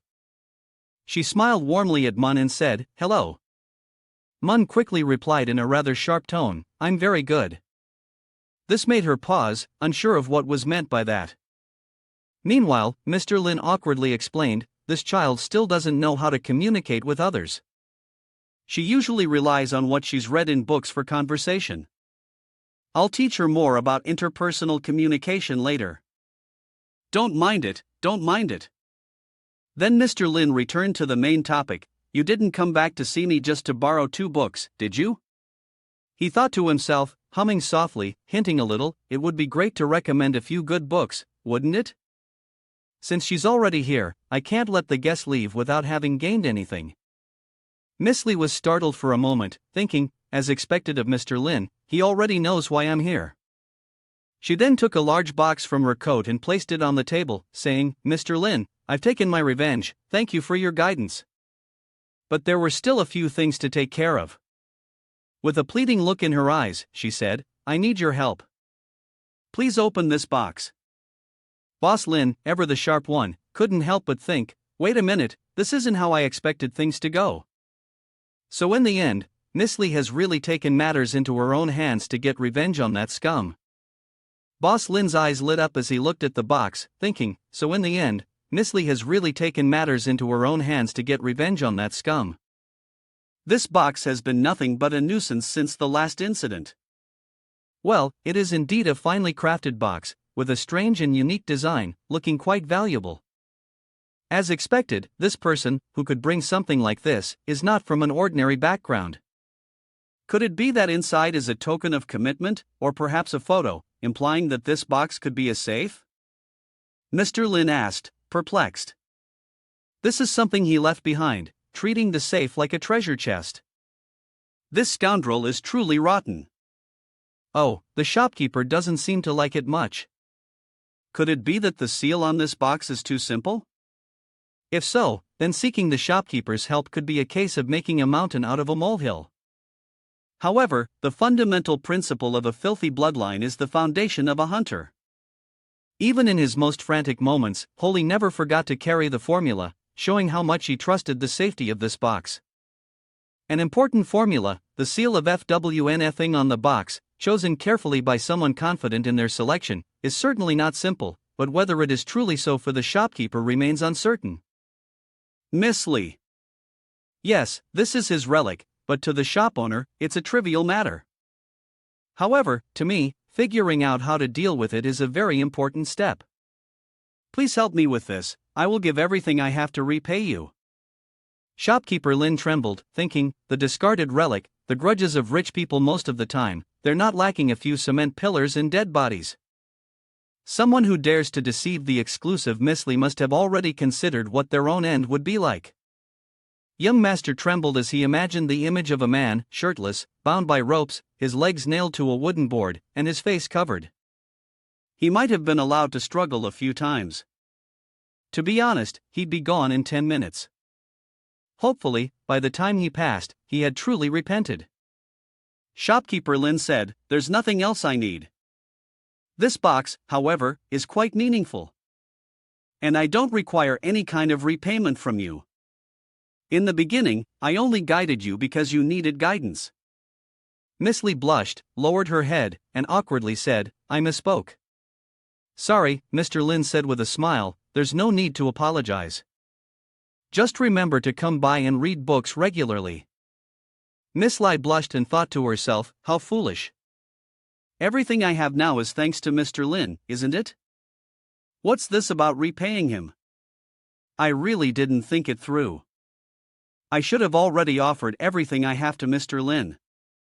Mr. Lin turned and spoke to the disciple. "All right, kid, hold on to this box for a moment," then quietly thought, seeing this demeanor, "It's probably time to talk about healing and joy, but let's first get to the specifics. Thinking about it a bit more, I'm curious, why did this young lady come to me for unlocking? Of course, the first reason is that she trusts me immensely. On the other hand, it seems like the number of people she truly trusts isn't many." Then, as if recalling something, Mr. Lin thought, "That's right. The last time she came to the bookstore, the subordinate she brought with her had just said that she could trust completely, but then after saying half of it, she disappeared. It's done. Based on my guess, that name seems to be returning to report the rebellious behavior of the young lady. Even subordinates dare to report back. This young lady is not as free as people imagine. She has always lived in the shadow of her father's concealment. In this situation, it's indeed very hard to find someone to trust. She must be having serious conflicts with her family now, otherwise, how could she have ended up with such a scoundrel? Especially Mr. Kui Baknong. I wonder if he has had a talk with his daughter last time?" Mr. Lin raised his head and asked, "By the way, I have a question. Miss Chu, has your father talked to you?" Miss L was surprised and thought to herself, as expected of Mr. Lin, he knows even this. She replied, "Yes, he talked to me just before, but clearly, he still sees me as a child. I've grown up a long time ago." Mr. Lin thought to himself, her tone sounds a bit proud. It seems that this father-daughter conversation went quite well. It seems that you have successfully convinced him. Congratulations. She said with bright eyes, "Yes, I succeeded in convincing him to side with me. He said he needs to find time to come speak with me personally, about the books in the shop and the business road ahead. Pardon my approach, let me give him a few suggestions. Otherwise, he wouldn't have taken action on my behalf." Mr. Lin's hand trembled. "Wait, miss, what exactly did you say to your father? Why would a good boss lie to his daughter and say she's crippled? Don't blame me for being nervous. How could a bookseller in such a small shop like mine possibly get the richest person in Noken to discuss a partnership? Honestly, it's absurd. Although it may not be a bad thing, it is certainly troublesome, and there's no room for an official partnership at most, just some fire. No, not even a little investment. But anyway, it's the thought that counts from miss, let's stay still for now, and then adapt as the situation develops." Then he said, "All right, I understand. However, you need to train a few people you trust. You can't always come to me with matters like this." Miss Lai bit her lip and hesitated. I then fell into deep thought, always feeling that the way the shopkeeper looked at me was like looking at an immature child, doing things that were untrustworthy. Could it really be this easy to unlock this box? But at this stage, I had no other choice. Although I could have found a sorcerer at home to open the box, what had happened with Ran last time had warned me that the loyalty of Bai Wushir's followers was no longer reliable. With no other options, I had to turn to the bookstore for help. Perhaps, as the shopkeeper said, I should begin training a few trusted assistants. Suddenly, the box in my hands started to glow. The little girl innocently said, I accidentally opened it." Miss Lai and Mr. Lin froze, staring at her. The little girl then said with a flustered face, "Huh? I accidentally opened it." Miss Lai, on the other hand, was so surprised that she couldn't say a word, thinking, "It's that easy to open?" But her face changed when she saw the fresh blood continuously flowing from the box. The blood flowed like a stream, and a skull appeared, splashing blood onto her. Covered in blood, she screamed, "What the hell, what is this?" But when she looked again, there was nothing. She trembled, wondering, was that just an illusion? Boss Lin was completely confused, thinking to himself, what happened? I only gave the item to be temporarily stored, I didn't even look at it for more than a few minutes. The little one must have opened the box. But thinking back, after I saved this child, she developed a strong curiosity about everyday objects, always wanting to touch and explore everything. Boss Lin recalled the moments of the child's curiosity. What's this? What's this thing? He turned pale, remembering, now, giving her an item like this, something like a toy weapon, would be like using a steamed bun to hit a dog. Once gone, never to return, coupled with an obsession for twisted learning, it's no surprise that I could open this box. Well, I've opened it now, after all, Miss Noble asked me to open it. It's just that I didn't have permission to snoop through someone else's belongings beforehand. And, to make matters worse, it's the belongings of her father, something perhaps a dark piece of history meant to threaten or make the young lady feel at ease. Boss Lin turned toward the door with a darkened face and bloodshot eyes, making the girl flinch in fear. He thought to himself that he couldn't let this child develop such a bad habit. He'd have to apologize properly later. Seeing the boss's expression, Mun hurriedly placed the box on the table, putting on an apologetic face and saying, I just wanted to try a little bit. But Miss Lee had turned into a fool of a cat. She thought to herself, so just trying a little means opening it completely? Even if the sealing runes on this box were really simple, there are still quite a few of them. To open it, one would need to be as skilled as a white rune master, familiar with every detail of the runes. Miss Lai imagined the majestic image of the person wearing a pure white robe, holding a majestic staff in hand. Could it be that this girl, who seemed to be of an age neither too young nor too old, was actually a white mage skilled in the art of sealing runes? She pondered and smiled faintly, thinking to herself, that's right, how could someone capable of being Mr. Lin's assistant be an ordinary person? So that's how it was. Once she thought it through, it was all quite obvious. It made sense that she was Mr. Lin's assistant. Mr. Lin pushed the box toward her and said, I'm terribly sorry, the child doesn't understand, she was just messing around. I apologize on her behalf. Her thinking is still incomplete. Although she has a natural talent for many things, she lacks the fundamental knowledge that I have yet to fully teach her. In the future, I will teach her how to behave properly and treat others with respect. Manga stood there, stunned for a moment before responding, yes. But Miss Lai couldn't help but tremble, thinking, could this child, who was messing around, really have been able to casually decipher the rune on the box that contained the original formula Holly had so carefully and cautiously stored? This is even scarier than just trying it a little. Wait a minute, earlier Mr. Lin seemed to mention that the girl, who seems to be by Wu Shi, was personally taught by him, but her thinking is still incomplete, lacking basic knowledge, which added to the unsettling feeling I had earlier. Miss Lai imagined the image of Mr. Lin as a man who specializes in killing girls, smiling wickedly as he walked among pools of blood and dismembered body parts scattered across the ground. Her face darkened. Could it be that the true identity of this girl is? No, I can't think like that, it's too terrifying. I can't think anymore. Then she smiled and said, it's okay. Mr. Lin is someone I trust and respect. His assistant is the same, there's nothing to hide. Mr. Lin sighed. No wonder Miss Chu was interrogated, she had no caution whatsoever. In fact, I've only met Miss Chu 3 times, and even though I, Lin, am trustworthy and honest, the people around me can't be completely trusted. Mr. Lin asked with concern. I remember telling her, others' anger is like hell. In fact, I often say this to others, but no one ever remembers it. In the end, they all have to pay the price, whether lightly or heavily, for this. I hope she follows the same path. She should remember how it felt when she was first betrayed. I heard Mr. Lin say, the blow is like thunder on the head, and I will punish the sect. You should still be careful, after all, this is your personal matter. Miss Lee thought, but he never deceived me. Everything about me is laid bare before him, I can't hide anything, so there's really no need for caution. I'm not always like this in front of everyone, I will be careful. Thank you for the reminder. Mr. Lin's gaze suddenly sharpened. Miss Lee thought, however, the strong have their own principles. Mr. Lin doesn't need to look inside the box to see what's there, but perhaps it's not that he doesn't care, maybe it's just that he doesn't mind, as if the existence of Mr. Lin himself is the rule. For Mr. Lin, these things must have become familiar over time from constant exposure.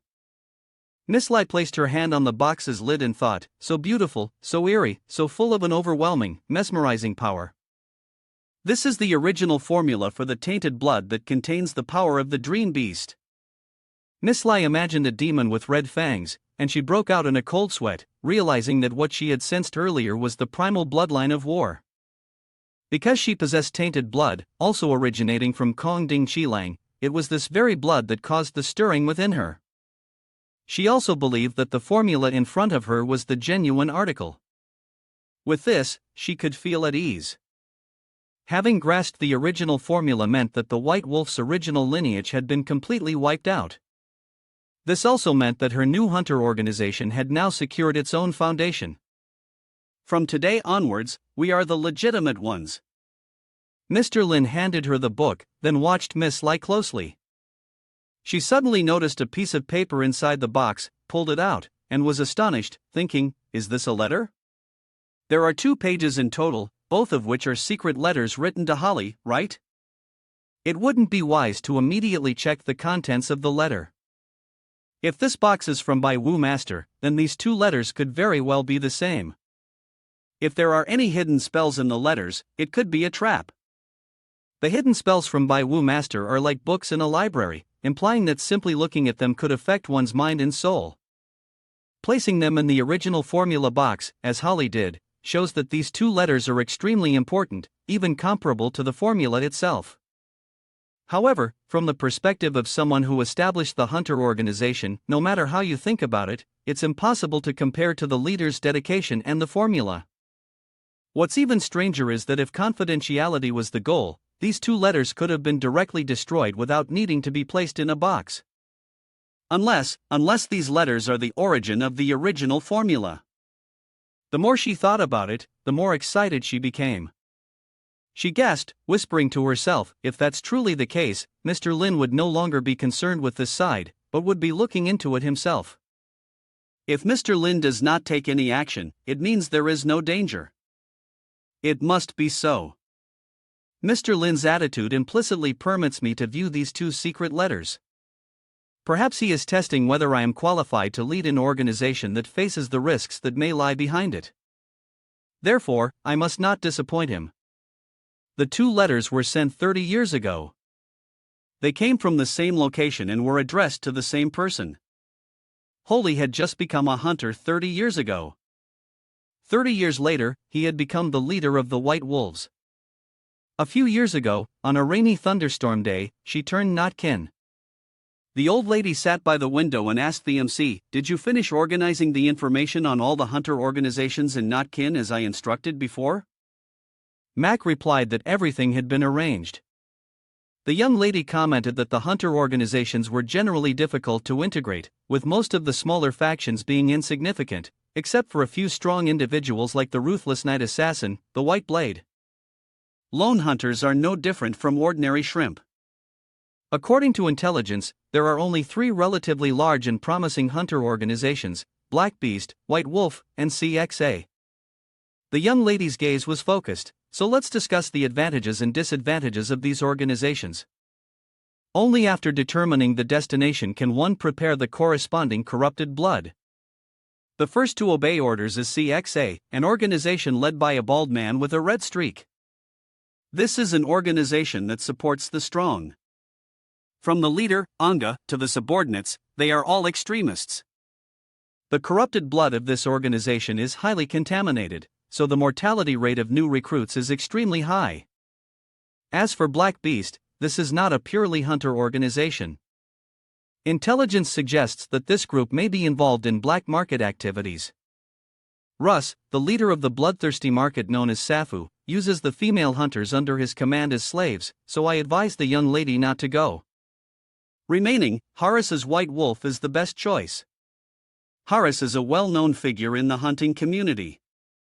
Over the past 30 years, his White Wolf has gradually developed and been driven to become the most powerful hunter organization in not kin. He himself is a wise and brave individual, especially skilled in planning, calm under pressure, and reliable. Most importantly, he started from nothing, an anonymous hunter, and has managed to acquire the original formula by chance up until now. It has become a serious obstacle, yet there is a piece of information that cannot be uncovered, even by using the intelligence network, regarding the origin of this formula. People refer to this as a fortuitous encounter, something that could potentially be dangerous if not properly understood. The young lady thought for a moment, then excitedly said, "No problem." Becoming an extraordinary individual, especially a daring hunter, is no issue at all. One day, I will be the new leader of this organization, and by then, I'll be able to ask about the original formula. Will you help me? Make asked, surprised, then smiled. I am deeply honored, my lady. Back in the present, it was a night of storm and lightning. She trembled as she held the transaction paper. She had never imagined that today she would learn the origin of the formula in this way.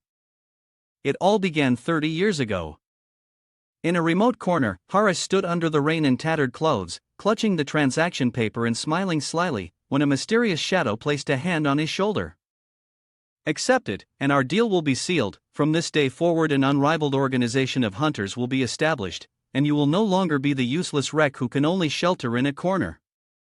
Let anyone who rips at it discover that it is a sheet of hard steel capable of subduing others. We guarantee the formula will have no flaws and no one will be able to trace it. There is one thing you must do: inject the tainted blood to attain your power. Horace, this name will ultimately be buried deep beneath the dust of history, trampled by others or else radiant with its own glory. Becoming a star capable of making decisions is something only you can achieve. Horace agreed to this deal, becoming the leader of the White Wolf. But nothing in the world comes for free. There will be some invisible cost in this transaction, which is why the mysterious organization handed over the formula to Horace. An organization that casually gives the original formula to a small, useless hunter must surely possess unimaginable, terrifying power. However, she had never seen the symbol on the letter before and turned over another page of the deal. She was horrified when she found intelligence about the demon glass in the information. It turned out that back then, Horace wasn't actually going to deal with the demon glass at all. From the very beginning, he had intended to obtain it, to use it to ascend to the level of destruction. But even he couldn't have foreseen it. The moment he touched the demon glass's nuan, his fate was already sealed. This mysterious organization would certainly make Horace do other things in the 30 years to come. She slightly furrowed her brows, having nurtured him step by step, only to eventually lead him to destruction. The white fox witnessed him turning into a demon, and it's hard to imagine what was going through his mind at that moment. Between lucidity and madness, his eyes rolled back, and from his mouth emerged a few tentacles, laughing eerily. He realized that he, too, was nothing but a puppet, a pitiful creature manipulated by fate. His half-human, half-monster form arched toward the sky, and without hesitation, he charged at the giant rain god. Her eyes were cold, though it stemmed from respect and there was no judgment. The reaction of this young lady shifted in an instant. Her face transformed from disbelief to excitement as she suddenly had an epiphany, then to fear and trembling, and finally to a look of compassionate pity. She smiled faintly, thinking to herself, well, that's great. Her expression alone was enough to create the twists in the story. Then, as if realizing something, she gasped, fearfully staring at the transaction. Why should we be afraid of eavesdropping? It's far more terrifying to uncover a real conspiracy than to encounter a thug. If she doesn't retaliate and take revenge in time, the consequences will be severe. Clearly, this is not just a betrayal but a well-organized scam, carefully planned in advance, even involving murder. Behind that swindler, there's a gang of scum who have already plotted everything. What they truly want isn't lust, but wealth, and they even plan to seize Jolo's resources. As for Dongting, there's no doubt about her being a pawn, because before the other party could even fully realize the conspiracy, the young Lady L had already killed them all. He closed the book with a sense of satisfaction, feeling that this string of emotions perfectly aligned with his own reasoning. He was still a bit puzzled who would dare to investigate the young lady? Or was hurt, her face covered in loss and drenched as she walked into the bookstore. It seems Joe's monopoly has lasted too long. This caused dissatisfaction among some businesses, so he wanted to use a proxy letter as a breakthrough. All right, all the truths have been revealed. He chuckled with delight. It's a gang, isn't it? The young lady was startled, haughtily stunned. He was a pawn being directed and controlled by others, and behind him, there must be a complex web of interests, right? It seemed that her revenge was still far from fruition. Her eyes filled with panic. It seemed like she still had a long way to go before she could exact her vengeance. Her eyes shone with fear. Yes, this Horace was merely a pawn in their hands, and this organization likely had an enormous, unimaginable source of power hidden deeply. Just imagining them playing with someone's fate in the palm of their hands was enough to make her feel terrified. But the truth would be even more horrifying, and the path of revenge she had to walk would likely be a long one. But this time, it will no longer be her concern. According to what she said, he would cultivate some trustworthy subordinates and build his own power. Meng Fei smiled. So the bad boy's name was Horace. After all this time, he had finally caught up with the drama. Moreover, from what Miss Lita said, this guy was not only being exploited but also turned into a puppet. No wonder Miss Lita showed a look of sympathy. But it wasn't just him. Even Su Yuan had started to take action against this organization. The young lady gently placed the letter into the box, and suddenly, he felt deflated. The bodyguard next to him couldn't understand him either. This kind of business war was beyond him. He didn't dare to give people any random advice. As a pure scholar, he lacked the sharpness for business. Could it be that he needed to suggest to the boss lady that they should fight it out with the opponent's leader? Even the thought seemed strange, completely impractical. Professional matters should be left to the professionals. He could simply remind them a little. Recently, her father told her to be more careful. If she felt that this organization was terrifying, then Rolls the Origin Association would provide assistance. Don't be too complacent, as the other side would stop at nothing. She seemed to wake up, thanking him for the reminder, and promised to be cautious. Her gaze became serious. Mr. Lin was right, this matter really should be brought up with her father, especially considering the organization operates in the shadows while her father is out in the open. If they weren't careful, it could have a significant impact on the Origin Association. Roll. No one knew how many extraordinary Haras had been cultivated by this organization in secret, turning it into a place where young ladies could rise to the level of extraordinary beings, representing the Origin Association. Behind them, they might soon face a fierce battle against other long-established powers. It wouldn't be a small-scale conflict anymore, and she was deeply worried. She still lacked experience, but fortunately, Mr. Lin was there to help. Perhaps, to him, it was nothing worth mentioning. The vision of a true expert was certainly extraordinary. Although he didn't think about anything at all, helping the rich with their troubles from emotional disputes to the dramatic battles in the business world, everything was becoming more and more interesting. He took a sip of tea, a tear ran down his face, and he slammed the teacup down. It's cold now. The young lady saw his expression and thought that Mr. Lin was clearly disappointed, his face showing regret for not achieving some unspoken desire. She broke out in a cold sweat, wondering if Mr. Lin was blaming her for not being thorough enough, not meeting his expectations. Although it was due to the cold tea slipping down his throat, Mr. Lin temporarily didn't want to speak. His bodyguard, on the other hand, seemed completely clueless about what was happening. The young lady thought it over carefully. Mr. Lin's actions were somewhat similar to the Haras training organization, both involved quietly offering help before assigning a mission. If that's the case, could it be that Mr. Lin had been hiding here, planning in the dark, manipulating things in order to play a game with this organization? The two sides must have clashed multiple times during the night without letting anyone know. Each time they clashed, the outcome would surely affect Notkin's future, and the most recent event was the opening of the magic lens egg. Clearly, the result afterward was a complete victory for the bookstore owner. In this instance, her performance was approved by the bookstore owner, which meant that the opponent was likely part of the store owner's preparations for her. However, she couldn't open the box herself and had to seek the bookstore owner's help to do so. The bookstore owner would surely think that her strength was too weak, which made him show signs of disappointment. He must have felt regret that she couldn't make further progress in breaking through that organization. She was lost in thought when the bookstore owner, having regained his composure after drinking a cup of cold tea, intended to ask her for a favor. Suddenly, she spoke loudly, "Please leave it to me, it would be an honor for me to work for you." He was taken aback. Why was this young lady suddenly so excited? It was quite unusual, and it made him feel uneasy. There was a customer. His name is Beer. Recently, he has been feeling disheartened by unemployment, but his work capabilities are not bad.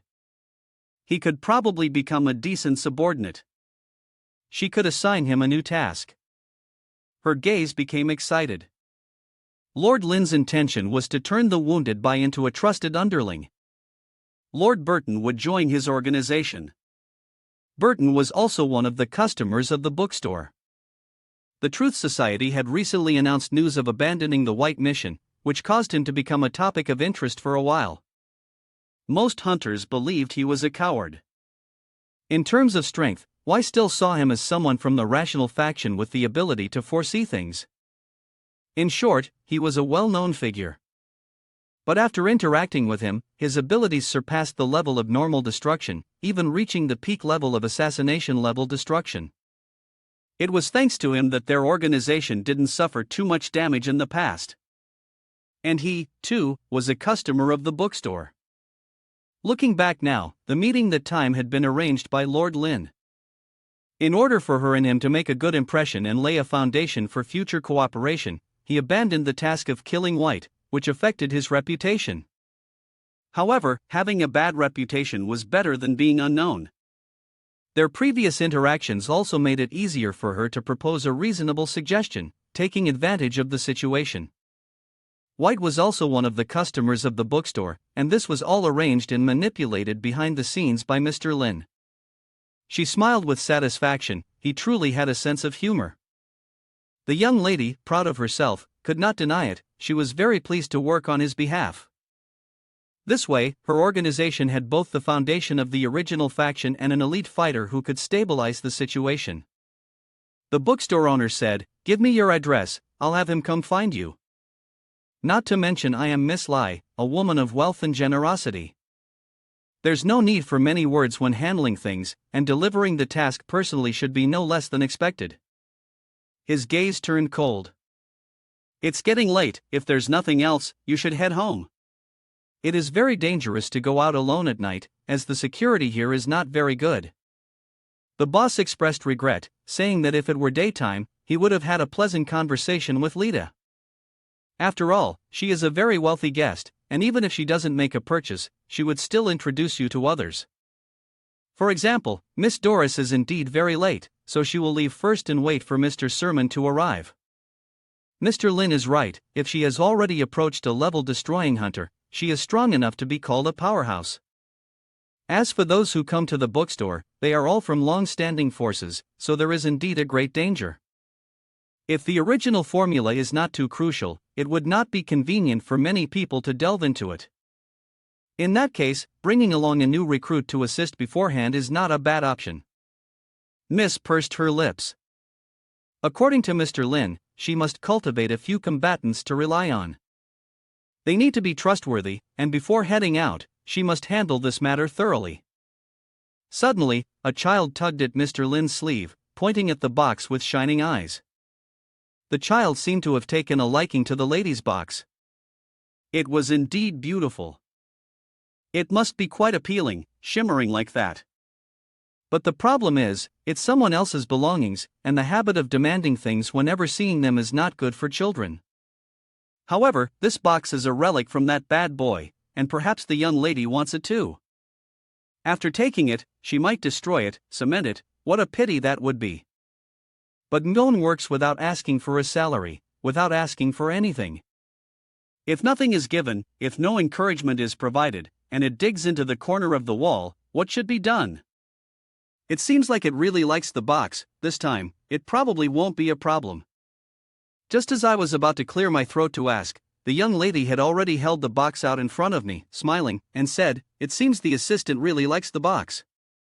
Consider this a gift for our meeting. Is it all right if I pretend to ask like this? This box is quite precious."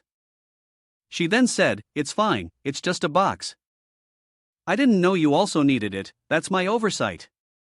Saying this, it can only be assumed that she was pretending out of excessive fondness, both obedient and easily fooled.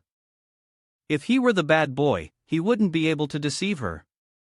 Truly, how embarrassing. "Thank you.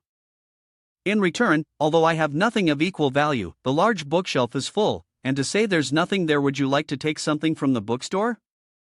Except for this stone demon, everything else is up for grabs." She perked up with joy, clearly pleased. It seemed her judgment was correct. After opening the box, the seal would lose its effect, and she wouldn't have the power to reseal it again. Once the seal was broken, the box would leak the scent of the original formula, which, of course, would attract some people's greed. As for Ding Qi-lang himself, he was a dream beast of the destructive level, and the blood he produced was highly corrupted. This was the second trial Mr. Lin had set for her, which is why, despite the danger, she still chose to hand over the box. Perhaps her decisive action earned Mr. Lin's favor, giving her an opportunity to reduce the difficulty just once she had to seize this chance. He only mentioned the items in the bookstore, which wasn't limited to books alone, other things could be taken as well, which clearly held deeper meaning. Although every book in the shop contained boundless mystical power, none could quickly increase one's strength in a short time. Moreover, there was no way to judge how much a book could help in the current situation. But Lord Lin had dismissed the stone demon statue. Could it be because it wouldn't help him much? That made sense, though terrifying at first. Its power was only at a crisis level. Against a strong enemy, it was merely a struggling shrimp. How much could that possibly help? It would be better to choose appropriate aid or to find something that could provide strong combat power in a short time. Suddenly the young lady had an idea, the rose with its deep, heavy aura. It exuded a wondrous feeling that made her afraid to look at it. Abruptly, a terrifying eye opened at the base of the blossom. It said, "Take me with you." The young lady's gaze became frantic, the flower bloomed wide, its petals bristling with teeth and eyes, looking utterly terrifying. "Take me away from here immediately, or its tongue will touch the spot between your eyes." "Become my bait," it said. Then it opened its mouth wide, enveloping her. The young lady was terrified as it exhaled with a deep hiss. This was a direct threat coming from the soul itself. The flower felt overwhelmingly terrifying. The gigantic, one-eyed octopus, with its current power, was absolutely something she couldn't fight against. It would take nothing short of a steel will to stop the malicious intent of this soul. But from the way it communicated, this felt more like a show of force, or rather, a plea for help. Although she had no idea why it was asking her for assistance, the terrifying force of its threat was undeniable. It needed her help. Wasn't that the best kind of support? As for that, she decided to choose the drooping rose bush. Lord Lin was full of questions. What did this mean? She didn't want the economic book but chose the most pitiful flower? This was the least valuable item in the shop. The flower was dead, yet someone still needed it? What a hassle. This flower was a gift from Doris. The young lady symbolizes an ancient heart but nurtures a completely different attitude. It's unexpected that Miss Lai Ta chose this flower. How embarrassing. What should I say to her next time she comes? Could it be that you're going to take her gift and give it to another girl? He cleared his throat and gently suggested. As for this flower, would you like to reconsider? It was like a thunderclap, and the flower slowly opened its eyes to look at him. This was a flower given by a guest, so he wanted to take special care of it. The flower had been very beautiful before, but it was so difficult to nurture that he had planned to deal with it today. The flower was startled. The guest who gave it was Miss Lai Ta, the one whom Miss Lita had introduced for assistance, and she gasped. In the end, this flower had a certain significance for Mr. Lin, so he hoped she would reconsider. He smacked his lips, after all, he had to save it. This was a living being. No matter how much fertilizer or water was given, it made no difference, it had to have another cause. The flower behind him silently screamed in despair. Perhaps the fertilizer wasn't fresh enough last time, next time, it should be more so. She was surprised. Did Lord Lin want her to abandon the aid from this flower? Perhaps he only wanted to test whether she was worthy of receiving this gift. That's right, the flower had been given by Lady Doris. Back when she was recuperating at Lady Doris's residence, she had mentioned this matter to Mark. Out of caution and a vague sense of foreboding, she ordered Mark to investigate Lady Doris's background. Mark threw himself into the search. Day after day, he handed her a report that left people astounded. The great prophetess of the Iris family, a seer named Doris who lived 1,000 years ago, had once possessed peak-level destructive power. Yet, in her pursuit of clues about Lady Silver, she had made no progress for centuries. The cataclysm confirmed by the Order of Truth had also been her doing. In short, she was a formidable figure. And now, the young lady's hands trembled before such a formidable being. What on earth had she done? It turns out that Mr. Lin's intention was to warn her the gift was not simply to help Jin Sung organize. Accepting this flower meant she had to cooperate with the Iris family, and the crisis would be much greater. Although she didn't know what else she would have to face, Mr. Lin had already made his arrangements. He had planned for her to join his organization. He wanted to gather independent hunters and form a hunter organization that could compete with the Secret Tower and the Tran Lai Association. In this way, there would be more pieces to fight back against that mysterious organization. Ultimately, the situation in all of Notkin would be overturned. Using all of Notkin as a chessboard, with thousands of lives as pawns, Mr. Lin's vision was truly astonishing. She was fortunate to be valued, she would never let him down. It was time to know her own fate, everything existed because of Mr. Lin. She slammed her hand down on the table. I understand now. Don't worry, I will never waste this gift. I will nurture it with all my strength, so that every day it will be well fed. Absolutely do not disappoint expectations. The kindness of this lady has already moved the little flower. How could she suddenly make such a decision today? The charm is hard to resist. Does she want this wilting flower that much? It turns out that Miss Lai is someone who studies flower cultivation. Seeing such a beautiful flower, she must feel frustrated. Therefore, entrusting the flower to her is not the wrong choice. Is the flower in my hands any better? Essentially, it hasn't seen the sunlight. Decisively admitting one's mistakes is what helps people grow. Killing the flower was also Miss Doris's good intention. It's better to hand the flower to someone who truly knows how to care for it. Mr. Lin's face was truly pleased. When Miss Lai comes next time to buy a book and explains clearly, she will understand. Besides, these two ladies already know each other, they can handle things themselves, there's no need for him to explain in detail. Mr. Lin smiled, if you say so, I will leave it to you. I look forward to it being revived in your hands. Both the flower and Miss Lai were happy. Mr. Wall and the assistant were also pleased, as the frightening flower was finally gone. How wonderful! She joyfully hugged the flower, waving goodbye to Mr. Lin as she left. Thank you for your generosity, I will take good care of it to show my gratitude to you. She smiled brightly in return. Mr. Lin waved his hand happily. As long as you like it, come visit again next time. Miss Lai left joyfully under the gaze of Mr. Men.